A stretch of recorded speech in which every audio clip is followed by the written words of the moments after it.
Chapter 1. If life could start a new pain. Excruciating pain. Accompanied by a cacophony of shrill, haunting cries, bizarre visions flashed before Roman's eyes that he felt as if he were a drowning man, making a final desperate plea for salvation. Or as though a multitude of vengeful spirits were pinning him down, rendering him immobile. Had he caught a cold while working late last night? But if it were merely a cold, why was his heart racing so fervently? The company had conducted a health check earlier this year. Aside from slightly elevated triglycerides, cholesterol, and total protein levels, he had no significant ailments. Good heavens, could it be tachycardia? Wake up! Roman struggled to open his eyes, yearning to awaken from this semi-conscious state. Just then, a rhythmic series of knocks resonated against the wall beside him, a deliberate pattern as if exchanging secret signals. With a jolt, the sound pierced through his haze, and he seized the fleeting clarity, springing up like a fish leaping from water. Yet, before he could fully rise, the excruciating ache in his muscles forced him back down. I am but a reclusive office worker. Why must I suffer from this trivial muscle pain, whether standing or sitting? Discomfort plagued him. Resigned, he lay back down, opening his eyes to focus, shaking off the remnants of his stupor. Before him lay a dim, damp dungeon constructed of dark, cold stones. On the wall hung an iron lamp, flickering with a small flame that provided the only illumination. A kerosene lamp. A sense of foreboding washed over Roman. He lay upon a bed woven from weeds, pressed against the wall, with a crude wooden table, seemingly salvaged from a junkyard. On the other side, adorned with a feather quill and a slightly yellowed sheet of paper, the room's exit was a locked iron door, impenetrable save for a narrow food slot. A prank or a kidnapping? Roman racked his brain. He had made no enemies in recent years. Working late into the early hours, he often left the office later than the central air conditioning. Even during college, he had strived to improve himself, a model student in the eyes of his parents and teachers, regularly burning the midnight oil that he had no opportunity to make adversaries, for by the time he left work, the place was deserted. Whenever he had a free moment, he would retreat home to binge-watch shows. If this were indeed a kidnapping, the only thing worth anything would be his 30-year mortgage. He possessed nothing else that a person who had never committed any egregious acts was unlikely to attract the attention of a psychopathic killer, let alone require a baptism of sorts to be reborn. Even if such murderers were idly seeking victims, they would surely target his boss instead. As the pain in his body gradually subsided, Roman approached the iron door and pounded on it with his fist. Ouch! This was no mere dream. Whose cruel jest is this? I have a report due tomorrow. And what satisfaction could a tormentor gain from harassing a mere office worker? Roman grumbled. Just then, the rhythmic knocking that had previously disturbed his semi-conscious state echoed once more from the left wall. Did this ghastly place harbor another inmate? Roman cautiously approached the wall, and a raspy voice emerged from the other side. My lord Charlotte. Are you awake? Charlotte? Who is Charlotte? The thought of transmigration flitted through his mind, and Roman inquired. Who are you? I am Derek.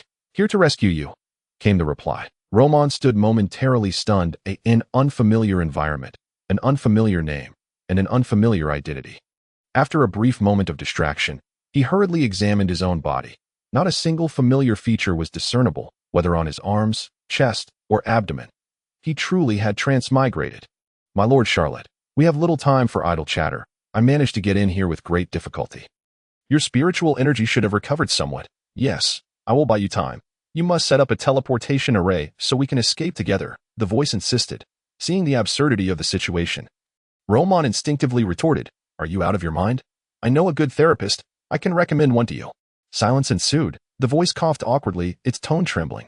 Have you lost your memory? We are in East City of Misdun, where the ascension ceremony you conducted using relics from ancient ruins took place. Unfortunately, the ceremony failed. Just as we were about to succeed, we began celebrating prematurely, and the investigation bureau apprehended us. The scene was utter chaos. Only a small number of us managed to escape amidst the turmoil. There is no time to explain. High Priest, I have confirmed that only a faint barrier is present here. The investigation bureau has not yet succeeded in transferring you. Tonight is our last chance. If we cannot escape, they may put you on trial tomorrow. I have been captured. What kind of bizarre turn of events is this? Do they not follow the proper procedures for a trial? Roman mused, walking to the wooden table and picking up the sheet of paper beside the feather quill. It was a confession and penalty document. Although the script was unlike any language on Earth, Roman found himself inexplicably able to comprehend it that a litany of charges were enumerated upon it, including, but not limited to, incitement, treason, conspiracy to revolt, endangering public safety, sorcery, and environmental destruction. The verdict was death by hanging. Roman felt overwhelmed. He possessed no information at all. The only thing he could ascertain was that he seemed to have become a key figure within some vibrant social organization, already apprehended and facing imminent demise. Moreover, this world appeared to harbor genuine supernatural powers. He had no knowledge of how the previous occupant of this body had met his end in prison, leaving no memories behind, let alone any means to construct a teleportation array. Was he destined for a quick demise as a transmigrator? He had heard that when one dies, their entire life flashes before their eyes like a revolving lantern. Roman lay sprawled on the cold, hard ground, gazing at the dark brick walls, as if beginning to traverse the course of his life anew. Study, study, and more study. I have spent my entire life immersed in libraries. Even in university, I never broke this habit. No sweet romances, no participation in clubs. After graduation, my life revolved around a monotonous routine. Weekends were spent either binge-watching shows or continuing my studies for certifications that I have often fantasized about reliving my life. Now, it seems the opportunity is within reach, tantalizingly close. Roman reflected on the frigid confines of the cell.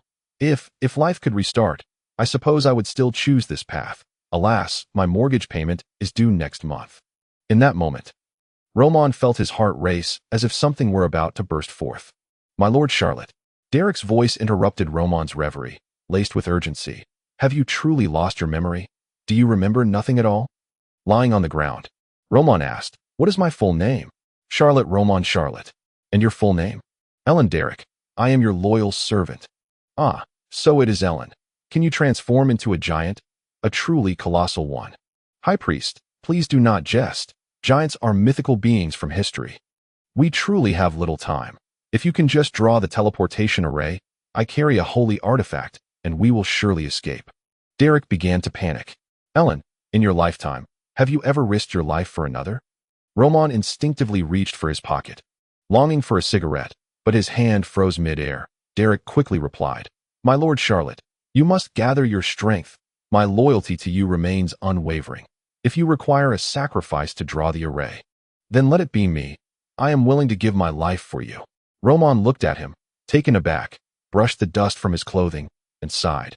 Thank you, but I am not the Charlotte you seek. I am merely an office worker whose hairline recedes with each passing month, who pays off loans to leave only 1,000 for daily expenses, who spends weekends at the library reading, and who finds overtime work a regular occurrence. I dare not confess my feelings to the girl I admire, nor travel, nor indulge in luxury. I dine alone, watch films alone, shop alone, even undergo appendectomies alone. Each year, my birthday is marked only by a tiramisu and a soda. So, you fight for yourself. I shall await my demise. As soon as the words left his lips, Roman suddenly felt the surroundings brighten. The cold, damp dungeon rapidly faded away, replaced by tightly fitted white tiles and pristine tables and chairs.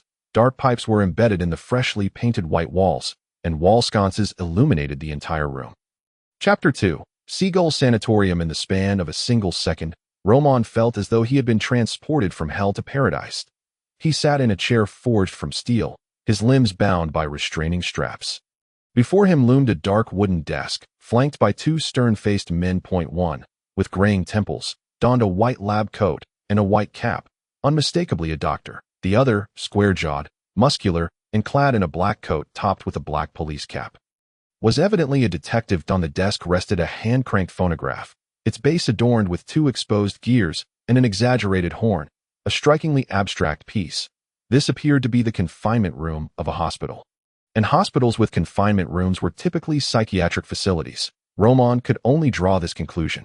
It seems he has truly lost his mind.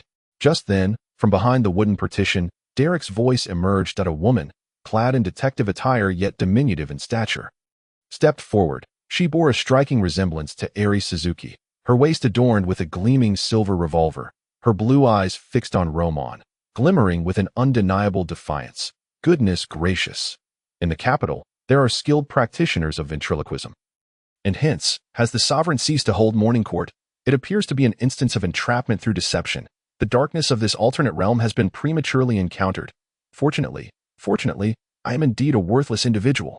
No matter how one tries to ensnare me, it is of no avail. Detective Orange, I have spent 50 years in this profession, encountering no fewer than 5 figures with mental afflictions. What peculiarities have I not witnessed, if anyone is feigning madness?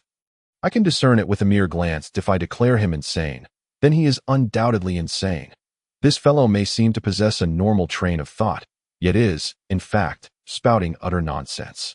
Yet within this nonsensical rambling, there lies a peculiar logic and insight, for he is irretrievably lost. The elderly physician sighed and shook his head. At this juncture, the only recourse is the newly introduced electroconvulsive therapy at our Seagull Sanatorium, which may salvage a glimmer of lucidity for this individual. The square-faced man paid no heed to the doctor's soliloquy, fixating on Roman. Do you know who I am? Answer either yes or no. Mr. Roman Charlotte, this is of great importance to you. Do not resort to frivolity. How could I possibly know who you are? Roman blurted out. Authenticity. Authenticity. Suddenly, the gramophone resting on the table emitted a parrot-like squawk, accompanied by a burst of confetti from the speaker. What absurdity! Roman's eyelids twitched. Is it truly reasonable for such a whimsical contraption to appear in such a serious setting? The three exchanged glances for a moment. After a brief silence, a barrage of questions ensued. Roman struggled to respond, and each time he did, the antiquated hand-cranked gramophone would mimic absurd sounds, a testament to the surrealism of the situation. Eventually, witnessing that the trio had no intention of pausing, Roman interjected. Gentlemen, you must have conducted countless such tedious interrogations. After this prolonged inquiry, should there not be some outcome? I have divulged all that I know. And I only have one request. In my homeland, prior to executing a death sentence, they generally allow the condemned to listen to a song. May I request one? Furthermore, it would be prudent for you to employ gentle methods in carrying out my sentence. Perhaps something akin to euthanasia. I have maintained a high-calorie, oily, and salty diet without any exercise. My blood lipids, triglycerides, cholesterol, and blood proteins are all elevated, rendering my blood rather viscous. It would indeed pose a challenge for the cleaning staff to tidy up afterward. I have always been averse to causing others any inconvenience. Averse to causing inconvenience. The girl resembling Suzuki Eri seemed to find this amusing, her ballpoint pen spinning in her hand as she scribbled notes. Do you genuinely remember nothing? If you could cooperate with us and help capture those heretics who fled, we would consider a lenient verdict for you. What do you think? I think nothing of it. Do not presume that your beauty will sway me into compliance. I am a man of principle. Roman replied with utmost seriousness. Hypocritical. Hypocritical.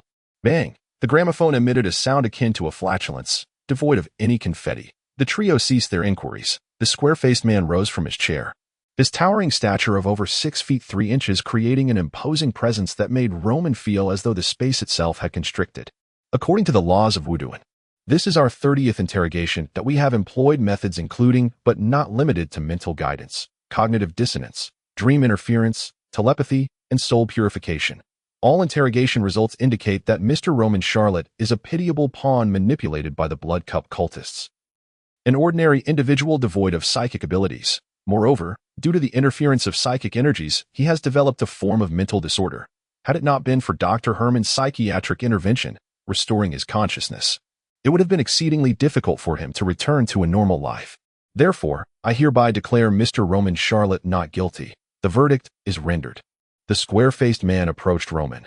Mr. Roman Charlotte, I believe you are under psychic manipulation, and all interrogation results point to this conclusion. You are now required to receive systematic treatment at the Seagull Sanatorium. The specific discharge date will be determined by Dr. Herman Carter. All expenses will be initially covered by our investigation bureau. In the time to come, we hope you can actively cooperate with the treatment, achieve a swift recovery, and return to a normal life. This is a confidentiality agreement. Upon signing, you must keep all details of the interrogation confidential and not disclose them to others. After urging Roman to sign, the square-faced man and the female detective who had previously disguised herself as Alan Derrick turned to leave. As they departed, the female detective cast a glance at Roman, imbued with the sorrow of a jilted lover. Mr. Roman, I shall now escort you to your ward. Your mental state appears stable, requiring no additional treatment at this time. I will observe you for several months, and if your condition does not relapse, you may be discharged. You must place your trust in the medical expertise of our Siegel Sanatorium. Clad in a white coat, Dr. Herman Carter's voice resonated with confidence, resembling that of a benevolent elder. However, as they passed by the hospital wards, the anguished cries of patients echoed from behind closed doors. Dr. Herman, what are those sounds emanating from the wards? Merely minor disturbances, nothing to be alarmed about. They are the results of routine. Basic treatment methods. Should your condition recur, we may need to employ advanced pain therapies. Dr. Herman Carter detailed the various levels of treatment methods to Roman with great familiarity. In that moment, Roman found himself questioning whether this was a psychiatric hospital or a chamber of horrors. He must absolutely feign normalcy. This world evidently possesses extraordinary powers. Should he be perceived as once again under manipulation, the attending physician might very well execute him on the spot. The investigation bureau's insistence on his recuperation here might not be merely for healing, but rather a means of further surveillance and observation. Following Dr. Herman's lead through a series of turns, they finally arrived at their destination. To Roman's surprise, his ward was spacious and well-maintained, featuring a desk and dining table, even adorned with romantic novels for entertainment. On the wall facing the head of the bed was a red slogan stating, "Engage in active treatment for an early recovery." On the opposite wall, two smaller slogans read, "Siegel Rehabilitation Sanatorium, dedicated doctors. Assured patients, a comprehensive service from admission to interment, with a fully transparent process, ensuring every patient receives quality medical care." Chapter 3. The Library of Ancient Gods. It seems that returning home in the short term is quite difficult. I might as well consider this a prolonged vacation. Suddenly having free time feels rather disconcerting. Roman approached the desk and picked up his medical report from the most conspicuous stack of books. He had thoroughly inspected the ward and found no surveillance devices. The technological landscape of this world evidently had not developed such contraptions. From Dr. Herman's remarks, he gathered that this was a realm where steam-powered machinery reigned supreme, devoid of petroleum. Electricity existed, yet for some peculiar reason. It was not widely accessible, only utilized in very specific circumstances, such as in Dr. Herman Carter's electroconvulsive therapy room. The inventors and scientists of this world seemed to be engaged in a contest with steam machinery, crafting mechanical monstrosities of ever-increasing size, leading one to question whether their brains operated through gears for boiling water. While the reasons for such a world's existence eluded him, reality was as it was. Devoid of logic, much like Roman's inability to prove the Riemann hypothesis, explain quantum entanglement, comprehend why beautiful girls do not confess to him, or lower his hairline. He similarly could not explain why this world lacked petroleum or why electricity could not be widespread. He glanced into the mirror beside him, revealing a young man of approximately 20, standing around 6 feet tall, with slightly wavy blonde hair and well-defined features. His eyes were a pale blue, akin to clear sapphires. Reminiscent of a youthful Leonardo DiCaprio, Roman felt a sense of disorientation. He had previously resembled Takashi Kaneshiro more closely. Fully accepting the reality of his transmigration, Roman had no time to marvel at his new appearance. He opened the medical report he had requested from Dr. Herman Carter to understand what this body had experienced and its background. However, upon flipping it open, he felt his heart race, blood surging through his veins, when he had awakened earlier, although it had been within a strange dream. The changes in his body had been palpable. That episode had quickly passed, yet this time, the sensation was increasingly intense and prolonged. Oh dear, this body is truly experiencing tachycardia. Roman could only think this before losing consciousness. In a realm of darkness, Roman awakened. He examined his body, still clad in a hospital gown, yet his arms could pass through his corporeal form as a spiritual entity. Drawing upon years of late-night binge-watching, he quickly grasped his current predicament. Surrounding him was an abyss of blackness. Roman contemplated, if only there were a glimmer of light, and suddenly, strands of light materialized around him. This appeared to be a grand hall. The floor beneath him was composed of pristine black marble. Unblemished, on either side stood 4 neatly arranged bookshelves, resembling those in a library, but entirely devoid of books. Considering the size of these shelves, even if filled, they would hold at most a few hundred tomes. At the center of this library-like hall, there was a table crafted from black stone. Roman approached it, discovering a hefty tome resting upon its surface. The title of the book read, Library of Ancient Gods. Frowning slightly, he opened the first page, where a succinct statement was inscribed. If anyone tells you that reading can make one erudite, you would hardly be surprised. However, What if reading could transform one into a muscular behemoth? If one could still soar through the skies, conjure battleships with mere hands, and ascend to the status of an ancient deity, what a curious notion indeed. Roman turned to the next page, where he found only a single title. Basic information of the ancient deity library. Librarian, Roman. Species, human. Title, none. Skill, shorthand, LV1. Special knowledge mastered, none. Identity, librarian of the ancient deity library. Special patient of Seagull Sanatorium. Library level, 0. Librarian count, 0-1. Collected books, 0. Scholarship points, 0. Additional facilities, 0. Permanent attributes.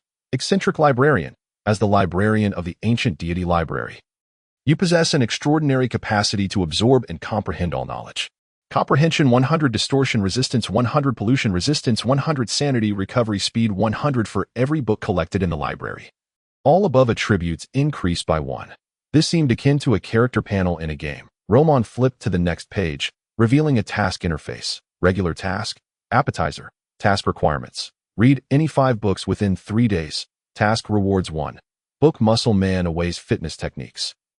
Published by Youth Romance Society. Task rewards 2.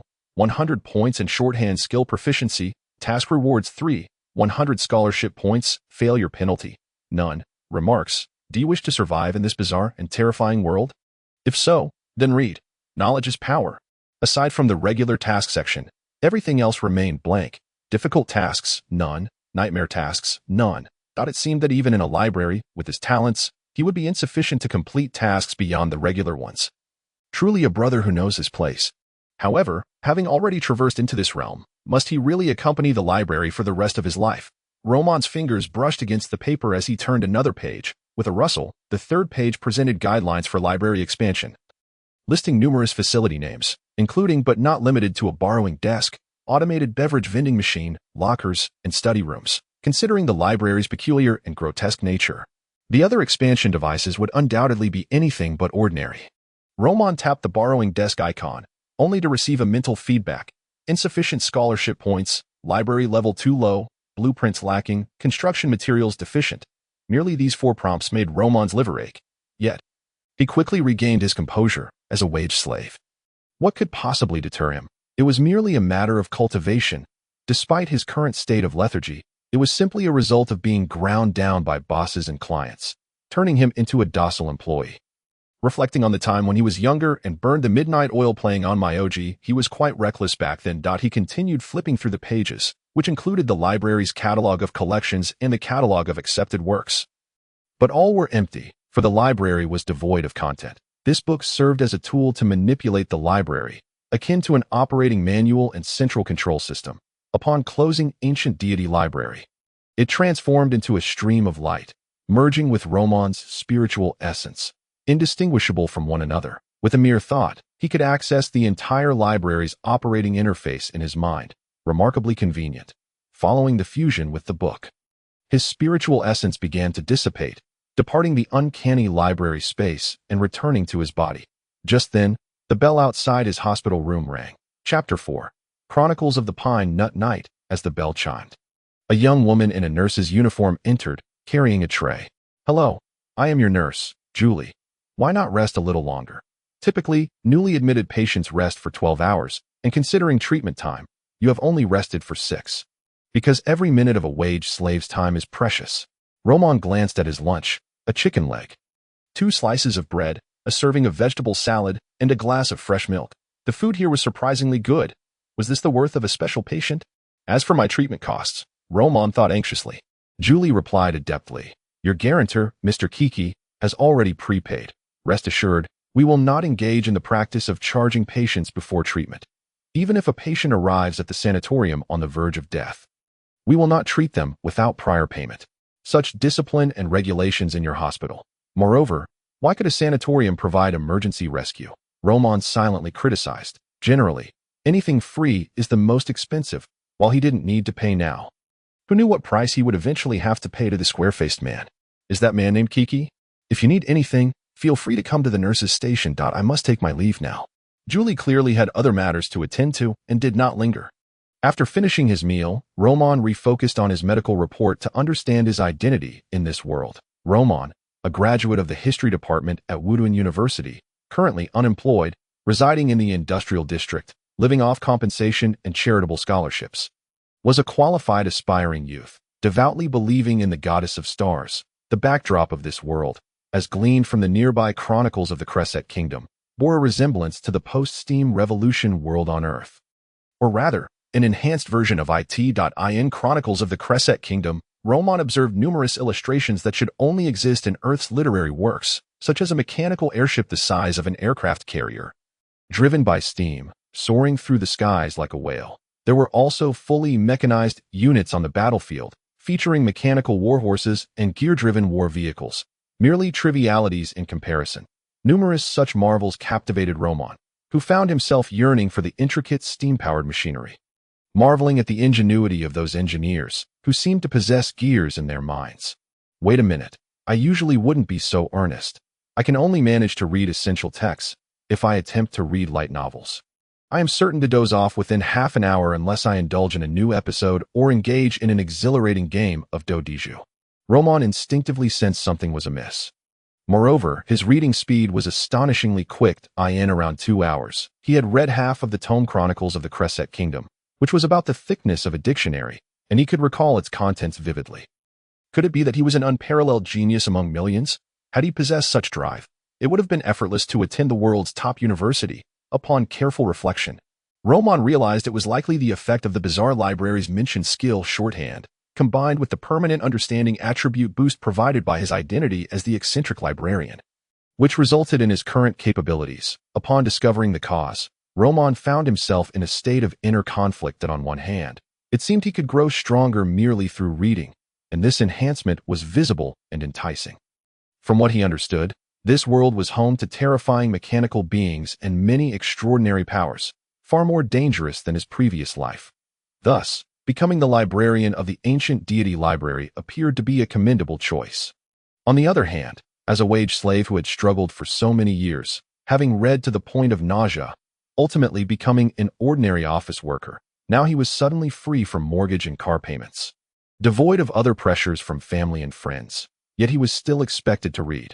Life in the sanatorium was relaxed, and the residents seemed pleasant to converse with. His life felt akin to a second chance. Did he really want to continue this path? If life could be lived anew, Roman hesitated no longer and opened the second book on the table, Chronicles of the Pine Nut Knight. Alas, he must read 5 books as an appetizer. The Seagull Sanatorium was remarkably well prepared, with an array of books on the desk, ranging from professional knowledge to various leisure reads. Considering the sanatorium's situation, the vast selection of books likely aimed to ensure that patients, even those who had lost basic memories and cognition, could gain a comprehensive understanding of this world. The task required reading 5 books, and Roman did not deliberately select them. However, he felt an inexplicable allure from this particular book, as if it compelled him to read, instilling a sense of regret if he were to neglect it. 2 hours later, Roman thoroughly dismissed that notion. His eyes were bloodshot as he slammed the mid-length night tale shut, as if he had just emerged from a fierce battle. Indeed, it had been a battle of sorts. The narrative involving knights, noble maidens, grooms, and a vulgar love quadrangle stretched the limits of Roman's literary experiences, pushing the boundaries of imagination. He could hardly fathom that such a trite tale could elicit such a reaction. Even as the librarian of the ancient deity library, he could scarcely endure it. This was simply too overwhelming. Should I become a literary scribe to rectify the persistent afflictions of this world's artistic creations? To bury these trite romances disguised as knightly tales and usher in a new era? Roman's fleeting ambition to revive Wuduan vanished in an instant. Perhaps it was better to consider it another time. At this moment, suddenly, a message appeared before his eyes. Successfully read the Chronicles of Knight Matsuko. Reading progress 100. Earned 10 points of academic vitality. Comprehension level 95. No special ability acquired. This book meets the criteria for inclusion. Can be archived in the Ancient God Library. Library capacity 0100. Would you like to store it? It turned out that the Ancient God Library collected books in this manner. No wonder the shelves were devoid of volumes. One had to painstakingly archive them one by one. For every additional book stored, his peculiar attributes as the curator would increase by 1%. At this moment, the library remained desolate, leaving no reason to decline. Thus, this book was added to the shelves of the ancient god library. With focused concentration, Roman was able to discern detailed information. Book title: The Chronicles of Knight Matsuko. Genre: curiosity-driven youth angst literature. Rarity: 1 star, toilet paper red. Effect: upon complete consumption of this book, it allows the conjuration of the Matsuko Knight illusion for no more than 4 individuals or beasts, immersing them in a painful romantic reverie, lasting no longer than 1 minute and no less than 0.1 seconds, depending on the target's mental fortitude. Remarks: such a striking sense of déjà vu from the remarks. What could it possibly signify? Surely, the library was not operated by Teacher Tony. Roman instinctively took a step back. Fortunately, even if the library accepted this book, it wouldn't vanish mysteriously and draw unwanted attention. Having learned from past experiences, he reached for the next book, Ordinary People in Misty Town. Roman made a cautious choice, distancing himself from the tragic love stories of this era and opting for a biographical work rich in local customs and geography. The weight of youthful romance was something he could scarcely bear.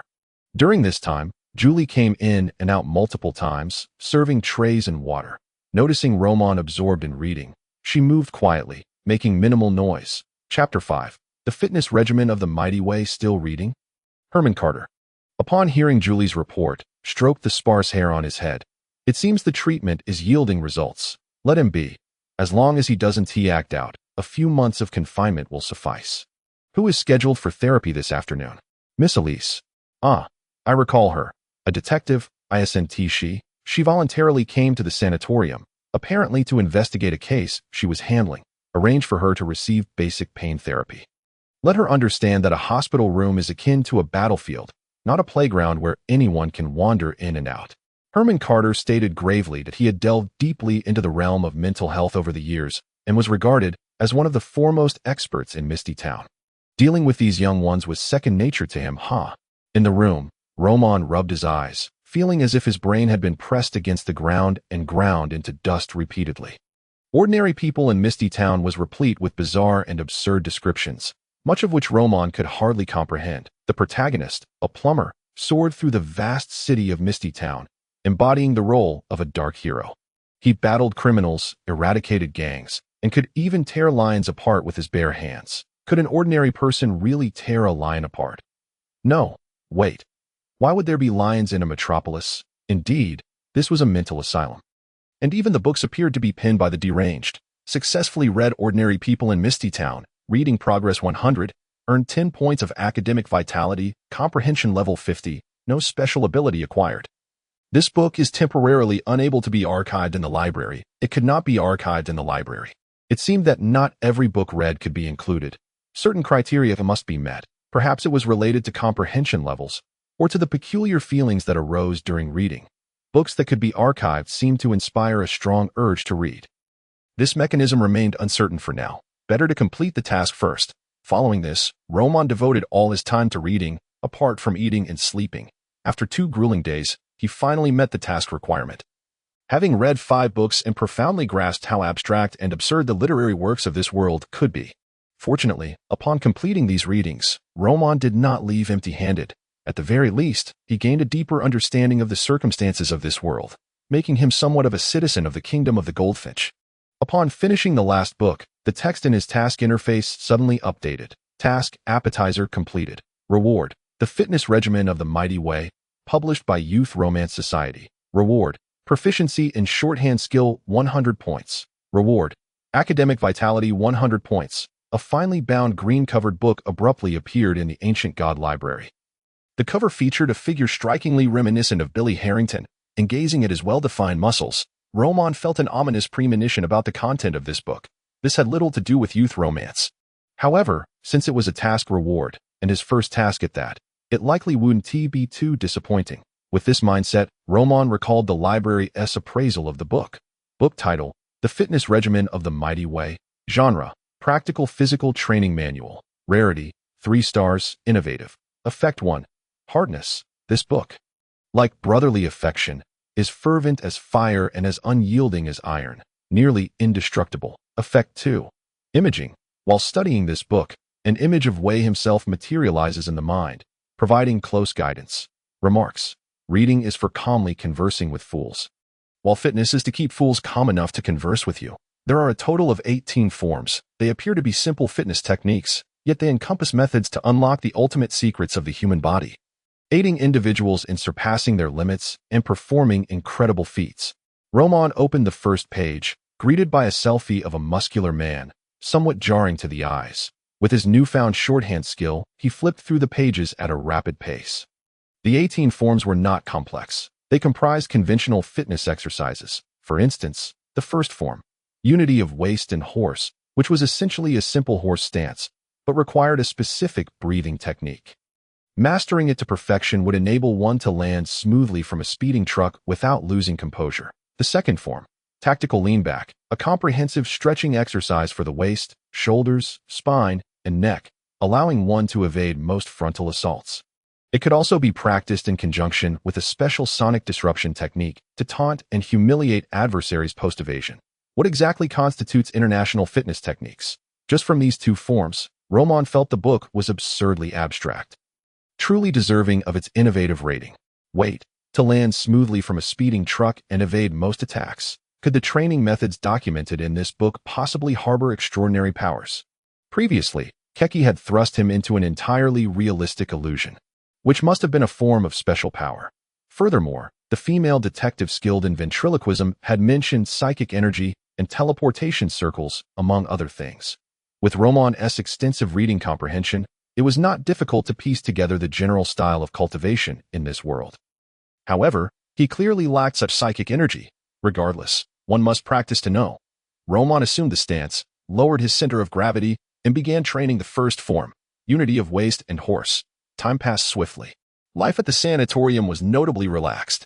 Roman exercised daily in his room, unattended, and Julie even provided him with extra nutritious meals, concerned that he might not keep up with his nutrition due to vigorous exercise.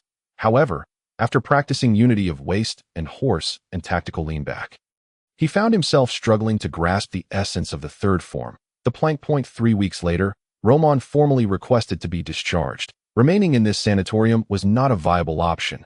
Moreover, every meal and accommodation was charged to his account, and it seemed he would have to repay the investigation bureau upon leaving, as they were merely footing the bill for now. The expenses at Seagull Sanatorium were exorbitant, and Roman did not wish to emerge from confinement burdened by heavy debts, destined to become a lifelong debtor. Thus, he approached Herman Carter. "Mr. Charlotte, your performance over the past few days has indeed been commendable. However, the observation period has been too brief, and since you have remained in your room, not participating in our sanatorium's patient health exchange activities, it is difficult for me to ascertain whether you meet the discharge criteria. Our sanatorium has prided itself on rigor for decades. We must be certain of your recovery before processing your discharge." Herman Carter sat behind his desk, looking rather troubled. What are these health exchange activities? Roman discerned that the man was subtly urging him to partake in such activities. Activities where patients share their conditions and insights with one another. "We will assess your recovery through your conversations and social interactions." "All right, I'll sign up." Chapter 6. Patient exchange. Meeting. The scenery at Seagull Sanatorium had always been pleasant, comprised of 3 main buildings and over 100 patient rooms. The expansive garden situated between the buildings was often frequented by patients seeking solace. Within the garden, several nurses stood by, ready to intervene should any patient exhibit dangerous behavior. Roman glanced over .I in the garden. It became evident that most patients appeared utterly bewildered, their expressions betraying a lack of intelligence. Beside them, Julie elucidated. Many of these patients suffer from agitation and delusional disorders, exhibiting tendencies towards violence and self-harm. Consequently, they are administered sedative medications for their own well-being. Our destination lies not here. The discussion shall take place in the lounge of Ward 3. The more he observed, the more Roman felt that this sanatorium resembled an unconventional prison. Though he was deemed not guilty, he was still confined here for recuperation and treatment, ensuring that no issues arose. As he traversed the arched corridor, entwined with verdant ivy, he arrived at the entrance of Ward 3. Each building featured a large gear door that could be completely sealed. Julie pulled a lever beside her, the sound of clicking gears resonating as the door slowly creaked open. "Come along, Mr. Roman. Interacting with the other patients will aid us in analyzing your mental state and allow for a more accurate determination of your eligibility for discharge. Julie opened the door to Activity Room 102, revealing 7 patients clad in white gowns, each displaying a distinct demeanor. Their chairs formed a circle, with 2 vacant spots remaining at the 8th member. Roman took his seat. Just then, the previously shut door swung open once more, and a young woman strode in. She wiped a trace of blood from her lips, her piercing gaze sweeping over the assembly, exuding an air of fierce elegance. Roman was inexplicably reminded of 2 lines from a poem. The shoe brocade cloak is self-tailored, and the peach blossom horse is adorned with long tassels. The woman silently approached the 9th seat and settled down, thus completing the assembly for the patient exchange meeting. Suddenly, a tremor reverberated through the room as the ceiling began to vibrate. A crisp sound of machinery accompanied the rotation of gears, as a circular platform slowly descended from above, tethered securely by cables to ensure stability. Dr. Herman Carter stood upon the platform, clad in a white coat, his graying hair slicked back with a sheen that bordered on ostentatious. "Welcome, everyone," he began. "You have all shown some improvement and expressed a desire for discharge. This exchange will help you gain a clearer understanding of your conditions and allow me to better assess your situations. We shall commence with Miss Adderley."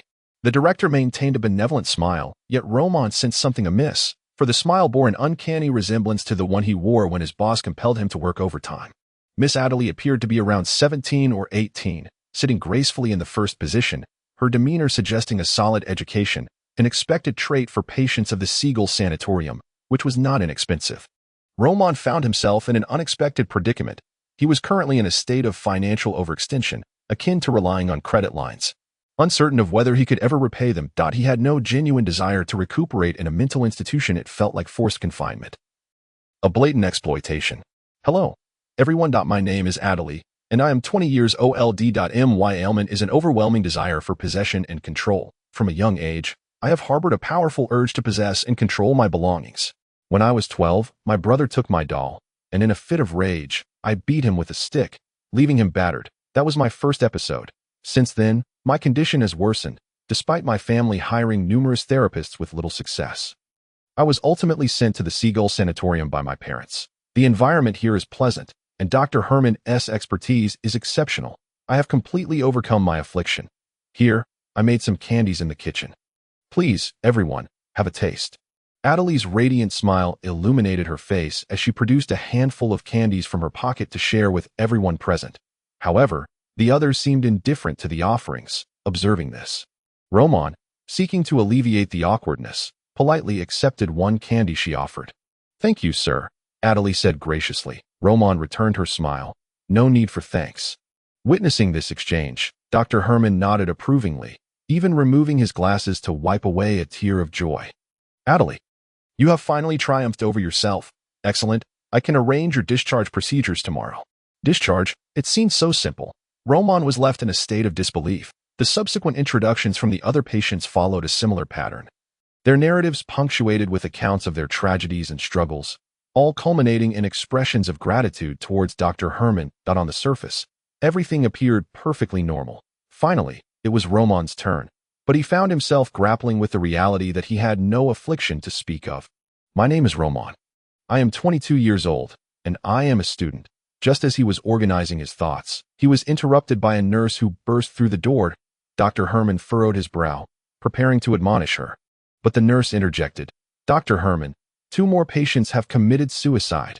Instantly, Dr. Herman's smile vanished, his demeanor shifting to one of grave seriousness as he exited the room, leaving the remaining 9 patients exchanging glances, with the lead physician gone. The exchange meeting could not continue. At that moment, Roman felt a hand brush against him. Turning, he saw the striking female patient who had entered last, her expression serious as she slipped a note into his hand. What was this? Roman was about to inquire, but she had already shifted her gaze elsewhere. "The exchange meeting is concluded. Please return to your respective rooms. Dr. Herman will give careful consideration to your discharge requests." Several nurses entered, guiding everyone back. The meeting seemed to have ended abruptly, and the earlier mention of 2 more patients committing suicide piqued Roman's interest. Was it common for patients to take their lives within this sanatorium? Such a thought was indeed disturbing. Upon returning to his room, Roman waited until he was certain Julie had departed before unfolding the note in his hand. Inscribed in ink were the words, Discharge is death. This sanatorium is a prison of a different sort. All the patients are suicides. Do you not sense something amiss? If you trust me, wish to leave alive, and desire to uncover the secrets of the sanatorium, come to the second floor of Ward 3 tonight.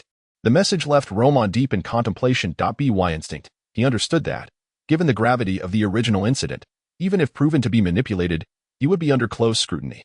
Yet, here he was, confined in a sanatorium, neither discharged nor transferred to a prison. In the garden, the patients wandered about in a haze, oblivious to the world outside, while behind closed doors, the anguished cries of the afflicted resonated.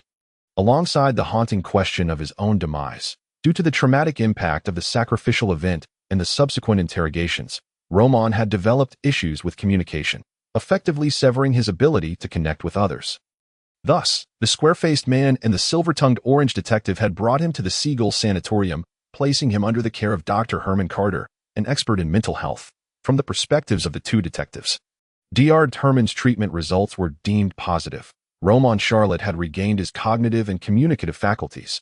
Yet, only Roman was aware that the genuine Roman had perished, leaving him, the interloper, in his stead, while the grave of the original lay overgrown with weeds. This was the true outcome of Dr. Herman's treatment. Coupled with the recent suicides, Roman felt compelled to investigate further. The sanatorium did not impose restrictions on personal freedom. Certain areas were merely off-limits. That night, silence enveloped the air. Roman sensed a peculiar restlessness in the breeze. The prospect of a clandestine meeting with the captivating female patient was unsettling. They had only known each other for half a day, and the rapid progression of events left him feeling ill at ease. As a traditionally reserved young man, he found it difficult to adapt. Roman tucked a book titled The Muscle-Bound Away's Fitness Techniques beneath his arm. This tome possessed two unique abilities. The imaging feature allowed him to conjure a muscular mentor in his mind to guide him through workouts. Typically, Roman activated this during sleep, entering a deep slumber to absorb the lessons subliminally.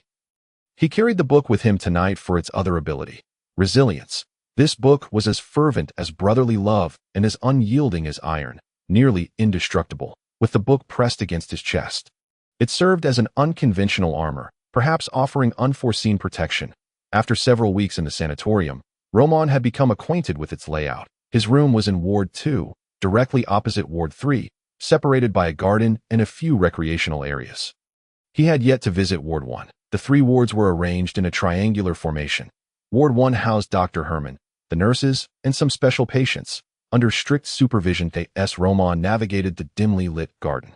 Guided by moonlight, he recalled that the Seagull Sanatorium was situated on the outskirts of Wuduan City, atop a mountain, seldom frequented by visitors. Occasionally, he heard the distant roar of machinery in the sky. Likely the passage of an airship, he was still unaware of the true nature of this world and felt an urgent need to escape the sanatorium. Before long, he arrived at the second floor of Ward 3. The corridor was eerily empty, enveloped in darkness. Roman retrieved the prepared wick for his kerosene lamp and ignited it with a match. The feeble light flickered to life. The desolate corridor echoed with the sound of his footsteps. And the patient from earlier who had passed him notes seemed to have vanished. Abandoned, clutching the note in his hand, Roman contemplated retracing his steps when, out of the corner of his eye, a glimmer caught his attention. A cold gleam approached.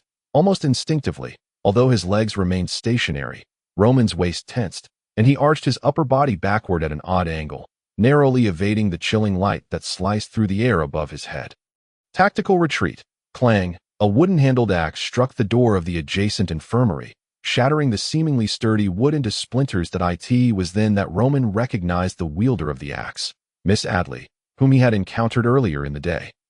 Her eyes were bloodshot, veins bulging ominously around her temples, and she brandished a hefty axe, her expression frenzied as she glared at Roman.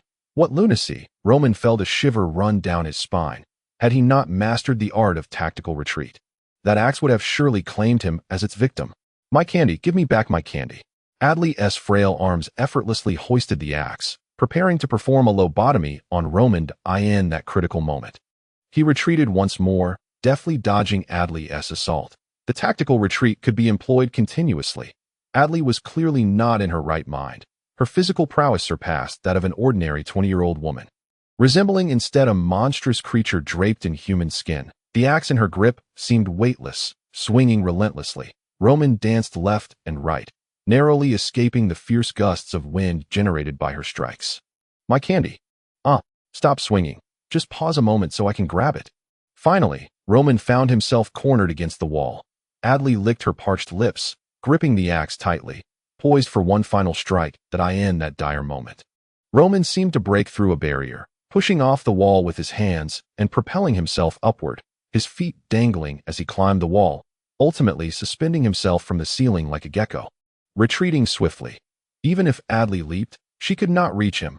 Faced with Roman, who had clambered onto the corridor ceiling, Adley was momentarily bewildered. At that precise moment, Roman extracted the candy he had received earlier from his pocket and tossed it to her. She immediately dropped the axe, catching the candy. Thank goodness the ceiling is flat. With the plank support technique from Away's fitness regimen, as long as it's a level surface, I can maintain my position. Defying gravity, Away truly does not deceive me. On such a surface, he could leverage the strength of his hands and feet to support his entire body, moving like a gecko. This was the third technique of Away's fitness, plank support. Roman exhaled in relief.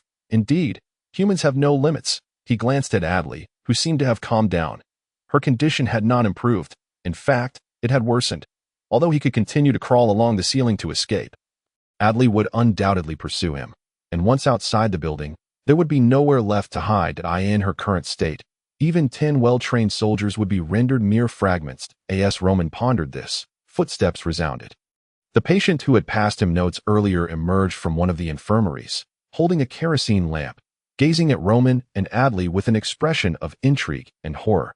Under normal circumstances, an ordinary woman encountering a candy-eating girl wielding an axe and a man suspended from the ceiling like a lizard in the dead of night would likely be driven to madness. However, this was a psychiatric hospital. Hello, my name is Iris, 21 years old, and I am a private detective, she greeted calmly. You already know my name from earlier. What do you wish to discuss? Roman remained wary, aware that her invitation could have concealed ulterior motives, considering he had nearly been cleaved in two by the axe-wielding Adley. I apologize. This was merely a small test. If you cannot handle Adley, you would naturally lack the strength to join my endeavor, which could lead to your demise. The issue is that I nearly lost my life just now. I was present the entire time, and had you been in real danger, I would have intervened.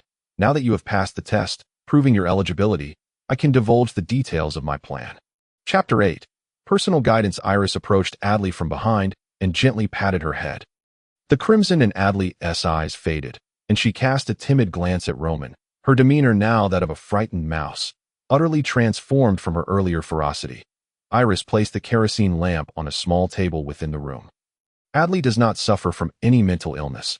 She merely possesses a power she cannot yet control. She is not at fault. This was Iris's room, neat and orderly. From beneath her mattress, Iris retrieved a notebook. Since you, Mr. Roman, are also an awakened one, our communication will be much more convenient. This entire sanatorium is a prison for the awakened. Who claim to be an awakened one?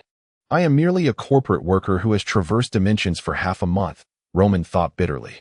However, upon touching the notebook that Iris presented, a thrill coursed through his mind, and a piece of information materialized. Difficult task, in the shadows, has been triggered. This notebook, upon contact, could actually activate a task. His thoughts raced, and the specifics of the task unfolded before him. Difficult task, in the shadows, task requirements. Investigate Seagull Sanatorium. Discover a method of escape. Task Reward 1. On meditation and psychic energy, Wizard Gormorn. Task Reward 2. Relic, Faded Feather Quill. Task Reward 3. Learning Points, 300. Failure Penalty, none. Note. What strange secrets lie beneath the seemingly tranquil sanatorium? Can you truly find a way out? The task note exuded an aura of malice. It seemed that conventional means would not suffice for a swift escape. Otherwise, it would not be classified as a difficult task. Iris and Adley maintained a quiet demeanor in the dead of night. A lone man and two women sharing the same room indeed created an eerie atmosphere. Roman quickly skimmed through the contents of the diary. Year 1030 of the Wudwa calendar. Seagull Sanatorium admitted 24 patients. 7 were discharged, with 89 remaining. Within 2 years, all 7 discharged patients died. Year 1031 of the Wudwa calendar. Seagull Sanatorium admitted 35 patients. 5 were discharged, with 93 remaining. Within 4 years, 4 discharged patients died in various manners. Year 1032.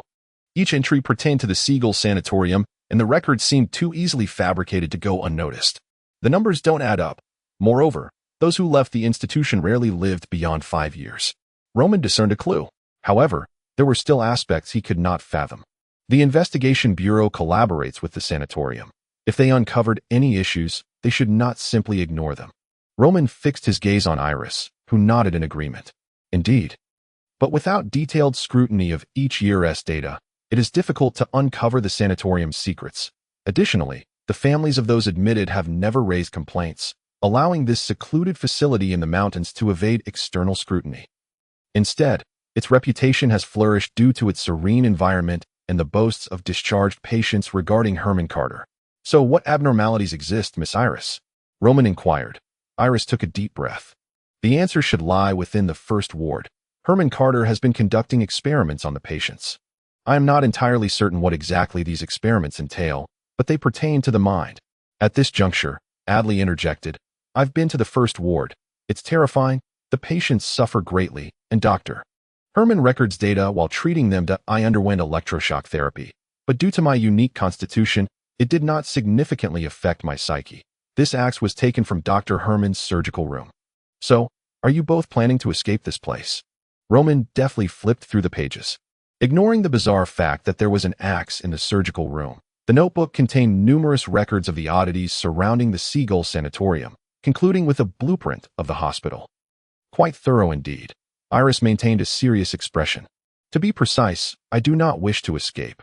Rather, I seek to expose the darkness here and eradicate this cruel establishment, once Herman Carter's true nature is revealed. The Investigation Bureau will not spare him. Thus, I require more individuals to join me. Within the first ward, I have an accomplice who has agreed to allow me access next week when Herman Carter is away on an appointment. I will notify you then. I have yet to express my desire to join. Roman silently lamented, yet he understood that refusing at this juncture would be unwise. Adley's axe was likely already thirsting for action. Knowing too much often breeds discontent. The task, in the shadows, necessitated a thorough investigation of the sanatorium's issues, leaving him with little reason to decline.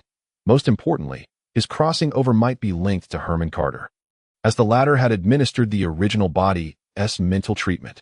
Returning to his ward, Roman began to assess his current combat capabilities. This evening, Adley had imparted a lesson to him. The adversaries were likely special individuals, the so-called awakeners as described by Iris. Though they had not yet fully awakened, Iris, on the other hand, was undoubtedly a complete awakener. Her ability to restore Adley to normalcy was not a mere trick.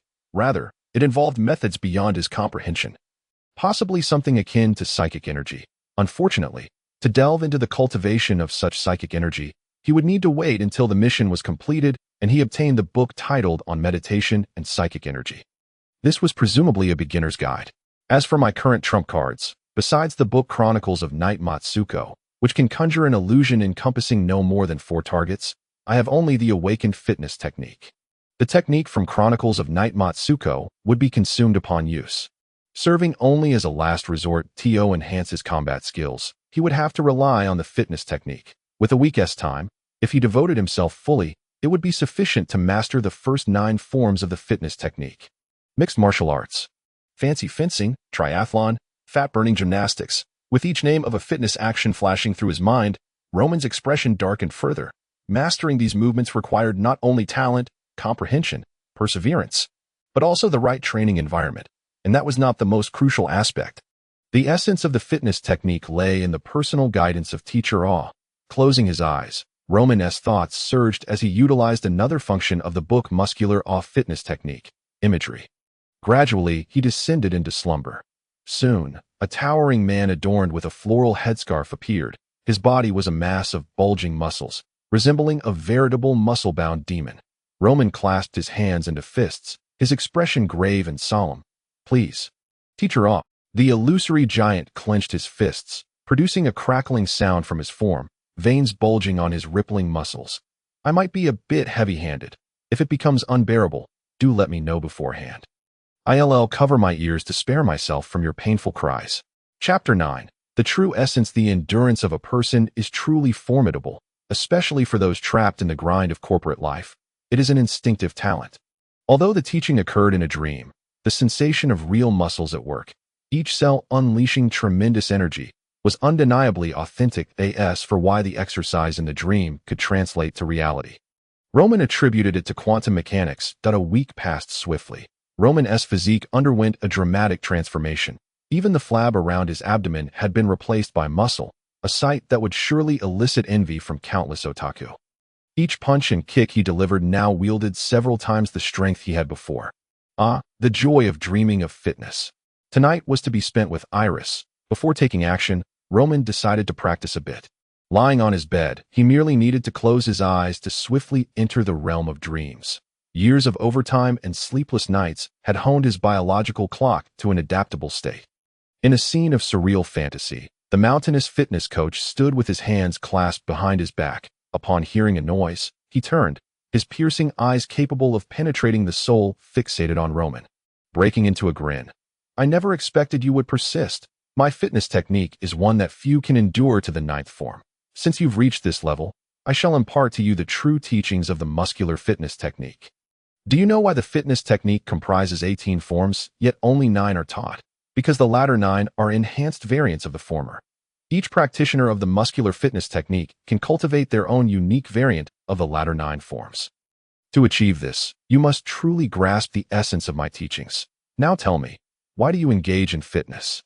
Roman pondered for a moment, uncertain. To strengthen the body? Wrong. Utter nonsense. My school of fitness is not for rest and recuperation, but for striving and competing, whether it be triathlons, mixed martial arts, fat-burning gymnastics.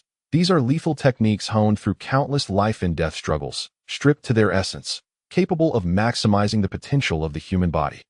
To unleash their power, one must possess a formidable spirit to strengthen oneself. First train the heart, and no matter the circumstance, one must harbor a heart that is brave, persistent, resilient, and unwavering in the pursuit of fitness. Roman's expression shifted through various shades. Hey, when did I ever become so resolute? Slip of the tongue, but this is indeed the true secret of fitness. If you can endure to the 9th form, I am not concerned about your perseverance. What matters most is that you currently lack the fierce spirit and confidence inherent to us fitness practitioners. I can only guide you in one direction. Whether you can break free from your cocoon depends on you. With a voice like a resounding bell, Roman finally understood that the true essence of the muscular fitness technique was to strive for victory, to concentrate on cultivating a brave and relentless heart for fitness. I see now. Teacher, I comprehend. What have you comprehended? I have yet to finish. That was merely the first layer of the essence. The second layer of the muscular fitness technique. Fitness is not merely about fighting. It encompasses the intricacies of human relationships. Violence cannot resolve all problems. Consider the gym. Even if you possess a sculpted physique, flawless technique, and solid theory, if you lack the ability to navigate social intricacies, who would want to purchase your lessons? If you cannot even earn enough for basic sustenance, what is the point of fitness? Remember, when facing weak opponents, seize the opportunity to triumph. When confronted with formidable foes, you must employ the second essence, the nuances of human relations. Do not act recklessly. The so-called invincibility lies in having friends everywhere. Who would dare to provoke you? These two great essences, when used flexibly and interchangeably, can resolve most troubles. Now, do you understand? For a moment, Roman was rendered speechless, the implication being that if he could overpower someone, he should eliminate them. If not, he should resort to negotiation. How underhanded. Teacher, I understand. I've said it countless times. You must call me Coach. Thank you, Coach, for your guidance during this time. I must take my leave now. As Roman stepped forward, gritting his teeth, the towering man before him, akin to a raging dinosaur, slowly raised his fist and struck him squarely in the chest. The coach's booming voice resonated. Be sure to remember. With a sharp pain, Roman jolted awake from his bed, glancing at the sky, which had turned completely dark. Each time he concluded his studies, he was invariably jolted awake by the coach's punch. Otherwise, he would have to wait until he naturally awoke from slumber. After a brief moment of preparation, adhering to their previous agreement, Roman made his way to the small garden. Today and tomorrow, Herman Carter would be out on rounds, giving Roman the chance to escape. However, fleeing would not only lead to mission failure, but also leave the mystery of his original self's death unresolved. Leaving the sanatorium recklessly could result in him sharing the same fate as patients who had departed before him. The Investigation Bureau might very well seek to recapture him. Currently, he was under bail and probation. Fleeing would change the nature of his crime, that if indeed Dr. Herman Carter was conducting experiments on the patients within the sanatorium. Revealing the truth would naturally allow Roman to leave this place. After waiting a few minutes, Miss Adelie emerged from behind a flower bed. Wielding an axe, it was unclear whether she considered Roman an outsider. Upon seeing him, she approached him warmly. Roman instinctively took 2 steps back. "What do you intend to do? Don't think I fear the axe in your hand. After a week of rigorous training, I am no longer the weak man you could easily bully." Indeed, he now sported 6-pack abs, a veritable disciple of the muscular fitness technique. Miss Adelie, evidently lacking subtlety, her emotions easily readable, expressed her disappointment. "I believe, Mr. Roman, you are a good person, and I wish to befriend you. Also, Mr. Roman, I apologize for what happened that day." Having done nothing yet, he had been unceremoniously handed the good person and friend cards. Roman silently criticized. Yet, how could he fathom the convoluted thinking of a woman, especially one from a mental institution? Their conversation did not linger for long, as Iris soon arrived at the scene, carrying a sharpened iron pipe, a deadly weapon taken from a hospital bed. After a brief exchange among the three, they made their way toward the first ward. The surrounding walls were quite high, embedded with iron spikes, making it difficult to scale them. Fortunately, upon reaching the first ward, the iron door, driven by gears and chains, was not fully secured, leaving just enough space for a single person to pass through. This was the advantage of having an insider. Iris's contact had left a back door for the three to ensure their operation proceeded smoothly. They squeezed through the gap into the first ward. Beyond the walls lay a small square, flanked by flower beds that a path paved with large stones extended inward, leading to the hall of the ward.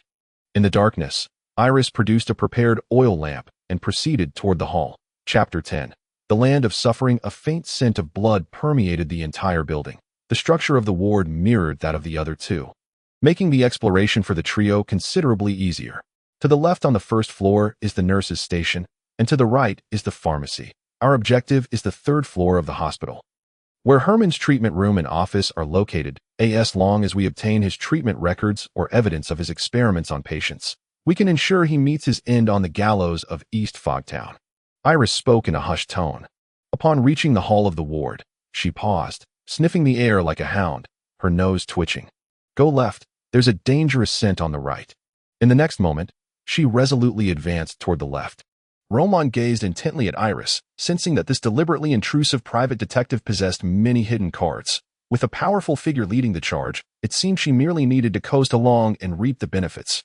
Just then, Adelie inched closer to Roman, her limbs trembling and her fear laid bare. In this atmosphere, Adelie, wielding a large axe, was more terrifying than anything else. The trio advanced cautiously, navigating through the nurse's station, where they discovered a plethora of bloody bandages in the trash, but found nothing else of significance. Adelie, gripped by fear, was almost glued to Roman, to the point where he could feel her breath and heartbeat. This was hardly a pleasant experience, for alongside Roman was the cold axe, and he feared that she might suddenly deliver a personality-altering blow. The disparity between a 3-dimensional beauty and a 2-dimensional one was indeed vast. "Let's proceed slowly. We have ample time, so there's no need to rush," Iris said, maintaining her composure as she walked ahead. The stench of blood on the 2nd floor was far more potent than on the first, mingling with other foul odors. The patient rooms had all been locked from the outside, rendering them inaccessible. As the trio passed the first room, a woman's voice suddenly cried out from within. "Dr. Herman? Is it you, Dr. Herman? Oh, I knew it. I knew you would return. That I need blood. Please, I beg you, Dr. Herman. You must be Dr. Herman, right? Regardless of who you are, I need blood. That if I don't have blood, I will lose the voice of the divine. I cannot hear the prayers of the gods. Please." The plaintive cries resonated through the door, and the overwhelming scent of blood made the trio feel as though they were in a slaughterhouse. Adelie's breathing grew heavy, her grip tightening around the axe. "She's been affected. That woman's voice carries contamination. Adelie has no training in psychic energy and possesses a low resistance to pollution," Iris remarked, covering Adelie's ears. After whispering something to her, Adelie finally calmed down. Yet Iris herself seemed far from immune. Her complexion soon soured. It's not just that woman's voice. This environment is rife with pollutants. We need to hurry. The longer we stay, the greater the trouble. But wait, why do you appear completely unaffected? She inquired, curiosity piqued. Roman waved his hand dismissively. People cannot be generalized. It's important to remember that even among the mentally ill, there are differences. Iris glanced at him, finding his peculiar demeanor quite at odds with the character profile she had investigated. Nevertheless, remaining unaffected by the pollution was a fortuitous circumstance. Adelie tightened her grip on the axe. That woman behind the door. Does she wish to harm us? Iris shook her head.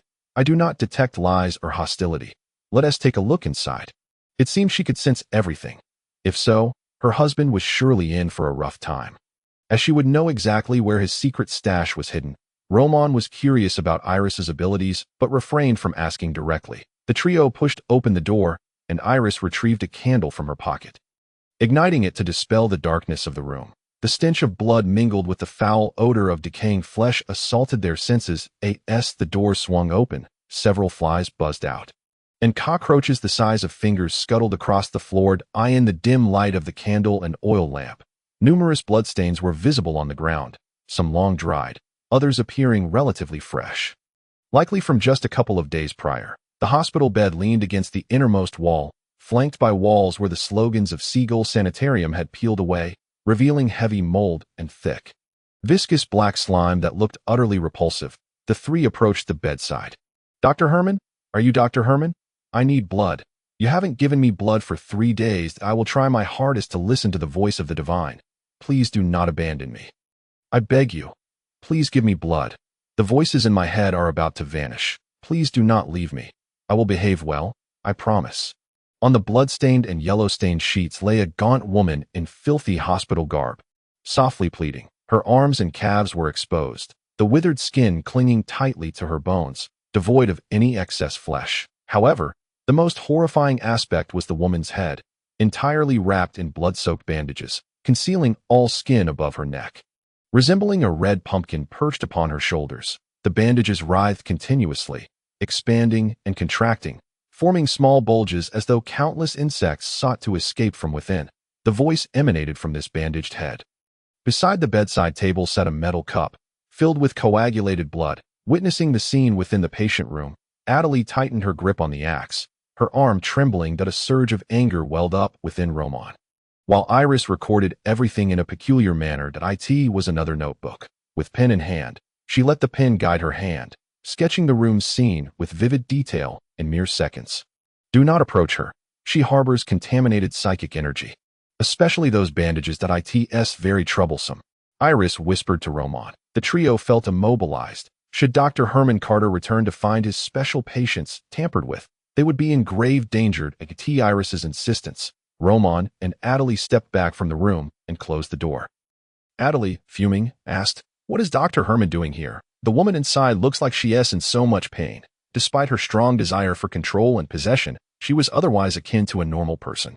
Although she had briefly entered the surgical room of the first ward, her senses had been dulled by a blindfold and medication, leaving her unaware of the situation inside. Iris coldly responded, "Herman has implanted some form of contaminated organism within this patient's head. But I still cannot ascertain what it is, that damned man." Chapter 11. Severed head and body. Iris's explanation left Roman and Adelie bewildered, having received no professional training and lacking an understanding of the supernatural. They were not equipped like Iris, who had a solid theoretical foundation. As self-taught individuals, they could only glean knowledge through practical experience. Yet it seemed that the supernatural forces in this world were anything but ordinary. Learning from past experiences, the trio proceeded with greater caution. The corridor's floor was relatively clean, but both sides were lined with garbage cans filled with bloodied bandages. The walls bore indelible bloodstains. Access to the first ward was restricted solely to Herman Carter and a few trusted nurses. Others dared not approach. In the quiet of the night, continuous cries of anguish emanated from the patient rooms. "Kill me, please, someone, kill me before I go mad. Let me be free. Do not torment me any longer. Dr. Herman, I know I erred. I won't make the same mistake again. I will cooperate, I promise. Dr. Herman, it's so dark here. I can't see anything. Can you help me, can you?" Various bizarre and mournful pleas echoed, making Roman feel as though he had stepped into the depths of hell itself. A human should not, must not, become this way. Adelie's grip on the axe tightened, her trembling having persisted since they entered the second floor of the hospital. Iris possessed a far greater capacity to endure psychologically. Yet she too was shaken by the horrific scenes before them. This place stood in stark contrast to the clean, pristine, and polished sanitarium outside, and no wonder the task was titled In the Shadows. Even the nurses dared not venture here at night. Arriving at the end of the corridor on the second floor, they encountered a head enveloped in bloodied bandages, akin to a pumpkin resting on the floor. Unlike a pumpkin, this entity could not only speak, but also move. In the dim light, the trio beheld slender tendrils oozing from the gaps in the bandaged head, their dark color glistening with a viscous substance, appearing exceedingly smooth. As these tendrils emerged, the bandaged head spoke. You. Oh, I can hear you. Strangers, would you grant me a trivial request? I accidentally fell from my body and wish to return. In return, I shall answer your questions. You would not refuse me, would you? After the bandaged head finished speaking, the protruding tendrils waved through the air. Just as Roman was about to respond, Iris immediately launched a sharpened steel rod toward the bandaged head, simultaneously exclaiming, "The sin of lies, it deceives us and intends to harm us." In such a bizarre environment, deceit and falsehood were sufficient justification for action. Adelie's muscles tensed, her hands gripping the axe tightly, unleashing a powerful downward strike. However, the attacks of the two women were intercepted mid-flight. A headless corpse clad in a hospital gown burst from the left room. Various surgical instruments protruding from its body. As it appeared, it extended its scarred hands toward the two women. Iris, being a private detective, was no stranger to combat, but she had not brought any fighting equipment into the Seagull Sanitarium. She was not skilled in physical confrontations. Initially, I believed that once Herman departed, this place would be devoid of danger. To my astonishment, trouble has arisen so swiftly. The peril she detected on the first floor was indeed this. This body is evidently being controlled by its head. To inflict harm upon it, one must obliterate that bandaged head. However, there lies an undaunted corpse blocking the path, while countless tendrils loom behind. Although this entity appears to be a mere mutation, handling it is rather troublesome in the moment. Prolonging this encounter may lead to peril. Lisa's mind raced with thoughts, yet before she could devise a plan, the terrified voice of the bandaged head shattered the stalemate. "No, you cannot do this. Oh, this is dreadful, you barbaric brute. Leave me at once."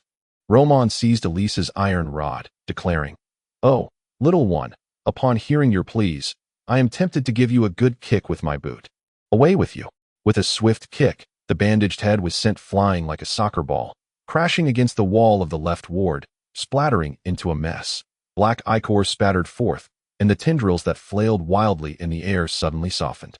Before it could touch the ground, whoosh, a sharpened steel pipe struck like a javelin, pinning the bandaged head firmly against the wall.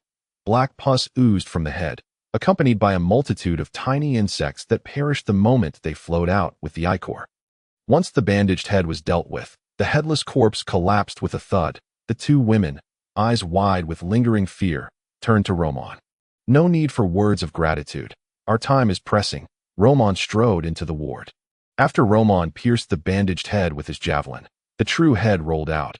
It was a half-decayed human head, indistinguishable as male or female. It had no hair, and its scalp was covered in a dense growth of tiny tendrils that writhed in the air. A flicker of regret crossed Elisa's eyes. What a pity if it were outside. This skull might attract the interest of some underground awakened, fetching a considerable sum in shillings. It would have been a valuable, extraordinary material. Naturally, they could not take the skull now.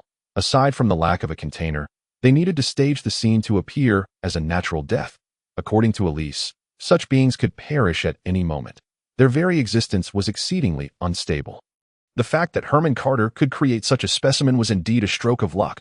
The presence of this peculiar anomaly among the second-floor patients further supported this notion.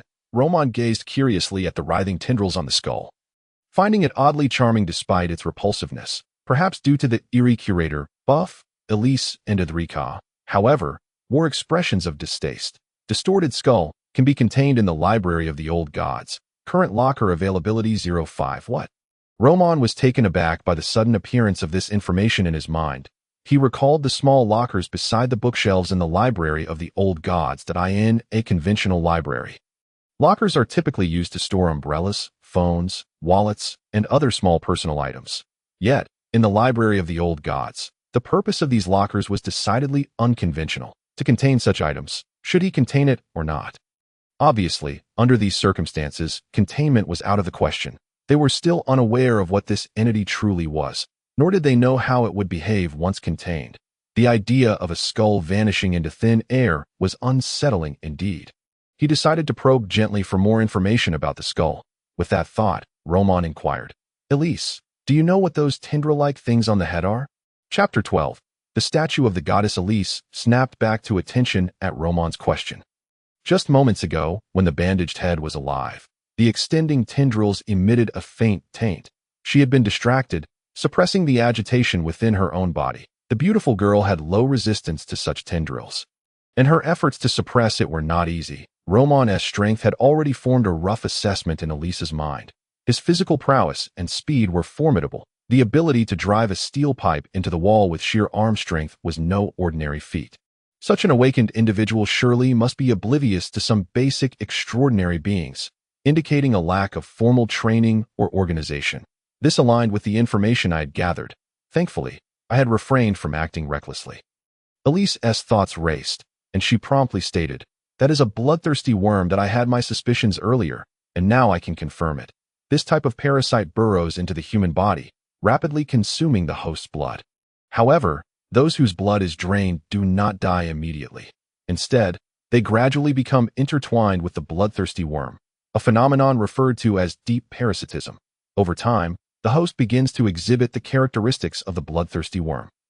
Ultimately, the worm seizes control of the host's brain, completing its parasitic takeover and commandeering the body. The afflicted endure excruciating torment, and many often resort to suicide before reaching deep parasitism. The bloodthirsty worm was eradicated by the Church of Life over a century ago.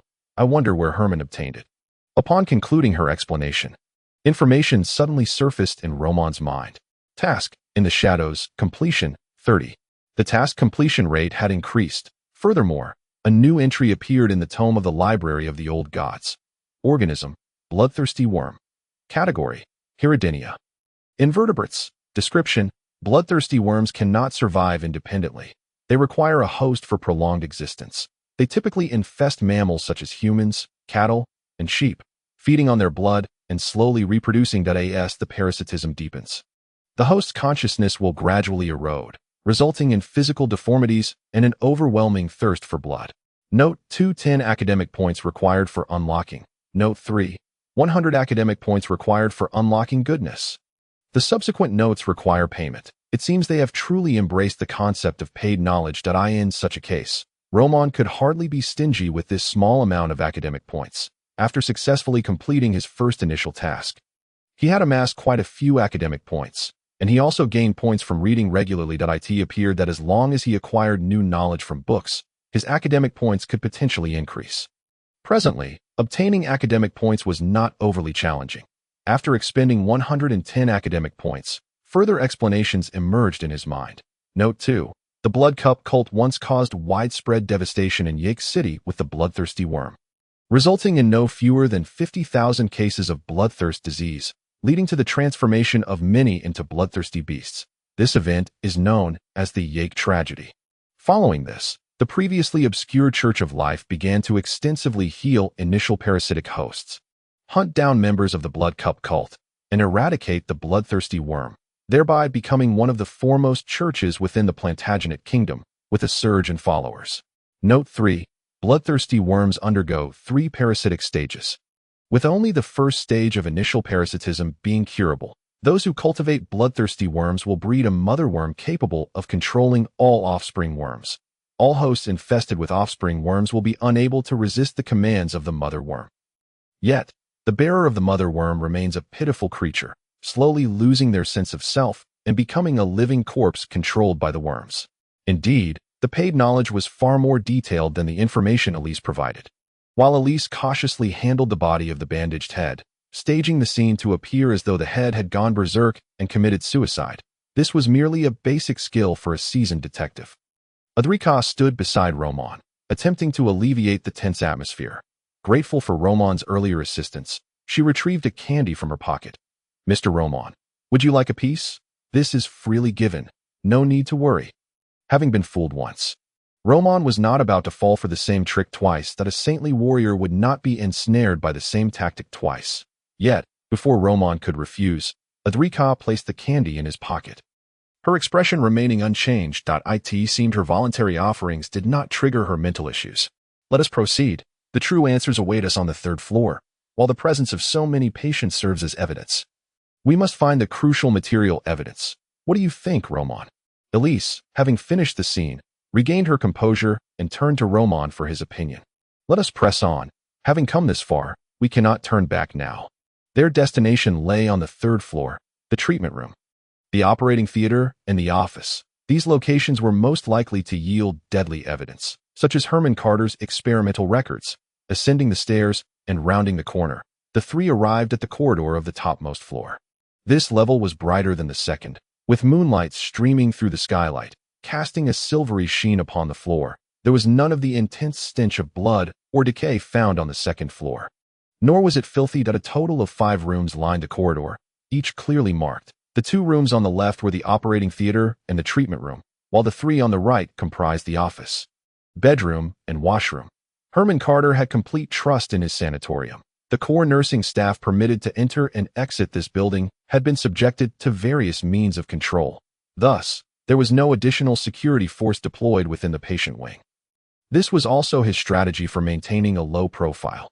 After all, the more people who knew, the greater the risk of complications. For many years, the Seagull Sanatorium had been Herman Carter's private garden, where he ruled as the undisputed emperor. Such an environment naturally dulled one's vigilance. Dr. Herman, you truly have grown complacent. The 3 were the first to push open the door to the operating theater. And to Roman's surprise, it was somewhat different from his expectations. The entire operating room was imbued with a religious ambience, adorned with paintings that exuded a distinct spiritual essence. On either side of the surgical table stood stone statues, while at the head of the bed, there was a 30-centimeter tall sculpture of a woman, elegantly carved with a voluptuous figure and a graceful, mature demeanor. She held aloft a water jug from which a gentle stream flowed. Beneath her feet, a vibrant scene of flourishing greenery and blooming grass unfolded, brimming with life. Despite being merely a gray stone figure, it evoked a striking sense of vitality. Strangely, the statue's features were uncarved. Yet Roman found her to be extraordinarily beautiful, instilling an innate sense of closeness and an overwhelming desire to uncover her true visage, tempered by a reluctance to intrude, wishing only to kneel at her feet in reverence. The peculiar curator's check passed, granting an exemption from the charm of the goddess of life. Suddenly, this message flickered in his mind. In an instant, the sacred and pure aura emanating from the statue dissipated. And as Roman surveyed the room, it appeared to be an ordinary statue.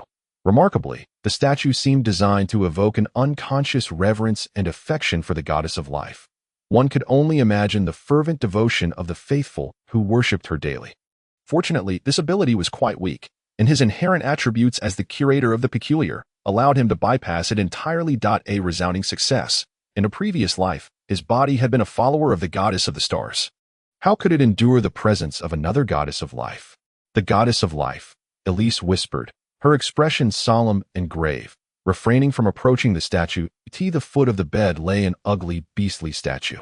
Its claws bared, adorned with festering sores from which grotesque tendrils emerged, resembling a distorted aberration. It crouched in terror. This must represent the bloodsucker worm, with the goddess of life having subdued it. The placement of these 2 statues surely alludes to this matter. Roman speculated in silence. Herman Carter's background was evidently extraordinary. Chapter 13.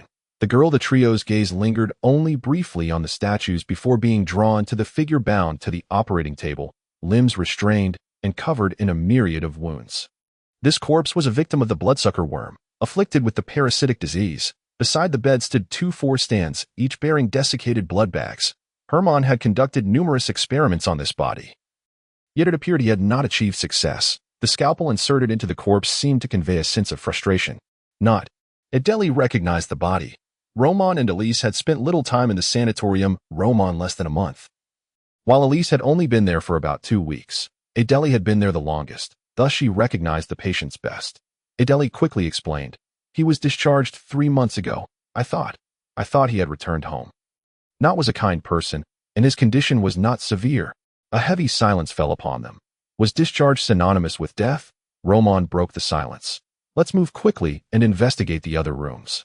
The two women nodded and hastily exited the room. The trio's initial plan was to secure substantial evidence against Herman Carter, allowing Alyssa to escape and report to the authorities in Misty Town. Capturing Herman would not be simple. However, the bloodsucker worm alongside Herman's experimental logs should at least prompt the investigation bureau to dispatch a team. Yet, after searching the office and the treatment room, they found no records pertaining to these human experiments. This was utterly unexpected. Herman Carter had been conducting experiments for years. There was no way he would not document his findings. Could he be carrying the records on his person? The last room is locked tight. Adele pointed to the innermost chamber, the only door secured with a robust lock. Herman Carter's bedroom. Adele's unusual strength was ineffective against it. Elise, as a professional private detective, improvised with a thin wire, inserting it into the lock. With a twist, the lock clicked open. Basic skills. This is how I make a living, Elise remarked, then swung the door open. Unlike the other rooms, this bedroom was exquisitely furnished, featuring a plush mattress, a tidy floor, a vanity, and a wardrobe, even adorned with several large plush bear dolls, which were quite costly. The three of them cautiously crossed the room. Entering the inner chamber, to their astonishment, there lay a large iron box in the center, resembling a coffin, bound with numerous chains, and connected to two ceramic jars filled with liquid, one red, the other green. The red liquid was likely blood, while the green presumably contained some concocted potion. Approaching the iron box, they discovered a girl of around 15 or 16, her face pale and expression tranquil, yet not decayed. Roman sensed a resemblance between her and Herman. Do you know who she is? Roman inquired. Looking at Elise, the detective shook her head. I have investigated Herman Carter but found no information. However, this must be his daughter. She clearly suffers from the bloodsucker disease. His frenzied research was likely aimed at curing her affliction. Roman nodded. Their exploration of the entire medical building was nearly complete. If they could not uncover anything here, they would have to take the risk of escaping to report their findings. Confronting Herman directly was fraught with peril. Roman had no assurance of victory, especially with the other patients in the sanatorium serving as potential hostages. The second principle of the Mighty Man fitness technique, when to retreat is crucial, reckless action is unwise. Elise produced a notebook equipped with a pen, which she wielded deftly, swiftly transcribing everything in the room. In mere seconds, the entirety of the chamber was captured in her notes. Roman felt an immense envy. This must be an artifact, an extraordinary tool with unique powers if an art student were to use this pen for their entrance exam.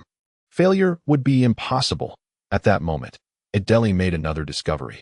She rose from the soft bed, extracting a patient record. It contained Herman's experimental logs. The trio was elated. The developments had proceeded remarkably smoothly. All right, I'll record this immediately, Elise said, gripping the pen tightly. This artifact she possessed was known as the Pen of Truth, capable of documenting the genuine environment surrounding her. Once the investigation bureau saw the conditions of the hospital, along with the experimental logs recorded by her, Herman Carter would be utterly finished. The recording process concluded swiftly. Having obtained what they desired, the trio prepared to leave the building. The patients inside had long surpassed the initial parasitic stage, rendering them beyond salvation. Only by eliminating Herman could this suffering come to an end. They could not linger. Just as Roman and the others reached the entrance of the first medical building, a nurse clad in white, with a white cap, awaited them at the sliding door, her expression tense. Julie, to think that this stout, big-eyed individual was an inside informant. Hurry, this place isn't safe. Dr. Herman could return at any moment.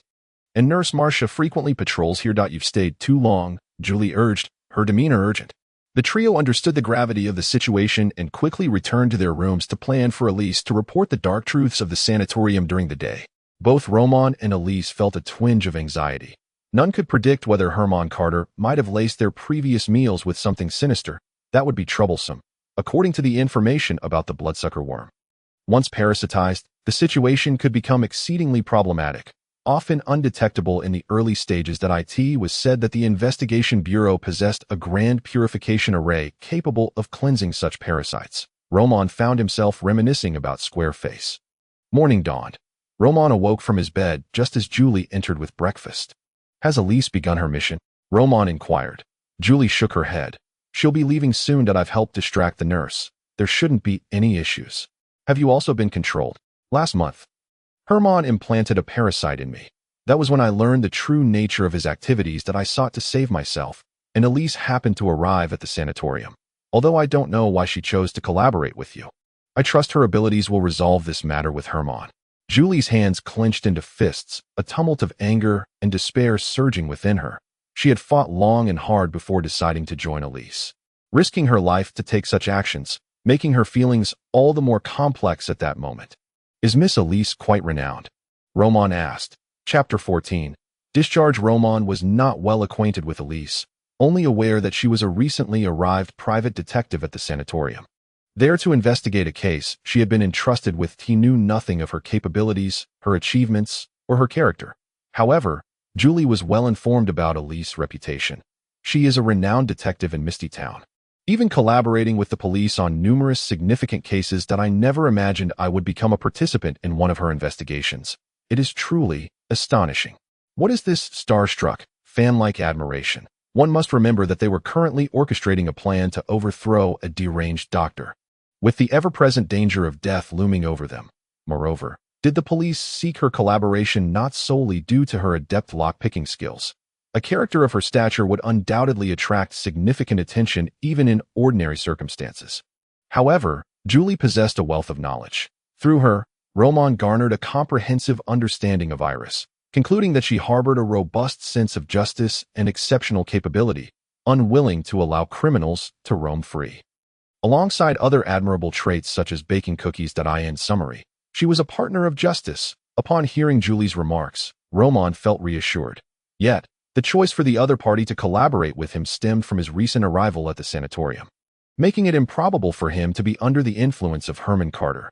Did it not? The scarcity of information rendered clarity elusive. Understanding a woman's thoughts was akin to deciphering the odds of winning a blind box. Just as Roman finished his breakfast and resumed his physical training to solidify his hard-earned muscular physique, the ringing of the assembly bell echoed throughout the facility. This chime only sounded in the presence of the director. Upon encountering the girl submerged in the medicinal solution on the third floor of the ward the previous night, his task, in the shadows, had surged to a completion rate of 50%. The objective was to investigate the Seagull Sanatorium and subsequently depart. Therefore, the remaining 50% could only be unlocked upon leaving the Seagull Sanatorium, indicating that escape was no trivial matter to change in circumstances. As this thought flickered in Roman's mind, a nurse pushed open the door. The director requests everyone to assemble. Come along, Mr. Roman. It was not Julie who called for him. A sense of foreboding arose within Roman as he made his way to the garden, where he found Herman Carter clad in his familiar white coat, his hair impeccably groomed, and a benevolent expression scrutinizing each individual present. The sanatorium currently housed approximately 70 patients and a dozen nurses. Most patients appeared dazed, yet every single one felt the undercurrents of Herman's fury masked by his smile. Marcia, recite the third rule of the sanatorium to them. Herman instructed the tall head nurse beside him. Her face bore a sickly pallor, and her small eyes glinted with a chilling gaze, akin to a venomous snake fixating on its prey. The third rule of the Seagull Sanatorium states that no one is permitted to approach the treatment area without prior authorization. Herman nodded, his gaze sweeping over the crowd. The rules are not mere formalities. Those who violate them must face the consequences. Step forward voluntarily, and I may consider leniency.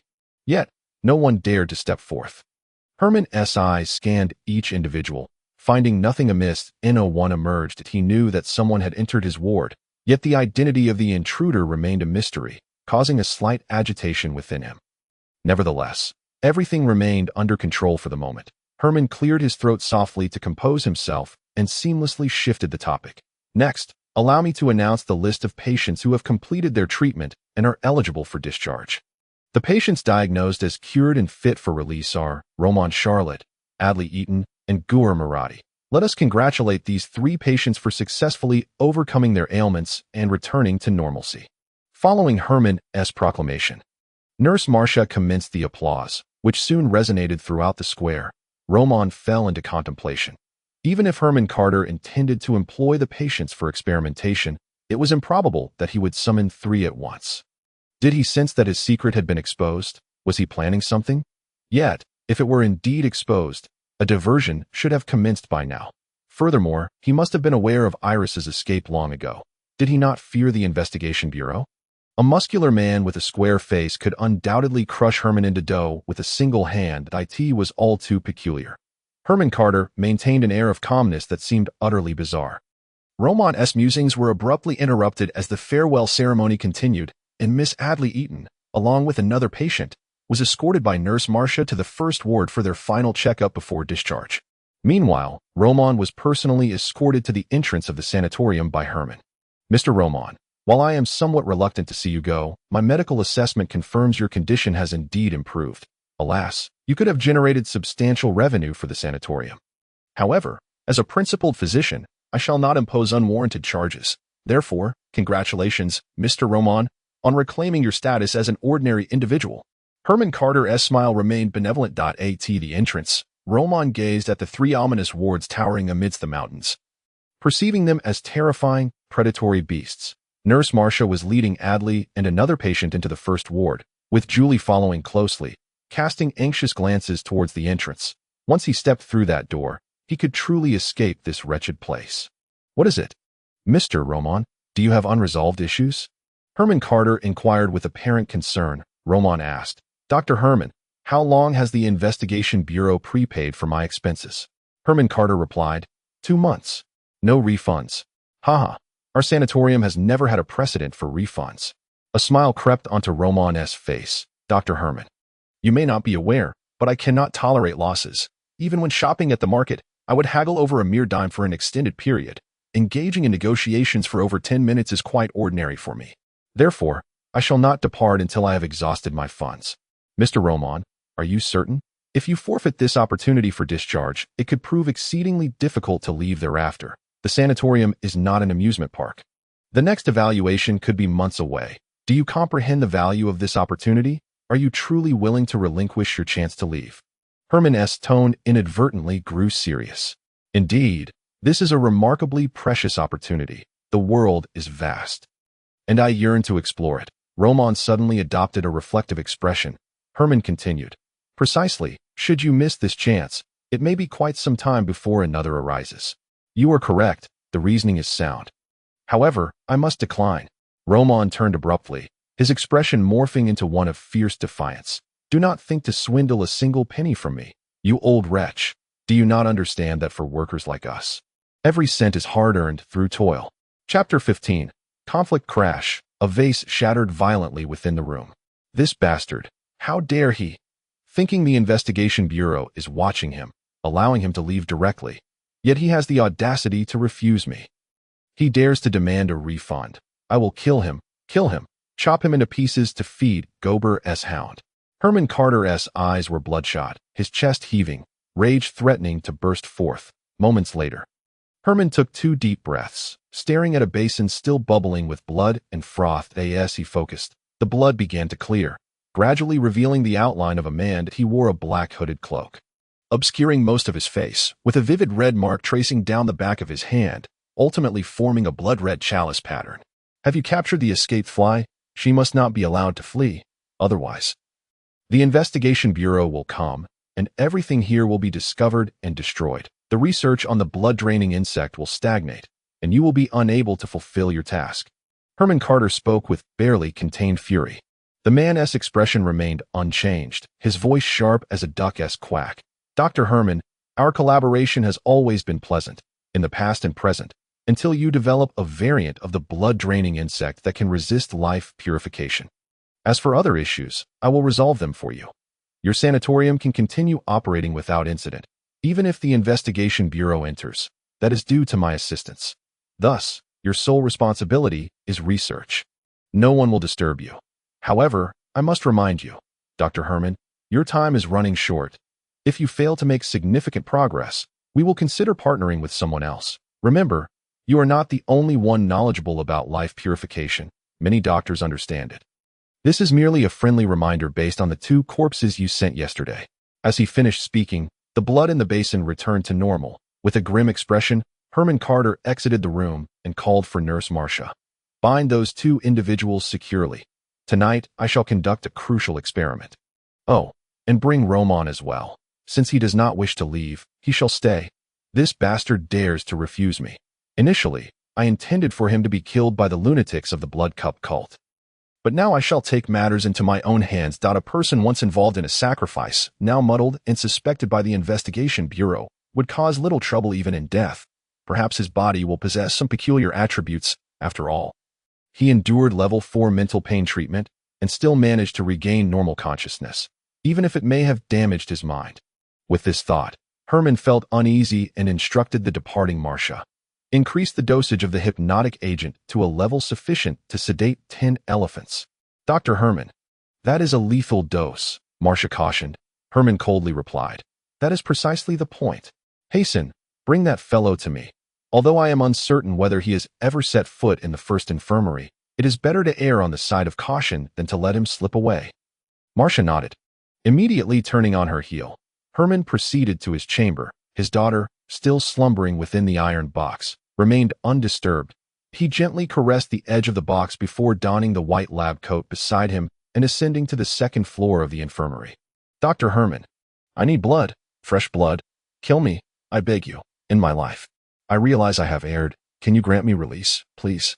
Various voices of pleading echoed around him. Herman remained unmoved and entered a patient room where Julie was bound by restraints. Trembling all over. Dr. Herman, it wasn't me. I didn't bring them here. I swear. Tears streamed down her face as fear rendered her breathless. I haven't even asked you yet. No need to rush with your answers. Julie, you have been here for several years, haven't you? Most nurses resign within months. The work in this sanatorium is hardly easy. That I thought you were sufficiently loyal to me, someone I could trust. Yet, you have betrayed my trust. Herman donned his gloves and mask, picking up a scalpel from the side. Considering your lengthy tenure here, if you divulge who your accomplices are, I may allow you to leave with dignity. Otherwise, things will become quite troublesome. Miss Julie, I do not wish to lay a hand on such a young woman as yourself. You have a vast future ahead of you, with countless wonders of life yet to experience. Do not force my hand. Julie, weeping, cried out. I don't know, Dr. Herman. I truly did not bring anyone in. As far as I know, a certain detective has likely entered, and Miss Edry should have slipped in as well. She is quite the unruly one, a rogue who has harmed her own kin. But surely, there must be another who can enlighten me. Large tears cascaded down Julie's cheeks, her lips bitten until they bled. It seems you have made your choice. Herman slowly lifted the scalpel. Do not be afraid. I will be swift. Huff, huff. Elise raced through the forest, her figure a blur, moving with remarkable speed through the uncharted wilderness. Her skillful use of leverage and impeccable balance propelled her forward, utilizing the recoil from her feet against the tree trunks as she sprinted towards Wuduan City. Although this method would hasten her fatigue, she could scarcely afford to be concerned about that now. The pace is slower than anticipated. It should take at least another 5 hours to reach Wuduan City, Elise panted rhythmically. However, as she accelerated, a tremor coursed through her body, the scent of danger. Elise halted abruptly, her feet planted on a thick branch, her gaze fixed ahead as a man clad in a black cloak approached, his boots crunching on the leaves and twigs beneath him, producing a faint crackling sound. Miss Detective, rushing about so hastily is perilous. Are you intent on reaching the city? This path is impassable. The man extended his hand, a mass of coagulated blood forming in his palm. With a flick of his wrist, the blood dispersed into countless droplets in the air, swiftly morphing into fine strands that enveloped Elise like a spider's web. Blood manipulation. You are a blood manipulator of the Blood Cup sect. Elise's pupils dilated, and she instinctively recoiled. The bloodied strands sliced through the air, severing 2 large trees before her into splintered remnants. The Blood Cup sect, you have been relentlessly pursued of late, yet you dare to appear here. Elise gritted her teeth, her thoughts racing. The sanatorium's connection to the Blood Cup sect was all too evident, explaining why it had evaded detection. The Blood Cup sect indeed possessed such capabilities, with the investigation bureau preoccupied with other matters. This remote area outside Wuduan City, housing only a single sanatorium, had lacked rigorous oversight. The situation had grown complicated. What she had assumed would be a straightforward assignment was entangled with the supernatural. She had only agreed to take it on to investigate another individual. Elise's thoughts whirled as she resolved not to linger with this man, sprinting toward the forest's edge. If she became ensnared here, Those within the sanatorium would be in grave danger. She needed to obtain her pre-prepared tools to regain her strength. Chapter 16. Herman and Marcia with a sharp clap. Marcia observed the young man's body crumple helplessly to the ground, a smile curling at the corners of her lips, her elongated eyes glimmering with amusement. The hypnotic agent developed by Mr. Herman is truly remarkable. I have heard this fellow was once a member of a minor supernatural organization. Yet he proves utterly ineffectual. She reached out, attempting to hoist Ramon, but found him immovable. His body was heavier than she had anticipated. After several fruitless attempts, Marcia had no choice but to fetch a gurney, transporting Ramon to the first infirmary. Inside, the relentless wails of anguish continued unabated. Marcia, well accustomed to the cacophony, was the most seasoned nurse there, fully aware of Herman's actions and intentions. She merely believed that all of this was normal. Dr. Herman's deeds were driven by necessity. He, too, was a man burdened by fate. As she pondered this, she dragged Ramon to the surgical room on the third floor of the infirmary. Dr. Herman, I have brought the patient. At this moment, Herman had concluded his conversation with Julie and was busy preparing a certain concoction. Upon hearing Marcia's call, he opened the door, a smile gracing his face. Julie, allow me to show you another surgery first. After all, you have been with me for so long. I cannot be entirely heartless. Once you witness the procedure, you may decide whether to divulge anything to me. In this vial, I possess a substance known as the skinning agent, derived from the Yuzaman tribe of the last century. Their priests developed this agent to strip the skin from individuals as offerings to the deities. Upon ingestion, the skin will begin to peel away automatically, accompanied by excruciating agony, while the individual can do naught but observe the process unfold. Julie's face paled, her words faltering, her eyes widening in horror as tears threatened to spill again. After Herman and Marcia hoisted Ramon onto the operating table, he shook the vial in his hand, preparing to administer the agent into Ramon's mouth. Yet, despite his efforts to grip Ramon's chin, he found it unyielding. Curious. Herman mused, confusion etched across his face as the veins on his hands bulged, blood coursing visibly beneath the surface. At that moment, Ramon, who should have remained unconscious and at the mercy of his captors, suddenly opened his eyes, his gaze sharp and alert, causing Herman to pause in shock. You old fiend, I never anticipated your malice to be so profound. May your grocery shopping be exceedingly arduous. In a flash, before Herman could comprehend Ramon's movements, a powerful hand seized his neck. Ramon rose from the bed with the strength of his torso, effortlessly snapping the restraints that bound him. You, Herman exclaimed, astonished. Ramon's expression was one of cold determination. Do not be overly surprised. This is merely my innate strength, devoid of any supernatural means. With a resounding crash, the object in Ramon's hand exploded. He made his escape. Though it was his first genuine confrontation, Ramon had sparred countless times with Coach Away in his dreams. Thus, despite the tension of real combat, it did not hinder his performance. He glanced at what he had crushed, merely a blood bag. When had Herman slipped from his grasp, he had been entirely unaware. This was the effect of psychic energy. A manifestation of supernatural power. Herman's silhouette darted into the corner, his hands slicing through the air. Whoosh, whoosh. The sound of piercing wind followed as several syringes filled with potions flew towards Ramon, supporting himself on the bed. Ramon inverted his body, effortlessly evading the barrage, and with a surge of strength, he suspended himself from the ceiling, assuming a lizard-like posture as he focused on Herman. Indeed, though you have been tainted, you have not entirely lost your sanity. Furthermore, you have derived strength from the corruption. That sacrifice was not in vain. Though I know not how you withstood the scrutiny of the investigation bureau, you are clearly an awakened one. Herman's tone darkened. Observing Ramon's rapid approach from the ceiling, he swiftly shifted his target and aimed to attack Julie. The peculiar aura emanating from Ramon unsettled him, and he could not guarantee victory. The physician of the cult of life was ill-suited for close combat. Marcia, restrain him. Herman moved swiftly to position himself before Julie, raising the syringe to strike, believing that possessing a hostage would grant him the upper hand. Yet, just as he was about to plunge the needle, Ramon descended gracefully from the ceiling, his feet landing firmly on the iron railing at the head of Julie's bed, maintaining perfect balance without a hint of wavering as he seized Herman's wrist. Such astounding equilibrium. The impact from his fall, combined with the narrow landing, should have destabilized him, yet he remained untouched, capable of reacting to thwart Herman's assault. How extraordinarily powerful had the body been honed to such an extent. Herman's face darkened.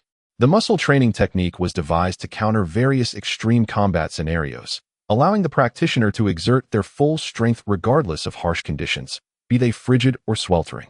In mountains or rivers, even if I were to hang upside down on the wall, I could rely on the union of my waist and horse stance to steadily descend. Roman stood at the edge of the bed, his right hand clenched into a fist the size of a clay pot. Taste my friendship, breaking fist. Bang! The sound of the hospital gown rubbing against the air echoed in Herman's eyes, the fist rapidly enlarged.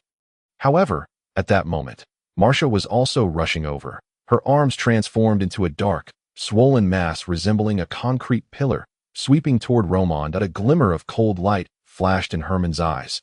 You must evade, otherwise. If Marcia strikes you, your head will shatter like a watermelon. If you dodge, a flaw will surely appear, and that will be my opportunity. Yet Herman's plan fell through. Roman twisted his body in a peculiar manner, delivering a powerful punch to Herman's face, causing him to lean backward. The speed of his backward motion was astonishing. Marcia's seemingly certain blow was evaded by this strange backward movement, her punch striking the wall and leaving a large hole in the white wall behind Julie's bed. Tactical retreat. Herman found himself in dire straits. Roman, having trained extensively, possessed immense physical strength. When struck head-on by this charged punch, Herman was propelled out of the ward, crashing against the corridor wall with a loud thud. Blood streaming from his head. Julie, bound by restraint straps, was unable to move, her heart racing. That last blow had come perilously close. If it had connected, she would have surely met the goddess of stars. O goddess of the stars! We will be safe. We will be safe. Julie prayed through her tears, yet another voice of prayer overshadowed hers. Great goddess of life, you bring hope, you bring life, you bring forth a world of reproduction and survival. Grant me the source of life. Herman recited passionately, the wound on his head from crashing into the wall healing rapidly. Stop them, Marcia! Herman shouted, two syringes shooting out and embedding themselves in Marcia as he fled without looking back. Chapter 17. Mixed martial arts. To be so shameless as to abandon his comrades in battle was something Roman had never anticipated. It was utterly despicable. Yet the circumstances before him prevented him from pursuing Herman. If he left, Julie would undoubtedly be torn to shreds by the frenzied Marcia. After the two syringes penetrated, Marcia's entire body turned a deep black, her capillaries bulging and sprawling like tree roots. Losing all semblance of human rationality. Die. The deranged head nurse-drooled, a gust of wind accompanying her swift punch. The speed was remarkable. However, Roman slightly turned his body, effortlessly dodging the blow and delivering a powerful counter to Marcia's chest. Bang! Marcia remained unmoved. Roman was equally astonished. This creature had even hardened its chest. This was utterly illogical. As the two engaged for the first time, after evading a punch, Marcia unleashed a flurry of blows like a pile driver. Yet Roman consistently managed to evade with finesse, many times narrowly escaping as her punches grazed his clothing, unable to inflict any harm. Too weak, too weak, too weak, too weak. Through brutal training, Roman's stamina and reflexes had become incomparable. Even Marcia, infused with 2 syringes of rage serum, was still no match for him. She was ultimately just an ordinary person. Even if she forsook her humanity, there were limits. At this moment, Roman employed the 5th form of the muscle man fitness technique, mixed martial arts. Mixed martial arts is originally a combat sport with highly open rules, allowing the use of various techniques such as boxing, Brazilian jiu-jitsu, Muay Thai, wrestling, taekwondo, karate, judo, and sanda, making it the decathlon of combat sports. The mixed martial arts within the muscle man fitness technique had undergone extreme modification, incorporating a unique, cellular perception method, allowing the practitioner to sense the opponent's movements through their limbs and even the hair on their body during combat. Although Marcia experienced significant boosts in speed and strength, her attacks were chaotic and she had evidently lost her reason, posing minimal threat to Roman. Swish, swish, swish. With fierce, wind-slicing jabs raining down, Roman stood firm, his hands absorbing the storm of his opponent's onslaught. Why, at this moment, Marcia's face had turned entirely black, with patches of skin starting to peel away. This was the consequence of exhausting her physical potential. Why won't you die? She bellowed. charging forward to unleash her full strength for a final strike. But Roman's eyes brightened at a flaw. Her high-speed movements and singular focus on offense had rendered her lower body exceedingly unstable, revealing a vast opening. Attack her lower body. Roman lifted his right leg, the muscles coiled tightly. And as Marcia charged, he released a powerful whip kick to her abdomen. Ada!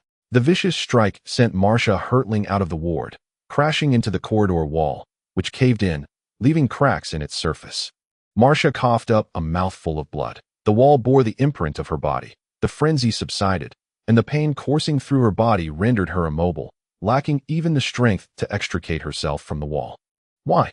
You clearly ingested a lethal dose of the sedative. When one reaches the pinnacle of fitness, every part of the body can be controlled with precision. The brain and body maintain a clear standard for daily nutritional needs. Every fitness enthusiast has a tailored dietary plan. The fitness techniques I have mastered enable me to regulate my stomach acid secretion, preventing the digestion and absorption of the sedative. It's complex to explain. If you wish to learn, you may consider enrolling in a fitness tutoring class. Roman exhaled deeply. Marcia's chest heaved violently as she attempted to speak, but instead, she could only gasp for breath, and within mere seconds, she succumbed. Roman was taken aback. Had she died? Did my kick just kill her? No, she could no longer be considered human. That if I hadn't killed her, she would have killed me, possibly many others. Roman's emotions were tumultuous. The rules of this world were entirely different from those of the previous one. And so was he. The notion of a mere office worker engaging in violence was something he would never have dared to contemplate before. If I do not shift my mindset and adapt quickly, I could die at any moment, a true death, never to live again. I hope the world outside the sanatorium is not as perilous. Roman composed himself and turned to release Julie from the restraint straps on her bed. The nurse had witnessed everything. Her body flushed with excitement, trembling slightly, and she thought to herself, Mr. Roman is not only incredibly handsome but also remarkably skilled, like those knights, brave, compassionate, and humble. Stop daydreaming, you're not injured. Are you? If you can move, evacuate the patients in the sanatorium immediately, and inform those who are oblivious to the truth so they can escape. By the way, those dazed patients have probably been administered Herman's sedative daily. Check the pharmacy on the first floor for an antidote. Roman advised. Julie snapped back to reality, her cheeks flushed as she eagerly replied, Yes, Mr. Roman. She indeed didn't dare to linger any longer and dashed downstairs. Roman refocused his attention on the room at the end of the corridor. Herman Carter's bedroom, where his daughter remained, not having fled. Arriving at the door, he creaked it open, only to be met with a powerful pulling force that flung the door wide open, followed by a loud bang. The acrid scent of gunpowder filled the room. Herman Carter stood there, silver revolver in hand, smoke curling from the barrel. However, the corner of his eye twitched slightly. To his shock, Marcia had returned. More specifically, that scoundrel had used Marcia's half-dead body as a shield to enter. The bullet struck Marcia's already decaying form, failing to penetrate. Indeed, the door-killing strategy was not well prepared. After all, you must have anticipated that Marcia would hold out longer. Let me think. You didn't escape, but returned to this room. Either there is something you cannot part with, or something here guarantees your victory. Or perhaps both. Roman pushed Marcia's body in front of him, speaking slowly. A mere revolver is hardly sufficient reason for your return. Thus, the girl in the iron box possesses combat abilities, does she not? Herman's expression shifted subtly, and he coldly remarked, Indeed, your powers of observation are quite remarkable. Both her disguise and combat skills have far exceeded my expectations, fooling the investigation bureau and even me. However, young man, do not think that pleasing the dark god grants you the liberty to act recklessly.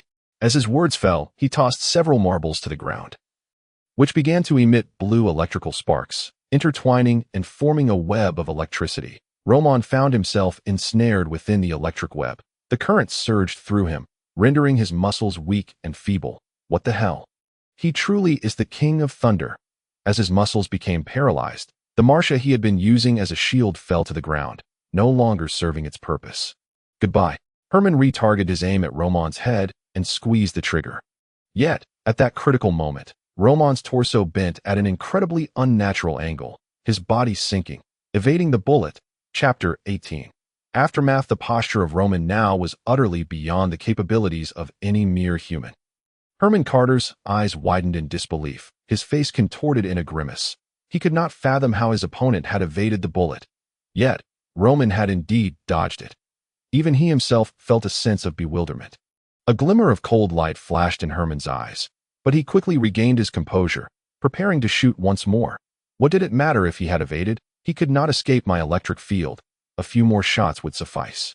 Judging by the circumstances at hand, Herman was not mistaken. Roman was indeed unable to evade continuously, as the tactical leanback left him unable to repeat the motion, a flaw in this fitness technique. At this moment, his chest heaved, his heart pounding vigorously that a white mist erupted from his pores. With each breath, he exhaled plumes of white smoke, his skin turning a light red, resembling a boiled shrimp. What is this? Herman tightened his grip on the pistol. Fat-burning exercise, Roman exhaled. The preferred fitness method for every overweight individual, consuming vast amounts of energy to incinerate fat for rapid weight loss. Had I been in my original body, with a history of high blood lipids and cholesterol, the potency of this technique would have at least doubled. Alas. What nonsense are you spouting? You lunatic, perish. Herman pulled the trigger. Bang. The bullet ricocheted off the wall. Sparking a flash, he had missed entirely to such a distance. A miss was inconceivable. He had escaped the electric field and evaded this shot. Herman lifted his gaze, only to find Roman, his skin flushed and enveloped in white smoke, hanging from the ceiling like a celestial body, then crashing down like a meteor. Chiom! Herman shouted. The semi-transparent silhouette suddenly appeared that it was the girl who had previously lain in the iron box. Her fingers were sharp as claws. Her eyes devoid of pupils, merely whites, presenting a terrifying visage. Yet, faced with this ghastly apparition, Roman swung a punch with nonchalance. Get lost. She was struck aside like a baseball, colliding with the wall, her fate unknown. Roman had already leaped over Herman's head, descending upon the psychiatrist like a colossal statue. Clattering in the hospital courtyard, patients and nurses were evacuating, instinctively glancing toward the commotion. The third floor of the first ward had been breached. A gaping hole likely created by a dwarf's battering ram. A shower of rubble cascaded down, the largest fragment striking Herman Carter squarely on the head. Pity this old wretch whose head had only just healed. He had endured Roman's earlier attack, and now had fallen from the third floor. Head first. Finally, he was dealt a finishing blow by the fallen debris. His already balding head resembled a watermelon crushed by a wheel, blood and matter spilling everywhere. Yet, he did not perish immediately. Was the vitality of the doctors from the cult of life truly so tenacious? You are on the observation list of the Bureau. Such actions will expose you. Why? Half of Herman Carter's head lay open, blood bubbling forth, his one eye filled with resentment. Roman breathed heavily, crouching before him, gently closing his eye. Do you have many things you cannot let go?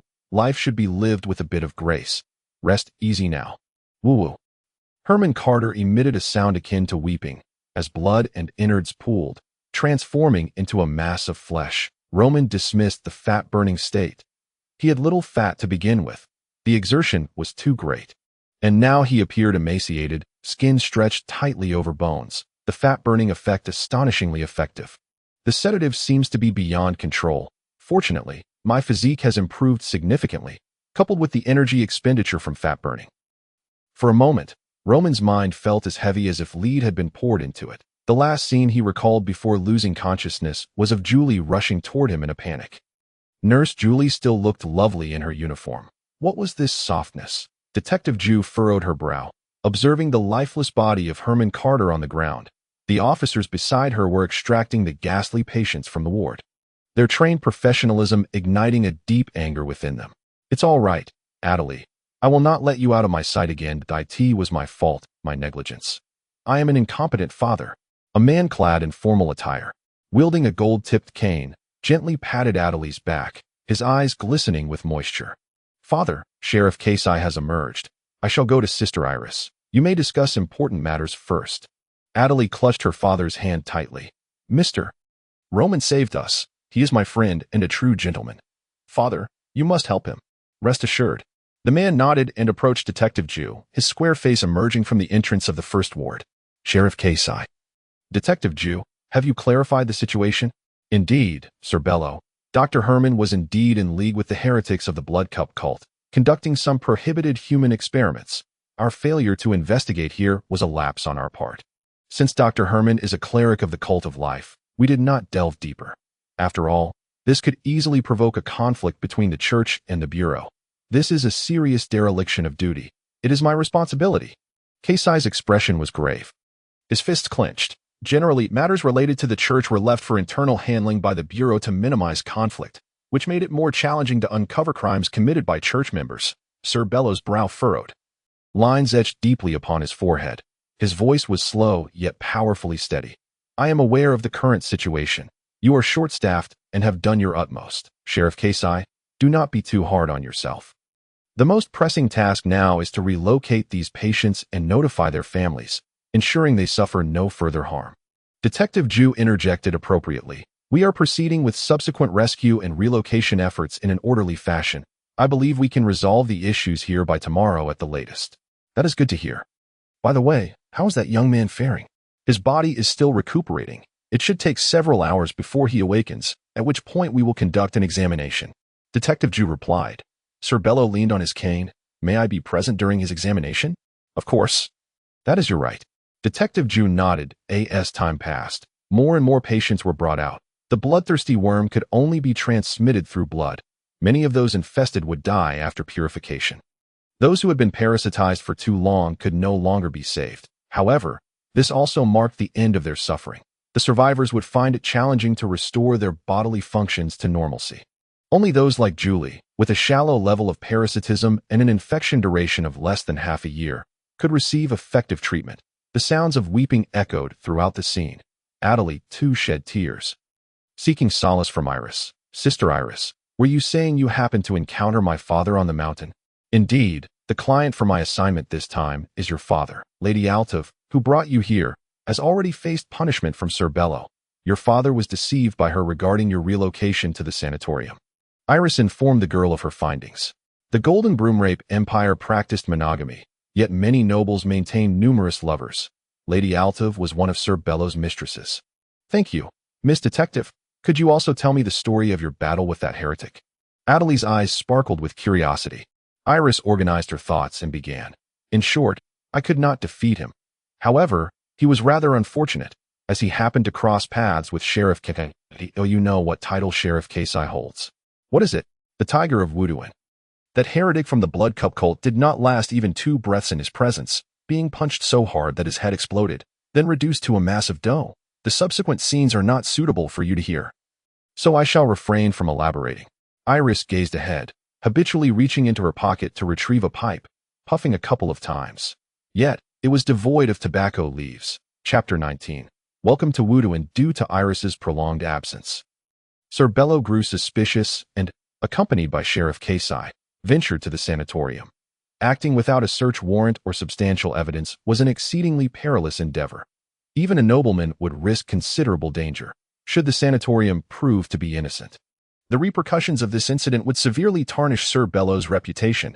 For nobles, family reputation and honor are of utmost importance. Fortunately, Sir Bellow's gamble paid off. In truth, had he simply waited an additional day, he could have awaited the Bureau's reinforcements, thus sparing himself from this perilous situation. How strange. How do I know all this? Has the effect of the sedative worn off? Roman flashed through these thoughts. Suddenly rising to his astonishment, he found himself in an operating room, bound tightly by restraints, unable to move. Herman Carter stood before the bed, a syringe filled with crimson insects in hand. Bloodthirsty worms. What was happening?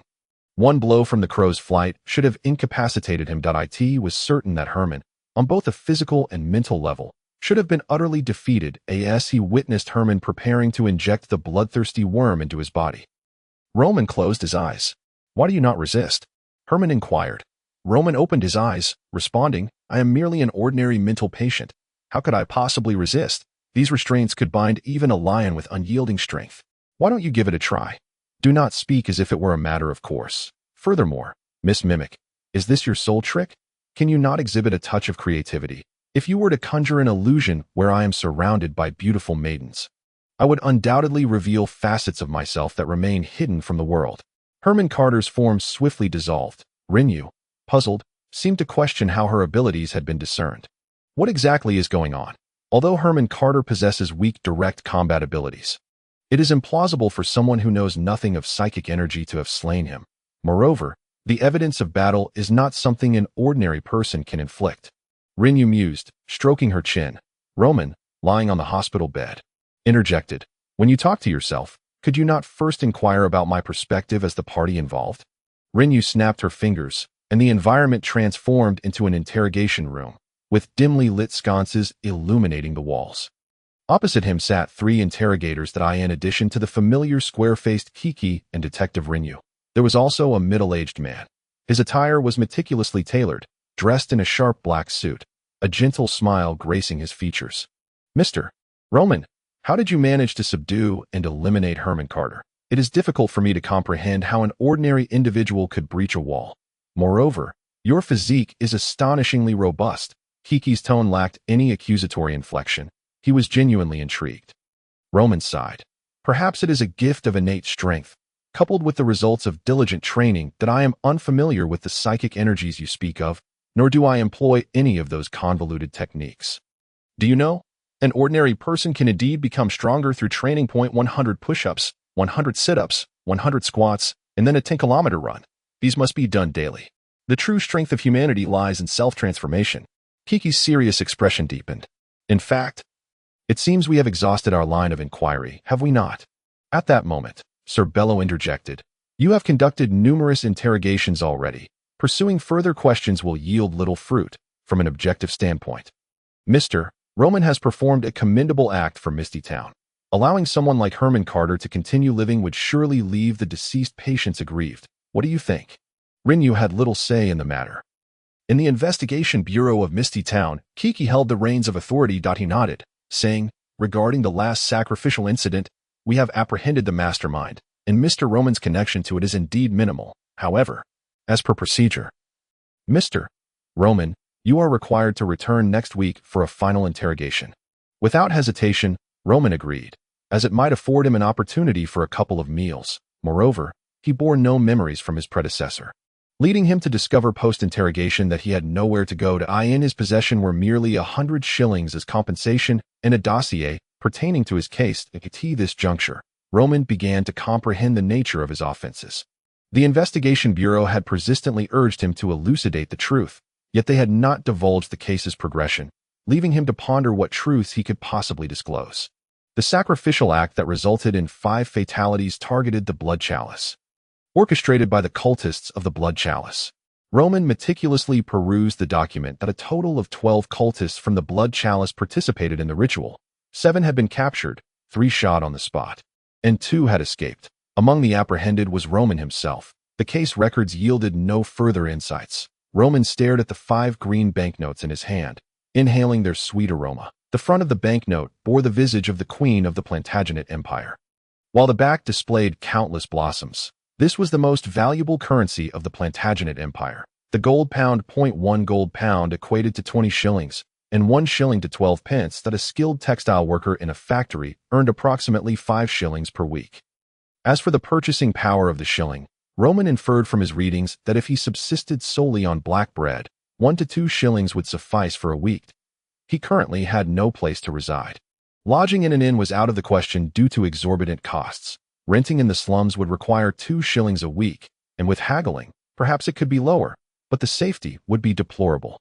And he might end up sharing a room with 10 others, having only a single bed space. In this era, the plight of the impoverished was dire. Roman was unequivocally destitute. He calculated that if he were particularly frugal, he would still need 5 to 6 shillings per week, and the meager sum he possessed would not last long. Should he adopt the lifestyle of the homeless, lying beneath a bridge, as he pondered? Roman exited the investigation bureau. His gaze instantly brightened. The towering night sky was adorned with twinkling stars, and the pale red moon cast its glow, while street lamps illuminated the sidewalks. The steam carriages clattered past, and the buildings lining the streets were impressively orderly, with pointed rooftops and colorful window decorations, some shops boasting conspicuous signs. Just then, a long, resonant sound akin to a blue whale's call rang out.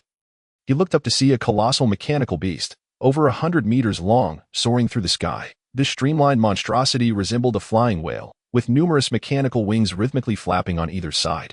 With each advance, steam billowed from its myriad exhaust vents.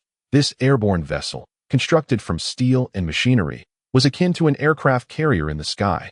The technological advancements of this world were astonishingly surreal. It is quite breathtaking, isn't it? When I first beheld the HMS Glory, I was equally awestruck by such a magnificent mechanical creation, a veritable marvel.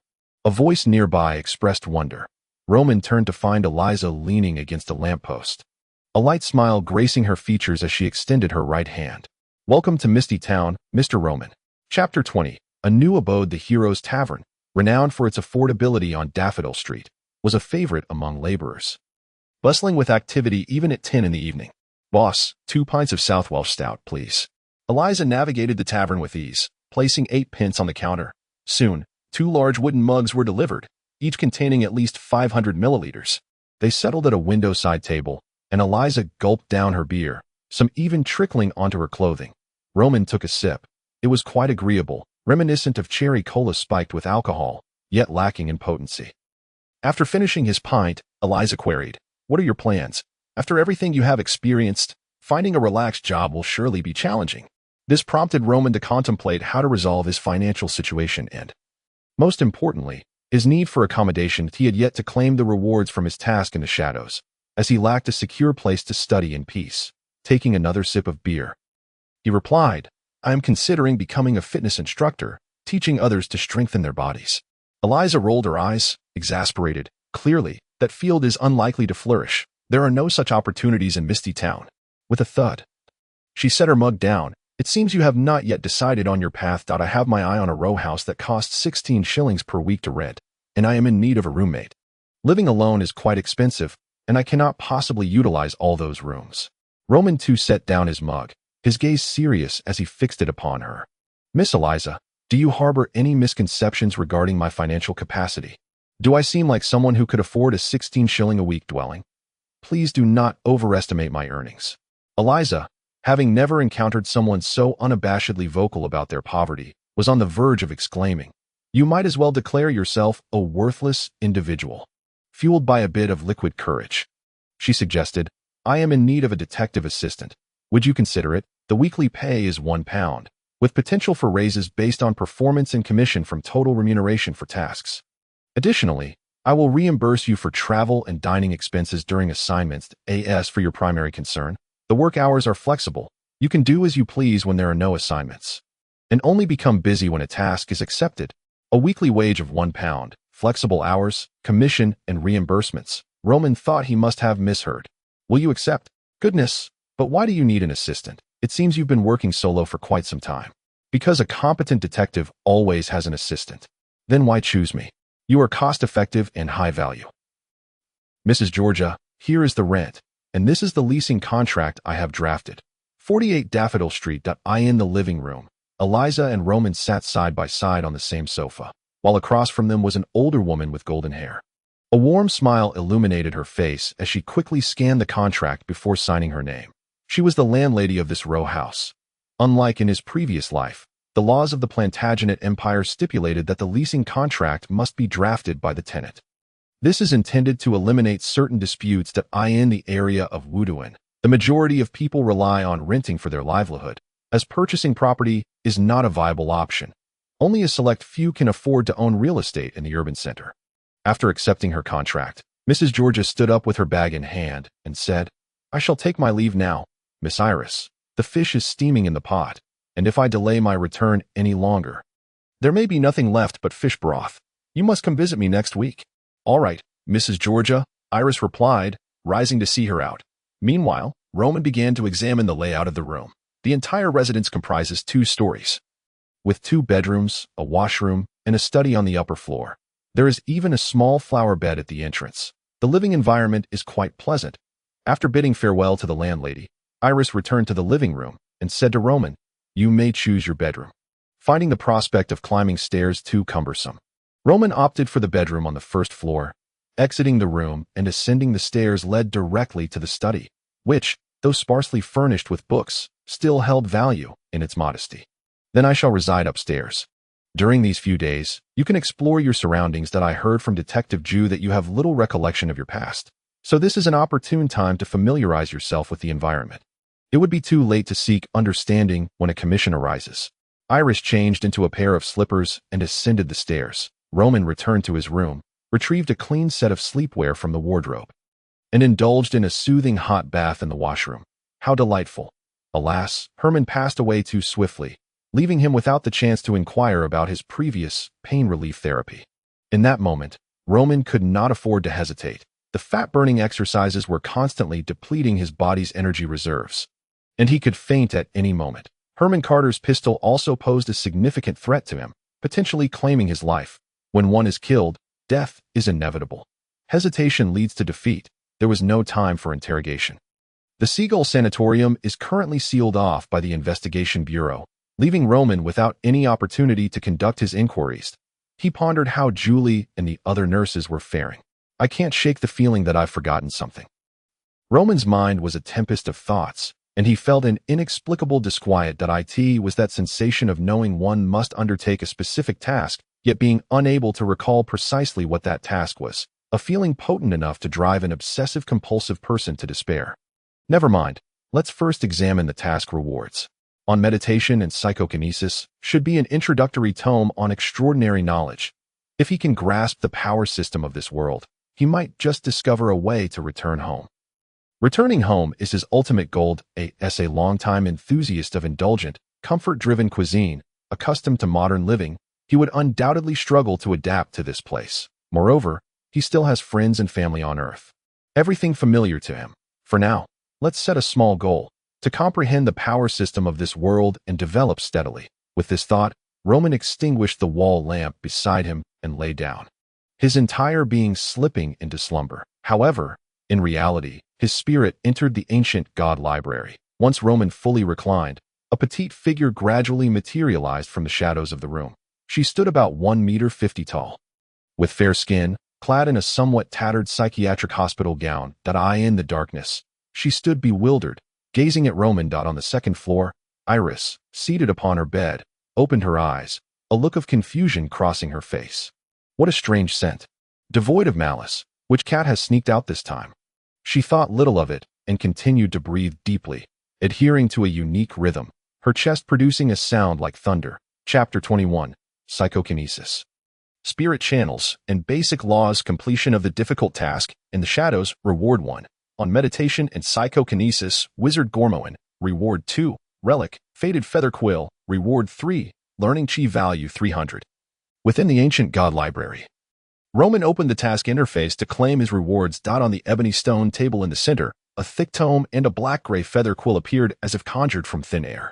The thickness of On Meditation and Psychokinesis could rival that of 3 modern Chinese dictionaries stacked together. It would undoubtedly take a considerable amount of time to read through it. Shifting his gaze to the feather quill, Roman instinctively recalled its information. Faded Feather Quill. Type: Relic. Rating: 1 star, barely useful.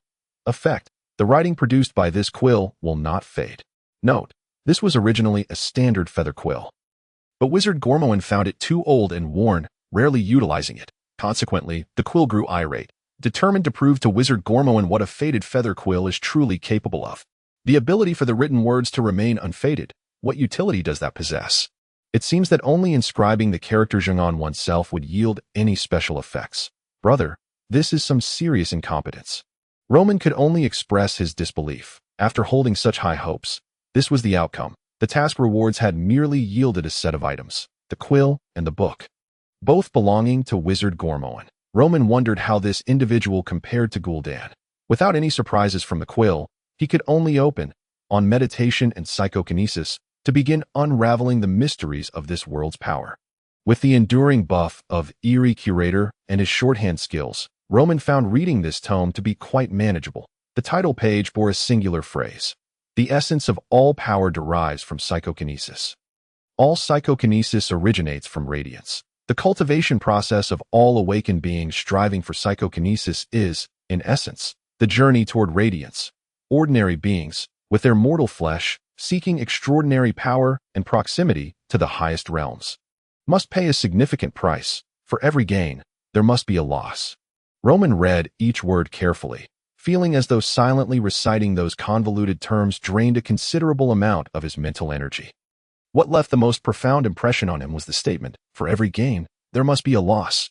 The written language of this world was not Chinese. The only memory retained was knowledge pertaining to written language, preventing him from becoming illiterate. Many sentences proved difficult to translate into Chinese, allowing him to grasp only the general meaning. Yet, this particular phrase was etched in Roman's mind with crystalline clarity, making it impossible to forget.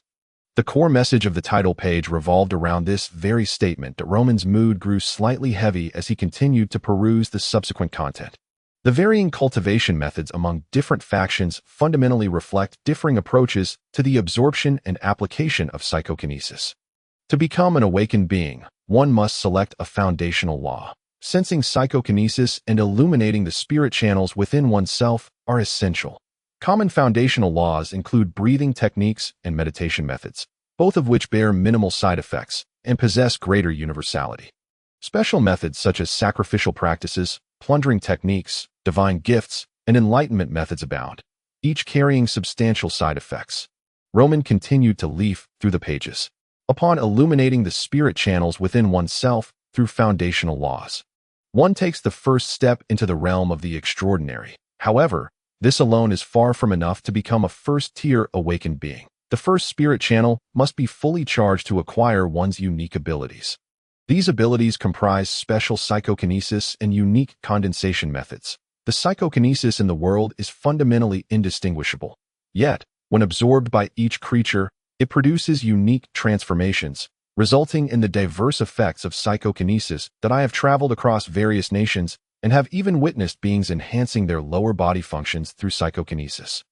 The uniqueness of psychokinesis and its distinct applications may lead to awakening abilities. This is the origin of awakened beings. Furthermore, awakened abilities can also be acquired through potions, hunting extraordinary creatures, and plundering, among other means.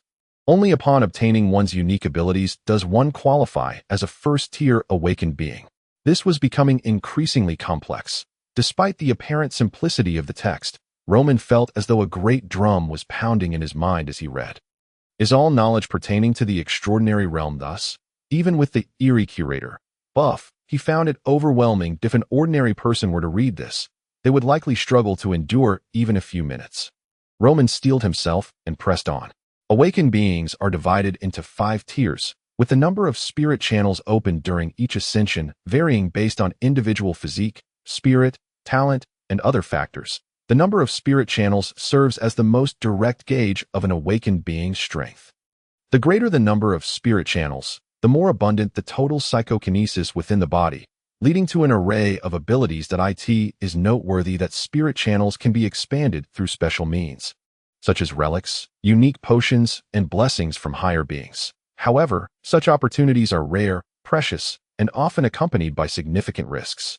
Roman exhausted all his energy, having only grasped the introductory concepts regarding psychokinesis and awakened beings, thereby gaining a superficial understanding of the extraordinary power system in this world. One could liken spirit channels to skill slots and psychokinesis to a mana bar. Abilities may be obtained through personal cultivation and awakening or through external means such as potency potions, unique relics, and grants from higher beings. However, increasing the number of spirit channels proves quite challenging. Each individual awakens with a differing number of spirit channels, typically ranging from 1 to 2. Exceeding 2 channels would categorize one as a genius. Thereafter, each ascension would yield an increase in spirit channels. It is a remarkably straightforward power system. However, the book states that the rank of an awakened individual and the number of spiritual slots merely provide an intuitive reflection of their strength, and do not definitively determine their power. It is entirely possible for a 3-slot awakener to be outmatched by a 1-slot awakener. The intricacies of combat among awakened ones are multifaceted, factors such as relics, the quality and uniqueness of abilities, the level of ability development, prior preparations, psychological elements, and whether abilities counter each other, all play significant roles in influencing the outcome of a battle. Yet, given the plethora of information in this book, where can one learn about basic practices such as breathing techniques and meditation methods, which have minimal side effects yet are immensely practical? Roman pondered aloud. That moment, the faded feather pen beside him suddenly began to move on its own. Flipping to a page in the book, the top of the page bore the bold inscription, Witchcraft Meditation Technique. Goodness, this book actually includes basic techniques. No, is this pen alive? I thought the notes about it were merely humorous asides. Chapter 22. The cat in meditation. The feather pin's unexpected movement took him by surprise. This peculiar object must possess the trait of being alive. Unlike the truth-seeking pin in Elisha's possession, which could also move on its own but lacked any semblance of life and merely depicted the surrounding environment. Self-movement is something no man can resist. As Roman hastily scanned the meditation technique, a sudden thought flashed through his mind. Reading this page, danger level 1 star. Danger? This was his first encounter with such a warning.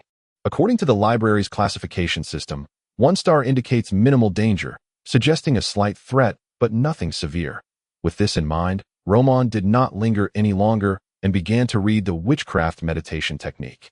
With each line he absorbed, it felt as if a needle were piercing into his brain, slowly stirring his thoughts. Various bizarre notions flooded his mind.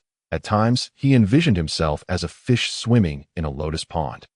And at others, he felt akin to a cheetah racing beneath the setting sun. In an instant, Roman found himself grappling with a sense of mental disarray.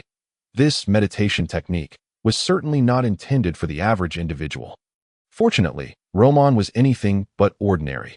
Thanks to the doubled resistance conferred by the eerie curator, he finally reached the last sentence of the witchcraft meditation technique.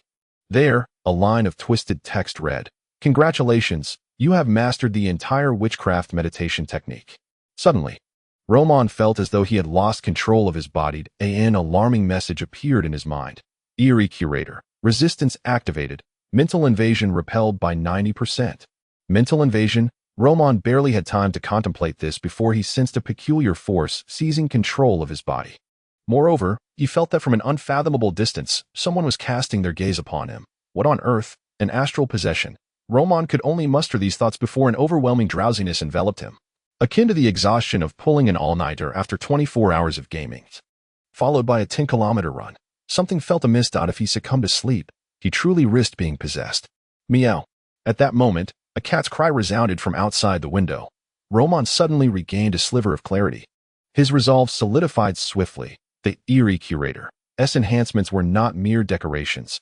The doubled resistance to pollution and distortion effectively bolstered his mental fortitude. Yet, he had not entirely expelled the foreign force. Inevitably, Roman found himself locked in a tug-of-war for control of his body. A battle of endurance, is it? As a corporate drone, I have never feared anyone in this regard, even if I have to work overtime for more than 10 hours. That is merely an everyday occurrence. Thus, a silent struggle commenced. The peculiar force was a faint remnant of the spirit left by the wizard Gormon, intended to plant a seed within the mental realm of the reader. However, continued practice would merely turn the practitioner into a plaything of the wizard Gormon. Should the adversary activate that mental seed, it would trigger the previously established hidden door, rendering all of Roman's efforts as mere garments for the wizard Gormon. What a sinister scheme. The reward bestowed by the Eldritch Library must have directly replicated the contents of a book from the real world, including the wizard Gormon's contingency plan. Should he commend the library for its faithful reproduction, or lament its lack of risk assessment mechanisms and virus firewalls? No, it had already warned him of danger. However, over the years, whenever Roman sought resources online and encountered browser warnings, he had always chosen to continue browsing this website. This time, he had been careless. The library's warning was indeed a legitimate threat. Fortunately, the book contained merely a fleeting thought left by the wizard Gormon. Minutes later, Roman successfully extricated himself from the peculiar force. The resolution had seemed effortless, yet it was fraught with peril. Firstly, the eerie curator's ability had detected the trap left by the wizard Gormon. Otherwise, Roman would have become the adversary's pawn. Secondly, that cat's cry had been crucial. Yet, what was the source of the meowing? Roman turned his gaze to the windowsill and discovered a small cat, sleek and entirely black, perched at the half-open window. Its hind legs were crouched while its front paws stood. Wearing a dazed expression as it stared at him, the feline bore a striking resemblance to a Bombay cat, devoid of a collar or any signs of being restrained at a stray cat. Given its vacant expression, could it be a simple-minded one? He had heard that some simple-minded cats struggle with litter box training and are difficult to care for. After a moment's contemplation, Roman went to the kitchen and retrieved 2 slices of bread for it. Here, eat up. Meow. The black cat leaped down, approached Roman, sniffed at the bread in his hand, then turned with an air of superiority. swishing its tail against his palm. This simple-minded cat was picky, as if it had never known hunger. Rejecting the offered food, the black cat gracefully leaped back to the top of the wardrobe, settling down there and remaining motionless. It appeared it had no intention of relocating. Roman, grateful for the feline that had seemingly saved his life, harbored no objections to it resting atop the wardrobe. Keeping a cat is not demanding, provided he could ascertain it had no owner. Roman redirected his focus to the witchcraft visualization method. Visualization is a beneficial practice, but if left unprocessed, one could become a mere pawn for Gormon, being cut down at the peak of their growth. Such a world seems rife with those who fish for easy gains. With every gain, there must be a loss. Roman reevaluated this saying. Returning to the Eldritch Library, he secured the feather pen in a storage cabinet to keep it subdued. Then, he began to cultivate the meditation method. There exists a multitude of meditation techniques, yet the primary concern lies within the objects of meditation. That a suitable meditation object can yield remarkable results with minimal effort. Roman closed his eyes, reflecting on what his meditation object might be. The witchcraft meditation method imposed no special demands for the meditation object, yet it is preferable to visualize powerful and peculiar entities, whether they exist in reality or are purely mythical. For the core of the witchcraft meditation method is to acquire the power of the witch god. According to the text, the witch god is an entity devoid of consciousness, possessing neither good nor evil. It can draw strength from people's meditations and subsequently share a portion of that power with the meditator. This arrangement has persisted for millennia. Therefore, the stronger and more unusual the object of meditation, the more potent the meditative effects. Meditating upon the deities of this world would undoubtedly yield little success. Deities are shrouded in mystery. Even the most accessible goddess of life remains concealed, her appearance and abilities unknown, as well as her divine domain and responsibilities. Observing the actions of deities may even invite scrutiny from their churches, leading to repercussions or divine punishment. Furthermore, among the renowned powerhouses who have practiced the witchcraft meditation method, few have been able to acquire strength. Countless individuals have attempted to meditate upon those famous figures throughout history. Thus, Roman's own efforts would likely yield mediocre results. As for visualizing natural landscapes and the like, those concepts have long been exhausted, leaving only minimal returns from the witch god. The witch god is quite intriguing. It seems that the relationship between those who practice the witchcraft meditation method and the entity is not one of master and servant, but rather a collaborative partnership. The practitioners provide the material, from which the witch god draws strength, and then they split the spoils. I wonder what the profit-sharing ratio is as long as I can visualize an adequately powerful and previously unimagined entity. That should suffice, right? Roman mused, envisioning a perfect meditative figure. Witch god, this time I shall visualize a grand treasure for you. With that, he began to meditate upon Shakyamuni Buddha. In his mind, he is the Buddha of Buddhism, the revered one. This world lacks Buddhism, and no one has ever meditated upon the Tathagata Buddha. Should he succeed, his meditation technique would undoubtedly surpass that of others practicing the witchcraft meditation method. After all, should anything go awry, the Buddha would stand as his shield. Chapter 23. Raising a cat and profit sharing. Throughout the entire night, Roman immersed himself in meditation. This practice did not deplete his physical or mental energy. On the contrary, when dawn broke, he felt invigorated and brimming with vitality. Such is the advantage of meditation techniques. He had heard that breathing techniques required one to maintain a specific rhythm for 24 hours, which would be exceedingly cumbersome. Good morning, Roman, Alicia greeted as she descended the stairs, clad in a robe. Her strikingly beautiful face, a perfect blend of softness and vigor, bore visible signs of fatigue beneath her robe. Her skin peeked through, fair and delicate to the point of inciting envy. Does this household lack any semblance of privacy? Even at home, one should consider the presence of a man and not be so defenseless. Roman replied, munching on bread. Good morning, Miss Detective. Today is evidently a day devoid of commissions. After completing her morning rituals, Iris consumed a slice of bread and proceeded to examine a revolver laid out on the table. Unlike the typical detective, Iris is a licensed investigator, officially recognized by the police of Misty Town, which grants her the right to carry a firearm. Observing her steady breathing, characterized by a unique rhythm and cadence, Roman speculated that her foundational technique must be a breathing method, though he was uncertain of its specific type. The capacity to perceive lies and danger appeared to be her awakened ability. In other words, She had at least unlocked a spiritual conduit. How enviable. Roman had toiled throughout the previous night with little success. The cultivation methods in this world vary from gradual to rapid advancement, with witchcraft meditation typically yielding results within 3 days, as practitioners generally receive feedback from the witch within that time frame. Ultimately, it depends on the nature of one's meditation and the extent of spiritual energy one can generate. After finishing breakfast, Roman meticulously bathed the black cat from head to tail and then presented it to Iris, saying, "You have no objections to keeping a cat, do you?" Iris gazed at the black cat with a look of intrigue and replied, "Of course not. The meowing I heard last night must have come from it. Right? Without a collar, it is likely a stray." Roman stroked the cat's silky fur and nodded. "It appeared on my windowsill during my dreams, so I suppose it could be considered my dream cat." Iris extended her hand, only for the black cat to arch its back, its white whiskers standing on end as it emitted a fierce growl, displaying quite the obstinate demeanor. "This cat?" Iris wrinkled her nose in surprise, exclaiming, "It has a hint of foolishness. Could this cat possibly be a simpleton? If it refuses your touch, do you immediately seek revenge? Women truly are formidable." Roman thought to himself and casually inquired, "Is your awakened ability related to scent?" "Indeed.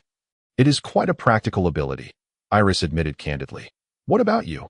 Do you wish to become an awakened one? There must be a latent power within you. Otherwise, you wouldn't stand a chance against Herman. However, since Sheriff Keki is willing to let you go, it indicates you pose no real threat. Speaking of which, you should indeed acquire some relevant knowledge. Individuals like you are far more likely to encounter extraordinary events than the average person. Generally speaking, if you are willing, you could join the law enforcement teams of the police station or church, which would provide you with safety that if you choose not to, becoming an awakened one is not something Sheriff Keki would oppose. But you must consider the implications. Becoming an awakened one requires considerable sacrifice." Roman, perplexed, asked, "What kind of sacrifice?" Iris smiled enigmatically, her skin transforming into a translucent white, revealing the intricate network of veins beneath. "This, my dear, is the price. Each individual's foundational technique, physical constitution, and circumstances vary, leading to different sacrifices. Nevertheless, one inevitably loses something. The price of every gift life offers has long been inscribed in the shadows." Subsequently, Iris provided Roman with an overview of the foundational knowledge of the extraordinary world. It was largely consistent with what he had gleaned from books, yet Iris emphasized a different aspect. The most significant point she stressed was that once one becomes an awakened individual, there is no turning back. Living as an ordinary person may indeed be far more blissful than as an awakened one. However, Roman remained resolute. Much like a browser persistently warning him of a hazardous website, he was determined to proceed that he yearned for power. "Then today, go and register the cat, purchase its essentials, and prepare an outfit that conceals your body and face, preferably something dashing. The tailor at 79 Narcissus Street works swiftly. The garments will be ready within a day. Tomorrow, I shall take you to a place to explore the hidden facets of this world." Iris extracted a pipe devoid of tobacco leaves, symbolically taking a puff before stating, "Awakened individuals from the common folk are not particularly well regarded. They are seen as highly unstable elements. Organizations like the church's law enforcement teams and the investigative bureau do not permit them to appear openly in society. Thus, exchanges and gatherings among awakened ones occur in secrecy." Roman readily accepted Iris's proposal that up until now, he had only engaged with theoretical knowledge.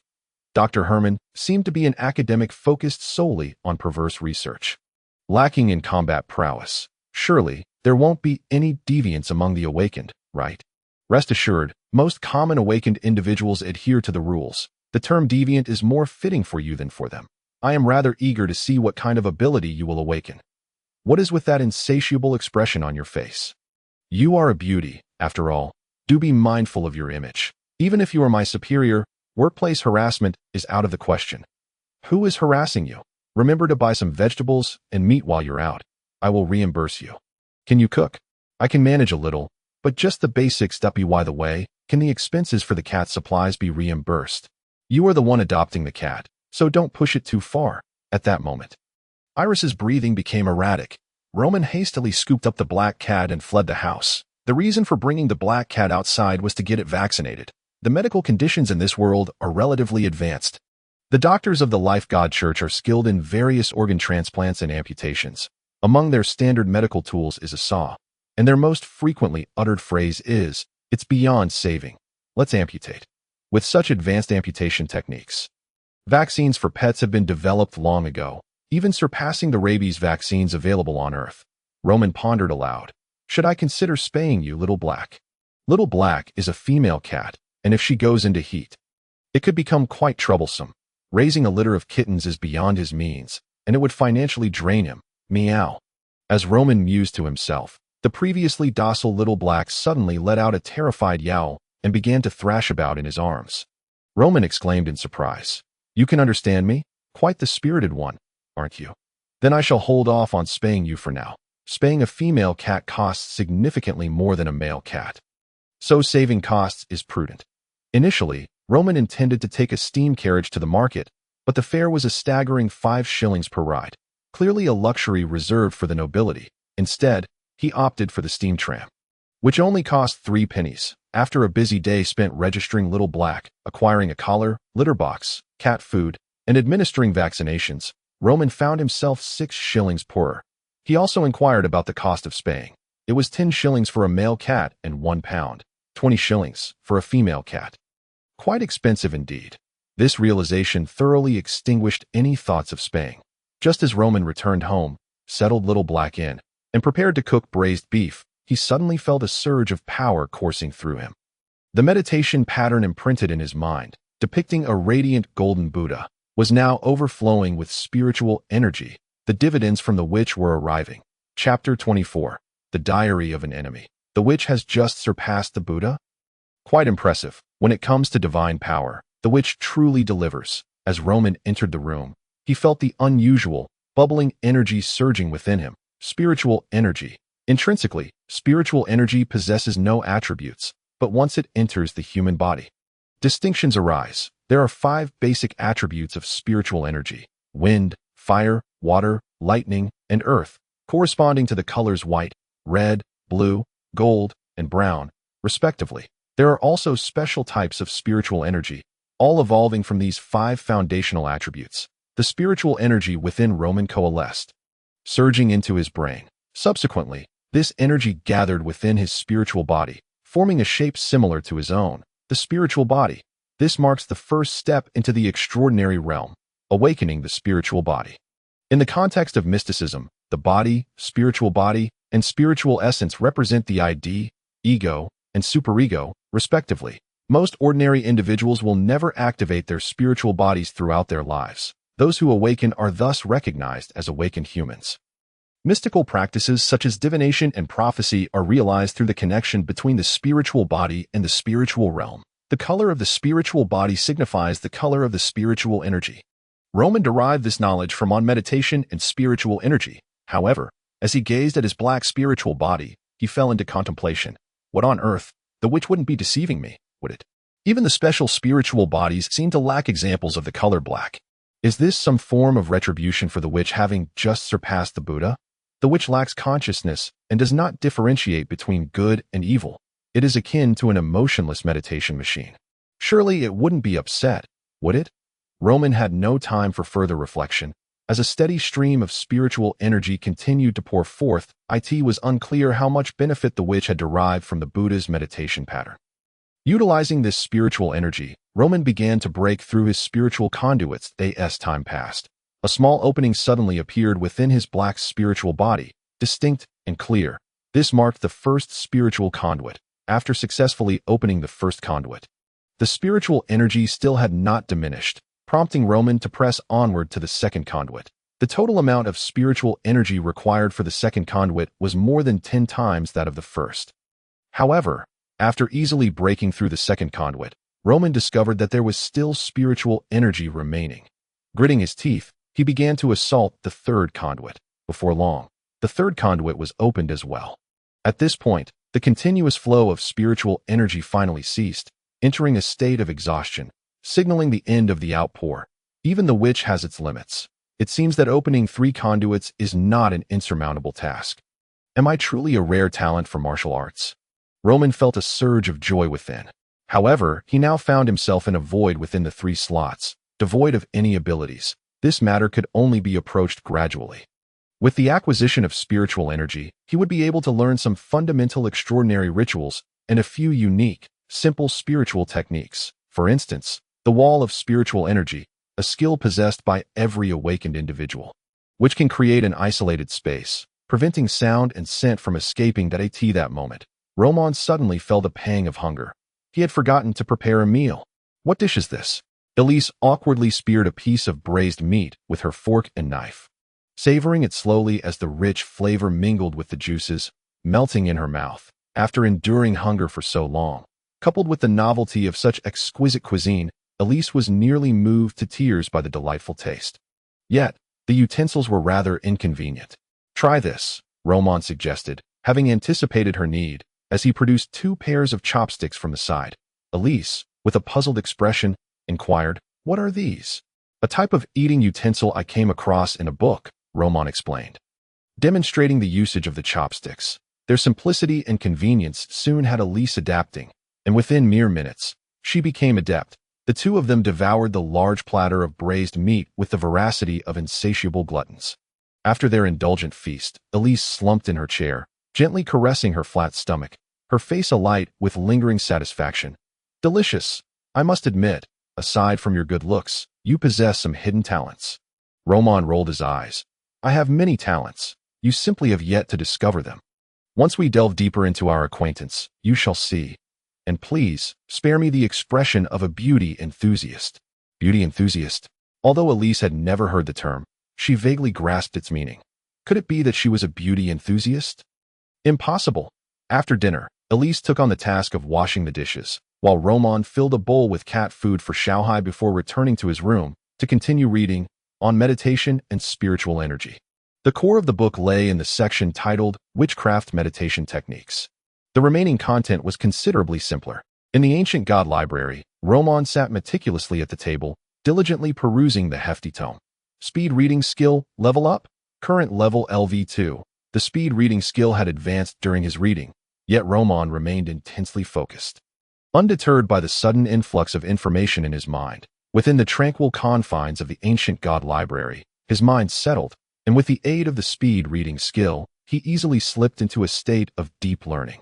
Huff. Time slipped away, and Roman felt a dull ache in his temples as he closed the book, and a wealth of information surfaced in his mind. Successfully read on meditation and spiritual energy. Reading progress 100. Earned 200 learning points. Understanding 90. Acquired special ability. Affinity with the witch god. This book meets the criteria for inclusion. Can be archived in the ancient god library. Library capacity 100. Do you wish to archive? A special ability? Roman was somewhat surprised. Previously, he had not acquired any special abilities from the books he read. The ancient god library only archived tomes that held special resonance. With a thought, he pondered, affinity with the witch god. You will find it easier to gain the witch god's recognition. This is akin to boosting one's favorability with the witch god. Roman was puzzled. Yet he chose to archive the book within the library, as it could enhance the passive effects of Eerie Librarian. With a stroke of luck, it might even yield further abilities. The heavy black book now adorned the previously empty shelf. Book title: On Meditation and Spiritual Energy. Type: Introductory text on basic extraordinary studies. Rarity: 2 stars, unremarkable. Effect: Aura of Gormoan. This book can simulate the unique spiritual energy aura of the wizard Gormoan. Remark: This book is also known as On the Self-Cultivation of Chives. The effect simulates the unique spiritual energy aura of the wizard Gormoan.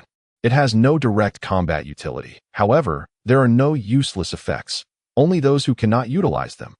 Almost forgot about that notorious villain, Gormoan. Upon this thought, a small notepad appeared on the desk of the ancient god library. He conjured a pen in his hand and inscribed a line of information. March 27, Sunny. The wizard Gormoan intends to cultivate me as his chive through the concealed mental seeds within the book. This is my first friend in this alternate realm, enlightening me to the dangers of this world. As the ancient saying goes, when friends come from afar, they must be exterminated. I, a wild stallion, am lost in my path. Yet you, a petty man, must be eliminated. Humans are inherently forgetful creatures. Roman resolved to document his enemies, a constant reminder to spur himself onward. Chapter 25. Gathering of the Awakened. After thoroughly reading On meditation and spiritual energy, Roman familiarized himself with the application of spiritual energy.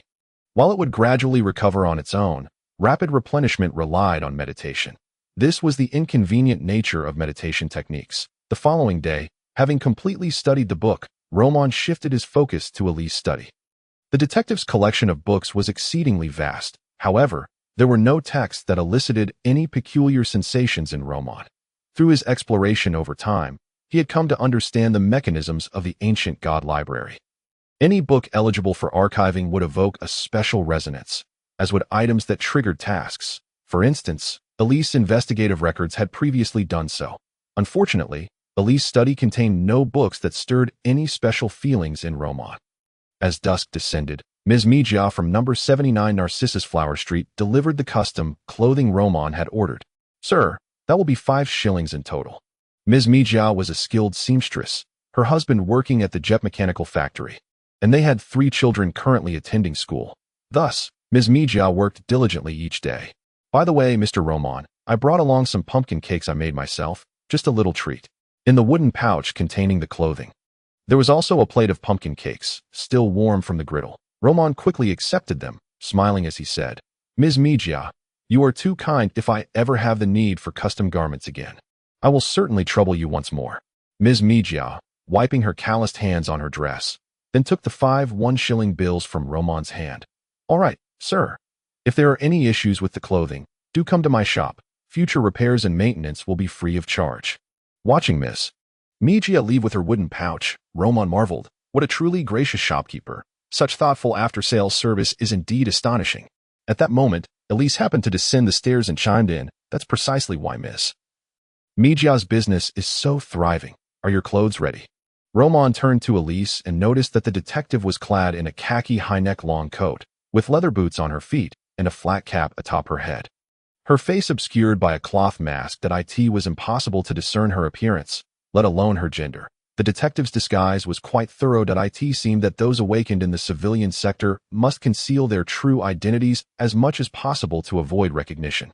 Roman opened the package to reveal a naval uniform, a pair of spacious trousers, a white cloak, and a red hood. Upon seeing this ensemble, an ominous premonition stirred within Elise. Once Roman donned the full outfit, Elise relinquished any remaining hope, covering her face with her hands, unable to bear the sight. "What on earth are you wearing?" Roman swirled his cloak, revealing the word justice emblazoned upon it. Indeed, the attire he had commissioned from Ms. Mijia was a naval uniform inspired by Captain O. To replicate an admiral's suit in its entirety would cost far more than 5 shillings, so Roman had settled for a simplified version. "Are you pretending to be a sailor? This is utterly bizarre." Elise could no longer contain her urge to critique. Yet, at that moment, Roman slipped on the red hood, exposing only his eyes and mouth. Elise clenched her fists. "What is this hood? We're attending a gathering, not planning a robbery or a crime. With this getup, the street patrol detectives will surely mistake you for a criminal."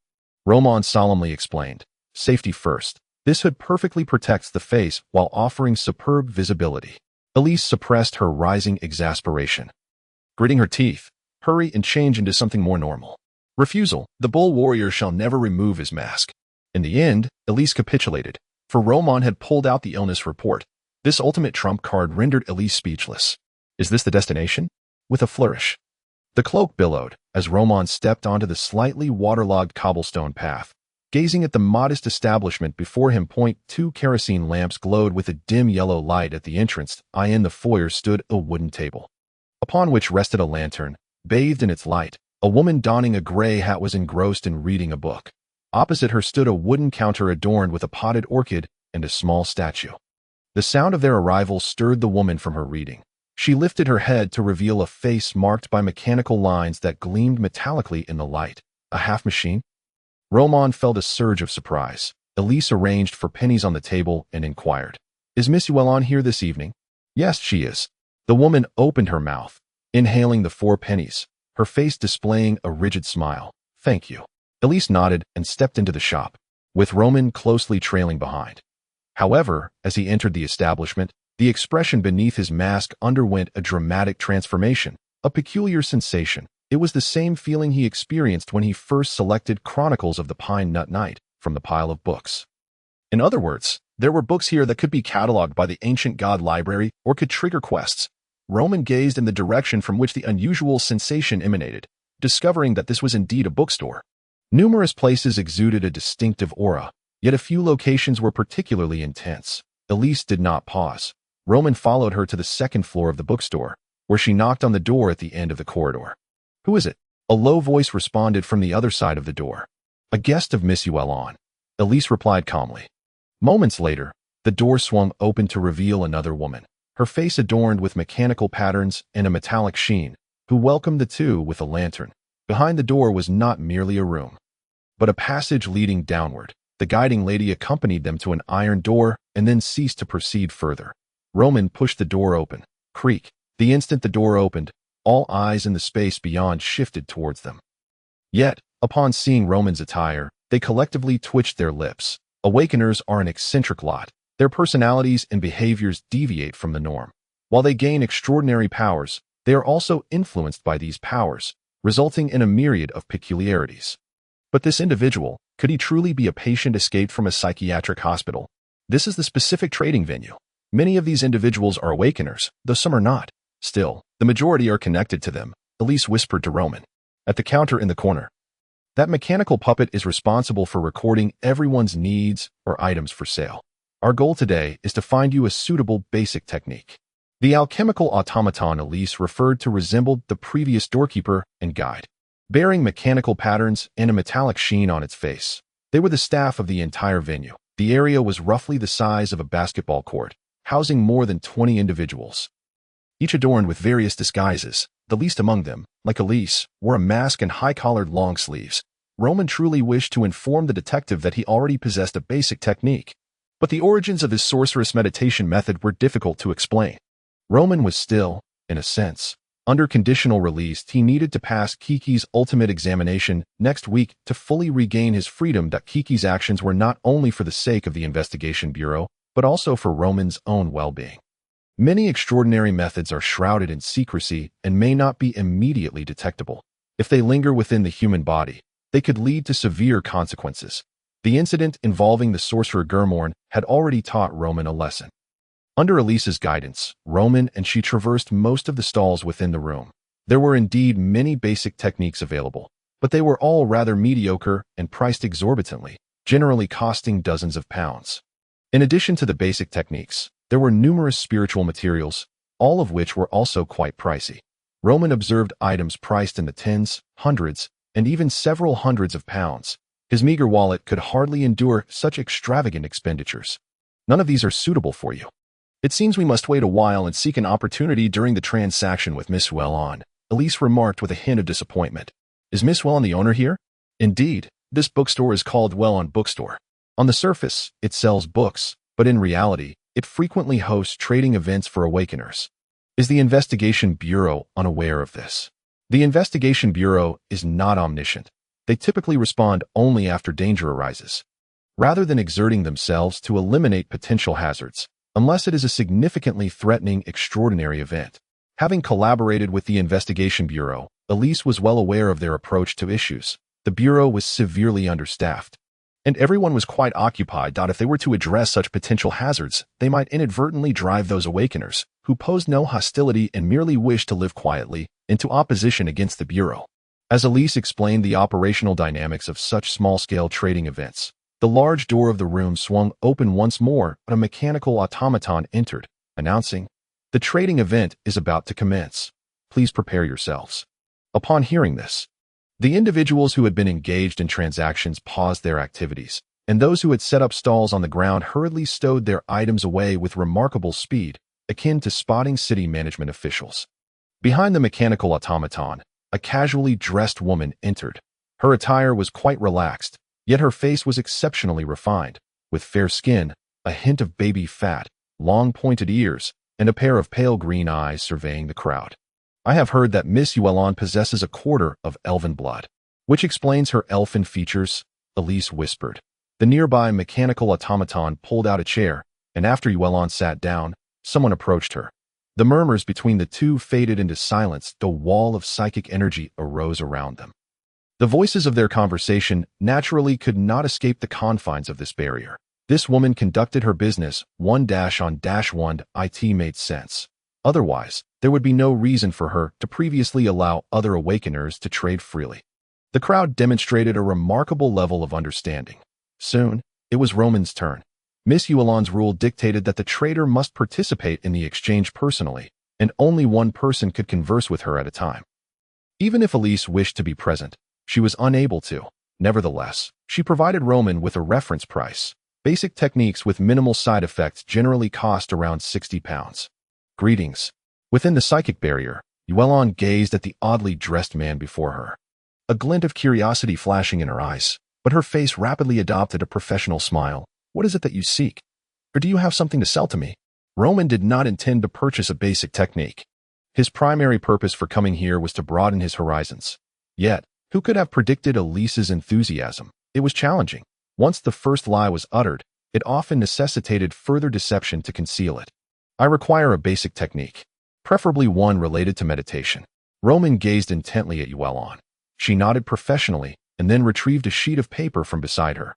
Do any of these appeal to you? Roman glanced at the list, which documented various meditation-related basic techniques along with their prices. Waves meditation method, spiritwood meditation method, thunder meditation method, corpse meditation method. The variety was overwhelming. However, the sole drawback was the prices were far from attractive. Miss Yuelan, while these items on the list are undoubtedly commendable, they seem rather conventional. Roman expressed a troubled countenance. Do you have anything less conventional? Yuelan appeared perplexed, then seemed to recall something. With a smile, she replied, there are indeed unconventional options. However, you will need to wait a while. After the trading event concludes, I can take you to select. Roman was taken aback by this response. There truly was an unconventional service. After conveying this outcome to Elise, he noticed her expression of surprise. She then slipped a stack of banknotes into Roman's hand. A total of £100. Based on your weekly salary, if there are no commissions, it would take you 2 years of work to repay this amount entirely. So, be mindful of your spending capabilities. I shall step outside for a smoke. Remember to call me when you're done. Elise patted Roman's shoulder and then elegantly turned to leave. What was going on? This individual seemed all too familiar with the proceedings. If one were unaware of her profession, they might assume she was a professional at luring clients. Roman silently scoffed at this notion, but he would certainly refrain from engaging in advanced spending. When the trading event concluded swiftly, Roman was summoned to a nearby partition by Miss Yuelan. At that moment, only the two of them occupied the room. Seeing Yuelan setting up the psychic barrier, Roman hesitantly inquired, Miss Yuelan, with only 2 people, is it necessary to establish a psychic barrier? Yuelan had already delineated an area. Once the psychic barrier was complete, she straightened up, revealing her alluring curves. However, as she turned around, her smile took on a peculiar quality. Of course it is necessary. Otherwise, how could we engage in a deeper conversation? Come, remove your hood. Let me see your face. Your scent is quite sweet. You must be a handsome fellow. Yuelan extended her fair right hand. However, before she could touch Roman, a strong hand clasped her wrist. Miss Yuelan, what strange words are you uttering? I am not just any man. Please do not get too familiar with me, or I shall have to raise my voice. The individual regurgitated something, likely not of good nature.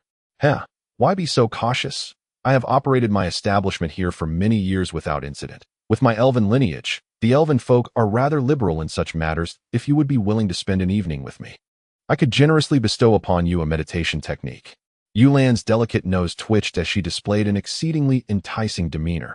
However, at this moment, Roman regarded her with a cold gaze. What do you perceive me to be?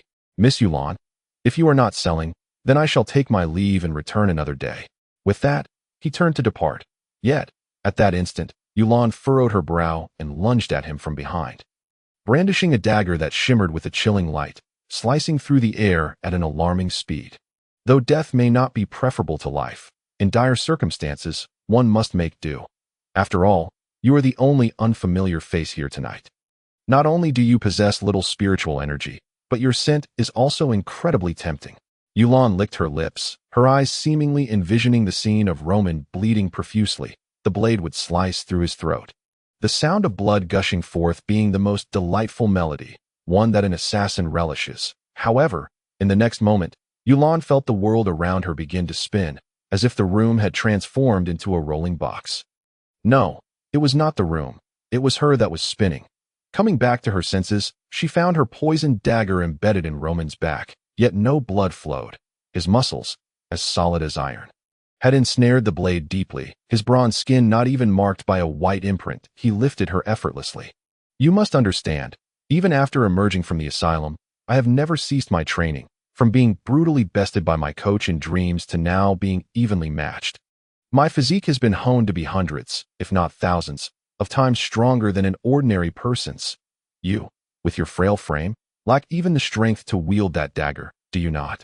Roman's arm twisted at an unnatural angle, crushing Yulan's wrist with a sound akin to snapping instant noodles.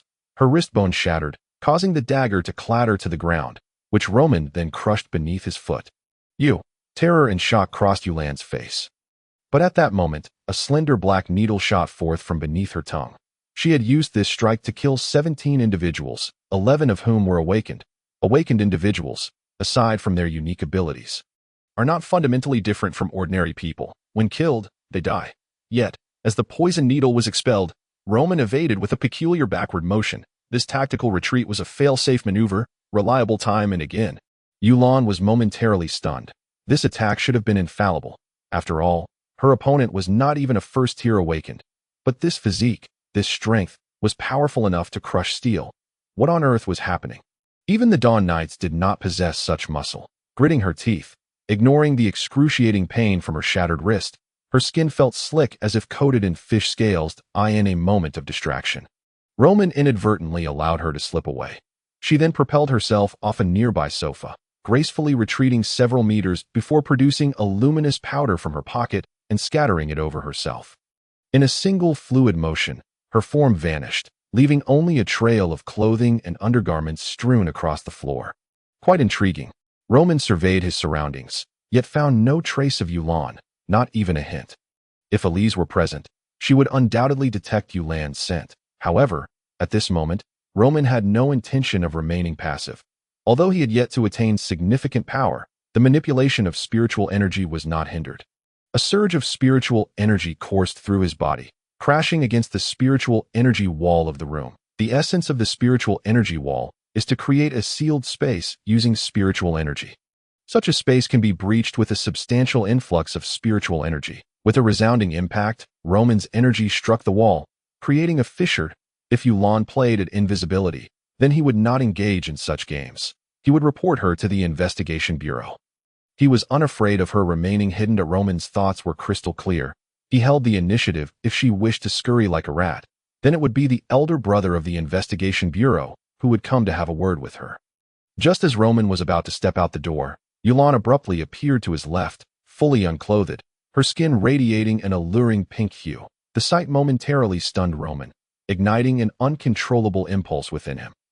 This was not merely his own desire. The peculiar fragrance was also one of her extraordinary abilities. In that fleeting moment of distraction, Yulan tightly gripped yet another dagger, seemingly conjured from thin air, and lunged at Roman. In a split second, Roman's fist crashed into the floor, cracks spiderwebbed across the surface, followed by a thunderous crash as the floor collapsed. Both individuals plummeted downward. Roman landed firmly, while Yulan momentarily lost her balance due to the sudden drop. Yet, she reacted with remarkable speed, twisting her body in midair, attempting to vanish once more. However, having seized the opportunity, Roman was not one to let her escape easily. In that instant, his muscles bulged as he delivered a simple, yet powerful punch to Yulan's chest. With a resounding thud, a cloud of blood mist erupted, propelling Yulan's body like a ball, crashing through two walls and stirring up a cloud of dust. This commotion naturally alerted everyone in the house. Sensing the scent of blood, Elise grasped her firearm tightly and swiftly arrived at the scene. The mechanical dolls also gathered, their previously amiable expressions now tinged with murderous intent, subtly blocking the retreat of both combatants. What is happening? A hint of confusion crossed Elise's face. Everything seemed fine. So how had a brawl erupted? It was important to note that Yulan was not to be trifled with. Her ability to engage in such business indicated she was no ordinary foe. Roman replied curtly, "How would I know? This lunatic is utterly insane. And are you truly certain this place isn't a black market? Having suffered such a significant loss, I can no longer tolerate it. You hold the fort here. I am going to confront her." Within the house, there were 3 mechanical dolls. Elise furrowed her brow and nodded. You go ahead, but be careful. Leave these mechanical dolls to me. Yulan is a seasoned first-tier awakened and may have already unlocked her 3rd spirit slot, possessing numerous bizarre extraordinary items that I will resolve the situation here as quickly as possible to assist you. She turned her head, only to discover that Roman had already vanished from sight. He had followed the trail of blood left by Yulan, pursuing her relentlessly. His urgency stemmed from the sudden activation of a mission. Chapter 28. Is it worth it? Difficult mission. The instigator. Mission requirement. Capture Yulan and investigate the Blood Cup cult's ritual. Mission reward. Ritual of Blood. A requisite reading for joining the Blood Cup cult. Mission reward 2. Library borrowing station construction scroll 1. Mission reward 3. Academic value 1000. Note. From the outset. You have borne an innocent accusation. Was the sacrifice of the Blood Cup cult truly your doing? Why did others perish during the sacrifice, while you alone survived? Why would strangers wish to harm you? Now, an opportunity unfolds before you. Roman's urgency was fueled by the emergence of this mission following his explosive confrontation with Yulan. Setting aside the rewards, the primary concern lay in the mission's note. Since his arrival in this world, he had lost the memories of his former self, inexplicably imprisoned, subjected to repeated interrogations, and ultimately confined to a mental institution. All of these events had stemmed from his entanglement in a sacrificial ritual. The sacrificial ritual was a notable, albeit not colossal, extraordinary incident in Wudun as the largest city in the northern region of the Golden Flower Empire, with a population exceeding several million. Its intricate geography and architectural structure provided a relatively favorable environment for awakened individuals. Every day, extraordinary events transpired in Wudun, keeping the investigation bureau exceedingly busy, while the enforcement teams of various churches strived to maintain societal stability. That Roman's actions had resulted in multiple fatalities, but he was not the principal culprit, nor a member of the Blood Cup cult. Once determined to be an ordinary individual manipulated mentally, the investigation bureau had released him. Yet, Roman had struggled with the weight of his situation ever since his arrival. He had lived under the surveillance of the investigation bureau, and just as they relinquished their oversight, chaos ensued. It seemed that someone was covertly intent on his demise. The life of a corporate drone is still a life worth living. These people truly disregard human life entirely. Roman felt it was time to investigate the origins of this matter and engage in a serious discussion with the participants and organizers of the sacrificial event. Does possessing extraordinary power grant one the authority to dictate the lives of others? Encountering such individuals, no matter, a punch first, questions later. Seeing that Elise was confident in restraining the mechanical dolls, Roman followed the blood trail left by Yulan, pursuing her into a hidden compartment on the 1st floor of the library. The blood trail vanished from the floor. After searching for a while, Roman pried up the floorboards, eventually discovering a hidden passage beneath. There is a secret door on the 2nd floor and a hidden passage on the 1st. Yulan has indeed prepared thoroughly. She must have taken many lives. Roman furrowed his brows, yanking down the wall-mounted sconce that illuminated the room, clutching it in his hand as he stepped into the pitch-black passageway. Morian, what exactly does your Blood Cup sect intend to achieve? Such frequent sacrifices, even if they bestow power, will inevitably lead to a descent into mindless monstrosity. Madmen. Indeed, the followers of the Blood Cup sect are all lunatics. How did the Church of Life fail to eradicate you all back then? In the brightly lit underground, a woman imprisoned in a cage unleashed a tirade of curses. This scene had persisted for a full hour. She was clad in a complete set of closed metal armor, intricately etched with mechanical patterns. Some gears protruding from the armor's exterior. The armor appeared exceedingly cumbersome, adorned with various extraneous metallic appendages, their purpose unclear. The entire suit enveloped the woman, leaving only her furious eyes visible, glaring at the men on the elevated platform ahead.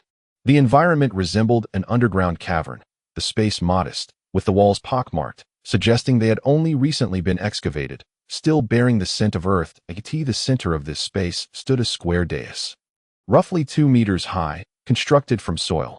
Each corner of the dais was lit by burning torches, casting light upon the scene. At the center of the dais stood a stone pillar, bound with 6 individuals, who appeared to be vagrants, all unconscious. Below the dais was the cage containing the armored woman, alongside 3 iron cages, each imprisoning a human adorned in clothing marked with the insignia of the god of steam.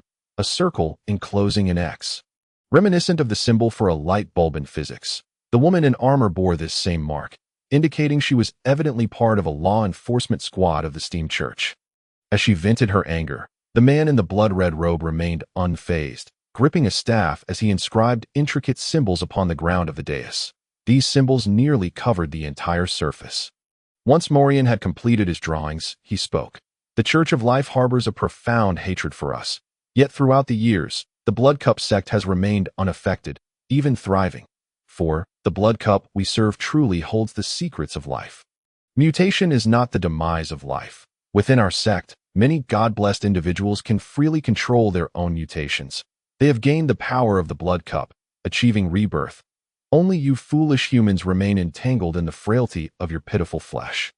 The corporeal form of humanity is limited. A ghostly green light flickered in his eyes as he produced a small knife, slicing open his fingertip. Blood dripped onto the dais, instantly consumed by the symbols he had inscribed.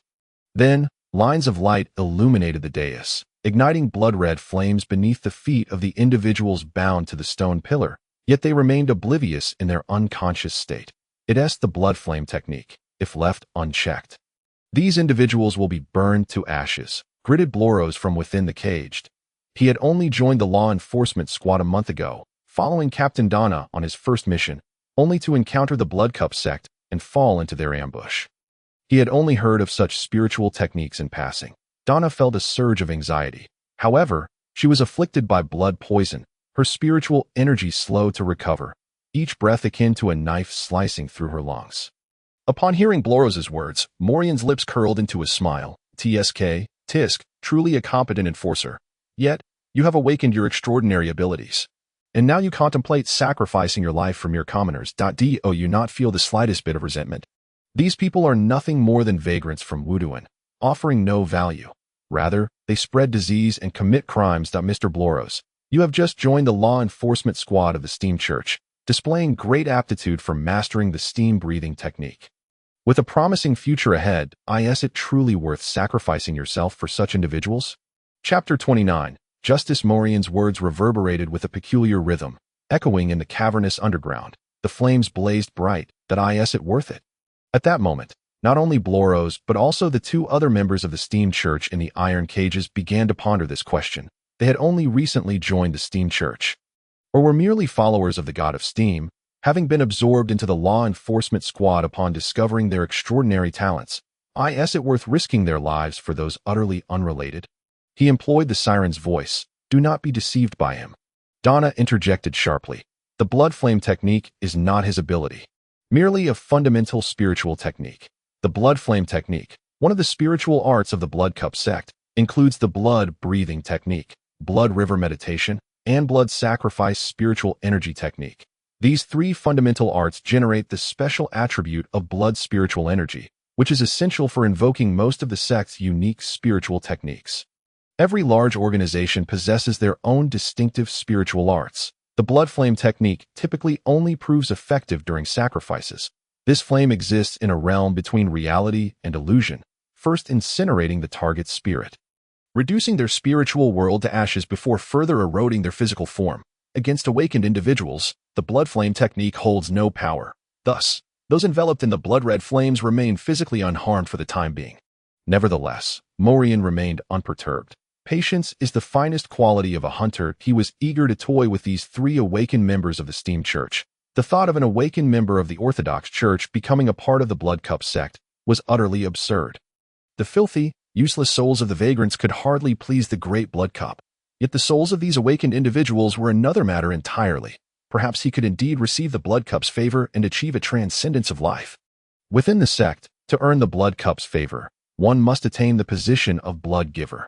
It is a challenging endeavor, yet Morian perceived a glimmer of hope, just as he reached a peak of excitement within his mind. Moonlawn abruptly burst into the enclosed space from a hidden door, panic-stricken. Morian observed her, drenched in blood, and demanded, "Where are the sacrificial offerings I requested?" Moonlawn replied hastily, "I failed. I initially found a perfect target. But he was far too powerful, and I could not subdue him."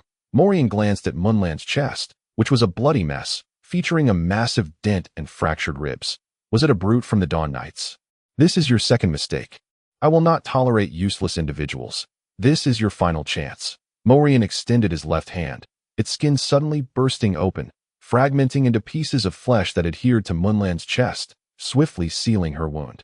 Even the most skilled skin grafting would not achieve such results. After the flesh exploded, Morian's left hand revealed stark white bones, but soon new flesh sprouted forth. Go. Guard the outside that I need 3 more minutes. After that, we will relocate. Morian resolved to hasten his pace. This was the residential area of Wuduan. Should a disturbance occur, the situation would become exceedingly dire. Moreover, the law enforcement squad of the Steam Church had been absent for far too long, which could pose further complications. It seems there is no time for gradual enlightenment. Enjoy a pleasurable death, for it may not be entirely unwelcome for you. Morian approached the cage, imprisoning the awakened members of the church. The blood poison within them rendered these Steam Church members incapable of resistance. If we utilize that relic on our person, we might just create a glimmer of hope. The enemy has already opened the 5th slot. The disparity in strength is vast, and the ambush prevented us from responding.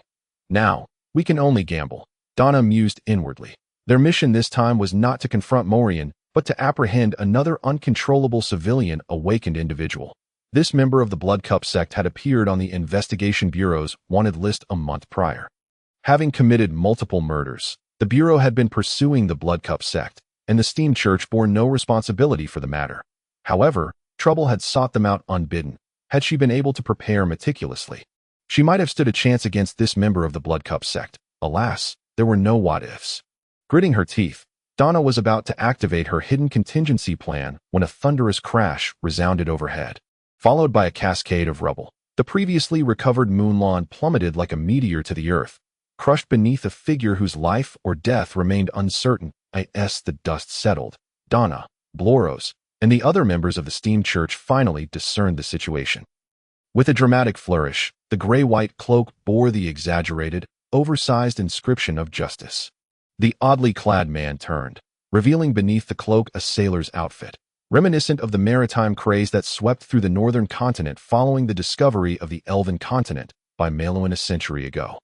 After Maelduin's death, his final words were revealed, which simply stated, "Do you seek my treasure?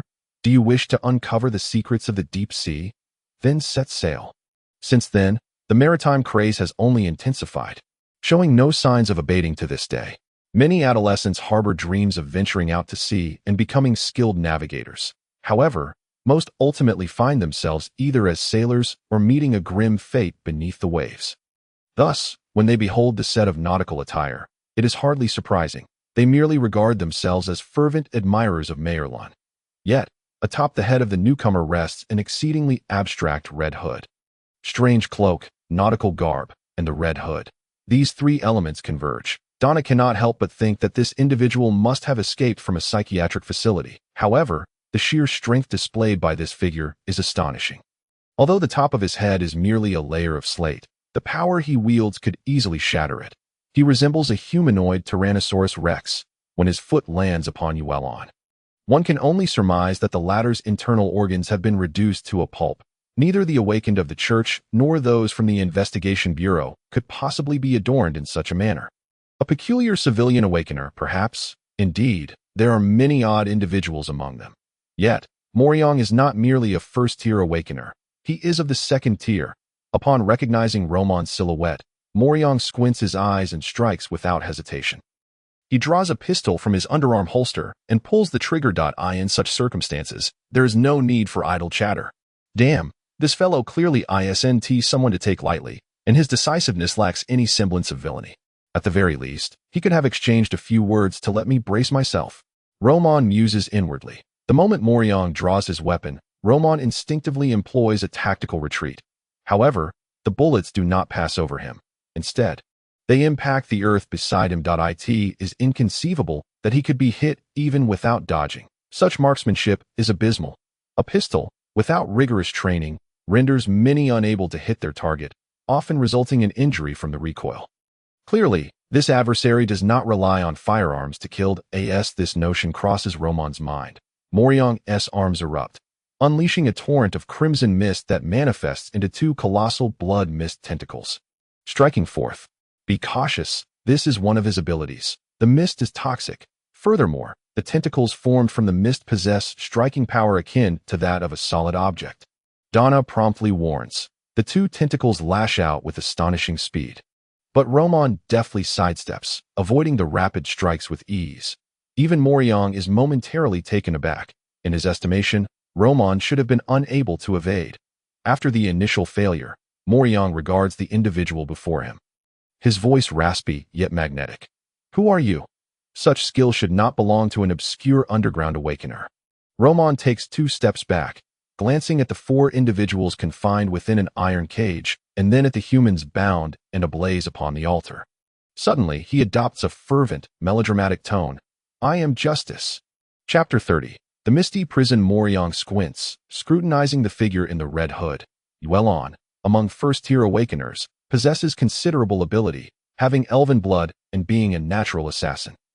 Yet, she barely lasts a few breaths before being brutally defeated by her opponent, a melee awakener of incredible strength. Moryong retreats with an air of nonchalance, his psychic energy beginning to flow. Suddenly, the 4 torches atop the altar ignite, their fierce flames seeming to possess a will of their own as they whirl toward the central pillar. Subsequently, he turns and dashes toward the dark passage without hesitation. Roman contemplates pursuing him. However, if left unattended, those bound to the pillar will surely perish in the flames that in the time it takes him to deliberate. Moryong has already vanished into the shadows. Moryong presents a formidable challenge, and the mission mandates capturing Yuelon and investigating the Blood Cup cult's rituals, not outright eliminating him. Roman swiftly cuts the ropes binding the individuals to the stone pillar, rescuing them from the encroaching inferno before arriving at the 4 iron cages. As the cages open, Donna immediately produces her credentials from within her armor. Greetings, I am Donna Aide, captain of the Steam Church Enforcement Squad. Thank you for your assistance, Mr. Justice. She quickly consumes a blue pill, her breath rising and falling like ocean waves, the white mist visibly escaping her mouth. This is a method to purge the blood toxins within her body, but the commotion is too great. She refrains from using it while Moryong is present. Within a few breaths, the 4 awakeners of the Steam Church successfully expel the blood toxins. Harold, Mel, you 2 remain to manage the scene. Bros, you and I will pursue Moryong. The Blood Cup cult is surely up to something significant in Wuduan. We cannot let him escape. Mr. Justice, would you care to join us? Donna speaks with unyielding decisiveness, her armor clinking as she moves. Should this eccentric not accompany them, she doubts her ability to capture Moryong with absolute certainty. What is the nature of the ritual here? Roman inquires. Donna responds. It is a fundamental blood sacrifice ritual of the Blood Cup cult. The Blood Cup is an evil deity, and its followers are nothing short of lunatics. This blood sacrifice ritual is intended to please the higher-ups within the cult, thereby granting them even more potent blood. Nearly all rituals and magical arts within the Blood Cup cult are blood-related, that we can discuss more as we proceed. The 3 hastily pursue the direction Moryong departed. As Donna explains, Roman's mission completion percentage surges, reaching 60% in an instant. However, this figure feels amiss. Yuelon has already been captured, and the altar's ritual has been investigated. The task should have been completed outright. The only possibility is that the investigation of the Blood Cup cult's rituals refers to the cult's activities throughout Wuduan. This place seems to be merely one of their ritual sites, thus leading to the current situation. Capturing Moryong and extracting information from him has become imperative. Come to think of it, I do have an inexplicable connection with the Blood Cup cult. These individuals are undoubtedly engaged in clandestine activities. Scurrying about like underground rodents, Roman muses inwardly. The trio continues their pursuit, only to find their exit leads to a small grove. Despite numerous forks in the path, Donna is certain she has not misstepped. There, Bros points into the darkness, where a figure is sprinting through the trees. It is Moryong. He has not escaped far.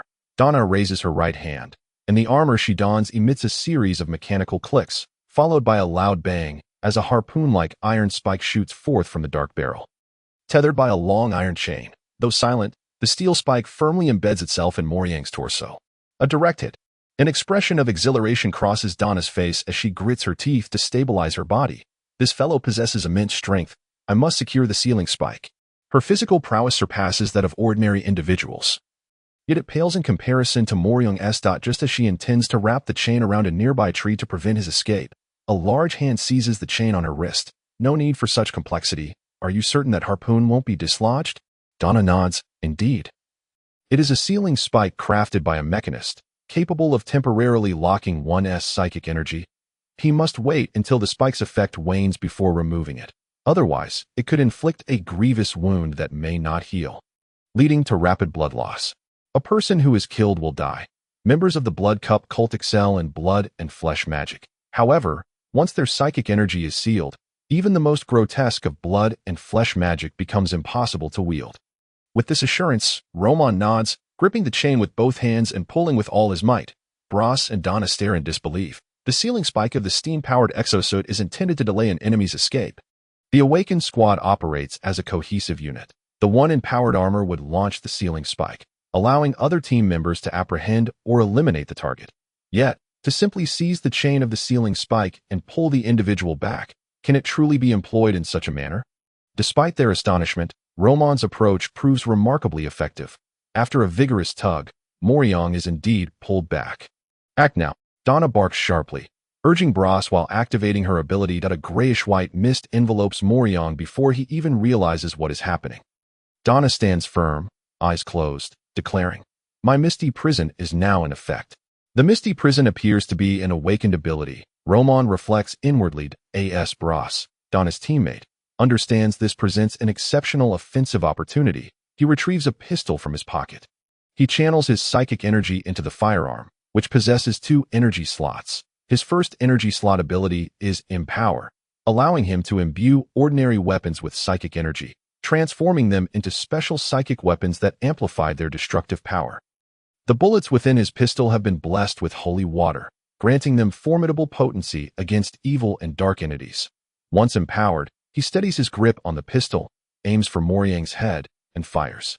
A vivid splash of crimson erupts. The bullet penetrated directly into Moriang's skull, shattering a significant portion of his cranium and exposing pulpy pink brain matter that wriggled like tofu. Chapter 31. Cloudburst.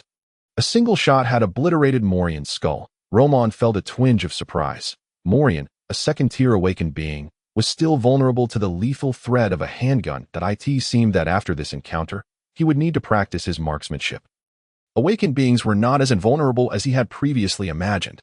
Most of them possessed physical attributes superior to those of ordinary humans, and more importantly, they wielded peculiar abilities, such as Donna's fog prison. "It's not over," Donna suddenly exclaimed, her face pale. Moriang is not dead.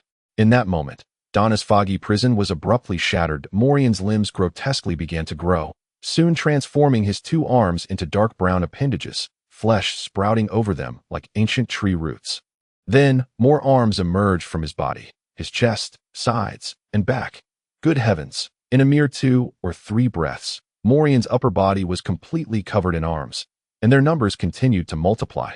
These obsidian arms twisted and contorted upon his skin, forming a shell enveloped in a mass of distorted limbs. His legs also swelled rapidly, bursting his trousers to reveal solid muscles. The brain, previously exposed by the shattered skull, seemed to be a mere afterthought. A piercing roar erupted from his throat.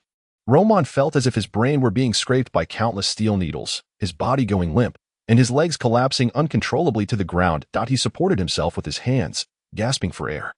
"Fog gun," Donna pivoted, and the mist hovering in the air transformed into a multitude of firearms, unleashing a barrage of gunfire at Moriang's form. Goodness, did she summon the firepower of an entire battalion? The chaotic spray of fog bullets left Roman unable to intervene, merely watching in astonishment. Yet these bullets, upon striking Moriang, failed to even pierce his flesh. The inky arms were as solid as steel. Fog bullets that could bore through a tree trunk without difficulty merely ricocheted off Moriang.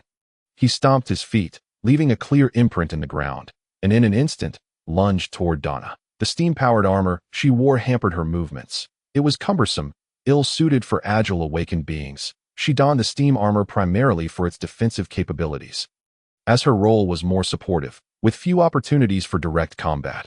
However, facing Moriang, now transformed into a hulking brute, he disregarded the protective shell entirely. Countless massive fists rained down upon her, blasting Donna's body away, as if she were a mere sandbag. "I warned you long ago. You awakened ones of the church are always so foolish." You throw away your lives for a handful of worthless wretches who contribute nothing to society. Morian's head was enveloped by his own arms, his voice emanating from beneath the grotesque mass, creating an unsettling spectacle. Donna gritted her teeth, rising with a glint of cold determination in her eyes. You are mistaken that a human is a human, though society is stratified for various reasons. The essence of life is the same for all. None is more noble than another. Take a life incurs a cost, and my duty is to ensure you pay that price. Roman sensed that Donna was now brimming with surging psychic energy, her power nearly materializing around her. Simultaneously, the steam armor emitted a series of clicks. A deluge of white mist erupted forth, as if the machinery within had reached a breaking point. The fog gun continued its relentless fire.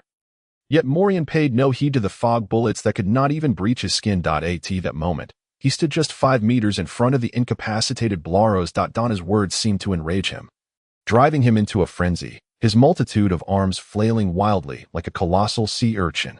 Incomprehensible, truly incomprehensible. Such attacks, even if relentless for days and nights, could never harm me. You foolish beings exist solely to serve as fodder for my master.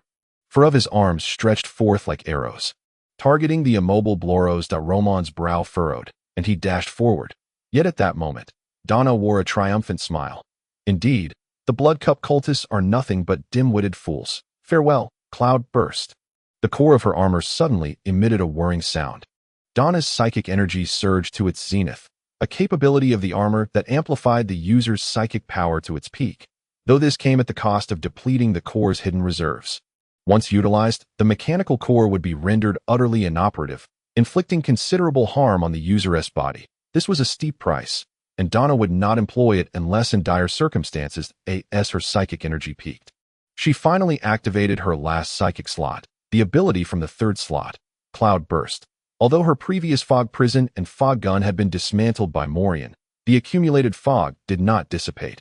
Instead, it lingered in the air, filling the surrounding space. The location where Morian stood was the densest concentration of fog.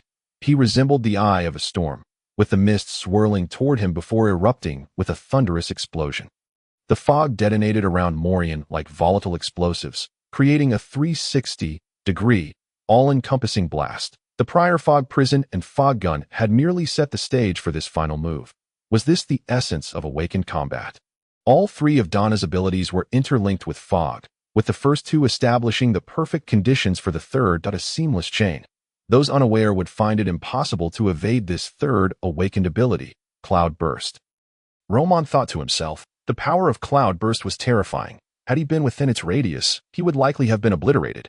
After unleashing this technique, Donna found herself utterly drained, her psychic energy exhausted.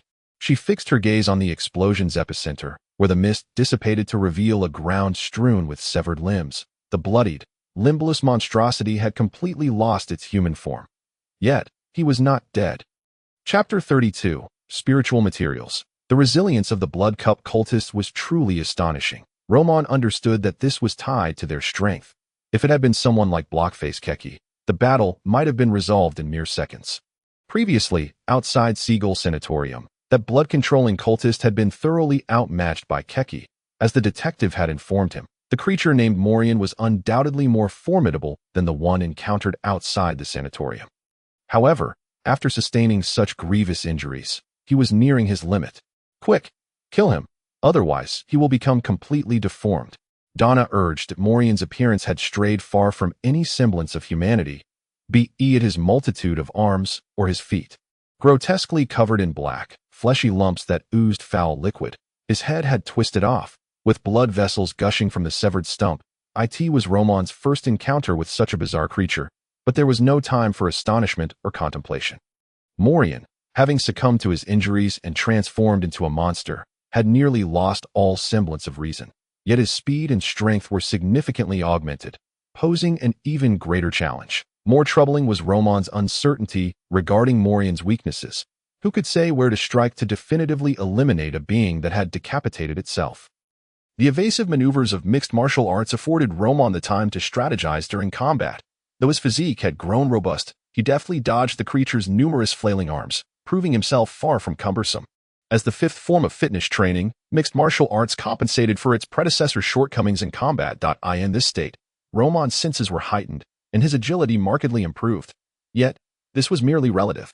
Against an opponent of significantly superior strength, he would still falter. It resembled a diluted version of the ultimate form of martial arts. Fortunately, when facing an adversary devoid of intellect, the challenges of combat diminished drastically. Roman's figure flitted like a wraith among the towering trees.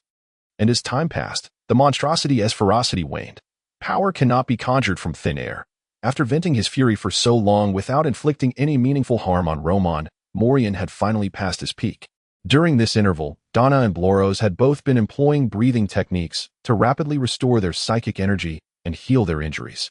While lacking professional healing abilities, they had temporarily regained their combat efficacy. In the present moment, Morian is merely a beast governed by instinct. Upon realizing that the other two individuals were beginning to recover, its primal urge for survival compelled it to turn and flee without hesitation. However, at that very instant, Roman swiftly stepped onto its massive form.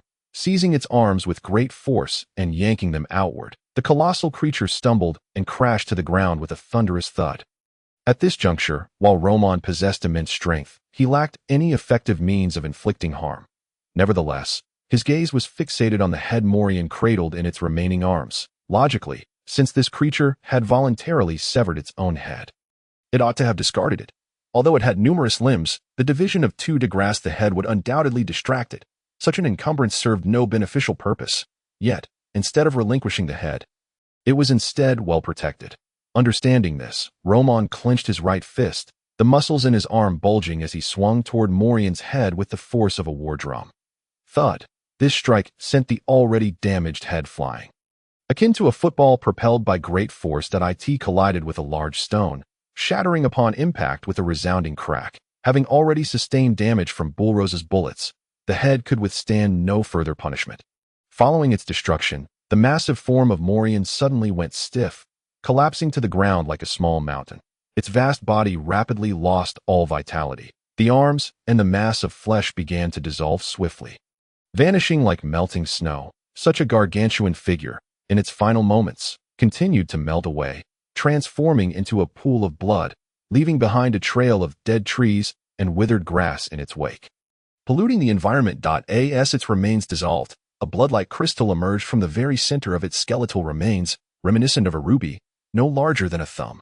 This spiritual material is your reward. Thank you for your assistance, Mr. Justice, Donna remarked, having noticed Roman's gaze. She was acutely aware that the awakened ones below had the potential to resort to violence and theft under such circumstances. In the end, a conflict arose over this spiritual material. It could spell disaster, as neither she nor Bullrose were in any condition to engage in further combat. Thus, Donna promptly expressed her stance. Spiritual material. Roman felt a stirring in his heart, realizing that this was how such materials were acquired. Spiritual materials are, of course, the primary components for concocting potions and crafting extraordinary items. Certain specific combinations of these materials could even be used to create potions that, when ingested, grant individuals particular awakening abilities. Many awakened ones, even after successfully opening their spiritual channels, might find themselves lacking in awakening abilities, leading to considerable frustration. For instance, if Roman possessed commendable awakening abilities within all three of his channels, akin to Donna's seamless combination, his combat prowess would soar. Yet, such capabilities are not easily obtained. With Donna taking the initiative to speak, Roman graciously accepted the blood-red crystal, saying, "Perhaps we shall collaborate again in the future." Noting that neither of them had sustained fatal injuries, Roman prepared to make his swift exit. His task completion stood at 70%, and he believed that within the confines of Yuelan's bookstore lay the remaining clues he had overlooked upon entering the bookstore previously. He had sensed several unusual phenomena, which must have contained hints toward his task. Wait, this is a 100-pound bearer check. Thank you for your assistance. Should you require help in the future, feel free to find me at the Steam Church or 26 Blue Moon Street, Donna stated. Producing a check from the seams of her steam-powered armor, the location where she concealed her money was remarkably discreet. Logically, since Roman had already received the valuable spiritual material, he should not accept further compensation, especially considering the considerable effort Donna and Bullrose had expended. However, 100 pounds, At the rate of £1 per week, it would take him a full 2 years as a detective assistant to earn that amount. As the captain of the Steam Church's city enforcement team, Donna could likely have this expense reimbursed, meaning it effectively came from the Steam Church's coffers. "Thank you," Roman replied modestly as he accepted the check, then fled without a moment's hesitation, fearing Donna might change her mind. Chapter 33, Blood-Soaked Hoven, one newspaper, please. In the early morning, Elise purchased a copy of the Fogton Morning News from a street vendor for a penny. She returned to the living room, her expression grave as she addressed Roman. "Goodness, you've landed yourself in a serious predicament." Roman accepted the newspaper and was taken aback to find the headline detailing events from the previous night. Of course, he was not mentioned. The article primarily focused on the discovery of a smuggling den by the Fogton police and the ensuing battle that resulted in a violent explosion. The Llewellyn bookstore was nearly obliterated, and given the commotion from last night, failing to provide an explanation would undoubtedly raise suspicions. "What transpired last night?" Elise inquired. After dismantling the mechanical puppets, she was unaware of the events that had unfolded during Roman's confrontation. Roman replied earnestly. "In brief, Llewellyn coveted my body and sought to forcibly claim it, intending to engage in some abnormal relationship with me. To elaborate, they aimed to use me as a sacrificial offering. You are familiar with the Blood Cup cult, one of the foremost antagonistic factions." Elise was indeed aware of the Blood Cup cult. "So, you thwarted their scheme last night, primarily thanks to the Steam Church's enforcement team." The two engaged in a deep discussion regarding their experiences from the previous night, and Elise gradually comprehended the true peril they had faced. Roman continued. "You must have known in advance that the situation was linked to the Blood Cup cult, correct?" Elise paused, then nodded. "I have been investigating the Blood Cup rituals. The ritual I was involved in," Roman countered. Elise shook her head. "I have been investigating. In the past 2 months, the Blood Cup cult has conducted 13 rituals, resulting in over 40 deaths. Each ritual took place in varying locations, either in hidden underground sites or in complex urban environments. Since they predominantly abduct the homeless, society remains largely oblivious to their disappearances. After all, the death of the homeless goes unnoticed daily in Fogton. This has allowed the Blood Cup cult to repeatedly succeed.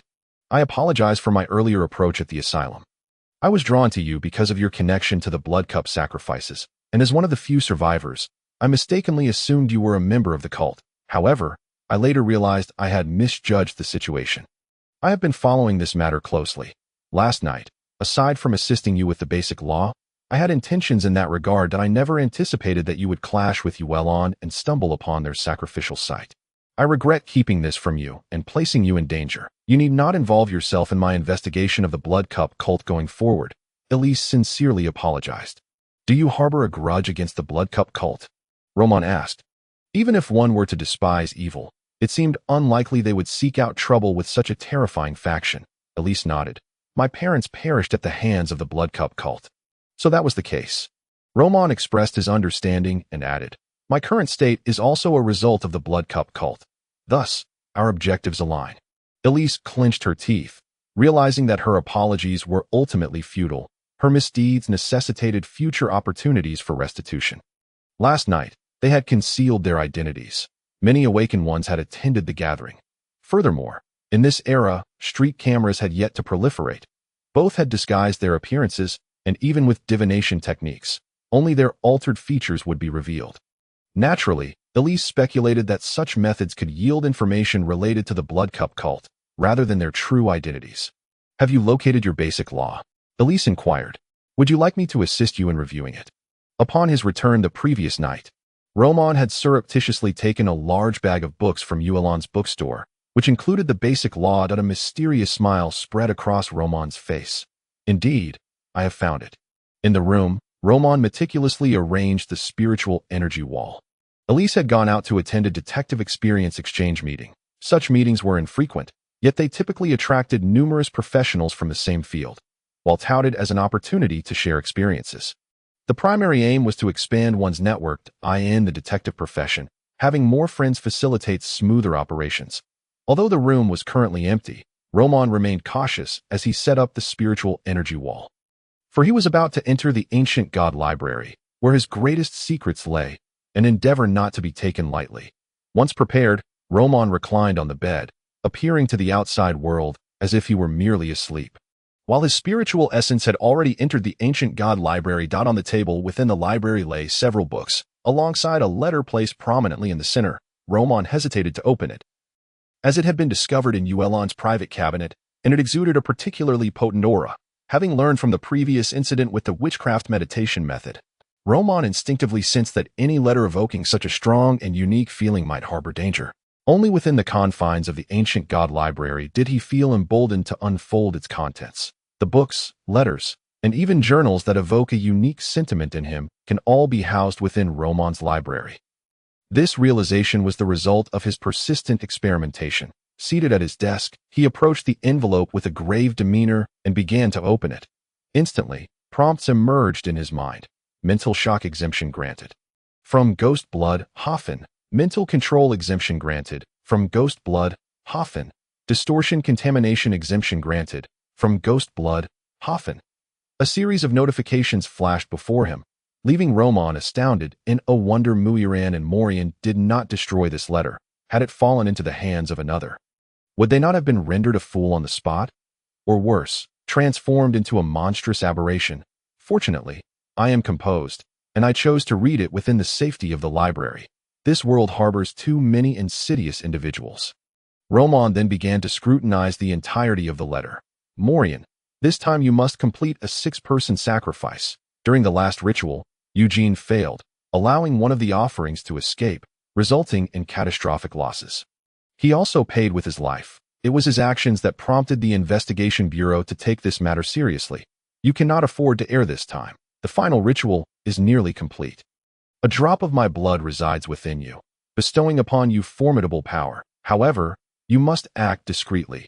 Limit the number of subordinates you bring to avoid unnecessary trouble. Most importantly, the offerings must not escape. Should any of the participants in the sacrifice flee, they will siphon the power granted by the divine. I trust you understand the gravity of this situation. This is absolutely, unequivocally intolerable. The one who escaped, I shall send someone to retrieve, returning him to his status as an offering. That I hope you do not repeat Eugene's mistake. At the conclusion of the letter, a palpable warning resonated. Rest assured, Morian has no opportunity to err again. I have preemptively resolved that matter. Roman mused silently. The letter was laden with information. Firstly, it appeared that the leader of the Blood Cup cult in Wuduan was Hoffen, akin to a general manager of this vast region in modern parlance. His title is Ghost Blood. This information was gleaned from the ancient god library.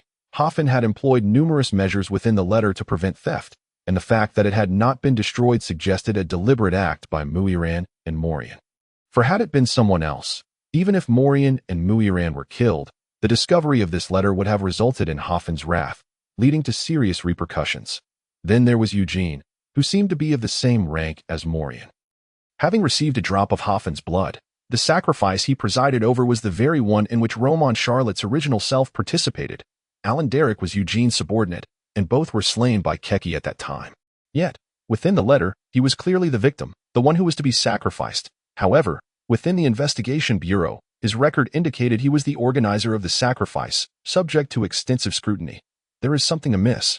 Roman pondered deeply, his gaze serious. If the Bureau views me, the offering, as a participant in the sacrifice, then the true organizer must be considered an offering. Or perhaps, when the Bureau arrived at the ritual site, the true organizer was unable to escape and took my place as the offering, masquerading as an innocent victim to save themselves. Good heavens, Roman pieced together the cause and effect of the situation. Among the survivors, there lurked a traitor. The Investigation Bureau has always been somewhat wary of me. However, next week, I must attend a final inquiry at the Bureau that I shall see if I can glean any details regarding that case, Roman resolved within himself. After concluding his reading of the letter, a notification finally materialized in his mind. Task Instigator completed. Task Reward 1. Ritual of Blood. Task Reward 2. Library Borrowing Station Construction Scroll 1. Task Reward 3. Learning Chi Value 1000.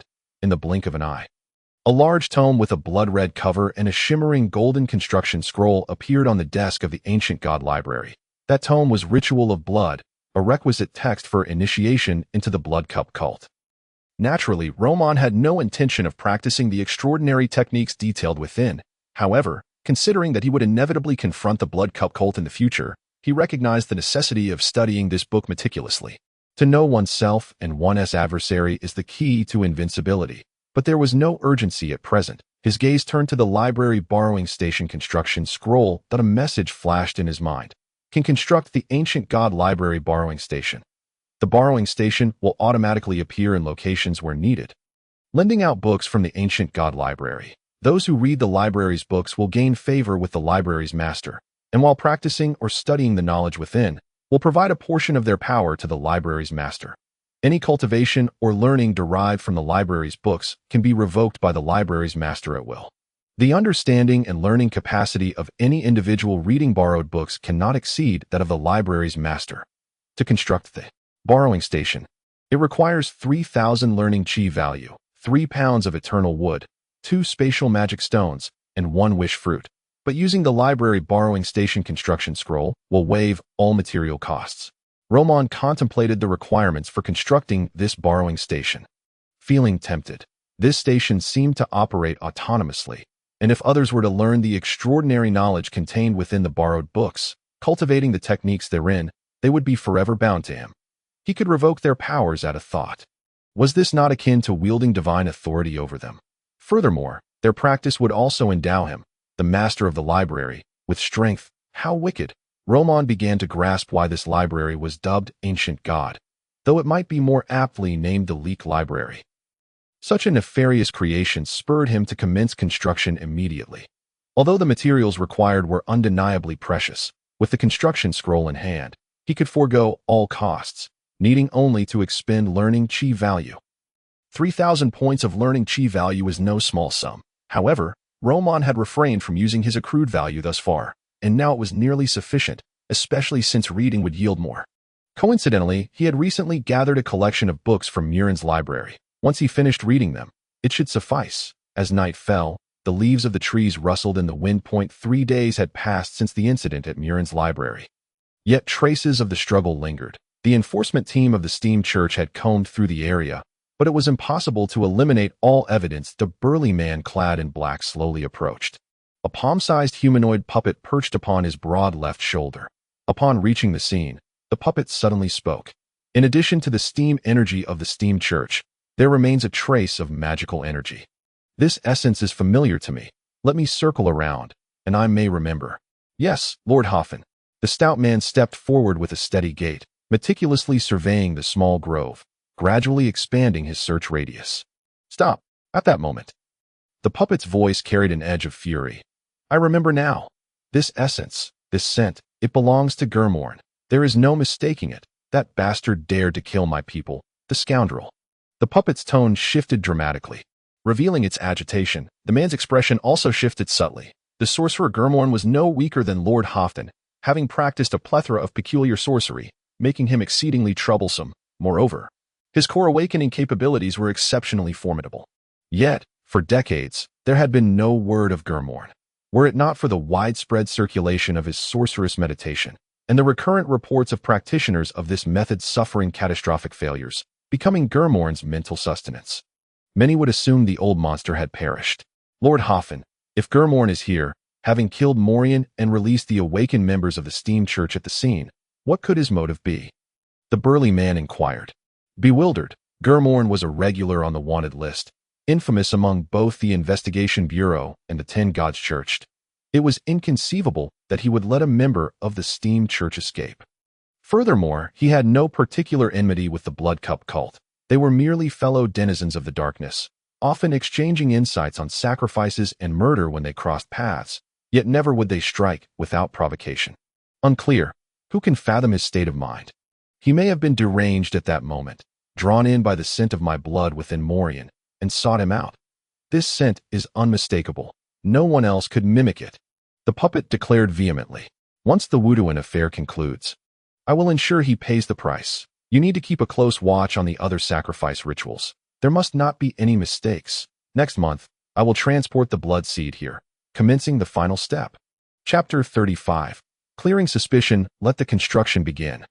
3 days swiftly passed. During this time, Roman devoted himself to relentless study, his eyes bloodshot, yet his spirit felt invigorated, rich with fulfillment. His learning chi value continued to rise. By the night, he finished reading Church of the Gods and Their Deities, a tome he had scavenged from Muiran. His learning chi value had reached 3,000. As he prepared to expend the 3,000 points, a brand new structure emerged before the library's bookshelf, a wooden bookstand standing at 1 meter in height. Its base crafted from an unknown stone. Flanking it on either side were two brilliant objects, glimmering like precious gems. Its appearance was quite appealing, particularly as a whole, exuding an enigmatic aura the moment Roman approached the bookstand. A piece of information surfaced in his mind. Current level LV1, capacity for books 01. It could only accommodate a single book. This limitation seemed to stem from the fact that it was a borrowing stand of the first level. After some contemplation, Roman realized that among the books in his library, only one, a volume on fitness, held practical value. Furthermore, this book promised rapid results. Roman was not concerned that the borrower would misuse it in an instant. He could revoke all privileges from anyone borrowing from his stand, ensuring that no one could escape his control. Should an ill-intentioned individual attempt to borrow, he could directly strip them of their power and personally rectify the situation. It could be likened to nurturing a crop, the most effective way to cultivate students. The borrowing stand will appear before those in need. As long as a book is placed within, there is no need for further worry. Now, let me witness your potential borrowing stand. Roman inserted Mighty Man Away's fitness techniques into the stand. Naturally, he had slightly disguised the title, altering it to 30 days to achieve a perfect body. This modification would likely increase the chances of it being borrowed significantly, as it directly pertained to his strength. If the borrower succeeded in mastering the techniques, Roman would also gain power with each of their training sessions. As for the renaming, as the curator, he possessed the authority to alter the titles of the books within his library at will. After placing the book into the borrowing stand, Roman remained at home for an additional 2 days. As for Elise, since the conclusion of the detective exchange meeting, she had been leisurely resting at home, occasionally amusing herself with the increasingly plump little black cat. Such is the nature of private detectives. They rarely receive assignments. Typically dealing with lost pets or similar matters, the IT was akin to being inactive for 3 years and then feasting for 3 years. Early one morning, Roman arose and first checked on the activity within the ancient god library, hoping to see if anyone had borrowed a book. Unfortunately, it seemed that 2 days were still insufficient. Nothing had been borrowed. Yet Roman remained unperturbed, for he had an important matter to attend to that day, his final routine inquiry at the investigation bureau. He had heard that this time, Keki had invited a professional even more specialized than their own experts. If this expert confirmed that Roman posed no issues, then he truly posed none. Roman had been diligently exercising, and his physique had become increasingly muscular and streamlined, a stark contrast to his previously frail form in the sanatorium. Thus, he had spent his earnings from the past couple of weeks on new clothing, as his previous garments no longer fit. After donning a fresh outfit, Roman made his way to the investigation bureau. This time, he was relieved to find himself in a clean, spacious, and bright room rather than the interrogation chamber. In the center stood a rectangular table, flanked by sofas on either side. At that moment, a woman clad in a green robe, strikingly statuesque yet conservatively dressed, occupied one of the sofas. Adorning her head was a headdress woven from ivy. Although her features were not exceptionally striking, she possessed a certain charm, and her demeanor radiated tranquility, instilling a sense of calm in those who approached her. Keki and Jiu Lin remained standing nearby, clearly indicating that this green-robed woman's status was more exalted. Priestess Diana, Roman has arrived, Detective Jiu announced to the woman in green. She turned her head towards the doorway, offering a gentle smile and a nod. It was then that Roman realized that the priestess named Diana was blind. The green robe she wore bore the insignia of the Church of Life. Across the northern continent, the human populace worshipped 10 deities. Within the flowering gold empire, 3 of these deities' churches were particularly prominent, with nearly 90% of the empire's citizens being adherents of these 3 faiths. The 3 deities were the goddess of life, god of steam, and the eternal forge. The churches of these 3 deities were widespread throughout the flowering gold empire, and within major cities, they boasted numerous parishes, wielding considerable power, almost indistinguishably intertwined with the empire itself. The relationship between the church and the royal government was inextricable, aptly describing the situation in the flowering gold empire. The 3 major churches maintained intricate ties with the upper echelons of the kingdom. In contrast, Roman's original faith, the Church of the Star Goddess, was considerably more influential in the coastal regions, but held little significance within the flowering Gold Empire, marking it as a relatively rare belief. The priestess belonged to the Church of Life, which had long been adversaries of the Blood Cup Society. It was no wonder that Keki had invited her. If Roman were truly a clandestine agent of the Blood Cup Society, he would likely be exposed on the spot. However, Roman had not exhibited any abnormalities for quite some time, nor did he intend to leave Wuduan, leading Keki and Jiu-Lin to largely dismiss their suspicions. The invitation to the priestess of the Church of Life was primarily to ascertain whether the Blood Cup Society had left any lingering threats on Roman. "Greetings, Mr. Roman," the green-robed priestess greeted, her face still adorned with a warm, spring-like smile. "I am Diana, and I trust you heard Detective Gu's introduction that I extend my heartfelt sympathy for the events that have transpired in your life.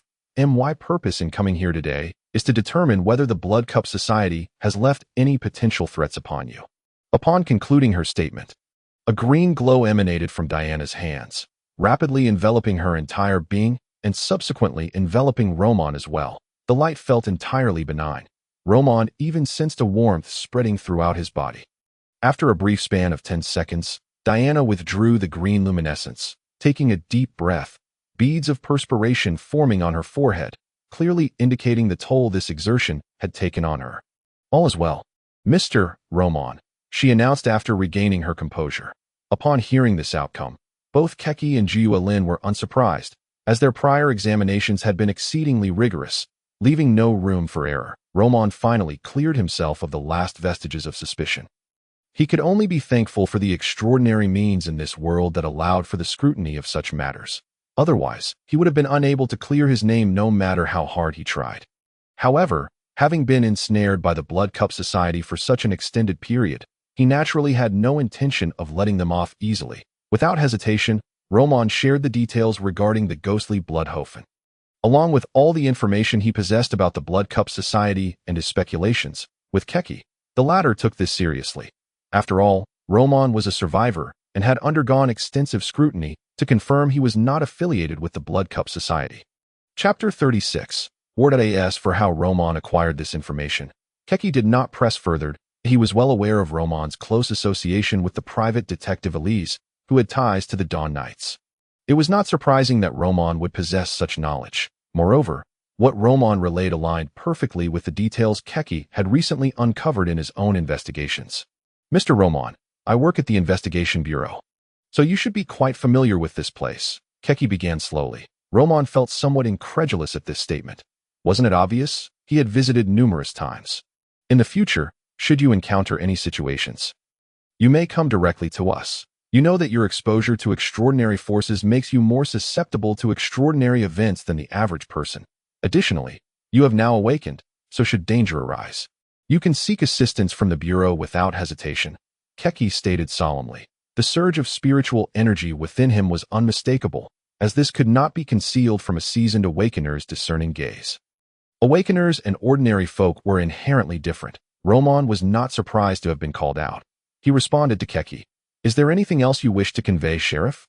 Keki nodded, his expression turning serious. Then he managed a slight smile and inquired, "Would you be interested in working at the Investigation Bureau?" "Of course, I only mean as an auxiliary member. Perhaps providing information on wanted awakeners or notifying us immediately upon discovering extraordinary events. As an awakener, your perceptiveness surpasses that of ordinary individuals. When it comes to matters of combat and pursuit, we will not require you to take action." "Civilian logistical personnel," Roman ventured, coining the term. Keki pondered for a moment and affirmed, "Yes. That's roughly the essence of the role. The remuneration for this position is a weekly salary of £2, and all work-related expenses are reimbursable. Moreover, you will gain access to the Bureau's internal channels for acquiring awakening abilities. Along with knowledge and information pertaining to the arcane in times of danger, you will receive immediate assistance from the Investigation Bureau." Roman deliberated carefully. This role was not particularly demanding, and it would not conflict with his work as a detective's assistant. Though it did entail certain risks, while he would not be required to engage in physical confrontations, the unpredictable nature of the arcane left room for potential hazards that a curse could very well lead to a scenario where one might awaken in the morning to find themselves lifeless. However, the benefits of this position were enticing. The financial compensation was secondary. The convenience it offered was precisely what Roman needed at this juncture. Are there any additional perks associated with this position? Roman inquired. This question already indicated his inclination towards acceptance.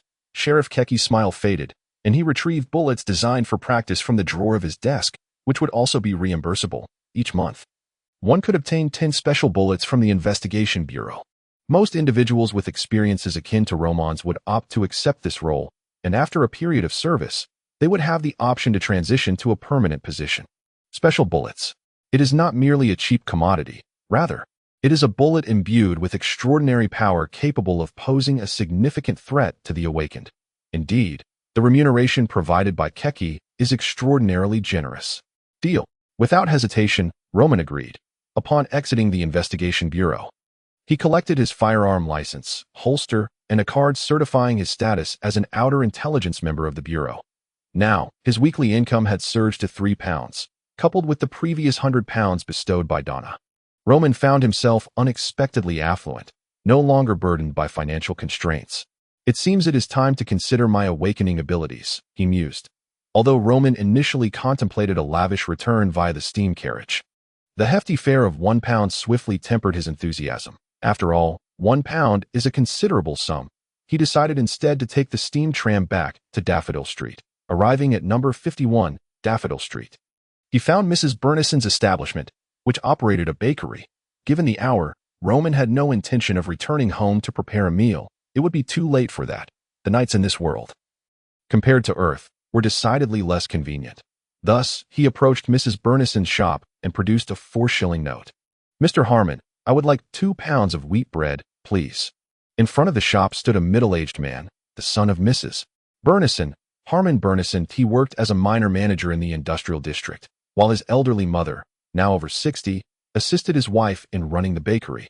Roman had visited twice before, and each time, it was Harmon who tended to the shop after hours. "Oh, it is Charlotte, returning so late. Were you out working?" Harmon, sporting a full beard, greeted him with a bright smile. He adeptly sliced open a large sack of bread and wrapped it in clean paper before handing it over. One could say that, after all, one must work to sustain oneself. Roman accepted the bread just as a distant whale-like cry echoed through the sky. A massive airship glided gracefully overhead, emitting a vast plume of white steam. Though not as grand as the illustrious Queen of Glory, it was still a formidable sight. Both men instinctively looked up. Harmon remarked with a hint of nostalgia, "I wonder how the front lines are faring." The Kingdom of the Golden Broom was experiencing some friction with the neighboring Gaobang alliance, a common occurrence given the comparable strengths of both nations. Without a buffer zone, border skirmishes were not unusual. "Are you still concerned about such matters, Mr. Harmon?" Roman inquired with curiosity. Although he had been a mere cog in the corporate machine before his transmigration, he was also a seasoned political commentator, frequently critiquing societal issues online. Men often enjoyed discussing such topics, indulging in idle boasts. Indeed, due to the escalation of tensions, wheat prices have risen recently. Having operated this bakery for many years, we know many in the surrounding streets, and raising prices is not an option. Business has become quite challenging, Harmon lamented. The rising border tensions had led to an influx of troops. Wuduan, being an industrial city, produced little grain, and domestic supplies were being transported to the front, resulting in increased grain prices. Moreover, those airships were busy ferrying substantial quantities of weaponry and military equipment. Wuduan's proximity to the conflict, with only a large city, Beihan, separating them, meant that the war had a significant impact on the area. Fear not, the empire's strength is formidable, and Wuduan is a major industrial hub. Prices will eventually stabilize, Roman assured with a smile. Yet, his thoughts wandered deeper. With the current circumstances, it was likely that awakened individuals were involved in the war. It was indeed an unsettling time, and he needed to enhance his own capabilities swiftly. Chapter 37. The preferences of the witch god. Upon returning home, Roman found that the cat's bowl was empty, and Eliza was nowhere to be seen. Meow. The feline fixed its large, expressive eyes on him. Very well, it appears I must fulfill my duties as the caretaker. After replenishing the cat's food, he retreated to his room. From Sheriff Keki, He had not only acquired a handgun, but also a pamphlet detailing how awakened individuals might obtain their abilities. The recommended method was, notably, through divine bestowal. This was one of the primary reasons for the abundance of awakened individuals within the major churches, even if one could grasp the fundamental laws and cultivate spiritual energy. Possessing such energy would only allow for the execution of rudimentary spiritual techniques and rituals to attain formidable and practical abilities akin to those of Morian or Dana. One must rely on awakening powers. The divine can grant awakening abilities, which is a contributing factor to the church's prominence. Roman pondered to obtain abilities bestowed by the divine. One must visit a church and partake in a special ritual before the deity statue, with a priest to assist. However, he worshipped the goddess of stars, not one of the deities of life, the eternal forge, or the god of steam. As far as he knew, there was only a small chapel of the star goddess church in Wuduan. Even disregarding whether that chapel had the power to beseech the divine, as a mere layman and not a member of the church, why would they expend effort and resources to petition for his abilities? Thus, should Roman pursue this path, he would have to appeal to a neutral deity. These deities were less demanding. One merely needed to set up a corresponding ritual and offer some items favored by the divine. Naturally, there was no guarantee of a response, and the granted abilities might not be particularly beneficial or even misaligned with one's spiritual energy attributes. For instance, if one's spiritual energy was of the water attribute, but the deity bestowed the ability of fireball, then using water-based spiritual energy to fuel a fireball would significantly diminish its potency. Everything hinged on luck. Roman likened the pursuit of awakening abilities to job hunting. The 10 true deities were akin to the top 10 corporations in the world, while the neutral deities varied widely in reliability. That it wasn't that their power was inferior to that of the true deities, but rather that they were unpredictable. As for the malevolent gods, they were even more unreliable, and their rituals often involved human sacrifice. Even if one were to receive a gift, it would likely not be a favorable ability, and Roman would never entertain such a notion. Aside from divine bestowal, it seems that potion-based methods might also yield awakening abilities, but they require specific formulas and materials, of which I possess none. As for the final method mentioned, the path of enlightenment, he reflected, the path of enlightenment involved deriving one's abilities through one's own insight. The so-called awakening abilities encompass the intricate and esoteric operations of spiritual energy, touching upon the spirit and the soul, delving into many profound mysteries. Hence, if a person possessed sufficient insight, they could potentially discover their own abilities. But was Roman particularly insightful? He was acutely aware of his own limitations. He was not on par with the super geniuses like Einstein in human history. Therefore, Roman maintained a humble and grounded attitude, never succumbing to arrogance, and he had already dismissed the notion of enlightenment. After much contemplation, he concluded that the witch god resonated most closely with him. In the pamphlet provided by the Investigation Bureau, the neutral deities included the witch god, which reassured Roman. This deity was indeed an entity devoid of moral distinction, with a notably weak sense of autonomy. Seeking the witch god ensured a degree of safety, and he also possessed a unique ability acquired from his previous readings, witch god affinity. It was akin to being a VIP client of the witch god. Having determined the first method for acquiring abilities, Roman no longer hesitated and began preparations for the summoning ritual to beseech the witch god for power.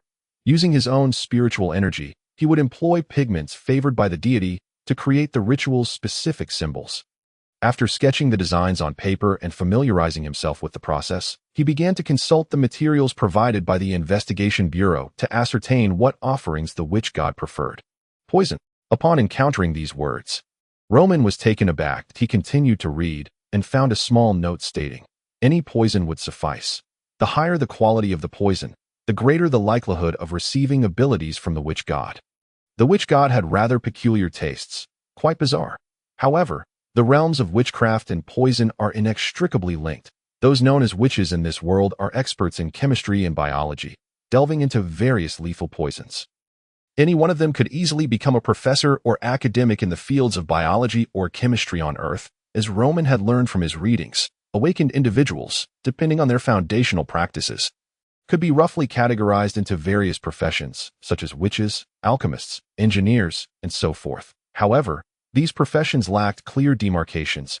A mechanic might very well be proficient in various witchcraft practices. Roman, having practiced a meditative form of witchcraft, would therefore be classified among the witches. Yet, if one were to mistakenly believe he was the type of awakened individual who favored insidious sorcery and shunned close combat, they would be sorely mistaken. Roman hailed from the Iron Men of the Strongman sect, relishing in direct and visceral confrontations. True men engage head-on. After allowing his thoughts to wander for a moment, Roman quickly devised a plan to procure the poison. He stepped out of his room, finding that Eliza had returned some time ago and was meticulously organizing documents in the living room by the light of an oil lamp. "Is there a commission?" Roman inquired. "Indeed. And it is quite a substantial business, set to transpire 3 days hence. You have something to inquire of me." Ellis turned around. "It appears that nothing escapes your notice. Do you know where one might procure poison?" "Poison? That is contraband. Do I strike you as someone who would associate with such items?" Ellis replied with a serious countenance. "You do, not merely appear to, but you absolutely are. What do you require poison for?" "For cultivation and self-defense," Roman answered candidly. Ellis was already aware of his awakening. Thus there was no need for further concealment. 2 hours later, Roman followed Ellis into a narrow alley within the dock area, twisting left and right until they arrived at a dimly lit shop. Upon entering, Roman was greeted by a peculiar odor emanating from a figure ensconced in the shadows, barely visible unless one looked closely. Presumably, this was the poison expert Ellis had brought him to find. Chapter 38. Awakening abilities. The transactions here were swift and straightforward. Roman acquired a commendable assortment of poison from the shop, 2 small vials filled with liquid, expending a hefty 20 pounds in the process. Money flowed like water. It seemed that the profession of an apothecary was quite lucrative. However, given the right conditions, Roman could concoct some basic poisons himself, for as an engineering student, he possessed fundamental knowledge of chemistry. Many simple chemical substances are lethal poisons, such as cyanides, hydrogen sulfide, and even high concentrations of carbon dioxide can lead to asphyxiation. Yet, at this juncture, he was incapable of producing such substances. The poisons crafted by the apothecary were a blend of several toxic materials. Meticulously mixed out, a mere touch would prove fatal for an ordinary individual without timely medical intervention, but their effectiveness was significantly reduced against awakened beings. After all, the ethereal energy within awakened individuals enhances physical resilience and facilitates injury recovery, granting them a much higher resistance to toxins than the average person. Consequently, few awakened beings resort to poisoning. For them, utilizing their innate abilities directly is the most effective means of maximizing combat potential. Having procured the poison, Roman did not hesitate to return to his residence, where he commenced the arrangement of his ritual formation. Ellis, meanwhile, seemed to be engaged in further discussions with the shopkeeper. Her bringing Roman along appeared to be merely incidental. As for Roman's acquisition of poison, it was entirely reasonable now that he had officially entered the realm of awakened beings. In fact, many awakened individuals instinctively seek out such items during the early stages of their cultivation, as the environments they inhabit necessitate extensive preparations. Upon returning home, Roman swiftly drew the ritual array he had long since mastered, placing offerings at the designated points within the formation and gathering various supplementary materials for the rituals, such as the readily obtainable dark incense to attract the spirit plants. He then set up the ethereal energy wall and began to chant the name of the dark god, the formless and enigmatic deity. "Source of all arts, grant me strength." Roman continuously repeated this phrase, not in the language of the Golden Bramble Empire, but in the tongue of the arcane. This was the language utilized by awakened beings during rituals. Capable of invoking extraordinary power, following the incantation, the ritual array indeed exhibited wondrous transformations. The poison placed at the center of the ritual vanished rapidly, as if evaporating into steam. Yet Roman understood that the poison had truly disappeared, conjured into nothingness. This signified the success of the summoning ritual. The dark god had responded to his plea. In an instant, Roman felt a tremendous influx of ethereal energy rushing into his body from the spirit realm, continuously converging and compressing within his first ethereal slot. Affinity with the dark god had been triggered. This information flashed through his mind. At that moment, he had no time to ponder the details. Instead, he focused on the newfound power surging within him, experiencing the process of awakening his abilities. Once familiarized with this process, he might one day be able to comprehend his awakening independently, a path chosen by many awakened beings. They often allow the divine to bestow gifts or obtain them through magical potions, ultimately leading to personal realization. The first two methods enable individuals to experience the acquisition of abilities, as both divine gifts and magical potions stimulate the ethereal bodies and energies of the awakened. Constructing unique operational methods within their ethereal slots, as the vast ethereal energy flowed into his body, it gradually dissipated, while a purple dot illuminated the first ethereal slot of Roman's ethereal body. Since his ethereal body was black, he could not ascertain the nature of his ethereal energy. However, he swiftly grasped the purpose of the purple energy within the slot. Pharmacological mastery. You will naturally possess the ability to concoct various potions and exhibit significant resistance to all forms of toxic substances. As your ethereal energy increases, your understanding of pharmacology will deepen. While not a combat ability, this capability seemed rather advantageous. Is it akin to acquiring the instinct to weave webs after becoming Spider-Man? Roman mused, intrigued by this newfound ability. Beyond acquiring the ability itself, his entire ethereal energy surged once more, elevating him considerably beyond his previous capacity. It appeared that gaining abilities came with such benefits. This passive ability may not directly enhance my combat prowess. Yet if utilized effectively, it could prove even more formidable. A glimmer of excitement sparked in Roman's eyes as he gazed at the remnants of the poison, now devoid of contents but still retaining an odd scent. He inhaled deeply and immediately discerned several components of the toxins. The ingredients felt as though they were inscribed deep within his mind, knowledge he had retained since birth, never to be forgotten. And recognizable upon mere contact. For those he could not identify, Roman was confident that a little research would enable him to draw parallels swiftly.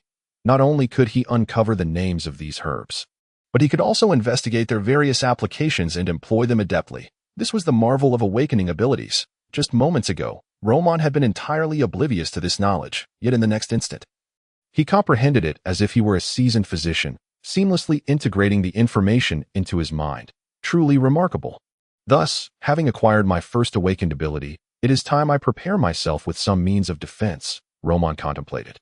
Whether from the clandestine blood cup cult, other malevolent awakened beings, or the ongoing frontline conflicts, in this world, he deemed it imperative to equip himself with additional measures for his safety. Here it is.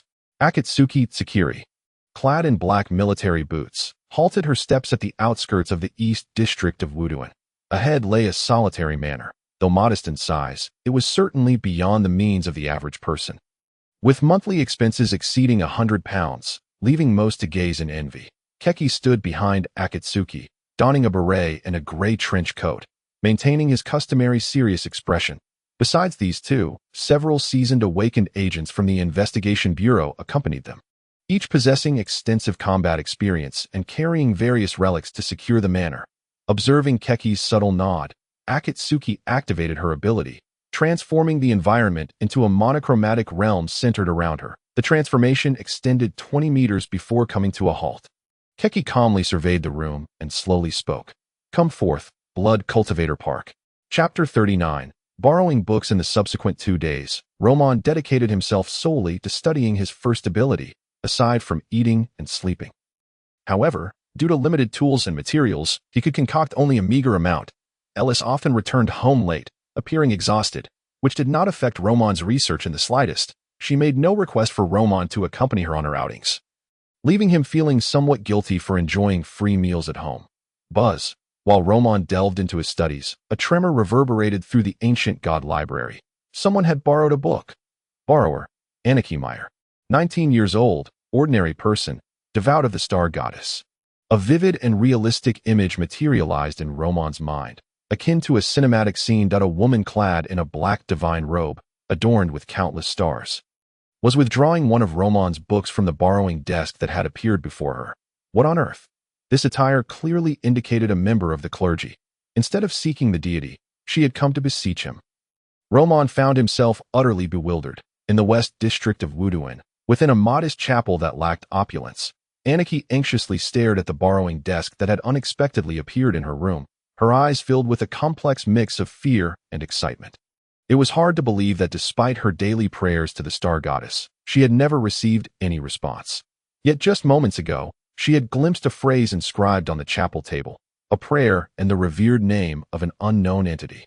Its standing had already ascended to the level of a deity. Having received teachings about deities, she was acutely aware of the horrors associated with malevolent gods, once marked by such a being. Great calamity would ensue. Yet at this moment, Anarchy had no other choice. The Star Church in West District Whitetree Street was already feeble within the Golden Bramble Empire, in the vast industrial city of Wuduan. The most powerful church was the steam god of the Steam Church. The Starry Church is the sole sanctuary in Misty Town, known as the Misty Chapel. The congregation within the chapel is rather sparse, apart from 6 nuns. There is only a priestess named Sia. Priestess Sia, having surpassed 60 years of age, is exceedingly kind to all, akin to a benevolent elder in one's family. However, the atmosphere within the church has shifted dramatically in recent months. The 6 nuns, once present, have begun to vanish one by one, including many who had devoted over a decade of service to the chapel, mysteriously disappearing without a trace. Priestess Sia claims that they have all resigned and departed. Yet, after years of dedicated service, how could each of these devout believers simply vanish without a word? Just a few days ago, a nun who was closest to Anichi discreetly approached her, revealing a shocking secret. Priestess Sia is consuming people.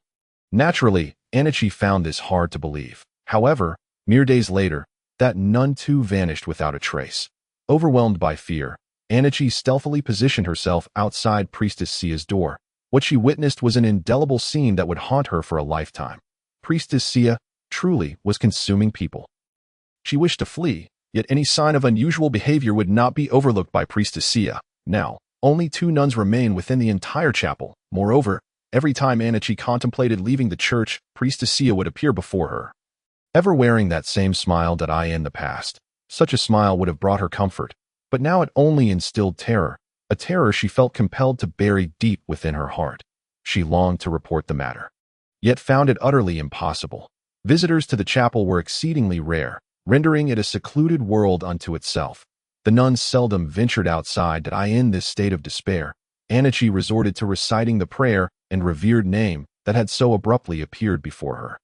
Subsequently, a lending desk materialized. When she returned to inspect the surface where the prayer and revered name had appeared, she found the text had vanished. From this lending desk, she withdrew a tome adorned with exaggerated bold letters. The Abyssal Demon's Body Refinement. Indeed, the moment Anachi's hand made contact with its cover, a peculiar surge of information flooded her mind that it was an alternative contract. Upon opening the book, she would be bound to serve an ancient god, pledging her mind and body to unconditional obedience. She gently caressed the cover, feeling its uneven texture, imbued with immense power. Though making a pact with such concealed entities could lead to her downfall, her desire to survive left her with no other option. As a nun of the Starry Church, having spent numerous years within its walls, she was aware that Priestess Sia was an awakened being, a monstrous entity to ordinary mortals. Some awakened beings were rumored to be impervious to bullets. Thus, taking a deep breath, Anichi opened the book. In that instant, the lending desk vanished from sight. Finally, the learning begins. I was beginning to fear that the first borrowing would end in failure. Roman relaxed, yet he remained puzzled. This was ostensibly a simple fitness manual, yet the other party appeared gravely serious, as if they had made a monumental decision. Regardless, the first borrowing had finally been successful. Once they mastered it, he could grow stronger while comfortably seated at home. What a delightful prospect. Alas, the lending desk can only record 1 book at present, and upgrading it requires a full 2,000 learning energy points to expand its capacity, Roman lamented. Once a book is borrowed from the lending desk, he must wait for the reader to finish before it can be lent to another. Currently, the desk could only record a single book. After an upgrade, its capacity would increase, but Roman was currently devoid of funds. His previous learning energy points had been entirely consumed in the construction of the lending desk, and he had yet to accumulate any anew. The past few days, he had been preoccupied with researching his newfound awakening abilities, leaving him no time to read. Humans are ultimately limited. If only I could forego sleep, I would have an extra half of my time to study.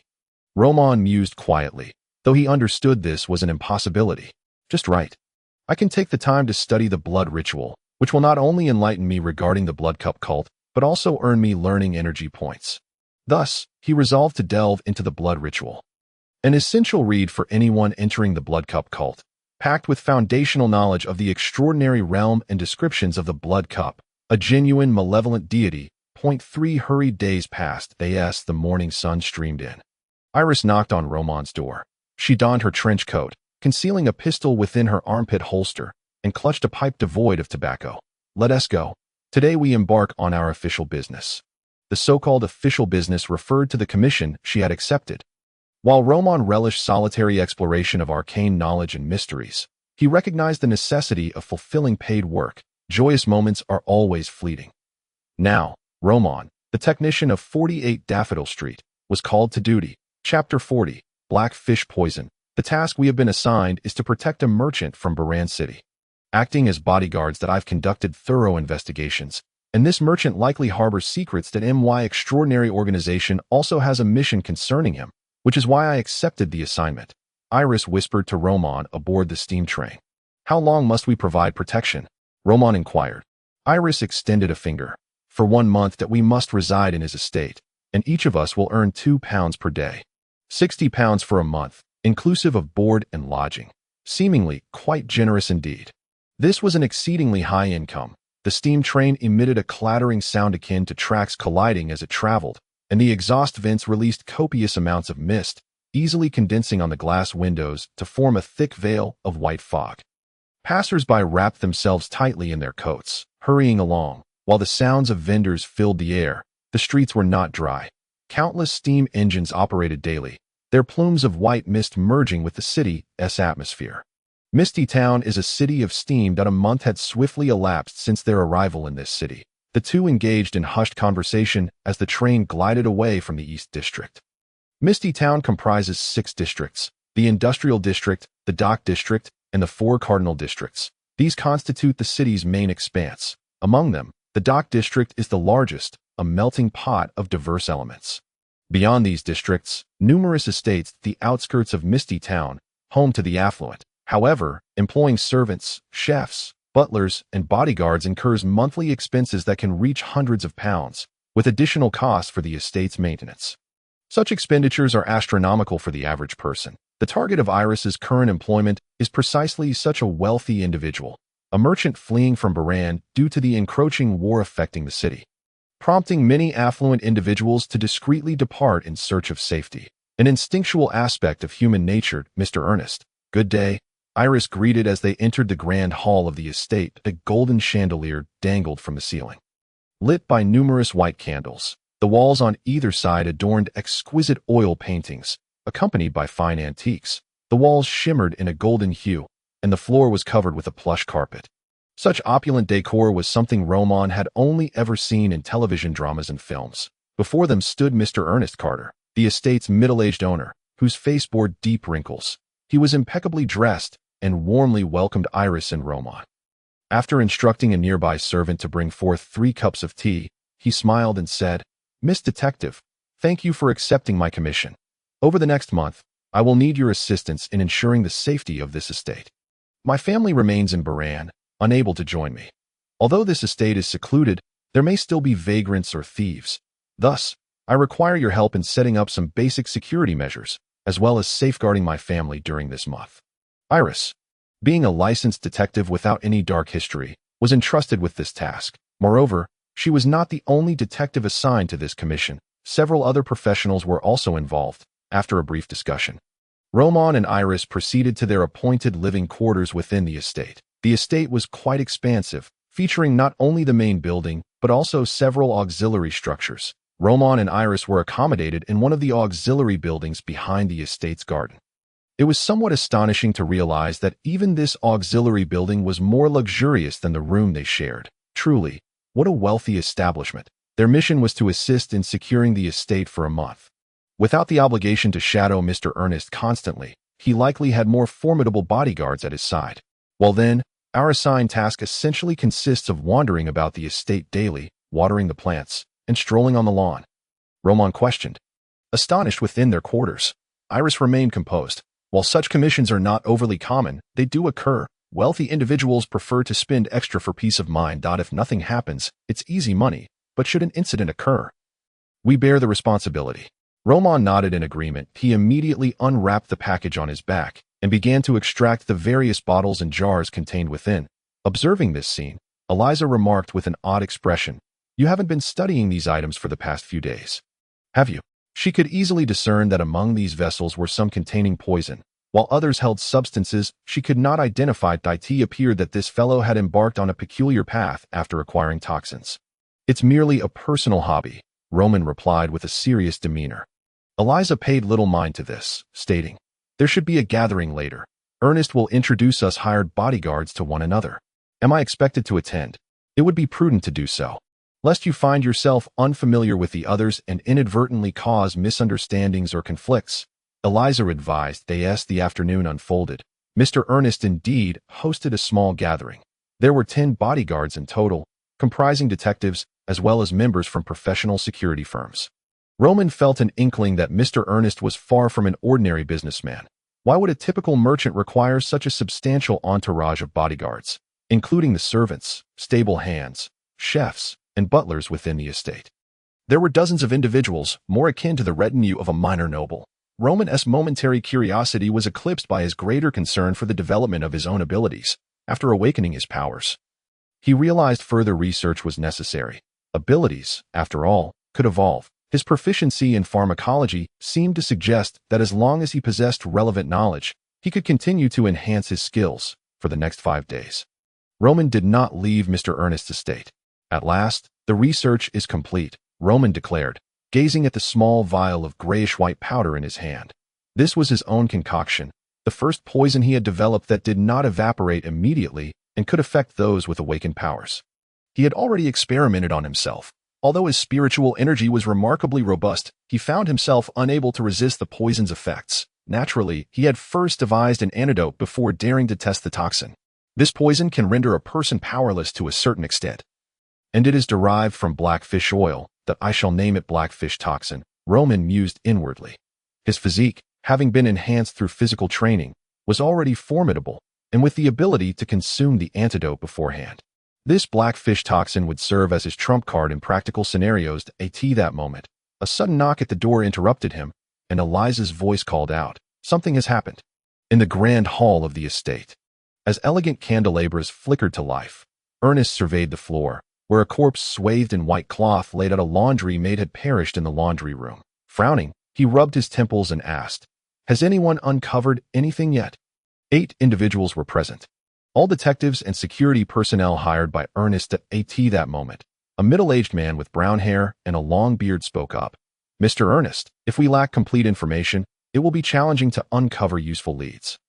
At this juncture, any further concealment would compel us to withdraw.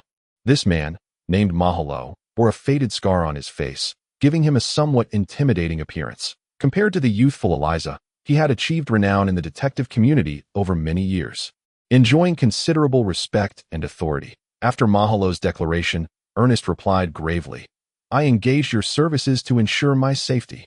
Indeed, but without knowledge of the adversary we face, we might be unable to assist effectively, Mahalo insisted. His gaze serious. The detective's intentions were clear. Without transparency, they would likely depart. After scanning the room, Ernest spoke, You are all aware of the Razor Gang operating in the Dock District, I presume? Upon hearing the name Razor Gang, the expressions of those present shifted noticeably. Roman, having recently educated himself on the matter, recognized the notorious reputation of the gang. They were a vibrant social organization, primarily engaged in extortion, brawling, and smuggling within the chaotic dock area. Eliza furrowed her brow. If it is indeed the Razor Gang, Mr. Ernest, I advise you to contact the authorities immediately. This is beyond our capacity to handle. It is not the Razor Gang per se, but rather a small faction affiliated with them that I encountered them while unloading goods at the docks. And my 2 attendants accidentally injured one of their members severely that I compensated them at the time, Ernest explained. However, just last week, I received a threatening letter demanding £300 for medical expenses. It is evident they have targeted me for financial gain. Yet, I never anticipated they would resort to murder. Such incidents were not uncommon. In Baran City, a businessman like Ernest would typically have his own network. However, after relocating to Wuduan, his previous connections had largely dissipated, rendering him a newcomer with substantial wealth, a prime target for local gangs. Paying them off would lead to endless demands, while refusing could result in harassment from various angles.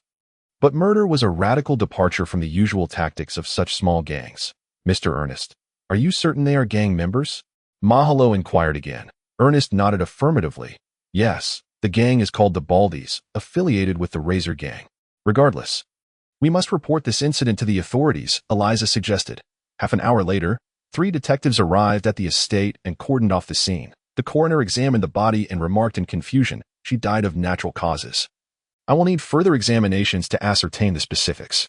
Meanwhile, the group had already thoroughly interrogated everyone within the estate. In the laundry room where the incident occurred, no traces of others were found, nor had any outsiders entered the estate. The situation was becoming increasingly perplexing. Later that night, in her room, Eliza turned to Roman and asked, "What are your thoughts on this matter?" Unclear. It could be natural death or perhaps something else. Many awakened individuals can fabricate such death scenes. Thus, I suggest we retreat promptly, Roman replied. Eliza appeared puzzled. Are you suggesting we leave now? Admittedly, departing at this moment wouldn't pose a problem, given that Ernest concealed information. However, just moments ago, he raised the compensation to £3 a day. Roman understood Eliza's implication. As an awakened individual, she was clearly unafraid of such small gangs, recognizing that one could not pursue profit without risk. Nevertheless, he sensed that this situation was far more intricate than it seemed. And Eliza, too, must have noticed something amiss regarding her extraordinary organization's objectives concerning Ernest. Could this incident be related to the Blood Chalice cult? Roman suddenly inquired, as it seemed only matters connected to the cult would pique her interest. Given their deep-seated enmity, Eliza shook her head. I have investigated. Ernest has always been an ordinary merchant with no ties to the Blood Chalice cult. He experienced a sudden rise to prominence a year ago, seemingly through maritime trade. Anyone capable of thriving in such a domain is undoubtedly no ordinary individual. The Dawn Knights have tasked me with investigating the goods Ernest brought from Baran. Roman was already aware of Eliza's affiliation with an extraordinary organization. He had researched the Dawn Knights, which operated discreetly as a reputable faction, primarily adhering to the principles of the Dawn breathing technique. They were regarded as a friendly extraordinary organization on the Investigation Bureau's whitelist. Upon returning from the Moon Orchid bookstore, Eliza had even asked him if he wished to join the Dawn Knights. However, having already committed to the witchcraft meditation technique, Roman could not alter his foundational practices. You should return. Our engagement ends here. I remain due to the Knight's mission, which does not concern you, Eliza stated.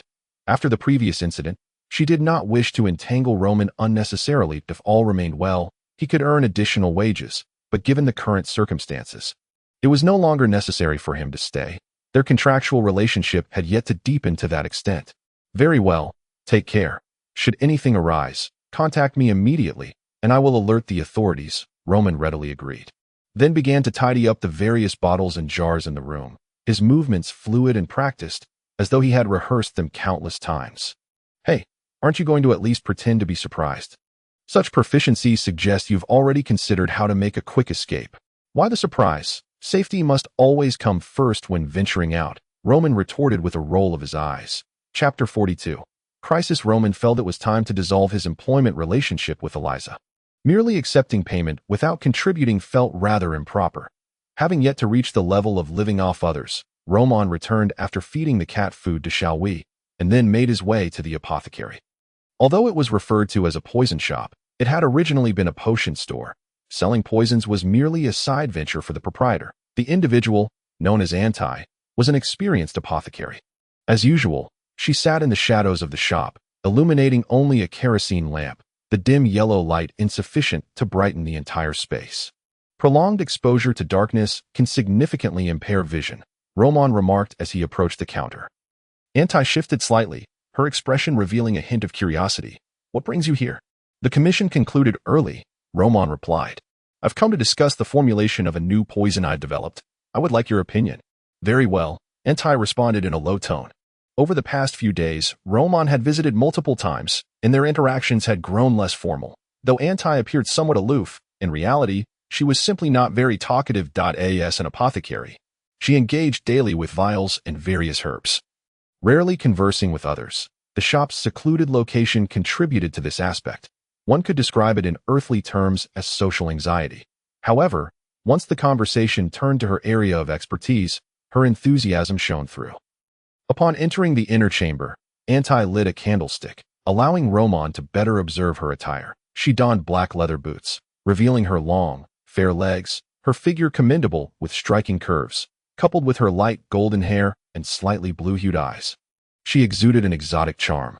"Let us begin," Anti stated. The equipment here was far more comprehensive than Roman's. Test tubes, beakers, crucibles, and even a microscope were at their disposal. The cabinets on either side were neatly organized, housing numerous vials of various colors, resembling a grand dyeing workshop. Dried herbs were also plentiful nearby. Soon, after taking necessary safety precautions, the two commenced their fervent research. By the time Roman returned to Daffodil Street, it was already 11 p.m. At this hour, the streets were largely deserted. While Wuduin did not impose a curfew, many taverns operated through the night, with workers in factories spending a significant portion of their wages there. However, Daffodil Street was predominantly residential, thus exceedingly quiet. As Roman approached number 48 on Daffodil Street, he suddenly spotted a shadowy figure lurking suspiciously. Instantly, Roman heightened his vigilance. Anyone wandering outside at such a late hour, peering into others' homes, was certainly not up to any good. Was this individual attempting theft or harboring ulterior motives? Roman stealthily moved aside, observing the man's actions. The figure was cautious, making no sound, yet occasionally glancing towards the window with an unfriendly gaze. Indeed, something was amiss. Roman furrowed his brow, quietly repositioning himself and bending down. This must be the place. The escaped blood sacrifice is said to reside here according to the intel. Yet, it has been 2 days without a return. Has this fellow set off to tour the world? Jack clenched his fists tightly, an unusual hue flickering in his eyes. Anxiety coursed through him, his heart pounding vigorously. Recently, the situation in Wuduin had been unstable. As a low-ranking member of the Blood Cup cult, his advancement hinged on the success of this operation. Having attained the level of a first-tier awakened, capturing an escaped blood sacrifice should be effortless. Yet, why has this lad not returned? Jack felt a surge of impatience. For 3 consecutive nights, he had waited until midnight, yet no sign of the individual had surfaced in the room. Checking the time, he resigned himself to the notion that tonight would yield no success either. Just as Jack prepared to leave, he suddenly heard footsteps behind him. His heart leaped with hope. As he turned, a brick flew through the air, striking him on the head with a resounding thud. A buzzing sensation enveloped his mind, akin to the tolling of the steam church's bell. Dazed and unsteady, he nearly collapsed before Jack could discern the assailant's identity. Another object hurtled toward him.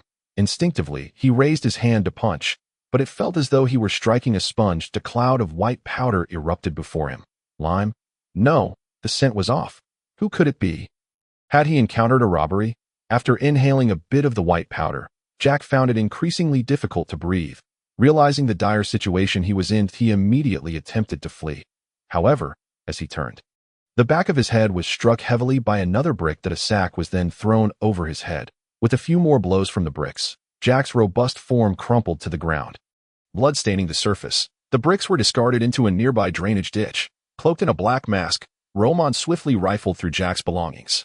Only 30 pounds, truly a miser. This watch should fetch a decent sum. Wait, what is this? It appears to be something from the Blood Cup cult. Roman extracted a small booklet, which detailed a secret technique of the Blood Cup cult, recorded in the Ritual of Blood. Indeed, this man was affiliated with the Blood Cup cult. Their desire to eliminate him had not waned. After thoroughly searching Jack, Roman unceremoniously discarded him onto the street where the investigation bureau was located, ensuring he left no trace before nonchalantly heading home. The next morning, Roman spent a penny to acquire a copy of the Wuduin Morning News from a newsboy. A mysterious corpse has been discovered on Bylon Street this morning and has been handed over to the police for processing. In light of Wuduin's increasingly tense situation, the mayor assures the public that there is no cause for concern. Everything is under control. The flames of war in Baran shall not spread to Wuduin. After reading the article, Roman felt unsurprised that, as expected, someone had died. The potency of the blackfish toxin was formidable, and with Anti's enhancements, it was entirely plausible that it had resulted in death. In this world, if one does not eliminate others, they will be eliminated themselves. That I merely wish for a quiet life. My current strength is insufficient, and with the Blood Cup cult now targeting me, I must swiftly acquire a second and third ability. A sense of urgency welled up within Roman. Although he was uncertain why the Blood Cup cult would risk continuing their assaults on him, it was evident that he had entered their sights. He had to grow stronger to possess the means to survive in this world. With the first ability he had developed, the Blackfish Toxin, he could potentially take down a first-tier awakened. That if he could obtain a second and third ability, his power would further amplify, coupled with the robust physique forged through fitness training.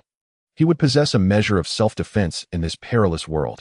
I cannot remain here any longer. I must inform Iris to relocate. Having made his decision, Roman immediately began preparations to move. Chapter 43. The Transformation of Anaki. Have the results come in?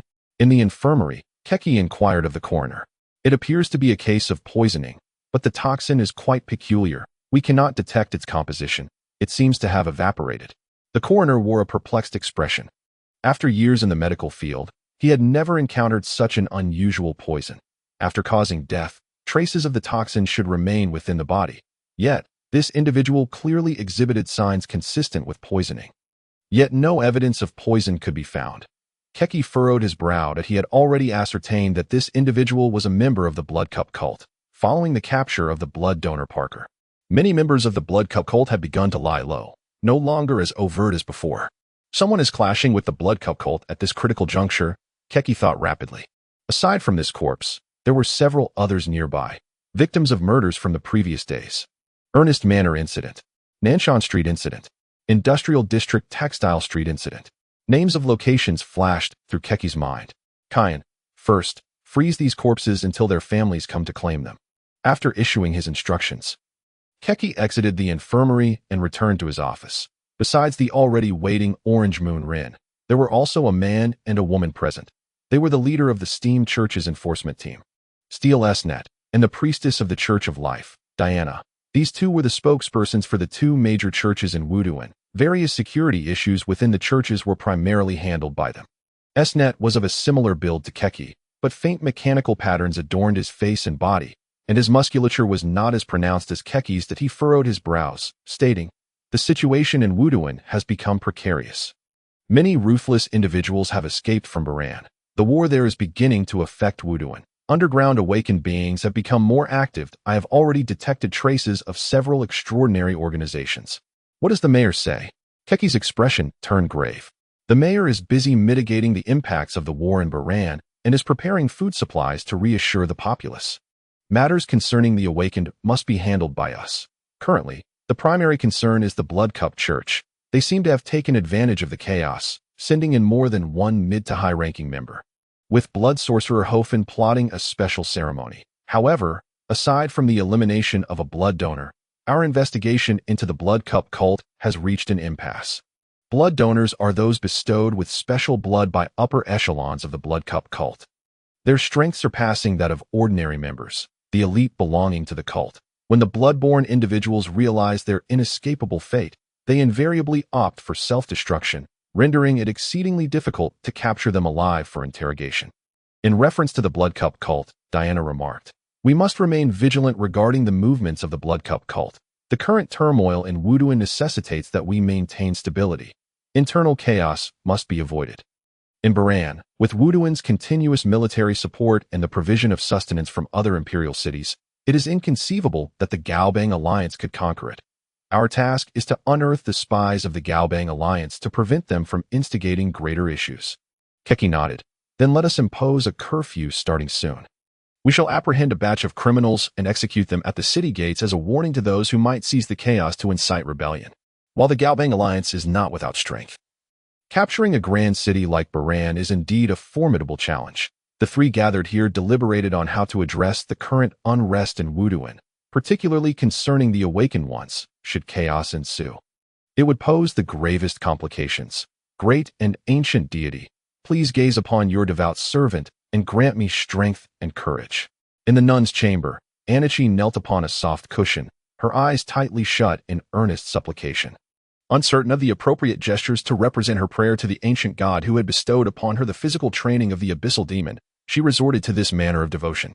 Over the past few days of training, her appetite had tripled, and her physical strength and coordination were rapidly improving, transforming her into someone unrecognizable from her former self. The divine blessing was indeed effective. Though the priestess of Xia was an awakened one, her advanced age made her vulnerable. Anichi planned to escape tonight and report to the police station. Just as she was about to act, a sudden knock echoed at her door. The gentle voice of the priestess of Xia called out, "Anichi, come with me for a moment." Anachi's heart raced. After taking a deep breath, she donned her starry robe of the starry church and stepped out. The priestess of Xia held a lantern in her hand, a warm smile gracing her face. "Could you assist me with something, dear Anichi?" "Of course, Lady Xia." Anichi suppressed her rising anxiety, striving to appear calm. The two exited the room, arriving at the door of Lady Xia's chamber. "Dear Anichi, if my memory serves me correctly, you have been attending the church for 4 years now. You were once an orphan from the slums. Your parents perished from pneumoconiosis, and I took you in out of kindness." Xia reminisced, a hint of nostalgia in her tone. Anichi nodded. "I am very grateful to you, Lady Xia." A peculiar smile flickered across Xia's face. "In that case, now you shall return this life to me. I apologize." No sooner had she spoken than Xia suddenly drew a dagger from behind her and thrust it toward Anichi. The speed of this unexpected assault startled Anichi momentarily, but she quickly reacted, arching her body backward in an uncanny manner. The dagger struck the doorframe instead. Xia swallowed hard, her eyes gleaming with a sinister green hue as she glared at Anichi. "Dare to resist me? Die!" She relinquished the dagger, her right hand curling as her sharp nails elongated like a wild beast's claws, swiping forward. The sturdy wooden door bore 4 deep claw marks, yet Anichi had already scaled the ceiling. Resembling a gecko, peering down at the green-eyed Xia. This was undeniably not the Xia she knew. Starlight. Xia's right hand extended, unleashing a burst of stellar radiance toward the ceiling as she employed her psychic energy. The flesh on her arm writhed, sprouting a dense coat of black fur, while viscous liquid dripped from her pores. Anichi had never witnessed such a bizarre scene, a wave of immense terror rising within her mind. "Anichi, trust in yourself. With the aid of great entities, you will undoubtedly escape this place." Gritting her teeth, she recalled a technique from the book Abyssal Demon Body Training that could unleash tenfold potential, the demon body. She opened her mouth, inhaling the surrounding air. Her skin instantly flushed a pale crimson, billowing smoke from her body, resembling a boiled shrimp. Then, she hurled a punch forward. A sharp crack echoed as her fist collided with Xia, intending to repel her and make her escape. However, at that moment, her fist pierced through Xia's chest, creating a gruesome hole. Chapter 44. Resolution Tick-Talk. In the stillness of darkness, blood dripped onto the stone floor, producing a crisp sound. Anachi's eyes widened. She had snapped out of her previous state, yet the blood on her fist was irrefutable evidence. She had just punched through Xia, faced with such a reality for the first time. Her mind spiraled into chaos. Xia did not perish immediately. A normal person struck through the heart would naturally succumb on the spot. Yet Xia had once been a second-tier awakened one, having fallen to the first tier due to issues in her psychic cultivation. She felt the essence of life rapidly draining from her body, but at that moment, she regained a measure of clarity and smiled. "Well done, Anichi. I have been too severely corrupted by the old ones. Thank you for liberating me." Her body arched backward, collapsing to the ground. In that instant, her form melted away, like embers extinguished, dissipating into the air, leaving behind a purple glass orb where she had fallen. It took Anichi more than 20 seconds to regain her composure. Her emotions a complex tapestry. She washed the blood from her hands and began to contemplate her next steps. The Misty Fog Church was now devoid of any other soul. All truths lay within the room of the priestess of Xia. She entered, discovering a large ceramic cauldron at the center, standing nearly half her height. Inside was a viscous substance, a blend of crimson and green resembling an alternate form of jellied in a corner of the wall. Xia's workbench held prepared potions and a prescription: juice of green sprout grass, tree roots, apple tree gelatin, fresh human blood. This formula can suppress my aberration, but the infection of the old ones cannot be eradicated. And it cannot last. I must find another way, or I will be utterly lost. The handwriting on the prescription was scrawled chaotically, clearly indicating that Xia had encountered difficulties while writing it. Anichi continued her search around the room. Realizing that Xia's current state was linked to her fall from second tier to first tier, awakened ones, upon regaining her focus, Anichi realized how dire the situation truly was. Everyone in the Misty Fog Church was dead, 7 in total, leaving her as the sole survivor. Although she had not killed the others, she possessed no evidence to prove her innocence. She had not witnessed these events, only comprehending the gravity of the situation. Perhaps a prayer to the deity would provide guidance. Anichi, her mind in turmoil, returned to her room and began to pray fervently to the deity she revered. At this moment, she felt utterly lost. Fortunately, this evil god required no offerings or elaborate rituals, appearing rather approachable. Anichi was momentarily startled by this thought, repeatedly seeking forgiveness from the deity until she felt a sense of relief upon realizing no divine retribution had descended upon her. However, she did not receive a response from the deity. In truth, Roman could observe her during her prayers through the ancient god library. Such feats were exclusive to those divine beings. Within the ancient god library, he could briefly glimpse the supplicant's image and receive their messages. Yet receiving such messages was ultimately futile. He was not a true deity capable of delivering oracles, revealing miracles, or responding to supplicants across time and space. He could merely borrow books, as Anachi's studies deepened. Roman sensed his physical training skills growing stronger, and his internal psychic energy increasing. At that moment, he contemplated how to address the situation at hand. His other job, as a believer of the star goddess, made it entirely reasonable for him to visit the only star church in Wuduan, right? As a member of the Investigation Bureau's logistics team, discovering an incident at the Misty Fog Church would also be quite logical. Wouldn't it? He could report to the Bureau and provide testimony for Anichi. All issues could be resolved seamlessly. No response. Anichi fell into confusion, oblivious to the passage of time until the sound of footsteps outside the church jolted her awake. I'm not sure if my instincts are correct, but that priestess is highly abnormal. She may be on the brink of aberration. Voices echoed from outside the church. Anichi caught a glimpse of a figure, and her room transformed into shades of black and white. A woman in a police uniform appeared before her. It seems you are the sole survivor. The officer, Jiu Lin, observed the terror and panic in Anachi's eyes without uttering much else. She retrieved a mechanical device resembling a telephone from her pocket. The device featured a dial akin to a clock. This was a newly developed invention by the Steam Church called the Spirit Detector, capable of swiftly detecting a living being's psychic energy fluctuations. Anachi's psychic energy readings registered as zeroed. She breathed a sigh of relief as the surrounding monochrome rapidly dissipated, and she found herself back in her room. Do not emerge. The Investigation Bureau will handle the scene shortly. Our efficiency is commendable, and we shall vacate the church once our duties are fulfilled. You are fortunate to have survived, spoke Jiu Lin in a hushed tone. The extraordinary events that transpired within the church were exceedingly troublesome. The three major churches, Life Church, Steam Church, and Eternal Church, were relatively manageable, as their formidable strength in Misty Dawn allowed them to resolve internal issues promptly. However, for a smaller congregation like the Mist Church, complications abounded. The Star Church, though not a minor establishment and one of the top 10 churches, held little sway within the realm of the Goldfinch Empire, possessing only a single Mist Church. Thus, dealing with such matters proved quite cumbersome. Fortunately, there remained a survivor within the church. Otherwise, the Investigation Bureau would have had to negotiate with the Star Church. Upon conclusion of the investigation, the priestess, Sia, had succumbed to the corruption of the Old Ones due to her waning strength and an internal affliction, resulting in her transformation into a grotesque entity. The cause of death was attributed to excessive corruption. There were no signs of struggle at the scene. Claw marks adorned the door, likely inflicted by Sia during her loss of control. Unwittingly caused, the other nuns had perished at her hands, and Sia's moments of lucidity could be gleaned from her diary, which provided insight into the events that unfolded. A member of the investigation team reported the findings to Jiu Lin. As for Anichi, no one would dare suspect her. A mere ordinary individual devoid of spiritual energy capable of slaying Priestess Sia. Furthermore, for the Investigation Bureau, the manner of Sia's demise was of little consequence. Once it was established that she had committed murder and had fallen, she had forfeited her rights as a human.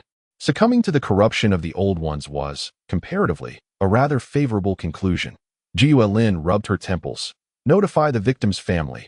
All of Priestess Sia's assets shall be liquidated into funds for compensation. The recent series of events had left her with little time for respite. Chapter 45. Teacher Anichi did not anticipate that matters would conclude so simply. It seemed that those clad in police uniforms were not inclined to meddle in the affairs of the Mist Church. resulting in a rather straightforward resolution. Everything was handled swiftly and somewhat carelessly. The entire church now harbored only her presence. The income of the missed church primarily relied upon the donations of its parishioners and the meager returns from a small plot of church-owned land. While modest, it sufficed to sustain the church's expenses. Now, she was the sole remaining member. I must inform the Star Church headquarters to send a new priest or clergyman, Anichi contemplated. She had no desire to hoard these assets. Shortly after the investigation bureau's departure, a man clad in a heavy high-collared coat and wearing a beret entered, depositing a £1 note into the church's donation box. "I apologize, sir, but the church is temporarily closed," Anichi hurriedly stated. The man paused before the statue of the star goddess for 2 seconds before turning and wordlessly exiting the church. Anichi felt a twinge of curiosity. However, with her keen eyesight, she soon noticed a note left at the statue's base. Precisely where the man had stood. As she approached, her pupils dilated unnaturally. "God has heard your plea. The investigation bureau shall no longer trouble you. Live as you wish. Remember to dedicate at least an hour each day to study the knowledge bestowed upon you by the divine." Anichi clenched the note, fervently praying within her heart. 3 swift days passed. Roman had been searching for new accommodations, yet finding a suitable one proved challenging. And his spiritual energy cultivation had reached an impasse. He visited the earnest manor to inform Elise about the surveillance on his residence. But she seemed preoccupied, as a second corpse had emerged within the manor. The police were actively investigating but had no leads. The bald-headed gang had evidently established a reputation in the vast dock area, suggesting they possessed hidden cards. Meanwhile, Roman's progress and strength remained sluggish. Although he devoted his leisure time to reading, the ancient god library provided only conventional tasks. "You've arrived." In the apothecary, Auntie unusually initiated the conversation. Roman, having received an invitation, inquired with curiosity, "What is it?" Auntie replied, "Yesterday, someone who viewed your work wished to meet you." "Meet me?" Roman responded, puzzled. Auntie confirmed, "Yes, she is my teacher and also an apothecary. After examining your work, she expressed a desire to meet you." "A teacher? Is she interested in taking me on as a disciple?" Roman's imagination ran wild. To his astonishment, Auntie nodded in affirmation. Within the apothecary's inner sanctum sat a woman appearing to be in her 20s. With fair skin and a voluptuous figure, she donned a moonlit robe, her long hair cascading down, revealing a generous expanse of fair skin at her chest, and donned black knee-high boots, her alabaster thighs tantalizingly visible. As Roman observed her, she scrutinized him in return. After a minute, the woman spoke. "Greetings, I am Annabella, a third-tier apothecary." Those who could become awakened apothecaries generally possessed abilities related to potions, and each was profoundly knowledgeable. A third-tier awakened individual. This was Roman's first encounter with someone of such high rank. "Roman Charlotte," he introduced himself directly. Annabella nodded, smiling. "I reviewed your creation of the black fish poison. Your ideas are quite innovative, and you demonstrate considerable talent. At your current stage, producing poisons beneficial to the awakened is indeed a remarkable gift. Would you be interested in becoming my student?" "How direct?" Roman hesitated before Annabella continued, "In Misty Dawn, there are approximately 30 third-tier awakened individuals, of whom merely a little over 10 are willing to take on students. Under my tutelage, you shall certainly not suffer. Your talent in apothecary work is exceptional. Your first awakened ability should pertain to potions, and its grade is not low. However, Auntie mentioned that you lack a systematic inheritance. That I can oversee your subsequent learning and cultivation, as well as provide the materials you will require to become an apothecary. Much akin to alchemists, apothecaries necessitate extensive practice. It was evident that she genuinely wished to take on a student. This could be seen as an investment in Roman's latent potential before he fully blossomed. The teacher-student bond within the realm of the awakened is far more robust than other connections. Observing Annabella's youthful appearance, not much older than himself, Roman curiously inquired, "May I ask, how old are you?" 40, she replied. But the lifespan of high-tier awakened individuals far exceeds that of ordinary folk. Generally speaking, each tier of awakening extends one's lifespan accordingly. As a third-tier awakened, I have gained an additional 60 years. Moreover, awakened individuals age at a much slower rate, which is why I appear relatively youthful. Annabella smiled. Unlike Andy, she was far more conversational and unpretentious, exuding a gentle demeanor. Roman was now in urgent need of subsequent cultivation methods, Having already received a boon from the witch god, he sought a second awakened ability, but would need to pay tenfold for such a request. Even then, there was a substantial risk of failure. Extracting benefits from deities is no simple feat thus. It would be best to acquire future abilities through alternative means. Becoming Annabella's student seemed an excellent choice, after all. In this world, surviving as a lone wolf proved exceedingly difficult, even for those secretive sects that operated within organized frameworks. The Underground Awakened also possessed their own networks and resources to varying degrees. Roman, as a commoner, was perfectly suited to join the ranks of a third-tier Awakened's tutelage. Thus, he chose not to linger in doubt and successfully enrolled in the organization. I currently have 3 students. Auntie is the youngest. But now it is your turn. Annabella explained the dynamics of her apprentice group. During this period, you shall study potion knowledge alongside Auntie. I will provide you with my theoretical texts on potions. Regrettably, the only drawback is that you have already studied the fundamentals. However, this will not significantly hinder you. Take these materials for now. In a couple of days, I will find a suitable second awakened ability for you. Roman received a plethora of items from Annabella. And just like that, his newly acquainted teacher departed gracefully. Once she had left, Roman glanced at the table in his hands, filled to the brim with an array of extraordinary items, casting a puzzled gaze at Auntie. The teacher has always been like this. For now, you shall learn pharmacological knowledge alongside me. Auntie elucidated. Chapter 46. Gathering Roman had already confirmed that he would use magical potions to awaken his second ability. This was considered a standard approach. In the days that followed, he diligently studied professional potion formulation within the apothecary. The situation in Misty Dun had grown increasingly tense, with curfews being enforced, leaving underground awakened individuals in a state of unease. And various activities had dwindled significantly. Under such circumstances, Roman's immersive learning in the apothecary remained largely unaffected. Learn the Potion Basic Healing Potion and gain 100 points of study value. Learn the Potion Basic Stamina Potion and gain 100 points of study value. A stream of information flashed through his mind as Roman's study value continually surged. During this period, he attempted to expand the library. Upon investigation, it was discovered that aside from the borrowing station, which could be upgraded with 5,000 academic energy points, all other constructions were unattainable due to a lack of the necessary energy. However, upgrading the borrowing station would only allow for the addition of a single book. The other books in Roman's possession were unsuitable for placement there, as doing so would essentially serve to propagate the teachings of the Blood Cup sect. Thus, he decided to conserve his 5,000 academic energy points for potential future needs. What level has your psychic energy reached? At that moment, Auntie approached him with an inquiry. Approximately around 1,000 energy units, Roman replied. The energy unit is a measure of the total psychic energy possessed. 1,000 units represents the pinnacle for a first-tier awakened. Upon reaching this level, an awakened individual may begin to contemplate advancement to the second tier. However, Roman had yet to manifest a second awakening ability, which was quite awkward. This was also the reason why Annabella was so eager to assist Roman in preparing for his second ability awakening. Auntie appeared somewhat taken aback, struggling to believe her ears.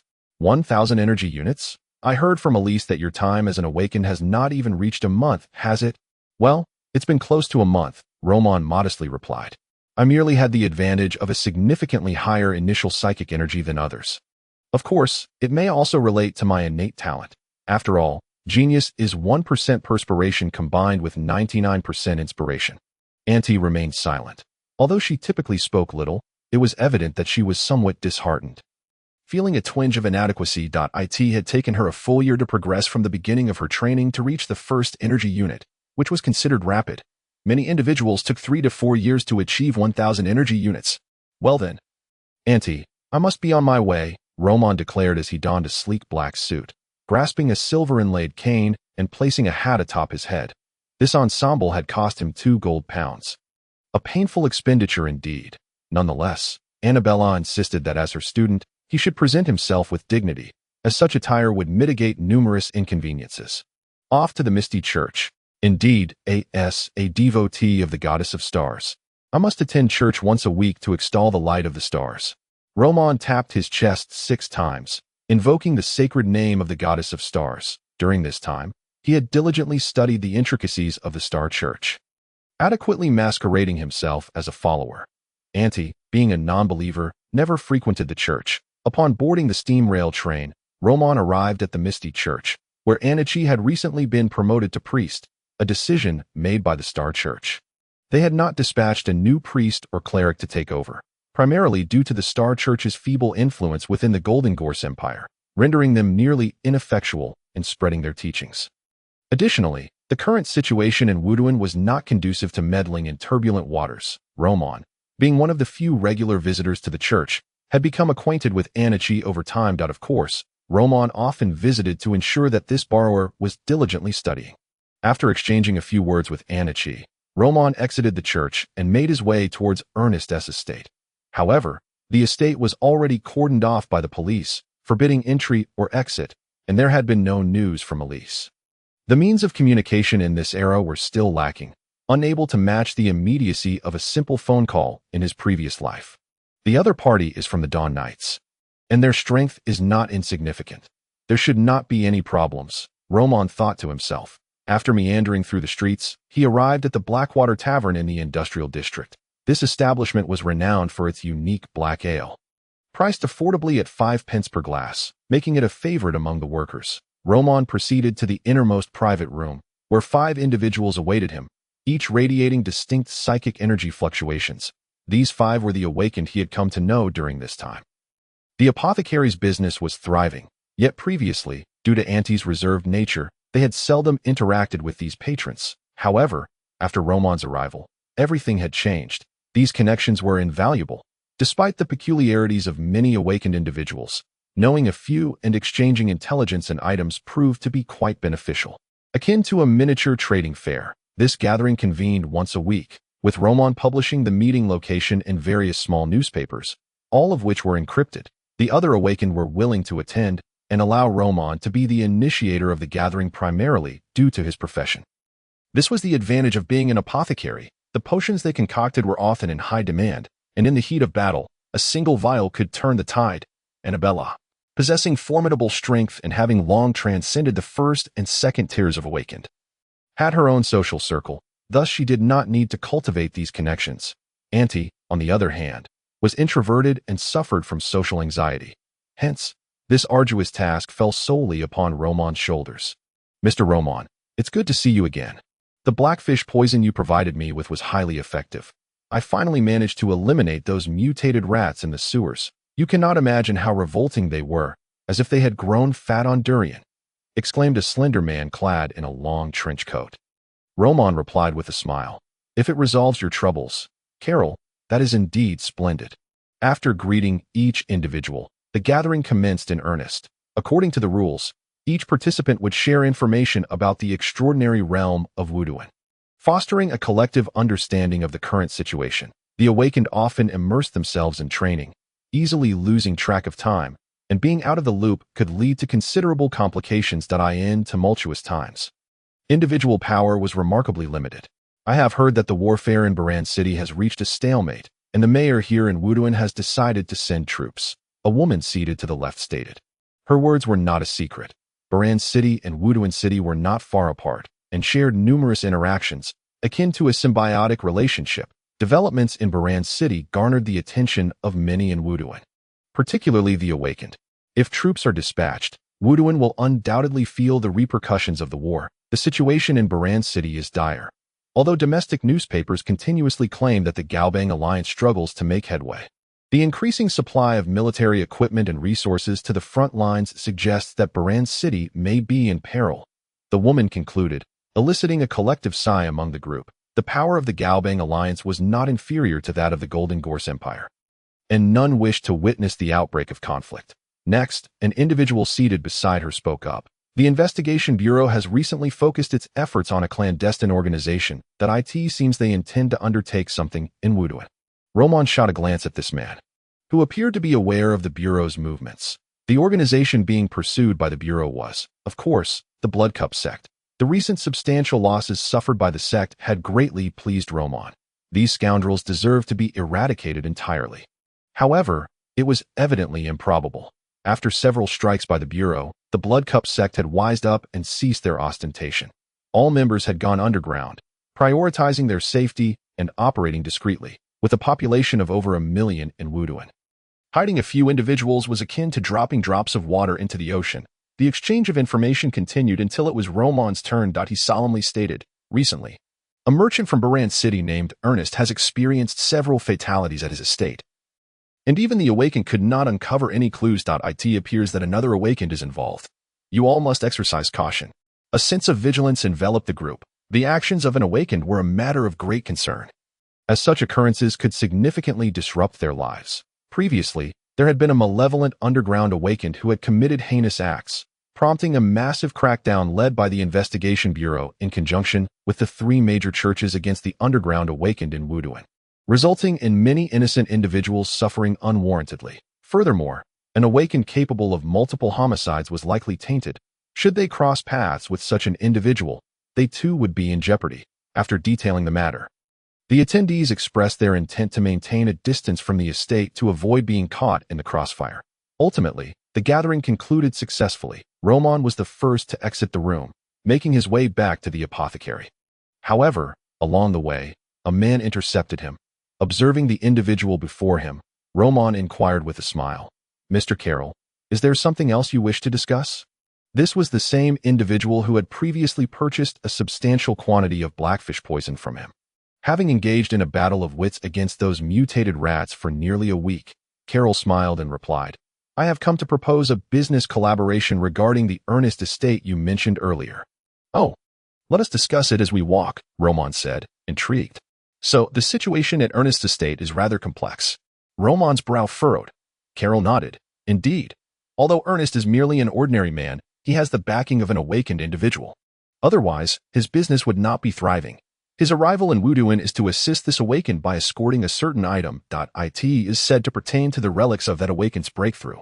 However, the individual is currently entangled in troubles in Baran City, which is why they have entrusted Ernest with this task. Now that the word is out, both local awakened and enemies of the awakened backing Ernest are pressuring him to produce that item. The fact that so many are clamoring for it suggests its significance. That relic is undoubtedly of immense value. Hence A look of anticipation crossed Carroll's face. He too yearned for an opportunity to ascend to a second-tier awakened. For in these chaotic times, possessing greater strength would provide an added layer of confidence. However, his fantasies were swiftly interrupted by Roman's unyielding words. "Carroll, it is evident that this is a treacherous endeavor. We are both first-tier awakened. Should we truly venture in to seize it, we might find it exceedingly difficult to reap any benefits and could encounter considerable peril. Even second-tier awakened are involved in this incident.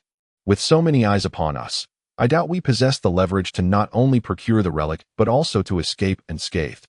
Roman stated with gravity, "I am unsure where you obtained this information, but the source may very well be someone intending for us to serve as cannon fodder, stirring the waters of the Ernest Manor for their own gain amidst the ensuing chaos. Awareness of one's limitations is paramount." Roman had no desire to recklessly confront that horde of awakened, especially when he lacked clarity on the motivations behind their struggle. Initially, Carroll remained unconvinced, but upon hearing Roman's perspective, he grasped the truth. "Thank you, Mr. Roman, for your wisdom." Carroll expressed his gratitude. Roman dismissed it with a wave and a smile, departing without further ado. Although he had no intention of involving himself with Ernest's affairs, the information gleaned from Carroll proved invaluable, a timely repayment of a previous favor. Time flew by, and another week passed. Roman frequented the vicinity of the Ernest Manor nearly every day, and at last, he encountered Elise. Seeing that she was unharmed brought a sigh of relief to his heart. He then relayed the information he had gathered over the past days and cautioned her that their former residence had come under the watchful gaze of the Blood Cup cult, necessitating his relocation to a new abode. She had not anticipated such rapid changes occurring in such a brief span. Upon learning of Roman's status as Annabella's student, she was taken aback. For in her memory, Annabella was notoriously selective, rarely taking on apprentices. A distinguished apothecary with an extensive network and profound knowledge. Her willingness to accept Roman undoubtedly stemmed from his exceptional talent.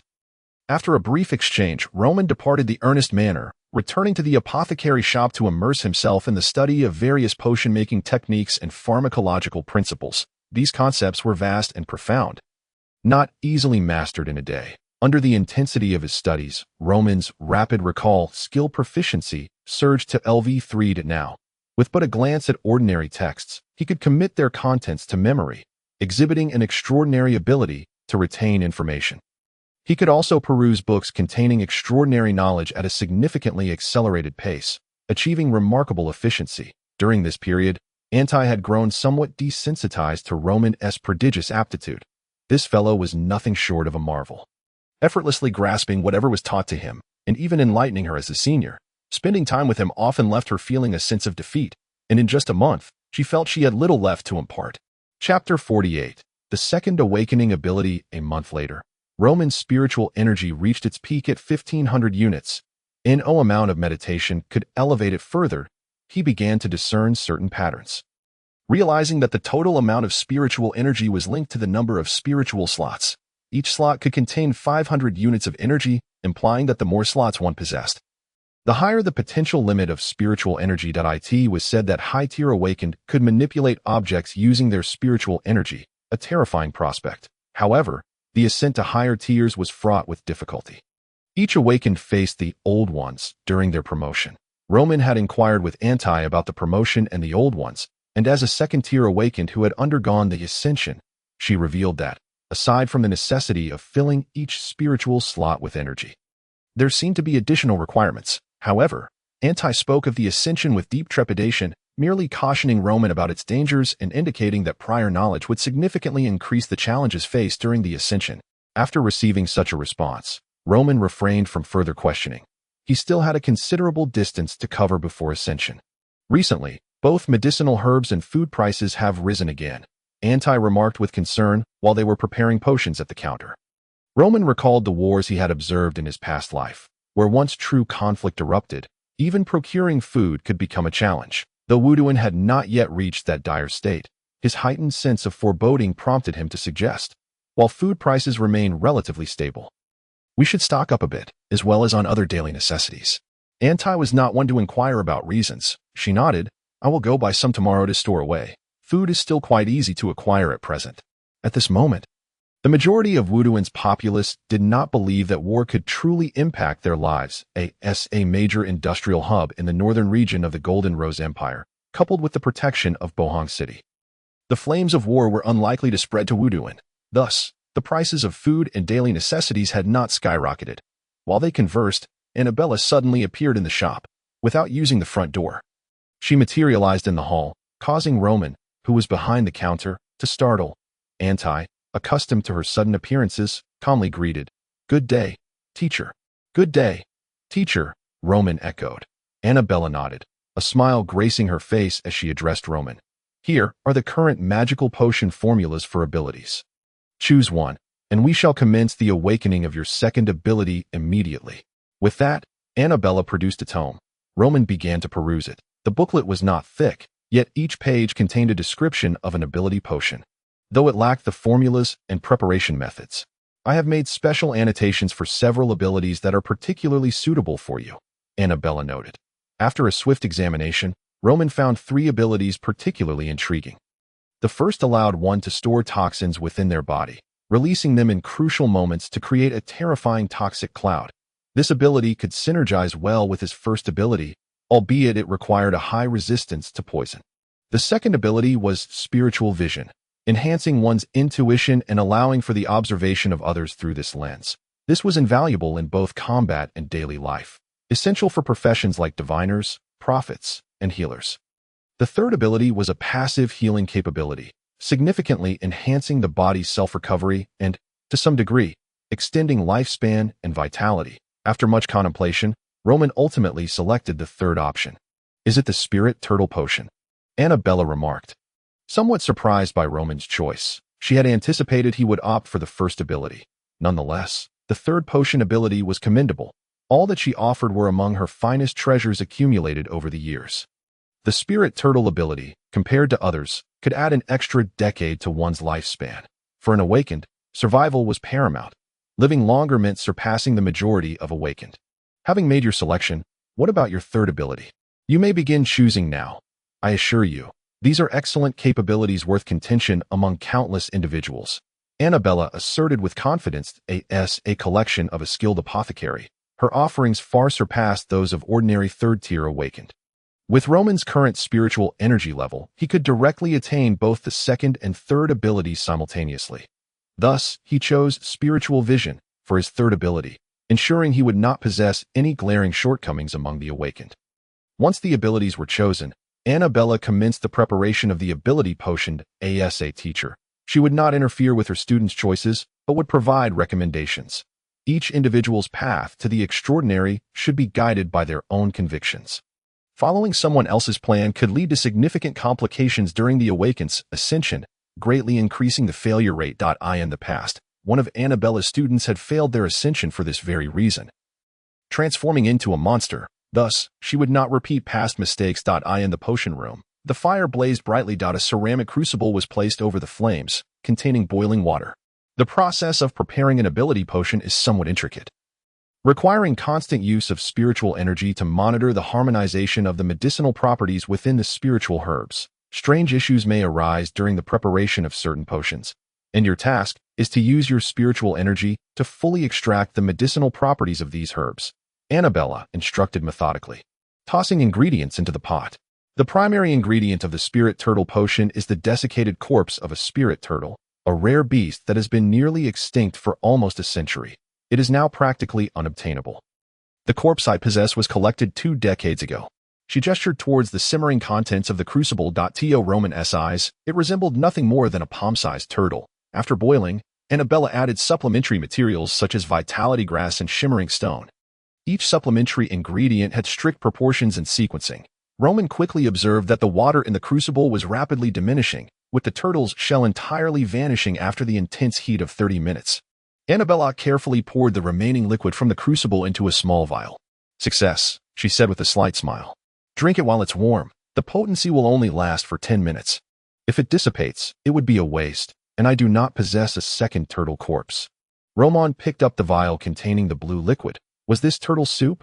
High-quality ingredients often require the simplest of cooking methods. After observing it for a moment, Roman opened his mouth and downed the contents of the glass vial in one swift motion. Chapter 49.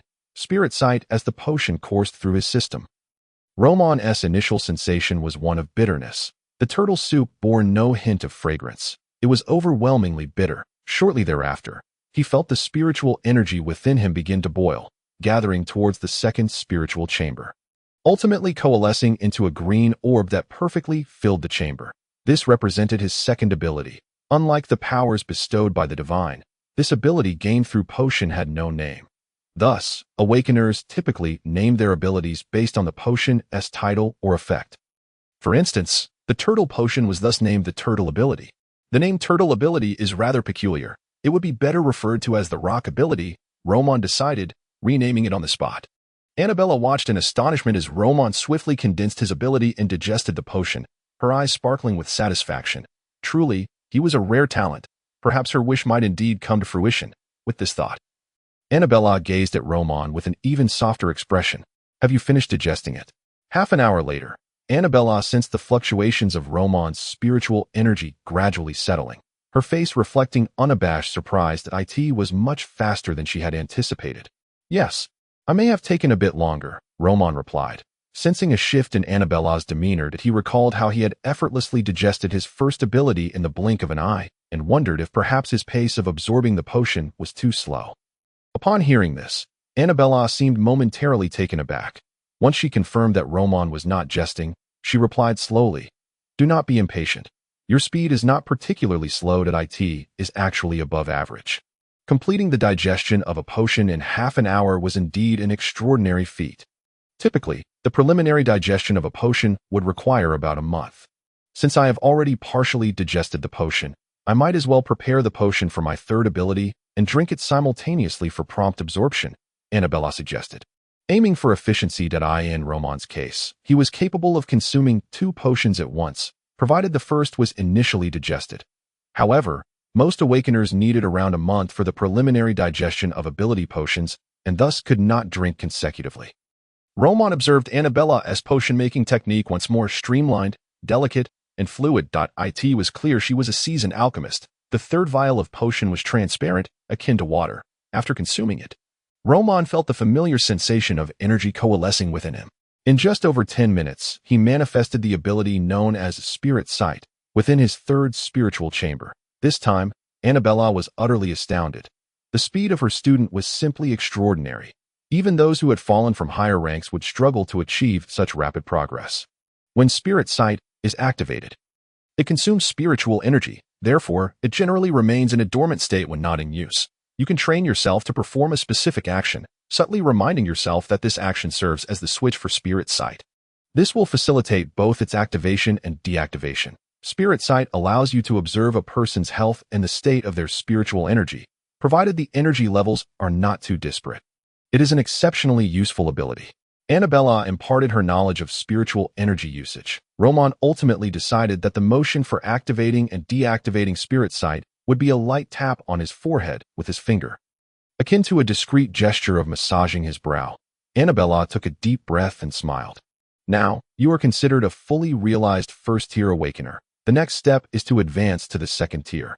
Upon hearing about the transition to the second tier, Roman contemplated the implications that he hesitated, saying, "Annie warned me that prematurely learning about the method to break through to the second tier might significantly reduce my chances of success." Annabella nodded. That is indeed the case. Therefore, for the next week or two, focus on digesting the potion's power. Once you have completely assimilated it, we can prepare for your ascension. Understood, teacher. There is one more matter. Please be cautious in the coming days, as there is some unrest in Wuduan. The three major churches are preparing to unite to eliminate the hidden forces within the city. Annabella cautioned. Roman thought of the apothecary, a frequent haunt for awakeners, and felt a twinge of concern. Will we be affected? No, we are not a clandestine organization. Moreover, the primary targets of the three churches are the cults. Generally, hidden organizations on the white list will not be impacted. Annabella yawned, admonishing Roman a few more times before disappearing from the shop as swiftly as she had come. In the ensuing days, Roman kept a watchful eye on the developments in Wuduan, while simultaneously depleting the remaining potency of the potion within him at the apothecary. Of course, he did not neglect to visit the investigation bureau weekly to collect his wages, and he would also stop by the Mist Church to check on Anichi's progress. Despite the escalating tensions in Wuduan, Roman's days became increasingly leisurely. However, this tranquility was short-lived. The Wuduan Investigation Bureau, along with the personnel from the three major churches, jointly established a Department of Extraordinary Affairs dedicated to addressing the concerns of awakeners in Wuduan. Previously, reports had surfaced indicating that several awakeners from the Highbond Alliance had quietly infiltrated Wuduan, causing numerous fatalities and inciting widespread social unrest. This was merely the tip of the iceberg.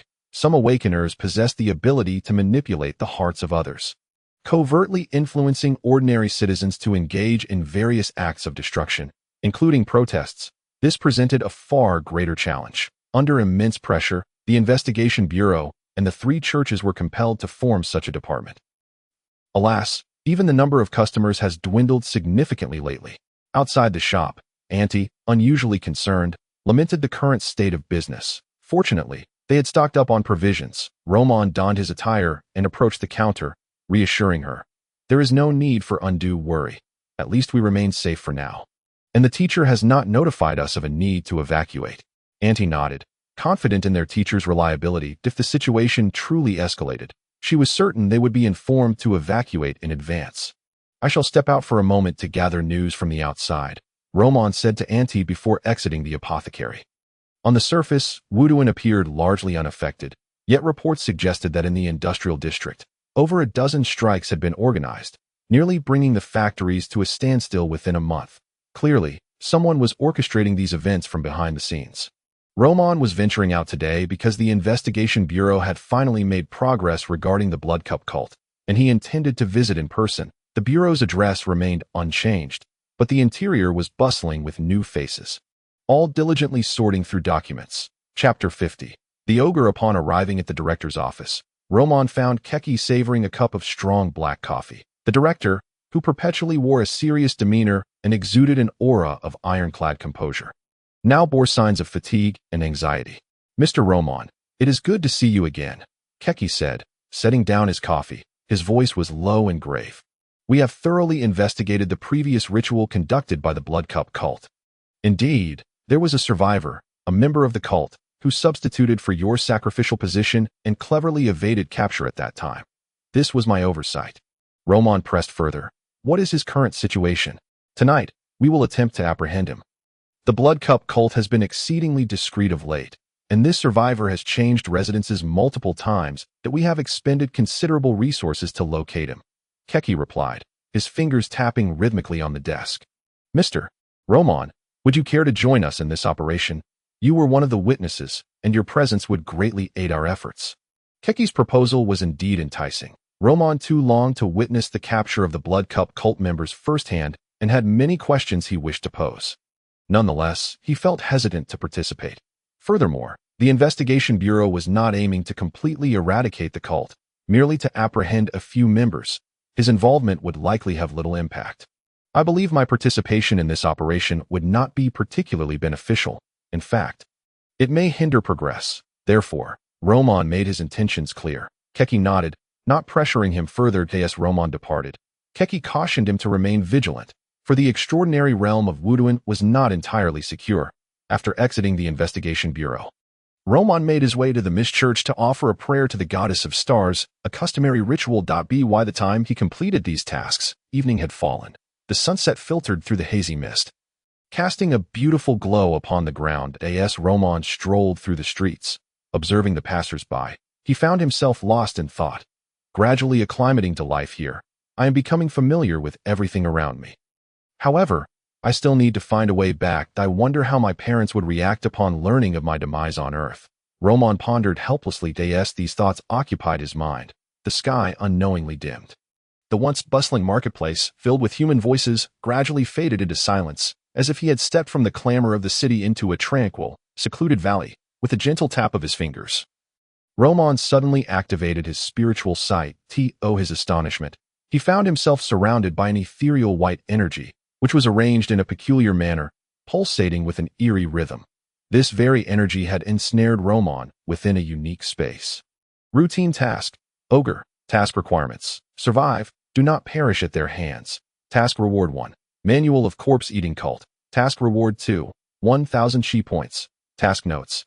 It is unclear when, but within the shadows of misty dawn, a horde of ogres has quietly emerged. They have a penchant for human flesh, particularly that of awakened beings brimming with spiritual energy. It seems they were once human themselves, either afflicted by some form of contagion or influenced by their bloodline. In any case, they are exceedingly dangerous.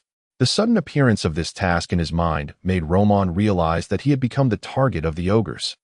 This was quite troublesome. That he merely wished to live in peace, and with his recent abilities nearing full mastery, he had not anticipated such a predicament. In this world, plans are inevitably overtaken by unforeseen changes. I never expected that in addition to that girl from the Bell family, there would be extra rations. That must be a newly awakened being who just entered the first tier. The fluctuations of their spiritual energy are quite unstable, yet their total amount is substantial. It should be quite delectable. Indeed, prime sustenance. We shall split our paths. You go eliminate that fellow, while I capture the girl from the Bell family. Remember to leave me a bite. Don't devour it all by yourself.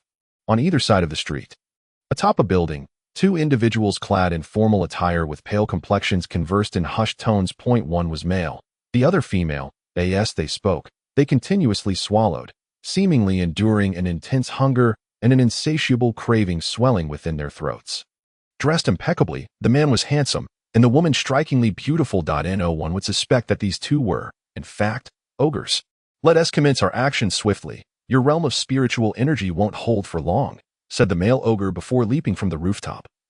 Targeting the Bell family's bloodline. The Bell family was a quintessential awakened family, possessing a unique power that made them ideal candidates for the cultivation of blood spirit techniques. However, his intent was not merely to consume.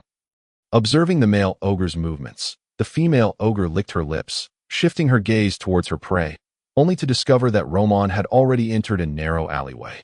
TSK. It seems this prey has sensed something amiss. This one appears to be intriguing. I hope I can play with them a little longer, but hiding in an alley won't allow for escape, the alluring woman remarked with a smile. Before leaping from the rooftop, her form vanishing in an instant, in the alley, Roman hastened his steps. The streets of Misty Dun were rife with such alleys, labyrinthine and disorienting for those unfamiliar with the terrain. I still haven't escaped the range of their ability, Roman mused inwardly. The environment around him had fallen utterly silent, devoid of any passers-by. This was dire. The extensive range of the ability indicated that the user likely possessed a spiritual energy level exceeding 2,000. His opponent was a second-tier awakened being. As Roman contemplated this, he suddenly noticed a woman standing at the alley's exit. She was exceptionally voluptuous, her face exuding a seductive charm, yet marred by a centipede-like scar on her left cheek that detracted from her overall allure. Escaping will be quite difficult. Your scent is as conspicuous to me as fireflies in the night sky, she said, her expression playful as she fixated on him. This was the gaze of a hunter eyeing its prey. Roman halted, scrutinizing the sultry figure before him, then began to unfasten the buttons of his jacket. Who said I intended to flee? It's south, just that this place is less likely to attract attention, he retorted. The female ogre's expression grew more mischievous. So, you wish to consume me? How fortuitous I, too, have a craving for you. Who would desire to feast on someone as unsavory as you? Don't insult my taste. I merely fear soiling my new attire, Roman replied, placing his black suit on the ground. The shirt beneath, straining against his explosive musculature, seemed on the verge of tearing apart. My strikes may be a bit forceful, if you can endure it. Try to keep your cries to a minimum, lest you disturb the peace.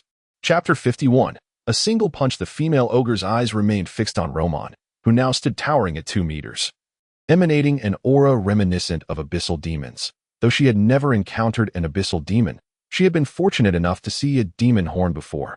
The scent emanating from it was identical to that surrounding him. Ogres possess an acute sense of smell, and the potent aura of the demon horn lingered vividly in her memory. However, the abyssal demonic scent exuding from Roman was far purer than that of the horn from the higher demon. If she hadn't been certain that a human stood before her, she might have believed she was facing an upper demon. This fiend must have made a sacrificial deal with an abyssal demon to acquire such awakened powers. What a lunatic to dare engage in trade with an abyssal demon. Yet, despite this, he was merely a human. From the very beginning, he had been speaking nonsensically, and the absolute lack of fear in his gaze was infuriating. Isla's eyes turned icy as she prepared to move, only to feel a wave of numbness coursing through her legs. Poison? She glared at him in anger and disbelief. How could someone who followed the path of an abyssal demon resort to such treachery? Aren't demons supposed to rely on their formidable physiques for victory? Was his lengthy discourse merely a ruse to administer poison? When had he even begun? She hadn't sensed a thing, merely a human. Relying on insidious tactics, such actions are futile in the face of absolute power. Isla's eyes began to cloud with crimson. Having shed her underestimation, she invoked her second ability, Blood Hunt, that I end this state. Her speed, strength, perception, and reflexes would be greatly enhanced, akin to entering a state of frenzy. As a second-tier awakened being, she would possess overwhelming strength, easily crushing her prey. Boom! The thought flashed through her mind just as a thunderous crash erupted in her ears. Blood blinded her vision. What was happening? Why did her body feel increasingly weightless? What had just flashed by? In the Blood Hunt state, her reaction speed and senses had significantly improved. There was no way she could have missed it. Why was she so fatigued? She couldn't remember anything. Drip. Roman flicked the blood from his fist as Isla's headless corpse slumped before him, blood pooling around them. This punch had obliterated the ogre's head. The mixture of red and white resembling a spilled bowl of tofu pudding. The smoke emanating from Roman dissipated. He was in a state of fat-burning exercise. His understanding of fitness techniques had improved immensely since emerging from the sanatorium. Now at a significantly higher level thanks to Anaki's diligent instruction. The enhancements to his physique from the fitness regimen had multiplied several times. Coupled with his surging spiritual energy, his physical prowess had also escalated. That was close. Had I not previously administered over a dozen types of poison and detonated the mixed toxin during our conversation, the outcome of this battle could have been quite different.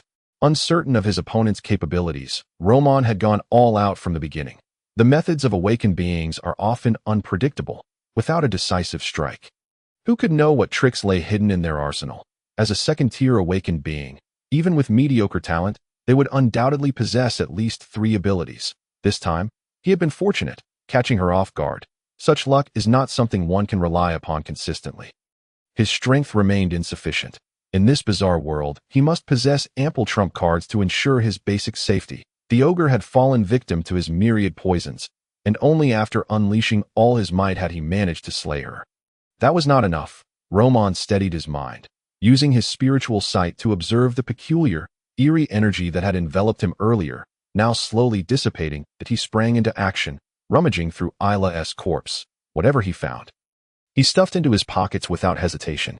I thought it was genuinely substantial. Turns out it was just padding. Having hastily searched, Roman produced a vial of black potion from his pocket and poured it over Isla's remains. Almost instantly, her body began to dissolve, emitting a piercing sound as it corroded, akin to being subjected to aqua regia. After a moment's contemplation, he employed the ability associated with on meditation and spiritual energy to create the aura of the wizard Gormoan at the scene. Having completed these tasks, Roman did not linger, swiftly disappearing at the alley's end.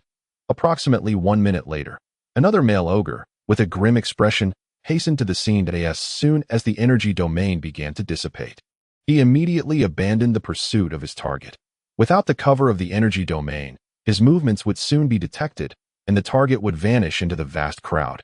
However, despite his swift arrival, he still failed to locate the perpetrator.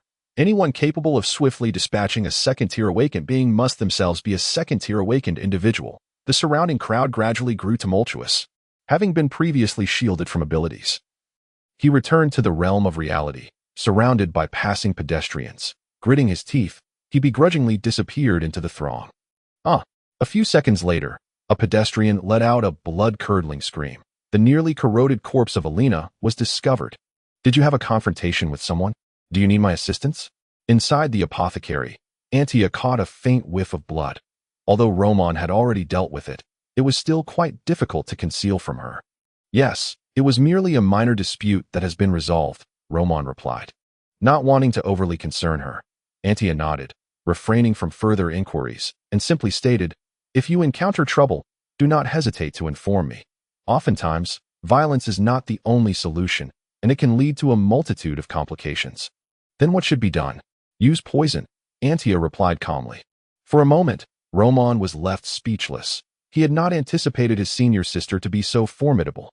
Antia held a pestle in her hand, grinding slowly in a mortar, and continued, your instructor should be preparing for your ascension ceremony soon. So you must maintain a good condition.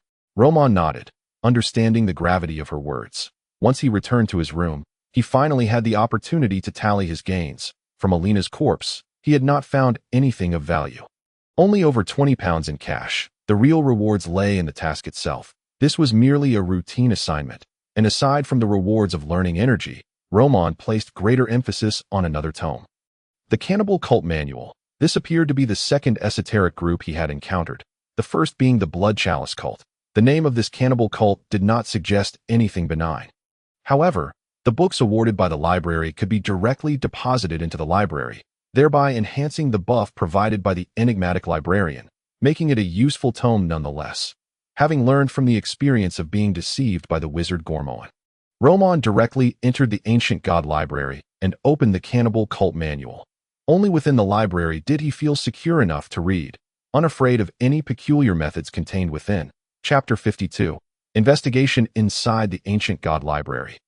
Roman sat at the soul table, perusing the Cannibal Cult Manual. The text contained fundamental information about the cannibal cult. Ogres, ghouls, and other creatures of folklore indeed existed, but they were not human. However, awakened beings of human origin could seize the abilities of other beings to transform them into their own awakened powers. Thus, the cannibal cult developed. The entire organization venerates an evil deity known as the corpse god. The cult members are all awakened beings, possessing abilities that allow them to consume flesh, devour corpses, or drink blood to restore their bodies and gain power. The cannibal cult has become infamous, a target for the 10 major churches and extraordinary organizations across various nations. Reading Cannibal Cult Manual successful. Reading progress 100, gained 200 points of learning energy. Understanding 100. Gained attribute, strength 1. This book meets the collection criteria and can be archived in the Ancient God Library. Current capacity 11100 at D. You wish to archive it. Many of the books obtained from the Moon Orchid bookstore were eligible for archiving. These included various introductory texts on the extraordinary realm, all of which were promptly deposited within. Archive. With a thought, Roman had the Cannibal Cult manual archived. A new black-covered volume appeared prominently on the library shelves. As for this Strength 1 attribute granted by reading it, Roman tested it and indeed felt a slight increase in strength, though not as pronounced as he had imagined. Book title: Cannibal Cult Manual. Type: Flesh and Blood Dark Extraordinary Book. Rarity: 1 star, toilet paper reading. Effect: none. Remark: they believe themselves to be superior. Standing at the top of the food chain, yet tragically, they are merely nutrients. The book bore no special effects, which was within Roman's expectations. Books rated 1 star rarely possessed unique effects. The Matsuko Night Chronicles had been an anomaly. For a routine task reward book to provide a slight increase in strength after reading was already quite commendable. Unfortunately, his physical attributes could not be quantified like in a game. Otherwise, he would clearly know the current level of strength within his body. With a thought, the specifics of the ancient god library's data materialized in Roman's mind. Librarian: Roman. Species: human. Title: none. Skills: speedwriting, LV3. Special knowledge: extraordinary pharmacology, LV1. Identity: librarian of the ancient god library. Student of Poison Butterfly Annabella. Library level: 0. Librarians: 0-1. Collected books: 12. Learning energy: 5,300 points. Additional facilities: lending counter, LV1. Permanently held attributes: enigmatic librarian. As the librarian of the ancient god library, you possess a remarkably high capacity for acceptance and comprehension of all knowledge. Understanding: 112 distortion resistance, 112 pollution resistance, 112 sanity recovery rate, 112. Each book archived in the library increases all aforementioned attributes by 1. This panel exhibited numerous changes compared to before. The special knowledge of extraordinary pharmacology evidently stemmed from the awakening ability, pharmacological mastery, granted by the witch god, combined with Roman's recent continuous learning alongside Antia. Yet, it was only at LV1. It seemed he still had a long way to go on the path of becoming an apothecary. Then there was his teacher Annabella, who bore the title Poison Butterfly, a rather impressive moniker, presumably conferred by those in the field. Closing the panel, Roman exited the ancient god library and resumed his nightly training and study. After the battle tonight, he felt acutely aware of his inadequacies. If that ogre had not underestimated him, if it had had hidden allies, if it possessed secret trump cards, he needed to grow stronger. He could not rely solely on brute force. As Antia had said, not every problem could be resolved through violence. He was a civilized individual. It was time to resort to poison. Meow. Little Black scampered over, licking Roman's palm, and then surprisingly began to stretch beside him, extending its feline legs and back. Within a dark and eerie mansion, the flickering candlelight cast shadows, revealing a thick layer of congealed blood on the opulent carpet. You failed to capture him. The Bell family has but one wandering bloodline in the outside world, and you couldn't apprehend them. The man seated at the head of the hall spoke with a voice that rumbled like thunder. Crouching in the center of the hall was the male ogre who had previously hunted alongside Alina. His eyes widened in fear, trembling as he spoke. My lord, our failure was due to the sudden appearance of an awakened individual disrupting our efforts. The figure in the main seat paused momentarily before continuing. Indeed, we must address the awakened beings in Miston. Some high-tier awakened individuals are quite troublesome. If it weren't for them, we could better control the situation in Miston. It is time to inform the Blood Chalice cult to take action. You may escape death this time. As the words fell, countless mouths suddenly split open across the male ogre's body, barbed tongues extending to frantically lick his own flesh. Pain, akin to the torment of slow slicing, reverberated through his body, yet he dared not utter a loud scream, fearing that it would intensify the punishment he was to endure. Ambrose, what is your perspective? In a narrow alley, Keki meticulously examined the crime scene. Standing beside him was the leader of the unceasing Forge Church's enforcement team. Ambrose maintained a near-constant smile, his long aquamarine hair and handsome, sunlit features giving him the appearance of a university student just stepping out of campus. He confidently stated, poison was used, but it was not the cause of death. The ogre approached this location, and the distance between them was still around 8 meters. Then, in the next instant, her head exploded. Why did her head explode? It does not seem to be due to an ability, as there was no energy dissipating in the meantime. The opponent shattered her head with sheer physical force. To be precise, it was a punch that obliterated the ogre's head, utilizing only bodily strength. Sheriff Keki, can you accomplish such a feat? Keki shook his head. To rely solely on one's body without using energy or awakened abilities is exceedingly difficult. Precisely. Only those abyssal demons who train their physiques might be capable. There is indeed an abyssal demonic presence at the scene. This is quite troublesome. Ambrose chuckled as he rubbed his temples. In such tumultuous circumstances, the sudden emergence of an abyssal demon posed a significant complication, and one knew what awaited them. What purpose does the other party have in Wuduan? Chapter 53. The Shooting Club. East District of Wuduan, Donald's Shooting Club. Roman sat in the lounge, sipping the complimentary black coffee. The lounge featured a round steel table, accompanied by 4 single sofas with soft wooden cushions. Beside him was a gas water heater, offering free refills. Opposite Roman, Iris, clad in a khaki coat, appeared somewhat fatigued. Such shooting clubs are exclusive, unless one is particularly affluent and can afford a hefty membership fee. Entry is only possible through the recommendation of existing members. Since Roman had obtained a gun license, Iris had endorsed his entry into the club, allowing him to learn marksmanship under the guidance of professional instructors. Unbeknownst to him, he had accrued yet another favor. Roman set down his coffee and inquired, "Is the matter concerning the earnest manner troublesome?" Iris pondered for a moment before nodding. "I should not have accepted this commission. It is indeed quite troublesome. Were it not for the Dawn Knight's task urging her to investigate an artifact related to the Knights from Ernest. Along with the substantial compensation offered by Ernest, she would never have taken on such a convoluted affair. How troublesome is it? The Baldies have existed in the Wuduan dock area for over a decade. Such gang organizations undoubtedly have awakened individuals backing them. Ernest's associates injured a key confidant of the Baldies, who subsequently succumbed to his injuries. Consequently, the Baldies have been relentlessly seeking revenge against him. However, that is merely the surface." Iris stirred her coffee with a spoon. "The real trouble lies with Ernest in Bohan City. It seems he has brought back something of great interest, both the Dawn Knights and the Razor Gang. The dominant faction controlling the Wuduan dock area desire this item. The Baldies are merely an auxiliary force of the Razor Gang.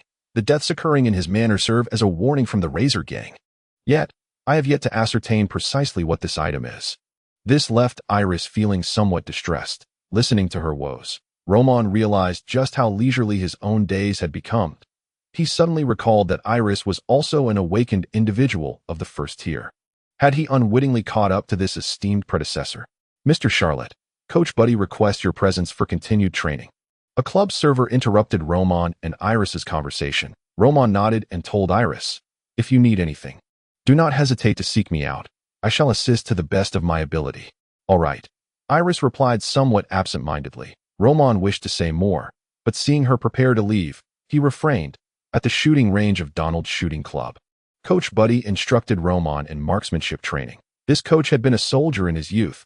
Known for his rigorous and meticulous approach to his duties, he was indeed responsible.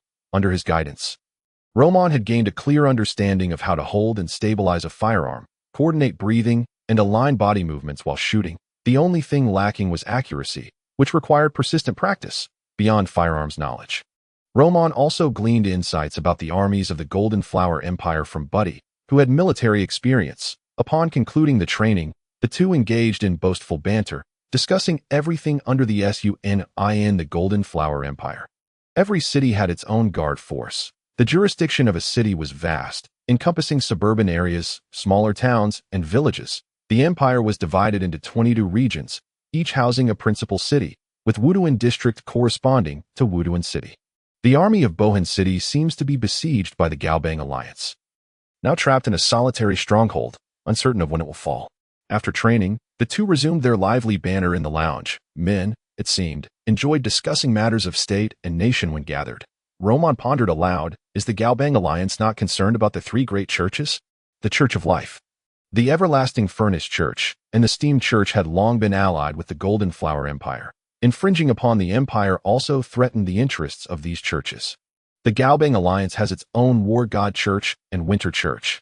Especially the War God Church, known for its fervent promotion of warfare, attracts many zealous combatants. Our 3 churches do not hold absolute dominance. Moreover, the Gaobang Alliance is home to numerous smaller churches and various tribal beliefs. limiting the influence of the three major churches in terms of faith, Buddy explained. However, Roman understood that the man had misinterpreted his question, that it seemed ordinary folk were unaware of the multitude of awakened individuals within the churches. It appeared that the true combat prowess lay in the battles. Yet, the experts from the Galbang Alliance harbored no fear of the power held by the three churches. The foreboding sensation washed over Roman, suggesting that the Golden Flower Empire was not as formidable as it appeared. Let us set this aside for now. Once training concludes, shall we try out a newly opened restaurant? I've heard the chef hails from the Owling Empire, renowned for his exquisite dishes. Buddy shifted the topic. Roman deduced that Buddy must have invested in that restaurant, hence his incessant promotions. However, outwardly, he maintained his composure. I shall forego that. I intend to practice more to swiftly familiarize myself with the use of firearms. Daily. Buddy recommended that restaurant, yet the prices were exorbitantly steep, particularly for the specialty dishes, which were utterly outrageous. Roman could not afford to be such a foolish patron. As Roman departed from Donald's shooting club, he noticed an increasing number of homeless individuals lining the streets. Some slept on the roadside or park benches, while others leaned against metallic lampposts. Despite the presence of patrolling officers and the establishment of relief points by churches and government agencies, the homeless population continued to swell, indicating that the relief points were at full capacity. Some of these vagrants were refugees fleeing from Bohan City, while others had recently lost their jobs amidst the turbulent circumstances. If the East District was already this dire, the industrial and dock areas would undoubtedly be in an even more severe state. The eyes of these homeless individuals glimmered with despair. They appeared gaunt and emaciated, likely on the brink of starvation. Roman felt a pang of sympathy, realizing his inability to help them. At present, all he could do was ensure that those around him were spared from such suffering, a goal that he had yet to achieve. Upon returning to the apothecary, a shop nestled in a secluded alley, he found it largely deserted since the upheaval began. Yet today, within the store, stood a modestly dressed young girl with exquisite features and fair skin. Chapter 54. The Past. Inside the shop, Roman inquired with Auntie about the origins of this young girl. Her gaze drifted towards the store's partitions, and before she could respond, Roman was enveloped by a wave of fragrant air. A sense of otherworldliness washed over him. As this thought crossed his mind, he felt himself embraced by a soft and warm presence. Is this the new student the teacher has taken in? Little Roman. How adorable and handsome, with such vibrant life force. Annabella, herself a stunning beauty, seemed particularly enamored with appearances. Roman's acceptance as a student was due in part to his talent, but primarily because of his looks, though he would never admit it. He, Roman, never relied on his looks for success. With such a peculiar preference, it was no surprise that all of the teacher's students were strikingly attractive. Auntie, who typically eschewed adornment, possessed a gentle and endearing beauty that grew increasingly captivating with familiarity. In contrast, this new arrival was unmistakably a stunning beauty with an enchanting presence. From memory, she appeared to be the teacher's second-ranked student, Dorothy. Ysnt little Roman speaking. Auntie, have you silenced him? Dorothy's cerulean eyes fixated on Auntie, her chestnut curls gently curling. Auntie, maintaining her composure, replied, Perhaps you've simply overwhelmed him. A flicker of surprise crossed Dorothy's face as she released Roman, her eyes forming charming crescent shapes. It seems it is my fault. 1 minute later, the four of them were seated, having thoroughly acquainted themselves with one another. The girl accompanying Dorothy was named Annie Bell, the illegitimate daughter of a friend of hers, whom Dorothy had agreed to look after.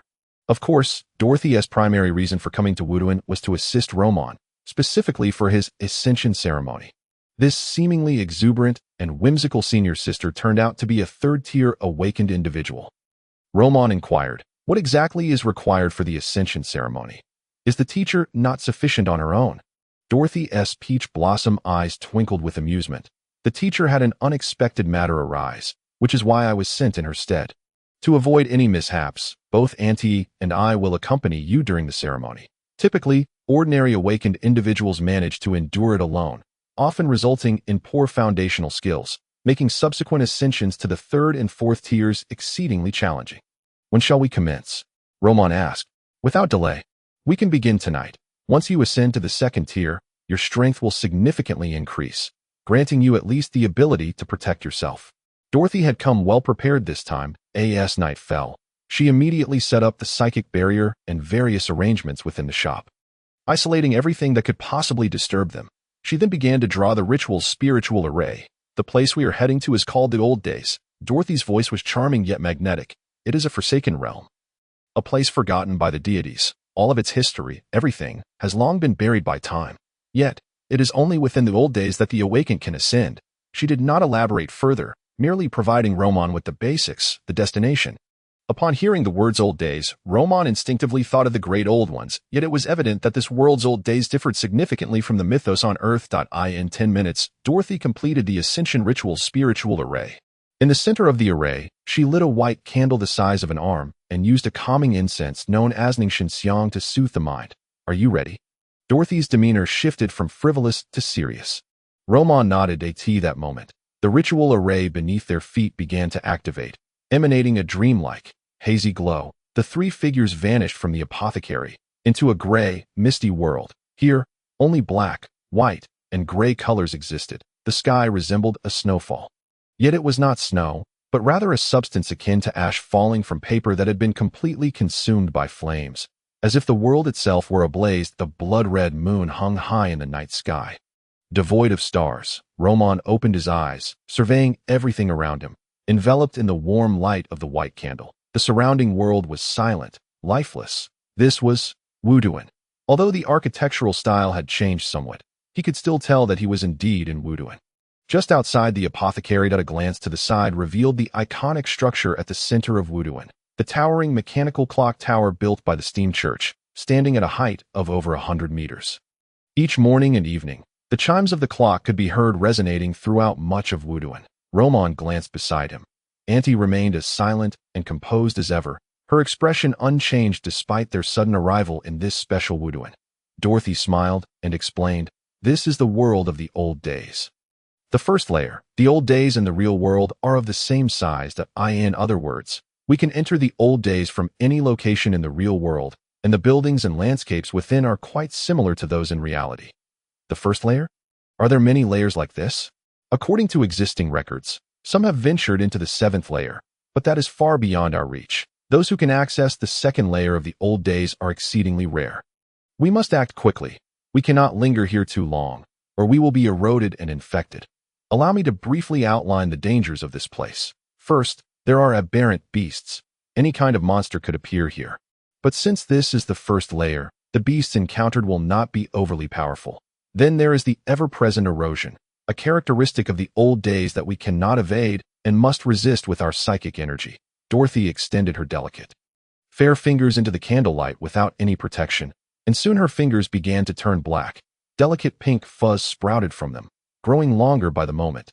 She withdrew her fingers, and the fuzz fell away, disintegrating into ash and midair.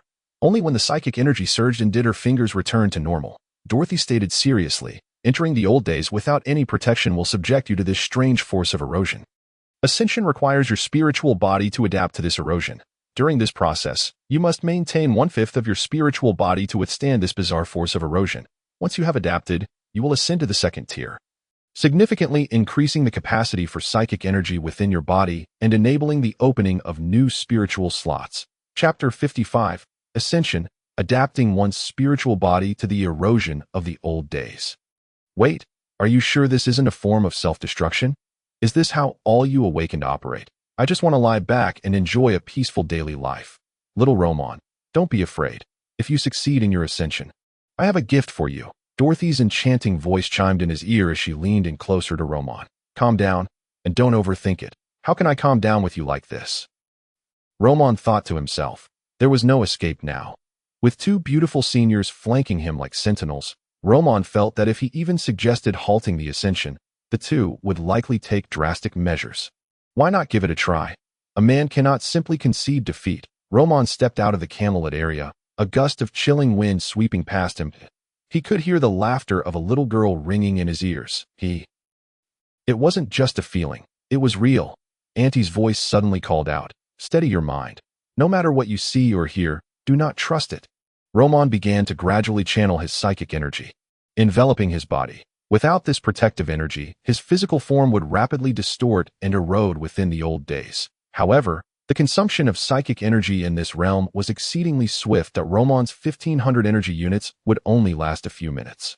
Without hesitation, he began to control his spiritual body to engage with this world. The physical body, the mind, and the spiritual body. These were the three components that constituted a complete person. Ordinary individuals could only control the first two, while only the awakened could command their spiritual body. Yet, as soon as Roman's spiritual body made contact with this world, it underwent rapid transformation. He beheld an incredibly vivid illusion, a throng of beautiful maidens surging towards him. Rabbit ears, cat ears, voluptuous maidens, J.K. Lolitas, clad in black and white stockings, and cheapao uniforms. Dorothy's expression hardened. It's the illusionary desire wind. Damn it, why must it arise now, of all times? Auntie voiced her concern. Roman has never experienced this before. He may find it difficult to endure. We must be prepared to intervene. If we delay, he could become a desire beast. A desire beast, a type of aberrant creature from the old days, often formed from awakened individuals who succumb to the illusionary desire wind. In such winds, if an awakened fails to regain their composure in time, they could degenerate into these creatures, driven solely by instinct to reproduce, devoid of rationality, capable of mating with all species to produce aberrant offspring. Wait. Dorothy's gaze fixated ahead. In the next moment, Roman suddenly awoke from the illusion, feeling no discomfort whatsoever. Both women were left in a state of disbelief. From their observations, this young disciple clearly did not strike them as particularly serious. Dorothy delighted in teasing Roman, relishing his flustered reactions. Who wouldn't want to indulge in a little fun with such a charming young lad? Even seasoned practitioners struggled against the illusionary desire wind. How could Roman, a vigorous youth, withstand it? Roman, Dorothy called softly. I'm fine, senior sister. Just now, did you not see the illusion? I did, but I recognized it as false. Merely a fleeting mirage attempting to disturb my composure, Roman replied without turning back. To him, such illusions were insignificant. As a youthful office worker, he had no dreams of marrying a beast-eared maiden. That's good. You've already succeeded halfway. The majority of your right arm's spiritual body has adapted to the erosion of the old days. Dorothy encouraged him. Roman looked down at his spiritual right arm, which now bore a distinctive rusty hue amidst the black, markedly different from the rest of his spiritual body. The black spiritual body was something neither his teacher nor the two sisters had encountered before. But they assured him not to worry. The color of the spiritual body merely represented an individual's most suitable attribute. However, the abilities of the awakened were diverse, with some powers defying categorization. Attribute compatibility might facilitate easier mastery of abilities and psychic energy. But the true essence lay in the strength of the spiritual body, its purity and magnitude of psychic energy, as well as the development of one's abilities that a black spiritual body posed no issue. But the rusty coloration was indeed peculiar. This is a sign of your spiritual body's adaptive transformation, which will subsequently alter your psychic energy. Now, seize this moment of change to absorb psychic energy and break through to open your spiritual slots. Dorothy urged loudly from the side. Upon hearing this, Roman understood the critical moment had arrived. He immediately began to control his spiritual body. The rust on his right arm began to shift, forming bizarre patterns that danced across his arm. An immense surge of psychic energy flooded into his body. The source of this energy, Roman suddenly noticed Auntie holding a peculiar creature, a soft-bodied animal with 3 heads and a tree bark-like body. Devoid of limbs, it was already deceased, with blood oozing from its wounds. The vast psychic energy emanated from this fallen aberrant creature. In the old days, when an aberrant beast dies, its psychic energy does not simply dissipate. It can be absorbed by a spiritual body that has adapted to the strange erosion. If you find your psychic energy depleted in the old days in the future, you can replenish it through this method. Now, take advantage of your spiritual body's transformation and begin to break through to open your spiritual slots. The total amount of psychic energy continued to rise, and Roman's spiritual body began to undergo subtle changes. This was the optimal time to push for the opening of spiritual slots, and the locations of those slots were precisely on his transforming right arm. 1, 2. As the massive influx of psychic energy surged in, 2 spiritual slots emerged on his spiritual arm. Almost there, just 1 more, and we will have 3. A spark of excitement gleamed in Dorothy's eyes. 3 slots. This would surpass the majority of awakened ones. Both she and Andy had opened 3 slots. Just as she finished speaking, a third spirit slot manifested once more on Roman's arm. Both Andy and Dorothy let out a sigh of relief simultaneously. Yet, Roman's speed in opening the spirit slots did not wane. He was, astonishingly, attempting to unlock a fourth slot. This is troubling. The energy required for the fourth slot and the capacity of the spirit body represent a qualitative leap.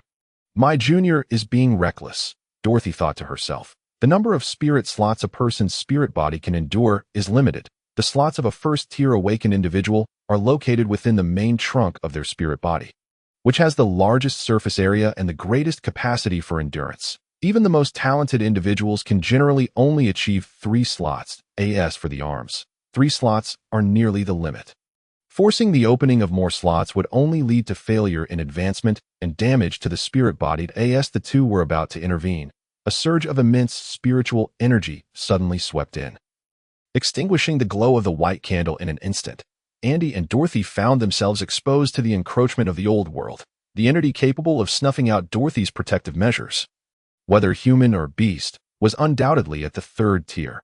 Chapter 56. The Forbidden Zone. The sudden onslaught of spiritual energy disrupted all plans. Andy's gaze shifted to a narrow alleyway where a woman, her upper body bare and adorned with long, seaweed-like green hair, emerged. Her upper half was human, stunningly beautiful, but she did not possess the form of a mermaid. Instead, she resembled a large fish with a human torso abruptly protruding from its head, forming a curious right angle between the human and fish forms. It swam through the air, moving at an astonishingly slow pace, yet in the blink of an eye, it was upon the 3 of them. Its mouth agape, revealing rows of densely packed, hooked teeth akin to a shark's maw. Ice! Andy exclaimed softly, summoning 4 walls made of solid ice to encircle the monstrous fish. Bang! Bang! The sound of impact echoed as cracks began to spiderweb across the sturdy ice walls, indicating they would not hold for long. Dorothy snapped her fingers, and 3 enormous fireballs materialized behind her, crashing through the ice and striking the creature fiercely. You take Roman and get out of here. I will handle this creature, Dorothy said without looking back. Andy immediately sprang into action, soaring towards Roman's side. Meanwhile, Roman was fervently striving to unlock the 4th slot. Once one becomes addicted to opening slots, it becomes impossible to stop. He believed his Karen arm could fully withstand the impact of unlocking a 4th slot. However, this sudden appearance of the mermaid interrupted his plans. This is a 3rd-tier beast. I do not know why it has appeared on the 1st layer, but we must leave now. The old world is not suitable for normal awakened individuals. Andy quickly began sketching a spiritual array on the ground, aiming to escape the old world. However, as she was halfway through drawing the array, her expression suddenly changed. Roman noticed the shift in her demeanor and inquired, "What is it?" "Someone from the outside has destroyed the ritual array we set up. Now I will need to spend more time drawing a more complex array to return," Andy explained. Roman had only a rudimentary understanding of spiritual arrays. The array they had used to enter the old world was evidently a complete set, with the main array in the real world. While in the old world, they could sketch a simple subsidiary array with just a few strokes to return directly. However, with the main array in the real world destroyed, they would need to reconstruct the formation, which would take considerably longer. Things seemed to be slipping out of control, Roman asked. Did such situations occur in previous elevation rituals? Andy shook her head. Neither she nor Dorothy had ever experienced such turmoil during elevation rituals. With a sigh, Andy remarked, "More beasts are approaching. Someone must have interfered." This was hardly surprising. No one knew what was happening in the real world, and Annie, who was guarding the shop, was also a 1st-tier awakened individual. Under normal circumstances, a 1st-tier awakened individual would not be able to breach Dorothy's prearranged defenses or Annie's vigilance to destroy the main array. "Is there no other way to leave the old world?" Roman asked. 3rd-tier awakened individuals can leave the old world directly, and 5th-tier awakened individuals can move freely within it. However, both he and Andy were still 2nd-tier, and Roman had yet to unlock half a slot. The interruption of his spellcasting was indeed frustrating.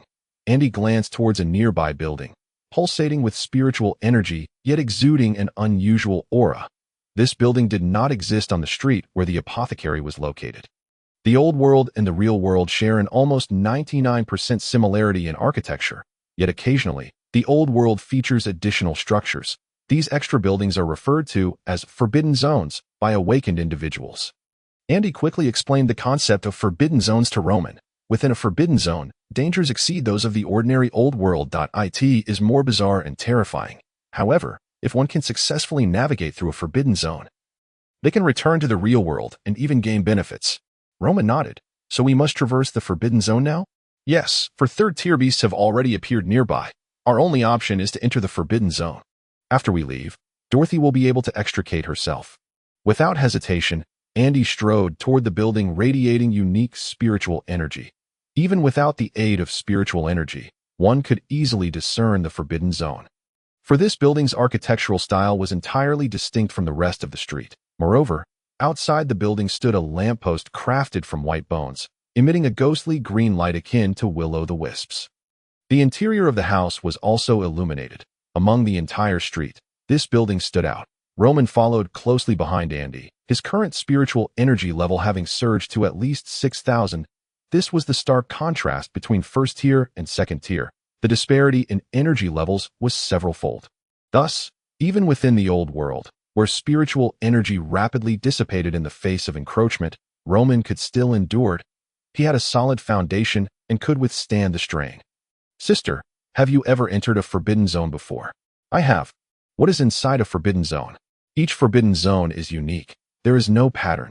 How are forbidden zones formed? I do not know.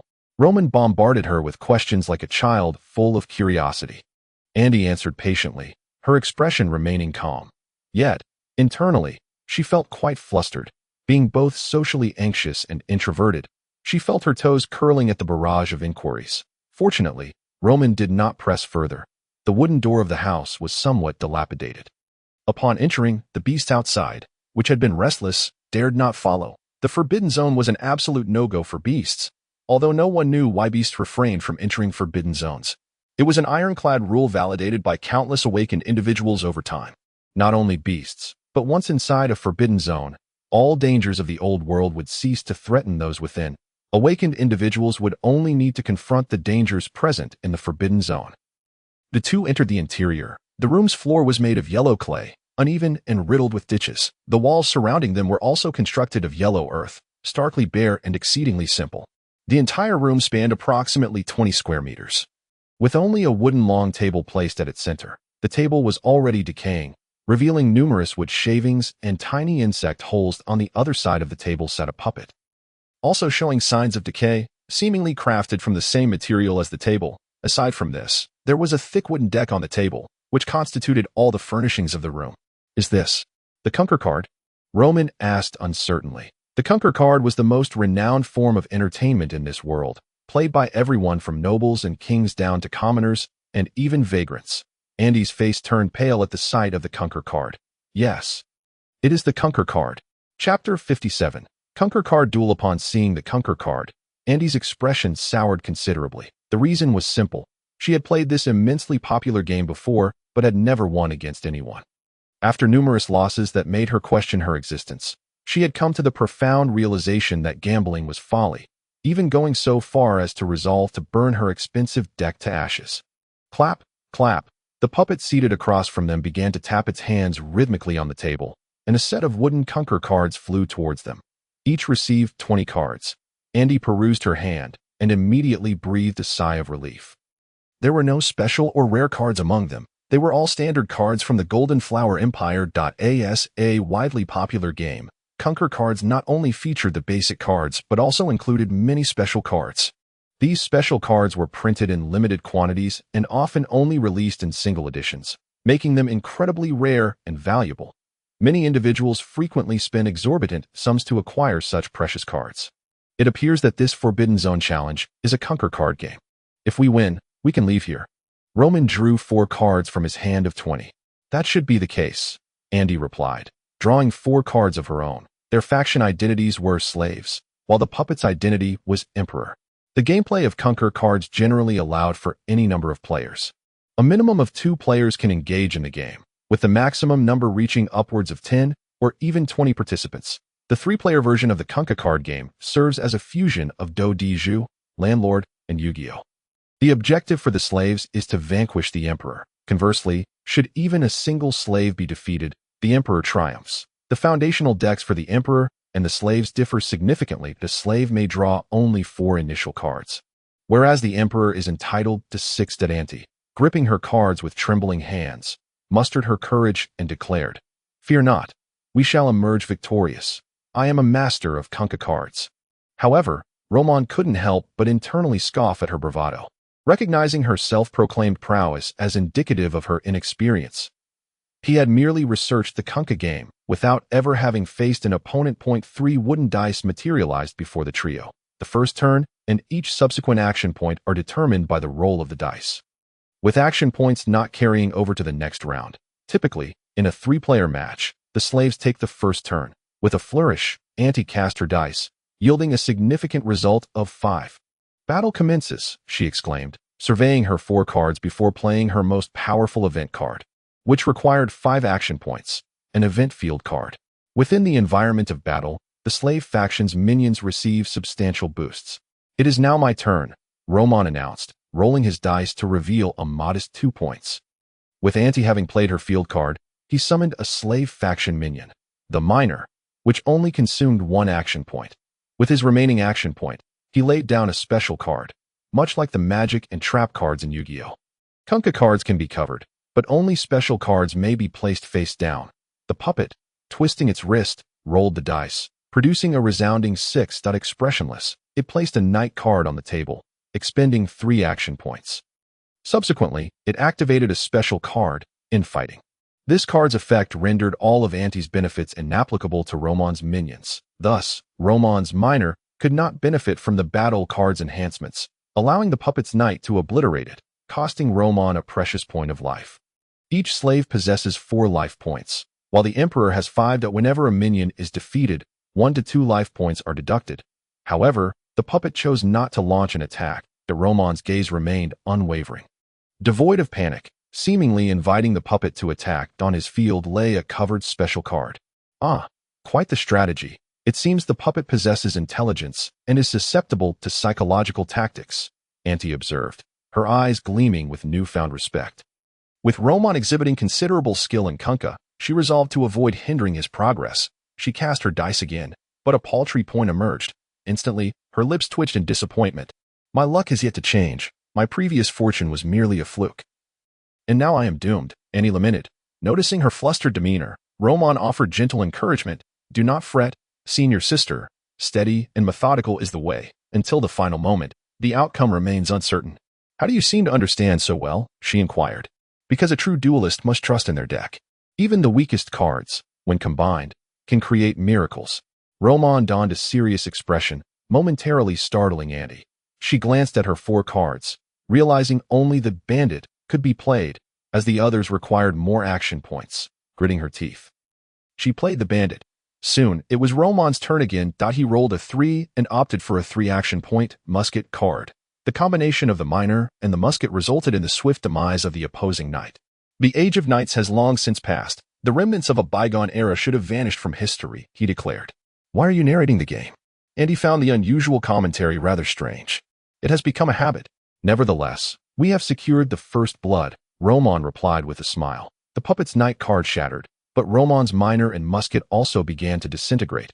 The musket, being a one-time use card, would perish alongside the Miner, which only required 1 action point to play. However, this death would not deduct from Roman's life points. The puppet's life points dwindled to 4. Next, it rolled the dice, scoring another 6. Roman's eyes narrowed. Could this game be rigged?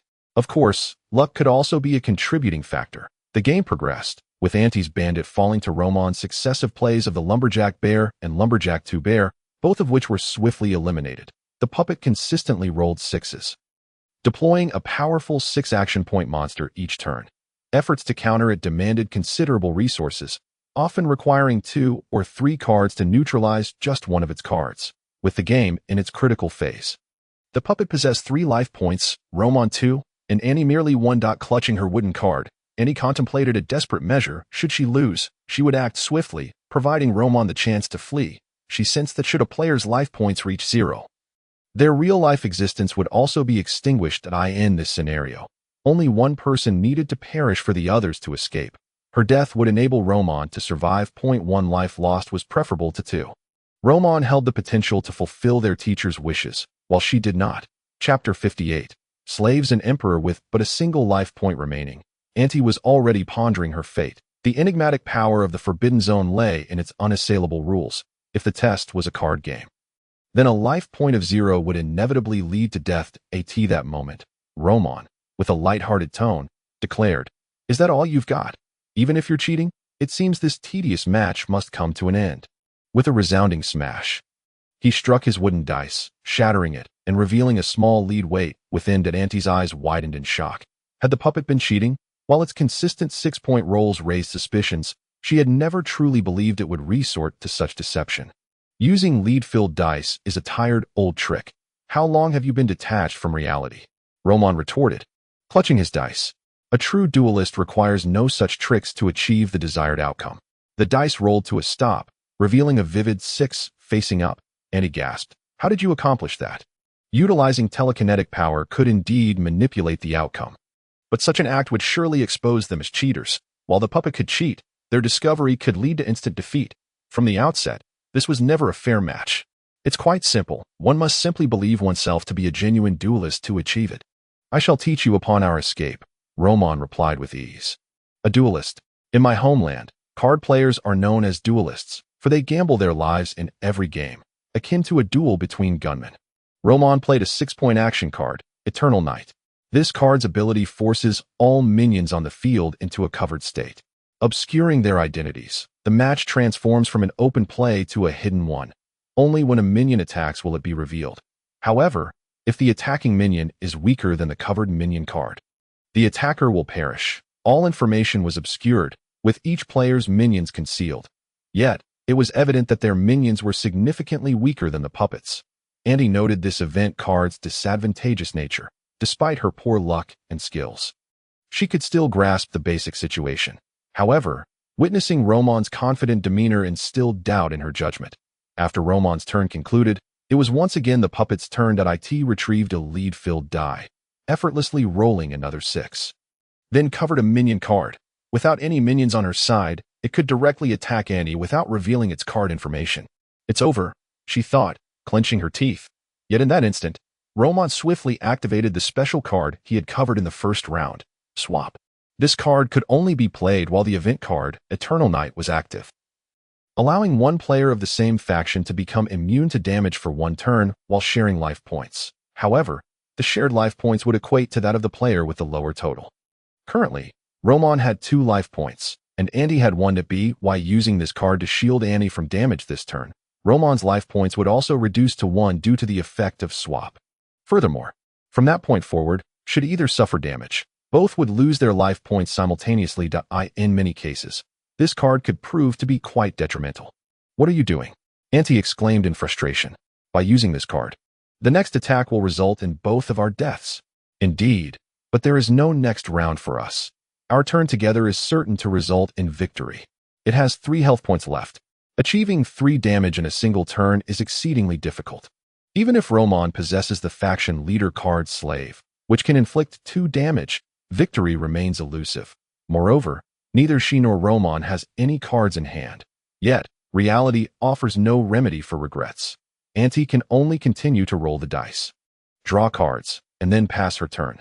She draws a useless card, and her action points yield but a single point, rendering her unable to perform any effective maneuvers. In essence, this turn equates to futile efforts, leaving her reliant on Roman. However, he too lacks any cards. If we are to win, Roman must roll a 6 and draw the slave card, while the puppet must have the faction leader card Emperor on the field. Auntie murmurs. The special victory condition for the slave faction is for the faction leader card Slave to defeat the Emperor card. The slave card is the weakest in the slave faction deck, incapable of surpassing any follower card.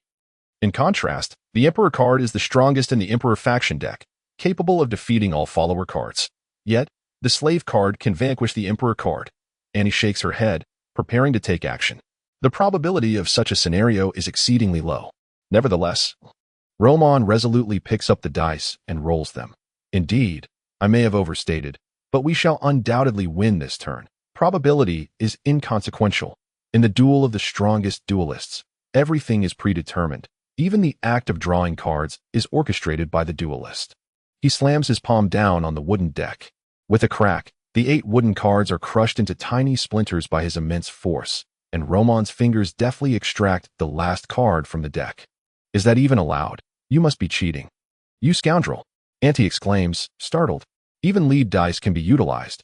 I merely drew with a bit more force. Is that not normal? Roman retorts with a deadpan expression. Relax, senior sister. We have already won, given the puppet's penchant for deceit. It surely places the slave card, which enables special victory, as the last card during shuffling to prevent unforeseen circumstances. This way, it can freely wield its Emperor card. Furthermore, after my last turn using the Eternal Night card, all followers will be in a covered state. Thus, its most likely action is to play the covered Emperor card, eliminating all our followers, since our slave cards are positioned at the back of the deck. And our current life points cannot possibly endure until that moment. It will find itself in an invincible position. However, you previously stated that there are no guaranteed dead zones. One merely needs to discover a means of breakthrough. Therefore, this is my method of breaking through.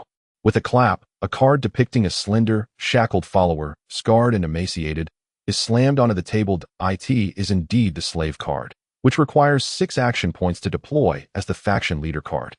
Annie's eyelids twitch. Without hesitation, Roman attacks the opponent's covered follower card using the slave card.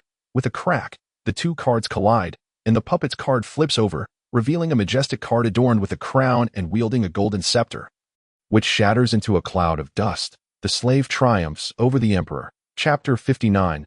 Lead dice. Victory. Auntie feels a twinge of unreality that a wave of immense joy envelopes her, followed by a surge of psychic energy.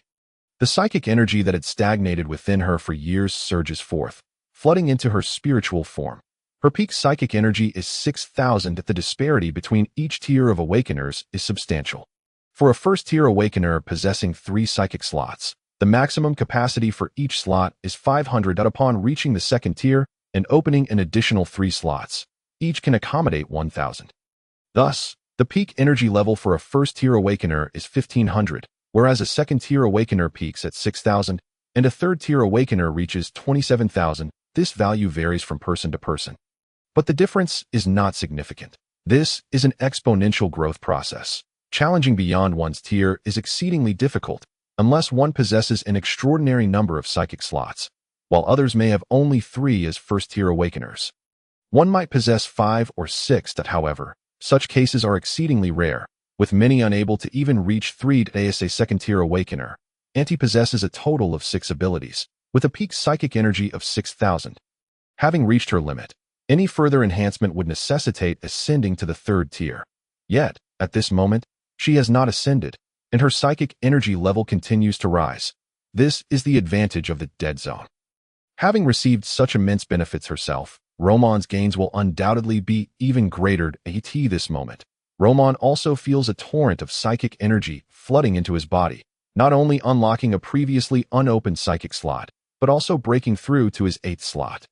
This means that he has opened 5 slots during his phase as a second-tier awakener. Coupled with the 3 from the first tier, he now possesses 8 slots, rivaling some third-tier awakeners. The 2 return to normalcy.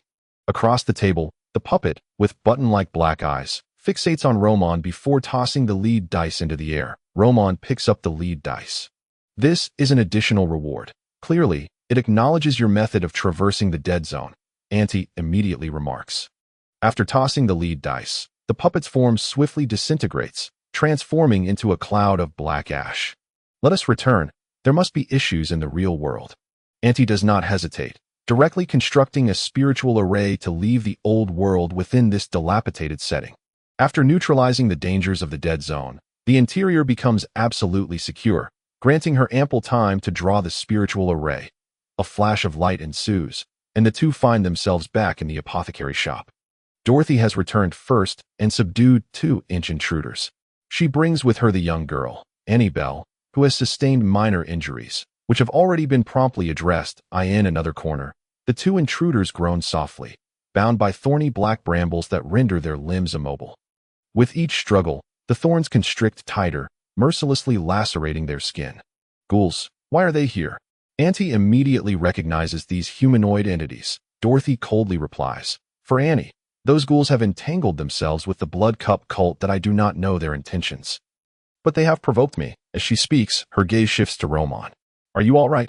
Those aberrations were summoned by these two using the beast summoning ritual to delay us. Their target is Annie.it was my oversight that led to this situation. Dorothy expresses her regret. She had underestimated the complexity of the problem. However, after Annie recounts their experiences within the dead zone, Dorothy finds it hard to believe. It sounds like a fantastical tale, while the two women converse.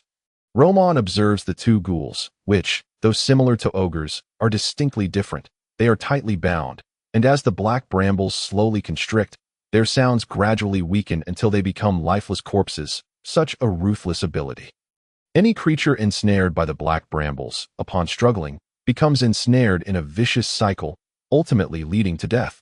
Throughout this process, the ensnared prey endures prolonged agony, while Roman is astonished by his senior sister's power. He inquires, why did they want to capture Annie? This time, Annie herself answers, because of my bloodline. Our Bell family possesses a unique bloodline power. For the Blood Cup cult, those endowed with such bloodlines are prime candidates for sacrifice and research. Roman hears a new term, bloodline. Dorothy explains, awakeners with a power level exceeding the 5th tier can modify their bloodline, bestowing it with special abilities that can be passed down. Thus, their descendants will inherit these unique bloodline powers. The ancestor of the Bell family was an awakener who surpassed the 5th tier. The 5th tier is not the limit. Roman takes a deep breath. These concepts feel distant. His 5 psychic slots remain empty, and he must find suitable abilities. Regarding the nature of Annie's bloodline, he refrains from asking, as it pertains to personal privacy. Andy, do not venture outside from now on. I will set up a defensive spiritual array within the shop. If the situation in Wuduan remains dire, we must consider leaving early. Dorothy's expression turns serious. Andy nods. Understood, senior sister. She has never questioned, especially when it comes to her own. After successfully conducting the ascension ceremony, Dorothy prepares to establish a defensive spiritual array for the shop, while Auntie tends to the wounded girl. Annie, Roman, having nothing else to do, returns to his room to study the die he obtained from the dead zone. Lead dice. Type. Relic. Rating. 3 stars. Trustworthy. Effect. 1. Good fortune when rolling the dice. For the next 6 hours, you will gain luck corresponding to the rolled points. 1 point. Extreme misfortune. Any action you take has a high chance of failure. 2 points. Very unlucky. 3 points. Unlucky. 4 points. Fortunate. 5 points. Very lucky. 6 points. Extreme luck. You will find it exceedingly difficult to fail at any endeavor. 2. Fate alteration. Infuse 600 energy levels. Roll the dice, and you will receive the desired points. For the next 6 hours, you will gain luck corresponding to the rolled points. After 6 hours, you shall acquire the opposite fortune of this luck, enduring for a duration of 12 hours. Note: this die originates from an awakened individual whose spirit wells are entirely imbued with the ability of luck. He has always believed that once he fully cultivates his luck, he shall be invincible. However, he remains oblivious to the fact that luck is eternally conserved. Overdrawn luck will inevitably be repaid in double on a fateful day. It possesses 2 abilities as a relic. Moreover, both abilities are exceedingly practical. Nonetheless, the capacity of this lead-encrusted die is merely a means to thwart one's fortune. The second ability, Fate Alteration, appears formidable, yet it is a veritable pitfall. For instance, if one opts for extreme luck. Once the effect concludes, they will face double the repayment, enduring 12 hours of abysmal misfortune. Chapter 60. The Ritual Spirit Array. The origins of relics are shrouded in myriad accounts. However, 3 pathways have been substantiated by numerous relic scholars, archaeologists, and extraordinary researchers. First, it can be crafted by awakened individuals possessing manufacturing abilities. Alternatively, it may form under special circumstances following the demise of an awakened individual. The nature of these circumstances remains elusive, clearly beyond the grasp of experts. Lastly, relics can be procured within the Old World. Generally speaking, relics obtained within the Old World, particularly in restricted zones, tend to be significantly more potent. Take, for instance, the lead-encrusted die, which is already considered a dreadfully formidable artifact. Many relics, however, remain ambiguous in their effects, akin to the fated feather pen, where having it or not makes little difference. Although the side effects of the lead-encrusted die are somewhat severe, and everything hinges on luck, it may very well prove to be miraculous in critical moments. Thus, it is prudent to keep it on one's person for convenient access. Upon becoming a second-tier awakened individual, one typically needs to operate the foundational techniques to allow the surging spiritual energy to be accepted by the spiritual body. The process of ascension, viewed from an alternative perspective, can be regarded as a means of continuously strengthening the spiritual body.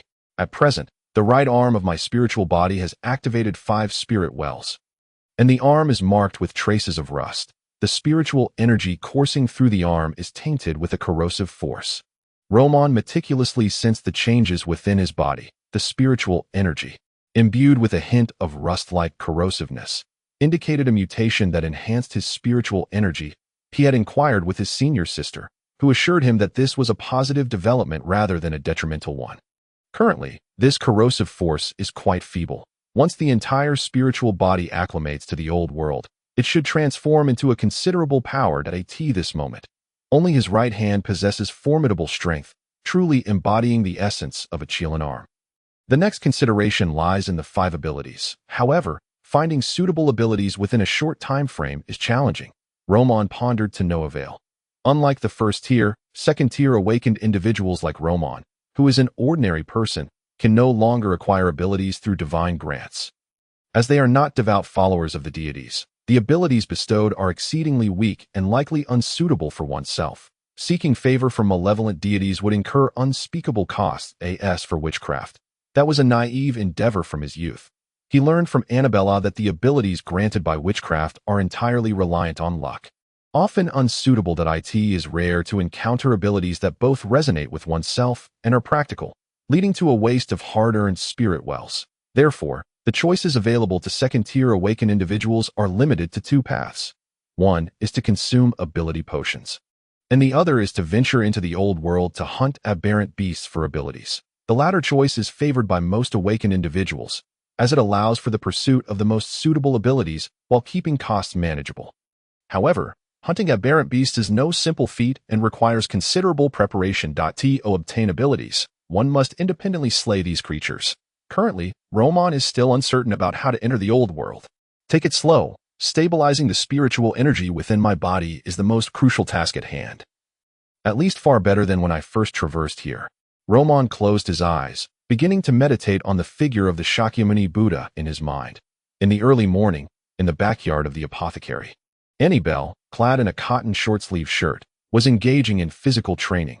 Her movements were peculiar, infused with a unique rhythm between each breath, her vitality exuberant, completely unlike that of a mere 13 or 14-year-old girl. Is this the essence of an awakened individual with bloodline heritage? Their starting point surpasses that of many others. No wonder the Blood Cup cult and the Cannibal cult are intent on capturing her. Roman mused silently that moment. Annie also noticed his presence and jogged over to him. I apologize. Last night, my actions caused trouble for Mr. Roman. The young girl's gaze was cautious. On one hand, she felt troubled for causing a disturbance while living under someone else's roof, and on the other, she felt a deep sense of guilt.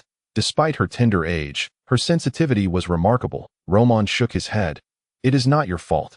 There is no need for self-reproach. You may simply call me Roman. What were you practicing just now?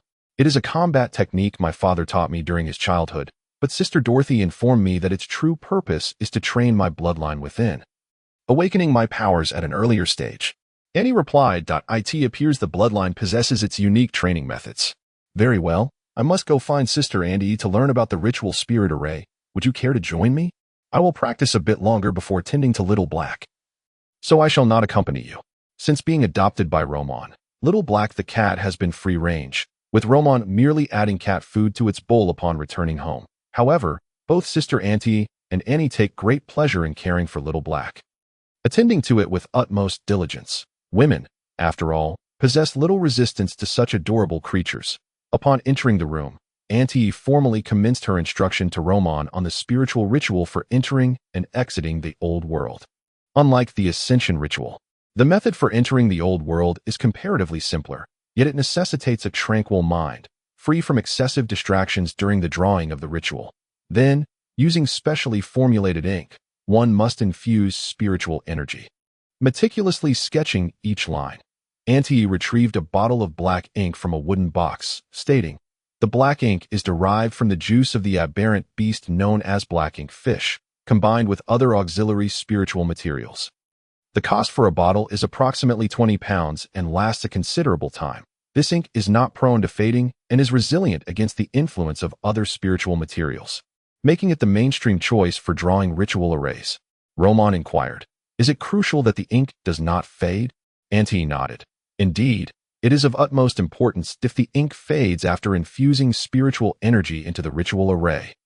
It will rapidly become ineffective. The peril we faced last night stemmed from the ritual array in the real world being disrupted, leaving us unable to draw a new array in the old world in time. Had the ink not faded, I could carry a pre-drawn ritual array at all times, allowing me to depart whenever I wished, but alas, that is unattainable. The ink that bears spiritual energy is held to high standards. Ordinary ink cannot fulfill the requirements for drawing ritual arrays, and special inks have a limited shelf life. However, Roman recalled that he possessed a unique feather pen. The faded feather pen, whatever it writes, does not fade. Now, let us commence our study of this array's drawing. This is the most fundamental ritual array, one every second tier awakened individual must master, and it is not overly complex to draw. Auntie began to explain slowly. It must be said that her teaching style is both profound and accessible, allowing for easy comprehension. After a few failed attempts, Roman successfully sketched the ritual array on paper. Overall, it was not particularly difficult. The primary challenge lay in the continuous infusion of spiritual energy. With each stroke, there is a significant consumption of energy, requiring one to complete the drawing in one breath. For awakened individuals with slightly weaker spiritual energy, sustaining until the last stroke is quite arduous. However, for Roman, whose spiritual energy has reached 8,000, this was hardly a concern. Chapter 61. Surveillance. The Donald Shooting Club. In the lounge, Roman indulged in complimentary coffee and lunch. After each training session, he would come here to sit for a while, engaging in conversation with other members to glean insights into the situation throughout Wuduan. The free lunch was secondary. The members here hailed from various industries and were well informed. Last night, I heard that a gas pipeline exploded at a manor on the outskirts of the Eastern District. The flames could be seen from within the city. That is truly terrifying. I wonder how many lives were lost this time. Alas, recently, no one dares to venture into the industrial and dock areas at night. Every morning, corpses are dragged away from the streets, and the blood stains on the pavement cannot be washed away. Is there no one to intervene? Intervene? Who would? Those detectives can only manage the core areas. The dock district is so chaotic that if they could manage it, they would have done so long ago. At another table, several middle-aged men dressed in formal attire engaged in hushed conversation. Roman overheard every word. A gas pipeline explosion. This clearly sounded like the official explanation, designed to prevent panic. The location they described bore a striking resemblance to the manor where Ernest resided. Roman's heart stirred. "Mr. Roman, would you like to visit a restaurant renowned for its exquisite flavors? The chef hails from the Owling Empire, and their signature dishes are unforgettable after just one taste." At that moment, Buddy approached. Roman set down his coffee cup and politely declined. "I apologize, but I suddenly have pressing matters to attend to today. Perhaps another day to be. By the way, Coach, do you know when Eliza last visited?" Buddy raised an eyebrow. "Eliza? You mean that private detective lady? Let me think. She seems to have come about 2 weeks ago. It has been quite a while since her last visit." 2 weeks ago, that was when he last met Eliza here. It is highly probable that something truly has transpired. After bidding farewell to Roman and Buddy, he grasped his silver-inlaid cane and briskly exited the club, leaving the firearms instructor utterly bewildered. Addressing No. 20 Daffodil Street. This was the residence of his former landlord, Mrs. Georgia. "I must apologize, Mrs. Georgia, for my sudden visit without prior notice," Roman stated as he placed his cane by the entrance. Mrs. Georgia beamed with warmth. "Not at all. I have a vivid impression of you, for you bear a striking resemblance to my husband in his youth." Mrs. Georgia's husband had long since passed away, leaving Roman feeling rather awkward. Today's unexpected visit was hardly the most suitable choice. However, in the pursuit of understanding Eliza's circumstances, there was a strong possibility that clues could be found here. They settled on the sofa. Mrs. Georgia poured a cup of tea, without beating around the bush. Roman inquired, "Mrs. Georgia, are you aware of Eliza's current situation? I previously shared a rental with her, but I moved out later. I need to reach her regarding a matter." Mrs. Georgia replied, "Eliza came by to return her keys a fortnight ago. Beyond that, I know little else." Another dead end. Roman's unease festered. The depths of the earnest manner were proving more intricate than he had anticipated. Eliza had been of significant assistance to him, and under these circumstances, Roman could not simply stand idly by. Exiting Mrs. George's home, Roman contemplated his next course of action. Aside from directly visiting Ernest Manor, he might seek information through his connections, inquiring with other underground awakeners about the estate. However, the latter seemed implausible. The three major churches and the investigation bureau had tightened their grip, rendering many underground awakeners reclusive, retreating into their own small worlds. After taking a few steps, he furrowed his brow and veered left into a narrow alley. Daffodil Street was a relatively safe residential area, with patrolling officers present almost at all times. Roman took several turns and entered a place named Green Tree Tavern. Inside, numerous patrons were indulging in libations. The scent of alcohol mingling with sweat, fermenting in the the center of the hall. A rectangular table hosted a group of over 10 individuals engrossed in a game of Kunka cards. Scattered cash resting atop the table, Roman navigated through the crowd towards the tavern's back door. Shortly after he entered, two individuals clad in rough linen garments, resembling ordinary laborers, followed him into the tavern. They glanced around before swiftly retracing Roman's steps. Behind the tavern were a few dilapidated houses, typically offering lodging to patrons. Many, having drunk excessively, opted to stay rather than venture home. However, the most popular accommodations at such taverns often involved special services. Rumor had it that, on a lucky occasion, one might even encounter a fallen noblewoman. Roman had always deemed such claims exaggerated. No matter how destitute, a noblewoman would not stoop to such venues. If survival were necessary, she would surely seek more upscale establishments. The two linen-clad brutes entered a room, scanning their surroundings, but failing to spot their intended target. "Where on earth has he gone?" one muttered. "Search every room. We must find him. He might know something." Just as they were about to act, an inexplicable chill washed over them, prompting them to turn around. The sight that met their eyes was nearly enough to stop their hearts. Their quarry hung upside down from the corridor's ceiling like a bat, a mischievous expression adorning his face. "Are you here looking for me?" Roman smiled. The two men, their expressions fierce, exchanged glances filled with malice and charged toward him. Yet, halfway through their advance, they found their bodies turning limp, dizziness overwhelming them, their vision clouded with stars. Poison, the thought barely registered in their minds before they collapsed to the floor.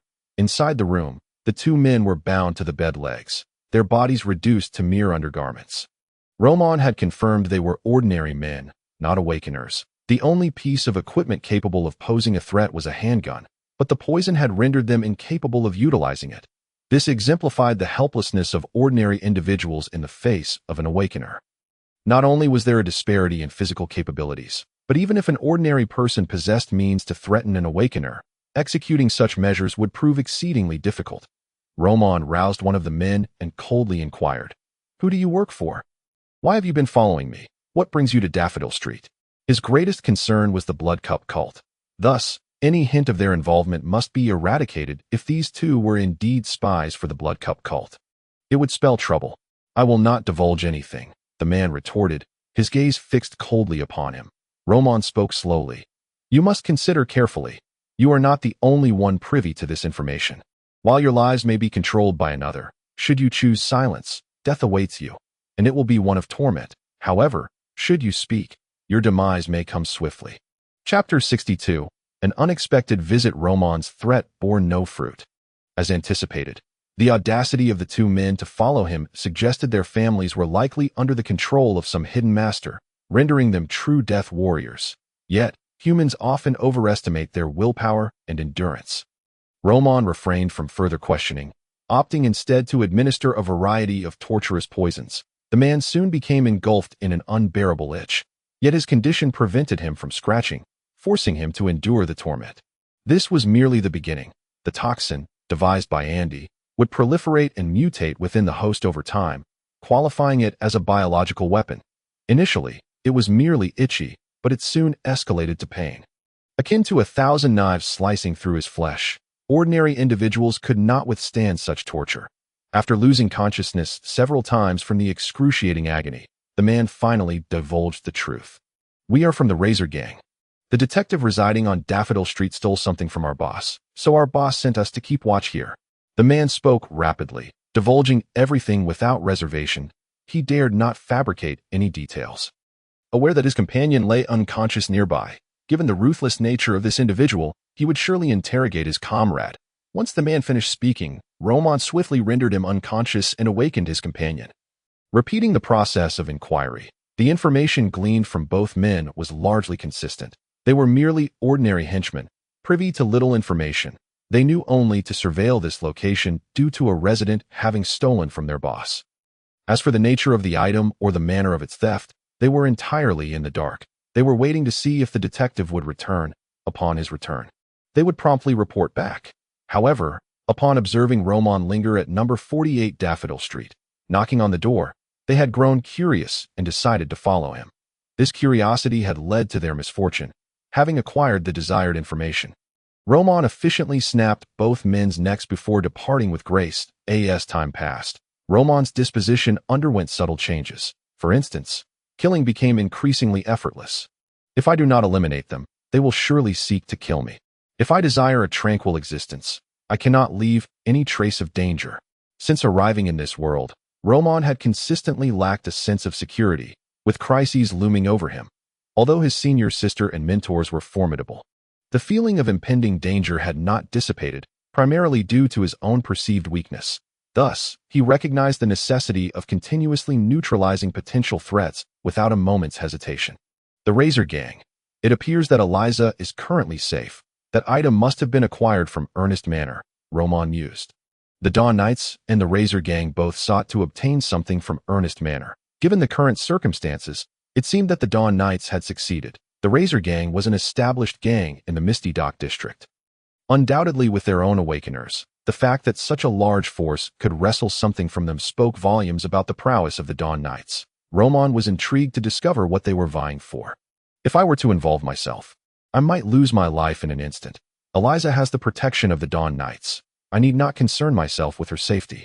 Upon learning that Eliza was unharmed, Roman returned to the apothecary. Resolute in his decision to refrain from venturing out unless he had filled all his vials to capacity. The outside world was fraught with peril. Even a brief outing could place him under scrutiny.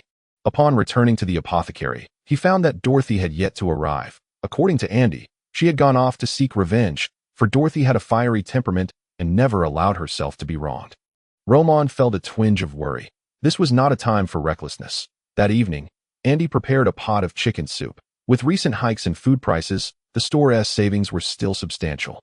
Allowing for a consistent level of sustenance, the apothecary was Andy's personal enterprise. Typically, Dorothy and the mentors were seldom in Misty, leaving her to manage the shop alone. Thus, Roman naturally contributed to the household expenses, paying a regular living fee each week. Despite his sister's strong objections, Roman persisted in his requests, ultimately leading her to concede, albeit grudgingly. The three gathered around the table, enjoying a warm and stable dinner.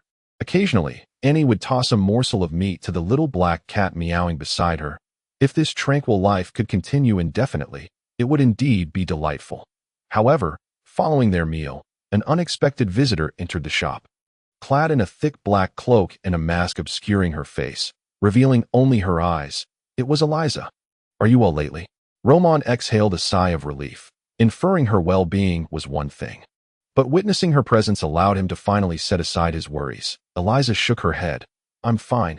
Ernest has escaped. On the estate, matters are drawing to a close as well. Tonight, I shall depart with the Dawn Knights. Hence I have come to bid you farewell." This news came as a surprise, leaving Roman momentarily at a loss for words. Parting is always a poignant affair. Were it not for Elise, he would not have been able to integrate into society so swiftly and find his footing. "Is there anything I can assist you with?" Roman pondered for a moment before inquiring. The other party shook their head, instead producing a notebook. "This contains the intelligence I have gathered over the years as a detective in Mistytown.it includes a map of the entire Misty Town, as well as information and contact details of the various awakened individuals who run small shops, and those clients I have previously taken on. I must leave now. This notebook holds little value for me." Roman felt a surge of emotion. This gift was undeniably significant. In this stagnant society, information is the most precious commodity, worth its weight in gold. Knowing Elise's character, Once she expressed her intentions, there would be no turning back. Roman did not hesitate to accept. This was indeed what he needed at this moment. "Where are you headed?" "To the Intercy," Elise replied. "After this departure, I likely will not return. You are one of my few friends. Remember to seek me out when you arrive at the Intercy."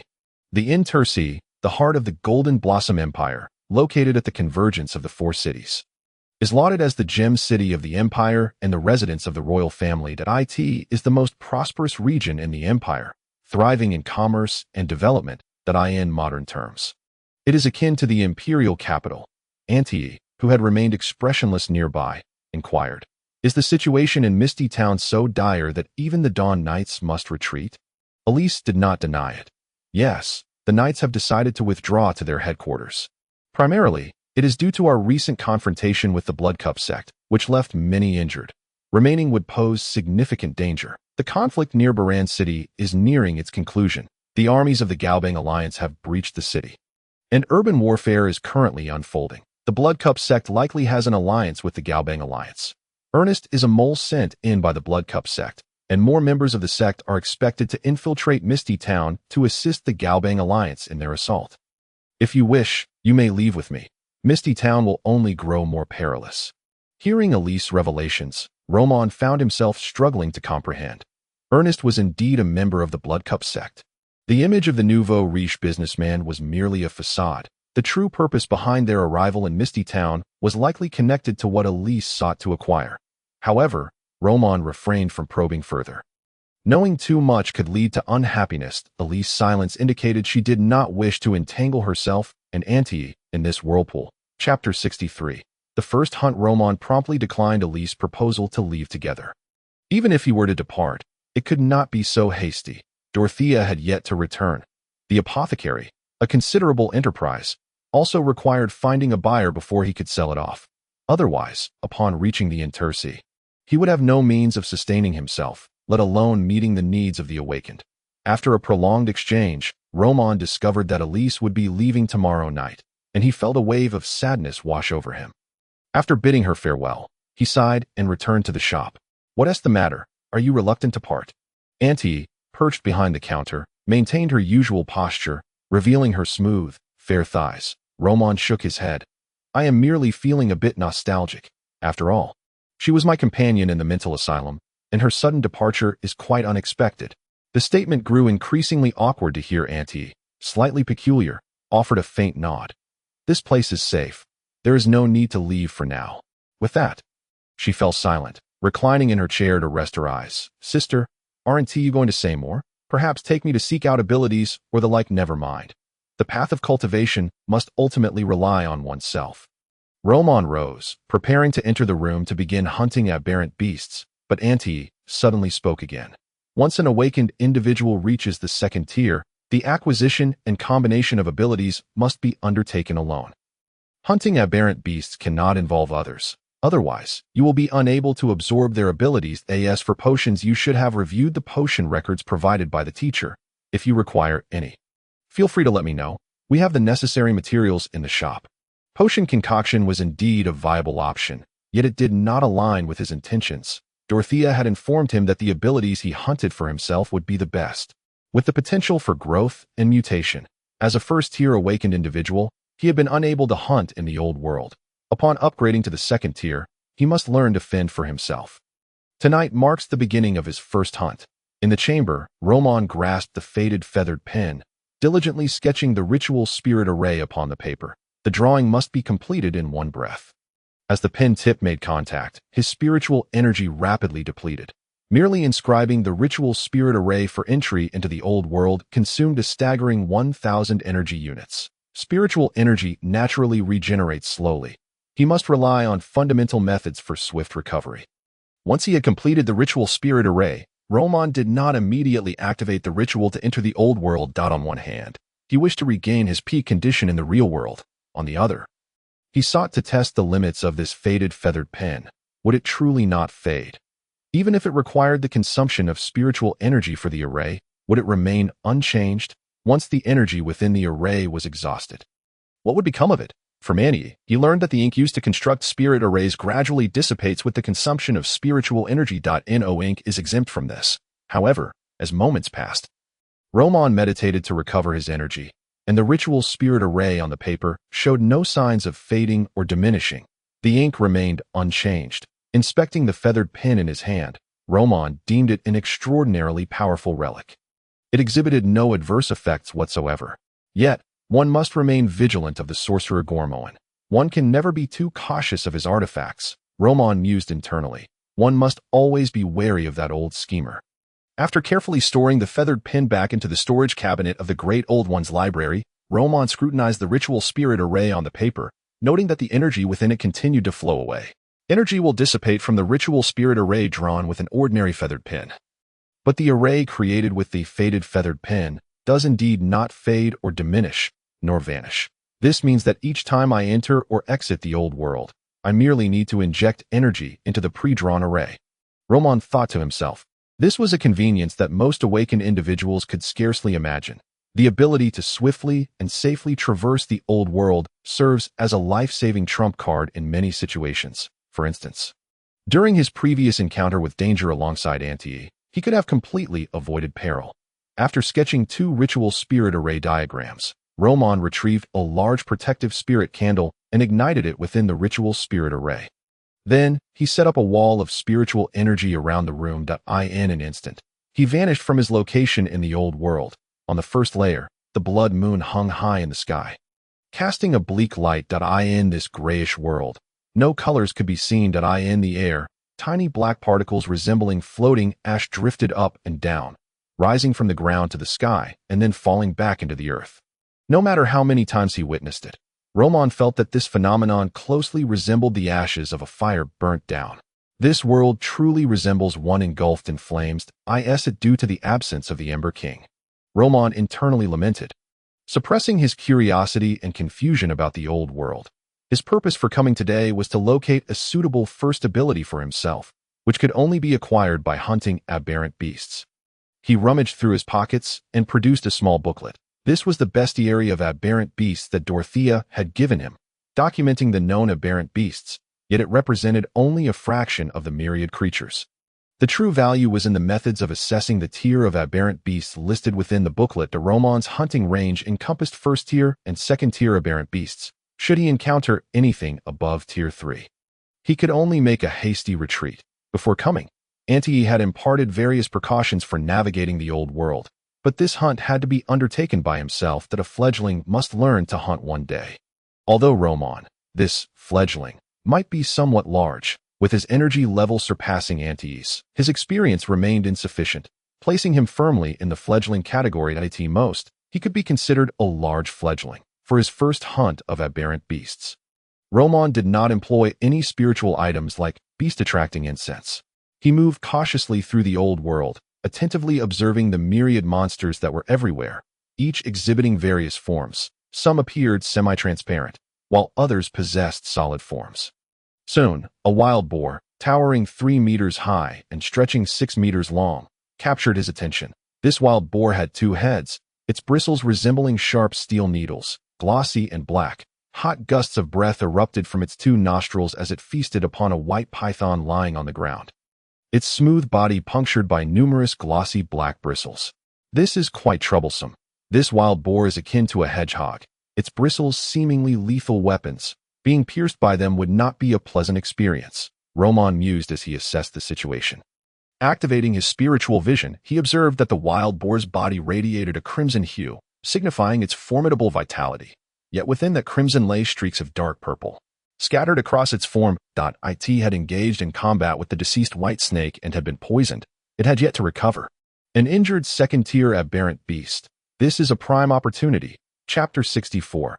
Ability extraction. As the white smoke began to emanate from Roman's body, his skin turned a deep crimson reminiscent of a cooked shrimp. In the state of fat-burning gymnastics, all of his bodily functions achieved their utmost enhancement. With a swift step forward, he left a shallow footprint on the ground and instantly appeared behind the wild boar, his right hand forming a knife-like strike. Mixed martial arts is not solely about enhancing one's combat awareness. In fact, after mastering it, Roman's mind was flooded with an array of peculiar techniques, such as Aikido, karate, taekwondo, wrestling, Muay Thai, jiu-jitsu, and Eru style. While these are merely common fitness practices on Earth, through his meticulously honed physique, augmented by spiritual energy, the lethality he unleashed was formidable. Roman targeted the vulnerable area between the legs of this enormous wild boar. Its bristly mane was as tough as iron, akin to a hedgehog, leaving no opportunity for direct assault. Yet, as a male creature, it harbored a critical weakness. Without hesitation, Roman struck at its lower region. The blow landed cleanly and decisively. With a swift motion, Roman's knife hand, propelled by the explosive force of his spiritual energy, severed the boar's source of irritation, eliciting a bizarre howl of agony from the creature. The sound was almost painful to hear. The two heads swiftly turned towards him, their bodies reacting instinctively as countless steel-like quills shot forth from its back, resembling a torrential downpour of needles. Roman instinctively executed a tactical retreat, evading most of the quills, though a dozen or so still embedded themselves in his legs. The drawback of a tactical retreat is the inability to evade attacks aimed at one's lower body. In other words, should the enemy strike low, he too would suffer greatly. With a surge of muscle, he expelled the quills from his legs. In his heightened state of perception, he noticed the dark purple hue within the wild boar intensifying and spreading. Since earlier, Roman had been administering various toxins to the world of old. He bore no fear of collateral damage. Thus he wielded poison without restraint. Coupled with the fact that this creature was already afflicted by snake venom, it was now in a dire predicament as for the wounds inflicted by the quills. Under the restoration of his petrified abilities, the bleeding in his legs ceased quickly, ensuring no hindrance to the impending battle. I merely need to outlast this creature. It has already succumbed to a frenzied state, and engaging in a direct confrontation would be unwise, Roman contemplated. This was indeed the most prudent course of action. Among second-tier exotic beasts, the two-headed wild boar was exceptionally formidable, although it possessed no unique spiritual techniques. Its iron-like hide, deadly bristles, and robust physique rendered it a fearsome opponent that most beasts would respect. Roman had merely seized an opportune moment to ambush, exploiting the moment it was distracted while feeding, targeting a weakness inherent in all male creatures. That a trivial feat, hardly worth mention. With a leap, Roman positioned himself parallel to the ground, standing on a nearby wall, gazing down upon the toxin-ridden two-headed boar. It angrily shot out quills, but Roman effortlessly batted them aside, remarking, "Pathetic, truly pathetic." At present, he had activated only his heightened perception, consuming energy at a slow rate. He could afford it. Whether through his pharmacological mastery or petrified abilities, both were passive and did not require constant activation, resulting in minimal energy expenditure. Under the observation of his heightened perception, the purple-black color spread rapidly. The two-headed wild boar possessed 2 hearts, 3 lungs, and 2 stomachs, all of which had succumbed to various toxins. With its crimson blood rapidly diminishing, an indication of toxin invasion, its roars grew increasingly frantic, not only aware of its impending demise, but also enraged by the constant dripping of blood from its legs, coupled with the humiliation it felt. Yet, this cunning human never engaged it directly, evading like a mouse after the initial ambush, and using poison. Such treachery. In the wild boar's emerald eyes, a glimmer of profound resentment flickered. Then, with a thunderous crash, it collapsed to the ground. Roman, standing on the wall, wore a contemplative expression before continuing to administer poison. Steady. Observing through his heightened perception, he noted some remaining crimson hue on the wild boar's body, indicating it had not yet been completely overwhelmed by the toxins. For his first hunt, he could afford no mistakes. After 2 minutes, the wild boar, which had seemingly lost its breath and perished, suddenly rose, writhing its limbs before turning to flee. This creature was surprisingly spirited. Roman's heart raced.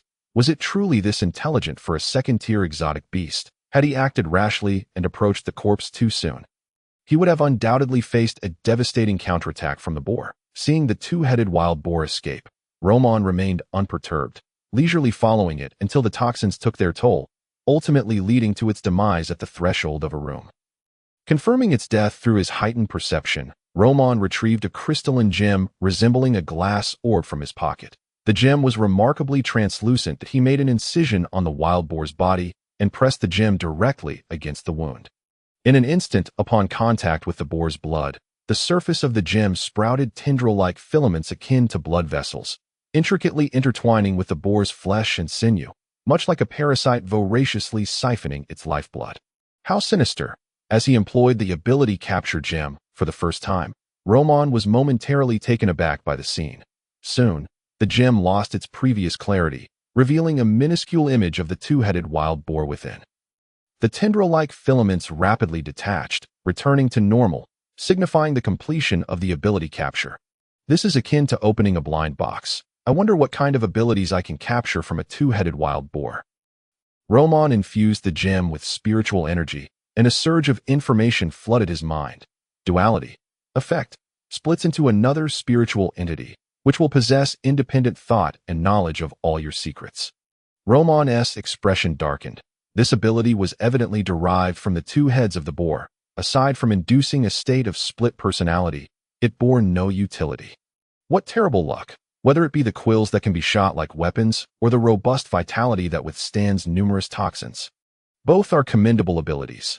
Yet, it seems I have drawn the most useless one. I wish I could roll a 6 on a loaded die and draw again. Roman had often suspected that he might have a relative buried beneath the black soil of Africa, watching over him from the beyond, ensuring that whether in card draws or lottery tickets, he would always have the luck to try again. Each time he tapped into a card pool, he would inevitably reach the guaranteed outcome. Naturally, this ability was not worth retaining. Roman infused the gem with spiritual energy, obliterating the ability before commencing the dismemberment of the two-headed wild boar's carcass. The second-tier exotic beasts provided excellent spiritual materials. Both the tusks and hide could fetch a handsome price. Once the task was complete, Roman felt a slight dizziness in his head, an indication of excessive energy expenditure. He promptly produced a ritualistic spiritual array he had prepared earlier, infusing it with spiritual energy to make a swift exit. Chapter 65. Sister Anarchy breaks through. This hunt had consumed the majority of Roman's spiritual energy, aside from the battle with the two-headed wild boar. Most of his energy had been expended in resisting the encroachment of the old ones. The encroachment functioned as a persistent debuff, affecting him every second, quite troublesome. Nonetheless, this haul is quite satisfactory. The tusks and hide of a second-tier exotic beast, although somewhat damaged, should easily sell for around 100 gold pounds. The only regret is that I could not acquire a suitable ability. Nothing in life can be perfect. Roman quickly regained his composure and employed a shamanic meditation technique to restore his spiritual energy, preparing for the next hunt. However, at that moment, the ancient god library suddenly presented a challenging quest. Quest name: Hunt the Beast of Beauty. Quest requirements: kill a beast of beauty and absorb its abilities. Quest reward: Ancient Python Ability Blueprint. Note: the Beast of Beauty is a creature with a human head and serpent body, capable of calling out names. Should one respond, their soul will be devoured by the beast at night. It is rumored that the Beast of Beauty possesses a trace of the bloodline of a world-devouring python, granting it terrifying physical strength. Such an unusual name. Moreover, did the ancient god library issue this quest because he witnessed the two-headed wild boar feasting on that white snake? The library tends to react to extraordinary phenomena, though most often it responds to books. This was the first time a quest had been triggered simply by Roman encountering the corpse of an exotic beast. After the quest details concluded, he suddenly felt a surge of power flowing from the library's borrowing desk into his body. Constitution 1, Strength 1, Agility 1. 3 pieces of information flashed through his mind in rapid succession. Roman was momentarily taken aback. With the increase in his strength, constitution, and agility, the contours of his muscles became more defined, and his height increased by yet another centimeter. Anarchy had broken through. Thus, as a borrower, he also reaped the benefits. In the misty fog chapel, Anarchy, clad in a black nun's robe, knelt devoutly before the statue of the goddess of stars, her hands clasped in prayer. Since the incident at the chapel, she had assumed the role of its new overseer. Typically, such small chapels are presided over by fathers or priests, but Anarchy's rank was elevated to priestess of the Misty Fog Chapel after her promotion at the headquarters of the Church of Stars in the Owling Empire. Remarkably, the headquarters had not dispatched anyone nor investigated the cause of Priestess Xia's death. They simply appointed Anarchy via letter. Along with the parcel, a set of priestly robes was also sent. It is evidently clear that the Fog Church does not hold much significance to the headquarters. Without Anshi's report, the headquarters might have forgotten that there was even a church in Wuduan. Yet Anshi continues her daily confessions to the goddess of stars without faltering. Having once made a pact with a demon, She diligently practices the skills imparted to her, driven by an instinctive compulsion, as well as an addiction. She betrayed the goddess of stars and became a disciple of the demon. My faith is not unwavering that I reside in the church solely because I lack sustenance and the ability to survive. Without the priest from Asia, I would have perished in the slums. Yet when she sought to reclaim my life, I did not hesitate to strike her down. Now, this sensation of growing strength each day ensnares me with both obsession and dread. I had always been unaware of what I truly sought in life. Only upon gaining power did I realize that I yearned for a life of inner tranquility to assist those in need, and to thwart greater evils. Power itself is devoid of moral distinction. Though I acquired these abilities from the hands of an evil god, I can wield them to effectuate righteous deeds. And she silently contemplated. In recent days, she has been embroiled in a brutal mental struggle, charting the course of her future. Her ability to emerge from the shadows is greatly attributed to that gentleman who visits the church weekly. These thoughts are also nurtured by his wise and gentle guidance. With his light golden hair and pale blue eyes, his manner of speaking is always so tender. Engaging with him feels like a gentle breeze dispersing the fog within her heart, alleviating her confusion. He has drawn her from the depths of her despair, serving as a beacon of light in her darkness. It is indeed rare to find the Church of the Stars located in Wuduan. Had it not been for the intelligence reports mentioning such a church, I would have never located it. Just as Anshi was praying, two figures stood at the church's steps. One appeared to be a professional fighter. Clad in a black vest that revealed his muscular physique, his arms were so robust that they could not rest naturally at his sides. He stood at the entrance, casting a shadow that obscured much of the evening sun. Resembling a wall of iron, the other, with a cigarette dangling from his lips, had meticulously groomed hair and was dressed impeccably in formal attire. His expression was flawless as he gazed at Anshi's silhouette within the church. Is there really only one nun maintaining the entire church? How peculiar that there are no priests here. Enough, Zasha. Let us complete the task swiftly. We must act decisively under the watchful eyes of the three major churches. The man in the black vest spoke in a low tone. What is there to fear? It is merely a branch of the three major churches in Wuduan, not the headquarters that I in a month's time. This will be our territory. We are merely here to eliminate some minor nuisances and instill a bit of panic. With the Blood Cup and Corpse Eater cults united, along with the Gaobang Alliance, and that esteemed gentleman, even the three major churches will find themselves powerless. Upon reaching this point, Zasha abruptly paused. My apologies. Dear nun, I tend to be quite the chatterbox. It seems I've let you hear far more than you ought to have. Nevertheless, fear not, I shall swiftly deliver you from this world. And I shall do so in the least painful manner possible. After all, a beauty such as yourself deserves not to endure torment. He discarded his cigarette and approached the church with a gentle smile. To him, she was just an ordinary person devoid of spiritual energy. With his clairvoyance, he could see clearly. Though her vitality was robust, it was a common trait for someone of her youth. No smoking here. And she slowly rose. Pick up that cigarette, but you discarded. I just cleaned the floor. And you've sullied it. Zasha momentarily stunned, his smile widening. You seem rather naive, don't you? Haven't you heard of the Blood Cup Church? Then again, as an ordinary person, you likely wouldn't have encountered such matters. I warned you. And she clenched her fists. The man named Chiogu, standing on the church steps, furrowed his brow. His muscles instinctively tensed in response to the presence of a formidable foe. Zasha, be careful. At that moment, a figure leapt before Zasha, beneath the nun's robe. Hands as firm as steel grasped his shoulders, followed by a swift and powerful throw. Chapter 66. Unexpected gains. Bang. The ground trembled. Zasha's eyes widened in disbelief as excruciating pain washed over his mind. The throw, one of the lethal techniques in judo, utilizes one's back as a fulcrum to hurl an opponent, effective even against larger adversaries, carrying devastating force. Enduring the blow, Zasha felt a gash open on his head. Dizziness enveloping him, and his cervical spine misaligned. He had narrowly avoided death. Monsters perish when slain, and so do awakened ones. A mere non-awakened individual nearly took my life.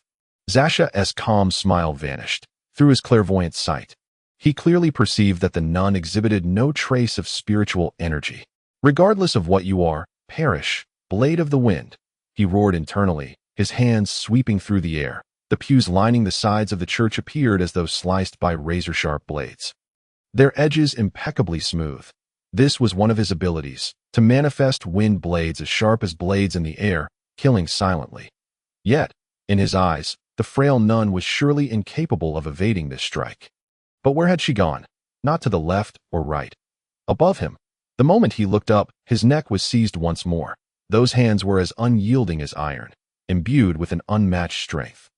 Behind him, straining to turn, Zasha beheld the seemingly frail nun, who had somehow shed her robe, revealing a white garment beneath, her arms exposed, bound with white bandages at the wrists. Her arms were adorned with perfectly shaped muscles.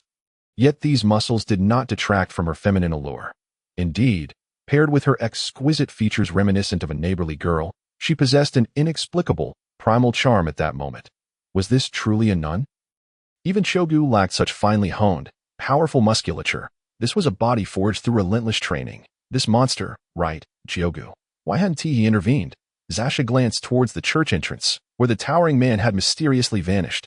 He had fled. This is bad. His consciousness grew increasingly muddled. It felt like some form of combat technique, reminiscent of those bothersome fellows from the Dawn Knights.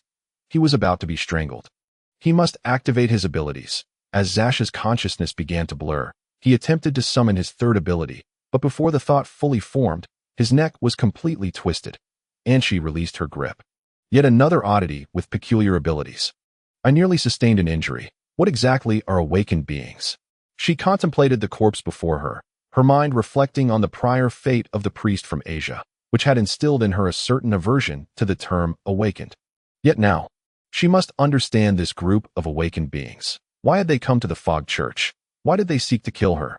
These were pressing questions. Oh no, Mr. Roman will be arriving soon, and I've just managed to clean the church. Furthermore, my undergarment has split during the earlier struggle. How bothersome. Notify the detective. Mr. Roman previously mentioned that if there's an issue, I should contact that square-faced detective. If I recall correctly, his name is Keki. A friend of his. Let us clean this up first. It would not do for Mr. Roman to see this mess. He would surely be shocked. A monster. The one from the Fog Church is undoubtedly a monster.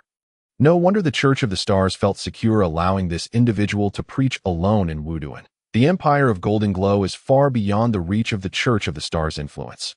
Only such a monster could establish a foothold here. Chogu reflected on the earlier scene, cold sweat trickling down his forehead. Witnessing Anshi's speed, he fled without hesitation.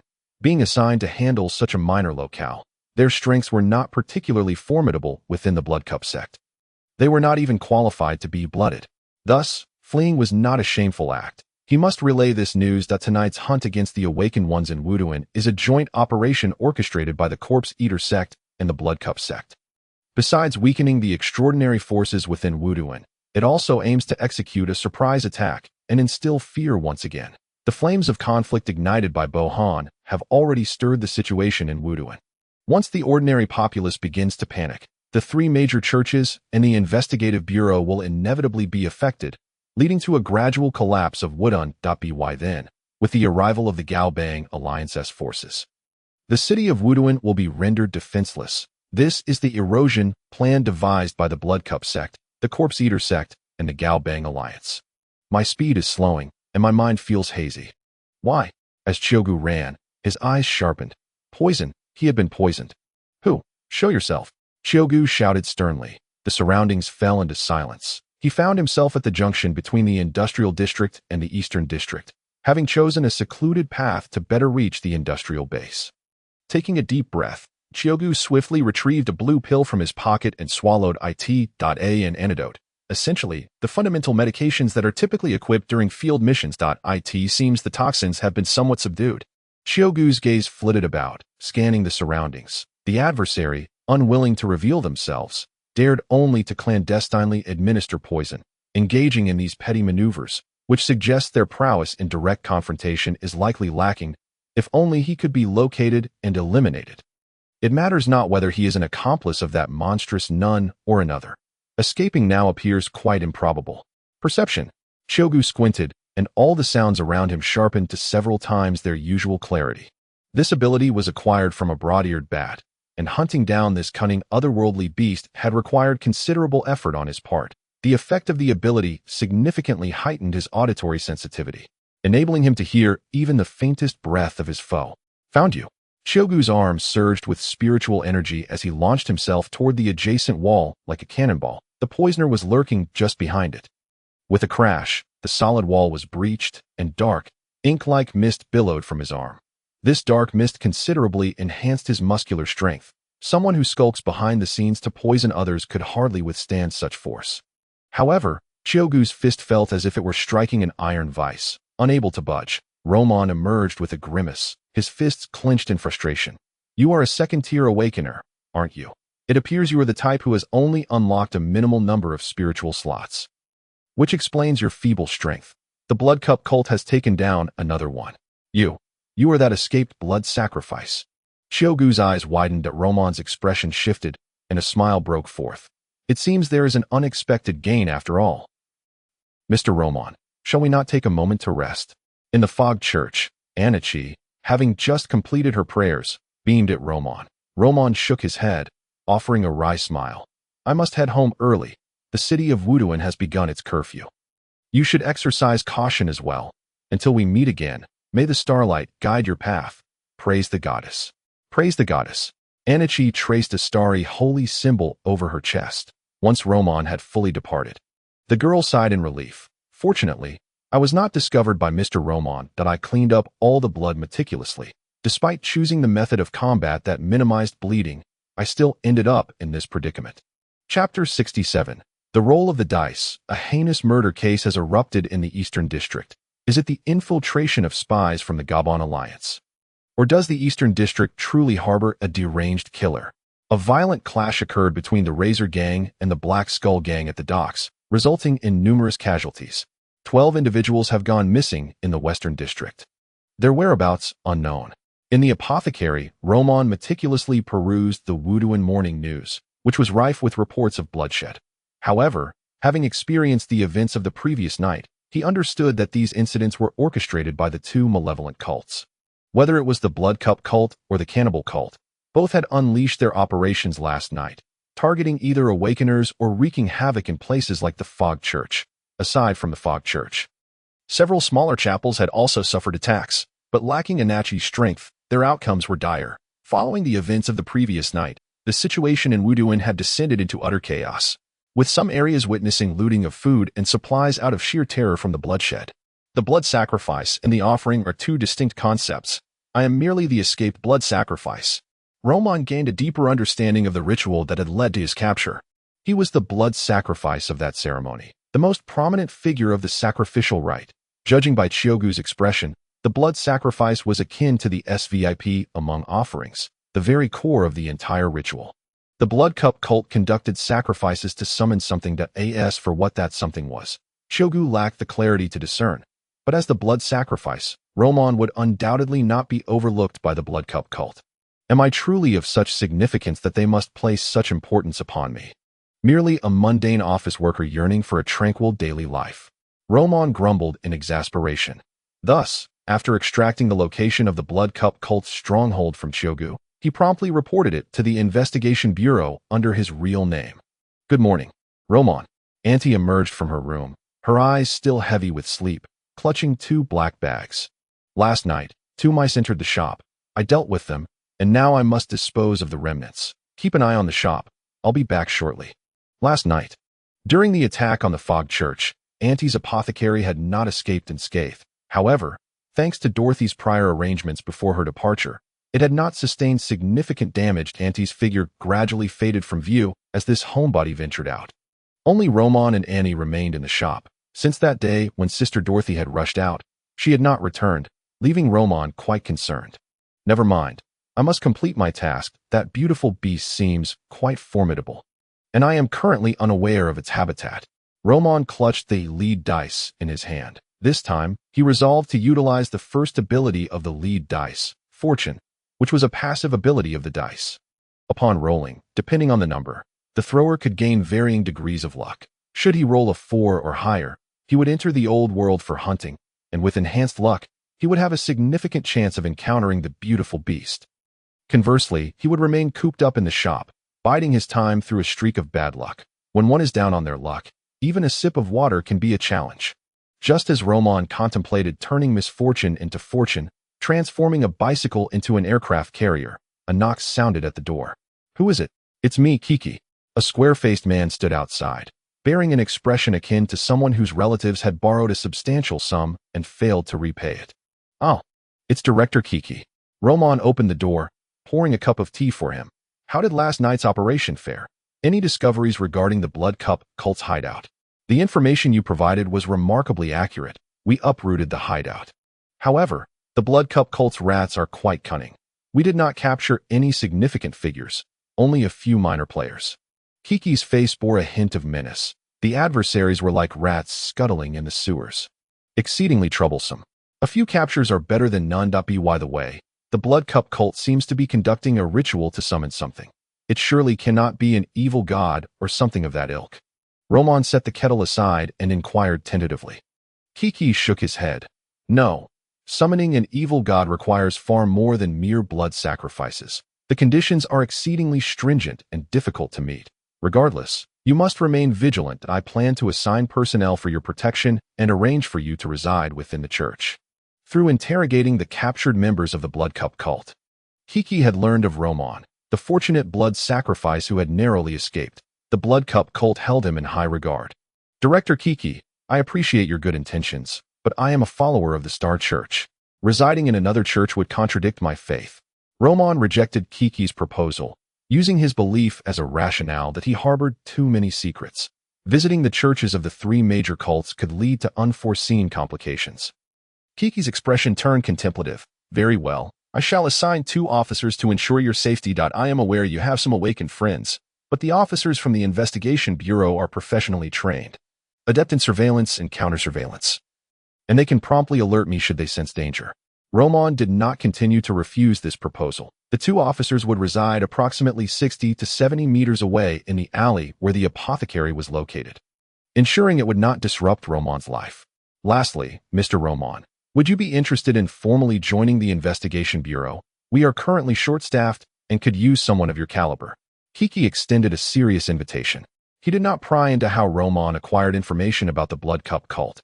Every underground awakener had their own channels and secrets, as long as they did not harm society or collude with cults.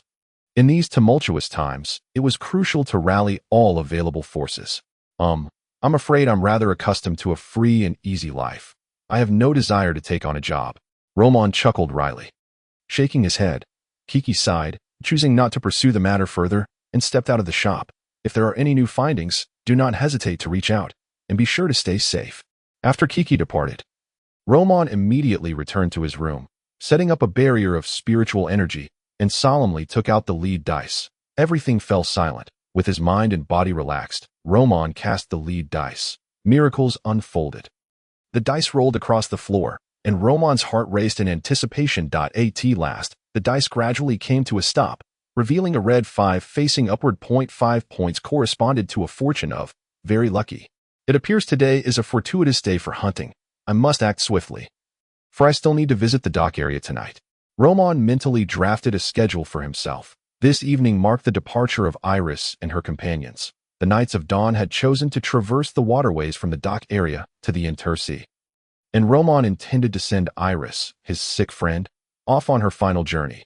When they would meet again remained uncertain. Across the ends of the earth and the corners of the sea, friendships dwindle. Iris was quite the intriguing individual.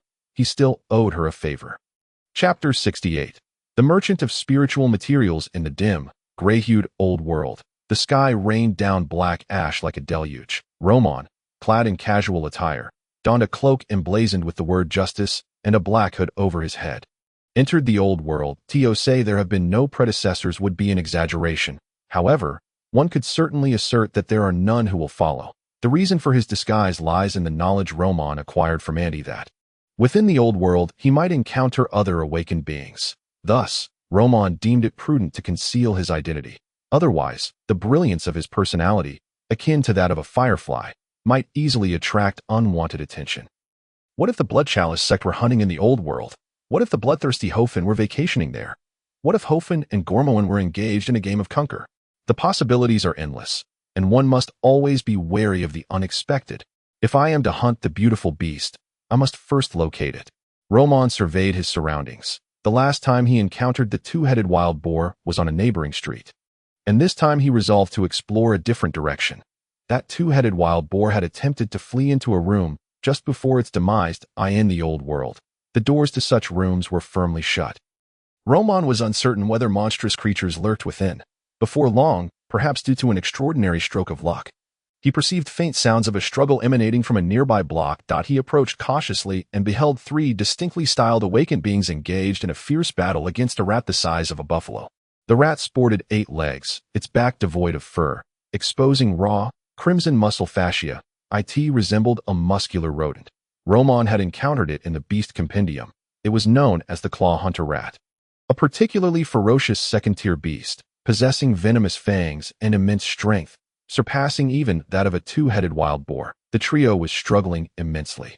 The strength of that claw hunter rat greatly exceeds that of these 3 individuals. Although they are all second-tier awakened beings, it is evident that they have not unlocked many spiritual slots, perhaps only 3 or 4 in total, rendering them incapable of overcoming the claw hunter rat. Yet, the rat seems solely intent on fleeing, unwilling to engage in a deadly confrontation.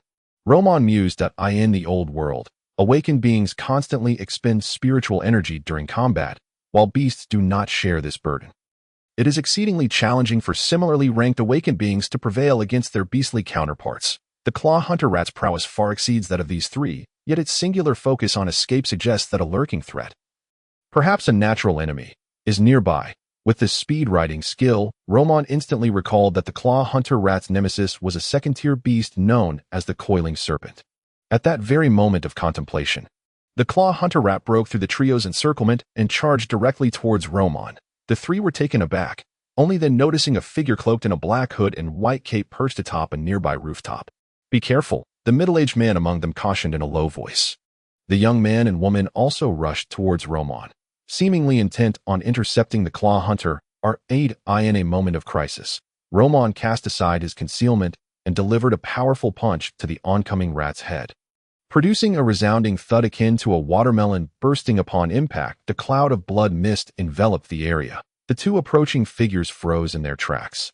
Did he just kill it with a single punch? How could such a creature appear on the first level? Spread out.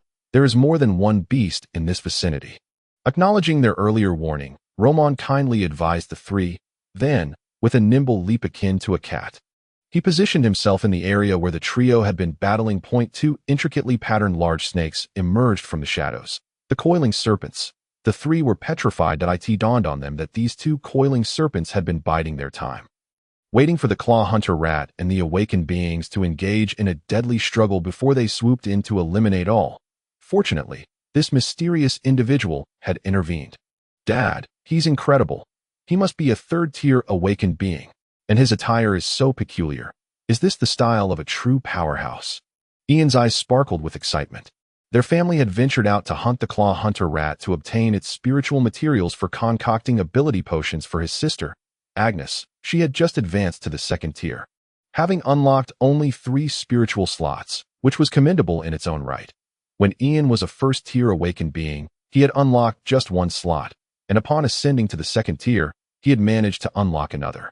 This was the norm for ordinary awakened beings. Individuals like Auntie and Dorothy were prodigies nurtured by Annabella, which accounted for their numerous spiritual slots. Roman, however, was an anomaly, as no one had ever ventured into the forbidden zone during the ascension ceremony and lived to tell the tale.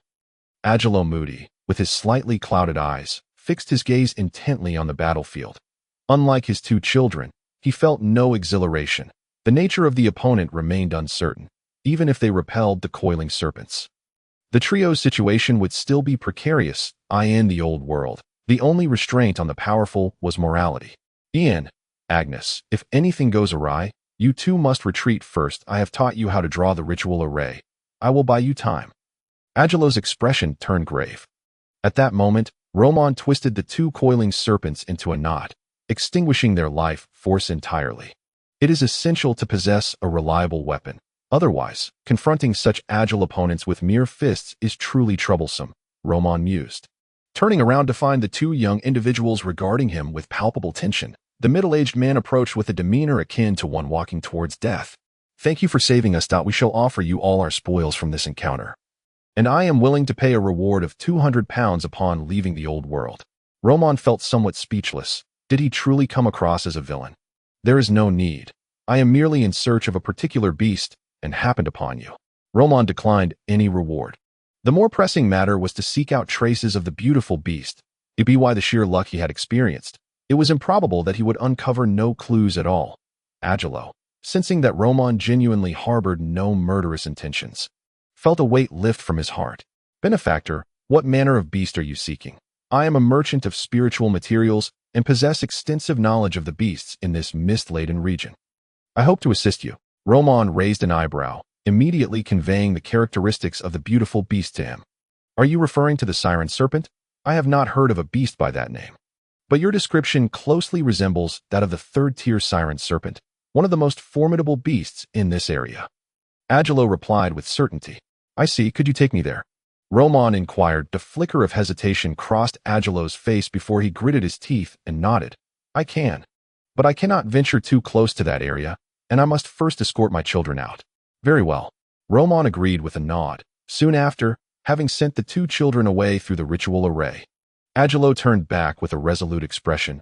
Let us proceed, sir, but exercise caution. The siren serpent is a third-tier beast, and I cannot assist you in combat. Chapter 69.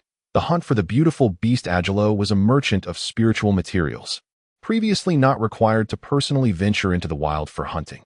However, with awakened beings largely refraining from venturing out lately, his business had suffered, leaving him no choice but to wield the blade himself. They had come to hunt beasts to procure materials for concocting ability potions for his daughter, who had just advanced to the second tier. None could have anticipated that events would unfold in this manner. This is the territory of the siren serpent. The beasts throughout this entire block have been devoured by it. Sir, you must be extremely cautious. Agilo's legs trembled. The street lay shrouded in darkness, devoid of any light. This indicated the absence of a forbidden zone.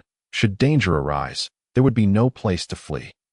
As they advanced, they soon beheld a massive white python coiled around two buildings. This beast measured approximately 10 meters in length and 1 meter in width, possessing a serpentine body yet a human upper half. Seemingly in deep slumber, the buildings were coated in a viscous substance, exuding a foul stench of decay. The ground was strewn with a crimson fungal carpet, its delicate fibers swaying in the wind. Merely standing at a distance, Agilo's legs quaked, rendering him nearly immobile. The oppressive presence of a third-tier beast was overwhelming, robbing him of the courage to confront it. You should leave, Roman said, his eyes gleaming as he gazed at the siren serpent before him. Indeed, it was the beautiful beast he sought.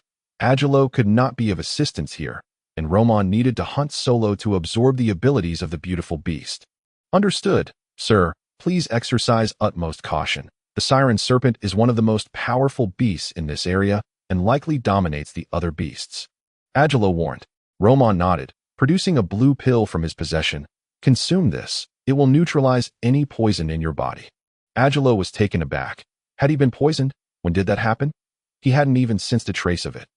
Interacting with high-tier awakened beings was indeed perilous. Agilo dared not linger and promptly departed.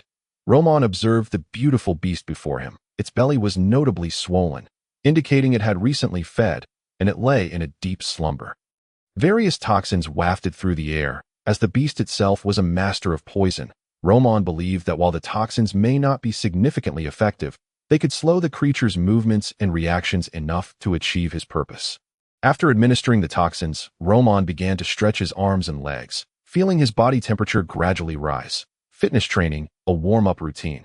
Regardless of how formidable a fitness enthusiast may be, warm-up exercises are essential to prevent muscle strains or cramps. Within this rigorous fitness regimen, the warm-up's effect was that post-warm-up, the muscle's resistance to impact and flexibility would be greatly enhanced. Roman had learned 9 out of the 18 fitness techniques. They included unity of waist and horse stance, tactical lean back, plank support, warm-up exercises, mixed martial arts, triathlon, fat-burning aerobics, fancy fencing, and strength training. Among them, there were techniques specifically aimed at enhancing physical prowess, such as strength training. Some are auxiliary combat techniques, including waist-horse integration, tactical lean back, and warm-up exercises. The remainder are capable of significantly enhancing combat prowess, mixed martial arts, fat-burning aerobics, artistic fencing, and the triathlon. Among these, Roman predominantly employs the first two techniques.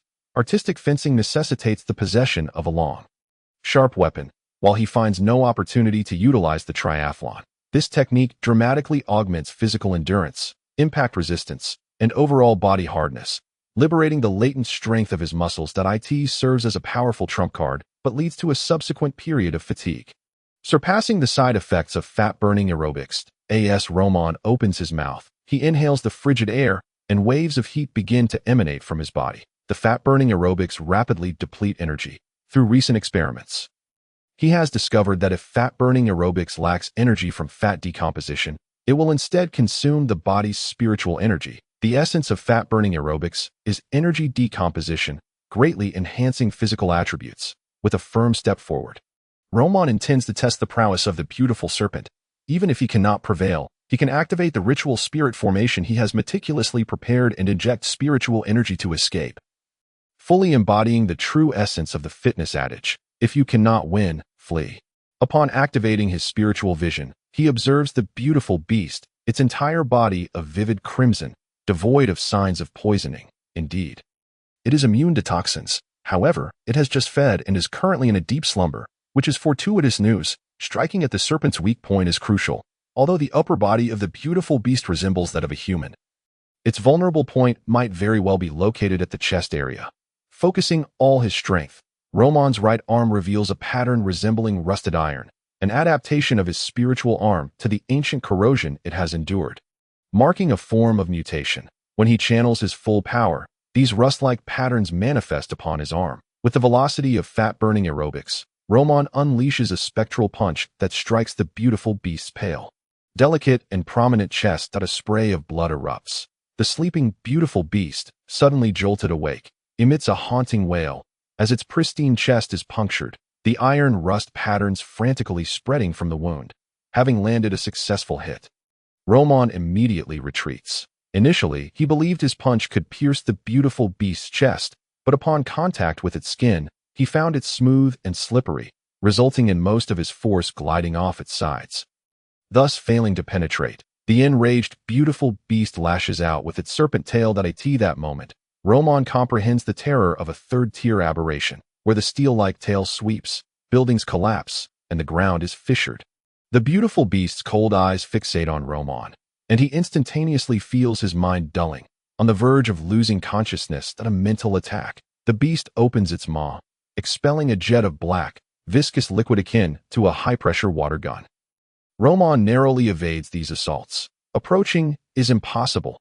Not only can he not slay this creature, but he cannot even approach it. The 6-meter-long serpent tail effectively seals off the surrounding area, and any attempt to come near is met with a barrage of violent strikes. Moreover, the commotion of the battle has summoned serpents from the dark corners nearby. Roman also spots another beautiful beast. There is not just one in this area, but another as well, with Agelo's prior warning. Roman is not surprised by the appearance of the serpents, yet encountering another beautiful beast complicates matters. It is often said that two tigers cannot coexist on one mountain, unless one is male and the other female. Yet, both these beautiful beasts are femaled in an instant. Roman activates the ritual spirit formation hidden within his garments, vanishing from the ancient world. The furious attacks of the beautiful beast subsequently engulfed the spot where Roman had just stood. A mere second's hesitation would have rendered him into mere fragments. With the loss of a target to attack, the beautiful beast, flicking its forked tongue, directs its wrath at the other serpents nearby. Aberrations are typically prone to madness and fury, while their intelligence may rival that of humans. They lack the same level of rationality. The rust marks from the wound do not fade. Instead, they continue to expand, driving the beast into a frenzy. Chapter 70. The ancient python's ability system. The first round of the hunt ends in failure. Upon returning to the shop, Auntie has prepared a meal. Aside from daily concocting various potions, Auntie has little else to occupy her time.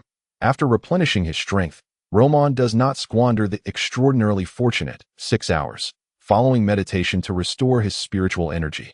He re-enters the ancient world that a bold idea begins to take shape in his mind. Upon re-entering, He gazes ahead and notices that the beautiful beast is no longer guarding its corpse, but has returned to its lair, seemingly tending to its wounds. That Roman's appearance ignites its murderous intent. Roar! The ferocious roar echoes as the beautiful beast writhes, swiftly advancing from the eaves and closing the distance to less than 5 meters from Roman. Another beautiful beast emerges from the side. Dozens of serpents surge from all directions, surrounded and besieged. How can a mere human withstand such ferocity? He is no legendary ancestor to in this dire situation. He boldly chooses to flee. The light of ritual spiritual energy ignites, and the two beautiful beasts miss their mark, their cold eyes momentarily flashing with confusion. Previously, they had hunted humans, but they had never encountered one capable of vanishing so abruptly. Zizi. The two beautiful serpents communicate, deciding to employ their illusionary abilities the next time this individual appears, ensuring he has nowhere to escape. That was close. The two serpents should be at the location I just vacated. This should suffice. Roman roughly calculates the positions of himself and the two serpents in his mind. Then, he enters once more. This time, the moment he appears, the two beautiful serpents' eyes gleam with intensity, preparing to cast their illusions. Yet, for some inexplicable reason, they momentarily falter, granting Roman the opportunity to act first. Within the ancient god library, the tome titled Chronicles of the Pine Nut Knight, which had long rested on the shelves, turns to ashes and vanishes, as a powerful illusion envelopes the two beautiful serpents and a serpent behind them. The active ability of the Chronicles of the Pine Nut Knight allows for the consumption of this book to cast the Pine Nut Knight's illusion on up to 4 individuals, beasts, ensnaring them in a tormenting realm of youthful passion, lasting no less than 0.1 seconds and extending up to a minute. In other words, it is a weapon of causal law as long as one meets the criteria and falls under the illusion. They are bound to succumb. Even deities can be forcibly controlled by Roman utilizing this book. The minimum duration is 0.1 seconds. However, third-tier aberrations like the beautiful serpents evidently cannot escape within that time frame. In an instant, the two beautiful serpents emit heart-wrenching cries that bring tears to the eyes of listeners, evoking sorrow akin to having been betrayed by a lover repeatedly. An atmosphere of profound grief envelopes them. The two beautiful serpents begin to tear at each other, while the male serpent seems to attempt to separate them. Were it able to speak, Roman could almost hear it pleading, "Stop fighting." However, this mere second-tier serpent's attempt to intervene in the battle of two third-tier beasts is akin to throwing an egg against a stone. As soon as it enters, it is struck down by the tails of the two serpents, reduced to a pulpy mess. With the death of the male serpent, the fury of the two beautiful serpents intensifies, as they launch vicious attacks at one another, spewing venom without restraint. And this transpires within the mere span of a second. What a terrifying illusion. Is this what a love triangle feels like? Roman seizes the opportunity, focusing on the previously injured third-tier beautiful beast, unleashing his full strength to strike at the earlier wound once more. His formidable power pierces through its body. The rusted spiritual energy, imbued with corrosive force, dissolves the flesh and blood at the wound. After the strike, the already gravely injured beautiful serpent succumbs instantly at the moment the task within the ancient god library is completed. Roman initially intends to return to reality to avoid being besieged by the remaining beautiful beasts and serpents. However, the last remaining beautiful beast, upon breaking free from the Pine Nut Knight illusion, swiftly retreats at an astonishing speed, disappearing in an instant. With the tree fallen, the monkeys scatter. The other serpents also flee in disarray. Roman, still reeling from the scene, takes a moment to ponder before realizing the reason. The intelligence of aberrations is not low. When faced with uncertainty about their adversary's strength and witnessing the death of a companion, the remaining beautiful beast has no reason to linger. As cold-blooded and brutal creatures, they do not seek revenge like humans do for fallen comrades. More importantly, the smooth progression of events is closely tied to his extraordinary stroke of luck. Previously, when the two beautiful beasts attempted to cast their illusions, they suddenly fell into a daze, likely influenced by fortune. Roman retrieves the ability capturing gem and presses it against the wound on the beautiful beast's corpse. Tendril-like vessels sprout forth, siphoning the extraordinary power from the beast's remains. Though I have expended the trump card of the Chronicles of the Pine Nut Knight this time, the rewards are substantial. Given the current peril in Wuduin, Enhancing my strength is never a mistake.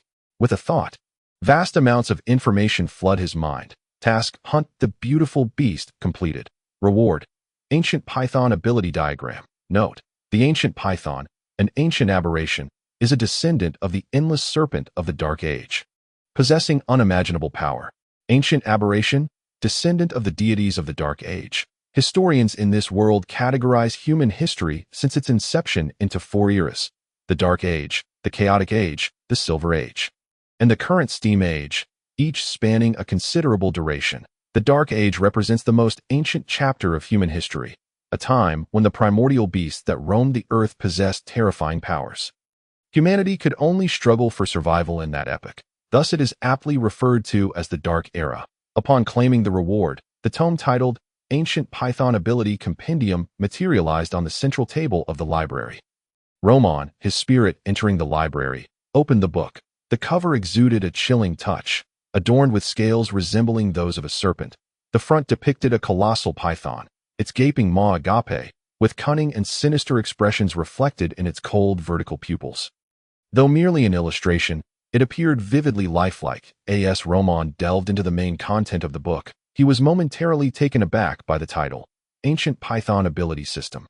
An ability system typically consists of a combination of several powers, enabling the manifestation of greater strength. For instance, the Enforcer Donna from the Steam Church had 3 abilities: Mist Gun, Mist Cage, and Cloud Explosion, barely forming a rudimentary system, yet it was among the most basic and rudimentary. The ancient Python ability system that Roman had acquired required the hunting of 5 different serpent-like beasts, from which he would concoct potions to gain 5 distinct abilities. Ultimately, by merging these powers, he could activate the ancient Python system and harness additional strength. This exemplified the disparity between a system and individual abilities. If individual abilities could be likened to a person's fingers, then an ability system would represent a clenched fist. There existed a vast chasm between awakeners with an ability system and those cobbling together disparate powers. The library's issuance of tasks would invariably consider the present circumstances. Roman, being at the second-tier awakening stage with 5 activated slots, fortuitously received the task to assemble the ancient Python system. For others to activate this system, the prerequisites were exceedingly stringent. One required 5 vacant slots, and the potions necessitating materials extracted from third-tier beasts. This was evidently a feat only achievable by third-tier awakeners, who alone could possess such a multitude of vacant slots.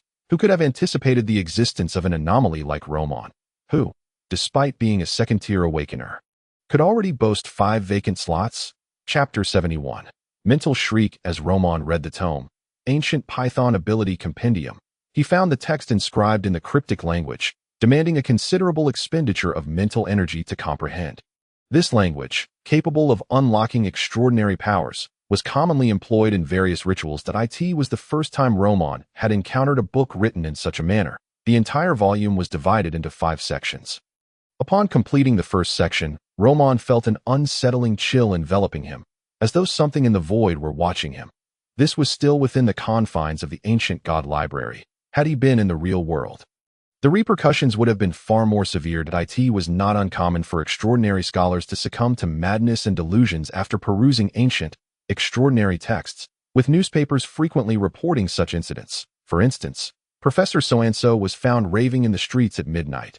Expert So-and-so claims to be the reincarnation of an angel. Scholar So-and-so asserts that he dreams of an underwater palace every night.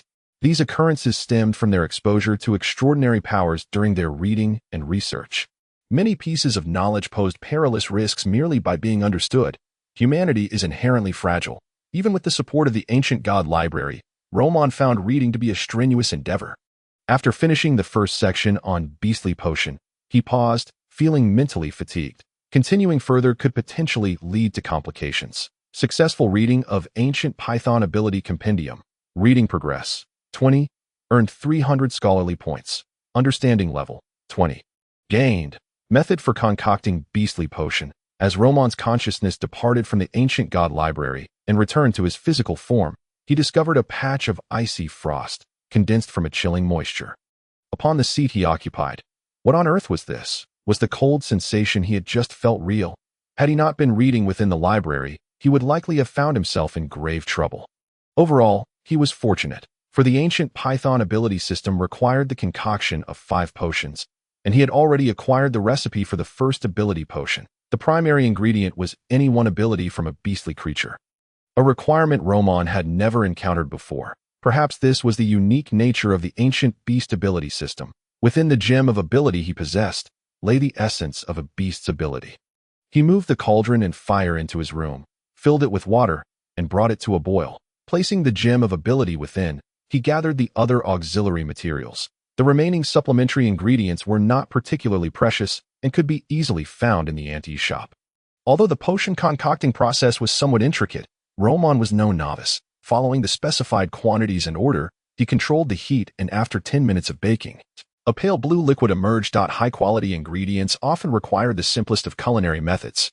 Roman lifted the vial and downed it in one gulp. The taste was smooth and rich. A surge of spiritual energy erupted within his body. On his ethereal right hand, a pale white point of ability light manifested within the first spiritual slot.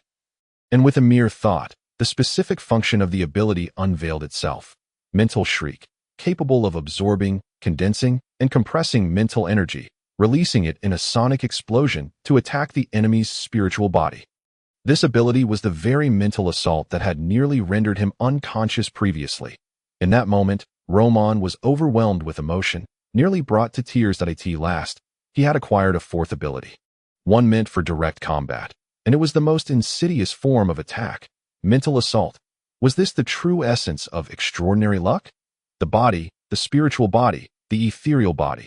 Attacks targeting the spiritual body, akin to those aimed at the ethereal body, were difficult to defend against and could easily inflict fatal damage, overwhelming the opponent.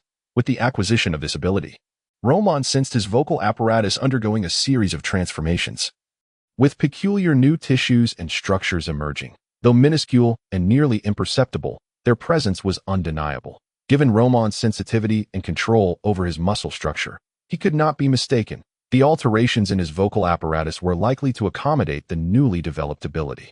Reflecting on the time when Elise's arms turned pale and translucent, Roman gained a deeper understanding of the adage that one must sacrifice to gain in obtaining awakened abilities. It seemed he, too, was evolving towards something beyond human. This was the reason many awakeners lost control after ascending. The path of awakening was, after all, a route towards the inhuman. In order to unleash mental power through sound, the syllables must be capable of influencing both others and one's own emotions, rich with sentiment, to elicit a resonance of the spirit, thus maximizing the potency of mental shriek. Roman contemplated for a time, and then settled on the syllabic character to release mental shriek, which was none other than roll. No other word could encapsulate such vividness, imagery, and emotional depth. Immediately, Roman began to master this ability with the utterance of roll. Roll, roll, roll. The water cup on the table trembled slightly as the room resonated with his shouts. Dorothy gazed at Auntie, her heart heavy with concern. What have you done to Roman during my absence from the shop? He is still just a child. For you, he is indeed a child, Auntie replied nonchalantly, but brimming with peculiar thoughts. Do not presume others share your perspective. He must have just acquired a new ability. Indeed, he possesses far greater talent than we did at the same stage. Auntie and Dorothy had both ascended to the 2nd tier, their first abilities obtained through potions. Only after thoroughly familiarizing themselves with the 2nd tier awakener strength did they venture out to hunt beasts. After all, he is someone the teacher values. He must possess some degree of prowess. But setting that aside, I ventured out these past couple of days and eliminated quite a few ghoulish cultists. Their numbers are rather overwhelming that I managed to capture a high-ranking member and interrogated him, discovering that they have ties with the Blood Cup cult and the Galbang Alliance, seemingly intending to smuggle in a blood seed. Dorothy's expression turned unusually grave. Auntie's brow furrowed. If I recall correctly, only high priests with special blood can condense a blood seed within the Blood Cup cult, right? The higher-ups within the Blood Cup cult, when afflicted with grievous and incurable injuries or teetering on the brink of insanity, could utilize a capability called blood seed rebirth. The individual would transform into a blood seed, and after receiving sufficient nourishment in a special catalytic environment, they would return. This was merely a rumor, a small piece of knowledge not widely regarded as a secret. Dorothy nodded. Yes, I suspect the Blood Cup cult aims to resurrect a high priest in Wuduan. Currently, There are 7 high priests within the Blood Cup cult, but 4 of them are unaccounted for. Beyond that, I know little. The situation in Wuduan is spiraling out of control. The 3 major churches are preparing to take action. We should not linger any longer. When shall we depart? Auntie recognized the gravity of the situation. Should the 3 major churches truly intervene, a bloodbath was imminent, and remaining there would likely draw them into the turmoil. The departure is tentatively scheduled for a month from now. Currently, tickets for the cruise out of Wuduan are sold out, and inspections are exceedingly strict. You might as well deal with your affairs here before we head to the sea. Dorothy had long contemplated her escape route. She had never intended to wade into the chaos of Wuduan, if not for her little disciple and her friend's orphan. She would never have come. Chapter 72. Family. After a series of deafening shouts, Roman felt a slight dizziness clouding his mind. The ability of Spirit Shriek proves to be quite useful, yet it comes with its own drawbacks after each use. A significant interval is required before it can be employed again, thus preventing consecutive shouts. Xiaolu Ming, do you harbor a grudge against the Blood Cup sect? Is that why you are dressed to go out? Dorothy inquired playfully as she sat cross-legged at the foot of the bed, revealing her fair and delicate legs in a most captivating manner. Raming felt that this senior sister often behaved rather inappropriately, perpetually hinting at something more, yet he lacked concrete evidence. A few minor skirmishes. It seems I am but a blood sacrifice in one of their rituals. However, I have a strong fate and managed to escape. I am now seeking spiritual materials, as I have found direction for my second-tier awakening ability. Raming replied. His relentless training and daily studies were motivated not only by the desire to integrate swiftly into this world, but also by the looming threat posed by the Blood Cup sect. Raming intended to learn in secrecy and eliminate anyone who sought to end his life. A blood sacrifice, indeed, poses a bit of a complication. However, we are set to leave Wuduan next month. It is no longer suitable for us to remain here. The teacher is currently preparing for her ascension ritual. Once she becomes a 4th-tier awakener, she will resolve the entanglement with the Blood Cup sect on your behalf, Dorothy remarked, her fingers drumming on the table. The Blood Cup sect was a formidable entity, having grown immensely powerful due to its unique doctrines and the divine authority backing it, especially now with the support of the High Bond Alliance. Leaving next month, Raming exclaimed in surprise. Are we heading to Jinhai? Indeed. Do you not wish to depart from Wuduan? Raming shook his head. As a transmigrator without the memories of his former self, he felt no attachments. The only individuals he felt close to were his 2 senior sisters and the teacher, all of whom treated him exceptionally well. Without their support, he might still be stuck at the 1st tier and unable to lead such an easy life. It matters not where we go. I plan to refine my 2nd-tier abilities during this final month, Raming declared. Dorothy nodded. Should you require assistance, do not hesitate to inform me. Do not feel hesitant. We are, after all, family, and family should support one another. Family. It appeared that the students under their teacher shared a harmonious bond. Both senior sister Antai and senior sister Dorothy, in a sense, could be considered eccentric. Perhaps this was a common trait among awakeners, who often displayed various peculiarities. For instance, although Antai preferred silence and was not particularly loquacious, voices of conversation could often be heard emanating from her room at night, sending chills down one's spine. Dorothy, with her ever-present smile that felt like a breath of spring, concealed a wild and bloodthirsty nature that was difficult to mask. They only revealed their most amiable and benevolent sides to him, treating him not merely as a junior, but as true family. The teacher's students, including the teacher herself, were all solitary figures without relatives in the world. Perhaps it was for this reason that Annabella had taken an interest in Raming. A family, Raming murmured softly, then smiled. I understand now, senior sister. Yes, go on. Antai and I must prepare for our departure. Leaving Wuduan is no simple task, and I still need to plan meticulously, Dorothy replied, a pained expression crossing her face. Exiting the apothecary, Raming prepared to seek the 2nd type of serpent-like beast he needed to hunt within the ancient python ability system. The stone python. He had acquired the ability of Spirit Shriek from the beast potion, and he wondered what ability he might gain from the stone python potion. The stone python was also a 3rd-tier beast to concoct its potion. Apart from the primary material, any ability of the stone python, he would also require an important auxiliary material, serpent scale wood. Raming intended to visit several trading spots frequented by awakeners and inquire with his acquaintances among them. If all else failed, he could seek out the merchant, Agilo, who dealt in spiritual materials. Serpent scale wood was merely an auxiliary material and was not particularly expensive, typically priced around 20 pounds, even with recent price hikes. It would not exceed 30 or 40 pounds. He currently possessed a substantial sum of 100 pounds. Clad in a sharp suit and wielding a silver cane, Raming stepped out of the apothecary. Initially planning to take a steam carriage, he reconsidered and opted for the steam train instead, seeking to save where he could and practice frugality. The train was quite crowded, with many passengers bearing serious expressions. Among them were workers and some ordinary artisans. It was rare to see someone dressed as formally as Ramlung on a steam train.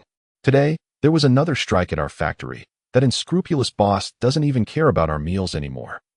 Our weekly wage has plummeted from 5 shillings to 4. It's simply untenable, one man lamented.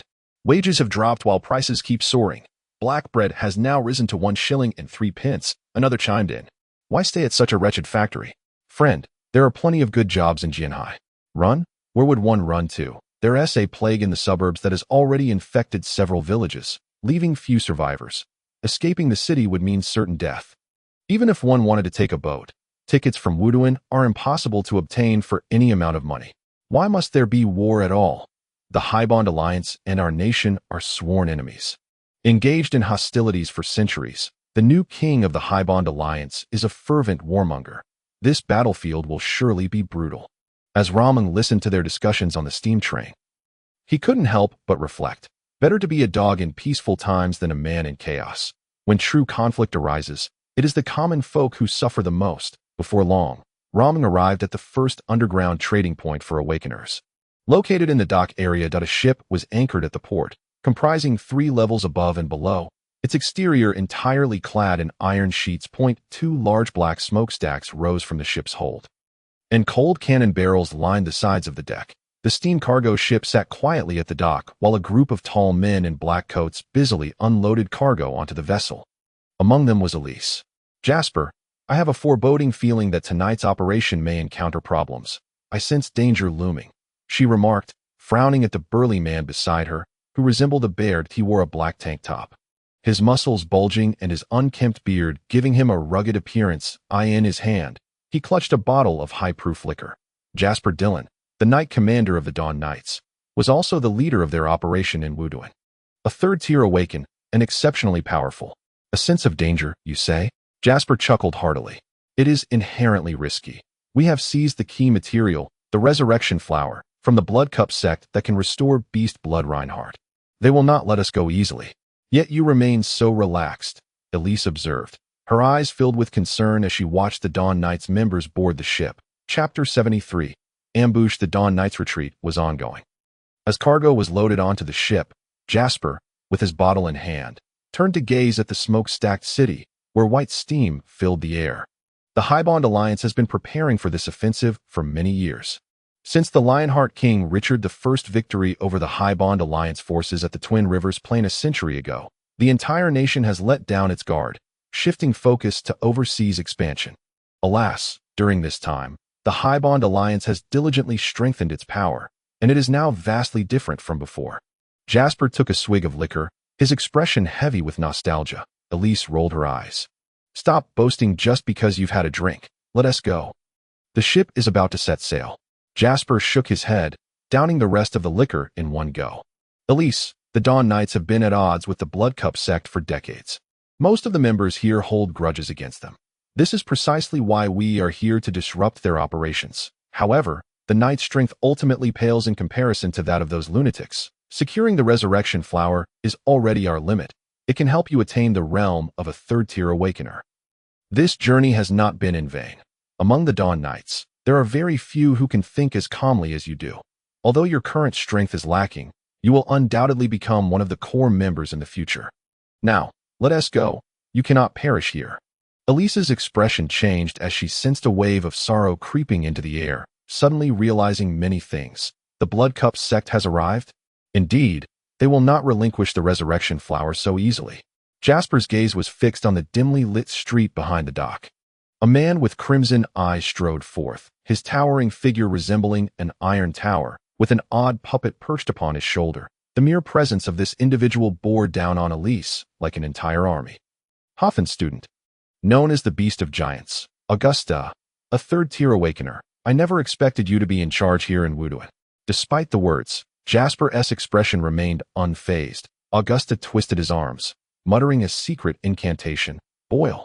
In an instant, Elise's skin flushed red, burning with heat, and her heart raced as if it might burst at any moment. Fall back, Jasper commanded sharply, shedding his outer garment as the veins on his arms bulged like coiling dragons. Remember my words. My position will be yours in the future. The Dawn Knight's like a calm mind. Depart now. Set sail. Elise gritted her teeth and turned, leaping onto the deck. Alas, the three towering smokestacks of the cargo ship belched forth a copious amount of white steam. The resounding clatter of the steam engine echoing across the vast wilderness. Augusta clenched her fists tightly, an invisible energy surging forth. Blood rain. A vast expanse of water transformed into a crimson hue, shooting upwards like bullets towards the cargo vessel. The blood rain fell in torrents, dissolving upon contact. Dawn's iron wall. Jasper bellowed vehemently that a burst of white morning light exploded in the air, forming an impenetrable barrier that thwarted the onslaught of blood rain. Augusta paused, finally casting a direct gaze upon the man before her. Indeed, it appears that the Order of the Dawn still harbors individuals of your caliber. However, the structure of the Order has long been fractured. Even the exotic beasts required to awaken abilities have been extinguished. Otherwise, you might possess even greater strength. Spare me the trivialities. Jasper twisted his feet, darting forward like a flash of light. The scent aboard the ship is amiss. Iris's nose twitched, a grave expression flickering in her eyes that a mournful aroma permeated the ship, as the other members of the Order were engulfed in sorrow over the loss of Lord Jasper, left behind in solitude. With no hope of survival, their adversary was Augusta, a well-known powerhouse. Though Iris felt the pangs of anguish, she sensed something was indeed amiss aboard the vessel. Jason, what are you doing? Iris hastened to the deck. A member of the Dawn's Order leaned against the railing, seemingly engaged in some clandestine activity. I'm not doing anything, Jason replied, his demeanor betraying a hint of panic as he forced a smile. The scent of deceit. Iris's gaze turned icy as she swiftly seized his wrist, discovering a small pouch within, leaking white powder into the sea. What is this? This. Iris's eyes hardened as she pressed her revolver against his temple. Why engage in such treachery?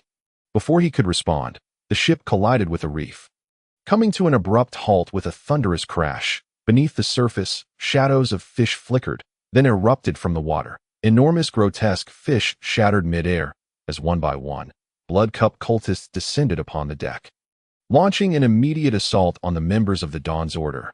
Roman, clutching a parcel, walked the path home. The auxiliary materials for the stone python potion are not difficult to procure, and the components for the third-tier potion are not particularly rare. Yet the costs remain exorbitant. These items totaled over 100 pounds. Merely the auxiliary materials for the stone python potion had drained his entire savings. His account now stood at zero once more. Soon, he would need to hunt a stone python again. This time, Roman felt more assured, having gained prior experience. By the way, tonight marks Iris's departure. Should I go see her off? Recalling this, Roman halted his steps. She was one of his few friends, a true comrade, and a man who owed many debts of gratitude. Roman was uncertain of how to repay them. Offering himself was likely out of the question. After careful consideration, he ultimately dismissed the notion of bidding farewell. Parting only intensifies sorrow. It would be better to reminisce when I return to the sea later. He shook his head and proceeded towards the apothecary. Upon returning to the alley outside the apothecary, he encountered two officers dispatched by the Keki organization making their way out. Mr. Emmanuel, Mr. Gerald, where are you headed? Roman inquired. The two were meticulous, dutiful detectives, seldom straying from their assigned posts. They were not weak, one a second tier, the other a first tier. Emmanuel sighed.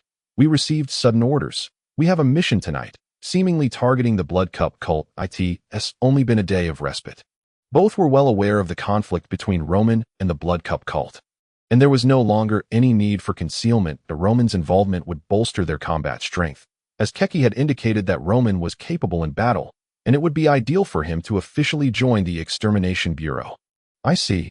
Please exercise caution. The Blood Cup cultists are ruthless fiends, and one lapse in attention could lead to injury or worse. After earnestly advising the two to take care, Roman turned away, showing no inclination to delve deeper into the matter. The detectives exchanged puzzled glances. This fellow hardly seemed like someone with enmity towards the Blood Cup cult. They had expected him to request to join their mission.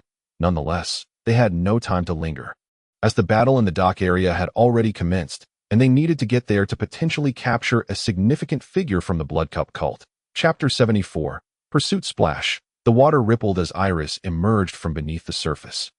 Crawling onto the stone slab at the shore, expelling a mouthful of fresh blood, several members of the Order clambered up beside her, all having abandoned ship in a desperate bid for survival. The Blood Cup cult had unleashed their elite forces, and the battle had been overwhelmingly one-sided, many having not even had the chance to flee. "We must move. They will pursue us, and I will hold them off." A nearby member struggled to stand, a gaping wound in his abdomen revealing his entrails.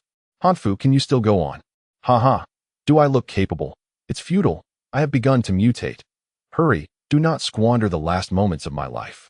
The man stood, expending every ounce of his strength. Half his body was entwined with grotesque black veins, large clots of blood congealing on his skin, and pulsating tumors sprouting from his back, emanating a foul stench. He was rapidly transforming into something inhuman. Mutation was the gravest concern for any awakened being, yet in his current state, it granted him additional power. Iris and the others dared not linger if Hanfu fully mutated. He would no longer distinguish friend from foe. "We must head to the investigation bureau. That is our only chance of survival." Iris steeled herself, leading the remaining members away from the desolate port. The actions of the Order were shrouded in secrecy. The cargo ship had docked at an abandoned harbor. Had it not been for an insider, the Blood Cup cult would not have been able to locate them. It was now deep into the night. With the curfew enacted, the streets lay deserted. This heightened the difficulty of Iris and her companions' escape. During the day, the Blood Cup cultists could not act with impunity. Their decision to wait until the Order set sail before initiating combat was to minimize unforeseen complications and avoid intervention from the three major churches and the investigation bureau. Out at sea, there were no avenues for escape. The Dawn's Order's combat style was ill-suited for the ocean. Otherwise, casualties would have been far more severe. The group fled as if their lives depended on it. But the pursuers from the Blood Cup cult continued to close the distance. "A blood sower is among them. We must split up, or we will not survive," a member of the Dawn's Order exclaimed angrily. Blood sowers were elite members of the Blood Cup cult, having received the blood of their superiors, gifted with high aptitude and formidable strength, regarded as seed members of the cult. At least they were second-tier awakened beings, with some even being third-tier. Iris turned a corner, fleeing towards the heart of the dock area, diverging from her companions to take different paths. Yet, the air was thick with the scent of blood and danger, indicating that the pursuers were swiftly closing in. The blood sower had chosen to pursue her. A flicker of despair crossed Iris's eyes. The returned soul flower on her person rendered her unable to conceal herself in this situation. Was everything the Order had done in vain? Just as this thought arose, she noticed the scent of danger dissipating. Her keen nose never misjudged a scent. She dashed up onto a rooftop. Peering towards the direction of her pursuers, the battle was unfolding there. Though she did not know who was engaged, the footsteps of the pursuers had been delayed, possibly by individuals from the three major churches or the investigation bureau. Without a moment's hesitation, Iris seized the opportunity to swiftly distance herself. In the shadowy street, the blood sower Monty stood still, alert to his surroundings, since earlier, a toxin had begun to permeate the air. While it posed no substantial threat to him, it did affect his physical condition. The mysterious figure had yet to reveal themselves, and the sense of impending danger intensified with the passage of time, prompting him to abandon the pursuit of Iris. Crimson armor. Energy surged within him as a crimson hue gradually enveloped his body. Just as Monty was about to manifest his armor, a shadow lunged from the side. "Get lost." A thunderous roar erupted. Monty's head throbbed as if pierced by countless silver needles. His mind momentarily engulfed in disorientation. He quickly realized it was a mental attack, but it was already too late. The figure loomed larger. Bang! A searing punch struck his chest. Monty was sent flying like a sandbag, pain coursing through him as he caught sight of his attacker, clad in a peculiar garb and donning a red hood. No discernible information could be gleaned from their appearance. Monty coughed up clotted blood, gasping for air, the indentation left by the punch on his chest rapidly healing as his blood flowed within him. A drop of ghost blood had been infused by Hofen, accelerating his recovery, making him resilient to death, while enhancing his overall strength. This was the advantage of a blood sower. Yet this strange individual. Monty's eyes widened as the assailant charged at him like a rampaging bull. The earlier ambush had not yet fully healed. Blood eruption.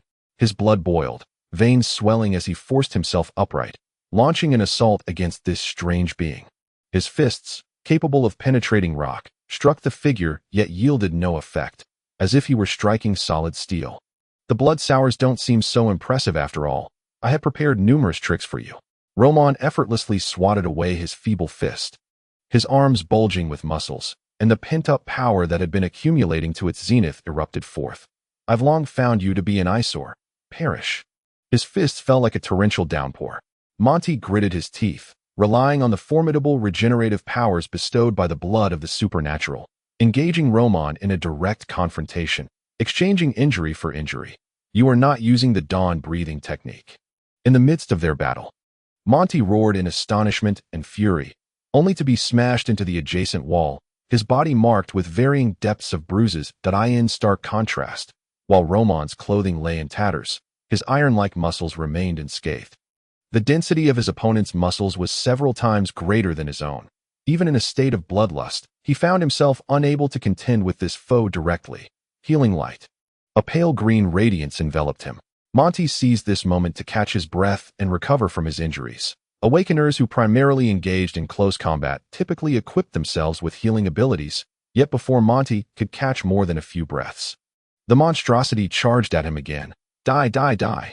Excitement gleamed in Roman's eyes as his fists rained down upon Monty, who lay amidst the rubble. The long-suppressed fury of the Blood Cup sect erupted in this moment. The stones were pulverized to dust. Monty's chest became a grotesque mess, his pupils dilating in shock, unable to react under the torrential onslaught, ultimately beaten to death, without a chance to unleash his aberrant transformations or other abilities. Once certain of Monty's demise, Roman ceased his assault, standing amid the ruins with a complex expression and flickering gaze. I, a kind-hearted individual, merely yearning for a peaceful existence like a mundane office worker, have been driven to such madness and brutality by the Blood Cup sect. Truly, these heinous fiends deserve their fate.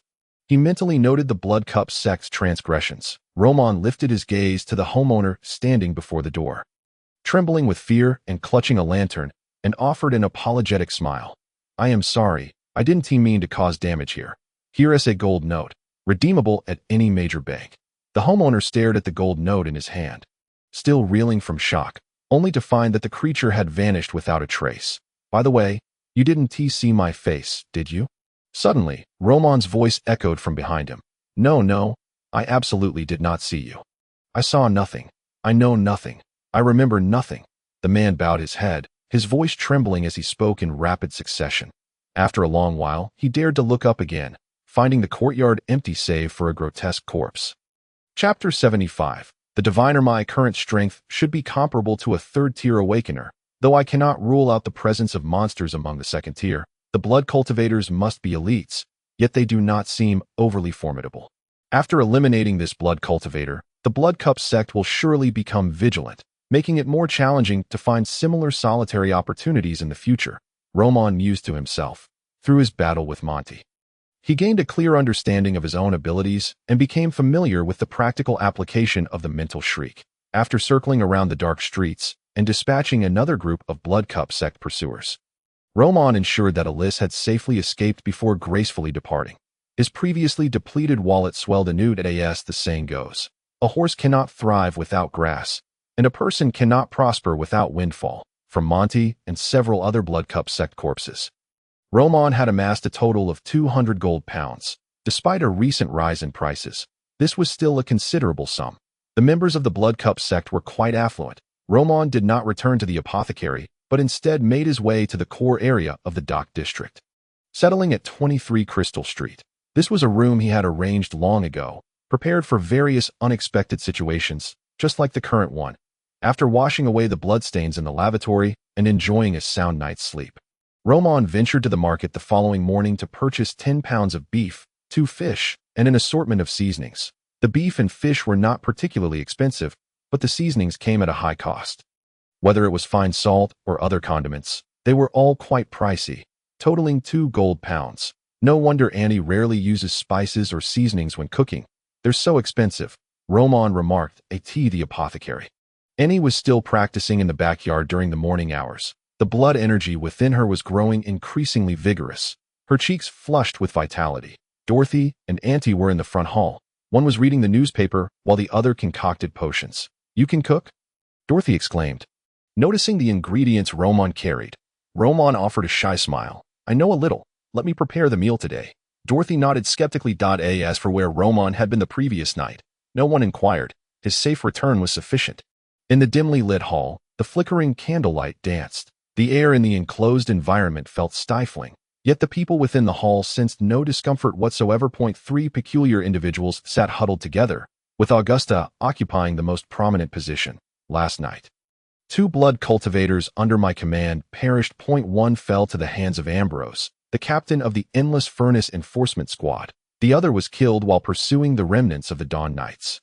An outsider intervened and took Monty's life," Augusta stated, his tone somewhat wavering. He had narrowly escaped the onslaught from the Investigation Bureau last night, paying a hefty price. The Dawn Knights suffered substantial casualties, and the Blood Cup sect incurred considerable losses as well. The Investigation Bureau and the 3 major churches had used the Dawn Knights as bait to lure out the Blood Cup sect, then struck with lethal force, executing everything as if rehearsed.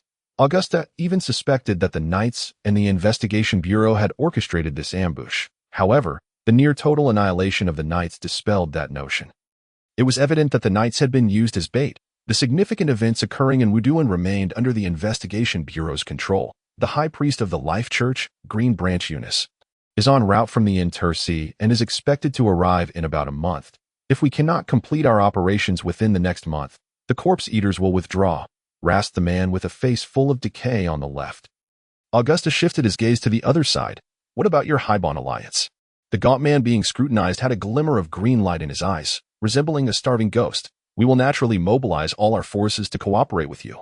However, I cannot provide more assistance on the Awakener front. After all, we must remain vigilant regarding the 3 major churches, as most of our strength is engaged with them.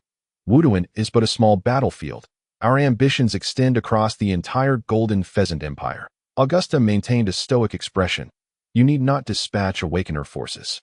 But Mr. Myron, I require your divination skills to identify the individual who killed Monid. At the very least, I must ascertain who is working against us from the shadows." The lean man did not hesitate, producing a pocket watch from his bosom. "There are various methods of divination: dream divination, rod divination, hypnosis divination, card divination, coin divination, and more. The pocket watch divination falls under the category of dream divination. This method allows the diviner to enter a deep dream state, connecting with spiritual entities in the spirit world to gain insights. That is a somewhat unstable form of divination, but once successful, it can yield accurate information, even revealing the basic abilities of the target." Myron's pocket watch began to oscillate, and his gaze grew increasingly distant, his consciousness gradually fading. Within a misty and elusive dreamscape, Myron's eyes glowed green as he scanned his surroundings. This was his divination dream. At the center of the dream, a somewhat blurry scene emerged, depicting the battle from the previous night. Did Monty actually get overwhelmed by this monster, donned in a red hood? I can't discern the exact features, but their physical prowess is considerable, clearly a close combat Awakener. Let us take a look at their basic abilities. That should provide a general direction. Myron smirked coldly. The basic abilities represent the core foundation of a faction. For instance, the members of the Dawn Knights employ the dawn breathing technique to have slain Monty. This opponent was no mere weakling. Myron parted the mist, and his eyes glowed even brighter, directly perceiving Roman's spirit form, a black spirit form, with rust on the right arm, a mutated spirit form. The aura of this spiritual energy, could it be from the Witch God? How could it stem from the basic abilities of the Witch God? Myron's eyes flashed with confusion. Although the Witch God is a deity, it lacks autonomous consciousness. Those who cultivate the basic abilities of the Witch God are typically grassroots awakeners without established factions. This type of basic ability is widely disseminated and adaptable, allowing nearly anyone to practice, with a reasonable success rate. Yet the upper limits are the lowest, whether it be witchcraft meditation, witch body breathing technique, or white sacrificial ritual. These basic abilities belong to the lowest tier of the extraordinary realm. Those who utilize these basic abilities are mere fodder. Over the years, only one wizard, Gormoan, has emerged from this background. I must delve deeper to uncover the true nature of this individual. I have a foreboding feeling. If I do not eliminate this person, our operations in Wuduan are likely to fail. The diviner's premonitions have always been remarkably accurate. Myron's green eyes darted around, revealing a sinister glint. If he can identify this person, the rest can be left to Augusta to resolve. No one can survive beneath the fangs of a behemoth. As the divination progressed, Myron finally achieved his goal, peering deeper into Roman's spirit form. However, an overwhelming sense of crisis suddenly welled up within him. In his dream of divination, a colossal golden giant, radiant with blinding golden light, descended from the heavens, sending forth a multitude of golden rays. His eyes, pierced by the dazzling spiritual energy, bled tears as he felt a crushing impact. Myron dared not linger, and immediately sought to escape the realm of dreams. Yet, unbeknownst to him, the terrifying golden giant was advancing, its thunderous voice reverberating through the air, shattering his eardrums. Benefactor, please pause. Chapter 76. The golden giant king. The torrent of blood erupted from Myron's mouth. Crimson lines flowed from his eyes and ears, his entire being hunched over as if he had aged decades in an instant.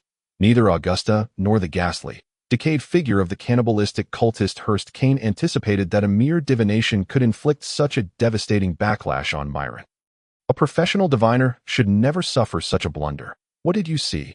Hurst Kane stepped forward, activating his healing abilities to staunch Myron's bleeding. Only then did Myron catch his breath, yet his vision remained obscured. Sitting on the ground, he exclaimed in disbelief, "I gazed directly at a deity.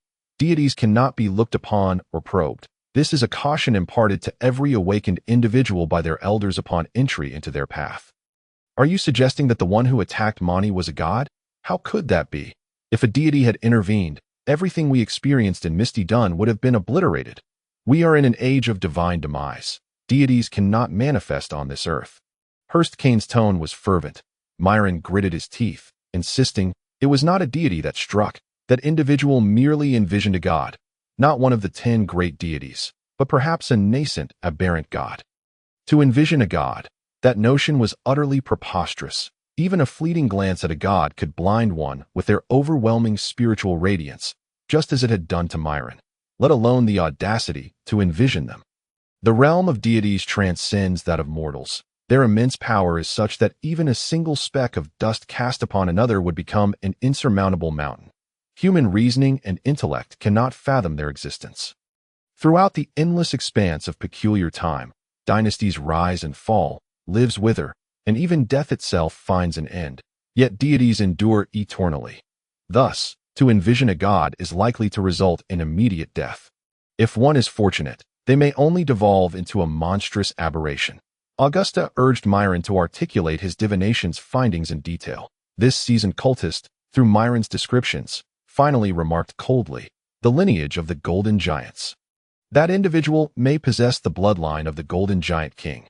Hurst Kane nodded in agreement. The only figure matching Myron's description was the legendary Golden Giant King, a deity of giants who thrived in ancient times, predating even the Dark Age. During a tumultuous event known as the Twilight of the Gods, the Golden Giant King met his demise, leading to the eventual extinction of the giant race.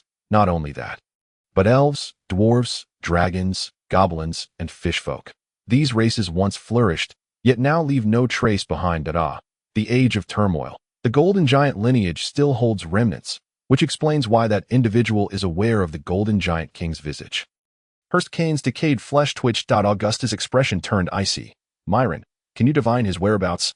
"I cannot, but I have discerned that he is connected to the Blood Chalice cult." Myron gasped for breath. "This is my limit. Should I attempt to divine again, I shall surely perish. You must be wary of this individual. He could undermine our plans, but do not act rashly, for he may be a pivotal figure in the giants' resurgence. And provoking them would spell disaster." Augusta fell silent, lost in contemplation. Was this all you're doing? Inside the apothecary, gazing at the 2 delectable dishes before her, Auntie's tone was laden with complexity. Her expression, typically stoic, now betrayed a blend of surprise, confusion, and a hint of existential doubt that had never before graced her features. This elicited a quiet satisfaction in Roman. Meanwhile, Dorothy had already seized a bowl, and was devouring the food, even competing with the little girl Annie for morsels, fully embodying the virtues of a child at the table. Beef stew with potatoes and poached fish. These were homely dishes. Roman had prepared them before, but the flavor was lackluster, nowhere near the quality of a restaurant. Yet, Auntie and Dorothy's usual fare consisted of eggs, toast, and boiled vegetables, seasoned with just a pinch of salt, rendering their meals bland as water. In contrast, Roman's poached fish and beef stew, while perhaps unremarkable in the empire of gluttony, were rare delights in this setting. Seeing Dorothy and Annie demolish their meals with such fervor, scarcely uttering a word, Auntie could not be outdone. After a frenzied feast, the two large bowls were completely emptied, not a scrap remaining. Annie, still unsated, licked her fork and knife, exclaiming, "Charlotte, brother, this is truly delicious, though a tad scant." Her large, eager eyes were fixed on Roman, brimming with longing. Dorothy leaned heavily against her chair, exhaling. "Indeed, it has been ages since I've eaten so heartily. Roman, you should have mentioned your cooking skills sooner." Roman chuckled awkwardly. "I only know a bit. I once perused some cookbooks. This is my first attempt. From now on, the duty of cooking shall rest upon you," Dorothy declared solemnly, confirming Roman's position as the chief chef of their household. After this satisfying meal, Roman felt a profound sense of contentment. After weeks of deprivation, he had finally tasted familiar flavors, enjoying a solid meal for the first time. That it seems I must take to the kitchen more often. After lunch, Roman donned his formal attire, grasped his cane, and donned a top hat as he stepped out of the apothecary. Today was a rare, clear day, yet the sun struggled to penetrate the dense fog, providing but a hint of warmth. Roman boarded the steam train, arriving at the street where the investigation bureau was located. Upon disembarking and walking through the streets, he acutely sensed a significant decrease in foot traffic. And in alleys and corners, he caught glimpses of furtive gazes directed his way. The security here had been heightened. Arriving at the bureau's entrance, he was greeted by a familiar clerk who hastily noted his name before Roman entered the grand hall of the bureau. There were approximately a dozen senior members present, while the remainder of the staff numbered around 30, with a notably high proportion of awakened individuals. Those who were not awakened primarily served as clerical staff within the bureau to mitigate risks. Upon his arrival, several bureau members were engaged in a game of kunkah. "Mr. Roman, long time no see. Care to join a game of kunkah?" The investigators greeted him enthusiastically. Roman, smiling, declined their warm invitation before stepping into Sheriff Ketch's office. As an external operative, today was his day to report on his work and collect his wages. However, upon entering the office, he discovered that in addition to the ever-reliable Orange Moon Lin, there were two others present. One was Diana, a priestess of the life god cult, whom he had met before. The other was a man with an exceptionally sunny disposition, a radiant smile, and water-blue curly hair, clad in a loose floral shirt. If Roman had to describe him, the word flashy would suffice. "Roman, this is Ambrose, the captain of the enforcement squad of the ever-burning furnace church," Ketch introduced, rising to his feet. "Hello, Mr. Roman, that I have long heard of you. Escaping from the blood chalice cult's sacrificial rites is no small feat." Ambrose's eyes twinkled with mirth. "That if time permits, do convey my regards to your mentor, the poisoned butterfly." A flicker of surprise crossed Roman's heart. This captain of the enforcement squad was aware of his mentor's title. Chapter 77. The meeting. Poisoned butterfly Annabella. Roman had learned of her through the ancient god library. Yet, the captain of the ever-burning furnace enforcement squad also recognized his mentor's name. This was unexpected. It seemed his mentor was not a figure of ill repute among the awakened, possessing good relations and a commendable reputation. Both the investigation bureau and the church held her in high regard, even expressing a degree of respect in their words. No wonder Auntie could maintain her black market shop in the Eastern District. It appeared she had powerful connections. That Mr. Roman, as you are a sacrificial offering from the blood chalice cult, you are invited to this meeting as well. There is a matter concerning you on the agenda. Ambrose flashed Roman a smile. His voice was disarmingly pleasant, making refusal difficult. The two major churches and the investigation bureau convened, not only to discuss last night's siege against the blood chalice cult, but seemingly to address other significant matters as well. "Let us proceed to the meeting hall." Ketch led the way out of the office, guiding Roman to the second floor of the bureau for the first time. The building appeared quite ordinary, consisting of only 2 stories. The second floor housed 3 rooms, a lounge, a file room, and a meeting room, the latter located at the end of the hall. Upon entering the meeting room, Roman was surprised to find it remarkably spacious. The rectangular table with 12 seats occupied the center, while the walls were clad in iron sheeting, with steel pipes connecting along the surface. At the far end of the room stood a stone podium, accompanied by several blackboards haphazardly arranged against the walls. It bore a semblance to a corporate meeting room.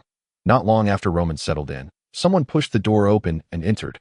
"This is Ms. Donna, the captain of the Steam Church Enforcement Squad. She is quite knowledgeable." A mechanical enthusiast and also a professor in the mechanical department at Misty Dunn University, Ambrose introduced the individual seated to Roman's right. This fellow was quite affable, and despite his position as a church enforcement captain, he bore no airs. With an expression that radiates an air of harmlessness, he engages in conversation with strangers without any discomfort, swiftly finding his rhythm. Coupled with that vibrant, sun-kissed visage, he is undoubtedly a person afflicted with social prowess. It is said that members of the ever-burning furnace church exude a fervent warmth, and this time, Roman has certainly witnessed it. He is already acquainted with Donna Ade from their previous encounter while dealing with Morian. Though she did not recognize him then at that time, he donned a red hood and wore an eccentric naval uniform, complemented by a rather theatrical cape. It is inconceivable for anyone to associate that image with the impeccably dressed Roman in his sleek black suit, exuding an air of charm reminiscent of an insurance salesman. Yet, when Donna entered the room, she subtly cast her gaze in his direction, leaving Roman somewhat perplexed. Is a woman's intuition truly that precise? It seems implausible. He had executed a flawless disguise back then, and such an attire would typically evoke thoughts of madness. What Roman does not realize is that at this moment, Donna is thinking, this unfamiliar man is exceptionally handsome. Regardless of gender, all beings have an innate preference for beauty, suggesting that the appreciation of aesthetics is deeply rooted in our genes. The instinctive urge to glance twice is merely a reflection of Roman's striking appearance. Just as one might steal a glance at a tall and graceful beauty on the street, the ability to recognize and appreciate beauty is a virtue of humanity. Donna chose to sit opposite Roman. Miss Donna remains single, and she is quite beautiful as well, not to mention her ability to create large mechanical toys. Indeed, it's quite remarkable. Your future children won't have to sell dolls. Ambrose, noticing the unusual exchange of glances between the two, leaned closer with a distinctly sleazy tone. It is baffling how this sunlit figure can speak with such oily charm. Roman internally lamented.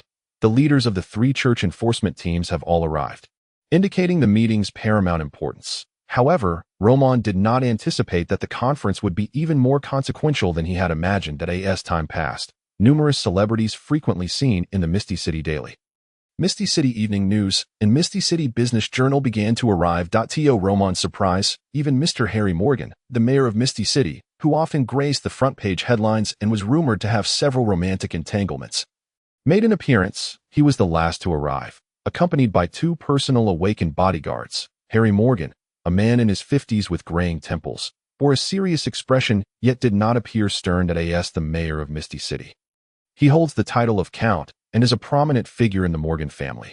However, he did not carry himself with the airs of a mayor or a count. Rather, he casually found a seat, as if he were a student attending a lecture. "Thank you for your hard work during this period, Captains." Harry Morgan greeted the 3 church enforcement leaders before delving into the matter at hand. The army of the Highband Alliance has captured Baran. The Queen has dispatched 2 armies to prepare for a decisive battle against the Highband Alliance on the plains of the Doma River. I will also deploy the Misty City's garrison.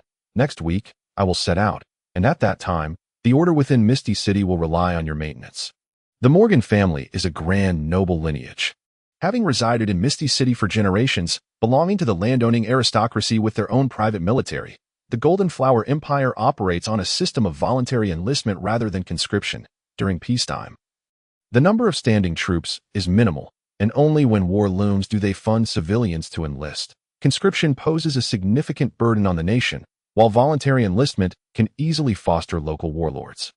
In essence, the Morgan family, as long-standing landowning nobility, mirrors the local warlords. The various families within Misty City are intricately connected to the Morgan family. During this time, the Morgan family has adequately prepared for war. In this clash between nations, the Morgan family has no choice. In a precarious situation, they must resolutely prevent the Highband Alliance's forces from breaching Misty City, lest their century-old legacy be obliterated.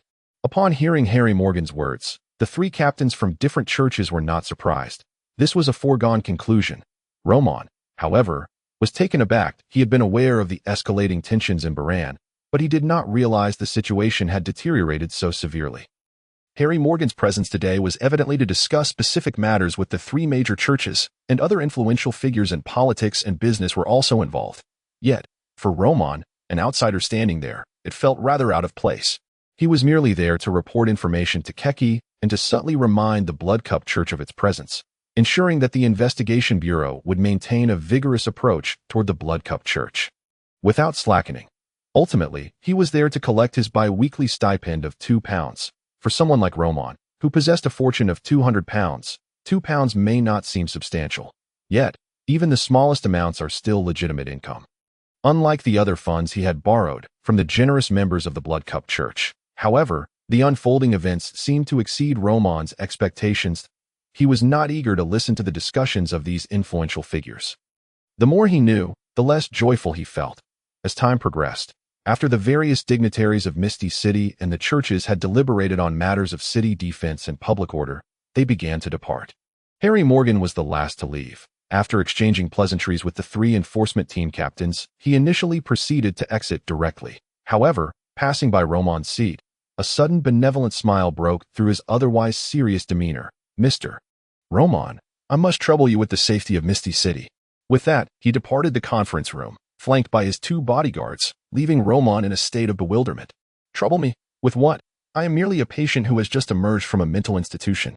Do you wish to engage in a discussion about my condition? What safety of Misty City? Spare me such alarming talk. I am merely a floundering fish, struggling to survive under the shadow of the Blood Cup Church. Don't play riddles with me, you scoundrel. It appears your teacher has yet to inform you."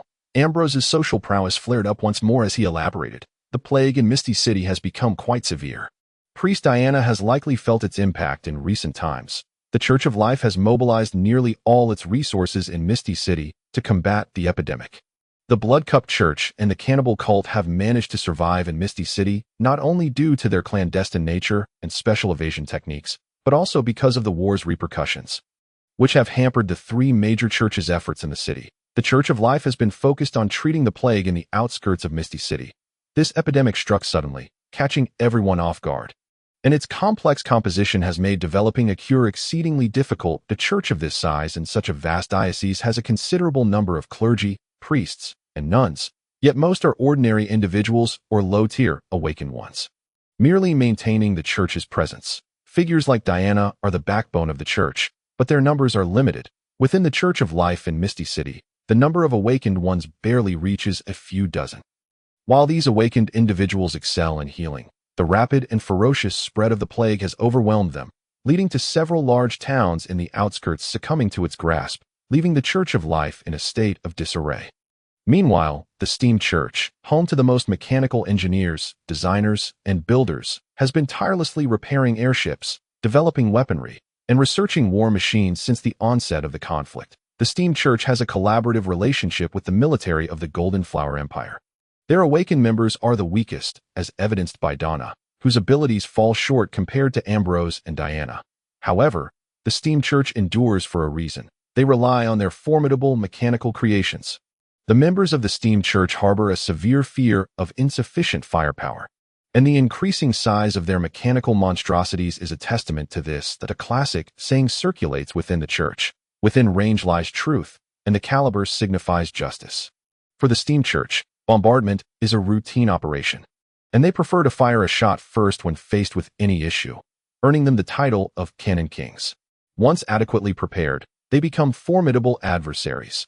Both churches are entangled in various matters, while the ever-burning Furnace Church and the Investigation Bureau are preoccupied with numerous trivialities.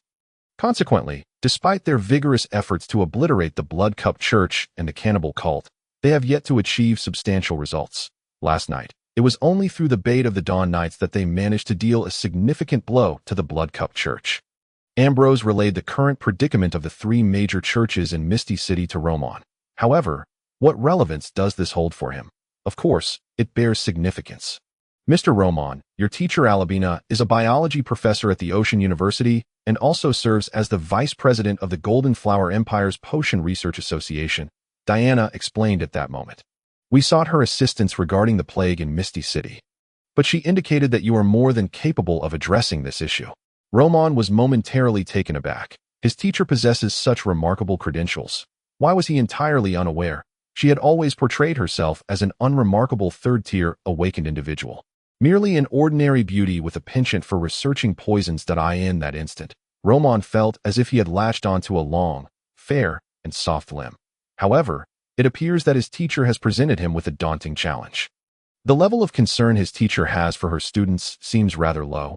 They are all in a state of laissez-faire. Auntie has operated a potion shop in Misty City for several years, and Dorothy rarely spends time with their teacher. The students are all engaged in their own endeavors. Now, Dorothy and Anity wish to leave Misty Town. What could have been resolved with a mere word from their teacher? Yet both are still seeking their own solutions. It seems Annabella has perfectly embodied the saying, "The master leads you to the door. The cultivation is up to the individual." This is perhaps for the best. It allows him space and opportunity to strive and struggle on his own. When the day comes that he can no longer persevere, he can always return to his teacher to express his desire to cease his efforts. Addressing the current plague is evidently a trial set forth by Annabella for Roman. Yet, is the teacher not overly confident in her own abilities? Mr. Roman, Senior Annabella has indicated that you are capable of assisting us in resolving this plague. Thus, I hope you will extend your aid. The Church of Life will offer you a satisfactory reward. Moreover, once the plague is resolved, we will be able to deploy more personnel against the Blood Cup sect. Diana did not entertain any notion of underestimating Roman simply because he is her junior. Anyone who could enter the tutelage of that venomous butterfly is far from ordinary. The first disciple of that venomous butterfly once orchestrated a case that sent shockwaves throughout the extraordinary realm of the Golden Sparrow Empire. It is precisely for this reason that Annabella remains merely the vice president of the Potion Research Association, having lingered at the third tier for a full decade, with unresolved inner turmoil. Hastily advancing would lead to a dead end. The students she accepted a decade ago have already garnered fame throughout the Golden Sparrow Empire, albeit in a rather unfortunate manner. Now, as she takes on students for the first time in 10 years, how could they possibly be lacking? Hence, Diana dared not underestimate anyone taken under Annabella's wing. Who would have thought that a young man who once needed her confirmation of normality would now turn the tables, requiring her assistance instead? Roman, upon observing the earnestness in Diana's eyes, finally comprehended why he had attended this meeting today.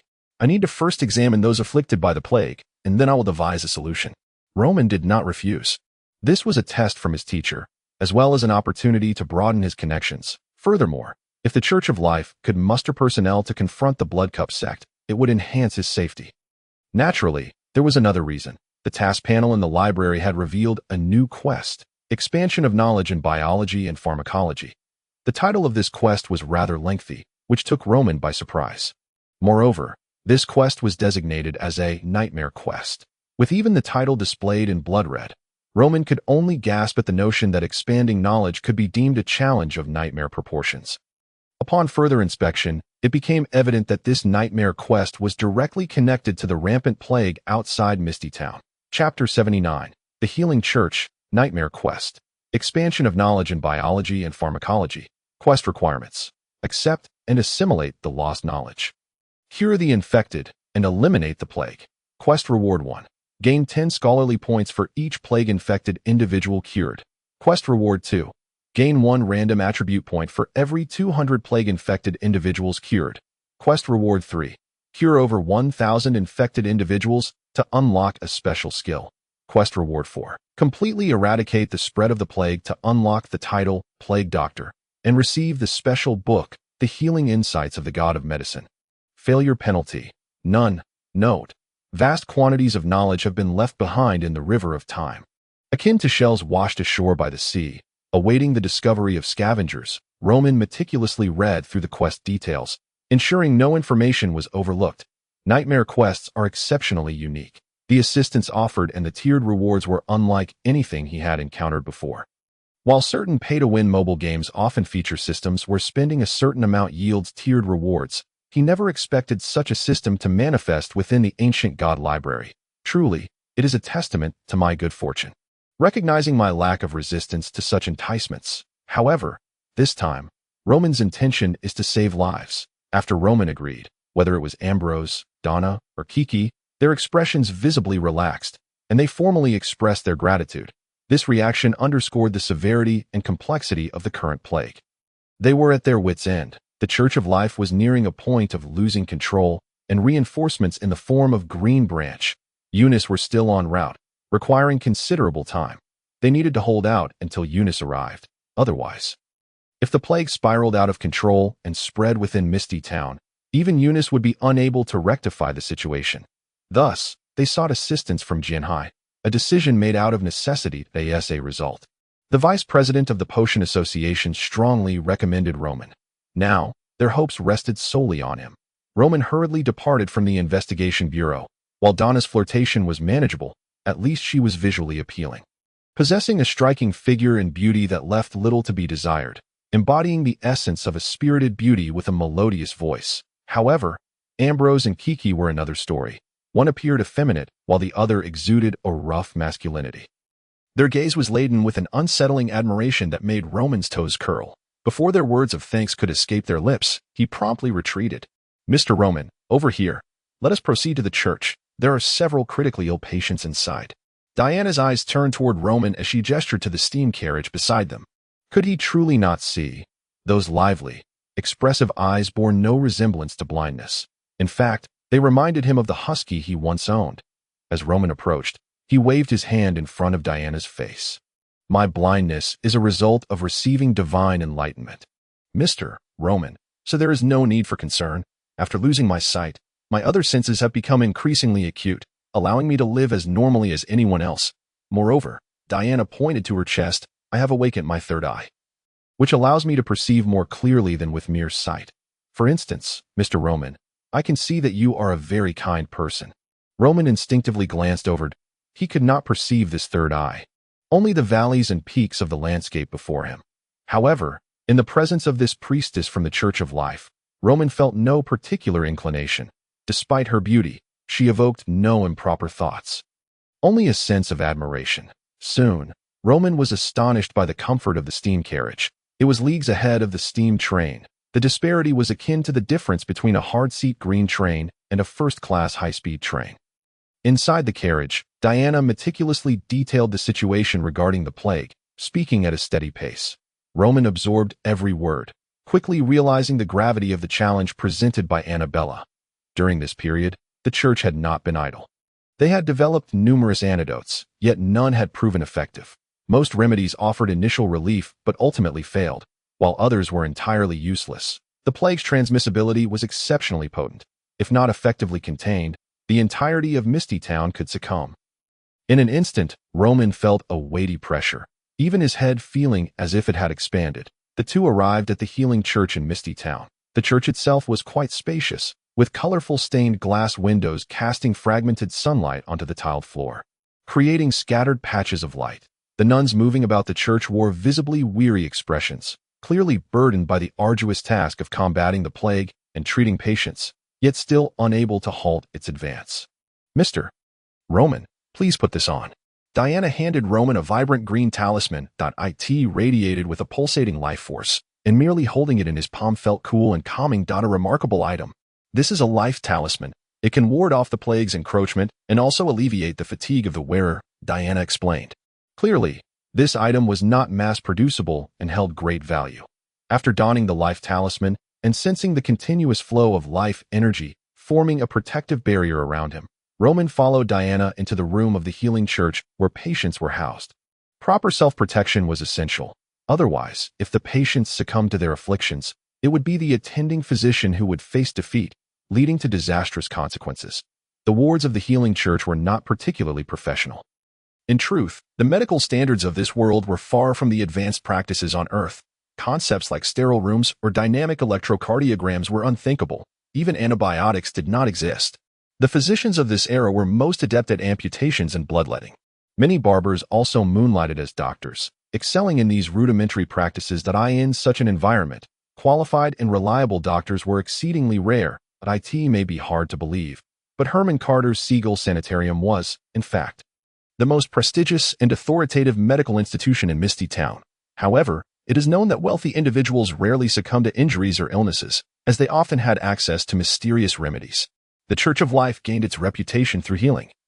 and Diana had exhibited a commendable level of professionalism. The floors were clean, and patients were separated by wooden partitions, with no bizarre or unorthodox treatments in sight. Cleanliness and hygiene represented the highest medical standards in this world. These patients were selected over the past 2 days. Most individuals can only go to temporary treatment points. Their symptoms are particularly pronounced and severe, exemplifying the characteristics of this plague, Diana stated. Given the limited capacity of the healing church, they could not accommodate all patients, not even 1%. That it made sense to select a few severe cases for examination. However, when Roman beheld these patients, he could only feel as though Diana was jesting with him. Is this what you call a patient? Chapter 80. Lost knowledge. Before him lay a patient on a reinforced wooden bed, utterly marred, with not a single part of his body unscathed, his hands and feet bound by iron chains. Despite Roman's extensive experience with tumultuous waters, he found himself utterly taken aback by the scene before him. As if he had been transported back to Dr. Herman's electroshock therapy chamber, the man lying on the first hospital bed was afflicted with rotting skin, with grotesque wounds exposing his flesh and a multitude of minute black insects writhing within. These vile creatures appeared to have made the man's body their breeding ground, proliferating incessantly, yet their existence was fleeting, bursting within mere seconds, so minuscule that they were nearly invisible to the naked eye. Their brief lifespan made it all too easy for an ordinary person to overlook their presence. The black gas emitted upon the insect's demise seems problematic. Roman observed that when these insects exploded, they released a faint, black vapor that was similarly elusive to notice. However, upon recognizing this gas, an overwhelming flood of knowledge surged into Roman's mind, akin to a nuclear explosion detonating in his brain. The task had commenced. He was now to begin embracing the lost knowledge. Flesh-eating worms, mutated beasts, extinct for 3 centuries. The reproductive method of flesh-eating worms is exceedingly simple. They have a remarkably short growth cycle, and upon maturing, they produce countless invisible eggs within their host's body, referred to as worm smoke. These eggs possess vitality, capable of seeping through the skin and pores into the body, where they can proliferate anew. Flesh-eating worms share certain similarities with bloodthirsty insects. A deluge of information continuously inundated Roman's mind. Even more alarmingly, this information was accompanied by a plethora of images and texts, akin to watching an endless series of films within his mind, detailing the origins, evolution, growth, and spread of flesh-eating worms, as well as the dire consequences of human parasitism. The sheer volume of intertwining information left Roman momentarily overwhelmed, and he felt a strange impulse bubbling up from deep within him.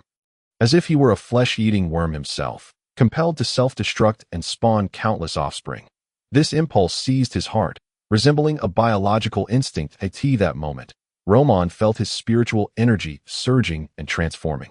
And if he were to lose his essence, he might instantly undergo a grotesque mutation. Perhaps he would even become an enormous flesh-eating worm. Fortunately, the passive effects of the enigmatic curator were activated, affording him unparalleled resistance, bolstered by the willpower he had cultivated through years of late nights and hard work, allowing him to regain clarity amidst the struggle against his descent. How terrifying! This is a nightmare-level task. Starting off with such difficulty, Roman mused internally that in addition to the knowledge of flesh-eating worms, a wealth of pharmacological information flooded his mind. How to deal with flesh-eating worms, how to exterminate them, and even how to cultivate them.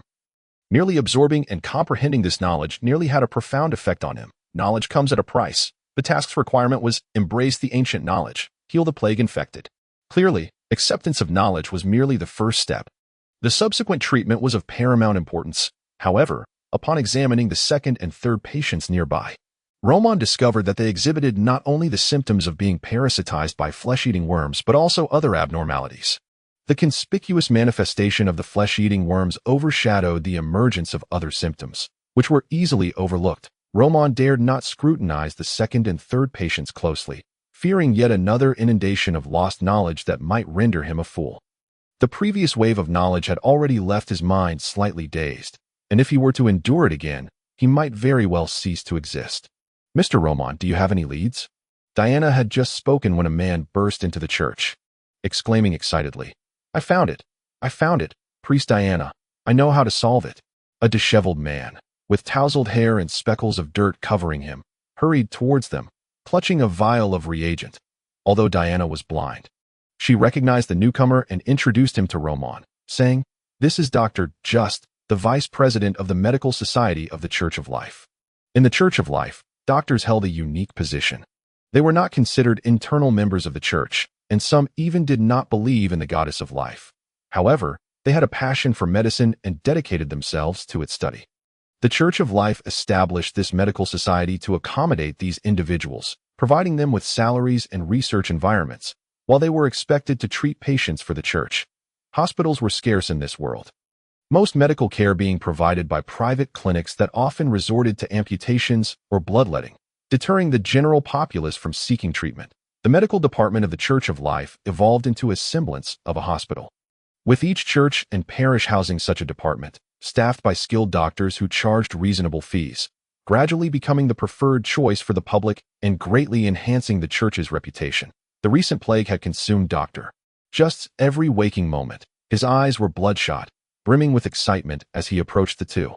"I have developed an antidote for the plague. This reagent will surely resolve this epidemic." Just clutched the test tube tightly. Diana's expression remained unchanged. "Is Mr. Just confident in this reagent?" "Yes, the black insects, upon bursting, release black smoke, which serves as both their means of transmission and reproduction. Once they enter the human body, they immediately take root and grow. This reagent can halt their development," Just declared, preparing to administer the reagent to the first patient, but his hand was firmly grasped by Roman midair. Only then did he notice the strikingly handsome young man beside Priest Diana. Goodness, how striking! This was his initial reaction. Then he remembered he was being restrained and asked, "What do you intend to do, sir?" Roman shook his head. Administering it this way would harm him. He would die instantly. "Nonsense. Who are you?" Just retorted indignantly. He might be handsome, but what right did he have to meddle in his area of expertise? This vial of reagent had been meticulously crafted by 6 members of their medical society. Having been tested on lab mice with promising results, Diana interjected, "This is Mr. Roman, whom I invited to treat the plague." For a moment, Diana found herself at a loss for how to address Roman. A backup personnel from the investigation bureau, a former mental hospital patient, or perhaps a student of the poison butterfly? None of these felt appropriate. How awkward. An apothecary. Fortunately, Roman swiftly interrupted Diana's discomfort, addressing Just, "I am an apothecary. But I must reiterate, administering this reagent to the patient will result in his immediate death." Chapter 81. Iris and Auntie Just was tempted to ask, "Who the hell are you?" But the words caught in his throat. The grip of Roman's hand was like a vice. Though attired formally and appropriately, Just sensed a formidable beast lurking beneath the man's composed exterior. Moreover, Roman towered over him by half a head. And with his powerful shoulders and arms, if he were to vocalize his thoughts, he might very well be crushed into a ball. He yearned to save the patient, but found himself helpless, silently lamenting the arrival of this bizarre individual who seemed devoid of reason, just felt like weeping silently, forcing himself to maintain composure. "You claim I would harm him? You, an apothecary, merely mix potions. What do you know of healing?" Just was a genius. A prodigy in the field of medicine. With a lineage of traditional medical knowledge, he had diligently studied and honed his skills, later advancing his expertise through the Church of Life, rendering him exceptionally skilled. He did not look down upon apothecaries, but in comparison to true doctors, they fell significantly short. "He is afflicted with more than one ailment." Roman released Just's grip. "If you administer this vial of reagent, even if it alleviates the proliferation and erosion caused by the flesh-eating worms, other diseases will suddenly find their opportunity to thrive, leading to explosive growth that will inevitably result in his death." This plague was of a mixed nature. Such a complex composition could not arise naturally. To effect a cure, it was imperative to address multiple symptoms simultaneously to achieve a complete recovery. The individual spreading the plague was highly skilled. Otherwise, the healing church would not be overwhelmed and unable to cope. Just hesitated slightly. Although he found it hard to believe Roman's assertion, he ultimately refrained from using the medication immediately. This man, regardless of whether he truly understood the matter, spoke with an air of authority. Diana inquired, "Mr. Roman, do you discern the presence of flesh-eating worms?" Indeed, this mutated beast should have been extinct long ago. Its sudden reappearance, coupled with the prior dissemination of bloodthirsty insects by the Bloodcup sect, is undoubtedly linked to them, Roman confirmed. Diana felt a surge of hope. There was indeed a chance that flesh-eating worms were exceptionally unique. Having been extinct for so long, and she had painstakingly researched numerous church texts to find rudimentary information. 3 centuries had passed since their extinction, yet Roman had discerned their presence at a glance and identified the plague as a mixture of toxins. Truly impressive. Mr. Roman, how many different toxins do you suspect are intermingled? I also suspect it is a mixed disease but cannot ascertain the exact number, Diana inquired. She was not adept at concocting medicines. Rather, she excelled in utilizing her awakened abilities to heal patients, which was a common phenomenon within the Church of Life, as most of the faithful who came seeking treatment were, with just a flicker of her abilities. She could heal, yet this time it proved futile. The tenacity of the plague surpassed her expectations. Her healing prowess could merely stave off immediate death for the afflicted. Furthermore, the sheer volume of patients rendered her utterly overwhelmed. Humans have their limits. Consequently, she had no choice but to seek the expertise of specialists in medicinal herbs and toxins to concoct an antidote. Ultimately, the inadequacy of the Life Church in Wuduan became painfully apparent. The healing chapel typically housed only 100 individuals. Had it been the Life Church situated in Jianhai, the plague would have been effortlessly quelled. Roman observed the 2 patients beside him and intoned gravely, I have identified 3 varieties so far. There may be more yet undiscovered. Do you possess a pharmacy? I have a flicker of insight in my mind and wish to attempt crafting an antidote. Yes, it's located at the Medical Society. The Medical Society's pharmacy received considerable resources from the Healing Chapel each year, boasting a comprehensive array of medicinal herbs and medical instruments. Roman nodded and turned to Just, saying, Doctor, Just, please escort me there. In an instant, Just felt a wave of unease wash over him. He was still reeling from the conversation between Roman and Diana. A mixed affliction? After days of research, he had not discerned it, yet the other had grasped it at a glance. Could this truly be a pharmacist? Aren't pharmacists typically adept only at concocting virility potions like mummy powder? All his years of medical training seemed wasted. Stop daydreaming. Do you still wish to save lives? Roman clapped a hand on his shoulder. I still require your assistance. Upon hearing this, Just's feelings of inadequacy diminished somewhat. He was still of use. Yet, as this thought arose, it was swiftly shattered by Roman's next words. Without your guidance, I would be unable to locate the pharmacy in the medical department. This fellow must be a devil. The Wuduan dock area lay in disarray, with numerous factories and workshops idled. War, panic, the exploitation by factory owners, and the unseen machinations of influential figures orchestrating strikes, coupled with the insidious spread of the plague. Homeless individuals lay along the streets, occasionally emitting sickly coughs, a testament to their living state. Under normal circumstances, these vagrants might have sought sustenance at the church's relief points, finding a place to rest.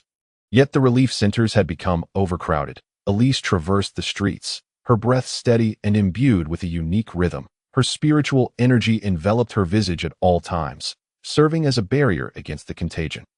However, this exertion was taxing that it felt akin to stepping into an ancient world, where she had to perpetually wield her spiritual energy to fend off the haunting illusions, ominous shadows, and blood rains that marked that bygone era. Compared to before, Elise's appearance had undergone a remarkable transformation. Her finely crafted features were obscured by a disguise, and she donned heavy clothing, rendering her a stark contrast to her former detective persona. The sole distinguishing trait was her occasional instinctive reach for an empty pipe, a habit she had cultivated. The strength of the Dawn Knights in Wuduan had been nearly extinguished. The captain had perished at the hands of Augusta, a renowned master within the Bloodcup sect. Upon her return to Wuduan, Elise dismissed any thoughts of departure, as she had been contemplating ways to avenge her fallen captain and comrades during this period of relative stability. Though the prospect seemed bleak, without attempting, how could she ascertain the possibility of success? Her current path led her to consider joining the Investigation Bureau and collaborating with them. However, doing so might strip her of her identity as a member of the Dawn Knights. As the underground awakened organization and official entities were fundamentally distinct. This plague is escalating in severity, she mused, a cloud of gloom enveloping her as she walked along the streets. The dock area lay on the periphery of Wuduan. Encircled by the 4 districts of Wuduan, north, south, east, and west, encompassed by the dock, industrial, and civilian zones, the dock area housed the largest population, a veritable melting pot, with the highest number of homeless individuals. After all, the dock area offered many day labor opportunities, such as unloading cargo, Many would work for a day, then find a place to lie down, rising the next day to continue their toil. They existed merely to survive. Yet now, the plague had begun to permeate the dock area. Poised to mutate and proliferate wildly in this chaotic environment, if not addressed promptly, Elise foresaw a grim fate for countless souls in the dock area. Departing the dock, Elise made her way to Auntie's apothecary located in the Eastern District. Auntie and Elise were well acquainted, devoid of the usual formalities. Looking for Roman, he is not here. He has gone to the Life Church to assist in researching an antidote for the plague.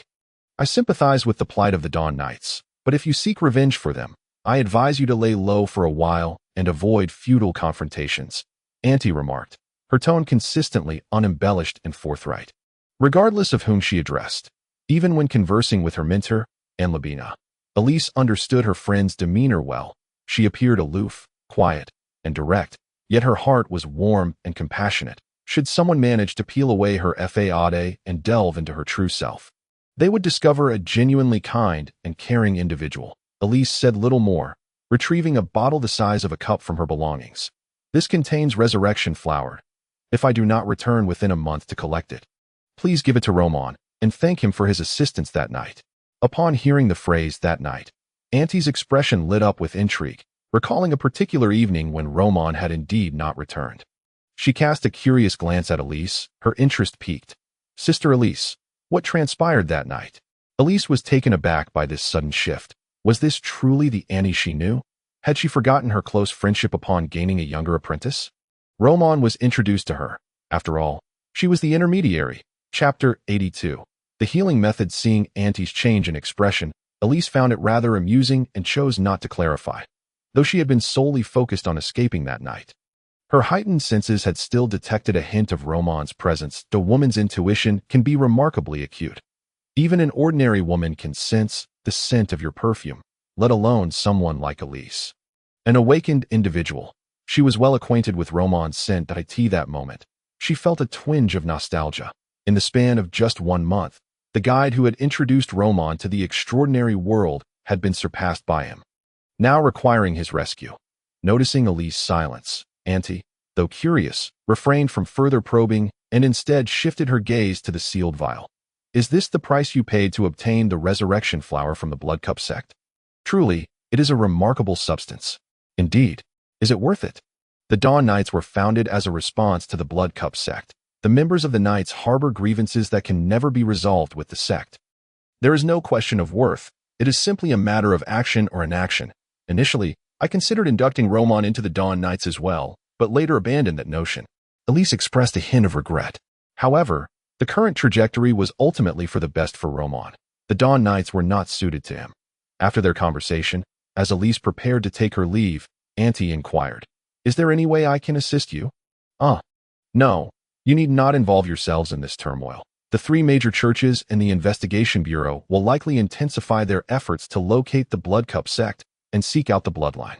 Elise waved her hand dismissively. Adjacent to the healing chapel, within a row of detached houses, the scent of disinfectant wafted through the air. This row of houses belonged to the healing chapel and had been repurposed as the headquarters of the medical society. Within the medical society of the healing chapel, 6 seasoned doctors toiled diligently, having dedicated several days to unearthing the origins and components of the plague, nearly tearing their hair out in the process. Particularly, the society's president, Donley Moore, a man in his 40s, bore an alarming receding hairline and sparse hair atop his head, resembling a few seedlings planted in a barren field, with hints of a Mediterranean appearance becoming evident. Although they had managed to develop a potion, his anxiety lingered. Donley fixated on a small white mouse injected with the plague's toxin. Deeply engrossed, the first opportunity to create an antidote, they had experimented on the mouse. Observing that its symptoms were indeed diminishing and improving. After a full day of observation, with the mouse exhibiting no adverse effects, Just was finally prepared to administer the antidote to the patients. For time was of the essence. Should the plague propagate, it would spell catastrophic doom. Donley harbored an unsettling feeling as he scrutinized the small creature, suddenly noticing that the mouse, confined within its glass enclosure, seemed to be displaying another symptom of the plague, and this time the onset was alarmingly swift. It lay motionless in mere moments. This is truly disastrous. The potion is ineffective. Donley's mind raced as he intended to summon Just back. But at that moment, the door swung open, and Just rushed in, accompanied by a man. The 5 members of the medical society regarded the unfamiliar figure with curiosity. He exuded charisma and handsomeness. Was he a noble seeking treatment for a special ailment? Yet, at this moment, they had no time to concern themselves with other patients. The utmost priority was to formulate a remedy for the plague. The 5 were momentarily bewildered. Roman, however, had no time to offer explanations. Merely instructing Just, "I will begin preparing the potion. You explain things to them. Until I call for you, do not intervene." Just felt an urge to retort, "I am not your subordinate." Yet, deep down, he believed Roman could indeed concoct an antidote. The pharmacy was closing. The members of the medical society exchanged glances, their attention swiftly shifting towards Just. "This is the apothecary summoned by Priestess Diana to concoct a remedy for the plague."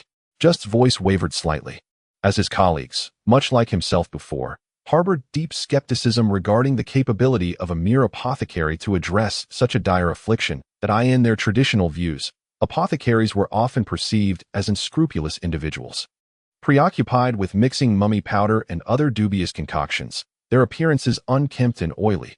This did not align with the expected image at all. "Just, you must comprehend the gravity of your actions. Every moment is of utmost importance. With countless patients awaiting our salvation," Donley exclaimed urgently. Outside the city, the plague ravaged the land, and the team had been laboring day and night, fully aware of the preciousness of time. There was but one apothecary's chamber, equipped with the most comprehensive array of research apparatus and medicinal ingredients. Though somewhat brazen, Donley and his colleagues, including Just, believed themselves to be the saviors of Wuduan, which fueled their anxiety in response to the president's inquiry. Just wore an expression of innocence, feeling quite vexed. "Why shout so loudly? What merit is there in directing your ire at me? If you have grievances, take them to the apothecary's chamber and engage in a debate." I was already persuaded on the way here. Roman was unaware of the happenings outside the apothecary's chamber. He found himself in a peculiar state, having absorbed the knowledge from the ancient god's library. He possessed an intimate understanding of the flesh-drinking worms. The methodology for concocting remedies had become instinctual, etched into his mind. However, this did not guarantee that he could produce an effective antidote, and the mental strain during the process was considerable. He needed to seize the fleeting sensation of knowledge he had just digested.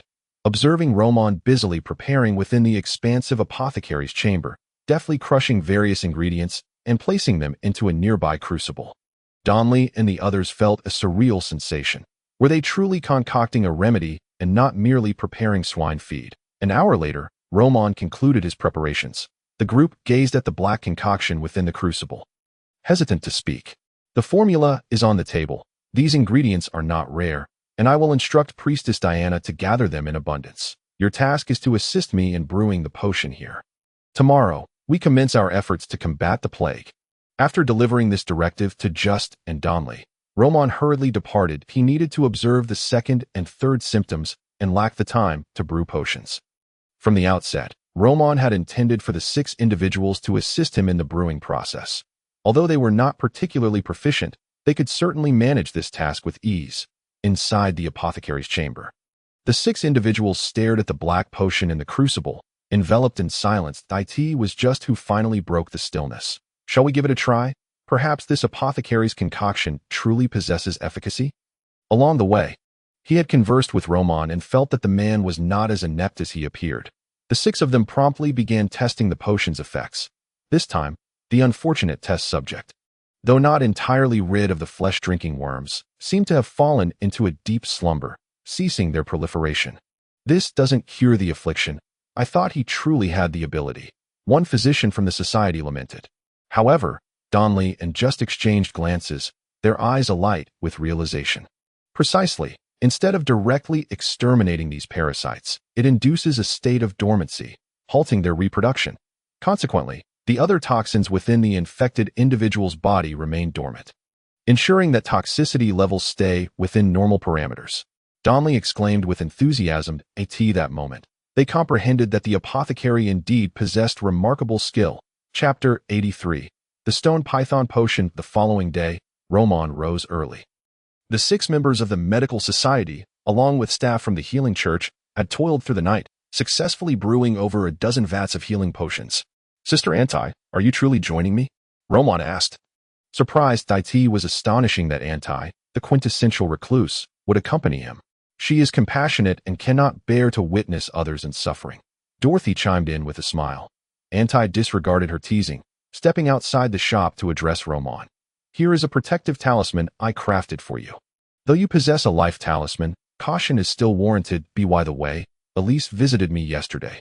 You are aware of the Dawn Knights, correct? Roman nodded. The Dawn Knights had suffered catastrophic losses, and under such circumstances, it was unlikely that Elise would depart. As for her chances of vengeance, Roman held little optimism. Yet, he felt powerless to intervene. Let us proceed to the relief station. Roman said little more, and, after donning some simple disguises with Anti, arrived at the relief station just as Diana was distributing broth to the plague-infected individuals. The relief station was a vast, open building, with frigid floors lined with straw mats, upon which lay ragged and emaciated individuals. This station, situated on the outskirts of the city, sheltered 200 people, all suffering from mild cases of the plague. After being treated with holy water from the Church of Life, their conditions were temporarily stabilized. Staff from the healing church distributed broth to each individual, some of whom required assistance in being fed. It was evident that if this plague were resolved, the Church of Life would reap a substantial wave of goodwill. In a room adjacent to the relief station, Diana, having listened to Roman, wore a look of confusion. Mr. Roman, are you suggesting that your name should not be publicized if word spreads that you cured the plague? It would significantly benefit your future endeavors. In Wuduan's political and business circles, as well as among the nobility, many would seek to befriend you. Curing such a plague would undoubtedly yield advantages beyond the surface. The press would undoubtedly broadcast the news widely, and word of mouth would circulate. In such an environment, it would not be surprising for Roman to be hailed as a hero within Wuduan and even the realm of the Golden Crows.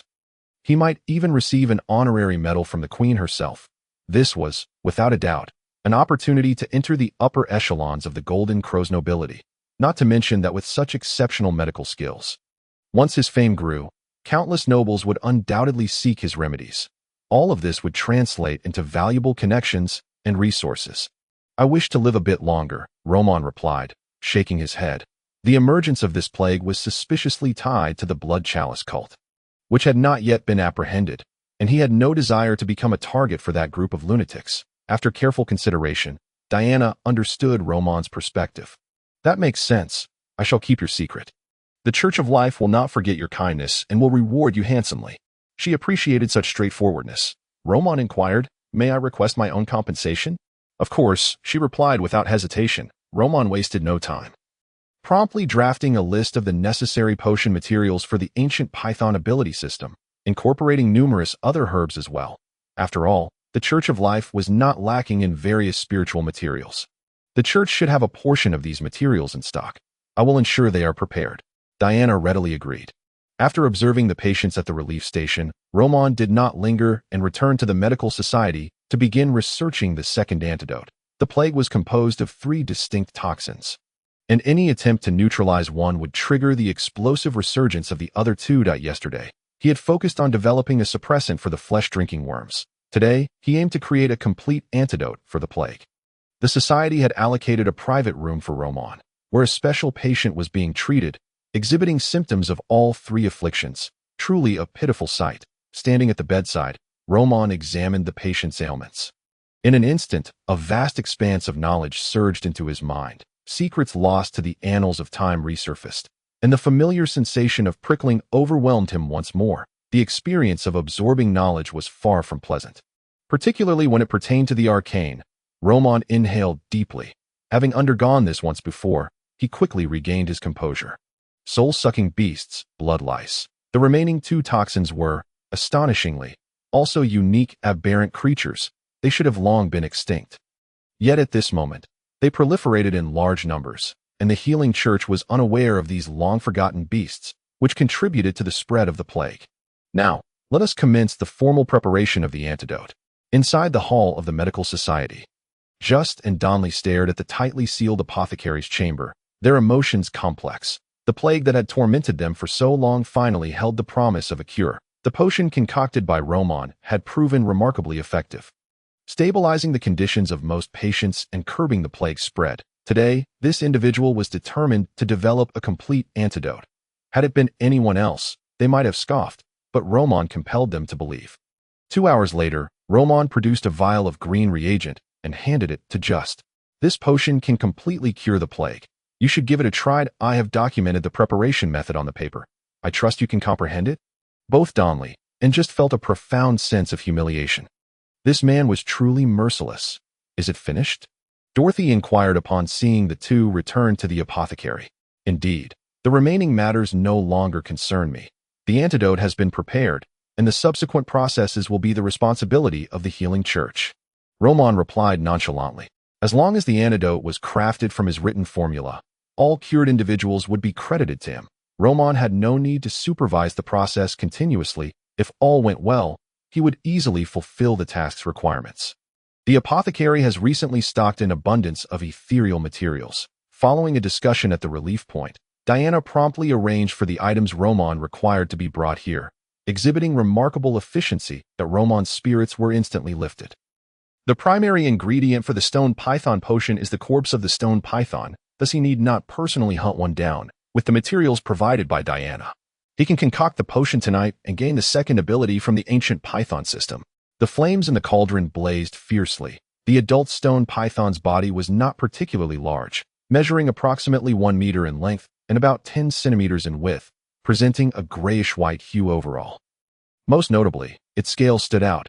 Each grayish-white scale was exceedingly tough, akin to steel. When Roman attempted to cleave one with a kitchen knife, the scales remained utterly unaffected. Not even a white mark was left, while the knife itself suffered a small chip. How resilient! Now this is the hardness befitting a man, Roman mused as he coiled the entire stone python and tossed it into the cauldron, where the potion simmered, emitting a hissing sound reminiscent of a python flicking its tongue. Though lifeless, it seemed to come alive at that moment. The potion was indeed peculiar. Fortunately, the entire preparation process proceeded without significant error. A vial of grayish-white potion emerged. Roman gave it a gentle shake before gulping it down. The icy sensation slid down his throat. In an instant, he felt the ethereal energy within him boiling over. A grayish-white light began to coalesce in the second vacant ethereal slot on his right arm.at. The moment the ability took shape, Roman sensed a transformation within his body. Moreover, this change was not merely a slight alteration akin to the sound pathway. Rather, it was a profound transformation that altered his entire physique. Chapter 84. Derigerous Roman's surface temperature rapidly escalated. His muscles swelled, veins bulged beneath his skin like coiling dragons, and blood surged within. His bones and muscles expanded. Goodness! While it's true that bigger is often better for men, this is excessive, Roman thought frantically.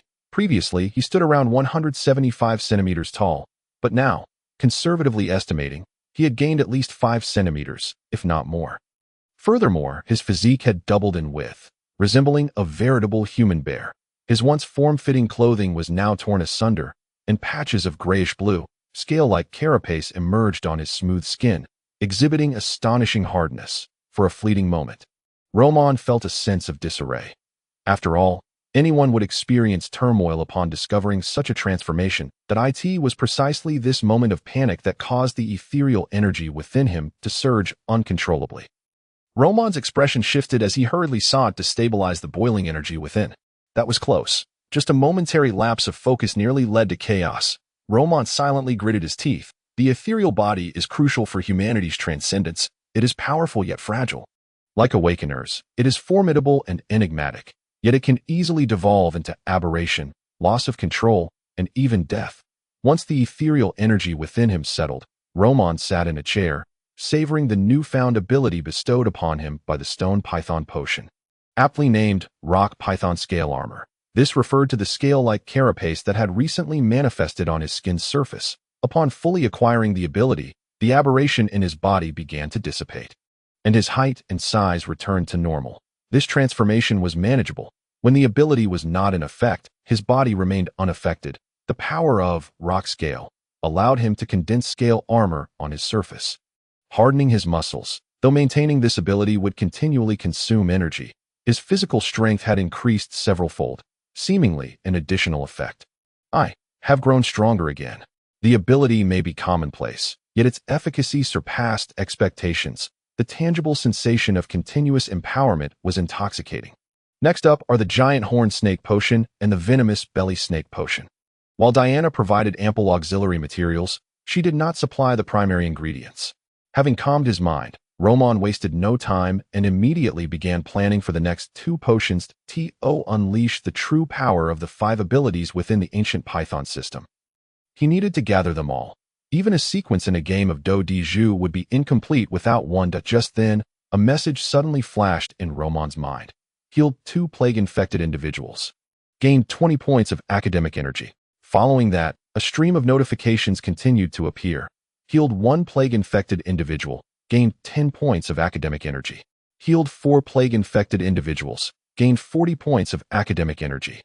It had begun. A weight lifted from Roman's heart. The antidote had been successfully prepared and was now taking effect, and he was set to receive a steady influx of academic energy. I must seek out that merchant of ethereal materials.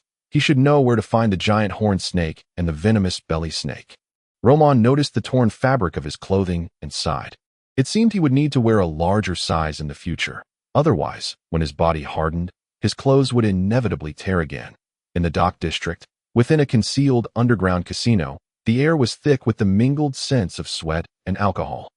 Fermenting amid the cacophony at various gambling tables, individuals squandered their money and chips. Many workers from the dock district, upon receiving their weekly wages, would rush here to engage in high-stakes gambling. Drunks and gamblers. These 2 types of people were plentiful in the dock district. This casino, controlled by the Razor Gang, was also a veritable cash cow.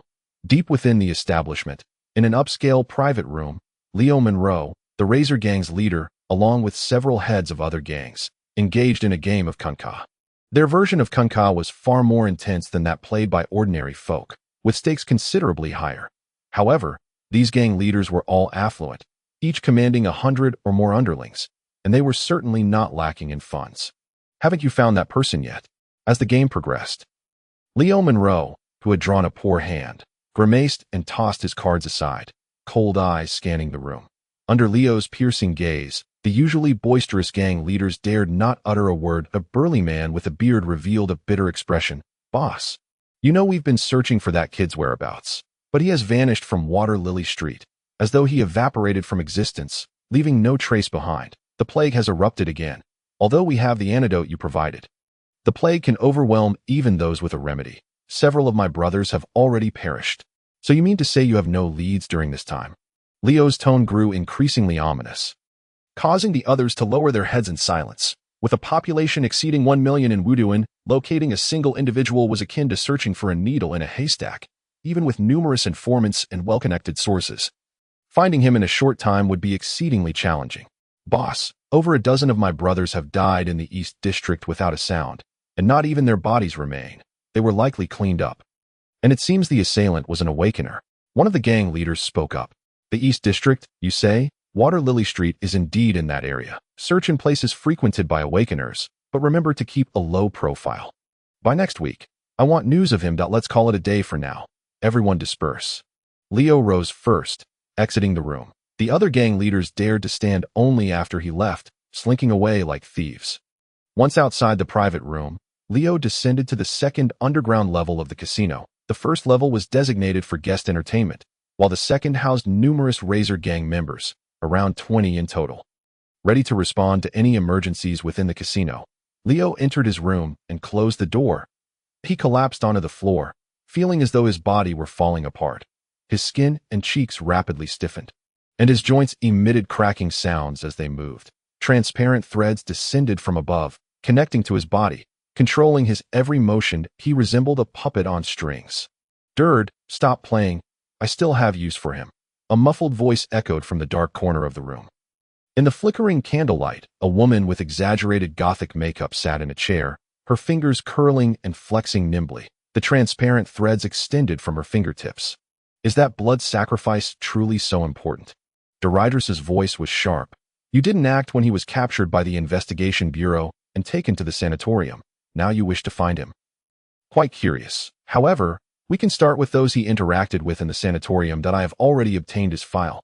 Coincidentally, A noble's daughter under my control has crossed paths with him. Chapter 85. The Crisis of Sir Bello. Sir Bello. The textile factory in the dock district has ceased operations. The workers refuse to report for duty, and even with double the pay, they remain unwilling. Within the manor, the impeccably dressed old steward reported the factory's current situation to Sir Manfrey Bello. As a long-standing baron, Sir Bello owned 2 factories in the dock district, one textile factory and one brewery. However, both factories had recently shut down.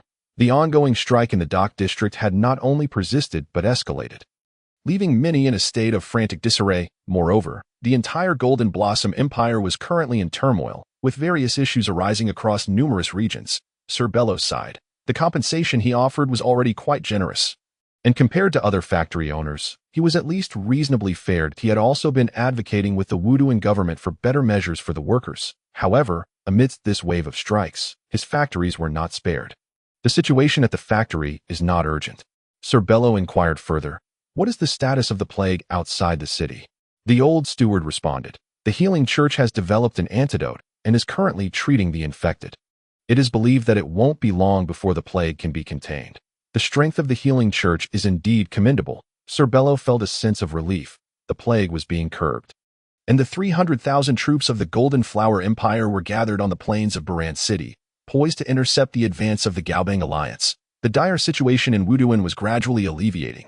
Prepare some rice porridge to distribute to the relief points, and establish another food distribution center to assist the refugees, Sir Bello instructed the steward. The reputation of the nobility is of utmost importance. In the current circumstances, distributing food not only saves lives, but also garners a significant amount of goodwill, which will serve as political capital once the war has passed. After giving his orders to the steward, Sir Bello returned to his study to attend to other matters. After the mayor's departure, many of the mundane affairs in Wuduan fell upon the shoulders of various nobles. Many of them were already government officials and members of the council, albeit lacking substantial power in their daily roles. However, as Sir Bello took his seat at the desk, he suddenly felt a stiffness seize his body, as if he were losing control. No matter how insistently his mind issued commands, his limbs remained unresponsive. Moreover, his thoughts grew increasingly sluggish. When did it happen? Have the 2 awakened guards been eliminated? A look of shock flickered in Sir Bello's eyes. Those 2 guards were second-tier awakened ones, and there were 4 more of the same tier within the estate. Their abilities lay in combat and reconnaissance. The defensive strength was formidable, yet the enemy had still managed to infiltrate silently. "Mr. Bello, I have a question for you," came a voice from the corner of the room. Delita raised her right hand, and threads of psychic energy extended from her fingertips, manipulating Sir Bello's hands and feet. In that moment, Sir Bello felt a fleeting spark of clarity in his mind, but the rigidity of his body remained unchanged. "Who are you?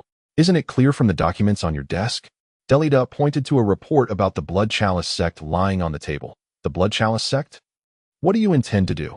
If there is something to discuss, we can negotiate. Killing me will solve nothing," Sir Bello replied calmly, realizing that he could only buy time until help arrived. Delita, controlling the threads of psychic energy, stated, "There is no need for negotiation. All I require is for you to become a compliant puppet. What I want to know is the whereabouts of Roman." Sir Bello felt his body gradually slipping from his control. As a puppeteer, Delita could manipulate others using her psychic threads, transitioning from physical control to deeper mental manipulation and ultimately to spiritual control. The shift from physical to mental manipulation could be accomplished in mere minutes. However, just as Delita was on the brink of completing her control, the study door swung open, and Adelie entered, clad in a light red gown. "Father, aren't we supposed to go plant trees in the garden today?" Sir Bello's expression stiffened momentarily before he forced a smile. "I am a bit busy today." "Adelie, why don't you seek out Lady Julie?" "No, I want you to take me." Adelie dashed to the desk. Hidden within the wardrobe, Delaide's expression shifted, her heart sinking. Of all times to arrive, why now? Just as she was about to complete her manipulation. The girl was merely a child without any psychic abilities, so there should have been no chance of her noticing anything amiss. Such a coincidence. Faced with Adelie's persistence, Delita found herself at an impasse. After all, there were 2 awakened guards outside the door. Should anything seem off, the entirety of the estate's forces would converge. She couldn't deal with several awakened ones at once.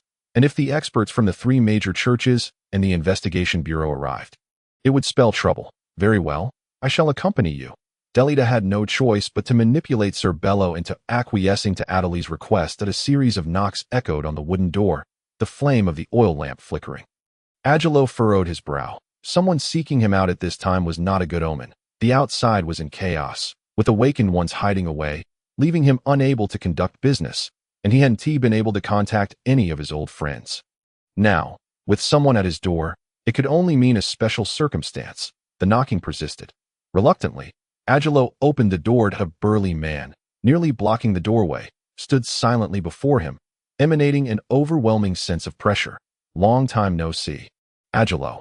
Beneath the mask, Roman smiled, relieved to see that the materials merchant was still alive. If this man had vanished, it would complicate his search for the giant horned serpent and the venomous viper. Agilo's expression changed, inwardly lamenting. How did this man find me? After their last encounter, he had not been in contact with him at all, yet the mask, with its numerous holes, was etched into his memory. This was the very individual who had saved him in the old world, at least a third-tier awakened one. While Agilo was grateful for his savior, he was merely a small materials merchant, dealing only in first- and second-tier items, never daring to touch third-tier materials. His abilities were far too inadequate to engage with third-tier beasts. Even a single third-tier creature could easily claim his life. He had thought they would never meet again, yet here they were, reunited so soon. What business do you have with me, benefactor? Agilo managed a smile that was more painful than tears. Roman patted his shoulder. His tone relaxed. It's a simple matter, really. I need you to lead me to 2 third-tier beasts. Upon hearing this, Agilo's smile grew even more strained. Rest assured, you will not leave empty-handed. I presume you have had little business lately? After I slay those 2 third-tier beasts and collect the necessary materials, you may keep the rest. No, it's merely a matter of guiding you. No need for such generous compensation. You saved my life last time. I have yet to repay you. You, too, must conduct business. It would be unreasonable for me to let you run an errand for free. Inside the room, the two set up a psychic barrier and a ritual array before entering the old world. Ashes fell from the sky. This realm remained in shades of black and white, yet the blood moon above shone ever brighter, a vivid crimson. Agilo enveloped himself in a layer of psychic energy to fend off the encroaching old world. He glanced sideways, noticing that Roman seemed hardly to defend himself. Is this the power of a third-tier awakened one? Even the seductive winds of the old world cannot harm them. Agilo had rarely encountered third-tier awakened ones, or rather, as a common awakened one, he had never witnessed their combat prowess. Most of those he had seen were already dead. Let us proceed. There is no time for doubt, Roman urged. Agilo nodded, resolutely heading eastward. The range of the ritual array was limited, contingent upon the amount of psychic energy infused into it. The more energy poured in, the larger the starting point they could choose within the old world. Roman infused a considerable amount of psychic energy into the ritual array, allowing Agilo to select an entry point near the giant horned serpent. The nest up ahead is the giant horned serpent's habitation. We dare not venture here typically. It is marked as a dangerous area on the map, in a chaotic expanse of jagged ruins, Agilo whispered. Although the old world resembled the real world, its surface features differed greatly, and the rate of evolution within the old world far surpassed that of the natural world. Typically, materials merchants maintained their own maps, updating them regularly. This was the most valuable asset for a materials merchant. Roman's gaze fell upon the dark, desolate ruins, where indeed a large hole yawned, surrounded by massive, foul-smelling excrement, far larger than that of any cow, capable of burying a child whole. The giant horned serpent, a true behemoth among pythons. One of the largest constrictors. Just the scale of the excrement and the size of the opening led Roman to believe that this giant horned serpent might be comparable in size to the terrifying snake he had seen in the film Megapython vs. Gadaroid. The only difference was that the movie was fiction, whereas this was very much reality. That a slight misstep, and Roman feared he might find himself part of that excrement, perhaps even the largest part. After all, his muscles were quite solid and not easily digestible. Giant horned pythons are solitary creatures with a strong territorial instinct. They remain in their lairs when not feeding. We should probe cautiously first, Agilo advised carefully. Roman suppressed the urge to charge into the lair for a fierce battle. That makes sense. I will first test with poison. Uncertain of the giant horned serpent's resistance to toxins, Roman began to scatter various poisons into the cavern. Previously, he had found the toxins somewhat lacking, but his recent experiences with treating the plague had deepened his understanding of various pharmacological properties. Angelo watched as the burly man continuously produced different poisons from his garments, even mixing some that hissed and corroded upon contact with the soil. This man, who seemed to favor brute strength, was surprisingly equipped with so many toxins that Angelo's eyelids twitched. As the noxious fumes permeated the air, Angelo sensed his psychic defenses diminishing steadily. He hastily retreated 2 steps, urgently avoiding the spreading toxins, exclaiming, "A monster! With such a plethora of poison, how is it that your body remains unscathed?" Naturally, Roman was oblivious to Angelo's inner turmoil. He remained fully concentrated, his attention fixated on the cave's entrance, where signs of movement were already perceptible. Something was about to emerge. With his legs bending backward, Roman leaped, and a terrifying black giant python surged forth from the cave. Its vertical pupils radiating an unmistakable fury, strikingly human-like in expression. It was evident that the snake was irate to an extreme degree. Anyone who was simply minding their own business at home would likely explode with rage if suddenly confronted with a deluge of poison. The giant horned snake possessed a colossal keratinous horn atop its head, twisting its serpentine body with lightning speed, the horn glowing ominously as it collided with the rubble, sending shards flying. It charged like a freight train, intent on crushing him. Get lost. With a mental shriek, Roman activated his spiritual sight, revealing that the serpent was composed of bizarre muscular tissue, with muscle fibers intricately interlinked in a peculiar manner. This structure, it seemed, allowed for enhanced strength. A violent psychic shockwave hit, causing the giant horned snake's movements to noticeably slow and falter. Seizing this opportunity, Roman unleashed his full power, soaring into the air and delivering a mighty punch to the creature's head. Thud! The impact reverberated as his force struck the top of the snake's skull. The giant horned snake plummeted like a severed kite, and Roman mounted its body, raining down blow after blow, each strike imbued with the strength to shatter stone. Angelo watched from the sidelines, his eyelids twitching in disbelief. A third-tier aberration, a massive python at that, was being subdued in such a manner. Each of Roman's punches was imbued with an overwhelming force. He felt that absorbing even a single blow could very well be fatal. After a tempest of strikes, the giant horned snake collapsed with a resounding thud, lifeless. Roman flexed his fist, realizing that, indeed, with the acquisition of a second ability, his power had surged. Furthermore, as the number of those he cured of the plague continued to rise, he had gained 2 points of strength, coupled with the attribute points he had previously acquired and the strength boost from consuming the stone python potion. Roman was uncertain just how formidable his power had become. Yet, he had undeniably slain this third-tier magical beast with sheer force, without resorting to any fitness techniques. "All right, help me gather the spoils. I shall only take what I need. The rest is yours," Roman said. Producing a cloth bag from his person, Angelo shook his head repeatedly. "Such valuable items, I cannot accept. If you truly do not require them, may I purchase these materials at a fair price?" Roman regarded him with a nod.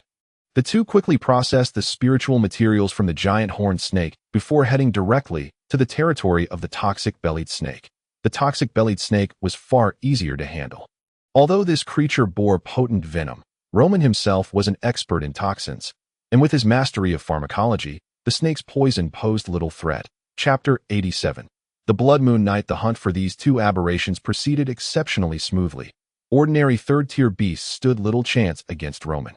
Whether it was his abundant spiritual energy or monstrous muscular strength, he faced no disadvantages against the aberrations. The physical strength and total spiritual energy of the beasts exceeded that of awakened individuals of the same tier, primarily due to their larger size, which made them more suited for combat.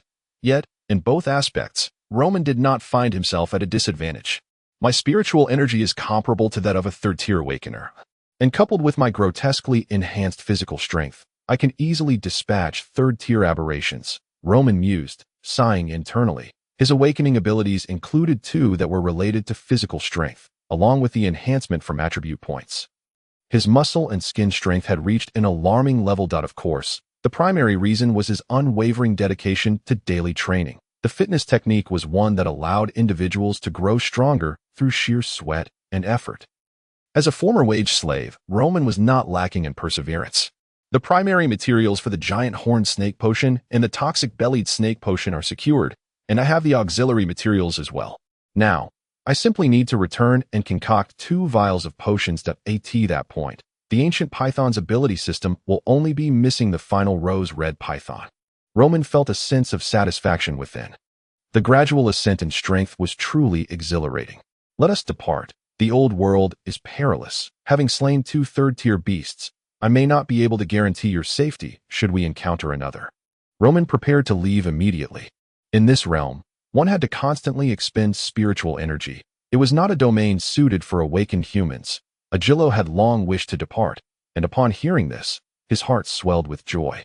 However, before the two could activate the spiritual array, the entire dim world suddenly became suffused with a crimson glow, as if a dreamlike moonlight cascaded upon the earth. The moon in the sky was a vibrant crimson. As if it had been drawn from a pot of red paint, Roman noticed the anomaly within the old world and quickly retrieved the ritual spiritual array from his clothing, preparing to infuse it with spiritual energy to escape.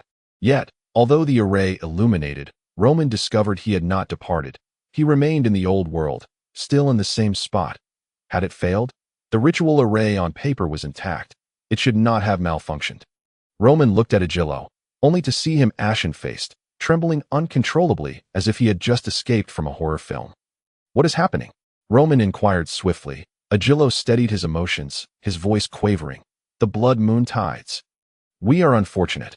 We have encountered a spiritual energy tide within the old world. When the blood moon appears, all spiritual energy in the old world becomes chaotic, and even the ritual array cannot facilitate escape. Those aberrations will descend into a frenzied state that it will soon become exceedingly dangerous here. We should find a place to hide. Hearing Agillo's words, Roman was taken aback. Such a phenomenon existed.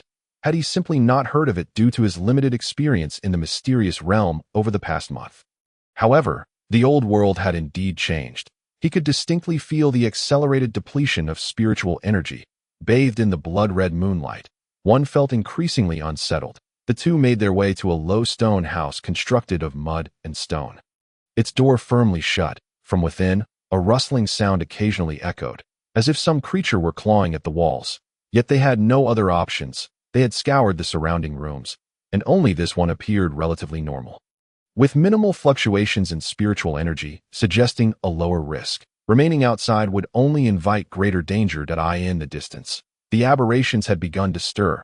Under the illumination of the blood-red moonlight, their bodies underwent rapid mutations, their strength surging uncontrollably. The blood moon night. The secrets of the old world were far more than Roman had anticipated.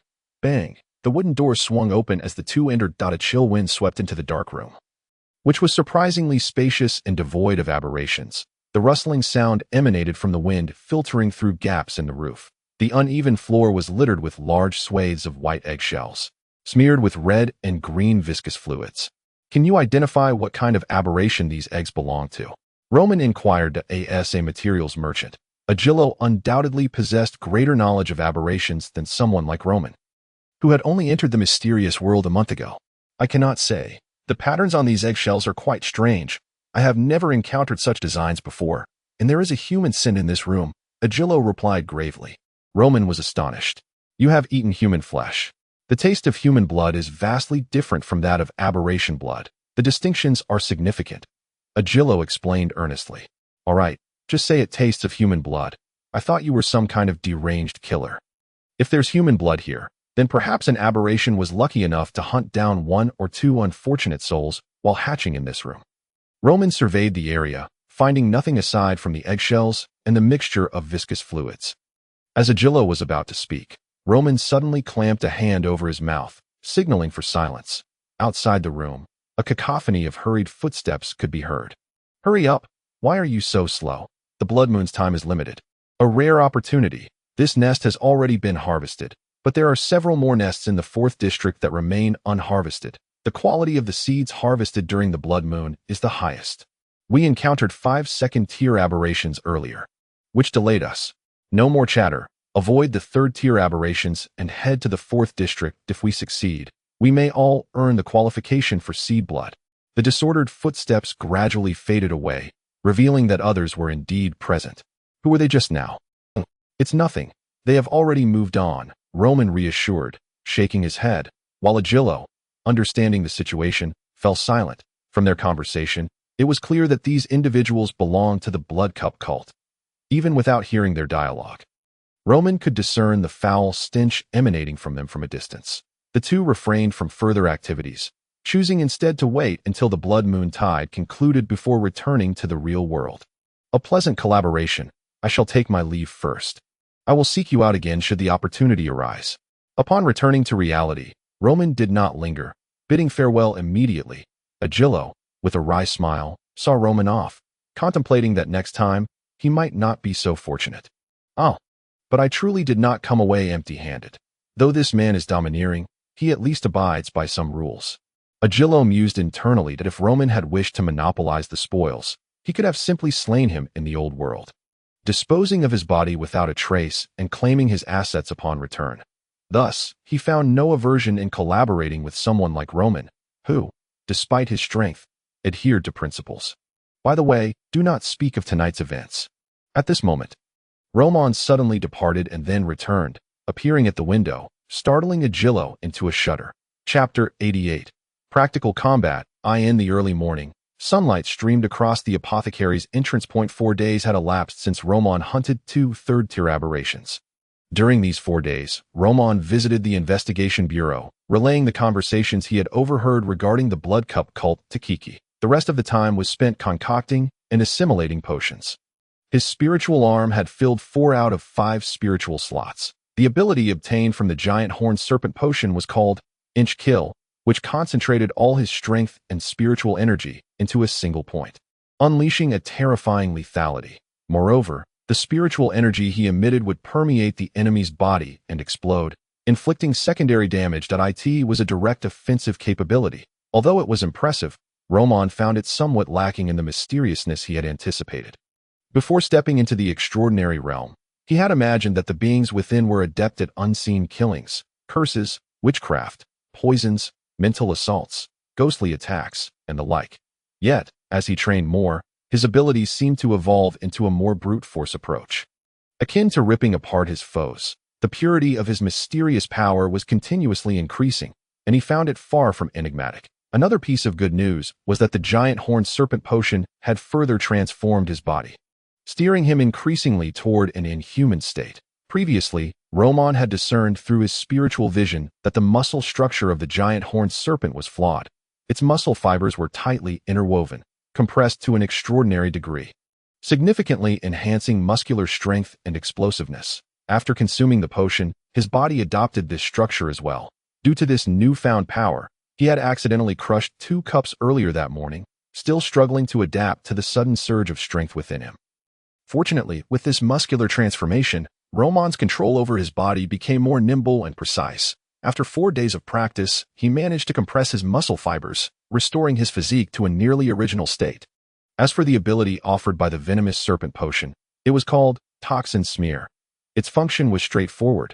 It allowed him to infuse toxins into his spiritual energy while significantly enhancing his resistance to poisons, rendering him nearly immune to them. He now resembled a true venomous serpent, capable of injecting various toxins into his attacks. Roman had experimented with many poisons within the shop, finding them ineffective against himself. Upon ingestion, they merely consumed a bit of spiritual energy before being decomposed, akin to drinking carbonated beverages.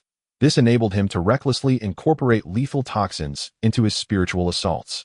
With just 1 last vial of the rose red python potion remaining, I will complete the entire ancient python ability system. I wonder what changes will ensue once it is fully assembled, Roman mused inwardly, just as he idled in the shop, awaiting the completion of his nightmare task. Auntie suddenly approached him. Have you gathered all the second-tier awakening abilities? Auntie observed Roman, who now exuded a presence far more powerful than when he first entered the second tier, and she felt both astonished and approving. There was a reason the teacher chose him. He was a true genius. Perhaps this junior brother could indeed fulfill the teacher's aspirations. I have nearly gathered them all, with only the final primary material, the corpse of the rose-red python, remaining. The rose-red python? It is a rare aberration, and it will likely be challenging to find one in Wuduant. That will have to take our time. But shall we give it a try? Auntie's spiritual energy surged, and a rare spark of excitement flickered in her eyes. Was this a test from the senior sister? Roman did not refuse, summoning his own spiritual energy. Be careful. With a swift movement, he created a shallow footprint on the ground and quickly closed the distance to Andy. Delivering a powerful punch with his right hand, the air resonated with the sound of rushing wind. Andy's expression remained unchanged, yet her body twisted in an uncanny manner, narrowly evading the punch. Immediately after, a series of afterimages materialized around her. Roman heard the sound of a girl giggling. It was not Auntie's voice. At that moment, his left side suddenly froze, a chilling aura flooding into his body, rendering his movements sluggish. From his peripheral vision, he noticed a translucent little girl had appeared on his left side. Was she a ghost? Roman's spiritual energy surged, his left arm's muscles bulging, suddenly taking on a much more robust outline. With green veins protruding, he launched a powerful fist at the girl's head. With a sound like a ruptured inflatable bag, the ghost was struck by the force of his punch, dissipating into a cold white mist. Yet, as it reformed in the distance, the spiritual energy he had infused into her body with inch-kill erupted, causing secondary damage. Impressive. Auntie's admiration for him grew stronger. Remarkable. You managed to injure the ghost I cultivated using only your physical prowess. Once you enter the third tier and acquire a systematic ability, you will be among the elite awakeners within that tier. The third tier has systematic abilities. Indeed, the transition from the second to third tier is a watershed moment. Third-tier awakeners whose abilities do not complement one another will be significantly weaker. Such third-tier individuals might even find themselves outmatched by some powerful second-tier awakeners. The key difference between awakeners with a legacy and those from the common populace is that the former possess systematic abilities and know how to synergize them, Andy explained. Roman nodded, realizing that teacher Annabella must possess systematic abilities, allowing for consideration of ability combinations at the third tier. Yet here he was, nearly forming a system at the second tier. Furthermore, the ancient Python ability system seemed to be distinctly different. Let us go. Practicing alone won't yield much. We should venture out for real combat, Andy suggested again. Strength is forged through experience. Dorothy is investigating the source of the plague and could use your assistance. Roman was currently the only one capable of concocting the plague antidote. Even Dorothy and Auntie found Roman's antidote remarkably ingenious. Whether in the combination of herbs or the harmonious fusion of their effects, it was truly impeccable. This clever blend of medicinal ingredients indicated that the teacher had indeed taken on a true genius in potion-making as her disciple. Dorothy is seeking the source of the plague, Roman inquired in surprise. Annie nodded. Of course, while you may be concealing the fact that you produced the antidote, the news cannot be completely suppressed. If the plague spreaders retaliate, we would find ourselves at a disadvantage. So Dorothy intends to resolve this matter preemptively. How will she resolve it? By eliminating all those responsible for spreading the plague. Naturally, Andy replied calmly, as if discussing the slaughter of mere chickens. In the dock district, at Riverside Street, the entire street lay in ruin, with many houses partially collapsed and not repaired, yet inhabited. This was the largest slum in Wuduan. Thousands resided within several streets, where chaos and noise reigned supreme, and even detectives dared not tread lightly here. Roman followed closely behind Auntie, observing the surroundings. That a light drizzle fell from the sky, soaking the ground. And eyes from within the dilapidated houses continuously scanned the street. The inhabitants appeared gaunt and haggard, their eyes gleaming with a predatory green light. If an ordinary person ventured here, they would likely be stripped of their very skin. After walking for a while, the two stopped in front of a decrepit house. The ceiling and beams of this house had completely collapsed, leaving a wasteland devoid of any human presence. Auntie stepped into the ruins first. Vanishing in the blink of an eye, Roman paused for a moment, then followed suit, entering the debris. Suddenly, he felt his body sink as a downward passageway materialized. Chapter 89. The Dungeon. Outside the dilapidated building, a spiritual energy wall had been erected. From the outside, it appeared inconspicuous, yet from within, it was distinctly palpable. The spiritual energy wall was a common technique among awakeners. It was convenient and efficient, but it seemed that Annie had managed to create a breach while entering, likely unnoticed by others. It appears that the spiritual energy wall is not infallible. Many mysterious techniques can bypass it, Roman mused as he descended the dark passageway, keeping close to Andy. Once they reached the end of the tunnel, they maintained silence, focusing their attention on the surrounding environment, wary of any sudden threats. Indeed, as Roman suspected, Andy's awakening ability allowed her to breach the spiritual energy wall without detection. The passageway led to a large dungeon. The dungeon's hall featured two mechanical workstations, cluttered with an array of glass vials filled with liquids of varying colors. Each meticulously labeled. It seemed the owner of this place had a severe case of obsessive-compulsive disorder, as bottles of different colors were required to be placed in separate areas, all facing the same direction. Several pipes extended from the workstations, connecting to a furnace in the hall, where a green liquid bubbled and boiled. On either side were prison cells, each containing individuals afflicted with varying degrees of plague infection. This was a plague laboratory. Myron, who had previously glimpsed Roman's spirit, sat by the dungeon's edge, holding a deck of Kuan cards. This morning, I performed a divination for myself and received the result not to go outside. I just divined again, and the outcome remains grim.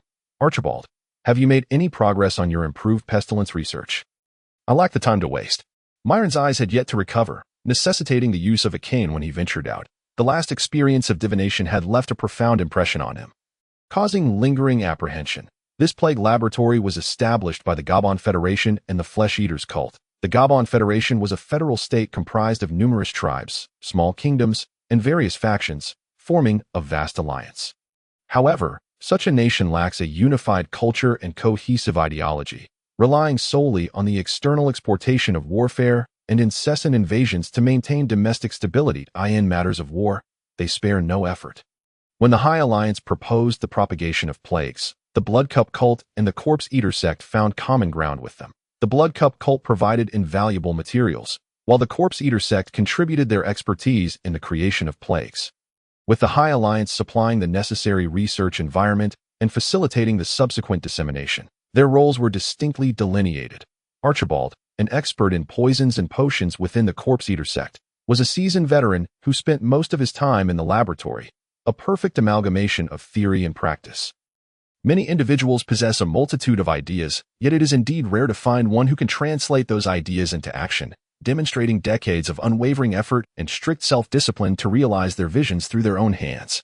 Such individuals are virtually non-existent on Earth, particularly when it comes to the absence of women and hair. There's no rush. This time, the Church of Life has encountered a formidable opponent, the plague. A concoction of 3 distinct pestilences is beyond the capabilities of the incompetent Church of Healing to unravel. For the first time, my mixed toxin has met its match. This time, I shall brew an even more potent concoction. A grotesque smile twisted across Archibald's face as the flesh writhed, his eyes gleaming with an almost fanatical light. He felt a profound loneliness. From a young age, Archibald had been infatuated with pharmacology and pathology. Exhibiting a remarkable talent in these fields, he dedicated decades of his life to this pursuit, even opting to join the Corpse Eater sect to extend his lifespan. His skin, decayed and putrid, and his consumption of corpses were inconsequential to him. All he desired was more time to immerse himself in his research. Now, facing an individual capable of unraveling his mixed toxin, he felt not despair, but an exhilarating thrill. As Archibald immersed himself in his studies, he ceased further conversation. Although Myron felt a surge of anger, he recognized the futility of expressing it. Regardless of the era, talent remains paramount. Myron, you are far too alarmed. I have set traps all around. Should anyone intrude, they will either meet their demise or be detected immediately. To gain access to the dungeon, one must navigate through the teleportation array I established. A man in a black coat, stationed in the corner, wore a look of disdain. A technician of the Corpse Eater sect. Archibald was always accompanied by bodyguards, with Luca being the most exceptional among them. The two had collaborated for several years. Myron coldly retorted, "Do you think my eyes are blind? There are other dangers in this city aside from the 3 major churches and the investigation bureau."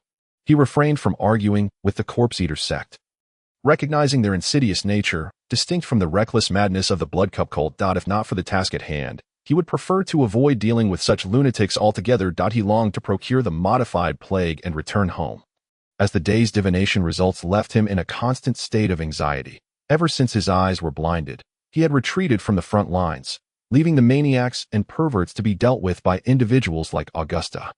Staying in the background to assist with medicine and gather intelligence seemed a far safer option. Unbeknownst to the 3 conversing, a translucent specter in the adjacent wall overheard their every word. In the dark corridor, Auntie, her left eye devoid of light, utilized the specter's shared vision to locate the dungeon. It is just ahead. 2 second-tier awakened individuals, one from the High Alliance and one from the Corpse Eater sect, Annie whispered.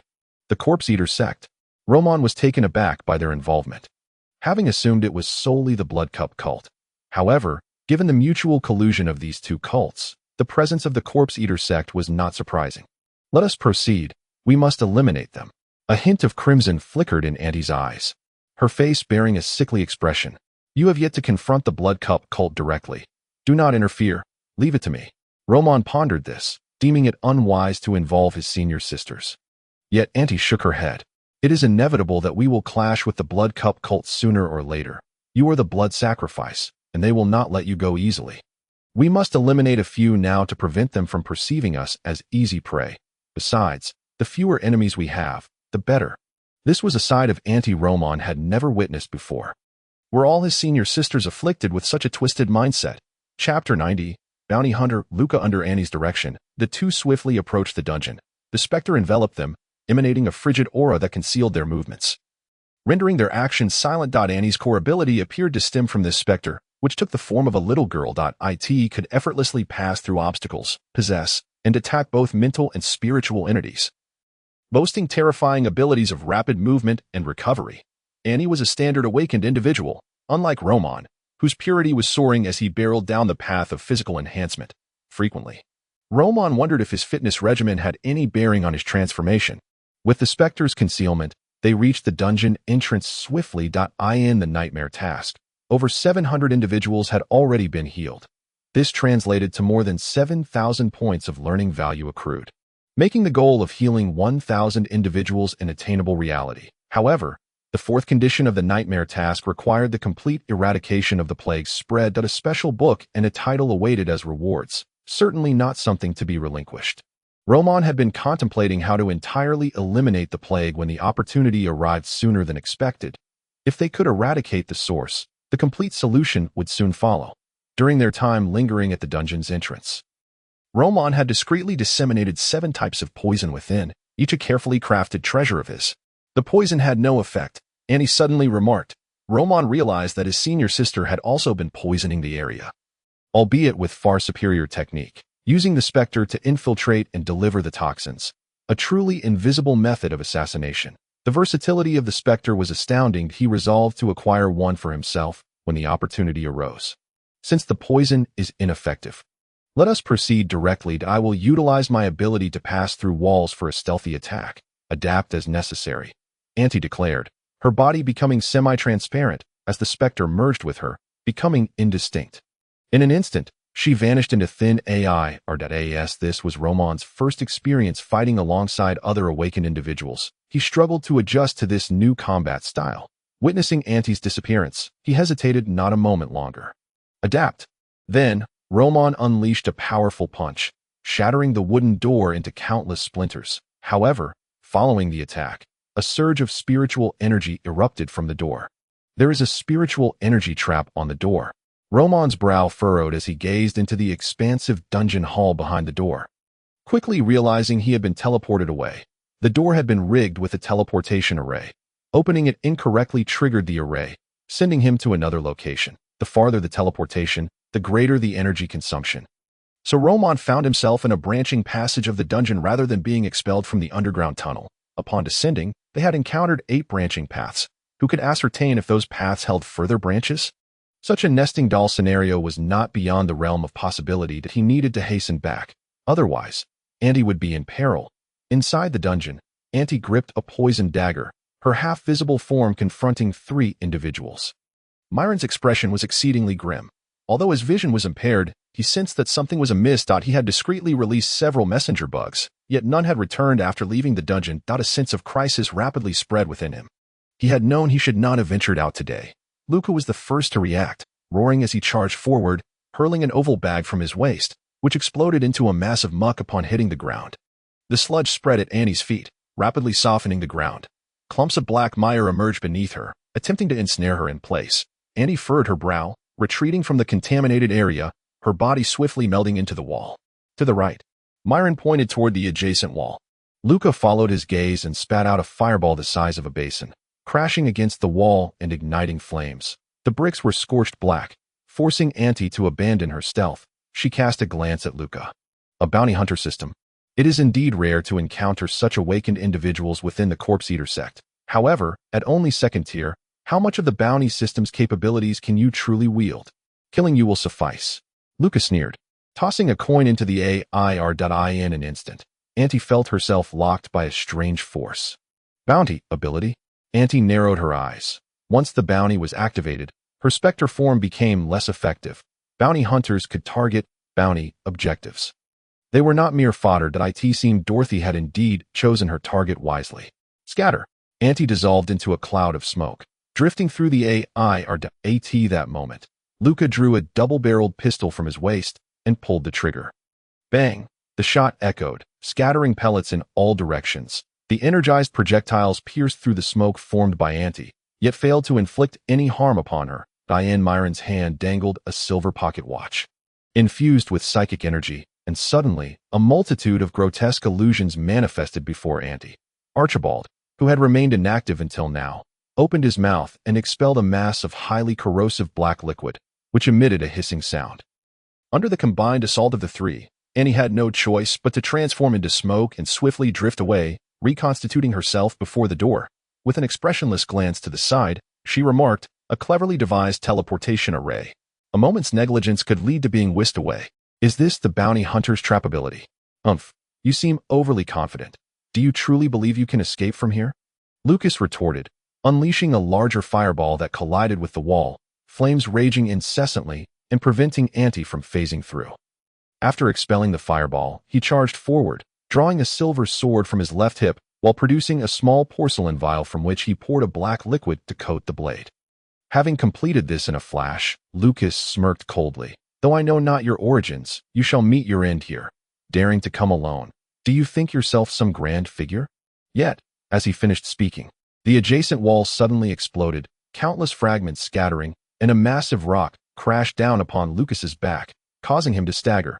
Before he could regain his footing, a powerful hand burst forth from the smoke, gripping his neck, and with a sharp crack, his fragile neck twisted a full 180 degrees. Lucas's eyes widened, his formidable vitality allowing him to linger on the brink of death. His chest heaved continuously. Disbelief etched across his face. As an awakened being, under the protection of psychic energy, he was acutely aware of his physical prowess, yet his opponent had effortlessly shattered his layered defenses with a mere squeeze. Extinguishing his life, was this truly how it would end for him? Surprisingly still alive? A voice filled with astonishment echoed in Lucas's ear. The enormous hand seized his head once more, tearing it clean off. Now, surely you must be dead. Discarding Lucas's corpse at his feet, Roman's gaze shifted to the remaining two individuals in the hall. Among the three in the dungeon, Lucas, the bounty hunter, was undoubtedly the strongest. The other two consisted of a researcher and a charlatan. Faced with the merciless Roman and Auntie, the fate of the duo was all but sealed. Yet, they both appeared to be bound by some unseen force. As no matter how much Auntie interrogated, Archibald and Myron could not divulge much information. They seemed too terrified to disclose crucial information about the Blood Chalice cult, likely fearing a backlash from their own psychic powers, which could be more tormenting than death itself. Auntie chose not to continue torturing them, contemplating a swift execution to end it all. She had already learned that Archibald was the creator of the plague. Eliminating him would bring a definitive close to this outbreak. However, Roman could not shake the feeling that the blind man beside him seemed oddly familiar. People often experience an uncanny sense of familiarity with unfamiliar things, like feeling they have visited a place for the first time even though they haven't. This phenomenon is not uncommon. Some even ponder if they have encountered such places in a past life. Yet, as a competent awakened being, Roman understood that such feelings were not without merit. The individual before him was a diviner, though Roman preferred to label such a profession as a charlatan. A more colloquial term would be fortune teller. Have we crossed paths before? Roman inquired, a hint of confusion in his eyes. At that moment, Myron trembled. That voice. You were that madman. He took a step back, nearly losing his balance. Auntie furrowed her brow. Have you met before? Roman shook his head. Never seen such a character. He was certain he had never encountered this individual. Yet the sense of familiarity was perplexing. Could he be a destined enemy? Akin to how Tsujikuni Yorichi felt upon meeting Muzan Kabutsuji. But that was impossible. This fellow seemed far too weak. Are you frightened of me? Have you seen me before, or do you harbor some grievance? Roman leaned closer to Myron. Having already administered over 10 kinds of poison and precaution. Don't get cocky. You will die. Myron, realizing his impending doom, spat out venomous words. Augusta will not spare you, nor will the blood chalice cult. My death will trigger a chain reaction. My mentor is the seer Anthony. You cannot escape. Roman's brow furrowed. It seemed he would glean no further information. It was truly a pity, for this man clearly possessed valuable knowledge. Yet his lips remained sealed like a clam. He wondered if such a world contained soul-searching techniques. If so, he would surely acquire one in the future. 5 minutes later, Auntie expertly eradicated all traces. While Roman took the opportunity to search the corpses but found little of value, merely a handful of paper currency, a pocket watch, and Lucas's sawed-off double-barreled pistol, this constituted the entirety of the spoils. Lucas's silver sword appeared to be a fine weapon, yet it had been excessively corroded by Auntie's toxins, rendering its blade charred and devoid of essence. Both of these are psychic items. They should fetch around 300 pounds on the black market, Auntie assessed, adding, I think you should keep the pistol. You've been honing your marksmanship lately, and this weapon seems well suited for you. The so-called psychic items are those capable of transmitting psychic energy and activating psychic powers. They are somewhat akin to relics, albeit far less precious. Generally, any awakened individual with forging capabilities can create some psychic items. These are the mainstream equipment for awakened beings, as not every awakened individual possesses relics. The disparity between the two is akin to that between a bicycle and a Wuling Hongwang. While both can outpace a person, how could a bicycle ever rival the speed of a Wuling Hongwang? Roman indeed possessed no psychic items. The two he had found could effectively remedy his lack of combat versatility. Upon returning, he would simply convert Annie's share of the loot into pounds for her. He, Roman Charlotte, would never rely on others. After clearing the dungeon hall and dissolving the 3 corpses, both individuals turned their attention to the cells. Inside were the plague test subjects. Some had succumbed to the affliction, while others had lost their minds, and a few seemed to cling to life. Let us check if they are still alive. If so, we could save them. I have some antidotes on hand. Regardless of where he went, Roman always carried the antidote for the plague, just in case he were to suddenly contract it. Auntie nodded in agreement. The two opened the surrounding cells, but the survivors were few. Most had perished, while the remaining souls were beyond salvation. However, not all was in vain. In the innermost cell, Roman discovered a man covered in scars. His body bore severe injuries, with toxins lingering on his skin, clearly a seasoned survivor of poison. The individual was an awakened being, and his former rank must have been considerable. Only a robust awakened physique could withstand such a plethora of toxins and still cling to life. Yet, his spiritual essence appeared tainted. After sustaining such grave injuries, a full recovery was impossible. He would likely be reduced to the status of an ordinary person, perhaps even living a shorter life than the average individual, facing a mere few years ahead. Can you hear me? After administering the antidote, Roman observed as the man's faculties began to restore. His body's healing mechanisms activated, and his condition rapidly improved. The man glanced at Roman, bewilderment evident in his eyes. I am Jasper of the Dawn Knights. Are you from the Investigation Bureau? He unhesitatingly revealed his identity. The Dawn Knights were not classified as a cult. Their relationship with the Investigation Bureau was lukewarm, having committed no heinous acts, so even if he returned with them, he would likely face mere detention.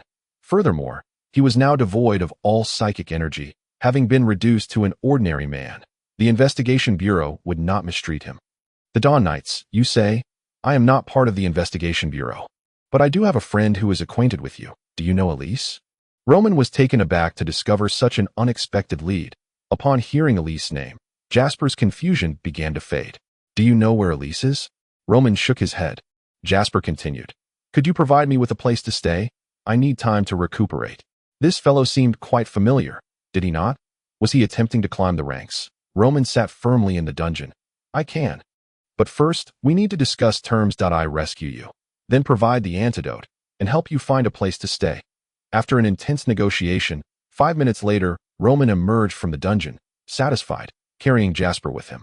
Auntie awaited at the tunnel's exit, but upon seeing Roman emerge with a large man over his shoulder, grinning broadly, her expression shifted to one of utter perplexity. Chapter 92. A bountiful reward. Jasper was settled in the northern district. The dock and industrial areas were far from peaceful. To ensure Jasper's survival and his ability to repay his debts, Roman had to guarantee his basic safety. To the very least, the northern district was currently stable.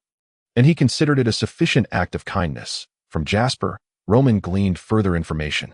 Augusta is the head of the Blood Chalice cult in Misty Town, a confidant of the blood of ghosts. Hoffen, this is troublesome. According to Jasper, he has reached the pinnacle of the third tier as an awakened being, having perfected both his physical conditioning and psychic manipulation, unless he ascends to the fourth tier. There is no room for further enhancement. He also carries a relic and several psychic items, yet they were obliterated by Augusta. Roman did not exaggerate. The tone of Jasper suggested that he was almost explicitly stating that he had been bested by Augusta.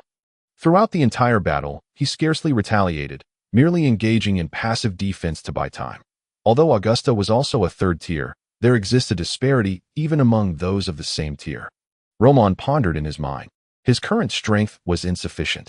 He needed to accelerate his progress. Otherwise, a crisis could strike at any moment. The main sacrifice was the most crucial offering, as the entity the Blood Cup sect sought to resurrect was on par with the formidable ghostly Bloodhoffen, a fifth-tier awakener. Due to the unique psychic energy of the Blood Cup sect, their fifth-tier awakeners could transform into bloodkind after sustaining incurable fatal injuries, allowing for revival through a complex series of procedures. The process involved various sacrifices of differing specifications and forms. However, the pivotal 5 main sacrifices could not afford any mistakes. Roman was fortunate to be the sole survivor among the 5 main sacrifices, and he was also a blood offering. Jasper had provided him with numerous suggestions, most notably recommending that he directly venture into the Interse, the domain where the 3 major churches and the Investigation Bureau wield their most formidable power and could provide optimal protection. Yet, Roman could not possibly leave at this moment. Moreover, entering the Interse was not as simple as wishing to go.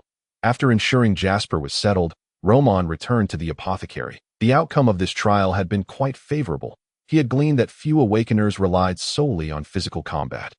Confirming his unique position. 3 days later, Priestess Diana visited once more to express her heartfelt gratitude, bringing with her an additional reward. This was a donation collected from the nobles and wealthy merchants of Misty Dawn, aimed at combating the plague. Now that the plague had become a mere memory, a substantial sum remained, which Priestess Diana presented to Roman, an impressive total of 600 pounds. This sum represented a considerable fortune.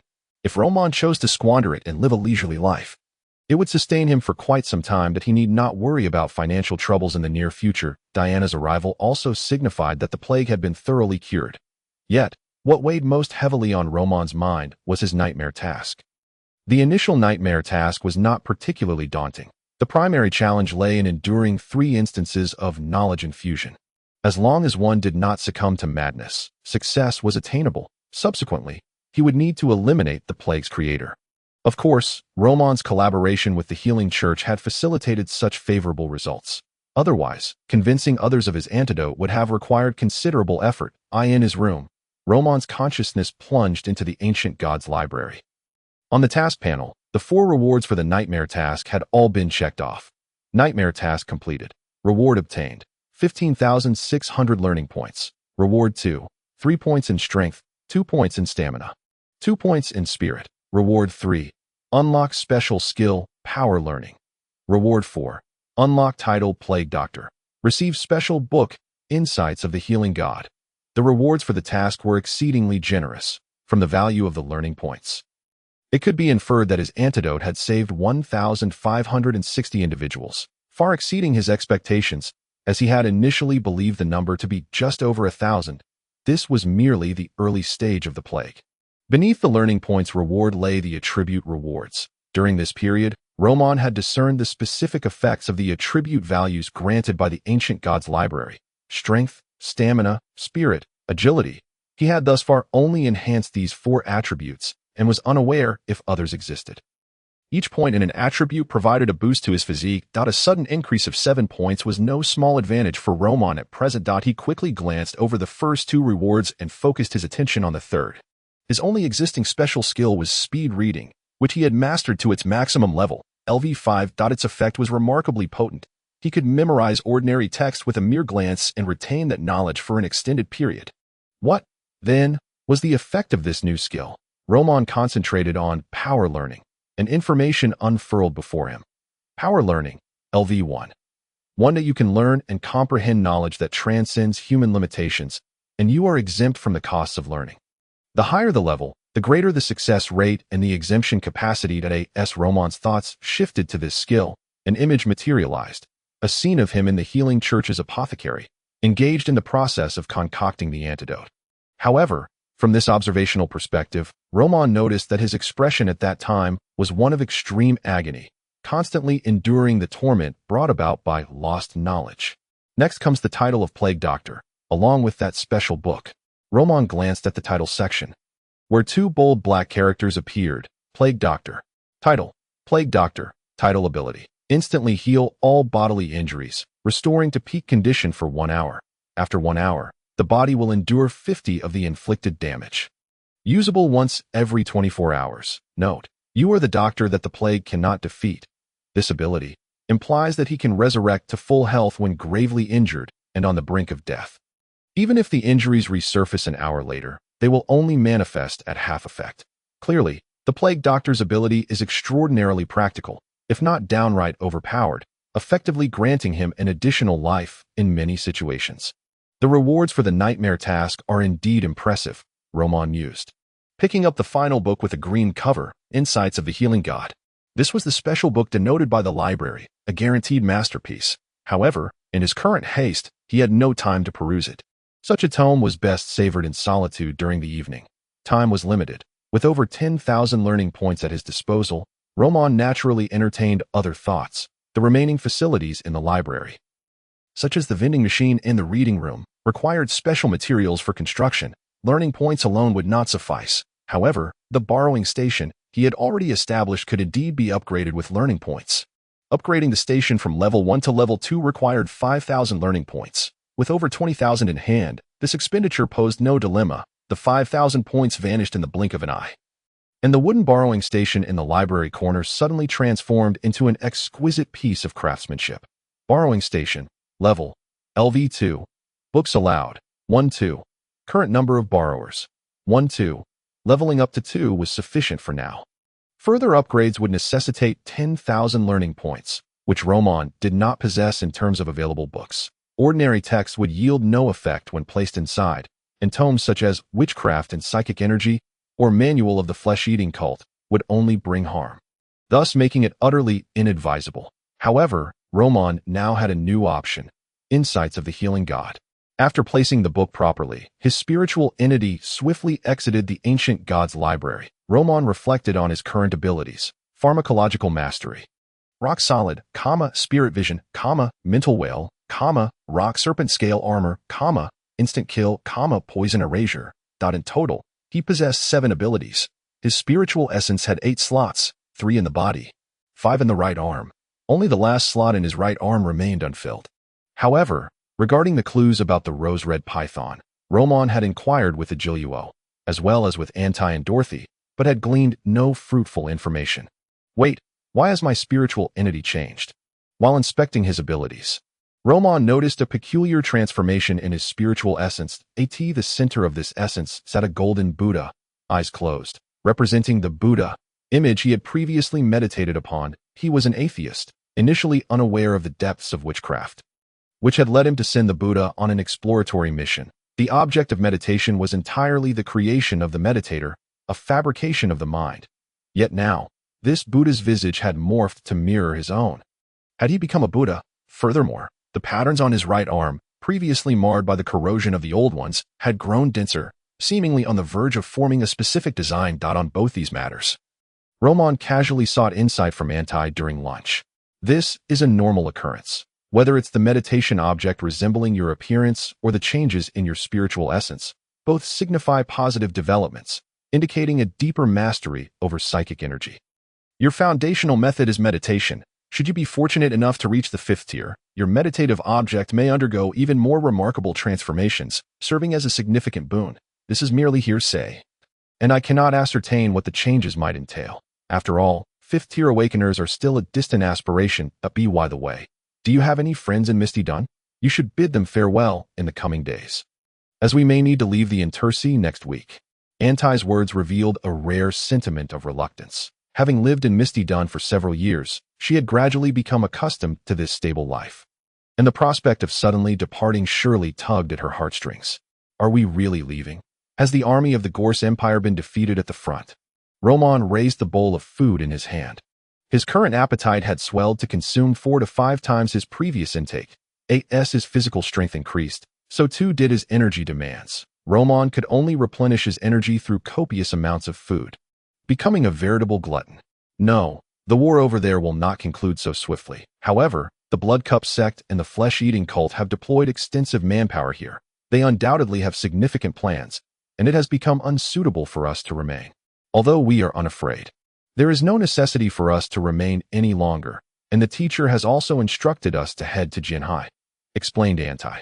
Roman refrained from further inquiries. After all, if it was the teacher's directive, there must be a reason behind it. Moreover, the people from the Investigation Bureau came earlier to invite you to a weekend banquet celebrating the cure for the plague, where numerous merchants and nobles will be present, Anti added. Some of these merchants have extensive connections. They might be able to assist you in locating the rose-red python. I shall attend the gathering this weekend, Roman replied. The rose-red python is a rare third-tier beast, seldom appearing in the market. Hunting it alone in the old world would be a task of unmeasurable difficulty. However, the chances of finding it through such a grand assembly would significantly increase. Anti was not surprised by Roman's ambition to hunt a third-tier beast at the second tier. If Roman were merely an ordinary awakener, the teacher would not have accepted him. Yet, what was it about the third-tier rose-red python that had captured Roman's interest? It was truly puzzling to fathom the thoughts of her junior disciple. In the following days, Roman remained in his room, diligently studying the tome titled The Healer's Insights, while it was purportedly a guide to healing. Upon perusing its contents, Roman discovered that it was an autobiography of an extraordinarily skilled physician, chronicling her experiences with various patients. The book contained numerous intricate ailments, alongside their respective treatments. This healer is evidently a fifth-tier awakener. Moreover, she specializes in medical arts. For anyone studying medicine or practicing as an apothecary, this book is nothing short of a treasure. Within the ancient library, Roman sat cross-legged at a table, savoring the profound wisdom contained in this medical manuscript. In addition to medical techniques, it also encompassed numerous methods for crafting talismans, such as simple first-tier healing and purification charms, as well as countless potion recipes. Notably, the healer's most frequently prescribed potions were those related to vitality enhancement. Relishing the surge of academic energy, Roman meticulously read through the book from cover to cover, without experiencing the mental fog that accompanied his reading of the Cannibal Cult Manual. Instead, he felt invigorated and refreshed. Unbeknownst to him, while his spiritual entity delved into the ancient library to absorb the knowledge from this book, green vines began to sprout around his physical form in the outside world. Overtaking the desk and floor with remarkable speed, flowers blossomed exuberantly, transforming the entire room into a breathtaking garden, brimming with life force. Reading The Healer's Insights completed. Reading progress. 100. Gained 1,000 academic energy. Understanding level 62. No special abilities acquired. This book has been cataloged in the library. Achieving a comprehension level of 62 was quite commendable, considering it was his first reading, and some of the medical knowledge was exceedingly profound. As he revisited the material in the future, it would be easy to enhance his understanding. Upon completion, the attributes of the book were displayed. Title: The Healer's Insights. Type: Natural Science, Medical Literature. Rarity: 4 stars, Flawless. Effect: Medical Mastery Massage Technique. You can calm and relax patients through massage, instilling them with confidence in your forthcoming treatment. Note: this is an autobiographical work. The author treated countless patients throughout her life, but takes the most pride in her unique massage technique. Reputedly irresistible even to deities. Medical Mastery. What an absurd name for a massage technique. Could they not choose a more conventional title? It's so easily misconstrued. While he might grumble about it, Roman found no inappropriate content within the book. A twinge of regret lingered in his heart as he cast his gaze towards the borrowing desk, wondering which fortunate soul would be able to borrow this tome. The borrowing desk would appear before those in need of it. So the person who borrowed this book would undoubtedly be someone studying medicine or aspiring to do so. That it was all a matter of fate. Chapter 94. The Mining Prodigy in Jinhai City. Within the Holy Radiance District, at the entrance examination hall of the St. Amethyst Extraordinary School's Medical College, Felina bit her lip. Though her hands trembled incessantly, she did not relinquish her scalpel. This third-tier Blackwood magic insect's corpse must be dissected within 2 hours. Failure to meet the standard would result in the loss of her admission eligibility to the St. Amethyst Extraordinary School. Yet, as a first-tier awakener, Felina found herself utterly drained merely standing before the corpse of this third-tier beast. Even though it was just a lifeless body, the aura emanating from it rendered her unable to maintain her composure. But this was merely the first hurdle. It was only when she began to dissect the insect, which was roughly the size of a sheepdog, that she truly grasped the difficulty of the task. The scalpel struggled to even breach the surface of the skin. After exerting all her strength to create a small incision, the muscle tissue ensnared the blade, as though she were attempting to slice through steel. The scalpel was a spirit-enabled item. With sufficient energy infusion, she could barely manage to cut through the muscle, but the process was agonizingly slow, even with high-intensity consumption over the course of 2 hours. She would not be able to complete the dissection, especially considering her spirit energy was far from sufficient to sustain such an endeavor for 2 hours. It was clear that passing this entrance examination was beyond her reach. Felina gritted her teeth, a flicker of despair creeping into her heart. Great goddess of life, I beseech you to grant me your protection to succeed in this exam. After striving for so long, this may be my only opportunity in this lifetime. I do not wish to give up. However, as the 2 hours swiftly elapsed, Felina stood dazedly before the insect's corpse, which had barely been dissected to a third of its entirety. Feeling somewhat dazed, success cannot solely rely on effort. With such a performance, passing the entrance examination was naturally impossible. In a daze, she exited the examination hall, navigating through the throngs of people, and returned home.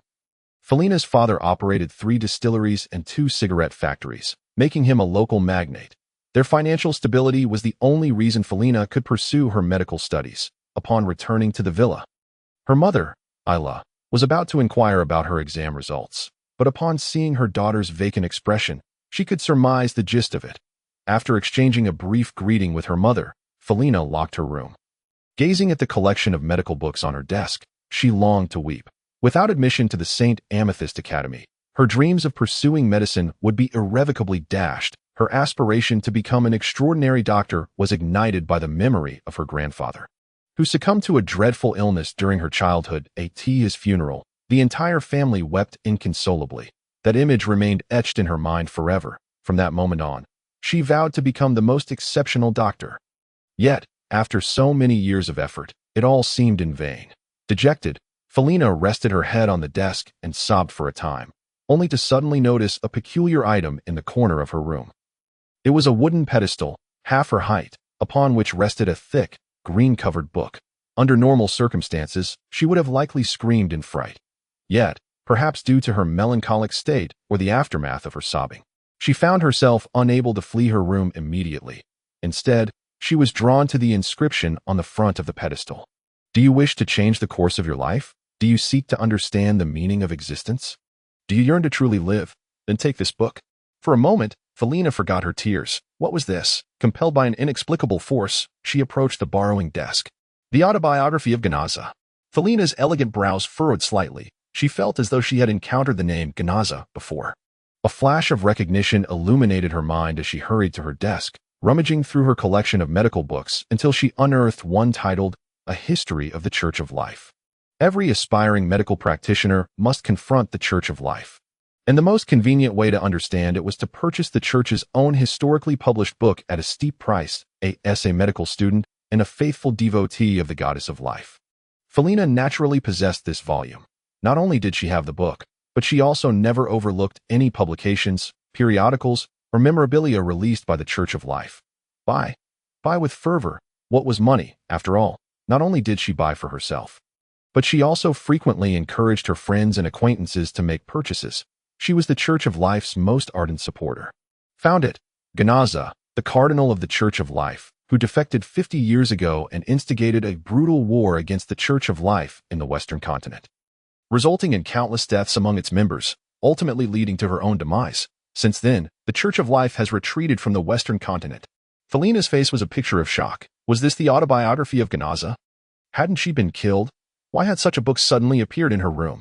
In that moment, Felina felt an urge to seek assistance from the Church of Life. Yet, she was acutely aware of her current predicament. Recalling that Ganaza had once been the church's most distinguished physician, after her defection, she had gained notoriety as an evil doctor. In terms of medical expertise, only a handful within the church could rival her. Felina's mind was embroiled in a fierce internal struggle. As a devotee of the goddess of life, she felt she should not delve into such literature, yet, I'll just take a quick glance. Felina took a deep breath and cautiously picked up the book. However, upon opening the first page, she was overwhelmed by a sense of betrayal toward her goddess. Loyalty is not absolute. It is absolute disloyalty. Yet, having opened the book, there was no turning back. Checked out already? So soon. In the afternoon, having changed into formal attire and exited the apothecary, Roman was taken aback to find that the healer's insights had vanished from the library. Upon inspecting the borrowing record, he saw a teenage girl with blue hair.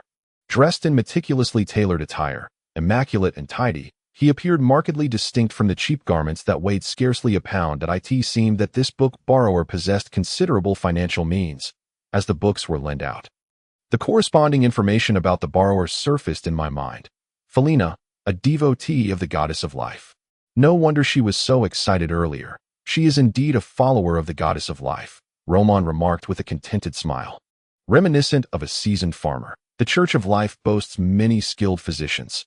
Even Herman Carter, the inventor of electrotherapy, emerged from this institution, which speaks volumes about the talent it nurtures. Felina must also have a keen interest in medicine, which explains her emotional outburst. This mining venture concluded perfectly, and the quality of the new mine was evidently high.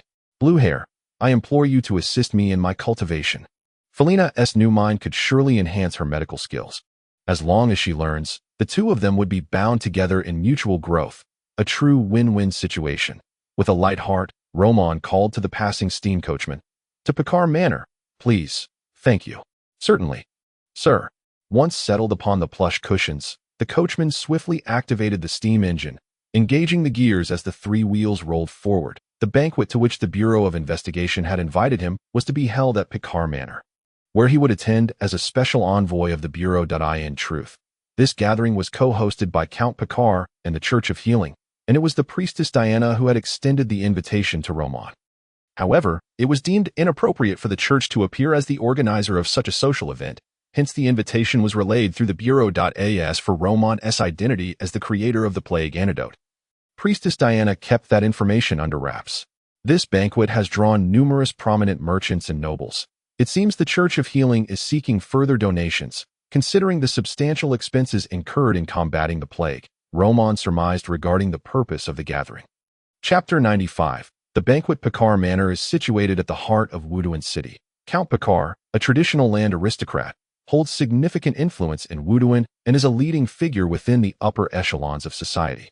Also being a devotee of the goddess of life. Thus, he is the most fitting host for this celebratory soiree. As the steam coach came to a halt, Roman arrived at the manor and realized he had greatly underestimated the financial prowess of a count. The central area of Wuduan is akin to a major thoroughfare in a large city from his previous life, and here stood a manor comparable in size to a university, truly a testament to the wealth of the land aristocracy. At the entrance of the manor, Ambrose, clad in a light purple formal suit, leaned against the red brick wall, puffing on a silver-inlaid pipe. This captain of the enforcers of the Eternal Forge Church appeared particularly relaxed. Therefore, prior to attending the banquet, Roman had enlisted Kiki's assistance to contact him.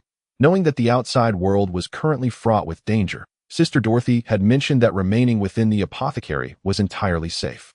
Since the last invasion, she had fortified the store's defenses and implemented numerous special measures, ensuring that even a peak-level awakened individual would struggle to penetrate her defenses before her return.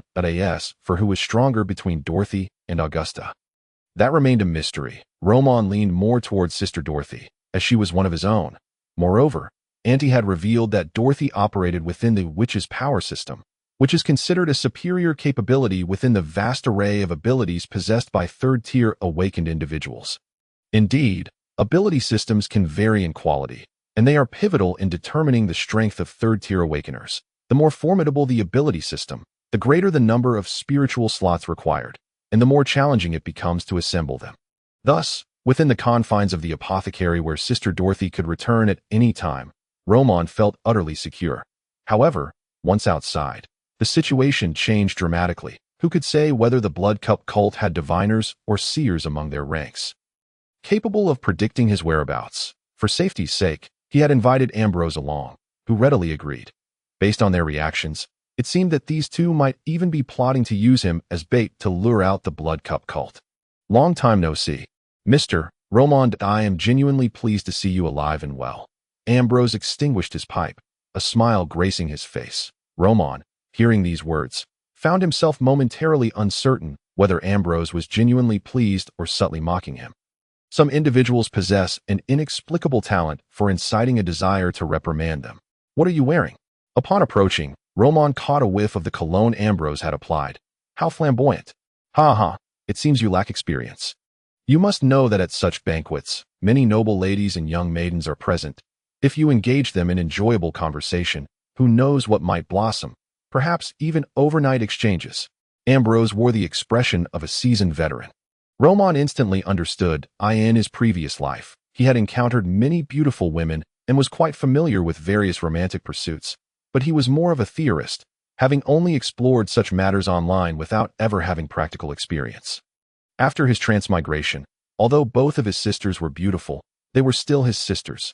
How could he entertain any impure thoughts? Olden, share your insights with me, Roman whispered. The two, guided by a servant, made their way toward the banquet hall. Ha ha ha, Mr. Ambrose, I did not expect you to come in person. This must be Mr. Roman, correct? Priestess Diana has spoken highly of you as an exceptional apothecary. It is a pleasure to meet you. A robust middle-aged man emerged from the hall. His face beaming with a warm smile, he sported a handlebar mustache, with faint laugh lines and slight dark circles under his eyes. Upon activating his spiritual vision, Roman discerned that the man was in good health. Though the hue around his kidney area was somewhat pale, could it be kidney deficiency? Count Picard was indeed an awakened individual.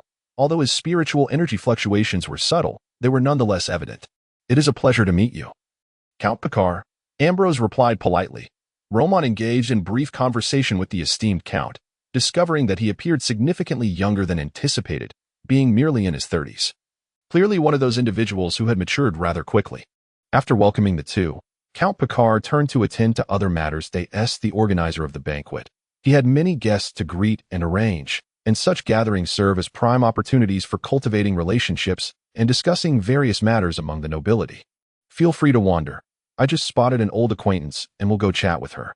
If you need anything, simply head to the ballroom. Ambrose's voice had a hint of excitement, leading Roman to suspect he had indeed spotted someone familiar. He decided not to intrude upon Ambrose's good fortune. Within the manor, many awakened individuals were present, including not only those employed by Count Picard, but also awakened bodyguards of various other nobles and merchants. For ordinary people, awakened beings are indeed enigmatic figures. But these nobles are somewhat acquainted with their existence. Even those who are not awakened typically hire 1 or 2 awakened guards. In light of this, Roman opted for a more discreet approach. Quietly sitting in a corner, savoring the beef on his plate. The center of the banquet was an enormous oval table laden with delectable dishes, with servants constantly replenishing the offerings, replacing any cold dishes with fresh ones. Naturally, few attendees bothered to serve themselves, aside from Roman, the voracious eater. Before long, as Roman focused intently on his meal, a girl dressed in evening attire, with exquisite features, approached him with a smile. "Sir, may I invite you to dance?" she asked. Inclining slightly, following her gaze, Roman was momentarily taken aback by her ample figure. "Dance?" "Yes, in the ballroom nearby. The elders are engaged in discussions here, while we younger folk prefer to make our own acquaintances." The girl smiled. "My name is Nettie. I am 16 and have already undergone my coming-of-age ceremony. In the Golden Blossom Empire, one comes of age at 16. Yet, is it truly possible for you to be 16? Moreover, what do you imply by hinting at your maturity?" Roman hesitated. Dancing might provide an opportunity to inquire about who in the circle dealt in spiritual materials, potentially leading him to information about the rose-red python. However, he had no knowledge of dancing, especially the social dances popular in the Golden Blossom Empire, which require rigorous instruction from a professional dance teacher before one can participate in a ball.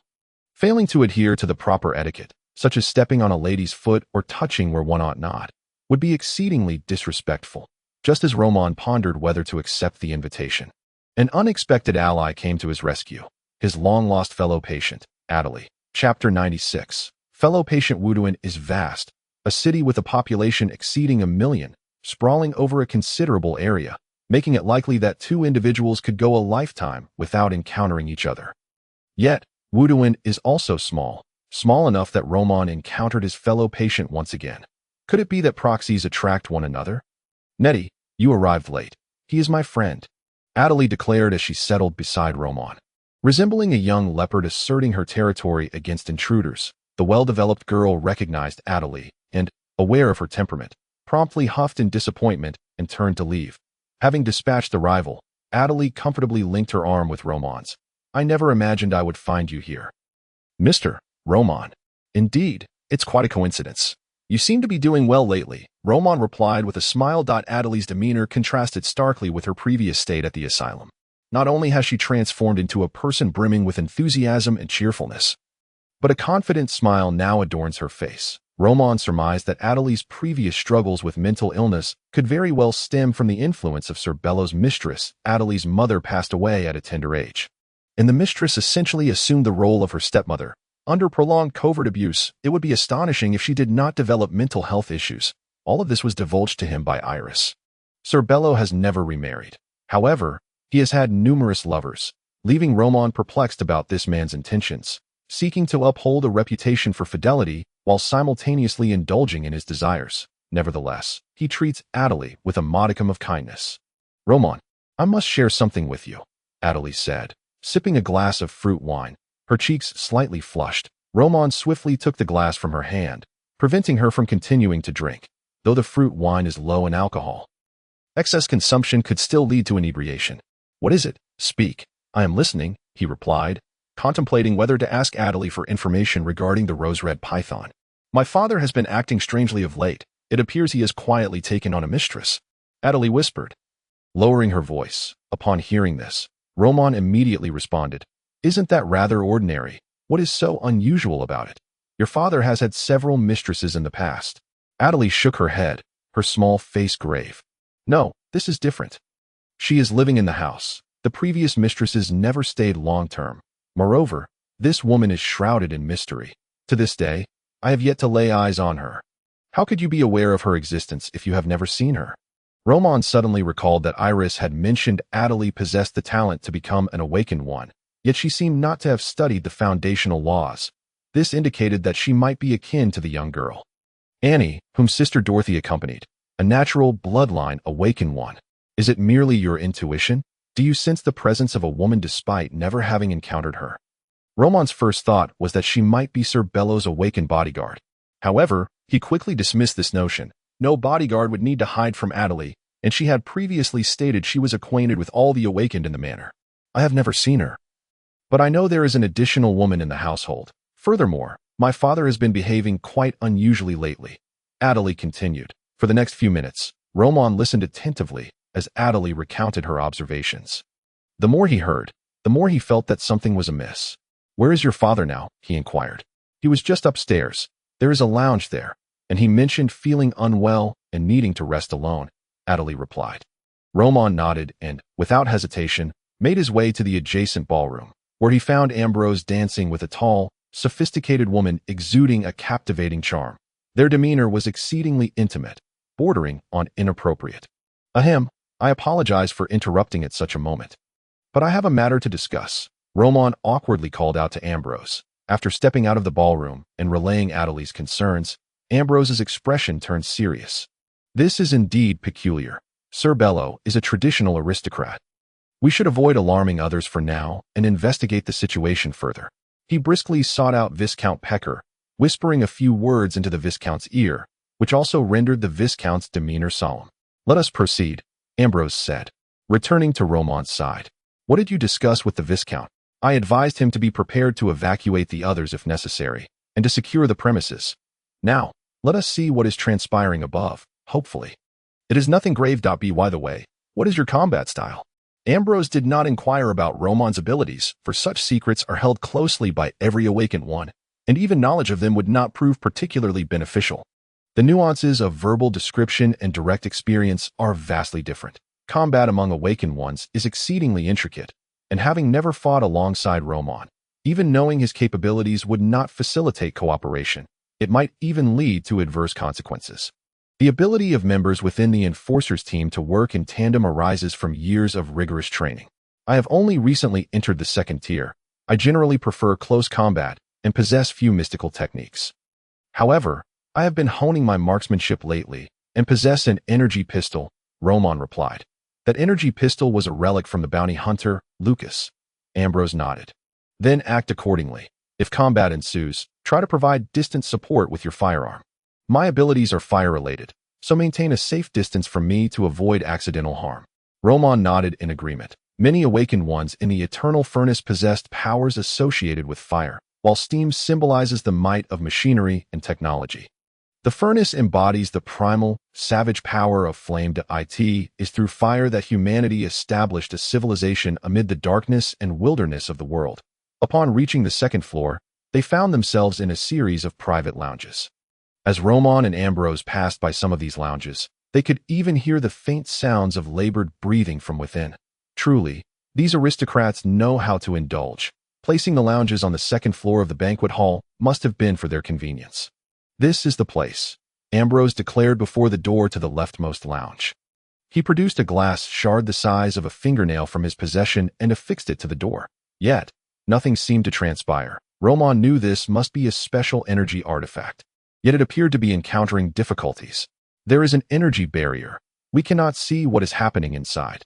Sir Bello is not an awakened one, and since Adelie said her father entered alone, it is evident that Sir Bello is indeed in trouble. Ambrose murmured. The energy barrier remained unchanged, indicating that the awakened inside had yet to detect their presence. Action, Ambrose said without hesitation, pushing the door open. The awakened of the Eternal Furnace Church, besides possessing numerous fire-related abilities, share another characteristic. They are prone to impulsive rage. The smiling Ambrose was merely a facade. Chapter 97. Let us play Kunka cards as Ambrose kicked the door open. The energy barrier shattered. In a state of spiritual sight, Roman beheld the room filled with countless strands, weaving together like a spider's web. These energy threads penetrated Sir Bello's body, rendering him a marionette. Welcome, my friend. The strands twitched, causing Sir Bello's mouth to move mechanically, revealing a rigid smile. Ambrose's pupils contracted in alarm, and he swiftly shut the door, addressing Roman without looking back. Go. Assist in evacuating the crowd and call for support. This was directed at Roman. In that instant, Ambrose had already assessed that the danger surrounding Sir Bello was formidable. As a second-tier awakened, Roman would be of little assistance in such a confined space during combat. Upon witnessing Ambrose close the door, Roman felt a surge of confidence. He too was resolute and turned to leave. However, at that very moment, someone placed a hand on his shoulder. Friend, in such a hurry to leave? Since you are here, why not indulge in a game of Kunka cards? Darkness swiftly enveloped the surroundings. Roman found himself unable to resist this unfolding scenario. The individual within the room, along with accomplices outside, presented an uncanny presence. He had let his guard down, yet he was no longer the hapless individual he once was. In the enclosed darkness, Roman watched as a figure emerged from the shadows. The person appeared to be in their 30s to 40s. Clad in a black robe, exuding a pungent, cadaverous aura. A member of the corpse-eating cult. Indeed, I am Clement, an astrologer, the man said, placing his right hand over his left chest and bowing slightly in a graceful greeting. It seems you have taken quite an interest in our corpse-eating cult. Would you be inclined to join us? Not at all. I have no interest in a heap of rotting flesh. The only reason I could deduce your identity is due to the repugnant stench emanating from you. Akin to a skunk raised on durian, the scent of decaying corpses festering in a sewage ditch. Roman rolled his eyes. You did not lure me into this environment merely for a nostalgic chat, did you? My time is precious. Do you intend to strike or pursue some other agenda? Surrounded by utter darkness, Roman was uncertain if he remained in place. His reluctance to act was due to his observational instincts. What a pity. Mr. Roman Charlotte, I actually hold you in high regard. A month ago, you were an ignorant commoner. Yet now you possess the capability to slay my inept student. It appears that the ritual interrupted by the Investigation Bureau has bestowed upon you immense benefits. Allow me to conclude your erroneous life. The thought of extinguishing the flame of talent such as yours fills me with both regret and excitement. Clement slowly withdrew a set of Kunkka cards. Though Myron lacked any talent, he was my student, and you should not have killed him. Therefore, I kindly request that you die swiftly. I, too, am someone who values time. Upon hearing this, Roman laughed. So you are Myron's teacher, are you? Do you know how I killed that fellow? I scraped layers of rotting flesh from his body with a knife, pierced his heart, shattered his limbs, and crushed his bones, and finally, I twisted his neck. Clement's expression turned even colder. He threatened me before his demise, claiming his teacher was a seered. Do none of you consider consulting your own prophecies before venturing out? As Roman spoke, he began to retreat. He reached the edge of this darkness, discovering it to be a gelatinous substance, surprisingly elastic. Furthermore, the moment his fingers made contact with the darkness, his skin began to decay slightly, revealing the vivid crimson flesh beneath. A corrosive gelatinous substance, yet not a poison. Roman dismissed the notion of forcibly breaking free from the dark confines. It would be prudent to ascertain whether he could prevail in this encounter. Uncertain if his opponent was a second or third tier, yet the surging energy suggested that if this individual were indeed a second tier, the number of spiritual slots they possessed would be considerable. Do not struggle. Until the game is concluded, you shall find no escape from here.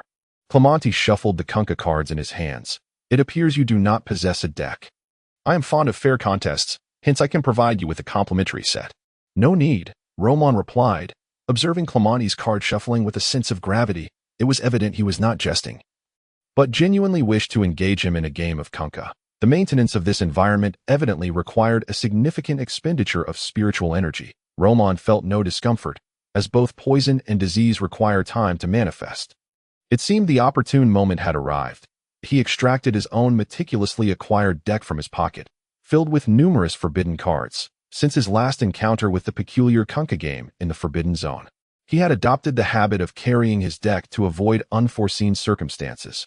This moment validated his decision. The astrological abilities of this individual were evidently linked to the Kunkka cards or necessitated them as a medium. Otherwise, such elaborate measures would be unwarranted. This Kunkka duel will adhere to the basic rules, Clementi declared, casting the dice before instantly drawing a card and incinerating it mid-air. The colossal shadowy knight materialized before him. Black Knight, attack, Clementi commanded with a chilling voice that as soon as he spoke, the enormous knight surged forth, its aura reminiscent of a second-tier aberration. Good heavens, do you all gamble with your lives? Is it a common practice to disregard the rules? Roman retorted, his gaze icy as he returned his deck to his pocket and faced the charging knight, unleashing a powerful punch. The immense force generated from his muscles obliterated both knight and steed into fragments. Unfazed, he continued his charge towards Clementi, intent on eliminating this adversary. It seems your rapid ascent to this level within mere decades is no mere coincidence. You undoubtedly harbor secrets. Clementi's eyes widened in astonishment. The energy within him surging wildly. A dozen cards turned to ash in an instant, the remnants coalescing into various forms of creatures that charged forward. Clementi's invitation for Roman to play was not merely a formality. Multiple abilities he possessed were fundamentally based on the Kunkka cards. The Kunkka cards served not only as a source of entertainment, but also as crucial tools for divination and combat in the realm of mysticism. Otherwise, how could such a pastime gain global popularity? With a myriad of card types and applications, many awakened individuals possess some degree of Kunkka card abilities. Clementi stood amongst the elite of these practitioners. A third-tier awakened one, his path aligned with that of a card astrologer. Although astrologers are not purely combat-oriented, they possess a wealth of mysterious and uncanny abilities. Yet, in his overconfidence, the myriad of Kunkka monsters summoned through his expenditure of spiritual energy were swiftly dismantled by Roman. The latter charged forth like an unstoppable primal beast. Chapter 98. The Dark Arena. The rigorous training of his physical prowess endowed Roman with formidable strength and exceptional close combat skills. Coupled with his awakened abilities and spiritual energy, his prowess soared even higher. These creatures, comparable to second-tier aberrations, posed no threat to him, akin to mere punching bags. You must be a third-tier awakened one. Cease these probing tactics. Come, let me witness your true strength. Roman's spiritual energy erupted, invigorating his entire being, his blood surging as his muscles writhed. resembling the coils of a dragon. Typically, he restrained his physique to maintain a semblance of a normal human. Now, he stood unrestrained, towering over 2 meters. Dark patterns visible on his right arm. Clementi squinted, a sardonic smile creeping upon his lips. To dare utter such words at your meager second-tier status. How many of your kind have I dispatched?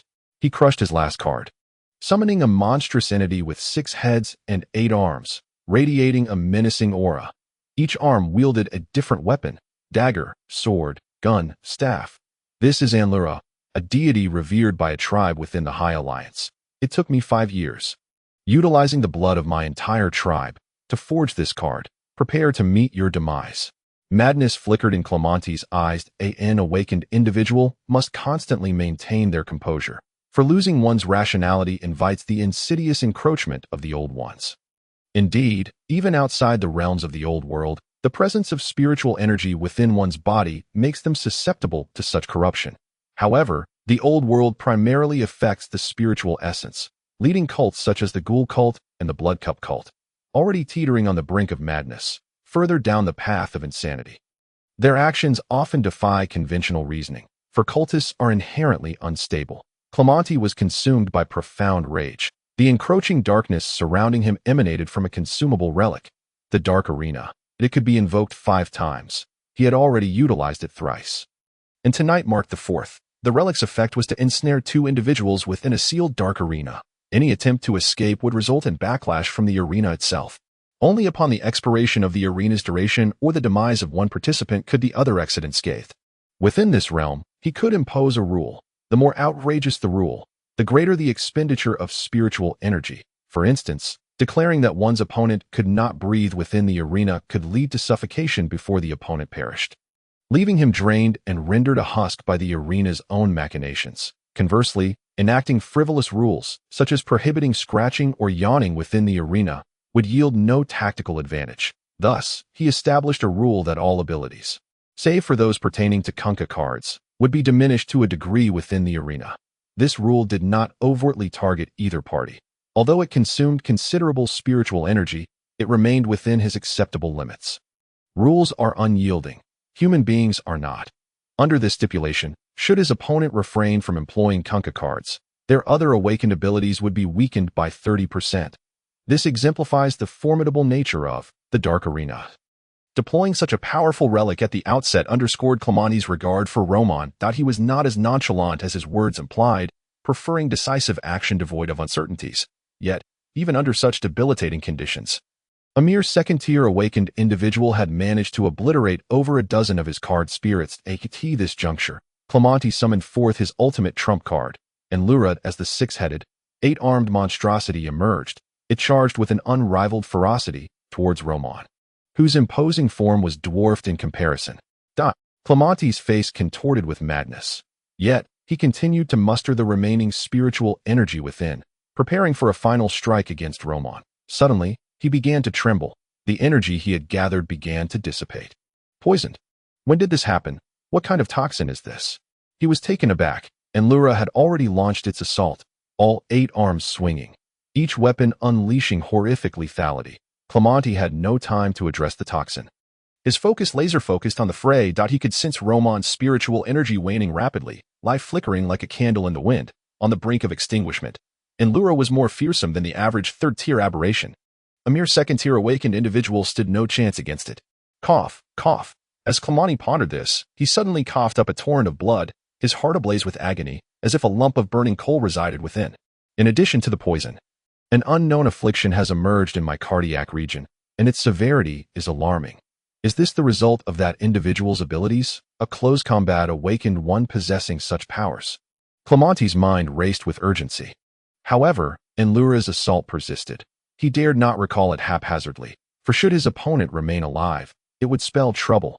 Yet, in the midst of his mounting anxiety, Enlura abruptly halted its relentless onslaught, a bloodied fist erupting from its chest, leaving a grotesque wound in its wake. Enlura was hurled several meters away. Clementi's gaze shifted, revealing Roman covered in a layer of serpentine gray scales, the creature's attack failing to breach his defenses.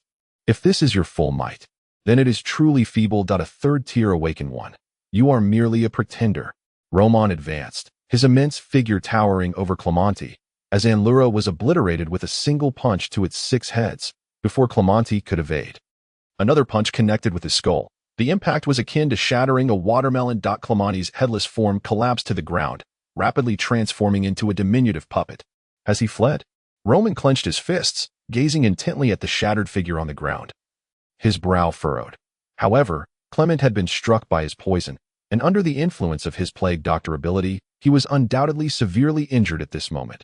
My heart feels somewhat uncomfortable. It appears that the disease spread by the plague doctor's power is likely related to the heart. But its effects seem rather minimal. Roman dispelled the rock's serpent scales, and the surrounding darkness vanished in an instant. He remained in the corridor on the 2nd floor, next to an open door of a lounge. With a window violently shattered, clearly, Clement had escaped through here. Once poisoned, escaping is a futile endeavor. Roman activated his spiritual vision, and faint traces of purple floated in the air, drifting into the distance. With the poisonous ability of the toxic serpent, poison spread. He could infuse toxins into his spiritual energy. Once afflicted by such poison, Roman could trace the path of his dissipating energy through his spiritual vision to locate his quarry. Chapter 99. Pursuit. After a brief consideration, Roman descended to the 1st floor and explained the situation to Count Pica. Only after completing this task did he commence the pursuit of Clement, as long as the latter had not neutralized the poison. Escape was impossible. Injecting toxins into my spiritual energy and then projecting it outward is certainly more convenient than poisoning directly. Roman continually familiarized himself with his abilities during the battle, after awakening his powers. Diligent practice was essential. Revisiting the past to gain new insights, he felt he still had ample room for improvement. Exiting the manor, he noticed the dissipating spiritual energy in the air, and he hastened forward. Following the traces, the opponent was a 3rd-tier awakener, an astrologer at that. If he managed to escape after such close contact, he might later employ special methods to discern his location or even cast curses from behind to eliminate him. He must be eradicated. Roman held a zero-tolerance stance towards the flesh-eater cult. Panting heavily, Clement disregarded the burning pain in his lungs as he sprinted frantically. The terror on his face had yet to subside. The poison coursing through him was complex, composed of numerous elements, and intertwined with spiritual energy, continuously eroding his spiritual essence. Despite using a substitute doll, when that brute struck, a significant amount of spiritual energy had still surged into his body. This monster. How could he possibly be a 2nd tier? I must return. I must inform Augusta of this news. Clement muttered incoherently, his mind consumed solely with the thought of escape. The poison within him, Roman's corrosive energy, the cardiac affliction, and the backlash sustained while fleeing the dark arena had all combined to render his condition utterly dire. The physical resilience of the flesh-eater cultist was the only reason he had managed to endure until now. Although this area was the heart of Wuduan, since the imposition of a curfew after the war, the streets at night were far from deserted. Clement darted between 2- and 3-story buildings, the colorful window decorations casting a hazy glow on his twisted, sinister visage. The situation within my body is deteriorating. I must halt and neutralize the poison immediately, or risk mutation. He took a deep breath. Spiritual energy inherently possessed toxicity resistance. Furthermore, several members of the flesh-eater cult and the blood cup sect had perished due to poison, leading them to carry antidotes and detoxifying substances whenever they ventured outside. Yet these proved ineffective. The ability to poison a 3rd-tier awakener indicated a super-rare toxic ability. It was likely not merely one type of poison, but rather the amalgamation of several effects. Yet that muscular brute had ballooned in size during the fight, resembling a Highland barbarian. Such strength could not be attained through mere training. It was undoubtedly an awakened ability. How many spiritual slots does he possess? 5, 6. Clement pondered while attempting to detoxify himself. Suddenly, delicate, faint footsteps echoed in the empty street, causing his expression to shift. He quickly fished a vial of green potion from his belongings and drank it. The ability potion was merely one of many types available. Numerous other varieties existed due to the vast number of awakening professions capable of concocting potions: sorcerers, witches, alchemists, and more. After downing the silent potion, Clement melded into the shadows of the alley, perfectly blending with the environment, even stifling the sound of his breath. The silent potion could even mask the fluctuations of spiritual energy, This was a favorite among assassins. A single vial of such a potion was worth 100 gold pounds. Moments later, a tall figure emerged at the entrance of the alley. His burly frame blocked a significant portion of the moonlight, casting a long, monstrous shadow on the ground. None other than Roman, who had followed the trail of spiritual energy. At that moment, Roman remained in his combat form, his muscles rippling, towering over 2 meters like a human bear. Strange, has he vanished? Roman activated his spiritual vision, scanning the entire alley but finding no trace of Clement. The dissipating spiritual energy in the air had reached an intense concentration, yet there were no signs of energy at the alley's exit, indicating he must be nearby. Roman slowly traversed the alley, which was cluttered with debris, wooden planks, broken stones, shattered ceramic pots, and heaps of decaying clothing. There was about a meter-wide gap between the houses, sufficient for 1 or 2 individuals to hide. "Come out. I can see you," Roman shouted. The alley remained silent, his adversary maintaining composure. "Do you not wish to avenge your fallen student? Do you not desire to capture me and complete your unfinished sacrifice? I nearly crushed your skull. Are you not the least bit incensed?" His words echoed through the alley. Clement, concealed beneath a wooden plank and shrouded in foul clothing, gritted his teeth, his eyes bulging. Through the gaps of the wood and fabric, he watched as the muscular brute paced under the bright moonlight, attempting to ascertain his location. Absolutely, utterly, he could not make a sound. The main alley was flanked by over 20 houses, weaving a complex network of smaller alleys, making it exceedingly difficult for anyone to search thoroughly. This was the prosperous area of Wuduan. The opponent could not maintain this form here for long. If he could just endure, he would survive. This game of hide and seek is rather tiresome. Clement heard a low sigh, followed by the monster unexpectedly unleashing a flurry of punches at the nearby pile of debris, which splintered, and various jars shattered into pieces. Not here. Nor here. As the sounds grew closer, Clement's heart raced, his body instinctively trembling. Boom. The wooden plank covering him exploded into fragments. A strong, muscular hand, marked with black stripes, seized his neck, and illuminated by moonlight, Roman's toothy grin came into view. "Got you." Roman was unaware of the implications of a third-tier awakener. Thus, he shattered Clement's limbs, thoroughly searched him, and forcibly administered the dissipation potion developed in collaboration with Sister Anti. This was not a magical potion, but rather an ordinary remedy. The one who consumed the dissipation potion would be unable to gather spiritual energy for an hour.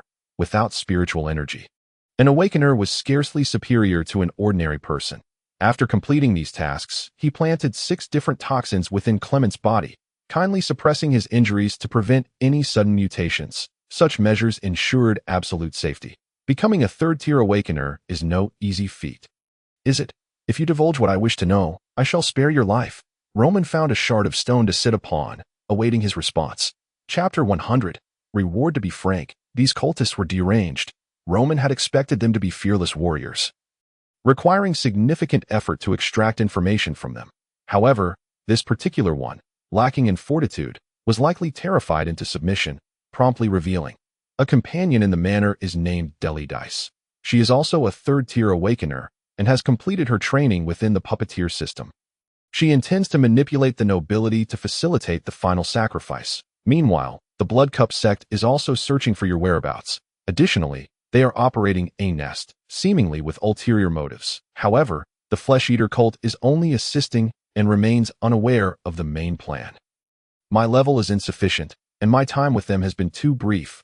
I know little. That I initially did not intend to participate, but I joined midway due to the death of a student at the Highbond Alliance. The words spilled forth rapidly. An astrologer named Myron, who served in the Highbond Alliance, had a teacher who was a third-tier awakener of the Flesh-Eater cult. It appeared that the Highbond Alliance had deep ties with both cults, and the extent of their clandestine dealings was unknown. Rumor suggested that the Highbond Alliance also housed the War God Church. Had the War God been tainted as well? Roman stifled these thoughts and continued inquiring. What is the nest? Who leads the Flesh-Eater cult in Wuduan? Hurst Kane. He is the assistant of the Flesh-Eater cult. I am not well informed about the nest. The Blood Cup sect keeps this matter very secretive. Do you know of any strongholds belonging to the Flesh-Eater cult or the Blood Cup sect? I am aware of 3. Which nobles does the puppeteer control? I only know of 2. What is the current stance of the Blood Cup sect towards me? They are not aggressively pursuing you. It seems they have found an alternative solution, but if you appear within their sight, They will undoubtedly hunt you down. Each inquiry and response flowed seamlessly, driven by Clement's intense desire for survival. Very well. It has been a pleasure collaborating, Roman remarked, a smile gracing his face. This Clement possessed merely 7 spirit slots. He had opened 2 during his first awakening, another 2 in the second tier, and finally 3 in the third tier, rendering him one of the least accomplished third-tier awakeners. His limited spirit slots even hindered him from successfully constructing an astrological ability system. After Roman had posed all his questions, he delivered a swift blow that rendered Clement unconscious, hoisting him toward the investigation bureau. The bureau was always staffed to handle emergencies. Today's on-duty personnel was Orange Moon Rin, who was engrossed in a romance novel titled The Tyrant Earl's Passionate Love, savoring the intricate, torturous love story within its pages. Suddenly, the oil lamp in the hall flickered ominously. The sense of danger permeated the air.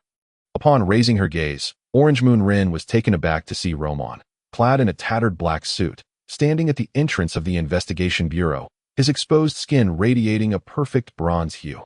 "Hey, what do you want in the dead of night?" she exclaimed instinctively, still lost in the noble and elegant scene of the Earl cornering the impoverished heroine. "Stop shouting. Are you ready to take on a job?" Roman tossed the unconscious Clement into the hall. "This fellow is a third-tier awakener from the Corpse Eater sect. Can you handle him?" "Of course. I've dealt with their kind more than once," Orange Moon Rin replied without hesitation, but soon realized something was amiss. "Wait, did you say third tier?" "Indeed. Is there a problem?"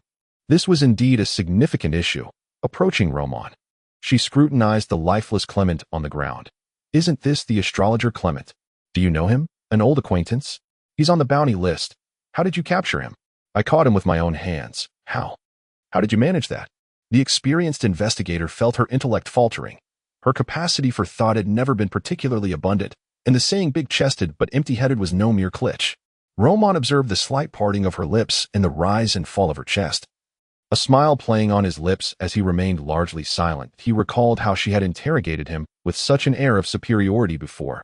It was amusing to see her displaying such an uncharacteristically grotesque demeanor now. "I will inform the director immediately," Orange Moon Rin, recovering from her shock, quickly realized that handling a third-tier awakener was beyond her capabilities. They would need to wait for Kiki to arrive. Moreover, this individual certainly harbored many secrets. After a 10-minute wait in the hall, Kiki rushed in, having received a distress signal from the Picard Manor. The Inflamed Furnace sect and the Sect of Life's enforcement teams had already arrived on the scene, along with Ambrose, 2 captains, and 2 well-equipped squads of awakeners, more than sufficient to control the situation. "This is indeed Clement. The 2 third-tier awakeners who infiltrated Picard Manor tonight came with Sir Bellowed Mr. Roman. We owe you a great deal for your intervention." Kiki regarded Roman with newfound respect, no longer treating him with the casualness of their initial encounter. In just a few short weeks, Roman had matured remarkably, proving himself worthy of being the successor to the poison butterfly. It was merely a clever use of the poison provided by my mentor. Engaging in battle with this third-tier awakener was still exceedingly challenging. I faced numerous perilous moments and nearly lost my life at his hands. Alas, had I known, I would have abstained from attending this banquet. Roman sighed dramatically as he reclined in a chair. Though he had intended to meet a few merchants and inquire about the rose-red python, the Investigation Bureau and the Inflamed Furnace sect sought to use him to draw out the Blood Chalice sect. At this moment, how could Roman resist seizing the opportunity to extort some benefits? A rare smile appeared on Kiki's typically stern face. "Clement's bounty stands at 1,000 pounds. Furthermore, given the unfortunate events that transpired during tonight's banquet, I am willing to compensate you an additional 200 pounds. The Investigation Bureau will also unconditionally share all information regarding the Blood Chalice sect with you." Roman tapped his fingers against the armrest of the chair, shaking his head. "Not sufficient. While we share a common enemy and are in a cooperative relationship, even blood brothers must settle their accounts clearly." The relationship between the Investigation Bureau and Roman had always been one of mutual exploitation. Kiki assigned personnel to protect Roman, yet this was also a means of surveillance. Even if Roman cleared his name and cured the plague in Wuduan, Kiki would not relinquish his watchful eye. To put it bluntly, the 2 agents dispatched by Kiki for Roman's protection could easily eliminate him with a single strike, rendering the notion of protection negligible. Roman understood Kiki's rationale. His entanglements with the Blood Chalice sect warranted close scrutiny. However, understanding and tolerating were two different matters. Had he remained the same hapless pawn as before, he would have had no choice but to endure, but now he possessed the leverage to negotiate. Neither his own strength nor that of his mentors and sisters necessitated fear of the investigation bureau. Kiki, unfazed, nodded. How much do you believe is appropriate? I require a rose-red python's heart, a sword-type spirit weapon, and 1,000 pounds. Kiki contemplated for a moment, then nodded. Agreed, but it will take approximately a week to procure these items. Chapter 101. Green Branch. After reaching an agreement with Kiki, Roman relayed the information he had extracted from Clement. Knowing they would likely conduct another interrogation, upon returning to the apothecary, he was surprised to find Auntie still keeping the shop open. She sat behind the counter, silently locking eyes with a woman clad in a gray linen robe. Her face obscured by a black hood. From her silhouette, it was evident that she was a woman. In the dim light, neither spoke. The atmosphere was oddly tense. Annie appeared somewhat anxious, though she maintained an expression of serene detachment. Those familiar with her could discern subtle differences in her demeanor. Roman heightened his vigilance, entering the shop quietly. Auntie, has a guest arrived? He scrutinized the unfamiliar woman's figure closely, discreetly closing the shop door behind him. Before Annie could respond, the woman spoke first. You are the blood sacrifice who survived the blood chalice sect. Intriguing. From the door to here, you have discreetly released 7 types of toxins, 2 of which possess combinations and materials that even I find quite innovative. Such caution is no wonder you managed to survive. Roman's wariness intensified. This was the first time he had disseminated poison, only to have it detected by another. This is one of the high priests of the sect of life. Eunice, Auntie introduced. She is a friend of our mentor and a 4th-tier awakener. The weight of the word friend lingered heavily on Auntie's tongue, that a high priest held a status in the sect of life equivalent to that of a cardinal. Overseeing an entire diocese, there's no need for concern. I merely came to see what sort of student Annabelle has found, Eunice remarked, turning her gaze to scrutinize Roman. After a prolonged moment, she nodded. You seem quite promising. I hope you can assist her once you reach the Sea of Intervals. I shall take my leave now. Eunice stood up, turned, and vanished into the street in the blink of an eye. This high priest of the sect of life was indeed an enigma. Fortunately, Auntie remained present. Sister, has the mentor encountered trouble? Roman asked as he settled down beside her, removing his tattered attire and wiping away the bloodstains. Annie shook her head. It's not exactly trouble. It's just that our mentor once made a significant error, teaching a rather malevolent student, our eldest sister, who has since been expelled from the fold. The mentor holds you in high regard and wishes to fulfill her own aspirations. She aims to nurture a true apothecary. So all you need to do is study diligently. Both Dorothy and I have already solidified our paths and cannot divert to other roads. Your potential remains boundless. I see. No need to worry. Learning is precisely my forte, Roman replied. Realizing that the bloodstains were too numerous to remove, he decided to head to the back room. I'll go take a shower first, Auntie remarked thoughtfully, though Eunice and our mentor have some distance between them. Her abilities are beyond doubt. The sect of life has genuinely mobilized. The blood chalice sect will surely lack the resources to monitor you now. You wish to stay for a while longer? Or shall we depart for the Sea of Intervals next week? Next week it is, Roman replied without hesitation. He bore a grudge against the blood chalice sect, but there was no need to remain and engage in a futile struggle. After all, 2 sisters and a little girl were present. It was unnecessary to gamble with the safety of so many for a fleeting moment of vengeance.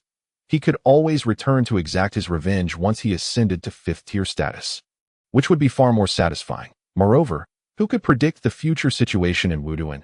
Some merchants fleeing to Wuduan claimed that unrest was erupting throughout the northern regions of the Golden Broom Empire. External forces were indeed fanning the flames, yet at its core, it was a burgeoning class of nobles discontented with the feudal aristocracy and the Senate system, seeking to establish a parliamentary system. This struggle, once entangled, could lead to utter devastation. Once Roman received his compensation from the investigation bureau, he planned to leave immediately, avoiding further entanglement with the madmen at Picard Manor. The battle has concluded, and Ambrose bears the marks of a fierce struggle, his body resembling one ensnared in a fishing net. With gruesome streaks of blood marring his skin, he leans against the wall, gazing at the room, ravaged as if by a wildfire, rendered speechless for an extended moment. The puppeteer had employed but a single puppet to enact his will, which he subsequently destroyed. and Sir Bello was rescued. Yet, due to the puppeteer's psychic threads, this venerable nobleman finds his limbs rendered immobile, his consciousness barely flickering, necessitating the assistance of others for his daily life. Sir Bello's lineage is not lacking. Though not on par with Viscount Pica, he remains a distinguished member of the old aristocracy. This nobleman has no heirs, his legitimate wife having passed after bearing him a daughter. The numerous mistresses have indeed borne him illegitimate offspring, yet according to the laws of the House of Plantagenet, these bastards possess no claim to inheritance. As he reflects, Donna, clad in steam-powered armor, pushes open the door, announcing, "All noble guards have conducted their inspections. No members of the Blood Cup cult were found." Indeed. Have Viscount Pica reassure the others. The matter of the Blood Cup cult cannot linger any longer, Ambrose decisively states. "I concur." A voice suddenly emanates from the corner of the room, clad in a linen robe. Eunice appears behind Ambrose, smiling as he proclaims, "Captains, you both should still possess the strength to fight. Yes? Tonight, let us join forces with the Investigation Bureau to eradicate the nest of the Blood Cup cult once and for all." There are 2 hiding spots in the dock area, one in the sewers and another in the slums along the riverbank. 1 in the Eastern District, 2 in the Western District, 3 in the Industrial District. In the makeshift operations room established by the Investigation Bureau, Keki stands before a blackboard, finalizing the divisions of labor for tonight's operation. "These are all the hiding spots we've identified. We refrained from acting sooner for fear that we would not eliminate them all at once, allowing the Blood Cup cult to scatter. Now, let us proceed," Keki states gravely. The task of eradicating the Blood Cup cult's base in the real world is led by 3 captains of the enforcement squads, while Keki and Eunice are assigned to undertake a more critical mission, to venture into the old world and destroy the nest. The nest of the Blood Cup cult is crucial for their resurrection of that 5th-tier awakened one. The defensive forces there are undoubtedly formidable, with Augusta likely stationed within. Thus, bringing others along is unwarranted. Combat in the old world is far from the ease of the real world, and any awakened below the 3rd tier would be more of a hindrance than a help. They cannot rely on each other, nor can they afford to bring additional personnel. Once the tasks are allocated and the 3 captains set forth, Eunice activates a gem ring adorning his wrist, enveloping the 2 in a hazy green light before they vanish. Chapter 102. Destroying the nest in the old world. Eunice stands upon a dark and dilapidated street. The first action he takes is to gaze upward at the sky. A faintly crimson moon casts a dim glow, illuminating this shadowy realm. It seems the crimson moon tide has passed. We can now focus on addressing the Blood Cup cult. Eunice breathes a sigh of relief. For the crimson moon tide is indeed a troublesome affair. Keki nods in agreement. Without delay, the 2 gather their psychic energies to form a protective barrier against the encroaching old ones, then proceed toward their intended target. Entering the old world necessitates coordinates. If it were merely a hastily drawn single-use ritual array from the real world, the resulting location in the old world would not differ significantly from the real world, as the first layer of the old world bears a resemblance to the real world. However, as a major church, it is hardly plausible that they lack alternative methods of entry into the old world. The gem ring in Eunice's possession allows for the establishment of coordinates in both the old world and the real world, facilitating swift access to the old world and enabling direct travel to previously marked locations. The sole drawback is that the ring has a limited number of uses. Exceeding this limit will cause it to fracture, and it is not inexpensive. The most convenient method lies within the Church's fixed spiritual array, although this array requires recharging. Each entry into the old world allows one to return to the last explored location. For instance, should one traverse 100 kilometers within the old world, the next time they enter through the fixed spiritual array, they will reappear at the same spot from which they departed, negating the need to traverse that distance anew. This is a significant reason why grassroots awakeners struggle to flourish. Acquiring abilities is challenging, and the authenticity of ability potions remains unverifiable, hindering their circulation. Most spiritual materials are sourced from the old world. While some exist in the real world, they are far less abundant than in the old world. Moreover, grassroots awakeners are limited to exploring only a minuscule area of the old world each time they venture forth, as their bodies cannot withstand the old one's corruption and must retreat upon their next entry. They again begin at the same starting point to explore other regions of the old world. They must reposition themselves in the real world and draw up a new spiritual array, which entails considerable risk. Thus, some affluent grassroots awakeners frequently rent rooms throughout the city to facilitate exploration of the entire urban expanse of the Old World. Beyond the city's confines, the dangers of the Old World multiply exponentially. Eunice has long since predetermined their coordinates, and at this moment, their location within the Old World lies not far from the nest they discovered. The two swiftly reach their destination. It is a vast expanse of ruins. The periphery encircled by a makeshift wall of assorted debris, within which lies a blood-soaked earthen floor scattered with pulsating, white eggs the size of ostrich eggs. These eggs are meticulously arranged, each spaced evenly apart, indicating intentional placement by a skilled hand. Presently, a cultist of the blood cup is seen watering these breathing eggs with a vessel in hand, the dark red liquid flowing forth a mixture of various blood types. Nearby, a dilapidated residence has been cleared, occupied by members of the blood cup cult to protect these blood eggs from being destroyed by other beasts.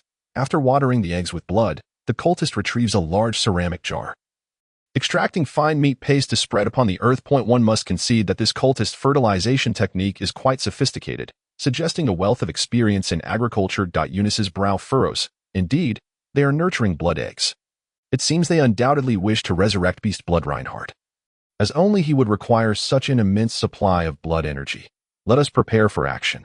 This is the largest breeding ground, harboring over 200 blood eggs. It is peculiar that Augusta is not present. Keki too finds it strange. Such a critical stronghold without Augusta's direct oversight is decidedly unusual. However, with the recent turmoil caused by the puppeteer, a pivotal force within the Blood Cup cult, being severely wounded by the two captains and their team, it stands to reason that Augusta may have gone to assist her. This is also why they have chosen to act tonight. The two expend little time discerning the local strength. The most formidable cultist is a third-tier awakened, yet their psychic fluctuations do not seem particularly strong. Eunice brushes his second gem ring, channeling psychic energy into it. The green life force emanates from the ring, and countless thick vines suddenly burst forth from the earth, entangling and demolishing the residences occupied by the Blood Cup cult.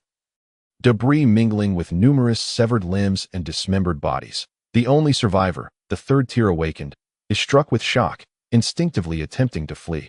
Instead of utilizing further psychic items, Eunice begins to chant an arcane and convoluted incantation. The translation roughly conveying, "O great God, who grants life to all, yet can also bestow death upon all." Upon completing the chant, the garments of the third-tier awakened tighten as if imbued with life, ensnaring him completely. Subsequently, even more objects awaken to life. The room, the ground. Everything turns against the third-tier awakened. He unleashes a brilliant surge of crimson psychic energy in a desperate bid for survival. But in the next breath, he is consumed by the distorted earth, reduced to a bloody pulp, in a mere 10 seconds. The confrontation concludes with alarming swiftness. 1 third-tier awakened, and over a dozen second-tier members are swiftly dispatched. With no opportunity for escape, the flicker of emotion crosses Keki's face. While the lower-tier awakeners of the Church of Life may not be formidable, upon reaching higher tiers, they become exceedingly terrifying. The bizarre abilities associated with life are not something anyone wishes to confront. Once Eunice's abilities conclude, the nest is devoid of survivors. After destroying the blood eggs within, they promptly set off for the next nest. Cultivating these blood eggs is a cumbersome task, yet their destruction is remarkably straightforward. Meanwhile, Ambrose and his team experience smooth progress. The hiding spots of the Blood Cup cult have been thoroughly eradicated, along with the lair of the cannibal cult, which has been uprooted entirely, despite encountering fierce resistance. The enforcement teams of the three major churches proved themselves formidable, successfully managing the situation without incident through their coordinated assaults. Everything appears to be progressing favorably. The Investigation Bureau and the three major churches, having bided their time, unleashed their might in a thunderous strike. Within a grand and opulent estate, Augusta listens impassively to the reports from his subordinates. His robust figure reclines in a mahogany chair, resembling a mountain of flesh. So all the hiding spots have indeed been successfully destroyed. Upon concluding the report, a cold glimmer flickers across his visage. Very well, you may leave. Such sacrifices are necessary. They shall ascend to the paradise of the gods. Eternally satiated. Chapter 103. The study room following the Investigation Bureau's thunderous operation. Miss Dunn returns once more to tranquility. The members of the Blood Cup sect have seemingly vanished without a trace. Augusta, the so-called head administrator in Misty Town, has shown no reaction to the complete annihilation of her subordinates and the destruction of several nests, retreating into a shell like a timid turtle that I in recent days. Roman has also refrained from wandering about, dedicating himself instead to completing a challenging task assigned by the library. Challenging task: revisiting old wisdom, task requirements, within a week. Read an extraordinary book that you have previously perused and gain new insights from it. Task reward: study room construction scroll 1. Penalty for failure: deduction of 5,000 academic points. Note: revisiting old knowledge allows for new understanding. It is worthy of a teacher. This is the first task to carry a penalty. Roman, currently rich in academic points and brimming with confidence, accepted it without hesitation. The task was not overly difficult. Even failure would not be catastrophic. Today marks the final day of the task's deadline. Roman watched the countdown on the task panel, closing the tome titled Manual of the Corpse-Eating Sect, a work on the peculiar cult that I in his mind. He organized the myriad pieces of information he had just gleaned. The author of this book is truly bizarre. However, the majority within the corpse-eating sect are likely liches and cadavers. There is probably not a single normal person among them. This manual serves as a substantial cookbook, detailing various culinary methods that it is easy to comprehend, albeit rather repulsive. Were it not for the task's requirements, he would undoubtedly not have chosen to read such a thing. Successfully read Manual of the Corpse-Eating Sect. Reading progress, 200. Understanding, 90. No special abilities acquired. Task: revisiting old wisdom completed.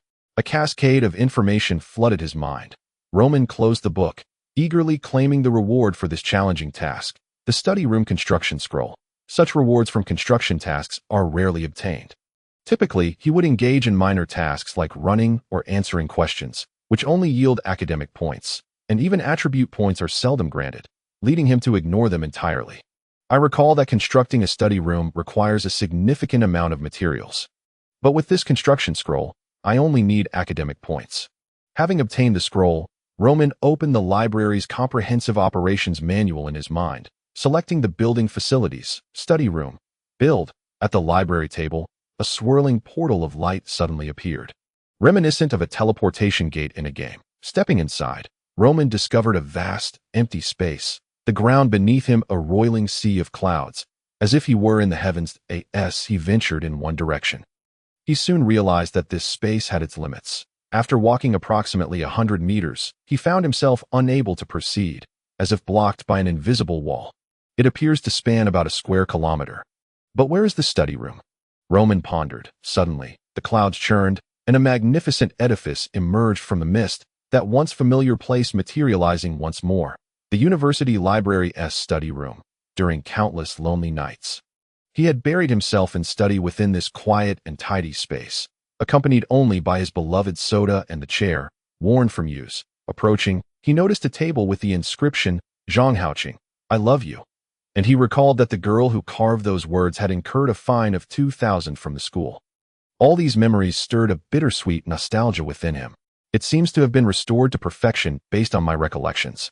A sudden realization struck Roman as the study room began to morph.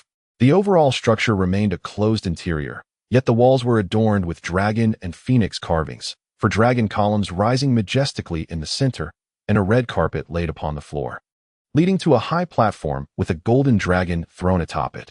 Indeed, I can alter the style as I wish, Roman exclaimed in delight. The golden hall, once seen only on television, had been flawlessly recreated. Realizing he could modify the study room's environment according to his whims, Roman eagerly began experimenting that is typical for men.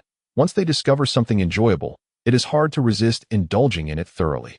While Roman was busy rearranging the study room into various configurations, a sudden image flashed in his mind that it was of the new mine he had established, located in the Intersea, where the rare blue-haired girl, Felina, was now sprouting patches of fish scales, curled up on her bed, groaning in agony. Strangely, no one else seemed to notice.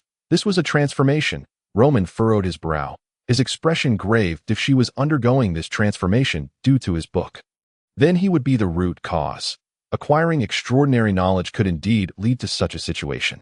This was also why extraordinary knowledge was tightly regulated. Otherwise, this world would have long since become one where extraordinary beings walked freely. And the awakening of the common folk would be as rare as dragons. I must save her, but I cannot even communicate indirectly with the borrower. How can I halt her aberration? Roman's mind raced. Previously, he had verified with Anichi that aside from receiving their pleas, he could not perform any other actions. Just then, he suddenly felt a vague, ethereal connection forming between himself and Felina. He could sense her emotions of resentment, pain, fear, and despair. The borrower is being eroded by the Green Mother, her learning interrupted. Should I allow her to join the study room to continue her studies? A prompt appeared before Roman once more, with a thought. He summoned forth a torrent of dark spiritual energy, forming a vortex that enveloped Felina through the imaged eye. In the next moment, the girl clad in a purple frilly dress materialized in the study room. The environment of the study room had transformed drastically from the Golden Hall to a seasoned soul-based player. Roman had reshaped the study room into an ambience reminiscent of the Firelink Shrine from Dark Souls 3. With 5 massive chairs arranged around a roaring fire at its center on the opposite side of the flames, Roman constructed a higher, grander throne for himself, akin to a true Lord of Cinder. Gazing down upon the scattered logs, after all, the environment here would change according to his desires. He was merely indulging his whims, but once Felina was drawn in, he had no time to make further alterations. The pain within her vanished. Felina lay upon the cold, hard ground, tasting the metallic tang of blood in her mouth as her consciousness gradually returned.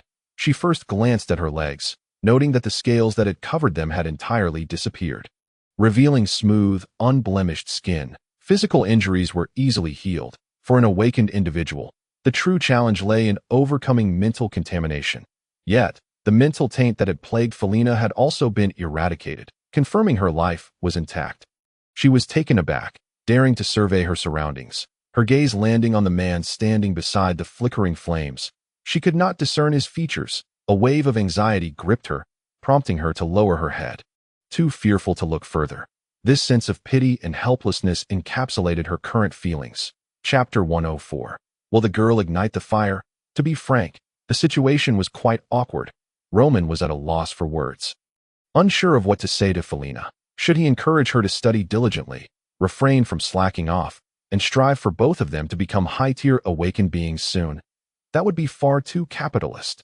She had just recovered from her transformation. Such admonishments were inappropriate. He was not a demon, after all.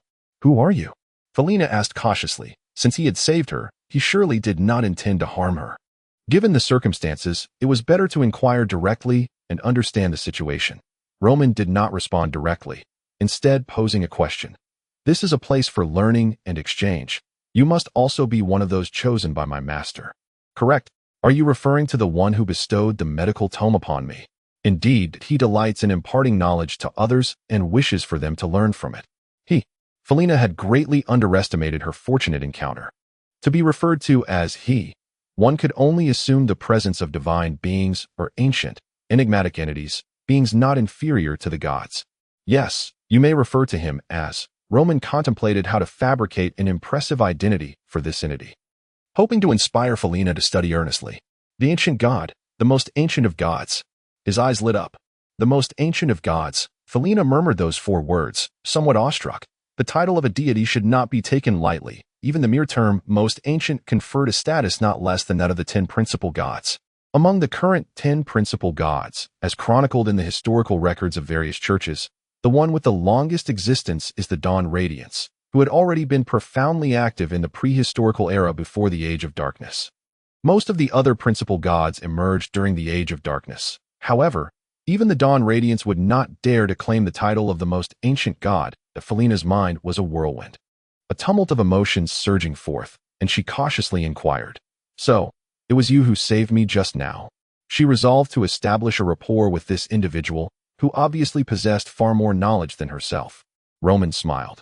I am the administrator appointed by him in this place, having entered here somewhat earlier than you. Without the power of the divine, I would not have been able to rescue you. Then it was indeed you who saved me. Thank you. Felina was astonished. So the divine being must not frequently visit this place, which is why he appointed an administrator. As their conversation unfolded, Felina grew less reserved than before, seeking to understand the purpose of this place and the nature of that ancient and distant entity. as well as why it had granted her knowledge. You mean, this is a place for learning? Felina's mouth fell open, struggling to grasp the information conveyed to her. Roman nodded. Indeed, he imparts knowledge to you so that it may be passed down, ensuring that such knowledge does not fade into obscurity through the passage of time. It is well known that during the Age of Darkness, the Age of Conflict, countless invaluable insights were permanently lost amidst the chaos of conflict. He does not wish to witness knowledge being lost. In this sanctuary of learning, one remains untouched by external influences, free from the anxiety of acquiring extraordinary knowledge that may become distorted or perverted. Here, safety is guaranteed 100%. After all, boasting comes at no cost. One can bluster as much as they wish. Roman gazed at the roaring flames consuming the hall. He sighed deeply, suddenly adopting an expression of wistfulness. If we were to liken the knowledge flowing through the currents of history to flames, initially, the fire burns fiercely. Yet, as the fuel is consumed, the flames inevitably extinguish. Throughout the eons, there exist those who do not fear the extinguishing of the fire. The ancient God is one such being. You and I are chosen by him, favored as bearers of the torch of knowledge, or fire transmitters. Should you wish to evade this responsibility, you may withdraw at any moment without consequence. The only requirement is to keep all that you witness here a secret. So, will you take up the mantle of transmitting the fire? Felina, taken aback by the weight of her newfound responsibility alongside the possession of that book, felt it to be a grand endeavor. A surge of ambition welled up within her heart, and she nodded resolutely. Of course. Previously troubled by the thought of attracting the attention of a malevolent deity, she now felt a sense of relief. Clearly, this was not a malevolent god, and if such a being desired to act against her, she would be powerless to stop it. The reality was that her aberrant distortion had been healed by this mysterious entity and its attendants. Though the medical tome she possessed bore the name of Ganaza, its contents detailed conventional medical practices and the cultivation of medical-related mystical arts. This deity bore no ill intent. It was a fortuitous encounter, an adventure akin to those described among knights, one that could not be sought after but merely encountered. Even if Felina were carefree, she could not possibly forfeit such an opportunity. Noticing Roman had ceased to speak, Felina inquired, "What should we do now?" Roman gestured towards the 5 towering stone chairs nearby. "Choose one at your leisure," and read, "Having chosen this path, you must endure the solitude. May I ask your name? You may call me Roman. It is a pleasure to meet you." Roman. My name is Felina. The young girl extended her hand, and after a brief, formal handshake, Roman added, "You can enter here during the night, essentially learning in your dreams. This will not interfere with your daytime life or affect your health. While you require my consent to enter, I cannot always respond to you. Leave. Simply concentrate on that thought in your mind." After the study room's construction was completed, Roman understood its purpose. Anyone borrowing books from the ancient god's library could enter the study room to learn esoteric knowledge.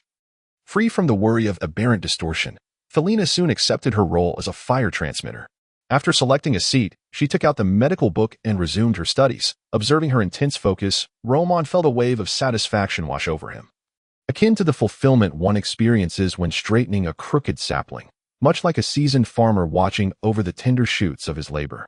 "You continue your studies. I shall take my leave." Roman was about to depart when Felina queried with curiosity, "Mr.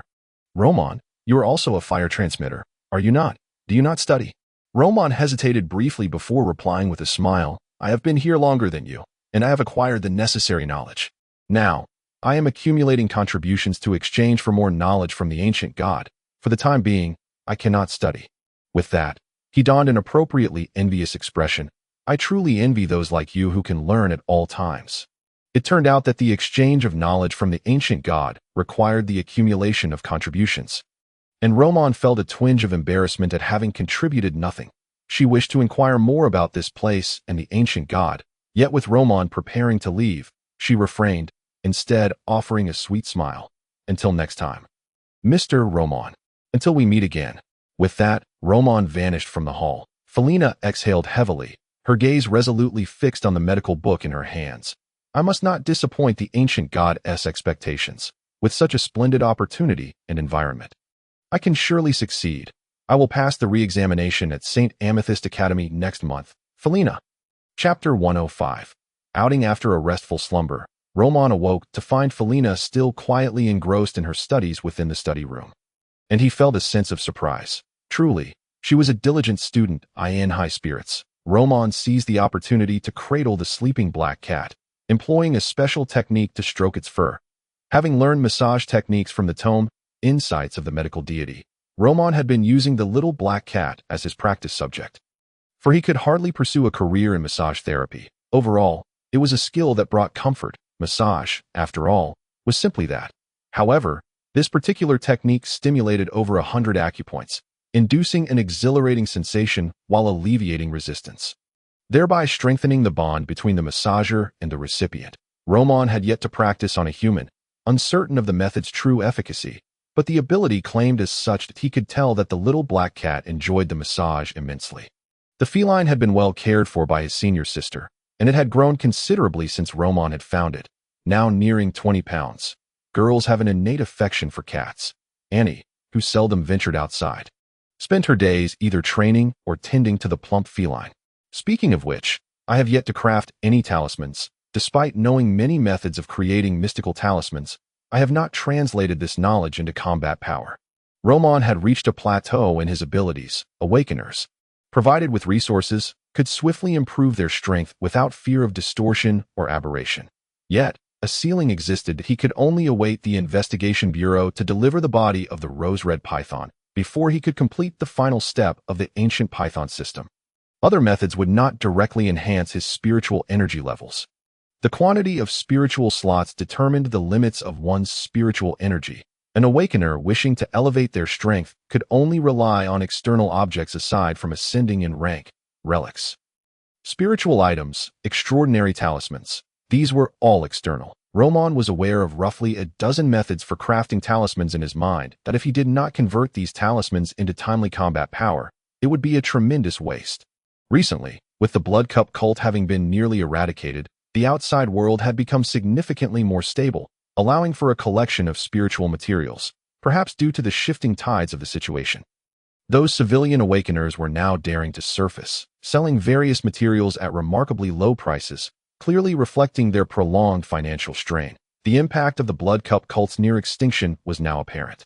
In the proverbial spring, the water's warmth is first discerned by the ducks. Roman, however, was no duck and remained oblivious to how these civilian awakeners gauged the situation, as the extraordinary world of Fog Dun was gradually returning to normalcy.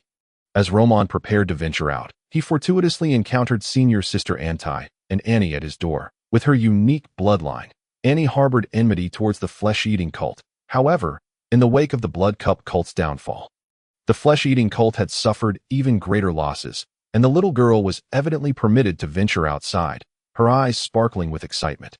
Anti quickly explained her purpose. She wished for Roman to take Annie out for a stroll, as the little girl needed several herbs for her medicinal baths, which they could procure together. To Annie's bright, glimmering eyes gazed up at him, making it hard to refuse. Meow, the little black cat chimed in, pawing at Roman's pant leg. Little Black wants to join us, Annie explained. Roman shot her a surprised glance. You can understand what the cat is saying. I can comprehend some of it. It is very eager to accompany us and claims it can protect us, Annie replied. Her amusement evident, perhaps finding the cat's desire to protect them amusing. Roman nodded, refraining from further questioning. The world is vast and full of wonders. Perhaps there exists an awakening ability that allows one to understand animal speech. After ensuring he and Annie were suitably disguised, he stepped out with the girl and the cat. The weather in Fog Dun was perpetually drizzly.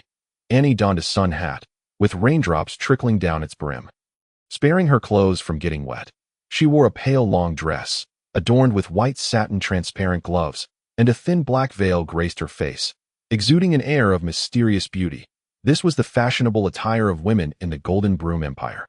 Typically, girls from respectable families would procure such an elegant outfit, much like every adult male in Fog Dun would possess a black suit. While the quality may not be exceptional, it was a necessity. Formal attire was essential for work and other official occasions. Annie walked beside Roman, her eyes exploring the surroundings, whether it was the steam carriages puffing out white vapor as they paraded through the streets or the various shops selling snacks and trinkets. She was filled with wonder. She seldom ventured out, and it was likely that she had not experienced much of the outside world throughout her life. Roman chose not to delve into others' pasts, judging by her cautious words and her diligent demeanor in all she did. It was evident that she had not lived a life of freedom. Come, today I shall take you to a delightful place. Roman aimed to lift the spirits of this girl burdened with worries, lest she remain in such a somber state and eventually fall ill. Throughout the day, Roman roamed the streets of Fogdun with Anti and the Black Cat. In this era, entertainment suitable for young girls was scarce. Most pastimes consisted of playing kunka cards, drinking, gambling, or visiting red light districts. There were scant alternatives. Yet, while options for entertainment were limited, the culinary delights were abundant, especially in the food streets.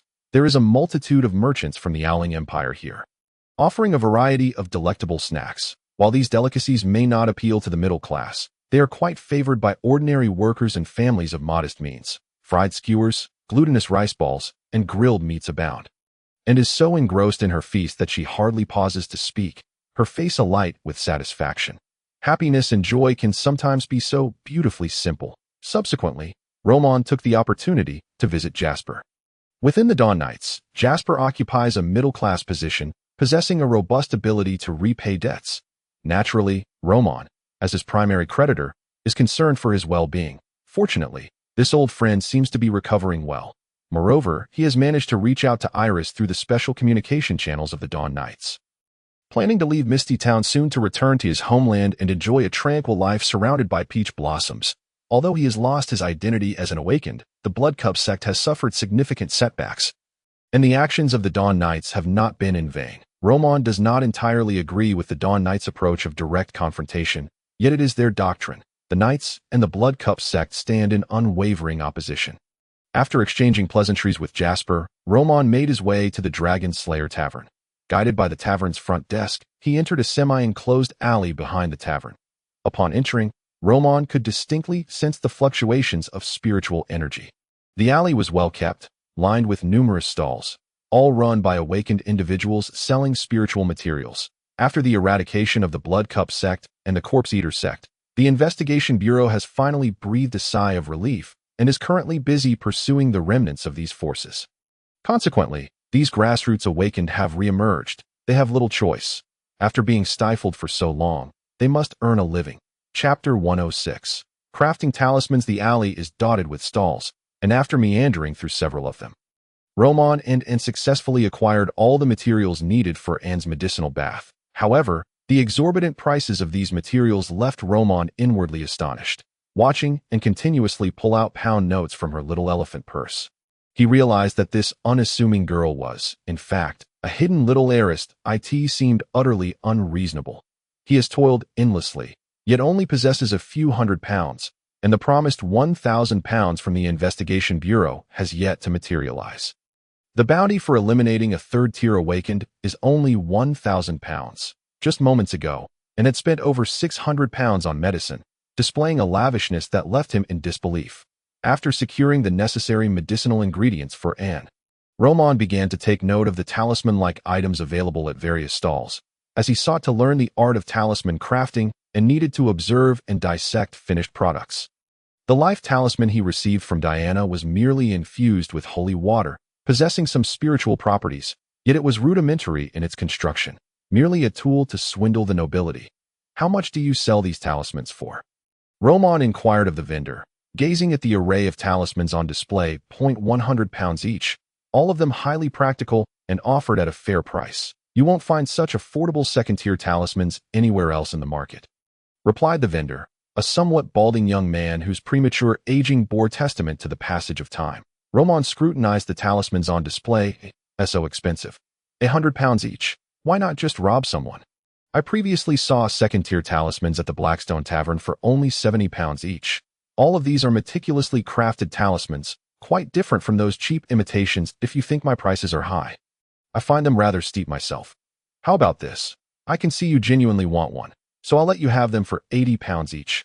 Look, this dust-proof talisman would be perfect for your sister, the vendor suggested with a smile. Roman shook his head. Too pricey. I'll buy if it's £60 each, and observed the haggling with great interest, intrigued by the novelty of it all. After several rounds of negotiation, Roman feigned to depart, prompting the vendor to urgently grasp his arm. £65 each. I truly cannot lower it further, or I'll be at a loss. Roman halted, and threw in a set of talisman crafting tools. The stall not only offered talismans, but also several sets of crafting tools priced around 10 pounds. However, this was clearly an inflated price. It was impossible for them to be worth so much. The vendor was simply waiting for a fortunate buyer. Fine, I'll give you its the first sale of the day. Even if I take a loss, I'll make the deal. The vendor gritted his teeth. During this period, he had indeed seen no income and had only just set up shop today. The transaction was swiftly completed. Roman purchased 2 talismans, one waterproof talisman and another thunder talisman. The former can be used long-term, requiring only a small infusion of spiritual energy to activate its effects. Its primary function is water resistance that on a rainy day, wearing the waterproof talisman ensures that one's clothing remains dry, which is quite beneficial in a perpetually drizzly place like Misty Town, hence its popularity. The thunder talisman, on the other hand, can release a bolt of lightning, serving as a consumable talisman that vanishes after use. Roman's aim in acquiring these 2 talismans was to gain a comprehensive understanding of their differences. After a busy day, though and felt physically exhausted, she was filled with joy. After years of relentless training, she had not experienced such ease in a long time. Upon returning to the store, and happily commenced her medicinal bath, that a bit of leisure is delightful. Yet the young girl is acutely aware that she must intensify her training to ascend to the next tier as soon as possible. Roman also retreated to his room to study the 2 talismans he had just acquired. He took a moment to glance at Felena in the study room, discovering that she was still engrossed in her studies. Was she pushing herself to the brink? Over 20 consecutive hours, Roman contemplated that if Felena remained in the study room a while longer, he would simply kick her offline. Moderate studying is beneficial for the mind, but excessive studying can harm one's health. A system to prevent overindulgence must be established. Crafting talismans is no simple task. In addition to drawing specific patterns, one must also gradually infuse spiritual energy into the blank talisman in a particular manner without interruption. A talisman must be completed in one breath. The vendor informed me that maintaining a calm mindset is essential before crafting a talisman. It's best to shower first, and then light some calming essential oils to focus entirely. Roman learned about the talisman crafting process from Dorothy and inquired about many precautions from the vendor, discovering that the art of talisman creation is indeed intricate. And no wonder the vendor had lost his hair at such a young age. It is mentally exhausting. After successfully dismantling the 2 talismans, Roman was eager to attempt crafting a talisman himself. I'll start with the solar talisman. Among second-tier talismans, it is considered quite powerful. However, this talisman must be crafted at noon when the sun is at its zenith for the highest chance of success. Roman was not in a rush. He could prepare for the talisman crafting ceremony tonight. The following day dawned unusually bright. Upon awakening, Roman began by bathing and changing clothes, lighting a bottle of Union flower essential oil in his room. Only when his mind was completely tranquil and the time approached noon did he begin his work. Holding the faded feather quill, Roman first inscribed a pattern representing the blazing sun on the blank talisman, then began to draw the auxiliary patterns around this core design. The entire process was far from easy. As he felt his spiritual energy rapidly deplete, Roman found it increasingly challenging to sustain focus. For an ordinary second-tier awakened, drawing such a talisman could exhaust all of their spiritual energy, making recovery impossible without several days of rest. With great effort, Roman completed the main body of the talisman. Of his 8,000 units of spiritual energy, he had nearly consumed half by this point. After finishing the main design, he sensed that the heat within the room was entirely absorbed by the talisman, emanating a faint warmth. The quality is decent, but still flawed. Now, I must proceed with the sealing and enhancement processes. If executed well, this talisman's quality could be elevated even further. Roman did not rush. Instead, he poured a bit more Union flower essential oil and ignited it. During the drawing, he had distinctly felt his mood becoming irritable and anxious, a risk associated with talisman crafting. It is crucial to maintain stability. After all, he could spare the cost of the essential oil. Once the essential oil ignited, Roman completed the final 2 procedures, and this talisman, no larger than a child's palm, was finally finished. Wearing it, he could feel a noticeable warmth emanating from it. The cost of the blank talisman was 5 pounds. Usually crafted from the hides and other materials of exotic beasts, including various additional costs. It likely totaled around 15 pounds. Yet such a talisman could fetch 60 or 70 pounds in the market. Crafting talismans is indeed a lucrative business, Roman mused silently. Chapter 107.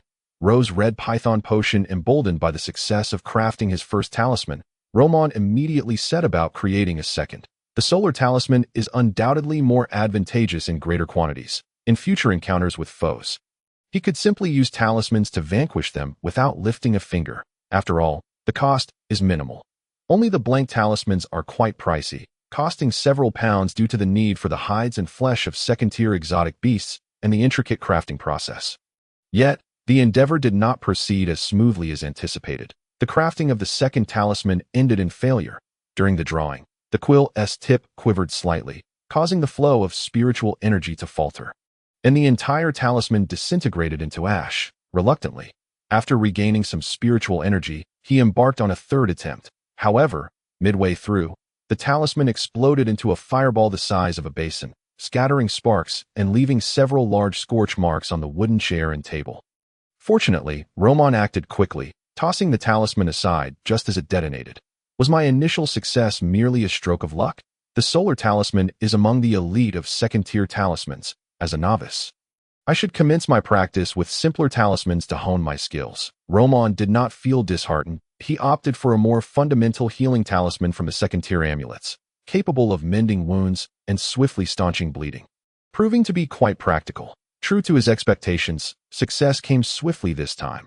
Without the perilous circumstances associated with the Blazing Sun talisman, in his hand, the relic, Faded Feather Quill, felt remarkably adept. It is likely that few possess the skill to craft talismans with a single artifact. The success rate of talisman crafting is influenced by various factors, including the paint, the pen, and the artisan's technique. This quill, indeed, proved to be exceptionally useful.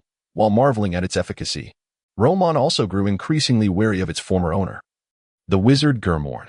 This individual still lay within his enemy's journal, which contained but a handful of names. With Gurmorn at the forefront, for the next 2 days, Roman immersed himself in the art of talisman crafting, only pausing when the investigation bureau delivered his remuneration. The payment comprised a 1,000-pound banknote, redeemable at major banks across the Goldfinch Kingdom, a rather oddly shaped slender sword, and most importantly, a rose-red python heart encased in a wooden box. Upon opening the box, a fist-sized, vividly red heart, tightly wrapped in a glass vial, came into view. The vial also contained a considerable amount of pale blue liquid, seemingly to preserve the heart's vitality. As expected of the investigation bureau, they could procure anything. After receiving his payment, Roman immediately prioritized the significance of concocting the rose-red python potion above all else. In the apothecary, Roman gazed intently at the bubbling liquid within the crucible, cautiously adding auxiliary materials. Only after confirming that no steps were overlooked did he place the rose-red python heart into the crucible. With a soft hiss, upon entering the liquid, the crimson heart triggered a vigorous reaction, releasing a plume of red smoke, accompanied by an array of bizarre, eerie howls that rendered the scene utterly absurd. Taking a deep breath, Roman patiently waited for the reaction in the crucible to conclude entirely, then simmered the mixture for an additional 10 minutes, sequentially incorporating various harmonizing ingredients, until a potion as vibrant as blood finally emerged. The primary ingredient, the rose-red python heart, had shriveled into a desiccated, blackened husk, having been drained of all its essence. Roman regarded this hard-earned potion with the affection one might reserve for a longed-for lover, though the process was somewhat convoluted. "I have finally obtained you." Without hesitation, he drank it in one gulp. Gulping down the potion, a peculiar force surged within him, erupting forth. Roman sensed his muscles and bones transforming in that instant, while the 4 abilities he had previously acquired radiated a nebulous glow, reflecting upon one another in his spirit body, akin to a constellation of stars forming a connection. Soon, Roman discovered that his body had grown increasingly flexible and powerful, enabling him to perform a myriad of strange movements, with both the resilience and strength of his muscles multiplying exponentially. The transformation of his spirit body was even more astonishing. Within the 5th spirit slot of his right arm, the ability belonging to the rose-red python gradually coalesced into a vibrant red awakening ability. Once it manifested, the 5 spirit slots on his right arm seamlessly connected, emanating a blindingly bright spiritual energy. In that moment, He could sense that the 4 previously acquired awakening abilities had undergone a qualitative transformation and elevation. The spiritual energy bestowed by the rose-red python was termed Python transformation, which served as the core of the entire ancient Python system. Without the Python transformation ability granted by the rose-red python potion, the 4 awakening abilities would lack direction. Akin to the Wei Kingdom's army without Li Dian and Chao Pai, or the war god, King Kong, lacking a leader, or the Straw Hat Pirates without the sun god Nika, each would be incomplete. Without a primary force, could one rely on mere trinkets for output? As the 5 abilities began to exhibit strange chemical reactions, Roman's mutated right arm also underwent transformation. The patterns coalesced and twisted, gradually forming a lifelike giant python that radiated an aura of boundless malevolence. It was as if a masterful tattoo artist had etched a mythical beast, the ancient python, upon his spirit arm, bringing it vividly to life. The ancient python tattoo was remarkably animated, its scarlet eyes aligning perfectly with the location of the awakening ability, Python transformation, which appeared particularly reminiscent of a blood-red serpent's gaze. Roman was momentarily taken aback upon discovering this bizarre ancient python tattoo adorning his spirit arm. After inking the python, "Will I no longer love anyone?" he mused, feeling quite flustered. A tattoo of a dragon on the shoulder, yet a tiger cannot descend the mountain. While the ancient python was striking, he pondered whether it would be better to have a cheerful design that could potentially bewilder adversaries. This elaborate tattoo seemed rather fierce. Would it not raise suspicions? Fortunately, it is merely a pattern on my spirit body and not on my physical form. Otherwise, it might truly be disconcerting. The corrosive spiritual energy generated by the mutated spirit body appears to have been absorbed by this ancient python, which is beneficial as it allows for the control of the corrosive power of spiritual energy at will. Roman observed his body with satisfaction. According to the descriptions of the ancient python system, his current strength was akin to possessing the power of an ancient python. He was uncertain of the specifics, but he was confident that a casual punch could shatter stone. Next, the other 4 abilities also received tremendous enhancements. Mental Shriek became even more aggressive and piercing. Instant Kill could unleash penetrating lethality several times greater than before. The defense of Rock Serpent Scale Armor was further fortified. Poisoning allowed for the infusion of additional toxins into the spiritual energy, significantly increasing his body's resistance to toxins, and he even acquired numerous methods for concocting poisons in his mind. Most importantly, Python transformation would activate the other 4 awakening abilities during its duration, granting him the complete power of the ancient python. Chapter 108. Python transformation. The 5 third-tier extraordinary beasts, beauty snake, giant horned snake, stone python, venomous belly snake, and rose-red python, each possessed the bloodline of the ancient python within them. The 5 potions Roman consumed were all fragments of the ancient python's abilities. When combined, they would allow Roman to achieve a perfect ancient python form. Hence, it was aptly named Python transformation. Roman gradually calmed his emotions. Allowing his body's spiritual energy to settle, he then established a spiritual energy barrier within the room, focusing intently on the ability, Python transformation. With a mere thought, Roman activated this newfound power. Instantly, his senses heightened at an accelerated pace. He became acutely sensitive to scents and could perceive heat. It was as though he possessed a thermal imaging night vision device, turning the world into a crimson hue.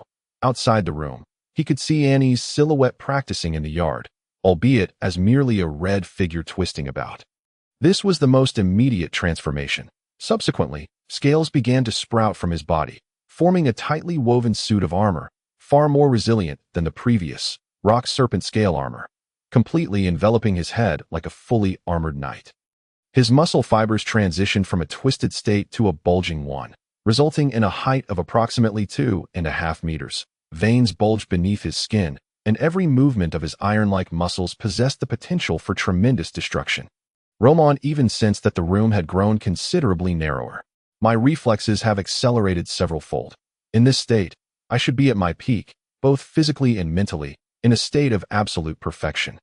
If I were to unleash various abilities while in this condition, Roman dared not imagine the heights he could reach by combining his terrifying techniques from his fitness training with this newfound power. This is merely the limit of my physical form. If I were to further unleash the power of the ancient python tattoo on my spirit body, I could likely become even stronger.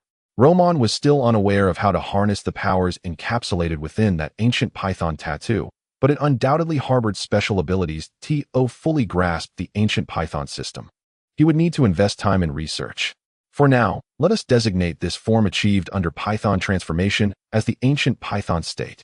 Roman felt profound satisfaction with the power bestowed by the ancient Python system. Yet he remained convinced that the greatest secret lay within the ancient Python tattoo on his right arm. Tidying up the somewhat disordered floor, Roman turned his attention to the spiritual weapon provided by the Investigation Bureau. Kechi had sought out an esteemed craftsman from the steam church, crafting it according to Roman's specifications. While this individual may have had his shortcomings, he delivered on every promise with utmost precision. The spiritual weapon resembled a sword, yet it was not the popular stiletto of the Goldfinch Empire. Rather, it was a soft sword crafted from Roman's memories, infused with his unique requirements. This sword boasted exceptional flexibility, capable of coiling around one's arm like a rope for easy transport.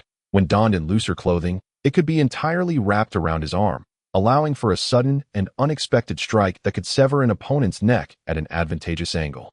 The softness of this sword was its first defining characteristic. More importantly, after infusing it with spiritual energy, it could soar through the air like a nimble, flying viper. However, its flight was limited to a 5-meter radius around Roman. Within this 5-meter range, its speed is incredibly swift, though not on par with a bullet. It is certainly beyond human reflexes. However, beyond 5 meters, both speed and power diminish rapidly, and it will plummet to the ground after 10 meters. This was what Kechi had outlined in his instruction manual. Roman perceived this sword as akin to the flying swords from fantasy tales, capable of achieving unexpected effects, albeit with the drawback of insufficient power. After all, it was merely a second-tier spiritual weapon. While it excelled in versatility and surprise, achieving perfection in all aspects was merely a dream. However, insufficient power could always be remedied with poison. There are always more methods than difficulties. As a connoisseur of toxins, Roman resolved to soak the blade in potent venom and diligently maintain it with poison, ensuring that even a mere scratch would prove fatal to his enemies. He wasted no time in executing his plan. For an entire half-day, Roman diligently coated the sword with poison, providing it with a thorough maintenance treatment, before wrapping it around his left arm and covering it with his sleeve. "Let us name this sword Viper's Fang," Roman declared, bestowing upon it an apt title. With more than a dozen extraordinary talismans, the ancient Python system's capabilities, in conjunction with Viper's Fang and various toxins and potions, Roman finally felt a flicker of reassurance within his heart. In such chaotic times, one's own strength must be assured. Another 2 days slipped by. By now, Roman had resided in Wuduan for 2 months. How swiftly time flew. In recent days, he had been acclimatizing himself to his newfound abilities, even experimenting with various peculiar applications, for such is the joy of an awakened one. Lately, the skies over Wuduan had seen frequent passes of large airships, although they could not compare to the illustrious Queen of Glory. The frequency of these airships was indeed remarkable. Rumor had it that the front lines had seen resounding victories, with the Golden Scepter Empire now dispatching reinforcements, intent on encircling and annihilating the forces of the Gaobang alliance outside Bohong City. Yet, none of this bore any relation to Roman. Auntie and Dorothy were preparing to depart for the Intersea, and during this time, Dorothy had been scouring for a way to leave. Now, the control within Wuduan had slightly loosened. However, the regulations regarding entry and exit remained exceedingly strict, overseen by the Wuduan military, rendering even connections with Kechi ineffective. Dorothy had secured a ticket for the Albert, a steam freighter that was due to arrive from the Intersea with cargo. The return tickets had largely been reserved by the nobles and wealthy of Wuduan. Securing a spot from these individuals was no simple feat originally. The tickets were of a semi-smuggling nature, extremely limited in number, and these affluent individuals were not short of funds. Competing with them through legitimate means was practically impossible. Nevertheless, there were always kind-hearted souls willing to voluntarily relinquish their boarding spots, as Dorothy recounted, although it took some time for her to obtain these tickets. The effort expended was minimal. Inside the potion shop, the 4 of them were seated around the table. "Tomorrow evening, the Albert will dock at Pier Number 3 in the Harbor District. We shall board the ship then. Tonight, we need to investigate a matter concerning the senior sister," It seems she has left traces here. Dorothy's tone was unusually grave as she spoke these words.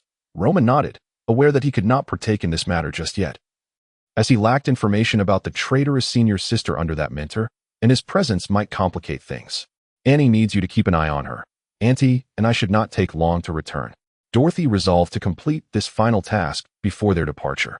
Chapter 109. A sudden change after discussing their plans. Dorothy and Auntie exited the potion shop, while Roman and Annie began to tidy up various items within the store. Their journey to the Intercy would require many supplies. Although this house had already been sold, both the materials and the array of potion-making tools were the fruits of Auntie's years of accumulation, and they could not simply abandon them. The two worked quietly to organize the various items within the shop. A sudden commotion arose from the little black cat squatting nearby, its back arching, whiskers bristling, and its emerald green eyes scanning the surroundings, emitting a series of meow sounds. Roman and Annie halted, drawn to this unusual behavior. This is peculiar.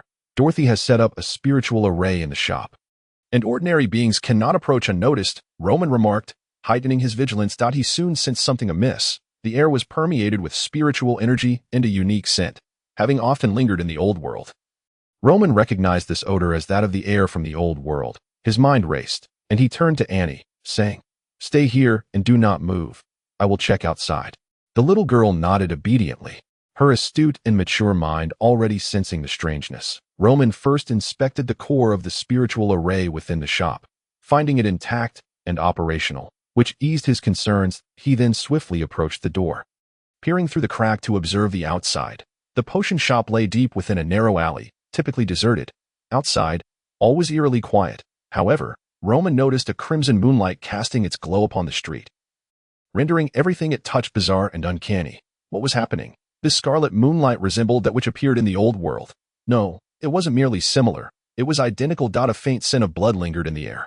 Roman understood that remaining inside the shop without comprehending the situation would leave him in an utterly passive state. When danger approached, it was better to lean against the potion shop and investigate the circumstances. Wrapping Viper's fang around his left arm, Roman pocketed his double-barreled pistol, donned his trench coat, and placed his hat upon his head before stepping outside. The moment he did, he felt the blood-colored moonlight wash over him like a tide, activating all his spiritual energy. Looking up, he saw that the moon, usually glowing with a ghostly hue, had transformed into a blood-red orb, as vibrant as cinnabar, with a hazy halo resembling a veil of crimson. This was serious. Roman was astonished. The red moon, which should only manifest in the old world, now graced the realm of reality, though his cultivation had been steadily advancing. Roman was still a novice who had only recently encountered the extraordinary, and he found himself at a loss regarding this bizarre situation. With Annie remaining inside the shop, he could not venture too far, even with the spiritual array safeguarding them.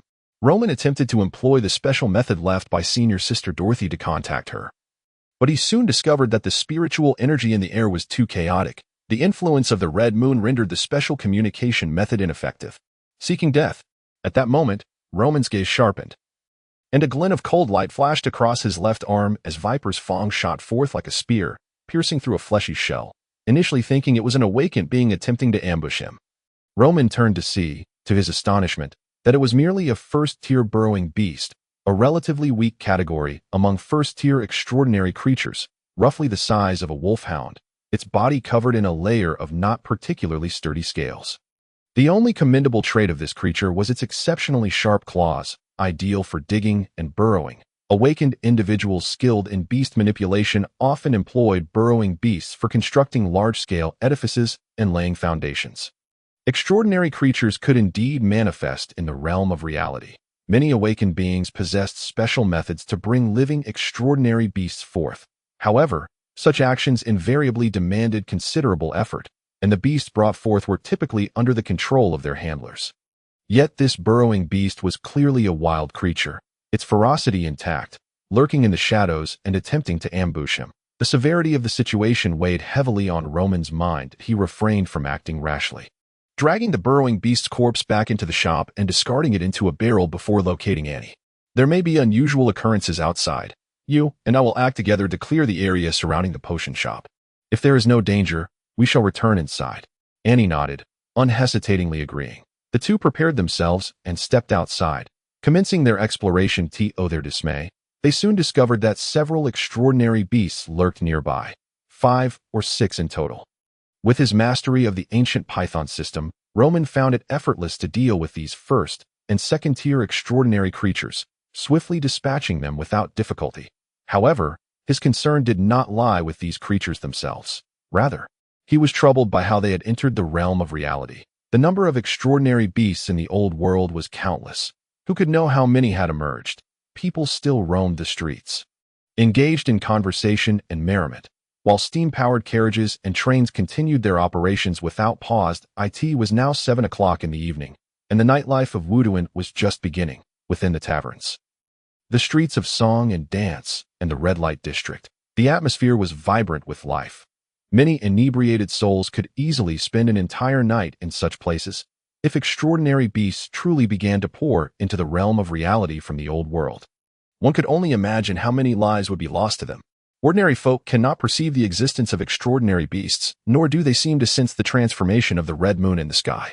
Thus, the current situation appears little different from usual. If these ordinary people were to discover the presence of extraordinary beasts, panic would surely ensue, and Wuduan would descend into chaos.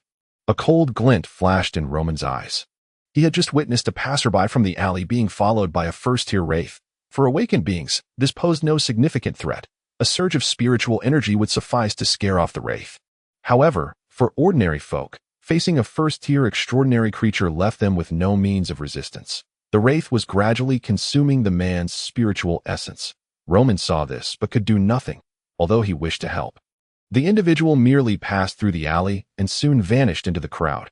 Who could tell what the situation in Wuduan was like now, if he rashly strayed too far from the potion shop?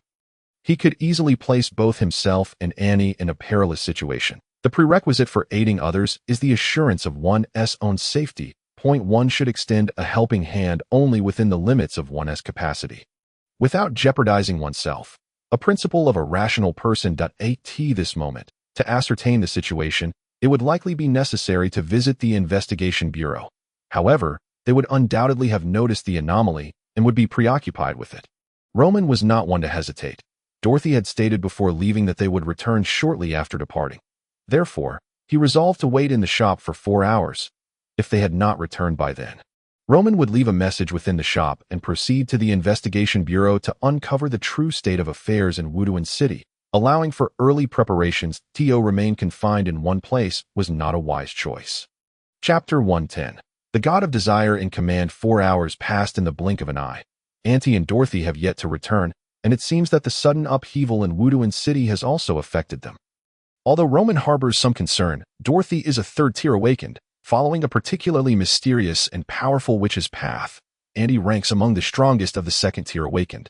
Moreover, it is certain that both of them possess psychic items, perhaps even relics. Roman resolved to visit the investigation bureau, while he could remain hidden within the apothecary. If the crimson moon continued to linger in the sky and more aberrant beasts materialized in the real world, missing the optimal opportunity to retreat could exacerbate the situation. After leaving a note in the shop, Roman took Annie with him, casually cradling the little black cat. As they departed together, this extraordinary black cat exuded an unusual intelligence, and Roman deemed it prudent to keep it close, lest it fall victim to the aberrant beasts. The streets at midnight were nearly deserted. Even with Wuduan's curfew in effect, few ventured out into the night. Apart from a handful of establishments that remained open all night, most places were desolate, likely harboring only the homeless and the inebriated in their shadowy corners. As they walked, Roman encountered several corpses, some intact, while others were brutally mangled, missing limbs, with insects swarming to feast on their blood. Ordinary people could not perceive the aberrant beasts, yet these creatures could attack them, foreshadowing their grim fate. Roman and Annie faced 5 or 6 aberrant beast assaults along the way, although he dispatched them with swift efficiency. The weight in his heart grew heavier. Upon arriving at the investigation bureau, he found not only was Keki absent, but so too were the other members. The building stood eerily empty. Given the gravity of these events, it is understandable that Keki would be addressing the crisis, but the absence of the others is exceedingly strange. Keki had once told him that there would always be personnel present at the bureau's headquarters. This anomaly was far more troublesome than anticipated. At that moment, Roman looked skyward. Steam airships hovered in the night sky, casting a veil over Wuduan's nocturnal landscape. Even dimming the crimson moonlight, the sense of foreboding intensified within him. We must go. He made a decisive choice. Hurrying toward the dock area. Though the situation remained unclear, it was evident that Wuduan was no longer a safe haven. With Annie by his side, he felt it unwise to investigate further, nor did he wish to uncover the cause of Wuduan's turmoil. He simply wanted to escape. He aimed to leave the city, to flee the epicenter of this brewing storm. Taking the waterway through the dock was the quickest route, even if it meant retreating to the wilderness for a while before returning. Do you think the senior sisters will be all right? Annie, clearly frightened, sensed the pervasive stench of blood in the air. Only a fool would remain oblivious. She was deeply worried about Auntie and Dorothy's well-being. Roman shook his head. Their strengths are formidable. We must first ensure our own safety and not cause them further concern. Let us return to the shop, leave them a message, and then seek refuge outside the city.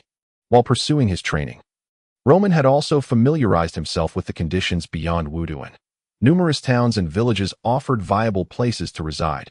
After returning to the shop with Annie and leaving ample information, he set out again, heading straight for the docks. However, the situation had escalated. The once quiet streets erupted into chaos. Many people burst from their homes, shouting in terror, evidently having been struck by a profound fear that it was likely that some among them had fallen victim to the aberrant beasts.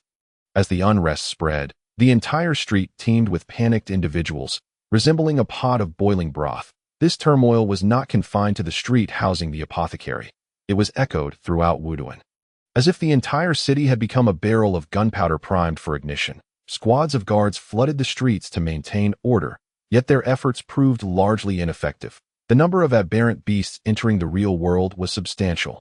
Many simply vanished while walking the streets, triggering even greater panic. The guards were woefully outnumbered. At that moment, Roman heard the synchronized sound of marching boots. Regular troops clad in Wuduan military uniforms, armed with flintlock rifles, began to enter from the city gates, employing a ruthless approach to quell the disorder. There are spies from the Highbond Alliance infiltrating Wuduan. Remain calm. We have arranged safe havens for you. Follow me to the refuge, proclaimed a man who appeared to be one of the military leaders. His voice boomed, amplified by a sound device resonating throughout the street. And awakened. Roman discerned a significant psychic energy emanating from him. He was a second-tier awakened. The army, which had been dormant in Wuduan, is now mobilizing. This matter is certainly beyond the scope of us civilian awakened. Roman's resolve to leave strengthened. As for the refuge, who could ascertain its safety? With so many heading there, even food could become a problem. A slight mishap could incite chaos. Those who are hungry will do anything. When it comes to survival, Roman preferred to have control over his fate rather than rely on others. Without hesitation, he seized the opportunity amidst the turmoil and swiftly made his way with Annie toward the docks. In a lavish manner, the surrounding chaos did not penetrate this sanctuary. A grand crystal chandelier illuminated the opulent hall, where a massive rectangular table was adorned with exquisite delicacies. Augustus sat at the head of the table, surveying the esteemed guests flanking him. Behind him stood the puppet master Delirid, her gaze sinister, her once beautiful visage marred by a prominent burn scar. The individuals seated at the table were all prominent figures from various sectors of Wuduan, wealthy tycoons, influential landowners, and even some nobles. Excitement radiated from their faces. Augustus gently raised his wine glass, his tone laced with seductive persuasion. Esteemed guests, the Feast of the Blood Moon is essential. After tonight, Wuduan will truly fall under our dominion, and you shall transcend your mortal forms to become true blood awakened. You will also receive what you desire: wealth, power, strength. Whatever your desires may be, my master can bestow them upon you. You will be reborn, eternally youthful. Not all life must succumb to decay. We shall offer ourselves to the blood chalice and be reborn in this grand celebration. Hereas to your immortality, and may your journey in this blood city be smooth. Hail the great blood chalice. As Augustus downed the blood-red liquid in his cup, the others followed suit, raising their glasses in celebration of the imminent triumph. That a green glow flickered in each of their eyes, resembling a pack of bloodthirsty beasts in uniform. Desire is a vast web. Those ensnared only sink deeper, unable to escape. Human life is finite, yet desire knows no bounds. Gluttony, lust, and vice ensnare those who cannot turn back. The blood chalice embodies the deity of desire. Chapter 111. Augustus's scheme the banquet within the opulent manor continued for quite some time. After indulging in a sumptuous feast, a throng of guests gradually departed. Tonight was the time to reap the fruits of victory. And they had much to accomplish. After the festivities concluded, Augustus rose from the grand hall and made his way to the rear of the manor. There lay an expansive clearing, roughly the size of 2 football fields. Yet not a single blade of grass marred its surface. Countless white eggs lay quietly in the soil, pulsating gently as if breathing, resembling hearts in rhythmic thumping. They were the blood eggs that Eunice and Keki had encountered in the Old World. They had eradicated several nests nurturing blood eggs in the Old World, conservatively estimated to number in the thousands. However, the quantity present here far exceeded their previous encounters. Standing on the second floor of the manor, Augustus gazed down upon the expanse of blood eggs, a cold glint in his eyes. The Investigation Bureau has proven to be a formidable adversary, having slain so many of my people. Yet how could they fathom that the nests in the Old World were merely a contingency plan? The true breeding grounds for blood eggs lie in the real world. At that moment, numerous individuals toiled in the muddy ground, nurturing the blood eggs. That it was evident that these eggs lacked adequate nourishment and would require additional time to fully ripen.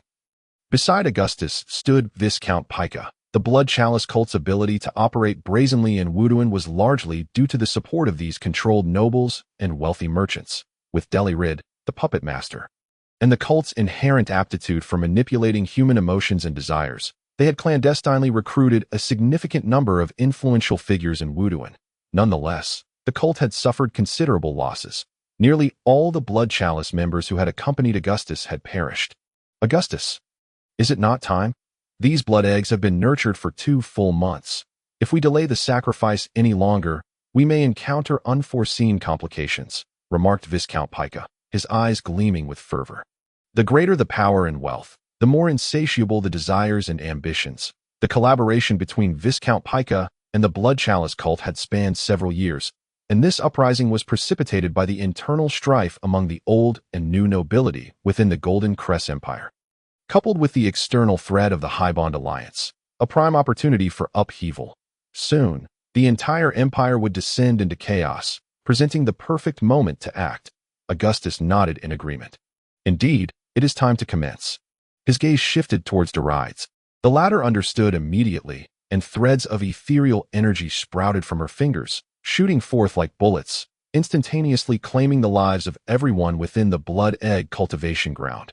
Many ordinary individuals did not even have the chance to scream.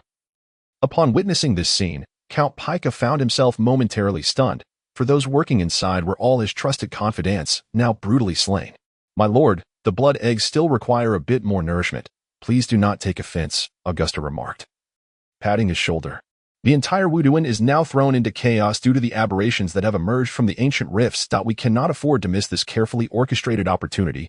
It is too late to seek blood sacrifices now, especially with the military outside. Thus, we must make sacrifices within your estate. Count Pica's lips twitched as he prepared to speak, but Augusta interjected. The opportunity to become an immortal lies before you. Do not let a trivial issue cause you to squander such a chance. Ultimately, Count Pica remained silent. Deride's puppet threads ensnared every corner of the estate, forming a dense web that systematically eliminated all servants and staff attempting to escape. The accumulated corpses were tossed into the blood egg cultivation ground, barely satisfying the requirements for the blood eggs to mature. As Augusta beheld the fully matured blood eggs, he hesitated no longer, slowly channeling ethereal energy into a dish-sized artifact in his hand. This object resembled a plate for serving food, yet its surface was adorned with intricate and dense markings, akin to a masterpiece of art. Once his energy flowed into the dish, an inexplicable connection formed between the blood egg cultivation ground and the plate, with the ground beginning to manifest the complex patterns depicted on the dish. After a while, the patterns on the jade plate finally took shape across the blood egg cultivation ground, forming an exceedingly intricate and eerie array. The crimson lines solidified upon the earth, and the blood eggs detonated one after another within this grand formation, coalescing countless streams of blood at the center into a massive blood cocoon. Augusta's expression turned grave. He had already placed the bloodline of beast blood Reinhardt at the center of this formation, and at that moment, the blood cocoon was nurturing the physical form of beast blood Reinhardt. This individual was a formidable entity, comparable to his mentor, the blood demon Hofen. Given Augustus' considerable efforts, it was clear that his intentions were not merely to resurrect a powerful being. The members of the Blood Cup cult were not so benevolent.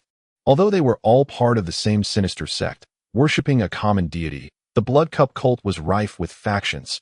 The sacrifices made by their faction this time could not simply be for the resurrection of a higher-up from another faction. Augustus strode boldly into the formation, and then his right arm suddenly writhed, transforming into a formless mass of flesh and blood that violently plunged into the enormous blood cocoon. This flesh and sinew rapidly made contact with the surface of the blood egg, firmly adhering together. As a torrent of vitality flowed into his body through the flesh and sinew, Augustus' physique swiftly swelled and hardened, his aura escalating at an astonishing rate. He was absorbing the ethereal energy and vitality from the blood cocoon. With this, I can perfectly absorb both the blood eggs and the bloodline left by Beast Blood Reinhardt. Reaching the 4th or even 5th tier will no longer be a distant dream. Furthermore, I will gain Reinhardt's memories, acquiring his invaluable knowledge amassed over centuries, with no risk involved. Excitement glimmered in Augustus' eyes. This was a plan he had devised alongside his mentor, meticulously prepared for 2 years within Wuduan. Seizing the opportunity presented by the High Bond Alliance's offensive, this plan could finally be realized. Erda, keep watch around us. Do not let anyone escape, nor allow anyone to approach, Augusta commanded, falling silent as he concentrated on extracting the energy from the colossal blood cocoon. Despite having stationed numerous individuals around, he still felt most secure with Derides. Her prowess as a puppeteer was formidable, and her loyalty unwavering.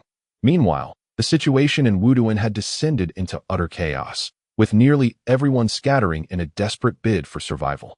The unseen dangers were the most terrifying. Even with military intervention, controlling the chaos proved exceedingly difficult. Chapter 112. Breaking through. Roman paid little heed to the turmoil engulfing the city. He led Annie directly to the dock area, only to find an even greater pandemonium upon arrival, with numerous gang members and street thugs looting without restraint. Some even kicked open doors to rob homes that are in such a state of disorder. No one adhered to the previous rules or laws. That on one hand, there was the threat of an intangible, sinister force. On the other, some began to realize that Wuduan was changing in ways they could not comprehend. The bizarre transformations were prompting even the more astute residents of Wuduan to resort to desperate measures to procure resources for survival. Thus, the chaos within the city intensified uncontrollably. Yet, several locations remained firmly under official control, with the ferry terminal in the dock area being one of them. When Roman arrived at the dock area, he noticed the presence of military forces, their defenses tight, armed and alert, with no sign of slackness among them. It seemed challenging to infiltrate unnoticed. Roman did not possess illusionary abilities. His only psychic talent was offensive in nature. He was confident in his ability to withstand the soldiers' attacks. Their flintlock rifles would find it difficult to hit him. And even if they did, the damage would likely be minimal. Such conventional weaponry held little threat against an awakened individual. However, there might be explosives among these soldiers. That is something I cannot afford to confront head-on. Taking a deep breath, Roman resolved to take a circuitous route, hiding nearby to observe the situation. Soon, others attempted to flee but were ruthlessly repelled. During this time, 3 first-tier awakened individuals traveled together but returned empty-handed, as there were awakened soldiers stationed among the military. 2 second-tier awakened individuals. There may be other hidden forces as well. Roman refrained from acting rashly. The moonlight above grew increasingly dense, casting a blood-red hue upon the earth, seemingly affecting the emotions of ordinary people, rendering them irritable and volatile. What is the cause of this moon? Ordinary individuals may not perceive it. Yet the moonlight appears to influence their emotions. Roman felt an unbidden sense of urgency rising within him. Suddenly, he regained his composure. Before long, a large number of ordinary people had gathered in the dock area. Although their numbers were substantial, Roman noticed that among them were 7 awakened individuals, 2 second-tier and 5 first-tier. They seemed to have formed a small group and were negotiating with the authorities in charge of the dock area. However, this small group was unable to reach a consensus. After a moment's hesitation, Roman observed that these individuals did not disperse far, but instead hid in the shadows, as if waiting for something. Soon after, another awakened individual emerged, and this small group quickly approached to engage in conversation, seemingly inviting others to join their ranks. Roman watched for a moment, ensuring that Annie was hidden before he stepped forward. Once he revealed his second-tier awakened energy signature, the awakened individuals expressed their delight. Friend, if we all charge out together, there are only 3 second-tier awakened individuals guarding the dock. The rest are mere ordinary people, at most possessing some ethereal items, which pose no real threat. The ancient rift in Wuduan is expanding, and if we remain here, we will only await our demise. Moreover, the forbidden spirit array within the city will not be restored by the 3 major churches in the near future. Thus, we must organize ourselves to seize a chance for survival.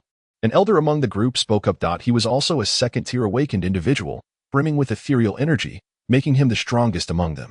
Roman felt a stir in his heart upon hearing his words. This individual seemed to possess significant information. The ancient rift, the forbidden spirit array, terms he had never encountered before. Just then, a recently joined first-tier awakened individual, appearing somewhat naive and unguarded, inquired, "What are the ancient rifts and forbidden spirit arrays?" Upon hearing this question, the elder smiled faintly and turned his gaze toward a pair of individuals nearby. "Let Mr. Merwin provide the answer. While it may not be a secret, few are privy to it." Roman's expression shifted slightly as he began to listen intently. The middle-aged man wearing a high-top hat with a black brim nodded and spoke in a gentle voice. "The ancient rift is a phenomenon that can occur on every blood moon night. Only those imbued with ethereal energy and awakened spirits can perceive it. That on blood moon nights, influenced by the tidal forces of the blood moon, ethereal energy becomes extraordinarily active, creating numerous junctions between the ancient world and the real world. Under such circumstances, rifts from the ancient world can easily manifest. These rifts can vary in size, and aberrations may take the opportunity to emerge. However, every major city is protected by a forbidden spirit array, a colossal protective formation enveloping the entire city. Not only does it defend against the incursions of wild aberrations, but it also minimizes the blood moon's impact on the city. Yet now, the forbidden spirit array maintained by the 3 major churches has been compromised, allowing aberrations to run rampant. For a city teeming with people, it is akin to an endless buffet for these aberrations. The more potent the scent of blood, the more aberrations are drawn to it. Eventually, they will converge upon the city, turning it into a hellish nightmare. Listening to Merwin's explanation, Roman finally grasped the gravity of the current situation. The situation has spiraled completely out of control with the emergence of the old rupture. It is quite possible that someone is manipulating events from the shadows. The thought of the Blood Cup cult and the cannibal sect crosses Roman's mind at this moment. A chill runs through his eyes. He yearns to leave this place. Not wishing to linger any longer, the slight delay could plunge him into a quagmire. Dorothy and Auntie possess far more experience than he does and undoubtedly recognize the gravity of the situation. Thus, it is imperative for everyone to unite and make a dash for it. The elderly man sighs once more. They wait for a moment longer in the dark alley, as this small group of around 10 awakeners begins to stir, preparing to breach the defenses. Is Mr. Herman truly not coming with us? Merwin's expression darkens upon hearing Roman's reluctance to join them. After all, an additional second-tier awakener would bolster their strength. Roman's face displays a look of indecision. "I indeed wish to join you, but I have my younger sister at home. I cannot leave her behind." Merwin attempts to persuade him further, but the elderly man interjects. "Mr. Herman has his own difficulties. Let us not press him." With that, he offers Roman a gentle smile, embodying the demeanor of a benevolent elder. With the elder's words, Roman finds his escape facilitated. He does not believe that the military stationed at the docks can be easily dealt with. These individuals, considering themselves awakeners, regard ordinary people with disdain. Accompanying them might ultimately lead to his own entrapment. Chapter 113. Boarding the ship after successfully extricating himself, Roman retreats to the shadows and speaks to Annie. "If the opportunity arises, we must rush out. Remaining within the city is far too perilous. We should head to the nearby town. What kind of power can you unleash?" Annie promptly replies, "I possess combat capabilities akin to a second-tier awakener, though I am not particularly formidable within that tier." Roman nods and inquires further about her various abilities to better strategize their escape. Just as they discuss their course of action, commotion finally erupts at the dock. The group of awakeners has commenced their assault, each employing their unique methods, unleashing intense waves of spiritual energy. Several awakeners swiftly dart forth. The once solid ground suddenly transforms into a soft, adhesive substance, ensnaring those standing upon it. The soldiers struggle to maintain their stances, let alone fire their weapons. Seizing the moment, the remaining awakeners unleash their diverse abilities, plunging the dock into chaos. Although the soldiers resist fiercely, the disparity in strength is overwhelming. The awakeners' preemptive strike catches them off guard, leading to a distinctly lopsided confrontation. However, the military's own awakeners soon spring into action, forming a cohesive unit with the soldiers, establishing a special connection through spiritual energy. This allows the soldiers to regain their footing and organize a counterattack, their firearms trained on the awakeners attempting to escape, pulling the triggers and unleashing a hail of bullets. In the midst of this turmoil, several additional awakeners burst forth from the shadows, evidently seizing the opportune moment to flee, mirroring Roman's earlier intentions. Yet, Roman remains inactive for now. Upon witnessing others making their escape, the small group of awakeners quickly retreats. As if they had rehearsed this maneuver, avoiding further entanglement with the military, those seeking to slip away amidst the chaos inadvertently become shields for the small team. The military's awakeners seem to recognize the impossibility of maintaining control over such a large number of escapees, resulting in a fierce offensive aimed at eliminating as many as possible. Now is the time to act. Merwin and his group display expressions of elation, rallying once more to charge towards a less fortified section of the military's defenses. At that moment, a swifter figure darts forth, targeting the vulnerable spot, dispatching the soldiers with 2 swift punches before racing towards the darkened dock. It's over. Someone has beaten us to it. The elderly man in the small group and Merwin, who previously explained the Blood Moon Night, both changed their expressions. The speed of the fleeing figure was so rapid that they could hardly discern who it was. The gap he created is quickly filled by soldiers, their weapons now aimed at the group. Frustration simmers within them. However, the greater immediate threat lies with the watchful soldiers. At this moment, Roman, carrying Annie, dashes out of the dock area without looking back. Upon breaching the military's barricade and reaching the harbor where the ships are docked, Roman observes lights ablaze on the vessels, with numerous individuals boarding. The steam billowing from the ship's chimneys indicates that they are preparing to set sail. Roman quickly deduces the reason. Damn it, these people have already boarded. They are likely the wealthy and noble from Wudun, he muses, somewhat exasperated. The military clearly stands guard outside, preventing anyone from entering, yet covertly facilitates the departure of these individuals. Roman, unable to afford passage. Perhaps, in comparison to them, I truly am a pauper. Roman straightens his attire, rapidly organizes his thoughts, and scans the surroundings. Fixing his gaze upon a rather grand steam freighter, he strides up the gangway with Annie in tow. Show me your tickets, a ticket inspector demands. Eyeing them critically, Roman rummages through his pockets, pulling out several paper pounds instead of tickets, which he hands to the man. My friend, the officer up ahead sent me that I accidentally left my ticket at home in my haste, Roman replies with a smile. The ticket inspector pockets the cash and frowns, saying, Go on, but be more careful next time. Having successfully passed through the ticket check, Roman and Annie board the grand ship. Those who made it through the military checkpoint are evidently individuals of some influence. The ticket inspector, having received payment, shows no inclination to inquire further. Sighing with relief, Roman begins to survey his surroundings. The freighter comprises 3 levels and is quite spacious. On the deck, many passengers lie sprawled with their belongings. Unable to move, Roman's brow furrows. The situation aboard the ship is more complicated than he had anticipated. Descending from the deck into the ship's interior, he finds no available space. Even the corridors are cluttered with people sitting haphazardly. These individuals, despite their decent attire, resemble beggars, sprawled in the ship's corridors, clearly unable to afford a cabin. Roman understands that he and Annie, having snuck aboard, would be unlikely to secure accommodations, so after searching for some time, he finally discovers a small patch of empty space against the corridor wall. Once seated, Roman senses the presence of awakeners aboard. I must remain discreet. There are multiple awakeners here, and who knows if there might be third-tier awakeners among them. At this moment, Roman harbors no further thoughts.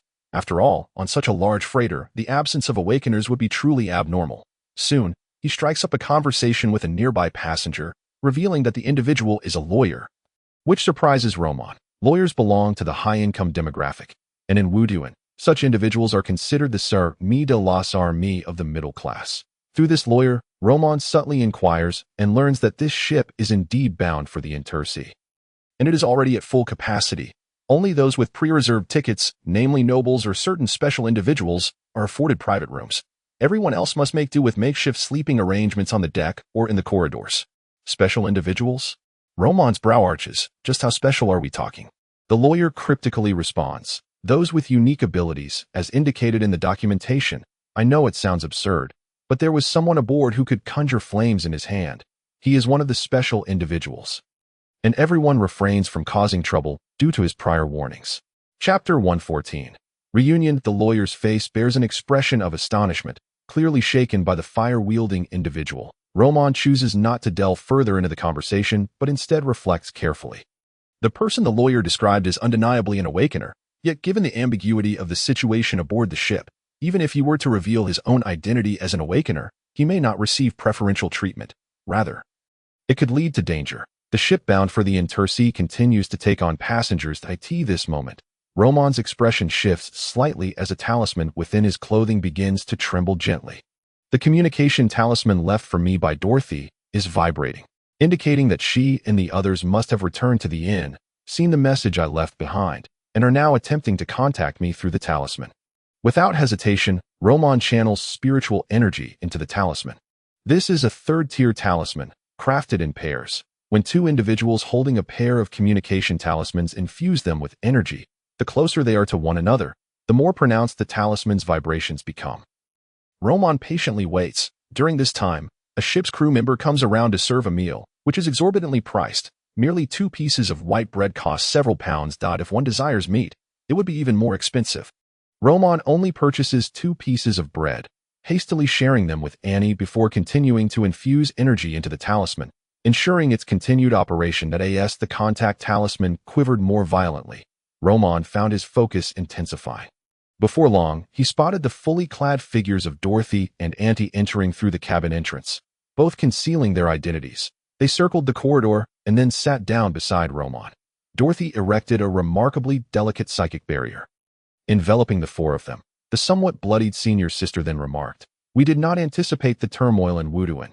Your decision to evacuate with Annie was the wisest course of action, saving us considerable trouble." Roman had always been swift in his escapes, particularly in light of Wuduin's dire state. Staying would have been tantamount to courting death. He inquired, "Have you found any traces of the traitor?" Annie shook her head. "No, but it is indisputable that she has spent time in Wuduin. The onset of this blood moon calamity has been too ferocious for us to remain in the city any longer." Blood moon calamity. Yes, the blood moon signifies the moon goddess. This deity has been absent for over a millennium, and since her disappearance, the blood moon has emerged, indicating a profound connection between the two. At once, many revered the moon, but with the goddess's vanishing, the lunar cult crumbled, leading to a gradual loss of followers. Dorothy elucidated. A millennium ago, the moon in the ancient world was normal. However, after the moon goddess's disappearance, the blood moon and its tides manifested. Upon learning of the blood moon calamity, Roman proceeded to ask several other pertinent questions regarding the grand formation of Wuduin and the chaos of the night. Ultimately, he discovered that cities, towns, and villages possessed varying degrees of defenses against aberrant beasts. Once such defenses failed, areas densely populated were increasingly susceptible to attracting these entities.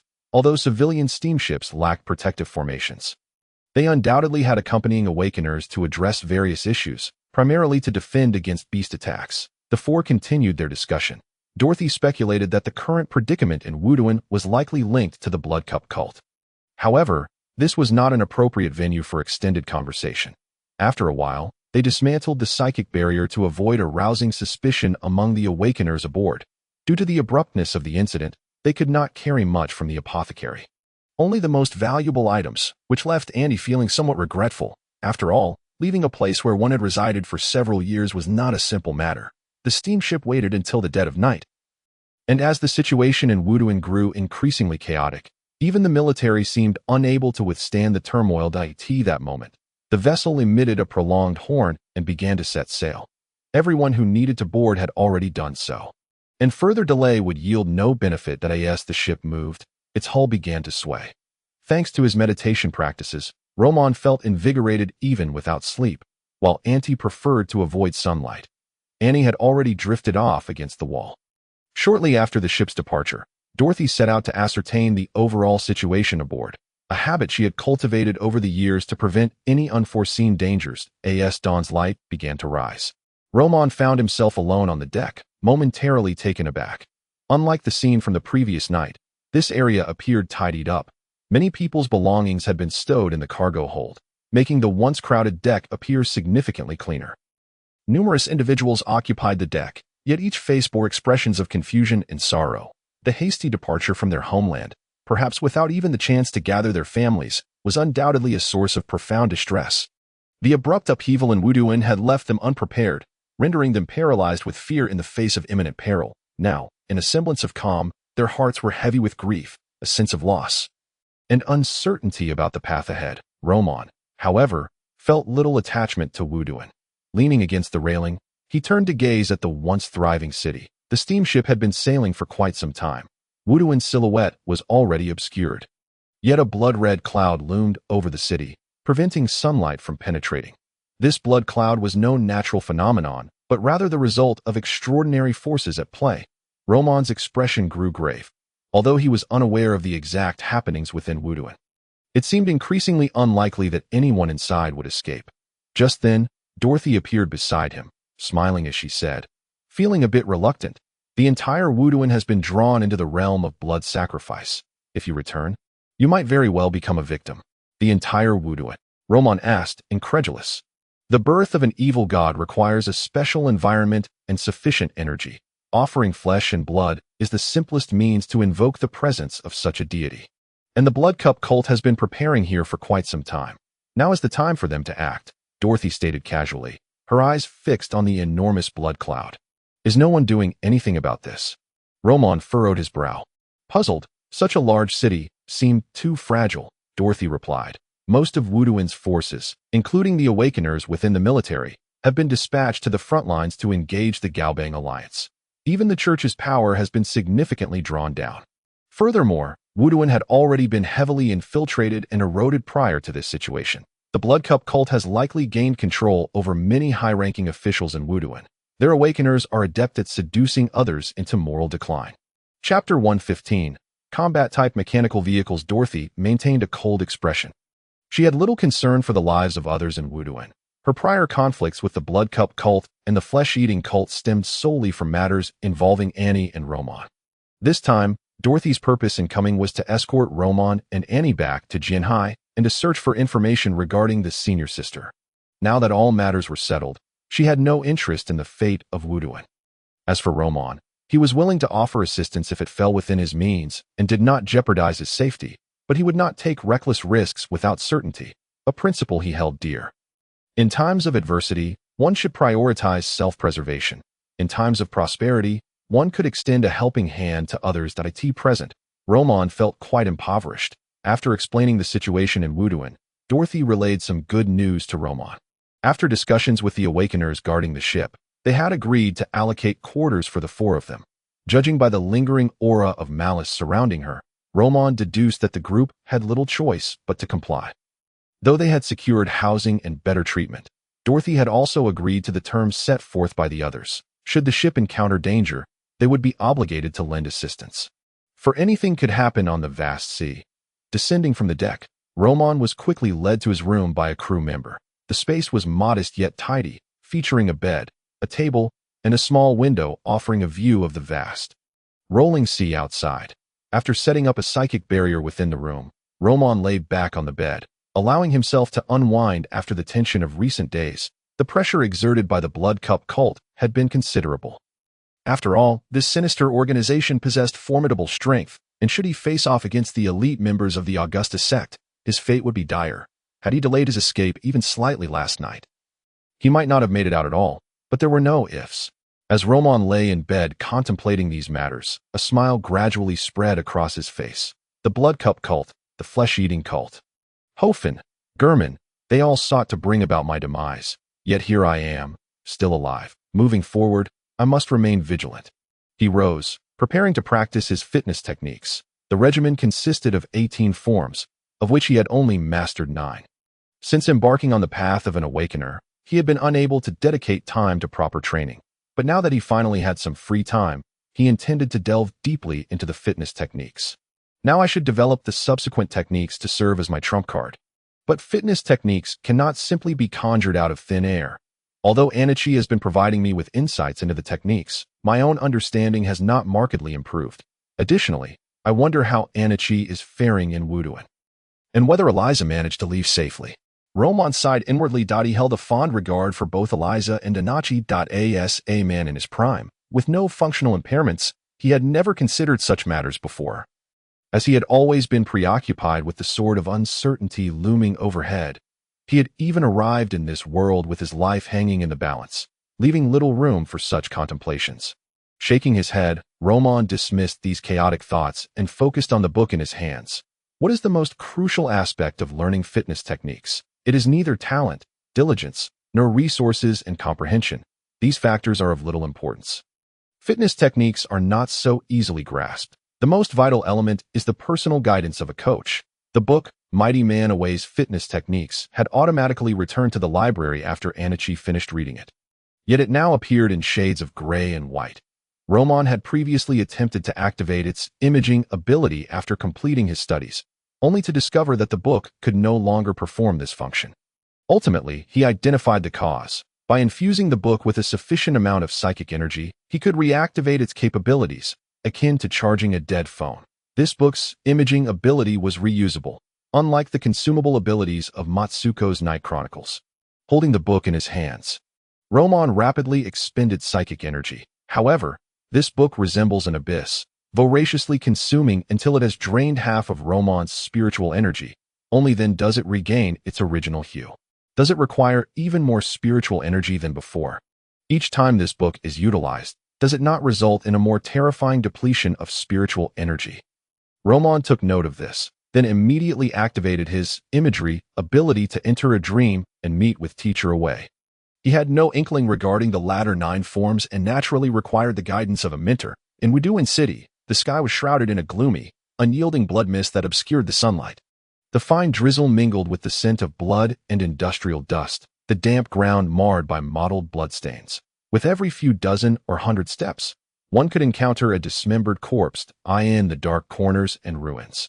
There were still surviving humans, resembling ravenous wolves, their eyes scanning the streets for any signs of passers-by. Thud, thud, thud. At that moment, a dull sound of footsteps echoed at a steam automaton, towering at approximately 3 meters and crafted from steel, strode down the street. Its back housed a colossal steam engine, puffing out white vapor, while its arms were ominously crafted cannon barrels, connected by interlocking gears at the joints. With each step, the automaton emitted a cacophony of grinding noises from its various components. The head of the steam automaton was composed of a translucent, special material, somewhat akin to bulletproof glass, yet evidently more resilient. Inside, a girl attentively observed her surroundings. This was a combat-type mechanical vehicle produced by the Steam Church. Each unit was exceedingly complicated to manufacture and costly, with the Steam Church in Wuduan possessing a mere 2 such mechanical vehicles at that moment. The operator of the vehicle was Donna, the captain of the enforcement squad, who piloted the vehicle through the streets, attentively monitoring the conditions on either side. After traversing several streets, she arrived at the front of the Healing Church, the once bustling square outside the church, filled with throngs of people and flocks of doves, had vanished, leaving not a single white dove in sight. Although desolate, the area remained relatively tidy, with no corpses littering the ground. As Donna approached the Healing Church, the previously closed doors swung open, revealing Eunice, clad in a long linen robe, who cast a life spell upon her. "Come in, there is no problem now." Eunice's voice retained its gentle tone, yet it carried an unmistakable hint of fatigue. Upon entering the church, Donna found the interior enveloped by a protective spiritual array, preventing other beings, including aberrant creatures, from intruding in the church's hall. She encountered many familiar faces. Awakened individuals from the Investigation Bureau and the Everlasting Furnace Church were present, alongside some she had never seen before, likely underground awakened from Wuduan. Chapter 116. Anarchy's plan after Donna's arrival. Eunice shut the church doors once more, slowly returning to the center of the room before speaking. "Most of those notified have arrived. Let us now discuss how to address the current situation. Should we stay or leave? Last night, the army experienced a mutiny. We can no longer rely on them. There were many present, yet only a few leaders and vice-captains, along with 2 underground awakened, could speak. These 2 underground awakened had reached the 3rd tier. Apart from them, the remaining individuals were Kiki, Donna, and Diana, totaling 6, while the rest of the awakened were resting nearby, either meditating or restoring their spiritual energy through breathing techniques. As for Ambrose, the captain of the enforcement squad from the Everlasting Furnace Church, he was not among them. The expressions of those present were grim. Kiki added, "Last night we went to Pekka Manor. Although we killed Pekka, we did not eliminate Augusta. The enemy is certainly lurking in the shadows, intending to annihilate us all." Eunice, a 4th tier awakened and among the most elite of the 3rd tier, carried combat relics. The 2 had attempted to strike, while Augusta absorbed sacrificial power, yet they had failed to apprehend the foe, allowing Augusta to inflict severe injuries on them and escape. The enemy's strength had risen too swiftly. Among the troops remaining in Wuduan, many had defected, leading to the army's revolt. The situation in Wuduan had deteriorated to its nadir. They not only faced the Blood Cup cult, but also the aberrant creatures that had escaped from the old rupture. Although the Red Moon calamity had passed, and the old rupture would gradually heal and close, the aberrant creatures that escaped would remain in the real world indefinitely.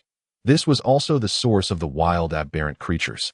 After Kiki voiced these concerns, the atmosphere grew even heavier. Donna's voice was tinged with sorrow. Mr. Ambrose has already perished in the battle against the Blood Cup cult and the traitors within the army. This news rendered Kiki, Diana, and the others utterly speechless. After a long silence, Eunice, the most powerful among them, broke the silence. "What we must now consider is whether to remain here and await rescue, or to charge out together. We have missed the best opportunity for retreat, and if we leave, Wuduan will inevitably fall. Recapturing it afterward will require considerable effort. I believe it is better if we remain here." Everyone understood the unspoken truth. Even now, they could leave, but departing would leave them unable to account for their actions. Whether it was the members of the 3 major churches or those of the Investigation Bureau, losing such a significant city as Wuduan would be inexcusable. As for the 2 3rd-tier awakened, they had their reasons for not departing. Seeing no one speak, Eunice continued, "It seems everyone wishes to stay. Therefore, our discussion should revolve around how to hold out until reinforcements arrive, or even retake Wuduan before their arrival. The most pressing matter at hand is to repair the forbidden spiritual array. Once this array is restored, it can operate autonomously, exterminating the aberrant creatures within the city and restoring order to Wuduan. Then we can address the issues with the army." Eunice systematically outlined these issues to ensure everyone understood their current objectives. The core of the forbidden spiritual array was located underground at the Investigation Bureau, typically guarded by 1 3rd-tier and 3 2nd-tier awakened. However, the presence of a traitor within the Investigation Bureau had led to the collapse of the array. For the group to restore the forbidden spiritual array was indeed a daunting task. Inside a small chapel, Anarchy casually discarded the corpse of a 3-eyed flying mantis to the ground, wiping the blood from her hands. Although she was unaware of what this creature was, it was evident that the city's transformation was the result of their mischief. As a 1st-tier awakened, she was not yet able to enter the old world, and without a guide, she had no knowledge of how to deal with these aberrant creatures. "I can't keep killing them. This is already the 7th one, and each one is more grotesque than the last." Anarchy was no fool. Since becoming a priestess of the chapel, she had accumulated some savings. With the current chaos in the city escalating, the situation would not reveal itself clearly for another day or 2. But the issue of food shortage would soon become apparent, leading to even greater disorder. Thus, she had packed her belongings and prepared to leave Wuduan. "My best destination now is the Owling Empire, where the Starry Church's district is located." Anarchy had already planned her route. After collecting the valuable items from the chapel, she took sufficient provisions and cast a reluctant glance back at the chapel before finally setting forth. However, after traversing just 2 streets, she was intercepted by a group of middle-aged men dressed in rags, faintly reeking of blood. The leader brandished an old revolver, grinning wickedly, "Hand over everything and come with us willingly." Several men cast greedy glances over Anarchy. "Isn't that the nun from the chapel? TSK, I didn't expect her to still be alive. Such beautiful skin, such a lovely face. I've never played with a woman like her. Most importantly, she has food." Filthy words reached her ears. Anarchy frowned slightly. Her tone icy. "Step aside." Having grown up in the slums, she was acutely aware of their intentions. "This little nun probably doesn't even know what has happened in the city. Ha ha ha. Then let us teach you a lesson." The leader of the men made no move. Instead, two burly men stepped forward, their large hands reaching for anarchy. Yet, all that could be heard were two screams of agony. Before anyone could comprehend what had transpired, the two men lay on the ground, their hands broken and howling in pain. Anarchy cast a cold glance at them, then continued walking ahead, unfazed. "Don't come any closer. If you do, I'll shoot." The armed man was now somewhat flustered. His gun contained few bullets, only 3, scavenged from a corpse. Yet, in just a single day, he had used this gun to rob several households. His confidence had swelled, prompting him to target a member of the clergy, seeing that the beautiful nun was unmoved. He gritted his teeth, recalling the ominous fate of his two companions, and pulled the trigger. This time he was vigilant. The moment he squeezed the trigger, he saw the nun bend slightly at the waist, evading the bullet, then take 2 steps forward. Bang! The man's vision darkened. Moments later, Anarchy allowed the remaining assailants to scatter in panic, choosing not to pursue them. Instead, she stowed her gun and proceeded along the route she had meticulously planned, heading toward the city gate of the western district of Wuduan.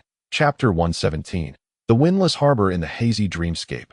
Roman once again encountered the imposing figure resembling a small mountain. The bulging muscles on his body were of a dark, bluish hue, akin to pieces of extraordinary metal, forged through relentless trials. "I never expected to see you again. Were you dissatisfied with the previous few lessons?"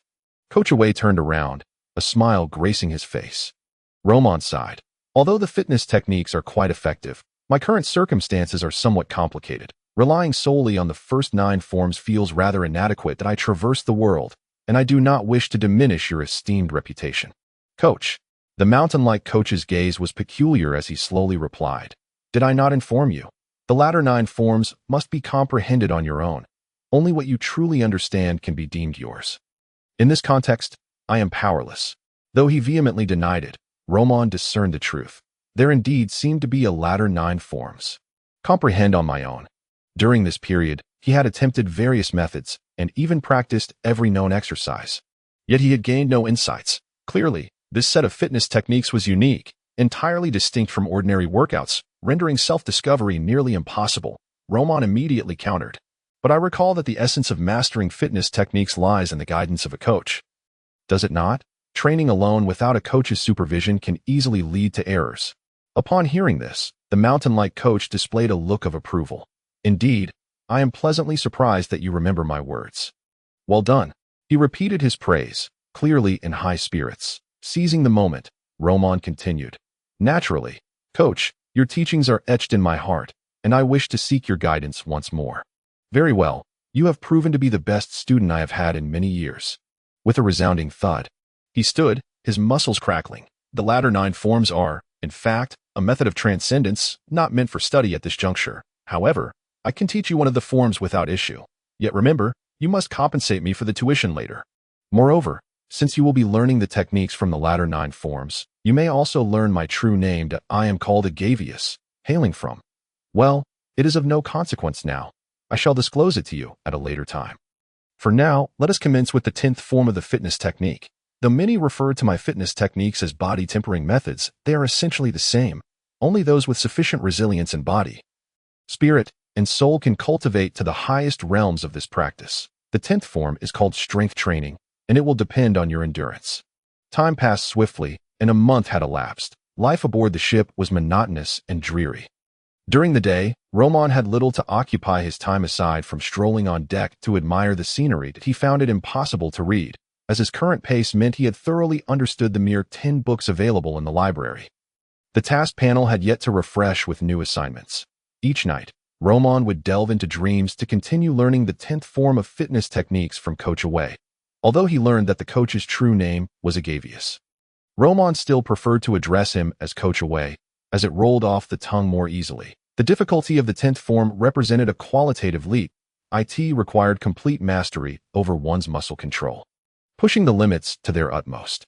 The one who devised these fitness techniques is clearly no ordinary coach. Roman mused inwardly. Fortunately, after enduring a month of trials, he finally grasped the fundamentals of the 10th form. As Roman was reading in his room, a sudden commotion erupted on the ship, accompanied by sounds of jubilant cheers. He stepped outside, colliding with Annie, who was peering out. "Roman, the ship has docked. Shall we go ashore? Annie's eyes sparkled like autumn waters as she looked at him, her small hands tugging at his wrist in excitement, her somewhat naive voice tugging at the heartstrings and making it hard to refuse. Over the past weeks, their relationship had blossomed rapidly, and Annie had shed her initial shyness, often playfully seeking his attention. Thankfully, she was still quite young. Otherwise, it might have been a different story. Roman did not respond immediately. Instead, he inquired, "Have we reached the Intersea? What about Dorothy and Annie?" "Not yet.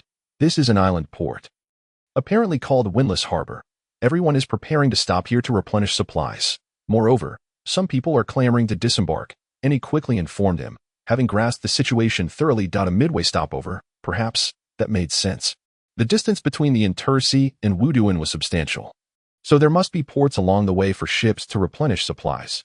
Roman then proceeded to Dorothy and Annie's quarters. Both senior sisters had no intention of disembarking, but had items they wished to purchase, so they requested Roman to bring them back. The cargo ship would dock for 3 days. In truth, they could disembark now and transfer to other vessels, but seeing as neither senior sister had that inclination, he chose not to mention it. After all, his stay aboard the ship had been quite comfortable.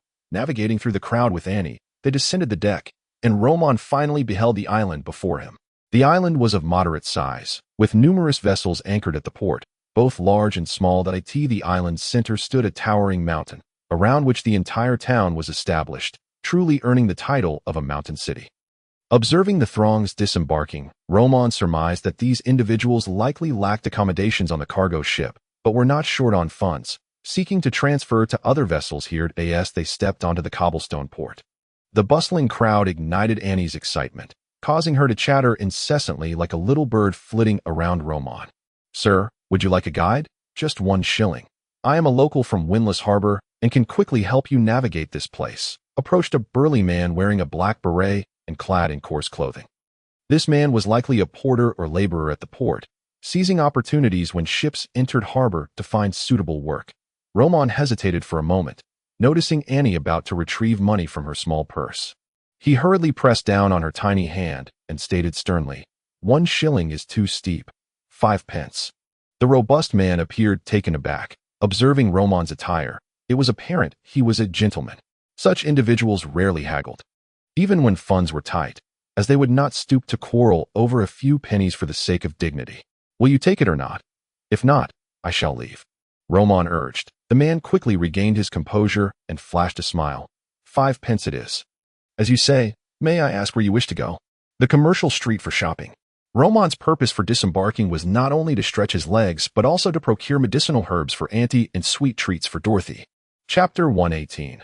Unrelenting Spirits. Windless Harbor was not particularly large. Under the guidance of the burly man, Roman and Annie walked for merely 10 minutes before arriving at the bustling marketplace. During the walk, the guide was quite chatty, engaging Roman in conversation. Windless Harbor housed over 10,000 residents, with a constant influx of ships. Having spent years mingling at the docks, this man was well informed and could speak on various matters from different regions. One of the reasons Roman was willing to pay for his services. "I heard that the rebellion in Wuduan was finally quelled a few days ago. The Count of the Golden Lion personally led the army, wiping out those from the Galbang Federation cleanly. Now, the foremost criminals have been placed on the wanted list," he excitedly relayed as they passed a town bulletin board. "The Galbang Federation was defeated?" Roman asked in astonishment. The man nodded, a glimmer of admiration on his face. "The Count of the Golden Lion led the army to a great victory on the Shuanghe Plain, subsequently restoring order in Wuduan on his return." Roman was not particularly familiar with the Count of the Golden Lion, but judging by the man's expression, it was clear that this noble was a figure of considerable renown and military prowess. Roman grew increasingly concerned about the situation in Wuduan. He noticed that the bulletin board was filled with wanted posters, with the foremost one being Augusta. Only now did Roman recognize the man's appearance. Following him was a woman named Delidisai, presumably the puppeteer that a string of names trailed behind, all likely members of the Blood Cup cult. To be featured on the wanted list indicated they were not only key figures, but had also evaded the army's pursuit. Realizing this, Roman inwardly cursed his luck. The Count of the Golden Lion was so formidable. Yet he could not handle a few members of the Blood Cup cult? How unfortunate. He intended to inquire further about the situation in Wuduan, but the man possessed limited knowledge. from what he gathered. Wuduan had indeed been pacified. After a month of turmoil, it had returned to a semblance of order. However, it would likely take decades to fully recover. Roman considered that a significant number of individuals from the cargo ship would likely return to Wuduan. With this thought in mind, he began to wander the street. It seemed that women were inherently inclined toward shopping. Even young Annie exhibited an insatiable desire to buy, eagerly eyeing both food and clothing. After securing the items needed for Dorothy and Andy, Roman finally managed to pull the little girl away from her lingering desires and led her to a restaurant, where they enjoyed the most delectable meal they had had in a month. Just then, a sudden tremor reverberated through the port. Roman turned to look, and in the distance, a massive ironclad ship was slowly approaching the surface of the sea, boasting 4 large smokestacks and a row of ominously dark cannons on either side. Upon the mast of the ironclad ship, a magnificent flag billowed, a striking blue background adorned with a golden emblem that was the standard of a golden lion's head, vividly depicted and exuding an air of majesty.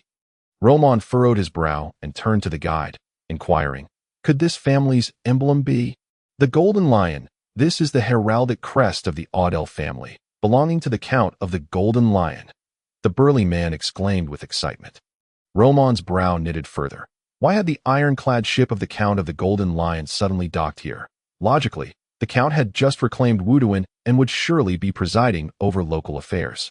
Seizing an opportunity to enhance his reputation and win the hearts of the people. In other words, this was the perfect moment for post-war division of spoils. What could the ironclad possibly be doing here? Roman's confusion was short-lived. A voice amplified through loudspeakers emanated from the ship. "I am Ian Audel, Viscount of the Plantagenet Empire. I am currently pursuing the remnants of the Gaobang Alliance's traitors. All vessels in the port are hereby prohibited from setting sail. No one is permitted to leave Windless Harbor or board any ships." This proclamation echoed throughout the city, repeated several times. The entire island turned its gaze towards this announcement, and the crowd was instantly thrown into a state of unease. In such circumstances, calmness was a rare commodity. Roman felt a surge of foreboding welling up within him. It was evident that the Viscount had come aboard the ironclad to hunt down the remnants of the Bloodcup sect, suggesting their presence on the island. What a persistent evil, Roman thought. Without hesitation, he hurriedly paid the burly guide and, accompanied by Annie, made his way to the dock. He was not alone in this endeavor. Many residents of the island were also rushing to the port, rendering him inconspicuous among the throng. Upon reaching the dock, Roman realized the gravity of the loudspeaker's earlier announcement. The entire harbor had been secured by the military, and the soldiers, both in terms of equipment and morale, were on a level far superior to those he had encountered in Wuduan. Aside from the tightly sealed harbor, all other potential points of departure on the island were undoubtedly under the control of the Audel family's forces. Windless Harbor had transformed into an enclosed prison. Roman could not fathom why the remnants of the Bloodcup sect would retreat to such a dead end. Perhaps he was simply being overly sensitive. It was possible that no members of the Bloodcup sect remained on the island, and that Ian Audel was merely conducting a sweep. Yet, he could not afford to lower his guard. Returning to the ship was certainly unwise, for the military's defenses were too tight, and the ironclad surely housed high-ranking awakeners, which could provoke conflict. After some contemplation, Roman swiftly returned to the commercial street of Windless Harbor. After navigating through several inns, he finally found one that met his satisfaction. "Annie, if anything arises, call for me directly. Let us remain here for the time being and observe the situation," Roman said. Securing 2 adjacent rooms to settle in Windless Harbor, given that all vessels at the port were barred from sailing, it posed no issue for them to stay here for a while. Once the blockade was lifted, they could board a ship immediately. The lobby of the inn was filled with individuals like Roman, who had originally intended to rest briefly at the port, but were now forced to seek refuge in the inn due to the lockdown. Many were complaining, yet they were powerless to change their circumstances. The governor of Windless Harbor was also a viscount, but he paled in comparison to the Audel family viscount, who wielded considerable influence in the military. Just moments ago, upon Ian's disembarkation, the governor had hurried over, beaming with a smile, almost calling him grandfather. Hearing the murmurs of the crowd, Roman shook his head, preparing to ascend to the second floor of the inn to rest and endure the next couple of days. However, as he turned to ascend the stairs, his steps faltered abruptly, and his gaze fell upon a seemingly ordinary middle-aged man in the lobby. This man's attire was exceedingly simple, blending seamlessly into the crowd, rendering him virtually unnoticeable. Yet, Roman observed that his musculature appeared unnaturally controlled. With his mastery over muscle control at an advanced level, he could even manipulate minute tremors and switch between various expressions with ease. Making him a prime candidate for an actor, he immediately steadied his expression and casually turned away, his mind racing with thoughts. Although the man was not listed among the wanted, his body resembled that of someone under external control. While he was uncertain of the extent of a puppeteer's abilities, vigilance was paramount. Any anomalies must be taken seriously.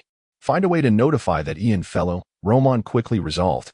After remaining in his room for an hour, he confirmed that the man was no longer in the lobby. He then slipped into his own room, opened the window, and leapt down to the windless harbor governor's residence. Ian, clad in military garb, returned to the makeshift tent after dining with the local governor.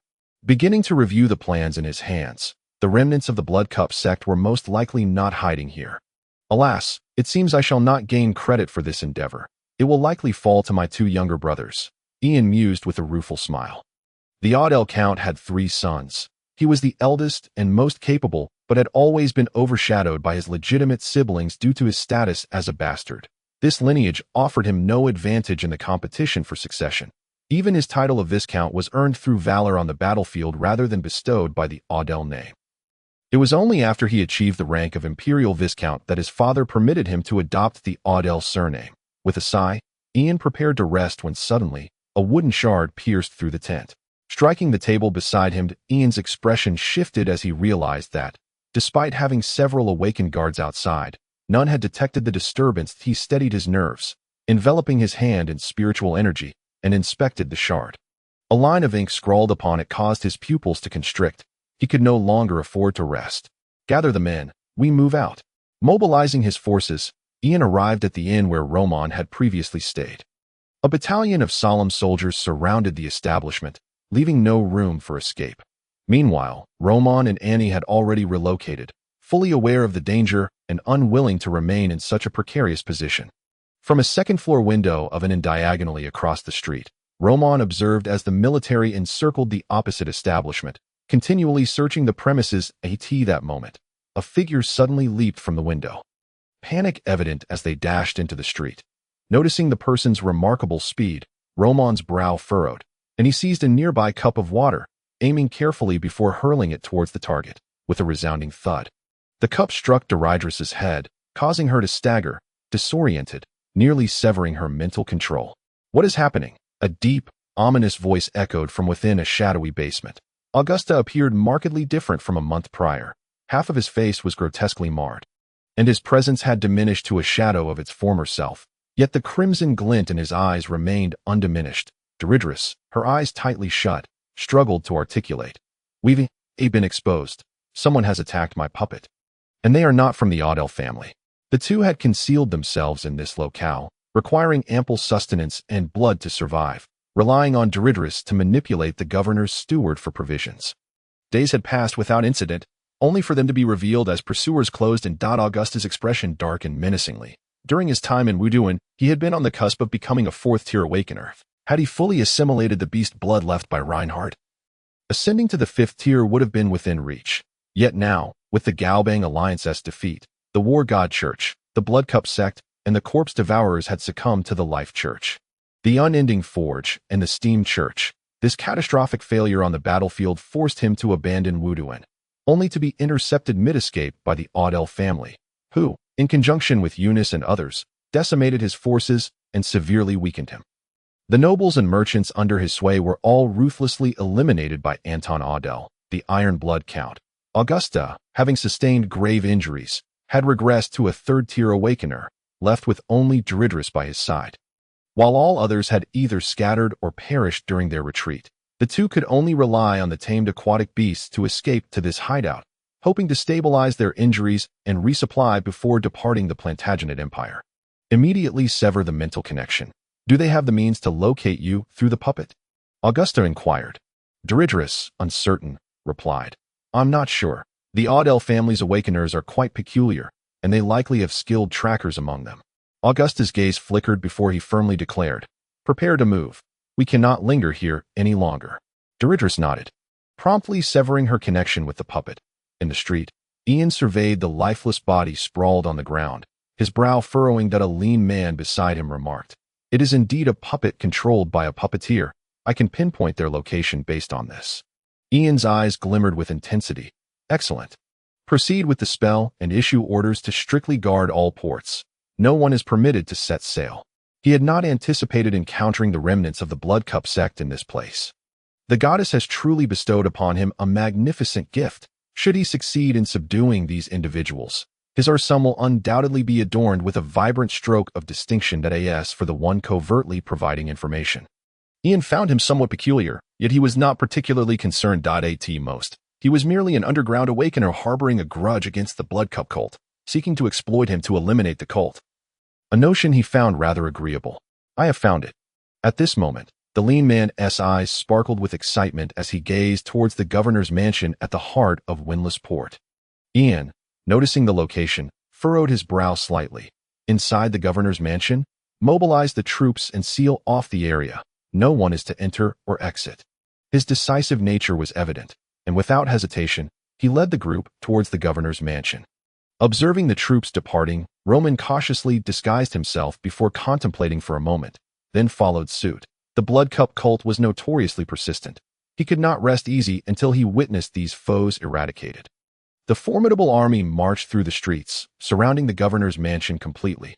Augusta and Delidris had yet to escape from the mansion's basement. The speed of their pursuers was unexpected, and they had not even prepared to depart. Without food or water, venturing out to sea would be tantamount to a death sentence. "Erda, you go capture the governor and buy us some time," Augusta commanded unequivocally. They had chosen the governor's mansion as their refuge. Considering it a relatively safe haven where they would not encounter searches, and in a dire situation, they could capture an important hostage. Delidris swayed slightly, her complexion paling, but she nodded before dashing into the governor's mansion. A faint tremor flickered in Augusta's crimson eyes, but it quickly normalized as he turned to grab a large bundle, casting aside any lingering attachment. Chapter 120. A meeting of kindred spirits after following the troops to the exterior of the governor's mansion. Roman halted his steps. He concealed himself among the crowd of onlookers, ready to observe the unfolding situation and act accordingly. The thunderous sounds reverberated continuously, even though the crowd could not see what transpired within the vast governor's mansion. The intense sounds of gunfire emanating from inside were enough to stir their imaginations. That moment, Roman suddenly sensed a gentle wave of spiritual energy radiating outward. The ordinary citizens remained oblivious, but Roman could distinctly perceive the activation of a large spiritual array. Looking up, he beheld a magnificent energy shield composed of spiritual energy enveloping the sky. The notorious Delidris was weaving a grand web of spiritual threads in midair. Standing upon them with a frenzied expression, clutching a securely bound portly man, strangely, the surrounding crowd seemed entirely unaware of this spectacle. It was evidently the effect of the spiritual array that shrouded the sky. "Lord Ian, save me. This fellow is a fugitive who suddenly lunged at me. Help me," the portly man shouted loudly. Ian frowned, his expression displeased. "Mr. Jeffers, as the governor of Windless Port, your loud cries are a disgrace to noble honor. Even if you meet an unfortunate end, I shall ensure my father reports to the council, granting you a posthumous title and a state funeral." Upon concluding his statement, he turned away. "Fugitive of the Blood Cup cult, do not engage in such futile resistance. Release him, and I may spare your life. You must know that I cannot allow you to leave today." Delidris replied coldly with a smile. "Prepare a vessel for me to set sail. Once I am at sea, I shall return him on a small boat. Otherwise, I will kill him." Ian's eyes turned icy. "It appears there is no room for negotiation. Take action." With his command, the surrounding troops immediately opened fire. Bullets glimmering with an unusual radiance flew forth, penetrating even Delidris's spiritual threads. Realizing that her hostage was of no concern to her adversaries, Delidris's brows knitted tightly as she hurled the portly man forward and swiftly retreated.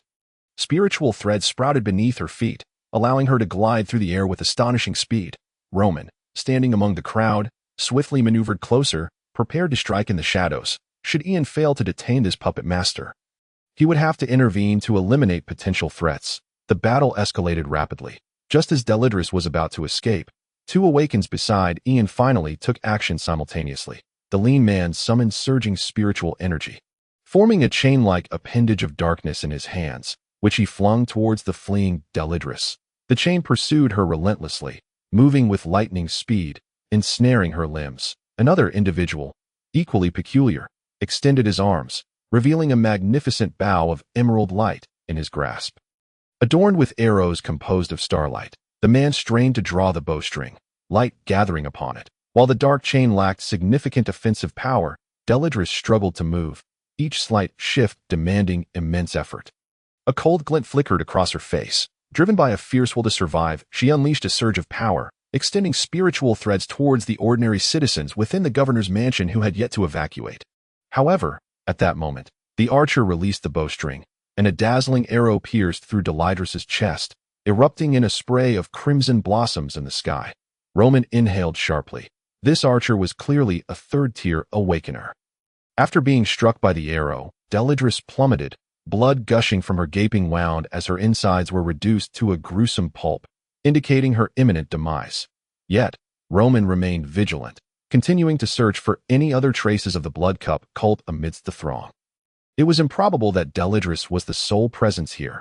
Maximizing his spiritual vision, he persistently scanned the surroundings. Just then, Ian seemed to sense something amiss, furrowing his brow as he addressed the two awakens beside him. There is another escapee.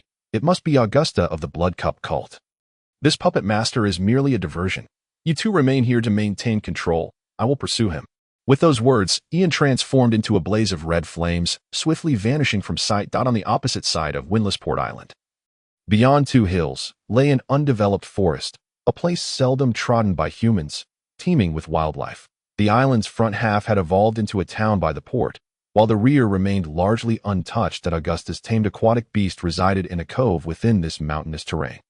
In the forest, he pressed forward relentlessly, not wasting a single moment. Though his injuries worsened, he had no time to recuperate. Once this ordeal passes, I shall ensure the Odell family suffers a fate worse than death. Augusta gritted his teeth in silent fury. However, he had not ventured far into the thicket when he halted abruptly, casting a furious and humiliated glance over his shoulder. A fiery light was rapidly closing in. A mere third-tier individual dares to pursue me. Augusta seethed inwardly.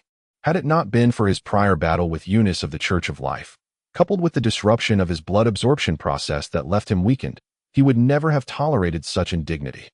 For years, he had never faced such humiliation. With no alternative, entangling with the pursuer would mean certain death once reinforcements arrived. With gritted teeth, Augusta unleashed his blood energy, causing half of his flesh to writhe, forming a perfect doppelganger that fled in the opposite direction. After creating this duplicate, his own power waned further, and in some areas, his bones were starkly visible. Yet he did not pause to heal. Instead, he hastened towards the cove where the aquatic beast resided. Glancing at the sky, the sun was nearly set, and the last remnants of daylight gradually faded. A sinister expression crossed his face as he confirmed that the Odell family member was pursuing his doppelganger. Filling him with a sense of fortunate escape, the duplicate was conjured from his own flesh and blood, a manifestation of a rare third-tier beast soul, serving as his ultimate trump card. With a sigh, he reached a secluded cove, whereupon he exhaled in relief, emitting an odd call to summon his tamed aquatic beast. That it was this creature that enabled both him and Delidris to escape by sea. Its speed rivaled that of a swift ship, and its agility made it a rare means of transportation across the waters. However, no matter how he called, the cove remained unchanged. That Augusta's expression darkened as he suddenly spotted a figure standing on the cove's cliff, holding a bloodied beast carcass. Are you searching for this, my friend? The moonlight is exquisite tonight. Why not linger to enjoy the natural scenery? Ah, but you hardly seem the type to appreciate such elegance. Since we meet as if old friends, yet you wish to depart, allow me to bid you farewell. Roman tossed the carcass of the sword shark upon the cove's shoreline, his smile warm. Chapter 121. Just this: the world is vast, and every individual encounters countless strangers. Yet, some people, from the very first glance, are destined to intertwine with your fate. Although Augusta and Roman had never crossed paths before, upon their meeting, Augusta's heart trembled as he exclaimed with unrestrained joy, "You are the blood sacrifice. I never expected you to recognize me." "That is rather surprising," Roman replied. Stepping closer, August tightened his fists, the energy within him surging continuously. a broad grin stretching across his face as he exclaimed, "Of course I know you." "Ha! What are you laughing at?" Roman remained unperturbed. Time was on his side. It was the other party that should be anxious. August restrained his laughter, yet his eyes still glimmered with delight. "I laugh at your foolishness and at Odell's overconfidence. You thought that with the death of the sword shark, even if I were to kill you, I would be unable to escape pursuit. But to my surprise, you are the very blood sacrifice that fled. With your corpse as the medium for the blood ritual, my strength will be swiftly restored, and my current predicament will be effortlessly resolved that a mere second-tier awakener dares to obstruct me here. It seems you possess quite the confidence." As he spoke, August gradually regained his strength. A cold glint flashed in his eyes. Blood boiling within him as a blood blade coalesced in his hand, Roman felt his own blood begin to surge uncontrollably, its flow hastening wildly, as if it wished to escape from his 7 orifices. "I too have awaited this opportunity for a long time." He swiftly suppressed the rising blood energy, his own energy surging as his muscles bulged, his gaze firmly fixed on August. "It is over." With an air of indifference, August cast a glance at Roman, then spat a mouthful of blood onto the blood blade. Leaping gracefully into the air, the blood blade conjured a river of blood energy, slicing through the air ahead. Boom! The blood river cascaded down like a torrential waterfall, exploding at Roman's feet. Countless blood mists erupted. Even the sand and stones beneath were corroded into a charred black. "I will endeavor to leave your corpse intact. This will yield the best results for the blood ritual. To die by my blade. Your life would have been remarkable." August coldly sheathed his blade and stepped forward, murmuring to himself at that moment. However, a flash of black scales darted through the blood mist. An arm, covered in scales, shot forth from the fog with the speed of thunder. August's pupils contracted, and he retreated with a swift leap. The blood mist dispersed. Beneath the moonlight stood a colossal creature amidst the dispersing blood energy, a being that bore semblance to both man and beast. Its body was cloaked in dark green scales, its legs standing firm like 2 stone pillars, muscles bulging like mountains, brimming with strength. The earlier strike had merely left a shallow mark on the scales of its shoulder. August's mind was shaken, and he dared not to underestimate. He trembled the blood blade in his hand, unleashing another river of blood, while his left hand conjured a burst of blood that scattered into the air, transforming into a swarm of bloodthirsty specters that charged towards Roman. Yet these blood-formed specters were obliterated the moment they collided with Roman's robust form. "Come at me." Roman laughed heartily, activating his python transformation. In August's sight, his body swelled once more. Was this man a monster? August momentarily fell into a daze. Yet in that fleeting instant, Roman let out a tiger's roar, sending August's mind spiraling into chaos. "Die." The massive hands descended upon him. August inhaled deeply, blood erupting from his body, forming a layer of blood armor around him. Solid blood armor. This was his strongest defense. It could not possibly be breached by a mere second-tier awakener. He glared furiously at Roman. However, upon contact, his solid blood armor crumbled like paper, disintegrating into countless droplets of blood as the 2 massive hands struck his head from either side. Crack! It sounded like a watermelon being smashed. Roman's palms collided, erupting in blood. He was momentarily stunned, staring at the headless corpse before him, silent beneath the moonlight. After a few seconds, he wiped the blood from his hands. The headless body collapsed to the ground, its energy swiftly dissipating, with flesh rapidly decaying. "What a joke. Is this all there is? After all my preparations, it ends like this." Roman glared at the corpse, his teeth clenched. The energy within him had yet to be fully unleashed. As if he had struck a punch against cotton, the unspent force left him feeling immensely frustrated. Soon, Roman exited the energy-draining python transformation, calming himself. Ian Odell would likely come looking, and there were many other awakeners on the island. He needed to clean up the battlefield swiftly. He quickly searched the body, along with that large bundle, uncovering a myriad of miscellaneous items, most of which were of little use. However, Roman did find 2 valuable items, a beautifully crafted blade-shaped talisman, evidently carried by August, likely a 3rd-tier talisman.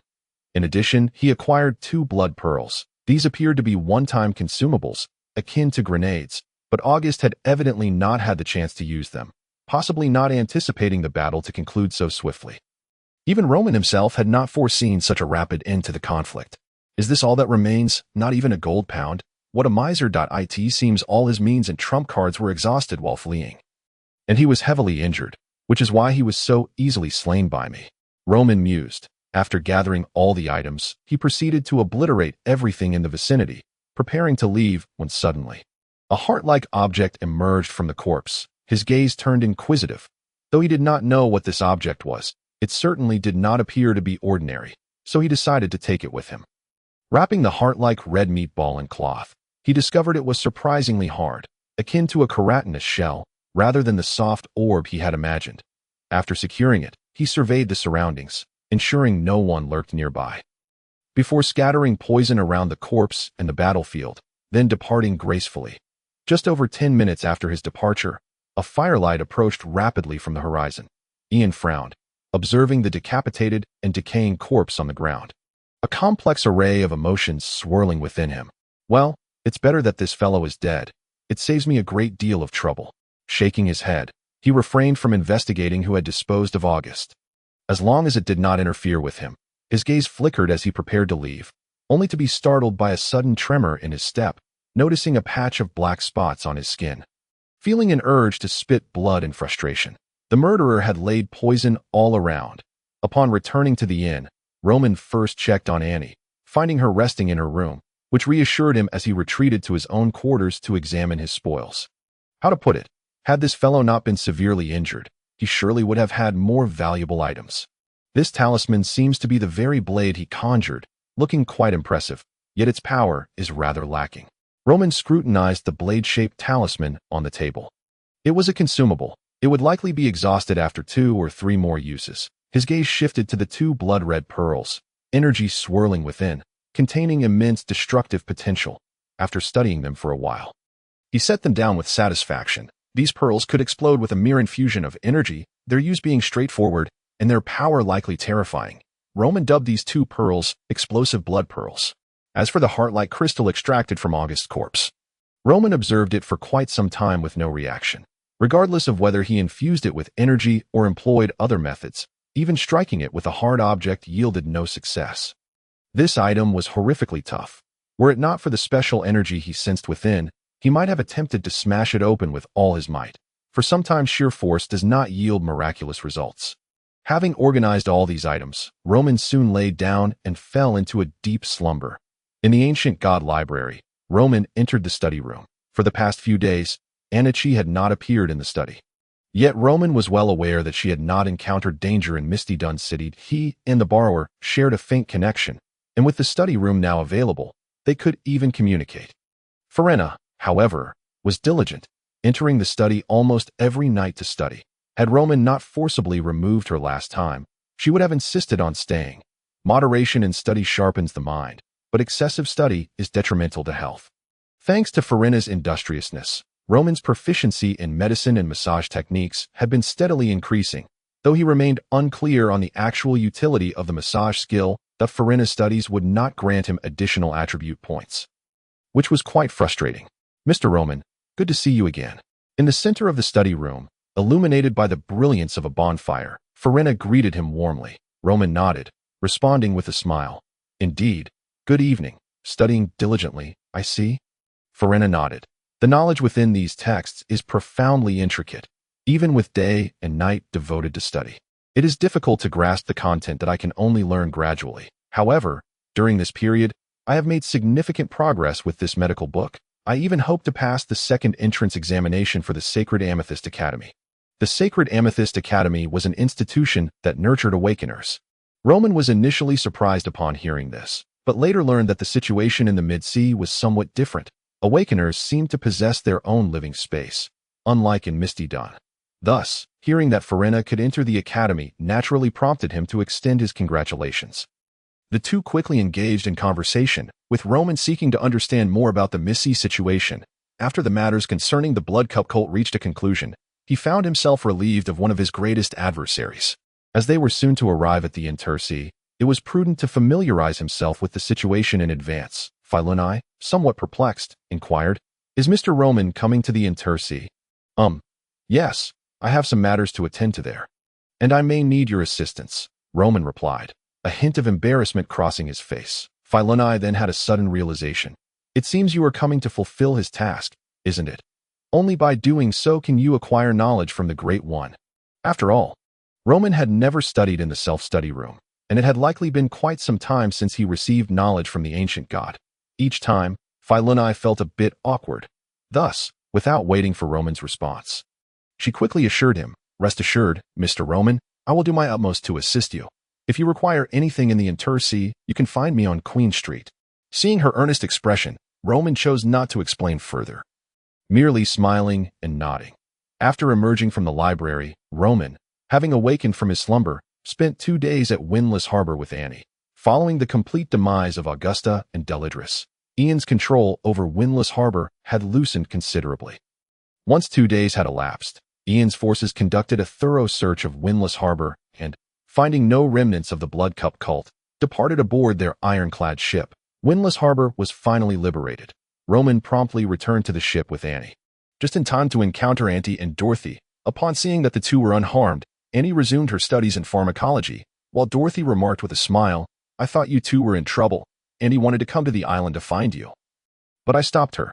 Annie, looking somewhat bewildered, asked, "Trouble? Haha, there were some issues on the island, but I believe they have been resolved." Dorothy replied lightly, then added, "Take a good rest. We will set sail soon and won't stop until we reach the Intersea." After this statement, Dorothy turned her gaze to Roman and playfully said, "Come with me for a moment." In the room, Dorothy sat elegantly in a chair, her long, pale legs crossed in a manner that accentuated their stunning curvature. "Little junior brother, you have reached the pinnacle of the second tier, haven't you?" she said with a beaming smile.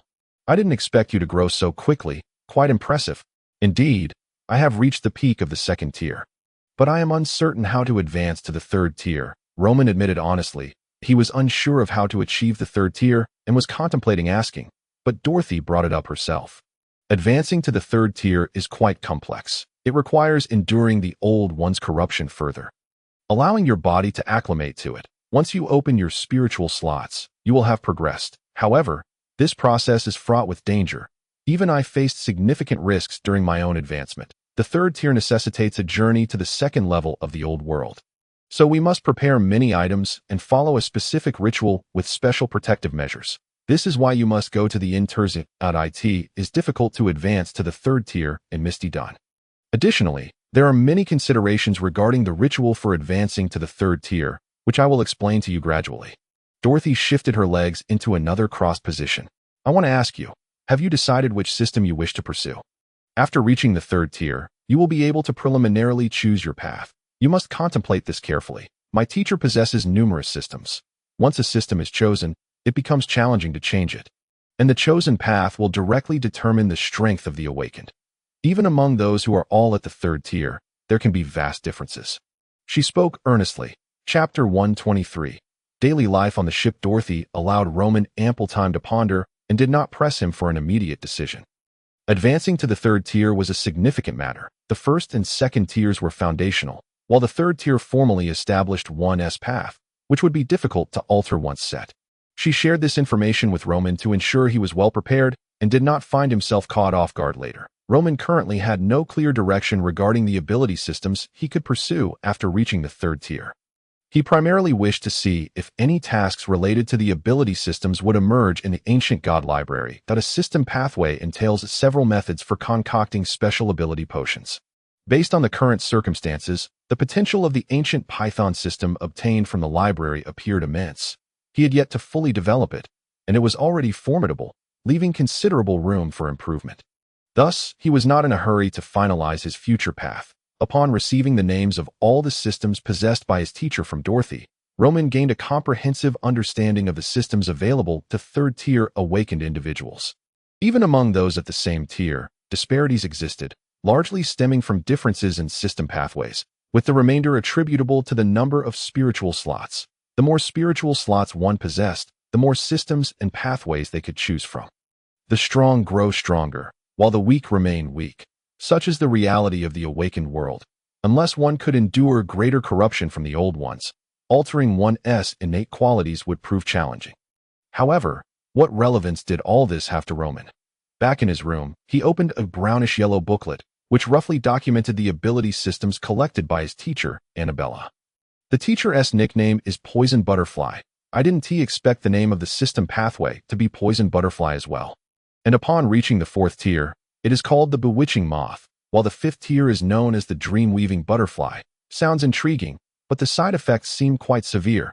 One might lose their sanity. Dorothy's witch pathway is only available to females, and upon becoming a witch, desires are amplified, yet one must adhere to their true nature, especially avoiding any relationships with the opposite sex. What a doctrine! Auntie's ghost pathway is quite appealing, but one must prepare from the second tier onward. The advantages and disadvantages of the ghost are quite apparent. It is impervious to bullets and physical slashing damage, and can possess and control. However, it fears light and prefers darkness, shunning heat and favoring the cool. Auntie's cold demeanor is also influenced by her ghost nature.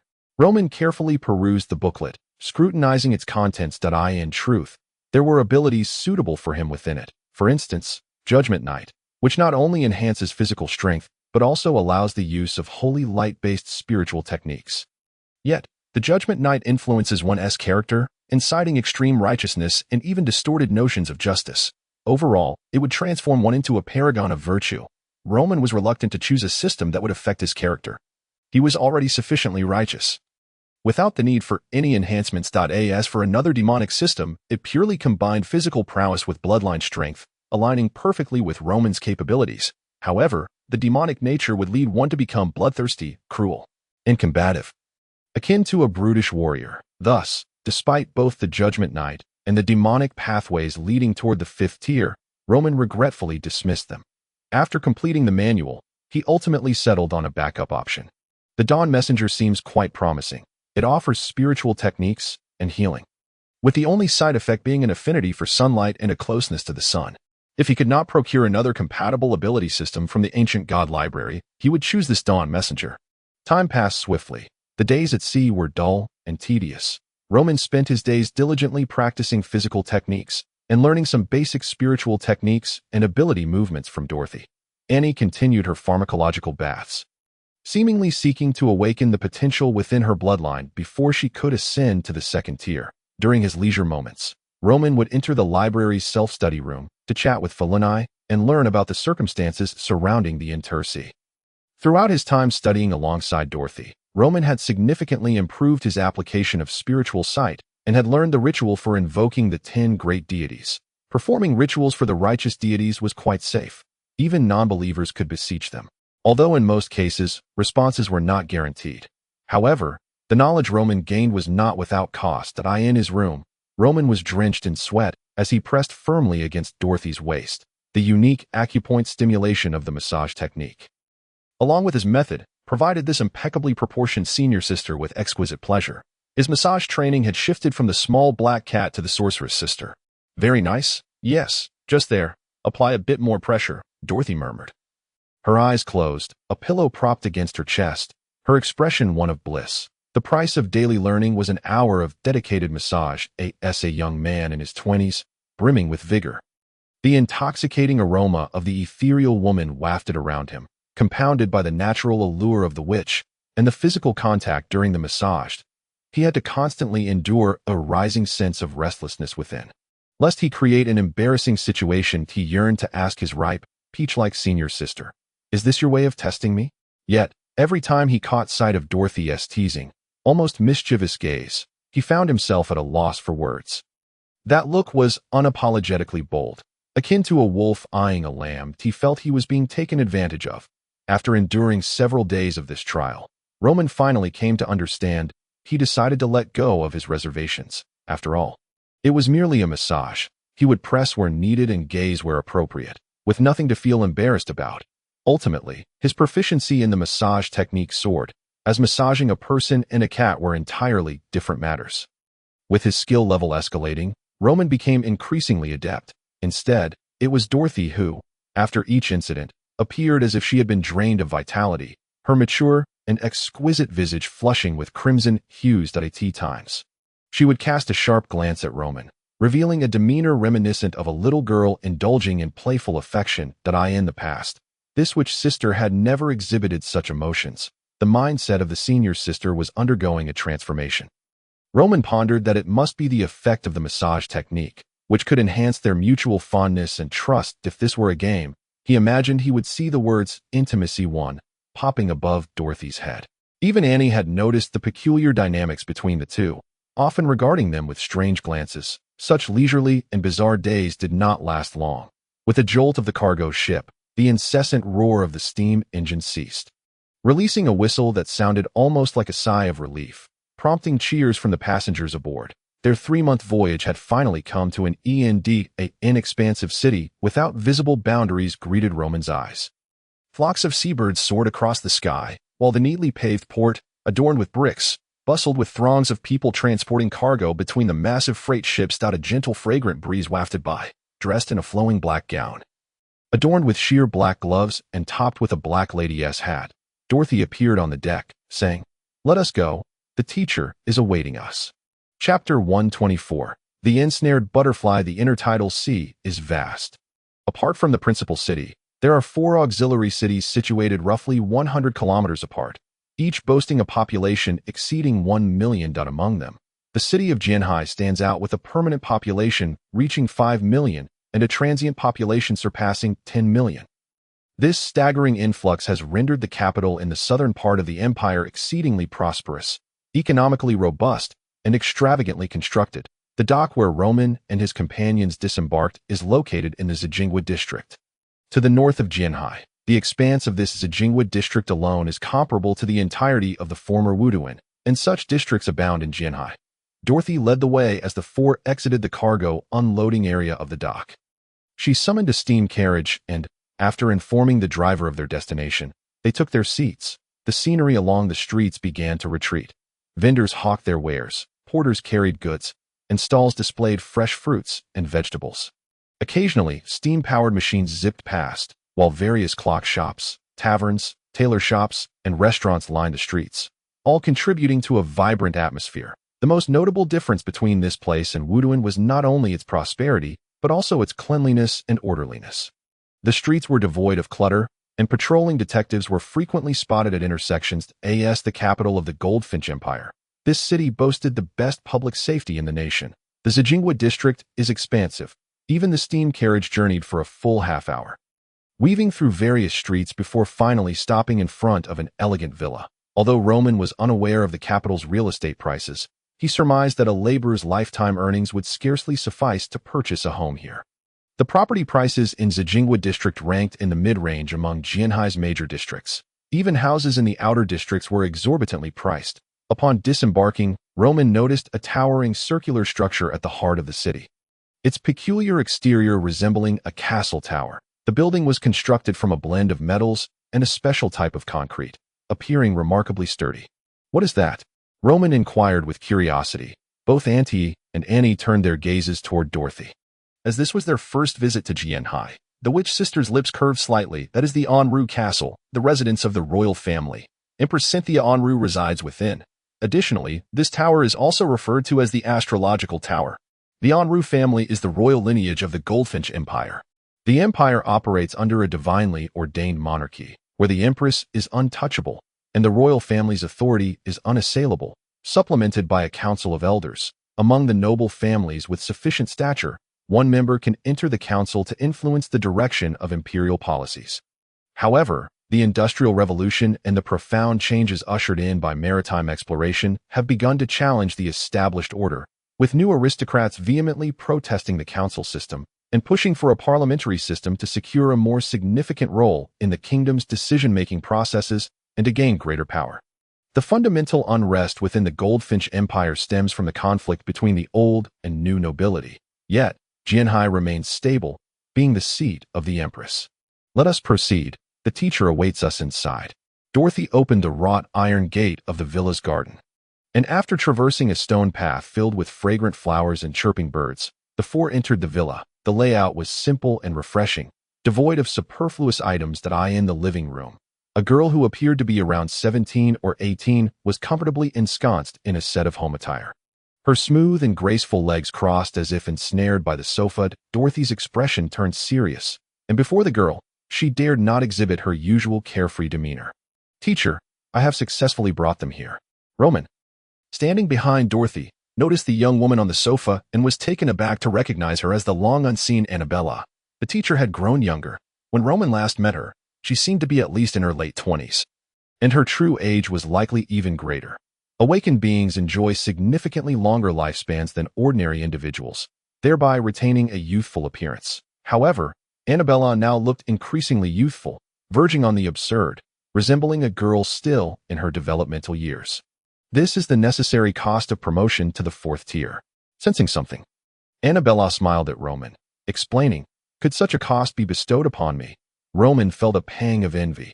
Annabella did not grant him the opportunity to voice his thoughts and continued, "Next, I plan to arrange for you to enter the St. Amethyst Academy. Dorothy, being a senior student at the academy, can assist you. What are your plans?" St. Amethyst Academy. Upon hearing this name, Roman felt a flicker of surprise, but he quickly regained his composure. He had heard much about the academy from Felena, who often lamented its arduous entry requirements. Gaining admission to an awakened being's academy was nearly despairing in its difficulty. Roman likened it to the struggle of securing a coveted government position in a popular region in his past life. Naturally, both he and Annie had no objections to Annabella's suggestion, as he was eager to discover what the world of awakened beings truly entailed. Annabella smiled. "During the next period, I must devote myself to intense cultivation to prepare for my breakthrough to the 4th tier. Dorothy will guide you regarding the matters of entering the 3rd tier. As for Annie, I have already notified your family, and someone will be in touch with you. How you choose to handle that is up to you. And Auntie, simply follow your heart as you progress." Annabella conveyed a multitude of instructions to the 4, primarily detailing various matters. Eventually, she called each person into different rooms for further admonitions, before handing Roman a box containing a charm. This is the 4th tier Tranquility Charm, which can mitigate the erosion of the ancient world when you enter its 2nd layer, significantly enhancing your success rate for advancing to the 3rd tier. "Have you decided on which system you wish to pursue?" Annabella inquired. Roman shook his head, replying, "I would like to consider it further. Indeed, one must carefully contemplate the path for the 3rd tier. This matter cannot be rushed. I have arranged a position for you at the St. Amethyst Academy, and you may begin tomorrow. Study diligently at the academy, and when you reach the pinnacle of the 3rd tier, if I am able to successfully break through, there will be a grand opportunity awaiting you. Of course, this is contingent upon my continued existence."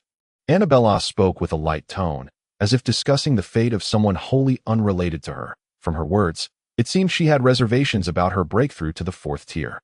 Roman questioned, "Does the teacher lack confidence in breaking through to the 4th tier?" Annabella shook her head. "Achieving the 4th tier is not something one can casually accomplish. Wasn't Augusta and Wuduin striving for a breakthrough to the 4th tier? Despite the grand efforts and the aid of numerous external forces, in the end, she failed to enter the 4th tier and met with a tragic demise." Roman felt a sense of disquiet. Indeed, Augusta's image in his mind starkly contrasted with that of a 4th tier awakened being at that moment. Annabella suddenly trembled, vibrant and intricate patterns appearing briefly on her face before vanishing in an instant. Yet, Roman caught a fleeting glimpse of a trapped butterfly, ensnared within a cocoon, its wings bloodied from futile attempts to break free. Did this signify that she was unable to advance and had fallen into a predicament? Roman sighed inwardly, intending to express something, but Annabella smiled. "Let us explore the new surroundings. One must become acquainted with a new place." A note from the author. I extend my gratitude to the reader 20200506172502534 for their generous support. Thank you to Haiying Stone, Godly Purifier, Lingyuan, Hannibal 666, Wandering Poet, Starry Sands, and others for their contributions. This book is set to be officially published on May 1 SD, with a daily minimum of 10,000 words post-launch. I hope everyone can support the official release and allow the author to earn a living. Chapter 125. St. Amethyst Academy. In the following days, Annabella elucidated various aspects of cultivation that her students found perplexing. Particularly pharmacology. As the vice president of the Goldfinch Empire's Magical Potion Research Association, her expertise in potions was unparalleled. Otherwise, she would not possess so many 3rd-tier systems. A complete 3-tiered system is sufficient to drive most awakened individuals to madness. Only those of significant power among the awakened need not fret over the acquisition of ability potions. However, they too must possess ample merit and contributions in order to exchange for them. As for the underground awakened, many of their systems are fragmented. It is indeed a rarity to find someone like Luo Ming, who can choose from a variety of complete systems. A week later, Annabella once again entered seclusion. Luo Ming arrived at the bustling plaza at the heart of the Zijingwa district. The area was adorned with a myriad of flowers, with the red Zijingwa blooming vibrantly, unabashedly showcasing the vigor of life. The throngs of people created a lively atmosphere, with various performances adding to the vibrancy. Luo Ming, dragging his suitcase, gazed at the imposing statue of Queen Cynthia, towering over 10 meters high, his expression somewhat peculiar. "Where is the entrance to the Holy Amethyst Academy?" Dorothy had informed him that the academy was situated within the plaza, yet there appeared to be no institution here. Only a circus. Surely it wouldn't be housed within a circus. A clown academy. As Luo Ming pondered whether he had come to the wrong place, he suddenly felt a surge of spiritual energy emanating from his surroundings. His eyes swept across the scene, and he noticed a stout figure approaching the statue of the queen. Luo Ming's eyes widened in astonishment. The ordinary passers-by exhibited no signs of alarm, indicating that yet again, it was a spiritual formation cloaking the area. Visible only to those awakened with spiritual energy, Luo Ming approached the statue of Queen Cynthia, but found no mechanisms. After a moment's contemplation, he retrieved the ritual formation for entering the old world from his pocket. The formation, drawn with the faded feather quill, not only exhibited remarkable efficacy, but also left no ink smudges or signs of consumption. Upon infusing it with spiritual energy, the ritual formation on the paper radiated a blinding brilliance. At that moment, the statue of the queen suddenly emitted a unique spiritual energy, resonating with the ritual formation. In an instant, Luo Ming found himself transported to the old world. The crimson moon hung in the black sky, with dark wisps still drifting through the air, yet the surroundings were wholly unlike the fog-laden domain he had known. Encircled by mountains, various structures rose upon the peaks, and he could even glimpse steam airships occasionally traversing the skies. At the foot of the mountains lay clusters of buildings reminiscent of a town. No, this place bears no traces of old-world corruption, Luo Ming marveled. Moreover, there were plants of diverse hues, and even dense forests adorned the mountainsides. Was this truly the old world? Until now, the old world in Wuduan had given Luo Ming the impression of darkness and desolation, devoid of life save for the aberrant beasts. Yet here, vitality thrived, furrowing his brow. Luo Ming swiftly made his way into a modest town at the base of the mountains. The town was small, with a single street running its length, and at its center lay an open space seemingly designated for trading. Though compact, the buildings were snug, with various wooden signs displaying words like potions and weapons. The bustling crowd wore hats, creating a lively atmosphere, all of whom were awakened. Most exhibited spiritual energy fluctuations at the first or second tier, with some merely having stepped into the realm of the mysterious, their practices of breathing techniques and meditation still in the nascent stages, belonging to those who had practiced for a brief time. Luo Ming felt an increasing sense of curiosity. The shops lining the street were replete with spiritual materials, talismans, and various manuals for the cultivation of spiritual techniques. He paused at a stall, engaging with the first-tier awakened vendor, easily gleaning the situation of the town. This small settlement indeed fell under the jurisdiction of the Holy Amethyst Academy. The academy's true location was atop the largest mountain in the vicinity, known as Zijing Mountain. The buildings on other peaks also belonged to the Holy Amethyst Academy, and this area was referred to as the Amethyst Domain, a safe haven established by the academy within the old world. Awakened individuals residing here were required to pay a certain sum of money to the Holy Amethyst Academy each month in exchange for protection, allowing them to hunt aberrant beasts without fear of old-world corruption. Most enticingly, they had the opportunity to attend public lectures by the Academy's instructors, though the timing was irregular. Occasionally, third-tier awakened teachers would hold open classes accessible to all within the Amethyst Domain. For the underground awakened, this was an opportunity rarely encountered. The population within the Amethyst Domain included not only thousands of awakened individuals, but also many ordinary folk. These commoners engaged in various manufacturing jobs.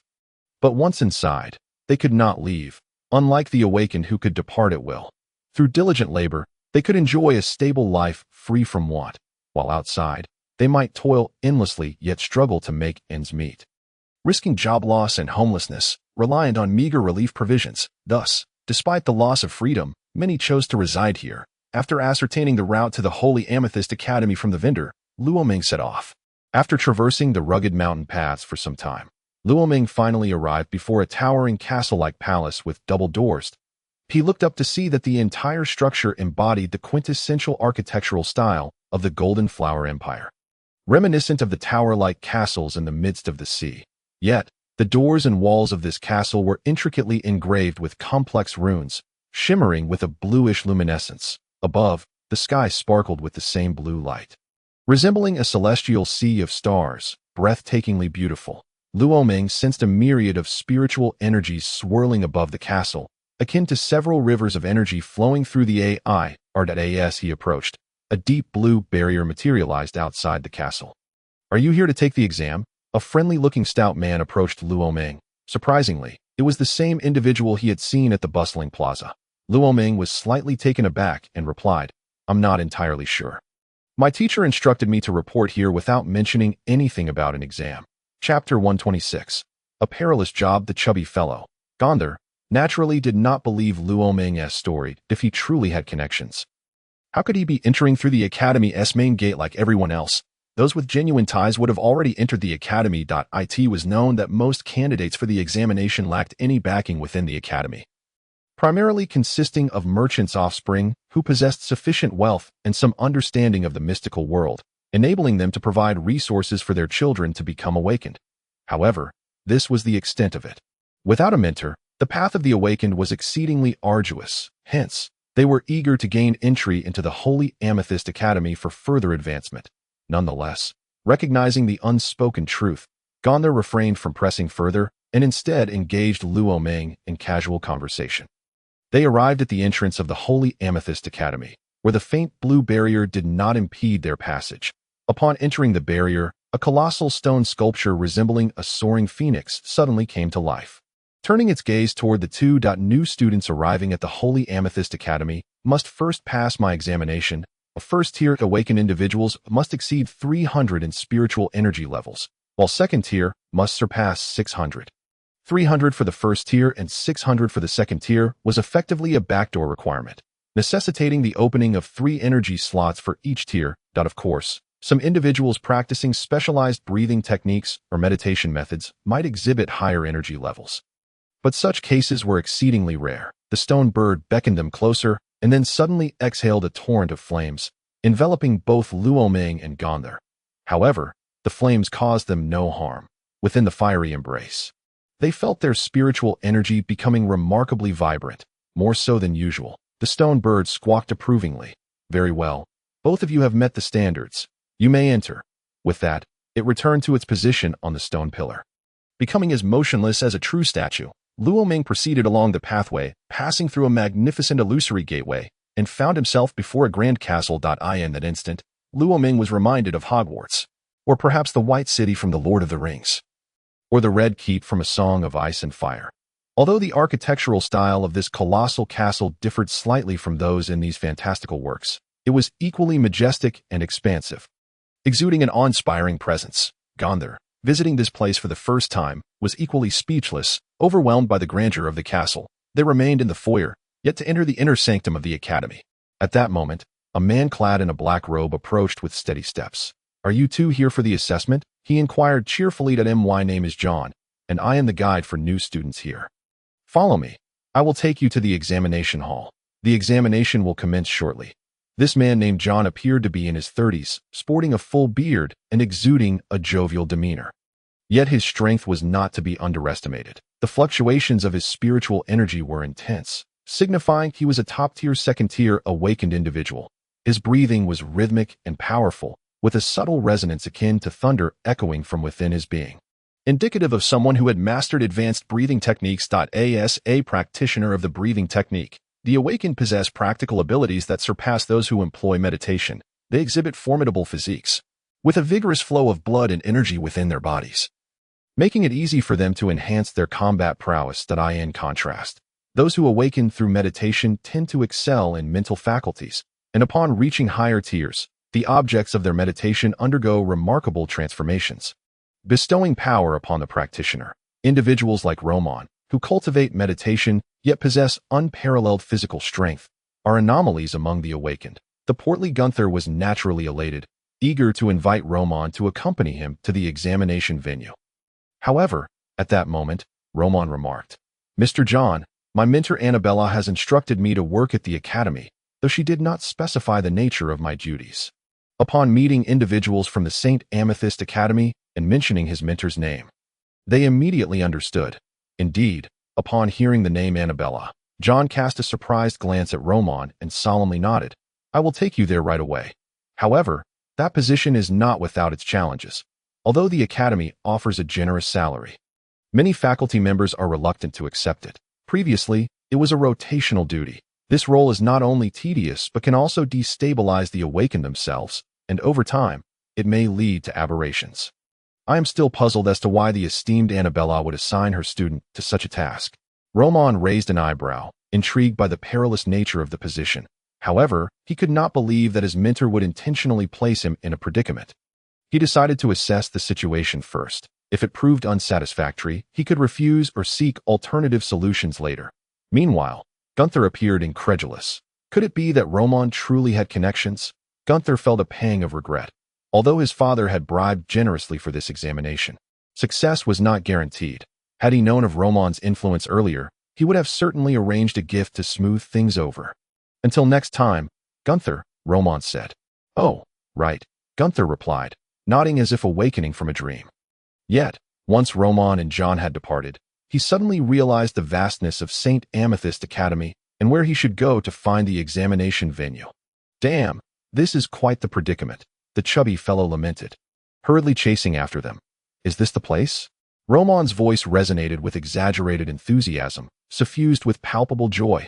Beside him, John maintained a grave demeanor, stating, Indeed, the position of librarian at the Amethyst Library has long been a conundrum for the Academy, as no faculty member desires to undertake it.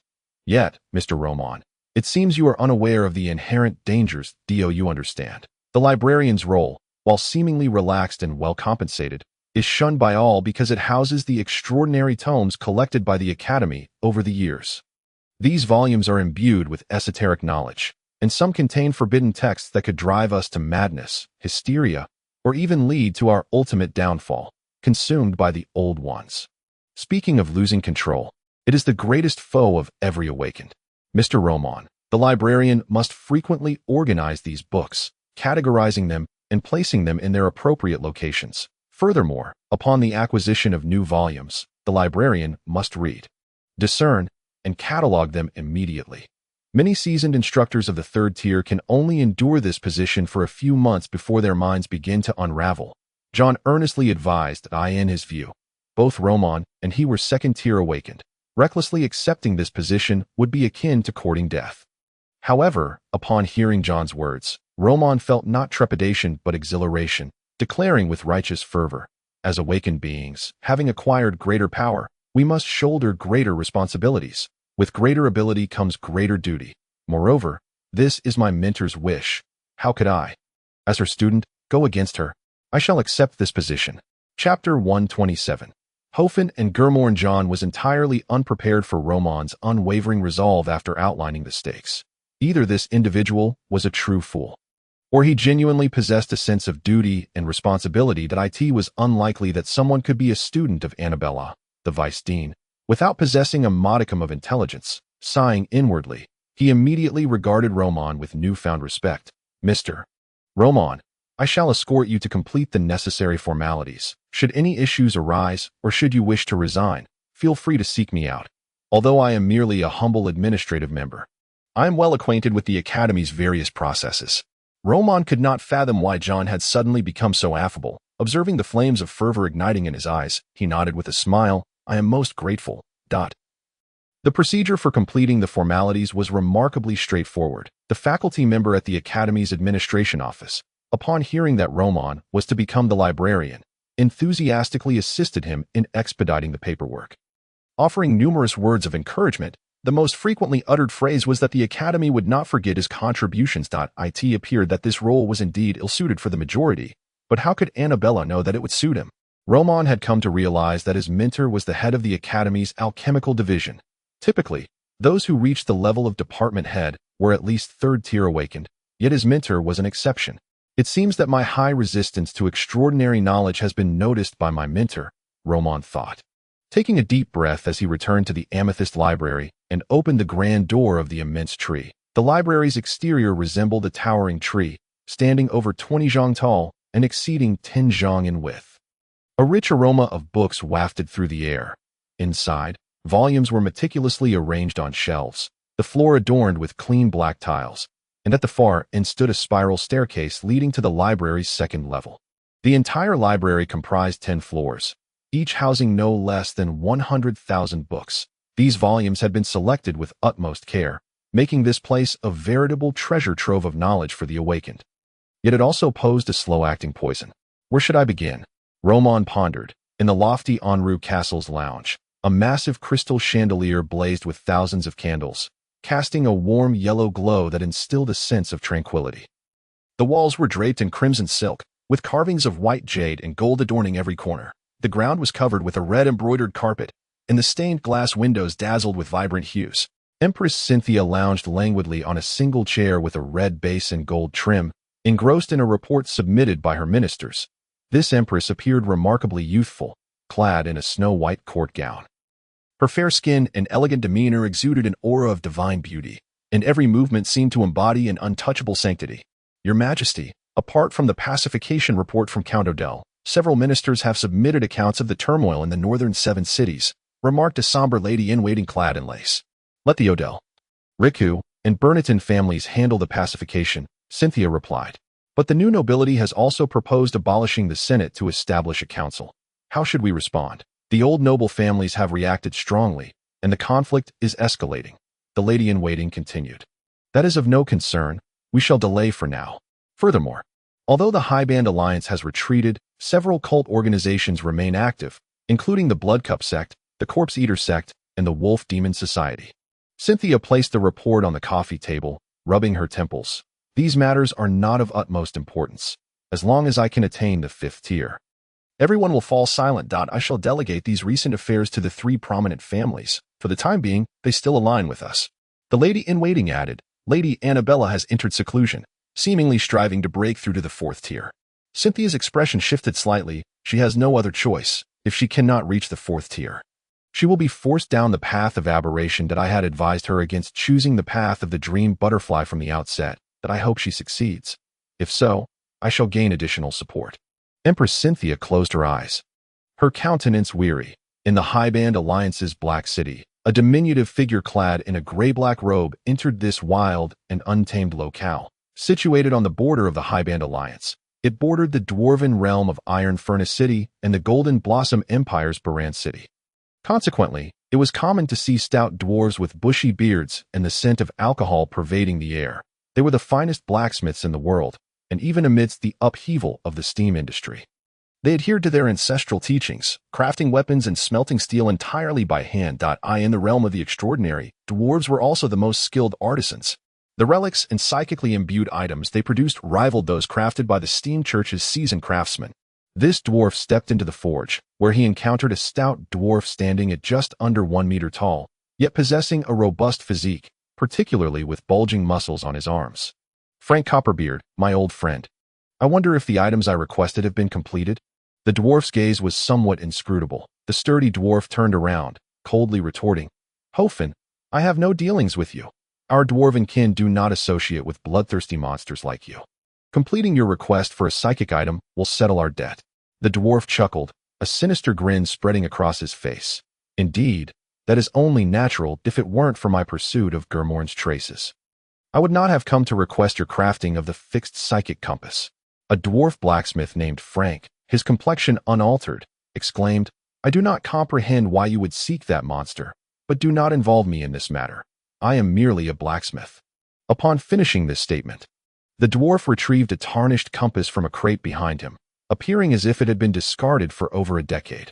Yet, the gnome's eyes sparkled with a glint of insight. This compass, capable of locating individuals based on their spiritual energy, was a remarkable artifact that could only be forged by this reclusive master blacksmith residing in the Black City. Although he possessed numerous alternative methods to ascertain the whereabouts of Gormoen, those methods demanded a greater price. The arrangements of Wuduan have all failed. Even Augusta has perished. He was my most promising student for ascending to the 4th tier. Hoffen slowly exited the blacksmith shop. While he had grasped the general situation surrounding Wuduan, the emergence of Gormoan's traces compelled him to pay heed. Every aspect of Wuduan had been meticulously orchestrated by him over many years.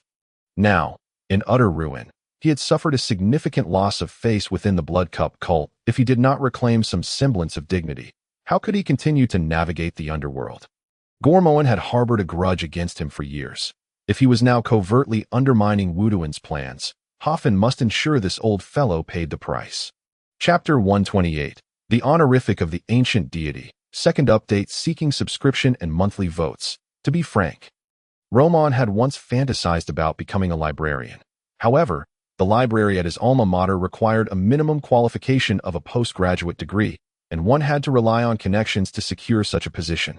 Yet, it seems to be quite similar here. At the very least, one must be a second-tier awakened individual, and even he had entered through connections. Thus, it is all a matter of human relationships.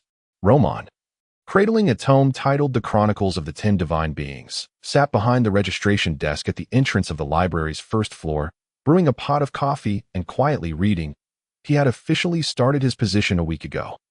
The library was sparsely populated, with scarcely a few students visiting throughout the day. This was quite normal, as awakened individuals recklessly perusing extraordinary texts could face peril. The students of the Holy Amethyst Academy varied greatly in strength. Some were first-tier awakened individuals, while others had reached the third tier. However, most hovered around the first and second tiers, naturally hesitant to explore the books. Without a teacher's directive, their attitude towards extraordinary knowledge was one of neither initiative nor rejection, and certainly not obsession. In simpler terms, their enthusiasm for learning was rather lackluster. Roman lamented this greatly. The Holy Amethyst Academy was funded by the Goldfinch Empire, with Empress Cynthia serving as honorary principal.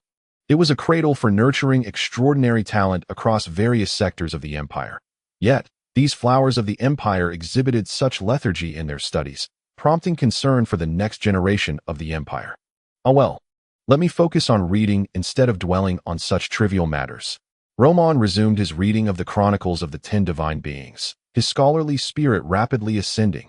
This book provided a detailed introduction to the 10 righteous deities recognized by the sentient beings of the continent, including tales of the gods. For instance, the god of steam initiated the Industrial Revolution, ushering the world into an era of industry. The everlasting forge safeguarded humanity's ancestors from the savage darkness of primal existence, bestowing upon mankind the spark of fire. The Lord of storms and thunder conquered the seas, heralding the age of exploration.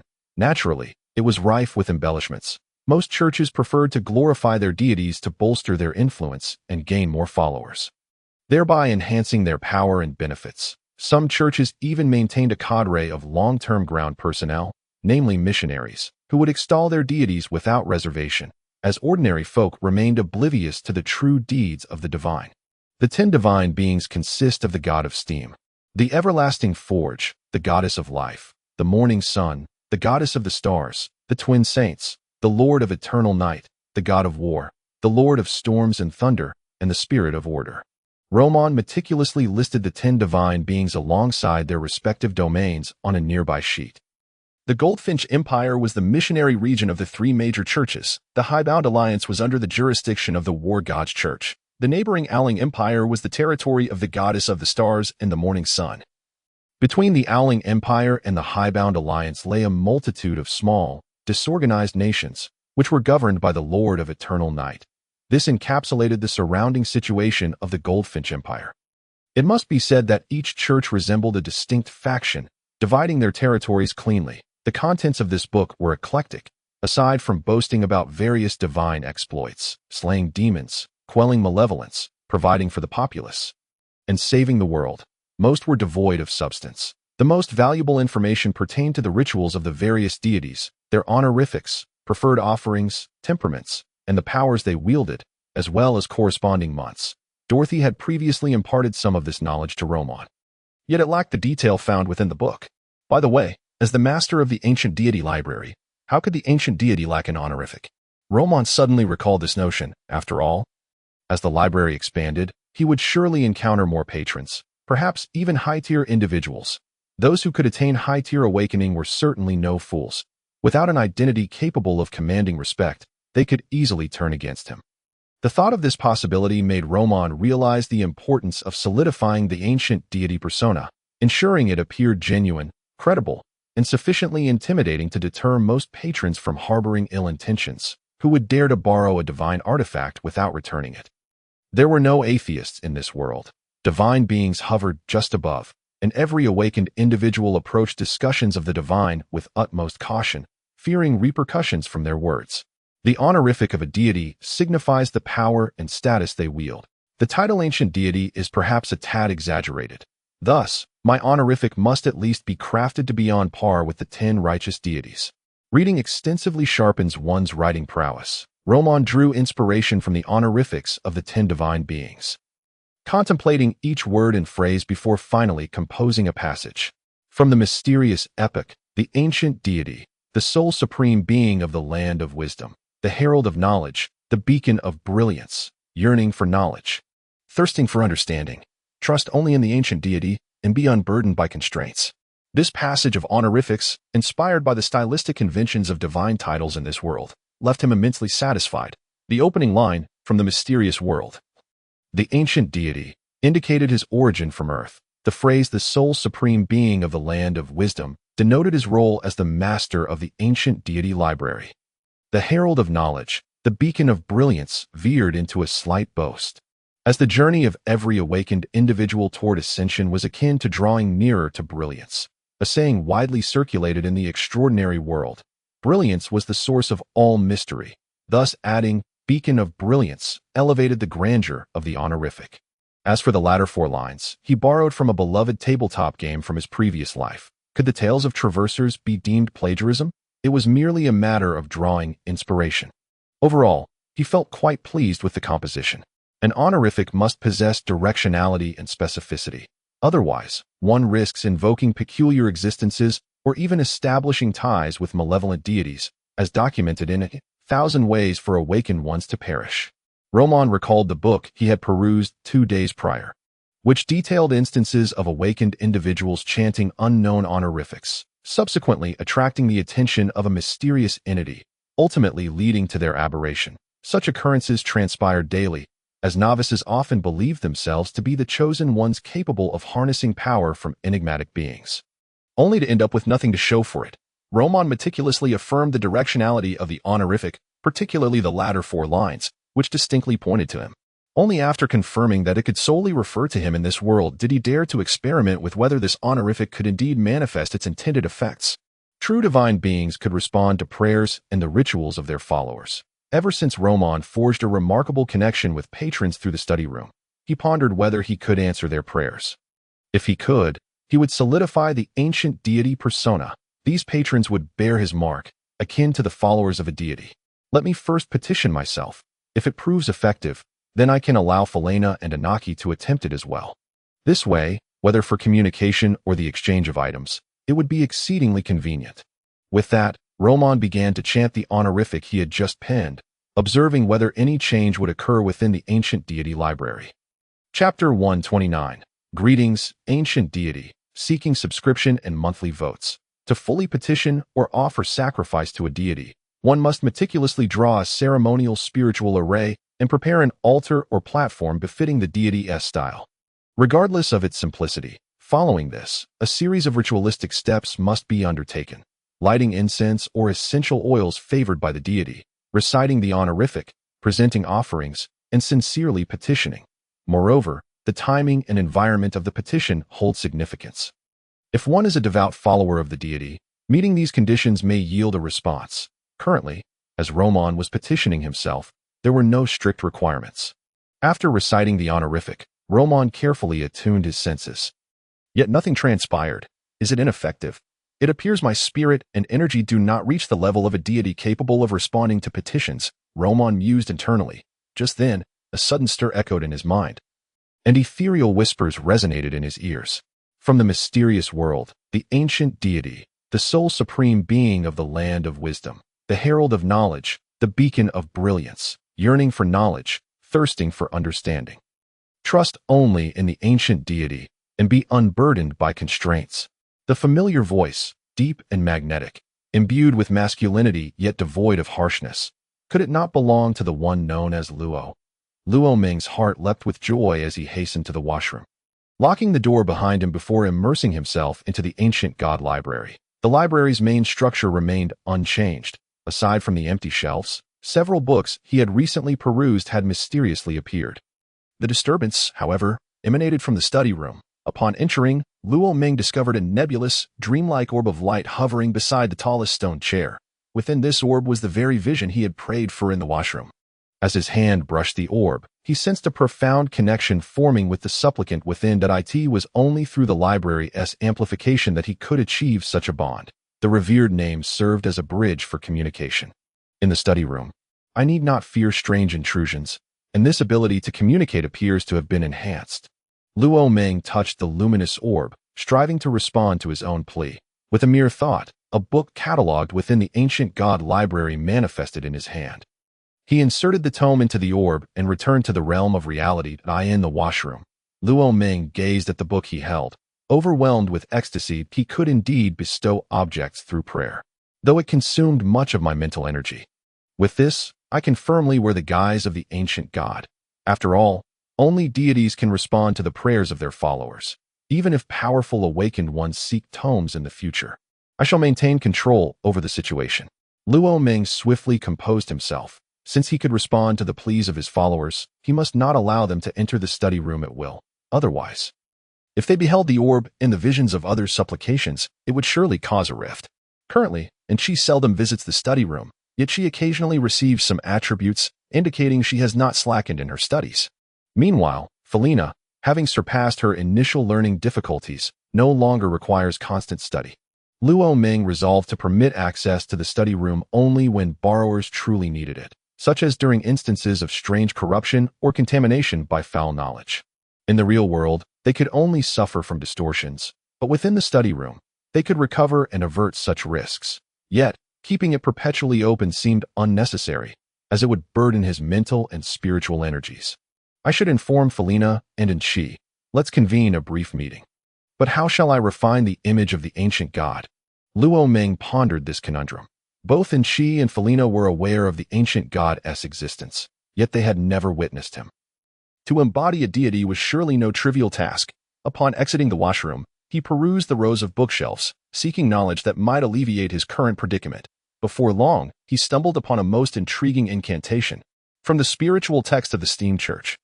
The mist avatar can fabricate an ethereal mist form of any type. This first-tier incantation can be utilized even without mastering the Steam Church's breathing techniques or meditation. However, the mist avatar possesses no combat capability and is easily discernible. I must render it more authentic. In typical circumstances, Luo Ming would have taken considerable time to uncover such a specialized incantation. Yet, in the Amethyst Library, while it lacked many things, it was abundant in books. As long as they were not forbidden or high-tier incantations, he could peruse them freely. Luo Ming also discovered an incantation that could enhance the mist avatar, alongside several auxiliary spells, all aimed at making the mist form appear more genuine and effective. These spells consumed merely 2 hours of his time. With the skills of rapid learning and intensive study, his pace of acquiring new incantations was nothing short of astonishing. Well then, with the ancient god library as a veil, I need not worry about being seen through for the time being.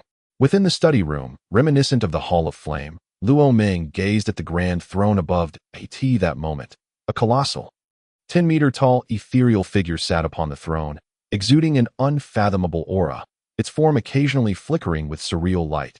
The visage of this semi-ethereal figure was shrouded in mist, obscuring its true appearance. Luo Ming, controlling this massive mist avatar, spoke, his voice reverberating through the Hall of Flame with a sense of grandeur. Indeed, this is the effect I desire. Controlling it presents no issue, though the energy expenditure is considerable. Such a state cannot be sustained for long. A glimmer of excitement shone in Luo Ming's eyes as he promptly notified Enchi and Felina. In a remote inn at the border of the Owling Empire, Enchi, taking a break during her journey, suddenly felt a tremor as the power within her surged. Her expression shifted slightly as she quickly locked the door, erecting a barrier of spiritual energy before allowing her spirit to follow the call into the ancient god library. This was her first experience of such a summons, and her heart was tumultuous. Upon opening that book, she had foreseen this day and had long prepared for it in Jinhai City. Within a room that exuded classical elegance and brightness, Felina removed her cumbersome silk gown, assisted by her personal maid as she discarded her ornate jewelry. Such social attire was difficult to don alone. Earrings, bracelets, and gemstone necklaces were placed into a jewelry box one by one. Felina sighed in relief, intending to rest for a moment, when suddenly her spiritual energy began to stir. Her complexion shifted as she dismissed her maid, took a deep breath, and donned a gown of soft green lace. Following the call into the ancient god library, upon entering, she spotted Luo Meng nearby. Though his features were obscured by a veil of mist, rendering his true visage indiscernible, beside him stood another young woman, her face equally concealed. However, what astonished her most was the grand figure shrouded in clouds and mist upon the towering throne. Almost instantly, she composed herself, suppressing her growing anxiety and trepidation, lifting her gown's hem to perform a curtsy that would satisfy even the most fastidious etiquette instructor. "Greetings, O Ancient One." Chapter 130. The Library's Disturbance. Seeking subscriptions and monthly tickets. Luo Ming's ethereal form created through the mist avatar could resonate with his thoughts. Yet it bore no compatibility, nor could it even move, regarding authenticity, with various incantations enhancing it, and the study room of the ancient god library capable of altering the environment at his mental command. There was no doubt that even a fifth-tier awakened one entering this space would find no flaws. Hearing Felina's greeting, and she felt a surge of anxiety, uncertain of what lay ahead. She had frequently cast glances at the nearby man, feeling an inexplicable familiarity, yet unable to identify where she had encountered him. This intense sense of familiarity, coupled with her inability to see his features, left her utterly curious. Luo Meng lowered his gaze, controlling the semi-transparent form upon the throne, and spoke. "There is no need for formality. Since you have arrived, it is a destined connection." After uttering this, he observed their reactions. Both Felina and Enchi kept their heads bowed, refraining from looking around. Yet their responses differed significantly. Enchi's expression was grave, while Felina exhibited a hint of curiosity and excitement. "Great One, may I ask what you require of us?" At last, Enchi could no longer contain herself. Luo Meng, guiding the ancient goddess form, replied, "Our relationship is not one of authority and subservience. The knowledge I provide is merely what you need. This is a whim of mine, requiring nothing in return." As he spoke, the figure upon the enormous throne lightly tapped the armrest, and in an instant, the three found themselves seated upon other stone chairs. Felina and Enchi exchanged covert glances of astonishment. "Today, I have summoned you merely to introduce ourselves formally. In the future, we can establish a regular meeting time here. My current intention is to create a loose book club. You may engage in discussions, exchange items, and even delegate tasks to one another. This is but a rudimentary concept of mine, which I am gradually refining." His resounding voice echoed throughout the hall. Enchi, possessing only a limited understanding of this extraordinary world, felt little impact. However, Felina was internally alarmed. This was clearly the embryonic form of a mysterious organization.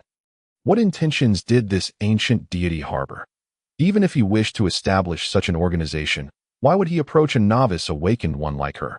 With the rise of the new nobility, her father had managed to join their ranks through considerable wealth. Within the noble circles, the existence of awakened ones was hardly a secret. She often heard whispers of mysterious organizations, such as the recently infamous Blood Cup sect. At this moment, aside from her astonishment, Felina felt a twinge of relief and delight. Her friends were all curious about mysterious organizations. They could never have imagined that she was now a member of one. Thankfully, the Ancient One was not an evil deity. What Luo Meng spoke went unchallenged. Yet, in the absence of responses, the atmosphere grew awkward. Moreover, certain topics were not suitable for a being of such stature to initiate. Just as in a comedic performance, one must adhere to the rhythm of dialogue. Even a duet requires cooperation. Thus, Luo Meng, guiding his true form, inquired, "O Ancient One, how shall we obtain the books we received previously, as well as the knowledge for our future advancement?" The colossal phantom seated upon the throne responded, "The knowledge you have acquired from those tomes is but a token of my greeting, a complimentary gift bestowed upon you. Should you desire to procure further insights from me, we adhere to the ancient alchemist's principle of equivalent exchange. You may offer items of equal value to the knowledge you seek, or barter with alternative knowledge in exchange. Anything that piques my interest shall be rewarded with ample value." Sacrifice. Upon hearing those two sensitive words, Even the slow-witted Anichi finally grasped that she was conversing with a genuine deity. Neither a benevolent god nor an evil one. "Might I inquire your esteemed name?" Roman asked once more. A hint of gentle amusement tinged the half-transparent phantom's voice. "I am the most ancient god from the mysterious realm, the sole sovereign of the land of wisdom, the herald of knowledge, the guiding light of radiance, yearning for knowledge, thirsting for understanding. Trust in the ancient god, do not be ensnared." Subsequently, the phantom continued, "If you recite this title, you shall receive my direct response. Enough for today. I merely wish to engage in conversation. For our next meeting, I shall notify you in advance. Remember to diligently study and strive to better yourselves, so that you may traverse further along the path of the awakened." Anichi and Felina hastily bowed, their minds swirling with thoughts, yet they dared not voice them. At last, it has concluded. Once the two vanished, Roman exhaled deeply, and the immense misty figure upon the throne abruptly disintegrated. Maintaining such an array of spiritual arts consumes an excessive amount of spiritual energy and mental fortitude. It cannot be sustained for long. However, this endeavor has proven to be quite meaningful. Although borrowing books had not previously posed an issue, who could predict whether a more formidable awakened might emerge as a borrower? If they were to discover that Roman was merely a humble second-tier awakened, they would undoubtedly entertain ulterior motives. The loss of control is the gravest of fears. Thus, crafting such a facade of an ancient god is imperative. Even if new individuals join later, under the subtle influence of Anichi and Felina, they would harbor no other thoughts, believing this to be a genuine conference orchestrated by a true deity. Moreover, Roman's ability to mimic certain divine functions would suffice to sustain this reading group. The unknown instills fear and reverence. Roman did not linger in that place, swiftly departing. Upon returning to reality, Roman exited the washroom and glanced at the reception desk, noting that no one had visited during this time. The Amethyst Library was eerily desolate. The clock on the wall chimed, indicating that it was now 6 in the evening. The sky had completely darkened. Time to close up. He extinguished the candle and was about to lock the door when, from the depths of the Amethyst Library, an unusual whispering began to echo, sending waves of trepidation coursing through him. What on earth was that? Roman halted, directing his gaze toward the source of the murmurs, refraining from approaching recklessly. Previously, John and other instructors at the academy had warned him that the library housed an abundance of extraordinary tomes, which could sometimes trigger peculiar spiritual reactions that asked the librarian. Roman felt an obligation to flee in such circumstances that it was closing time. Once the door was shut, and with no other students present, ignoring it was the most prudent course of action. Roman, being merely a second-tier awakened with no ability to defend himself, could not afford to indulge his curiosity. Yet, just as he stepped over the threshold, a special nightmare task materialized in his mind. Chapter 131. The Second Layer of the Old World, 5th Update. Seeking subscriptions and monthly tickets. This special task was evidently triggered by the unusual occurrences deep within the Amethyst Library. With a mere thought, Roman beheld the details of the nightmare task. Nightmare task. Dragon of Dreams. Task requirements. At midnight, while maintaining a state of wakefulness, Red Emerald Dream of Avara. Explore the realm of the mind dream. Comprehend the mind dream realm and witness the true form of a dream dragon, carefully observing its size and demeanor for no less than 1 hour, mastering its various habits. Task reward. Potion formula of the Dream Dragon system. Task reward 2. Book Dragon Species Appreciation Guide. Note: the Dream Dragon monarch Ivara once guarded the Crystal Dreamland. The former abode of the Dragon Clan, the Dragon Clan waned. The Crystal Dreamland fell into ruin, and it has not been seen since that a past mind wanderer claimed to have glimpsed the silhouette of a dream dragon within the human mind dream realm, subsequently penning Emerald Dream of Avara. However, those who sought it out have never discovered traces of the great dragon.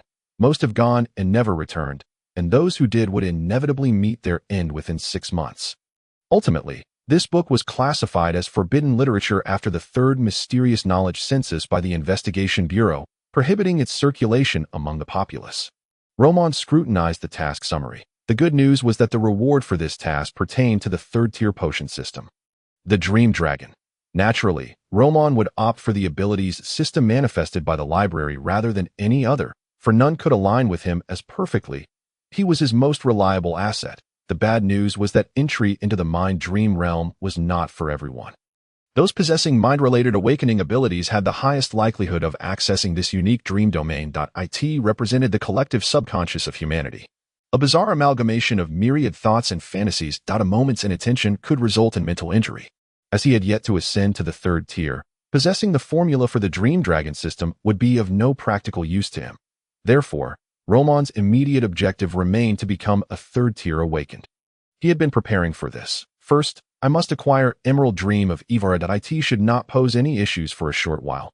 The library is typically deserted, so the chance of anyone coincidentally seeking to borrow this book during this time is minimal. Roman ascended to the second floor of the Amethyst Library.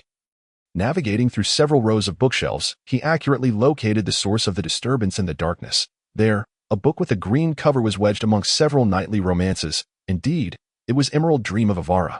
This very tome had incited the disturbance that led to the emergence of his nightmare task. Roman grasped the book, the spiritual energy fluctuations upon it gradually dissipating.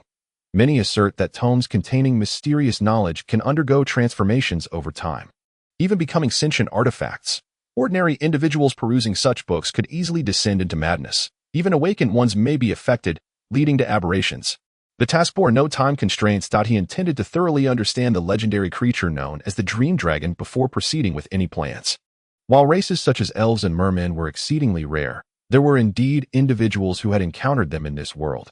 However, dragons existed solely within the annals of myth, history, and legendary tales. He cast a glance and seized exotic races' customs appreciation adjacent to the book, pondering that it might contain relevant descriptions of dragon maidens or similar topics regarding dragons.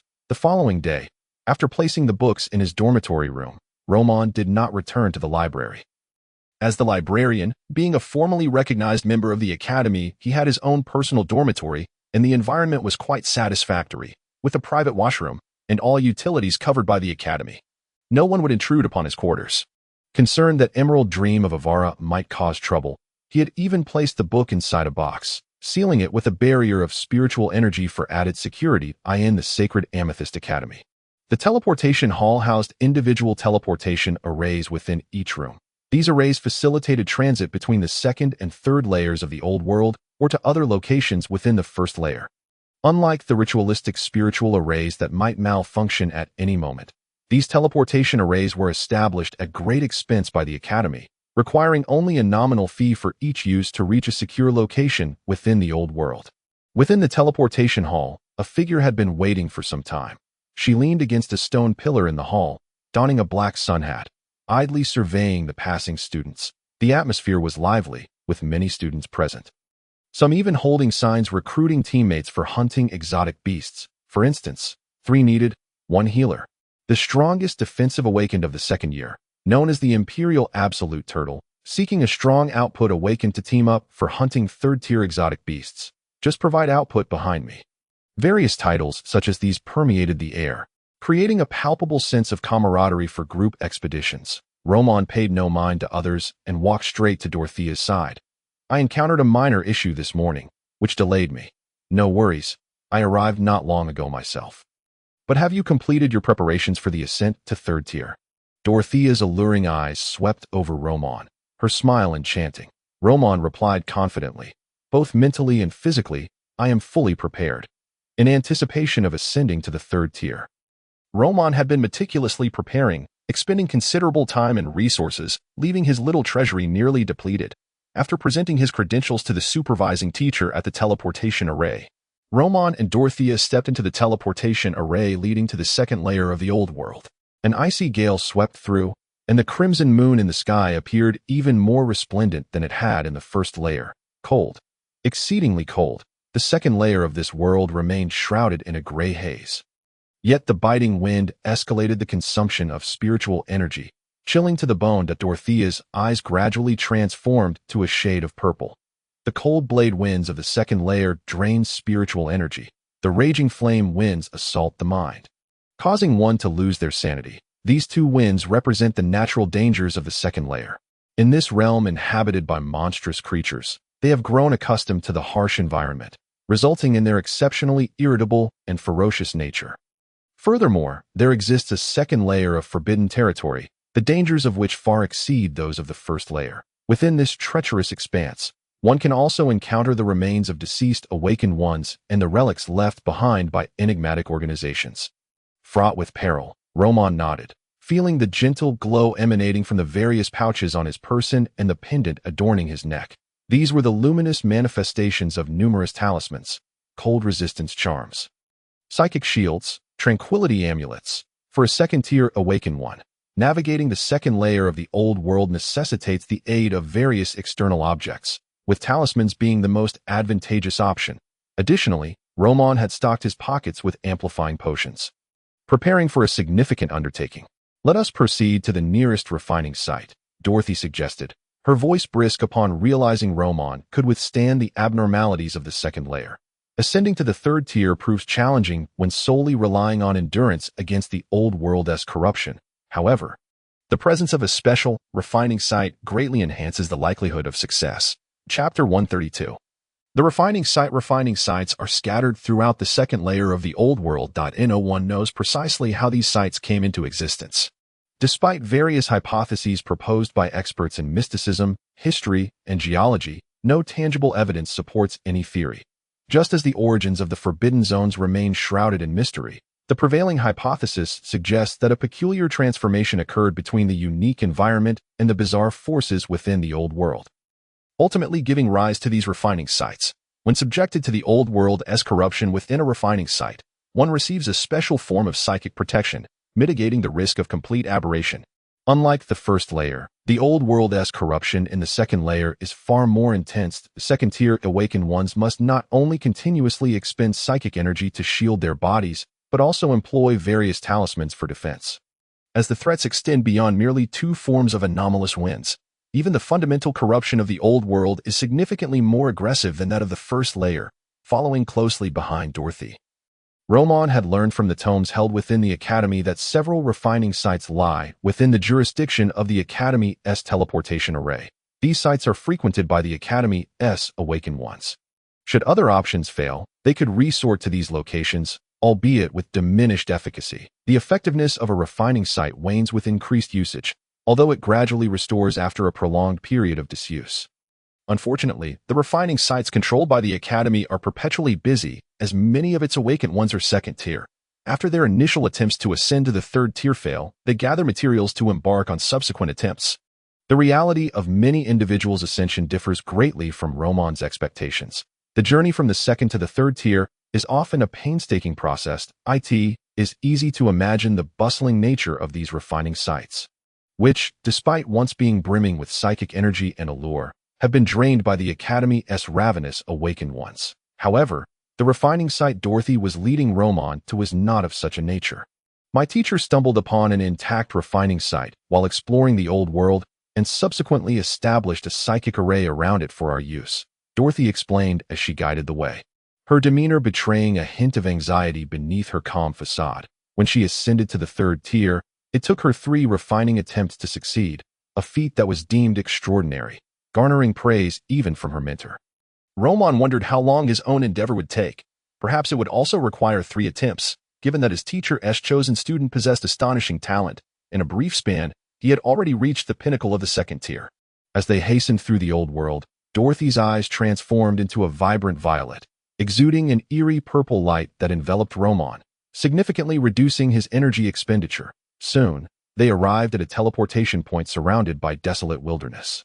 The predominant theme of the old world was a stark black and white desolation, yet an anomalous kerosene lantern hung ahead. A teacher clad in the attire of the Holy Amethyst Academy stood guard at this location. Another fee to pay, the cost for each teleportation was 10 gold pounds per person. Despite their uneventful journey, Roman found himself 30 gold pounds poorer. Up ahead lies a danger zone. Exercise caution, the teacher kindly warned after collecting the fee. Dorothy nodded in acknowledgement. Upon stepping onto the teleportation array, the scenery around them transformed. Before them sprawled an expanse of towering sorghum fields. These sorghum stalks appeared oddly peculiar, towering above them while boasting thick stems and large leaves, with the grain heads resembling grotesque lumps of flesh, clustered together in a manner that was quite nauseating. The old world was not devoid of flora. Rather, it lacked any semblance of normal plant life. Dorothy, having long since grown accustomed to such sights, cautioned, "Be wary of the odors emitted by these flesh sorghum plants. They contain toxins." Toxins? This was something Roman understood. He nodded seriously, attentive to his sister's teachings. The two navigated through the repulsive sorghum fields, encountering several three-headed weasel-like beasts, larger than wolfhounds, that sprang forth but were swiftly dispatched by Dorothy's deft hand. A third-tier awakened one proved to be quite formidable within the second layer. Thus, Roman traversed this vast expanse of abnormal sorghum fields without incident, soon coming upon the ruins of a small, long-abandoned town. The architecture differed from the contemporary trend of pointed roofs, featuring flat tops constructed from polished black stones. Many of the buildings lay in disrepair, with some reduced to mere remnants of walls. Yet an eerie aura of sanguine energy pervaded the town. "Is this the refining site?" Roman mused, surveying the town ahead. Sensing the inherent dangers lurking within, Dorothy affirmed, "This town is where my teacher first discovered the refining site. The architecture reflects the style of the Blackstone civilization from 5 centuries past. The refining site lies at the town's center. And my teacher's psychic array still remains intact, so it should be free from intrusions.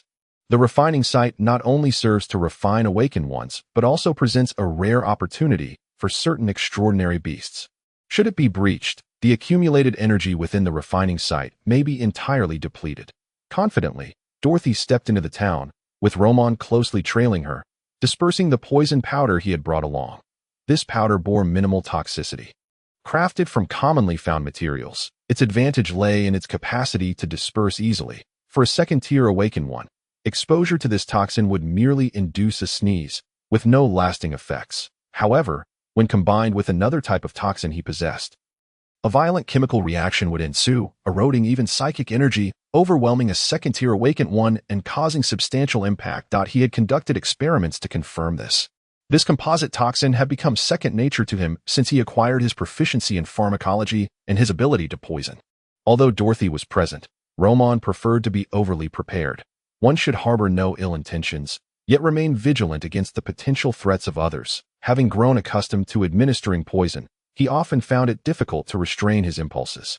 The town lay desolate, overrun with patchy weeds, the moonlight casting a sanguine hue upon the buildings as if they were drenched in blood. Crack. Not long after they had ventured forth, a disturbance arose behind Roman. Reminiscent of bone clubs clashing against one another, reacting instinctively, he unleashed an explosive wave of corrosive psychic energy at the source of the sound. Boom. Fragments of bone scattered across the ground, the destructive force of his instant kill technique leaving no trace of his adversary.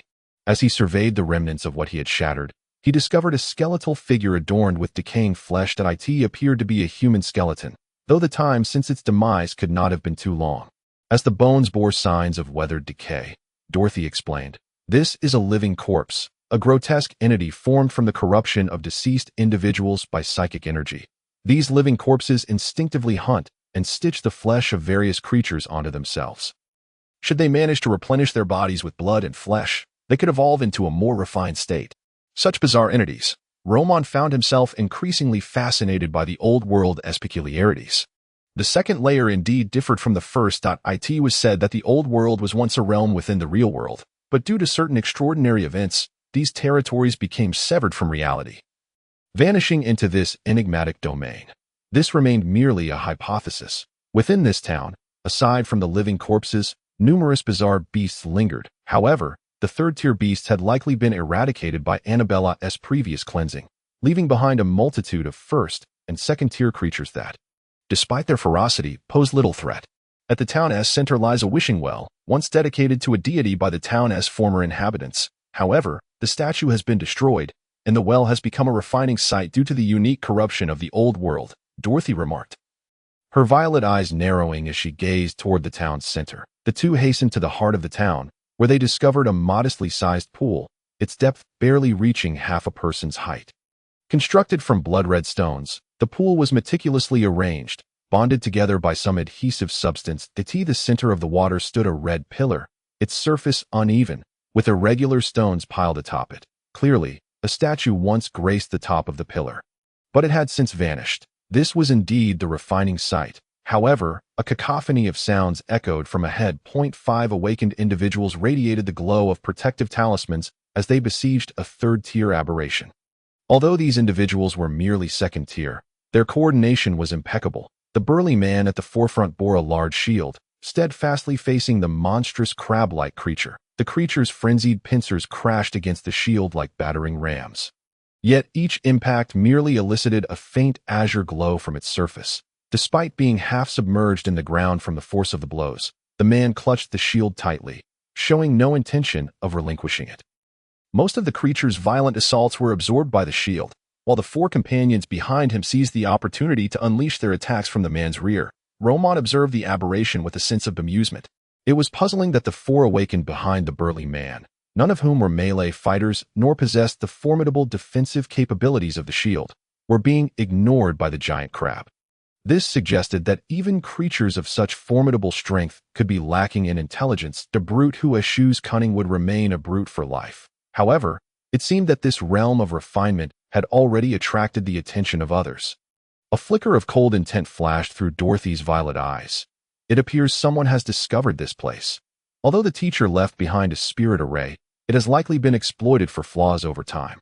These individuals are not from the sacred Purple Crystal Academy. They likely belong to a minor faction of awakened beings. In such circumstances, matters were typically resolved through brute force. The violet aura surrounding Dorothy intensified as she prepared to strike. At that moment, a voice interjected from the side. "Friends, one must first consider the order of arrival. We were here first." A middle-aged man, around 40, stepped forward, his gaze cold and predatory. The third tier awakened. It was clear that this man was the leader of the five. "Foolish." Dorothy said little more. The violet aura rapidly expanded, causing the man's expression to shift as an ice shard materialized in his hand and shot towards her through the purple light. The two third tiers swiftly engaged in combat, their fierce styles leaving Roman momentarily stunned before he regained his composure. Sister Dorothy had already clashed with the sinister man, and they were deliberately avoiding the area, battling farther away, while the remaining five, the third-tier giant crab, was gradually faltering. Once they dealt with the crab, their attention would inevitably turn to him. Regardless of the situation with Sister Dorothy, if he couldn't handle his side, what purpose would he serve? Without hesitation, Roman extracted a handful of offensive talismans from his pocket and hurled them at the five. He cared not for the consequences. His intent was to incapacitate them first and negotiate later. After all, only a fist could facilitate calm discourse. Bang, bang, bang. The talismans erupted into a kaleidoscope of colors, momentarily enveloping the five in a dazzling display. Yet, when the light faded, the five emerged with only minor injuries. The burly man's shield was already raised to absorb the brunt of the explosive force. How vexing! This formidable shield man was proving to be a troublesome opponent. In response, Roman shattered 3 vials of poison he had been concealing, allowing the toxic fumes to disperse with the wind, engulfing both the giant crab and the five awakened in a cloud of noxious gas. Before long, someone among them realized the peril. "Captain, that guy is releasing poison, and it keeps increasing. The toxins can penetrate our spirit shields. We're already poisoned," a girl with green algae-like hair exclaimed. The shield-bearing brute's brow furrowed. "Is there an antidote?" "Treat the others who are injured first.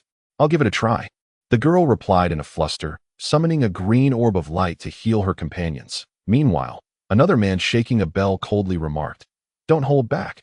Let's quickly take down this crab and then deal with that guy." The others nodded in agreement. These individuals were not naive innocents.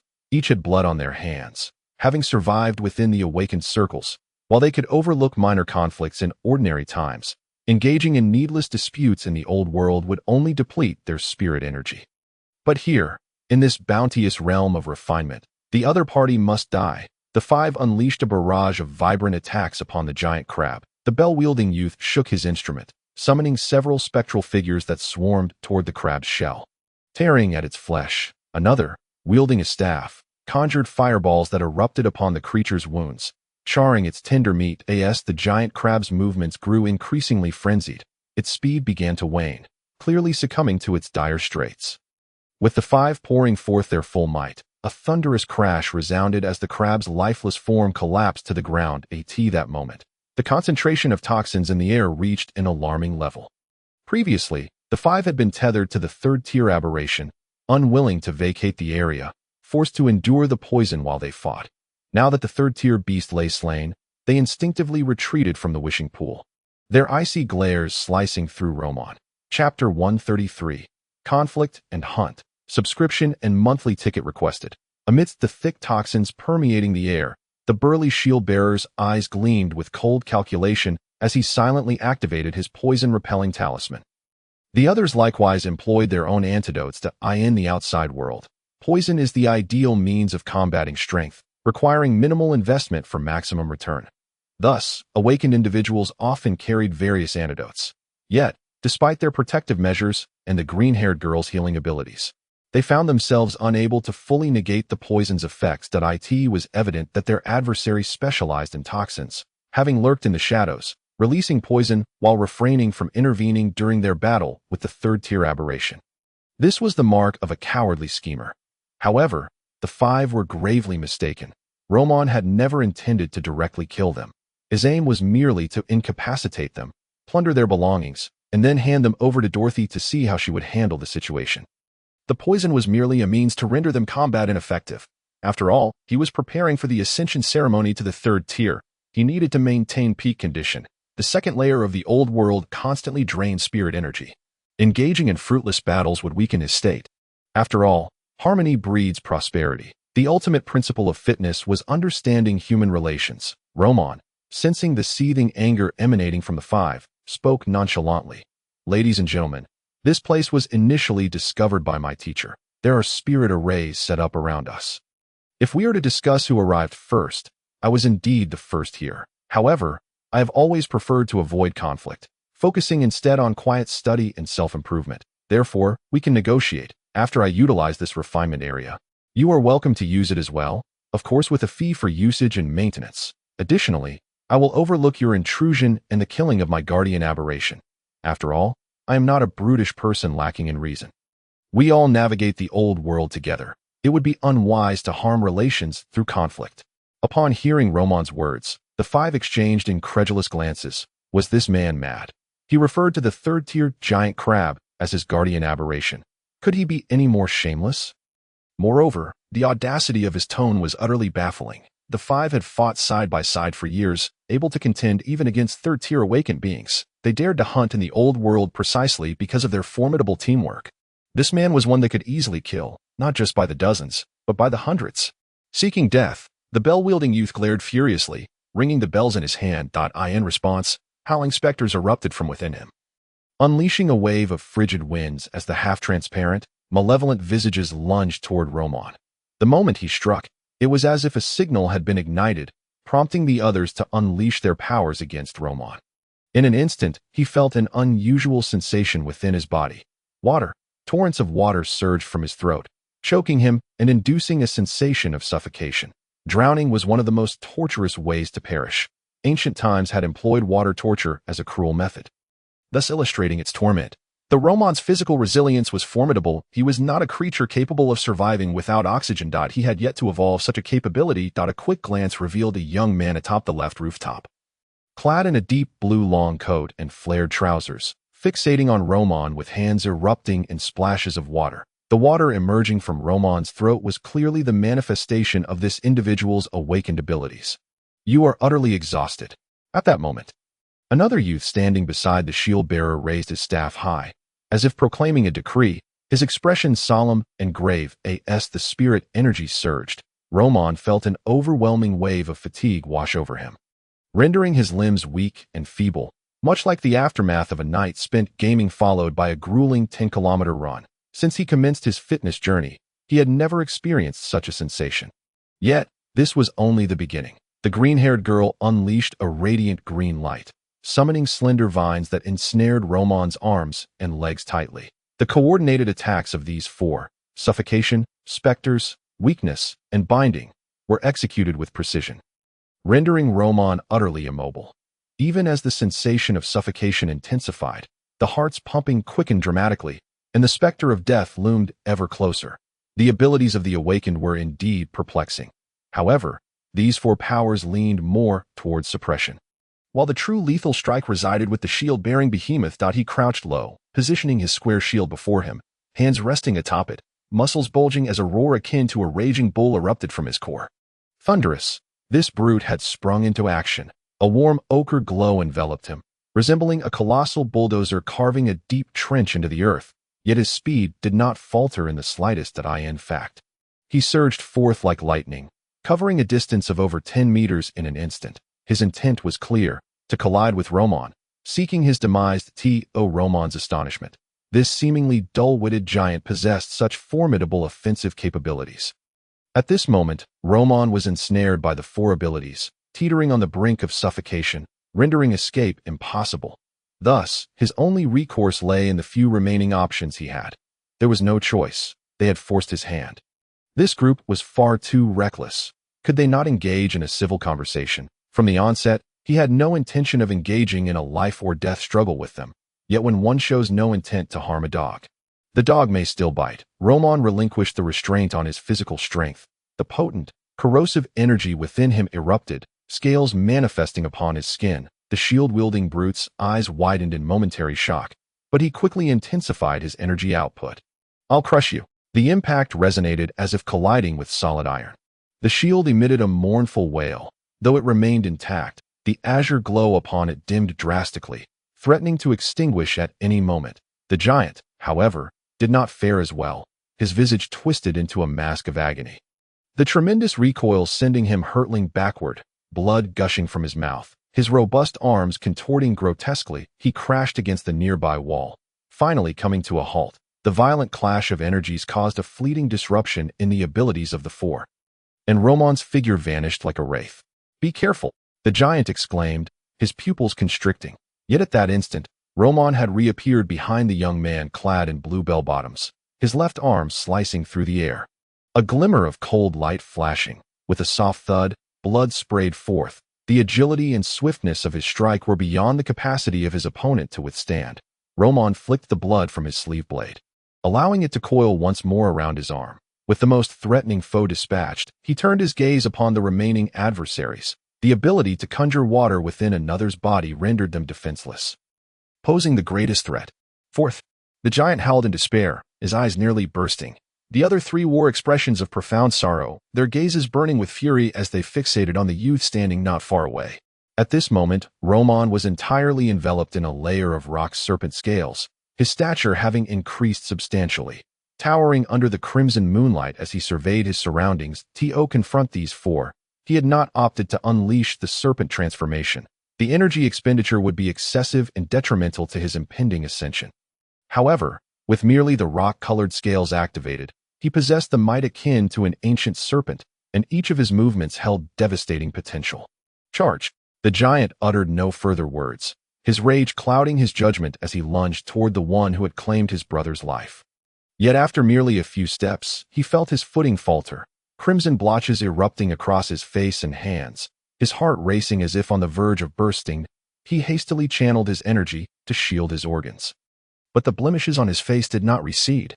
Instead, they proliferated, swiftly blanketing his entire body, overwhelming him with labored breaths and waning consciousness. He was ill. How could a distinguished awakened one fall prey to sickness? His body was perpetually shrouded in energy. Such ailments should be impossible. The potent toxins from earlier had not been sufficient to bring him down. The giant staggered forward another 2 steps, blood streaming from his nose and eyes in viscous strands. Finally, with a thunderous crash, he collapsed to the ground, his skin rapidly deteriorating. Witnessing this scene, the remaining 3 awakened were instantly engulfed by terror, overshadowing their fury as they began to retreat. Even their strongest leader had perished, and in such an inexplicable manner. The third-tier expert who had led them seemed ensnared by Roman's ally, unable to provide timely assistance. The unknown was the greatest source of fear. Roman had not anticipated such an outcome. The pandemic physician title he had acquired allowed him to disseminate a disease every 5 seconds within his vicinity. Though the ailments were random, often they merely resulted in minor nuisances like a pimple or a sneeze, with their lethality beyond his control. Only by remaining close to someone for an extended period could the chance of a more potent affliction increase. It appeared this fellow had been struck by a severe illness right from the outset. What luck! However, being within the radius of disease dissemination would also affect him. Why was he unscathed? Roman examined himself closely and discovered a small red pimple on the back of his hand, which posed no significant threat. Had he not caught it in time, his immune system would have surely eradicated it. In the face of disease, individuals could not be equated. The pandemic physician ability was not suitable for prolonged activation due to its high energy consumption. Thus, after deactivating the ability, Roman turned his attention to the remaining 3 and moved to engage them once more. They immediately scattered in an attempt to flee to AT that moment. Roman recalled a book he had recently acquired within the Ancient God Library, activating its effects. Book title: The 3 Tripwire Men. Type: Cowboy. Rarity: 1 star, toilet paper literature. Effect: completely consume this book to unleash tripwires on up to 3 targets, significantly reducing their speed and severely hampering their mobility. Note: the tripwire men are robust and formidable. As he approached the 3rd tier, Roman was certainly prepared with additional strategies. The Amethyst Library was a veritable treasure trove. He had spent countless hours immersed in its tomes, bolstered by speed reading and intense learning, allowing him to absorb knowledge at an astonishing rate, akin to direct copying and pasting. However, despite the multitude of books he read, only a select few special tomes were cataloged within the Ancient God Library. Currently, Roman's collection encompassed just over 50 books, most of which possessed unique abilities. Upon activation, the book rapidly vanished, and from the void, 3 tripwires shot forth, securely ensnaring the 3 individuals, their escape speed significantly hampered. With a swift stride, Roman advanced, the venomous blade in his hand piercing through the heart of the defenseless wielder of the staff. You cannot kill me. I am a member of the Moon's Sacrifice Society. If you slay me, they will seek vengeance. Just as Roman prepared to eliminate the final 2, the woman with algae green hair suddenly cried out, seemingly cornered and resorting to her last gambit. The Moon's Sacrifice Society, Roman murmured. Pausing his movements, he had not heard of such a name. It must be some clandestine organization. This group was well equipped, each member wielding energy weapons and a plethora of valuable talismans. The 2 sensed his hesitation. Their hearts leapt in hope. The green-haired woman spoke rapidly. Indeed, my father is a priest of the Moon's Sacrifice Society. If you kill me, he will undoubtedly hunt you down for retribution. If you spare me today, I will agree to anything you ask. I swear I will never trouble you again. As she spoke, she instinctively adjusted her posture, revealing a generous expanse of fair skin, a forced smile gracing her striking features. A priest of the Moon's Sacrifice Society. Roman muttered these words, and in the next moment, the venomous blade in his hand gleamed with a cold light, a crimson line appearing across the woman's neck. Then you must not be spared. Roman's gaze shifted to the last remaining man. Ultimately, he successfully extracted valuable information from him. The man was not a member of the Moon's Sacrifice Society. This group had banded together to explore the old world, relying on the protection of the 3rd tier Awakened One, who was summoned by the shield-bearing giant. They were all acquaintances. After thoroughly dispatching these individuals, Roman searched their bodies, gathering all the spoils in a large cloth bundle. What a bountiful reward!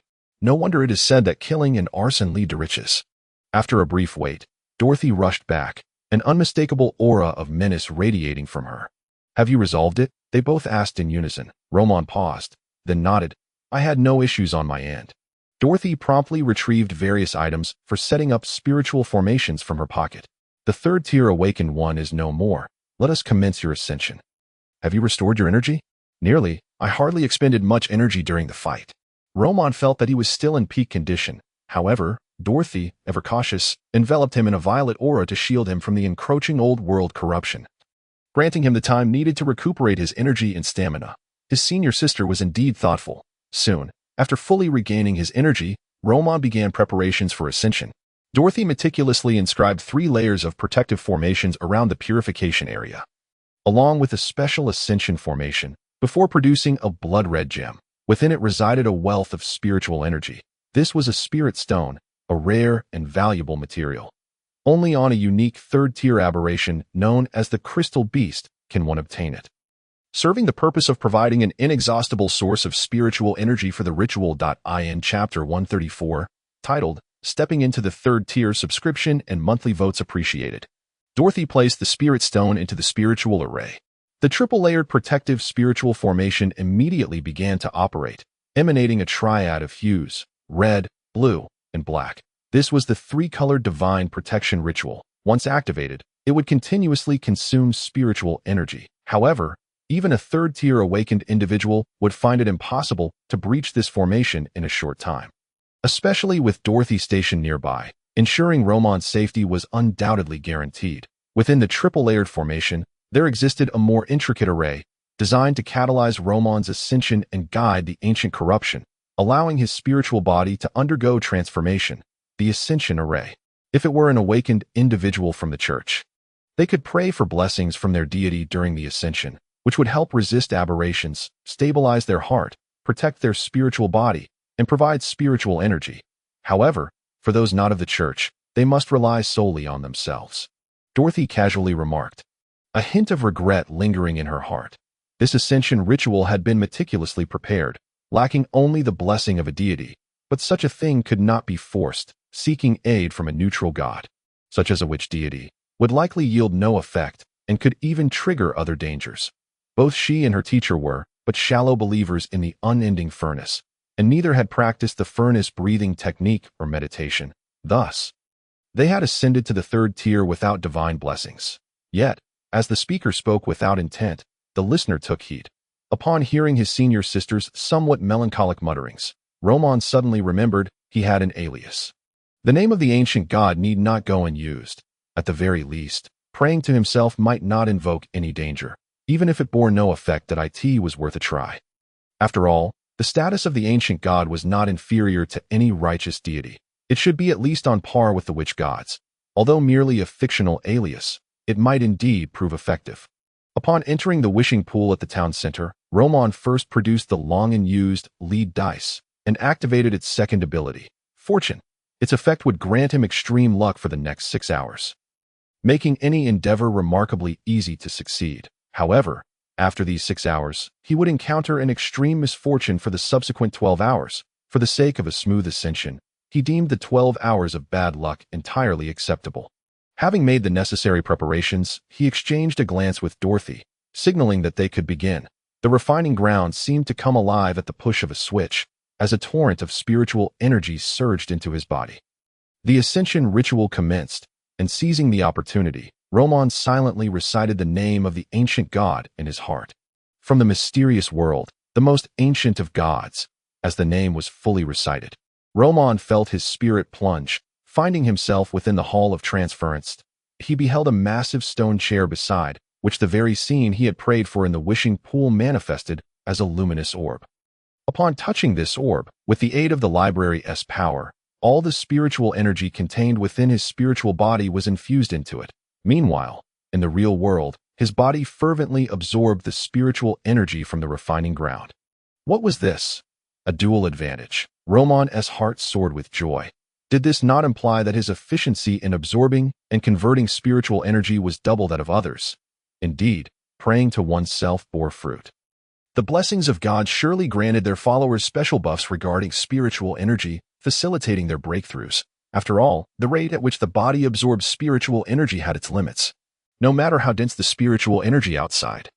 If the body could not absorb it, it would be as effective as zero. However, the blessings of a deity were far more comfortable than the double energy he now possessed. Not wishing to dwell further on this, Roman immediately released the spiritual energy shield surrounding him, allowing the ancient corruption to surge forth. In the ancient world, aside from the eerie winds that swept through, there existed a myriad of bizarre aberrations, forbidden zones, and various peculiar plants, all harboring the most fundamental and primordial danger, ancient corruption.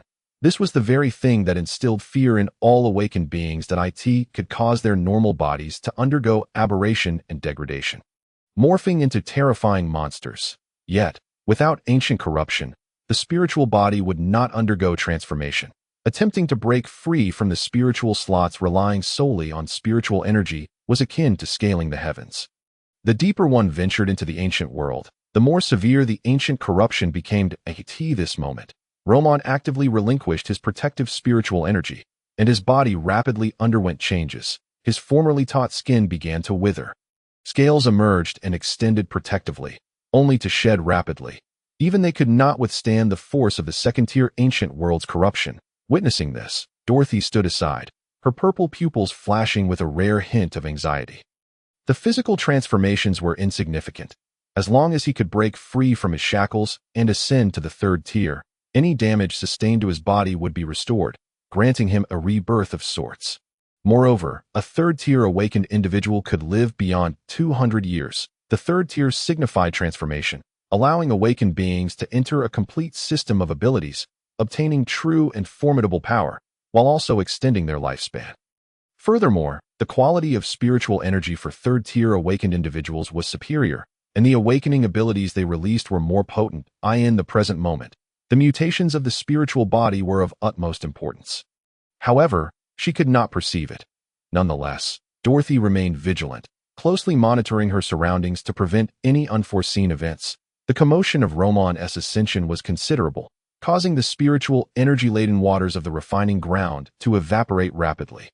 Under this heightened awareness, she indeed discovered an anomaly. The wishing pool, or what had now become the refining ground, suddenly revealed a minute crack at its bottom, from which a special spiritual energy began to seep. In an instant, Dorothy's eyes narrowed. Could the malevolent offering once worshipped at this wishing pool still retain a trace of spiritual energy? It remains unsettled even now.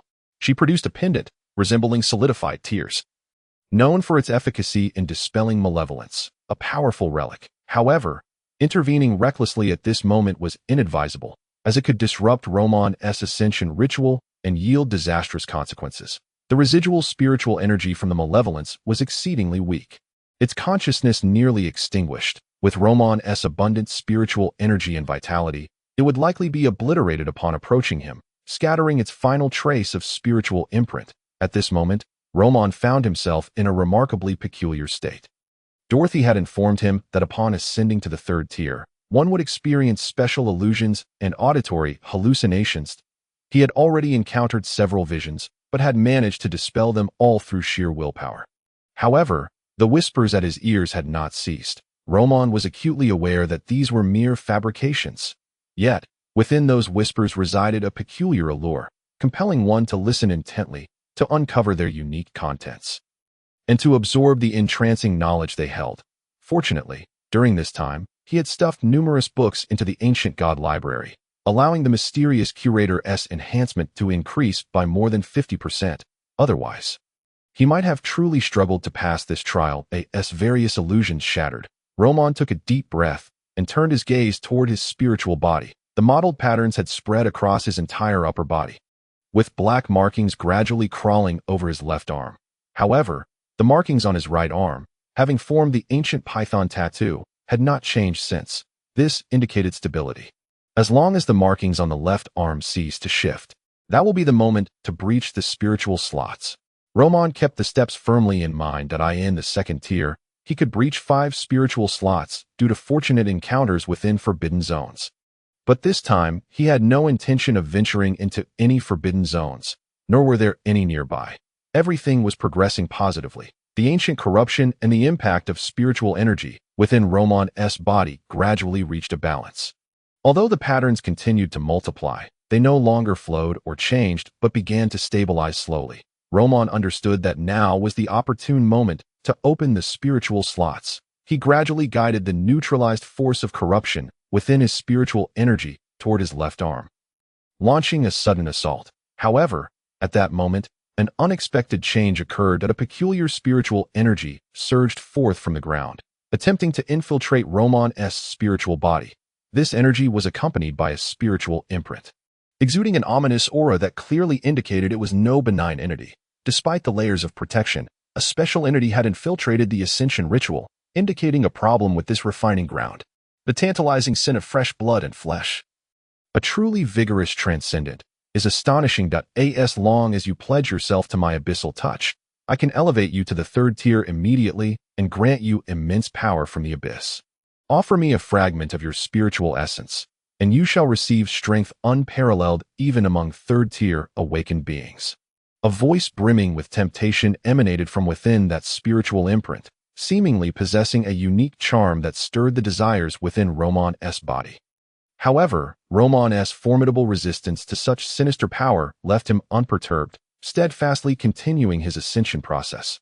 Just as the spiritual imprint was about to speak again, suddenly, the ancient python tattoo on Roman's arm began to writhe, exhibiting an almost sentient behavior as it leapt forth, opening its massive maw to devour. The spiritual imprint could only emit a terrified scream.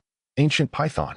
Before it could utter more, it was entirely consumed by the ancient python tattoo, leaving no trace behind. After ingesting this spiritual energy imbued with a spiritual imprint, the ancient python tattoo returned to Roman's right arm, becoming inert. Yet, Roman could distinctly sense, having enhanced his physical qualities in various aspects. Roman noticed that the ancient python tattoo seemed to possess an even greater spiritual essence. Could his tattoo consume such an enigmatic entity? The thought flickered briefly in Roman's mind before he shifted his focus towards a breakthrough. Amidst the frenzied infusion of spiritual energy and corrosive power, the first spiritual slot finally manifested on his left arm. However, this time, the slot appeared deeper, with a hazy, colorful aura swirling within, resembling a rainbow encapsulated in the spiritual cavity. With the emergence of the first, naturally, there followed a second. The spiritual slots opened sequentially, from shoulder to wrist. 1, 2, 3, 4, just as before, for slots had reached their limit. Roman yearned to push for a fifth slot, but since the spiritual body was already on the verge of collapse, it seems that the fifth spiritual slot is exceedingly difficult to unlock, even with the effect of the lead dice. Truly opening the fifth slot is a daunting challenge. Roman pondered anxiously. If the 4 slots of the Dream Dragon system proved insufficient, it would indeed be dire. He felt compelled to attempt the fifth nonetheless. Unbeknownst to Roman, outside the ritual spirit array, Dorothy's mouth fell agape in astonishment. The entire refining ground now lay in a state of depletion, although the spiritual energy of the refining ground would gradually recover after use. No one could truly drain it entirely. Yet now, the pool was not only drained but nearly devoid of all essence, presenting a state of complete desolation. Cracks marred the ground, reminiscent of a long-dried desert. What a monstrous being, she couldn't help but exclaim. Her junior brother was rather excessively formidable. Having grown during his holiday, how formidable could he have become? How many spiritual slots had this fellow opened? Or perhaps he had developed some extraordinary slots. Dorothy was uncertain, but now, with the spiritual energy of the refining ground exhausted, only Roman could rely on himself. She could not assist within the spirit array, but outside, a plethora of aberrant beasts and strange entities had gathered during this time, including formidable third-tier creatures. The purple aura surrounding Dorothy expanded continuously. The covetous creatures hesitated momentarily, yet given enough time, some would inevitably succumb to their instincts. At this moment, Roman found himself in a predicament. The spiritual energy was depleted, and the spiritual body's endurance had reached its zenith. If this continued, the ancient corrosion would deepen, leaving him utterly helpless. It appeared that without a special opportunity, breaking through the fifth spiritual slot would be arduous. With a sigh, Roman decided to seize the moment and conclude this ascension attempt. However, just then, an unexpected turn of events occurred. The bottom of the pool he stood upon suddenly cracked, countless fissures spreading across it, and he had no time to brace himself before plummeting down. Who would have anticipated that this pool, neither Roman nor even Dorothy, a seasoned veteran who considered all angles and had previously broken through here, would collapse?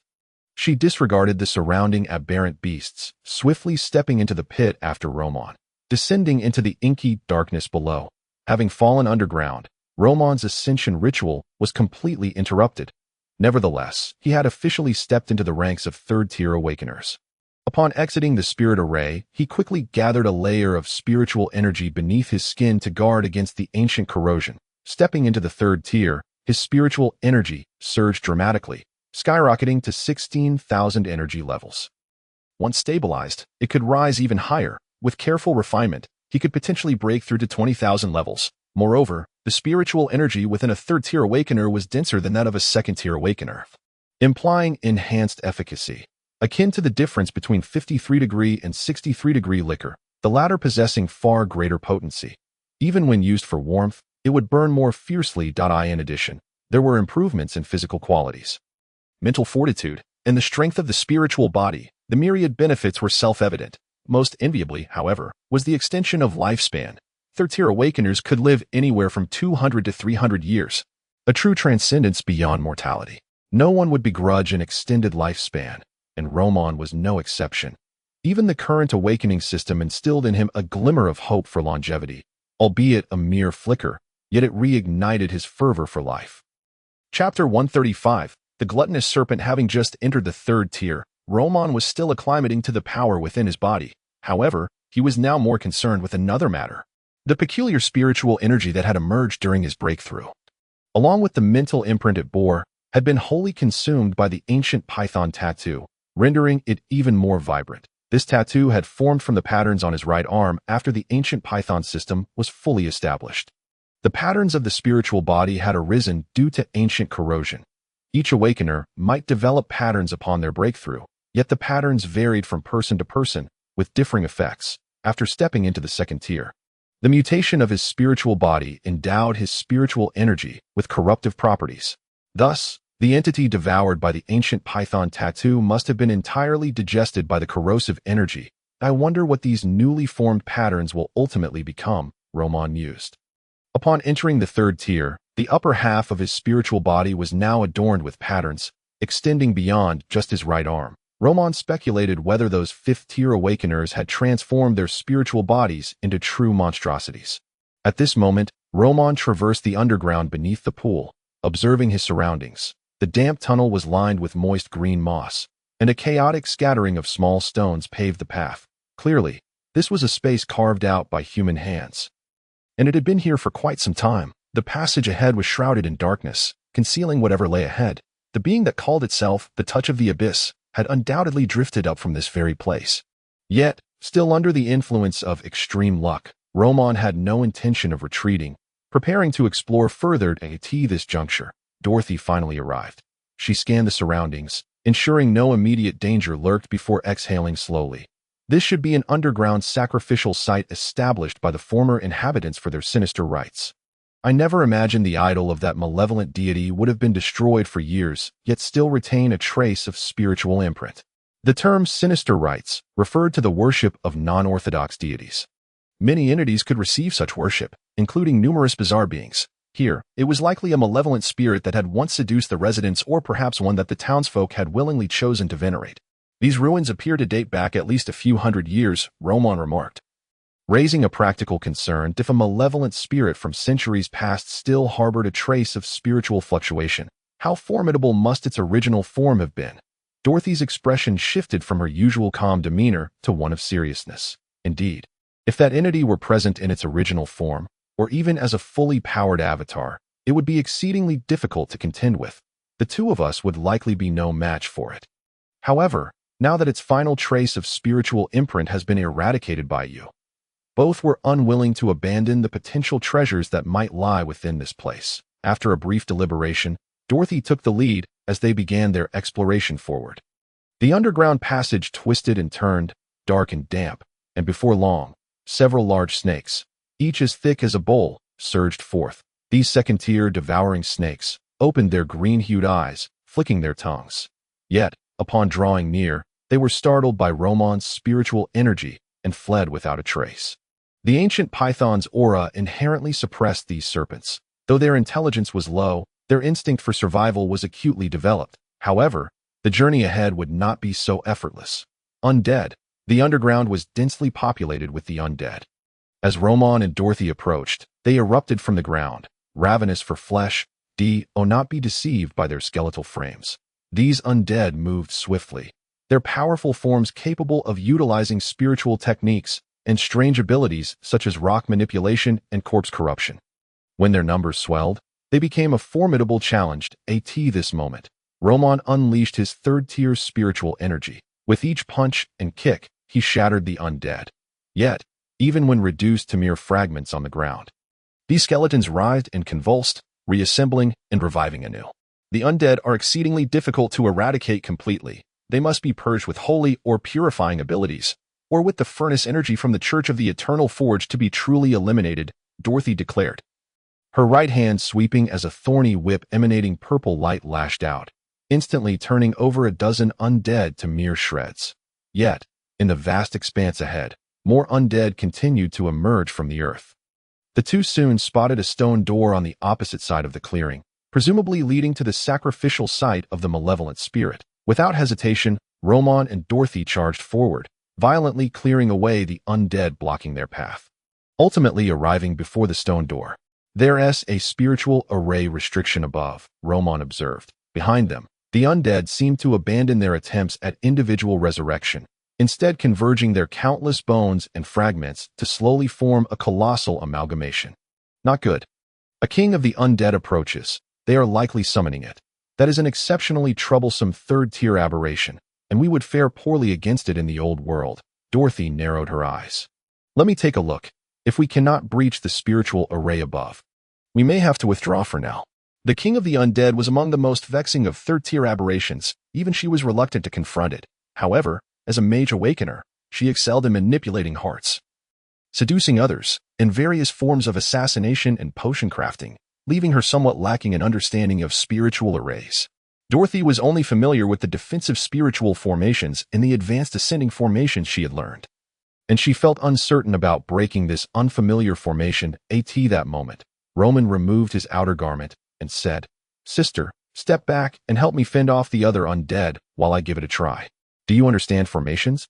Dorothy asked in astonishment. The study of formations, much like the study of potions, required awakeners to dedicate a significant amount of time to delve into its complexities. It was an intricate discipline, unless one possessed an awakening ability related to formations. An ordinary awakener would find it impossible to grasp the profound intricacies of formations, even if they devoted their entire lives to it. Roman had only been an awakener for a few months. Could he truly understand formations? Dorothy found it hard to believe. No matter how talented one might be, it was improbable to master everything. In response to the witch sister's question, Roman succinctly replied, "Not really. This is far more complicated than higher mathematics and the Golden Bramble Empire. Who could possibly understand this? However, I possess a unique method to break the formation." "All right, then hurry. The undead king should be forming in a matter of seconds, and I can only delay it to this extent." Dorothy refrained from asking further questions and stepped forward, brandishing her purple thorn whip, unleashing waves of violet light. Slaying the undead would buy them more time before the undead king was summoned. Just as she was about to act, a tremendous roar erupted nearby. In the oppressive atmosphere, it sounded like an explosion, nearly causing Dorothy's eardrums to rupture. Turning her head, she saw her once sunny and handsome junior brother had grown to nearly the height of the stone door. With arms thicker than her waist, wielding fists the size of cooking pots, relentlessly pounding on the stone door, violent black spiritual energy surged from him, and his muscular frame appeared as if forged from iron. The blue light emanating from the formation on the stone door rapidly dimmed, and cracks began to spread across the stone surface. Amidst the tremors, Dorothy tightened her legs, unable to suppress the thought that surged through her mind. "Is this your unique method of breaking formations?" Such terrifying brute strength. It dawned on her why her junior brother had repeatedly dispatched members of the corpse-eating cult and the Blood Cup Society, all the while remaining unscathed. This physique and monstrous strength would surely reduce any similarly ranked opponent to pulp after just a few blows. She realized that she could never possess such power in her lifetime. Was it due to his bloodline? A spark of understanding flickered in her eyes as she believed Roman, like Annie, must be a special bloodline bearer. Though his family had fallen into ruin, leading to his obscurity at that moment, Roman was not preoccupied with such thoughts. He was not in his peak state. Rather, he was merely unleashing the conventional strength that erupted from his muscles after strength training. The 10th technique of the fitness regimen, muscle training, allowed him to control every muscle fiber in his body, unleashing the theoretical maximum strength possible. However, if he were to activate his serpent transformation, that would be an entirely different matter. The power of an ancient serpent, combined with his innate strength, culminated in the 8th punch, shattering the stone door into countless fragments. Roman glanced at his right arm, when he had fully unleashed the power of the ancient serpent. The ancient serpent tattoo that adorned his spiritual form gradually manifested on his physical arm. Although its color was faint and vanished in an instant, Roman was certain he had not been mistaken. It seems that tattoo has many more uses than merely devouring spiritual imprints. Roman suppressed his power and turned around. The undead king was still in the process of forming, and Dorothy hastily dashed through the stone door. Beyond the door lay a passageway, appearing to be only 7 or 8 meters long.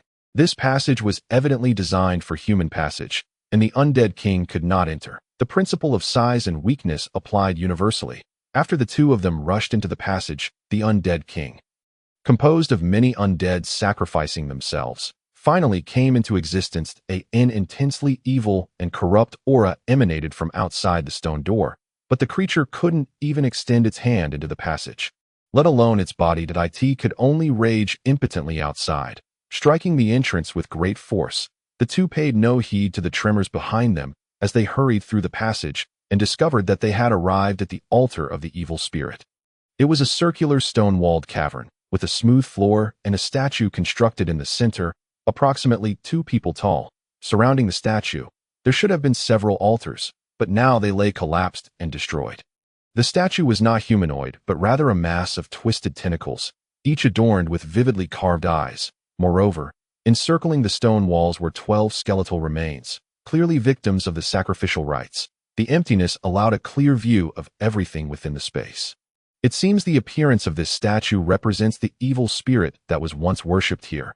It must be some kind of abyssal creature, Dorothy mused. Tapping her chin, feeling somewhat disheartened. After expending such effort, it seemed there was nothing within, a complete waste of time. Roman shared her sentiment. However, at that moment, the ancient serpent tattoo on his spiritual form suddenly began to stir once more. The tattoo flowed like water across his arm, and then swiftly shot forth, burrowing into the mass of tentacles that comprised the statue. The statue began to tremble. Crack, crack. It sounded as if a voracious beast was consuming its meal.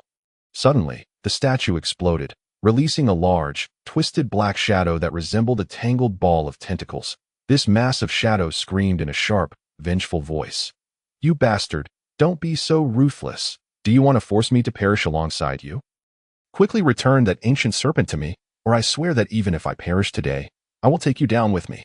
The piercing voice jolted Roman's senses. Goodness, wasn't this the fragment of spiritual imprint he had encountered during the ascension ritual? He had not anticipated that there would still be such a large remnant of spiritual energy lingering here. Roman's eyes gleamed with excitement. Perhaps devouring this entity would be beneficial. The ancient serpent tattoo would strengthen again, and his physical attributes would also receive a boost, making the trip worthwhile. Hurry, return it. I am a manifestation of the abyssal fear Lord Ashta.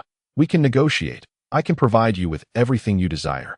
Just let me recover and return to the abyss, and I will make you the supreme commander of my fear legion, ruling over the 3 armies and granting you all the territories we conquer. The shadow screeched, filled with rage and terror. However, Roman was not the least bit interested in its veiled threats at this moment. He was preoccupied with the fact that there was yet another powerful entity he needed to eliminate to prevent leaks. Moreover, he had no control over the ancient serpent. It operated autonomously. The ancient serpent seemed to possess a gluttonous disposition.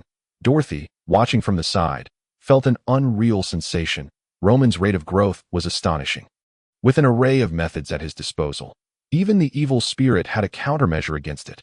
Witnessing the mass of shadow scream in desperation as it struggled, only to be gradually devoured by the ancient serpent. The scene was utterly despairing that if Roman had been unaware of the entity's identity as an abyssal lord, he might have considered negotiation.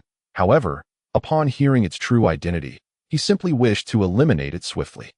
He commanded the ancient serpent tattoo to consume the mass of spiritual energy in large gulps. Moments later, tranquility returned to the area. The statue lay shattered, and the crisis was averted.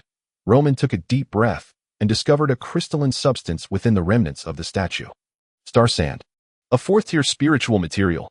Dorothy's face lit up with joy. This single lump of star sand could fetch a price exceeding 1,000 gold pounds. Awakeners were not typically short on funds. Rather, they often found themselves impoverished. The money they possessed was primarily spent on various spiritual materials and energetic items, leaving little for personal use. Dorothy, as an honorary instructor at the Holy Amethyst Academy, received a monthly salary along with spiritual materials, which prevented her from being too financially strained. In contrast, those awakeners working as bodyguards were often driven to desperation by poverty.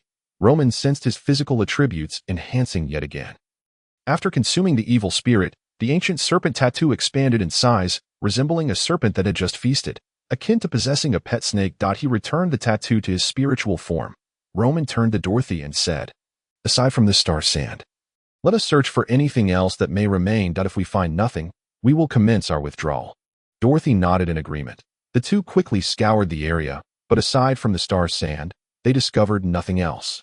Once the power of the undead king dissipated, reverting it to mere undead, they seized the opportunity to depart, ensuring that the location was thoroughly destroyed. The refining grounds had vanished, rendering any remnants of the town useless. Furthermore, they had eradicated a squad of underground awakeners here, making the obliteration of evidence a task Dorothy had mastered. Chapter 136. The dangerous side effects. The two traversed several teleportation arrays before returning to the academy. Although they could directly enter and exit the old world by inscribing a one-time teleportation ritual within it, returning to reality would leave them uncertain of their destination. Many awakeners had become lost in the old world after exploring too deeply without coordinate-type energetic items. Using a one-time teleportation array to return was merely a gamble. In the teleportation hall of the Holy Amethyst Academy, the two emerged from the array. You are now a third-tier awakener and can officially engage with various affairs within the academy. I will head to the registration office shortly to report your status as a third-tier awakener, Dorothy stated. The treatment for third-tier awakeners was entirely different from that of second-tier awakeners. Roman had no objections. There is no need to conceal the matter of being a third-tier awakener, after all. Within the esteemed halls of the St. Amethyst Academy, safety is guaranteed, and there are no obligatory tasks imposed. Achieving the status of a third-tier awakener will grant one access to an array of benefits. As for the celestial sand crystals, they can naturally be entrusted to Dorothea for sale. Upon arriving at the Grand Plaza of the Academy, Roman did not hasten to return to his dormitory. Instead, he made his way to the back street of the Academy, a bustling thoroughfare filled with numerous eateries and entertainment venues, as well as designated areas for student trading.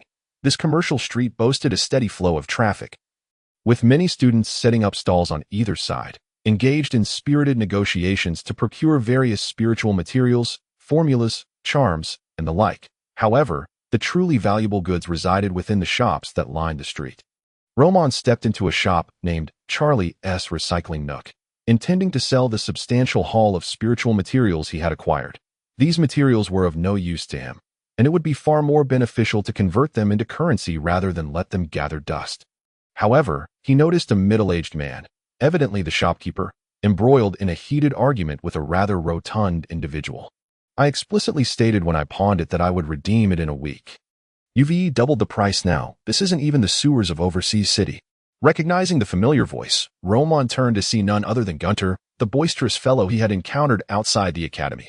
Gunter had successfully passed the entrance examination and had become a formal student, having recently ascended to the rank of a second-tier awakener. It seemed his progress had been remarkably swift this week. Once one embarks on the legitimate path of awakening, advancement can occur rapidly, provided sufficient resources are available. However, attaining true prowess remains a formidable challenge. As Roman quietly observed the unfolding drama, he quickly grasped the situation. Gunter, having expended a considerable amount of spiritual materials to reach the second tier, was now financially strained and had pawned a rather decent spiritual item. He had agreed to a price for its redemption, promising a fee for the shopkeeper's services. Yet, upon returning today, he found the redemption price had inexplicably doubled. The two had been squabbling for quite some time. After absorbing the details of the dispute, Roman approached the scene. Although he and Gunter were only acquaintances, he couldn't help but feel a sense of indignation at the unscrupulous behavior of the shopkeeper. Sir, this student had already agreed upon a price with you. Are you not concerned about incurring divine retribution for such blatant price gouging? Roman's tone was sharp. The middle-aged man, initially scowling, turned to see who had interjected and, upon recognizing Roman, his expression shifted instantly to one of feigned warmth. Ah, it's a teacher from the academy. I was merely jesting with this young man. At our pawn shop, we pride ourselves on our impeccable reputation. His smile was wide and welcoming, and he promptly facilitated Gunter's redemption of the pawned item. Gunter, realizing that the resolution to his dilemma had come so swiftly thanks to Roman, was overwhelmed with gratitude. However, upon catching a glimpse of Roman's face, he was momentarily struck dumb. Wasn't this the very person who had entered the academy alongside him in just a few days, while he was still struggling to find his footing? This individual had already risen to the status of a teacher. Such was the advantage of having connections. Overwhelmed with emotion, Gunter felt the urge to weep. Clearly, Roman was a significant ally, and he needed to seize this opportunity. Unbeknownst to Roman, Gunter's thoughts were racing. Upon realizing the shopkeeper had mistakenly perceived him as a teacher due to his third-tier status, Roman opted not to clarify matters, as the rarity of third-tier students within the academy likely led to this misinterpretation, which could be advantageous for his subsequent dealings. Placing a large bag filled with assorted spiritual materials on the counter, Roman requested, "Please provide me with an appraisal." These items were spoils from his recent confrontation with 5 individuals. Among them were several spiritual artifacts, all of which held no value for him, and many were somewhat damaged, thus qualifying as second-hand goods that wouldn't fetch a high price, while selling them at a stall might yield a bit more. It would require considerable time. Thus, a direct transaction at the pawn shop was the more prudent choice. Upon inspecting the assortment of spiritual items bearing the marks of battle, the shopkeeper was taken aback. Had this teacher vanquished several awakened individuals, he dared not be negligent and immediately began appraising the items, even offering Roman a fair price without attempting to haggle. This was a decision that would undoubtedly yield a significant profit for the pawn shop. Even at a reasonable rate, the transaction concluded swiftly, and Roman received a handsome sum of 1,500 gold pounds. After the exchange, Gunter eagerly invited Roman to join him for a meal at a nearby restaurant on the back street. Surprisingly generous, Gunter ordered some of the establishment's finest dishes, which included several delicacies crafted from exotic beast meats. Such meats were known to enhance vitality and replenish spiritual energy within the awakened diet, though not all were safe for consumption, as some were toxic. Fortunately, the restaurant's chef was a skilled awakener with culinary abilities, ensuring the dishes were exquisite. "Roman, I never imagined you would become a teacher at the academy. I am truly grateful for your assistance today," Gunter expressed with sincere appreciation. Roman maintained his composure, replying, "I am not a teacher, merely a librarian." That individual was merely indulging in their own fantasies. Gunter sighed. "A librarian. That is still quite impressive. You have no idea how much everything at this academy costs. Without connections, one can easily be taken advantage of. Before entering the academy, I was filled with aspirations for the life of an awakener. Now, all I want is to go home."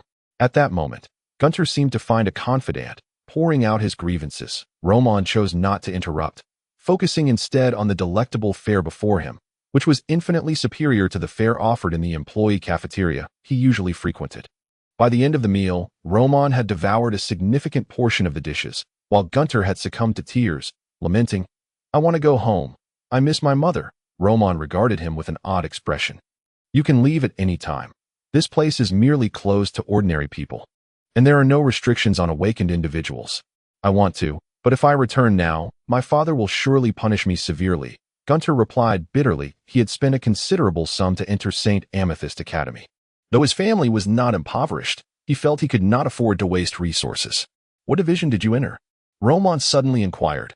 Within St. Amethyst Academy, there were numerous divisions, such as the Potion Division, Combat Division, Research Division, and so forth. Annabella was the head of the Potion Division. Gunter instinctively responded, "The Division of Mental Abilities." Roman's eyes lit up at this revelation that he realized that having a professional awakener specializing in mental pathways would significantly facilitate his access to the realm of the mind dream. Gunter would not suffice. He would need to seek out a third-tier awakener. Perhaps Gunter's teacher could be of assistance. "How about this? I can provide you with some support while you're at school. But you must assist me with a few minor tasks," Roman proposed, believing Gunter to be a resourceful individual capable of aiding him in various endeavors. Hearing this, Gunter was overjoyed. With Roman as a potential ally, he would have a source of support within the academy. However, discretion is paramount in the world of awakened individuals. Even if you evade overt targeting, one can still fall prey to various insidious schemes in the shadows that threaten your very life. Therefore, it is imperative to maintain a low profile and avoid unnecessary enmity. If conflicts do arise, they must be resolved promptly, Roman cautioned. Gunter nodded in understanding. He was not one to seek out trouble, and if he could study peacefully, he had no desire to leave this place. After conversing for a while longer, Roman asked Gunter to deliver a small gift to his teacher, hoping to arrange a private meeting. Gunter readily agreed, assuring Roman that such a meeting would pose no issue. With Gunter's assurance, Roman nodded in satisfaction. After disposing of his wares on the back street, Roman intended to return to his studies of Emerald Dream Ivra, eager to discover what insights the text might offer regarding the realm of the mind dream. However, halfway back, he suddenly raised his hand, striking a metallic cauldron that flew from above with a resounding crash. Looking up, Roman realized the cauldron had plummeted from the 3rd floor of a nearby building. 2 male students hurried down the stairs, visibly relieved to see Roman unharmed. and they hurriedly offered their apologies. The cauldron just exploded while we were mixing potions. Are you injured, fellow student? We truly did not intend for this to happen. You may find it hard to believe. But it genuinely flew down by itself. They explained, their expressions filled with distress. Fortunately, Roman was in a forgiving mood and did not demand compensation from the Tude. However, the primary reason for his leniency was that he had no desire to engage in idle chatter with them. The incident with the cauldron was a clear indication that his 12 hours of misfortune had arrived. Previously, to ensure stability during his ascension, Roman had utilized the second ability of the lead dice, granting him 6 hours of good fortune. Now that this period had elapsed, he was acutely aware of the onset of misfortune.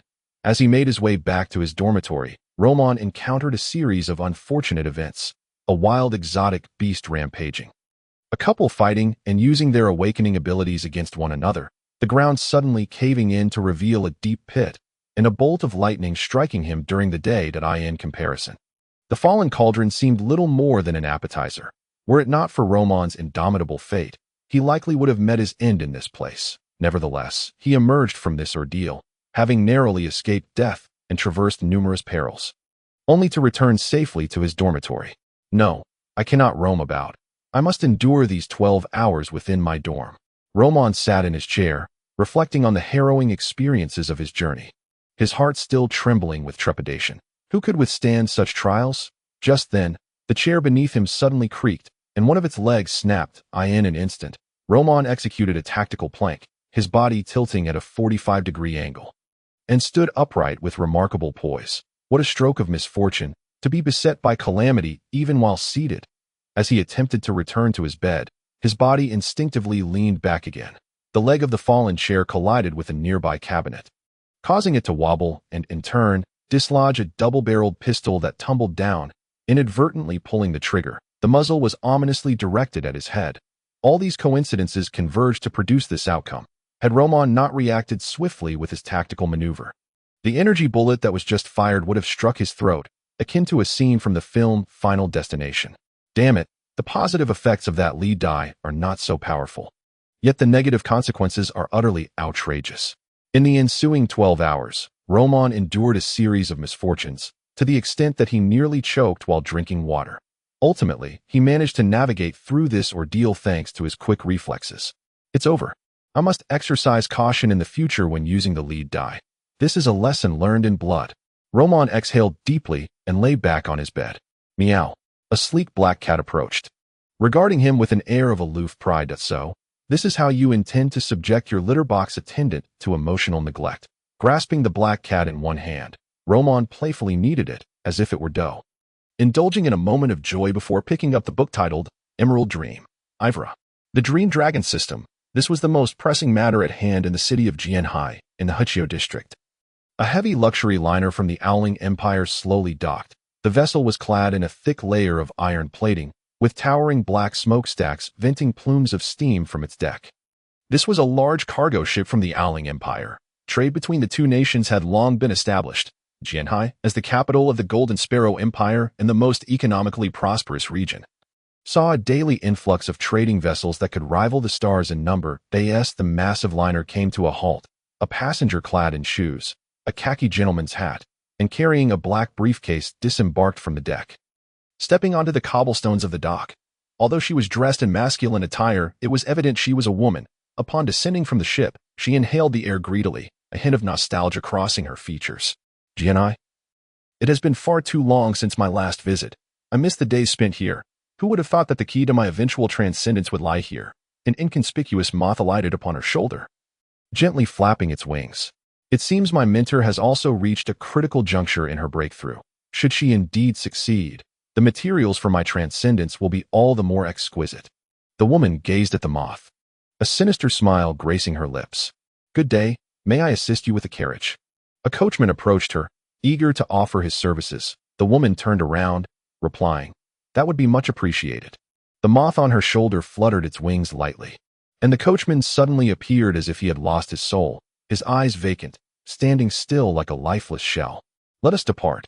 The woman elegantly stepped into the carriage, issuing her command. Chapter 137. An uninvited guest having successfully evaded 12 hours of extreme misfortune. Roman's luck finally began to normalize. With a sense of relief from having survived, he opened Emerald Dream, Ivra, where the opening page addressed the issues surrounding awakeners utilizing the Dream Dragon system. The complete Dream Dragon system occupies only 3 spirit slots.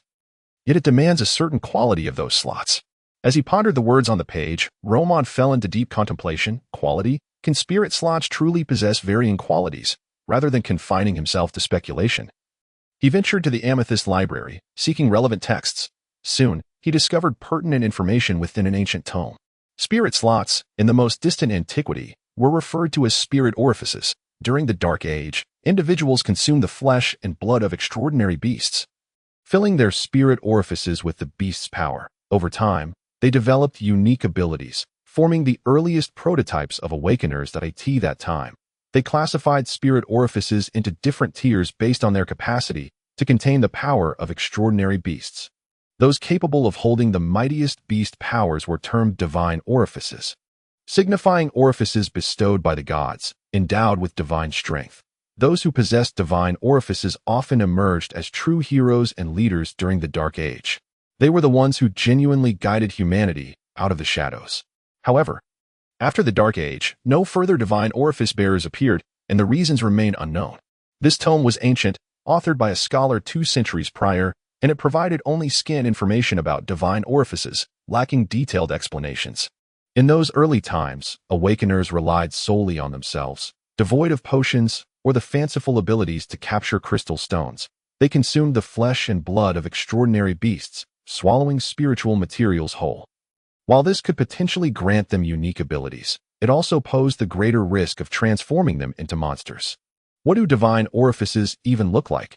I wonder about the condition of other third-tier awakener spirit slots. Roman had limited understanding of his own spirit slot, which radiated a colorful aura. However, if he could see the spirit slots of other third-tier awakeners, he would gain a clearer perspective. Unfortunately, spirit slots were more sensitive than private parts for awakeners. They would never reveal them lightly. Nevertheless, knowledge is a treasure trove, and within the library, Roman diligently searched until he found descriptions regarding third-tier awakener spirit slots. Most spirit slots match the colors of their corresponding spiritual bodies, though some mutated spiritual bodies may exhibit anomalous spirit slots. However, colored spirit slots do not appear. Doubt began to stir within Roman, but he continued to scour the library, ultimately confirming that his spirit slot was not an anomalous type. It was highly likely to be the divine orifice documented in the book. Roman yearned to discover more about divine orifices, yet the available materials were pitifully scarce. Even the references in the book were merely cursory. However, one thing was certain: this colorful spirit slot, whether or not it was a divine orifice, was undoubtedly a special spirit slot, capable of accommodating the awakening powers of the Dream Dragon. Having resolved this fundamental query, Roman intended to return to reading Emerald Dream, Ivra. Just then, a group of individuals unexpectedly entered the library. They were not students. Upon stepping outside, Roman discovered they were all third-tier awakeners. The leader, appearing to be in his 50s and clad in an academic robe, wore a warm smile. "I did not expect you, Mr. Roman, to be diligently at your post on your day off. Our academy has not seen someone so dedicated in quite some time." Such words were bound to incite resentment. "I merely came to peruse some materials," Roman inwardly grumbled before responding. "I just happened to be visiting the library to read. May I ask who you are?" "Haha, I am Chad, the head of the Foreign Affairs Institute." The elder introduced himself, subsequently introducing the surrounding individuals, who were various faculty members from different colleges. Their purpose for visiting was to invite Roman to a gathering within the academy. This was a regular event organized by the Foreign Affairs Institute, attended by most faculty members, with Dorothy having recently reported Roman's ascension to the third tier and his status as Annabella's student. This director, Chad, had come to extend the invitation. Annabella was the head of the potion department. Despite her usual aversion to socializing, she maintained good relations, especially now that she was in seclusion attempting to break through to the 4th tier. Consequently, others placed greater emphasis on her student. After all, if she succeeded in her endeavor, her status would drastically change. Roman contemplated the situation. Clearly, this was an opportunity to engage with the upper echelons of the St. Amethyst Academy. With nothing pressing on his agenda, he agreed. Establishing rapport with fellow third-tier awakeners could prove beneficial in fostering valuable connections, as strength in numbers often facilitates progress. Then it is settled. I shall certainly attend. After Chad's beaming reminder, he and his entourage departed. It was the end of the workday, and they had likely encountered one another by chance, leading to this discussion. In High, where nobility and wealth abound, the upper social circles thrived on various networking gatherings, gradually cultivating a culture of communal dining and festivities. After bidding farewell to Director Chad, Roman returned to his dormitory and began to scrutinize Emerald Dream, Ivra in earnest. This book could easily be perceived as a fantasy. The author's wanderings through the realm of dreams were filled with extraordinary encounters, resembling tales spun from the imagination of a visionary. Extensive passages detailed his encounters with the dream dragon, which he described as a perfect being. It seems that the fate of perfect beings is rarely auspicious. This dream dragon, despite its formidable prowess, has vanished without a trace, lost to the annals of history. Roman mused. Upon thoroughly perusing the book, information surfaced in his mind. Successfully read Emerald Dream, Ivra. Comprehension level 15. No rewards granted. What on earth? Roman never anticipated that despite his utmost diligence in reading this book, without skipping a single passage, his comprehension would be so minimal. It is worth noting that he possesses the skill of strong learning. Surely, his innate abilities cannot be so deficient. Unyielding in his disbelief, Roman decided to read it once more, only to find that his understanding had increased by a mere 1%. If this slow progression were to continue, it might still be tolerable. As the saying goes, reading 100 times reveals the meaning. However, after several repetitions, his comprehension stagnated at 20%, failing to rise any further, no matter how he approached the text. He found himself ensnared in a similar predicament to his earlier struggles with advanced calculus, where no matter how he attempted integration, he could not arrive at a solution. Women may deceive you, but mathematics will not. If a solution eludes you, it simply does. This realization plunged Roman into deep contemplation. Previously, reading had been effortless. It was inconceivable that the difficulty could suddenly escalate so drastically. Could it be that his method of engagement was flawed? Unwilling to succumb to superstition, Roman began to experiment with various reading techniques. And indeed, he discovered a breakthrough by infusing the text with spiritual energy. The words of the book would contort and transform, revealing the content inscribed in a language of arcane symbols.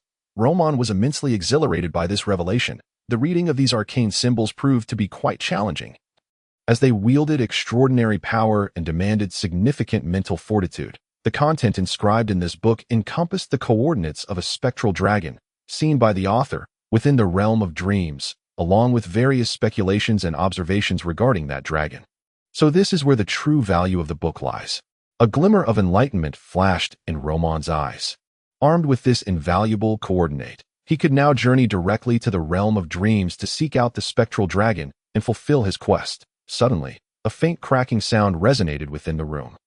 Roman was jolted from his reverie. Although he had sensed no approaching presence, he instinctively tightened his grip on the hilt of the venomous sword coiled around his arm. Turning to investigate, he discovered that the entity encroaching upon him was indeed not human. It was a grotesque figure, resembling rusted iron, with tentacle-like arms flailing chaotically, each wielding a bizarrely shaped weapon. The ground in its wake was stained with blood, the carpet of the room marred by its passage. What in the world is this? Did I summon it? Roman's eyes narrowed with hostility. This was the staff dormitory, and if it became excessively filthy, he would be liable for the cleaning fees. He glared fiercely at the aberration, while the small black cat, previously napping on the table, also became agitated, arching its back and fixating on the unwelcome intruder with palpable animosity.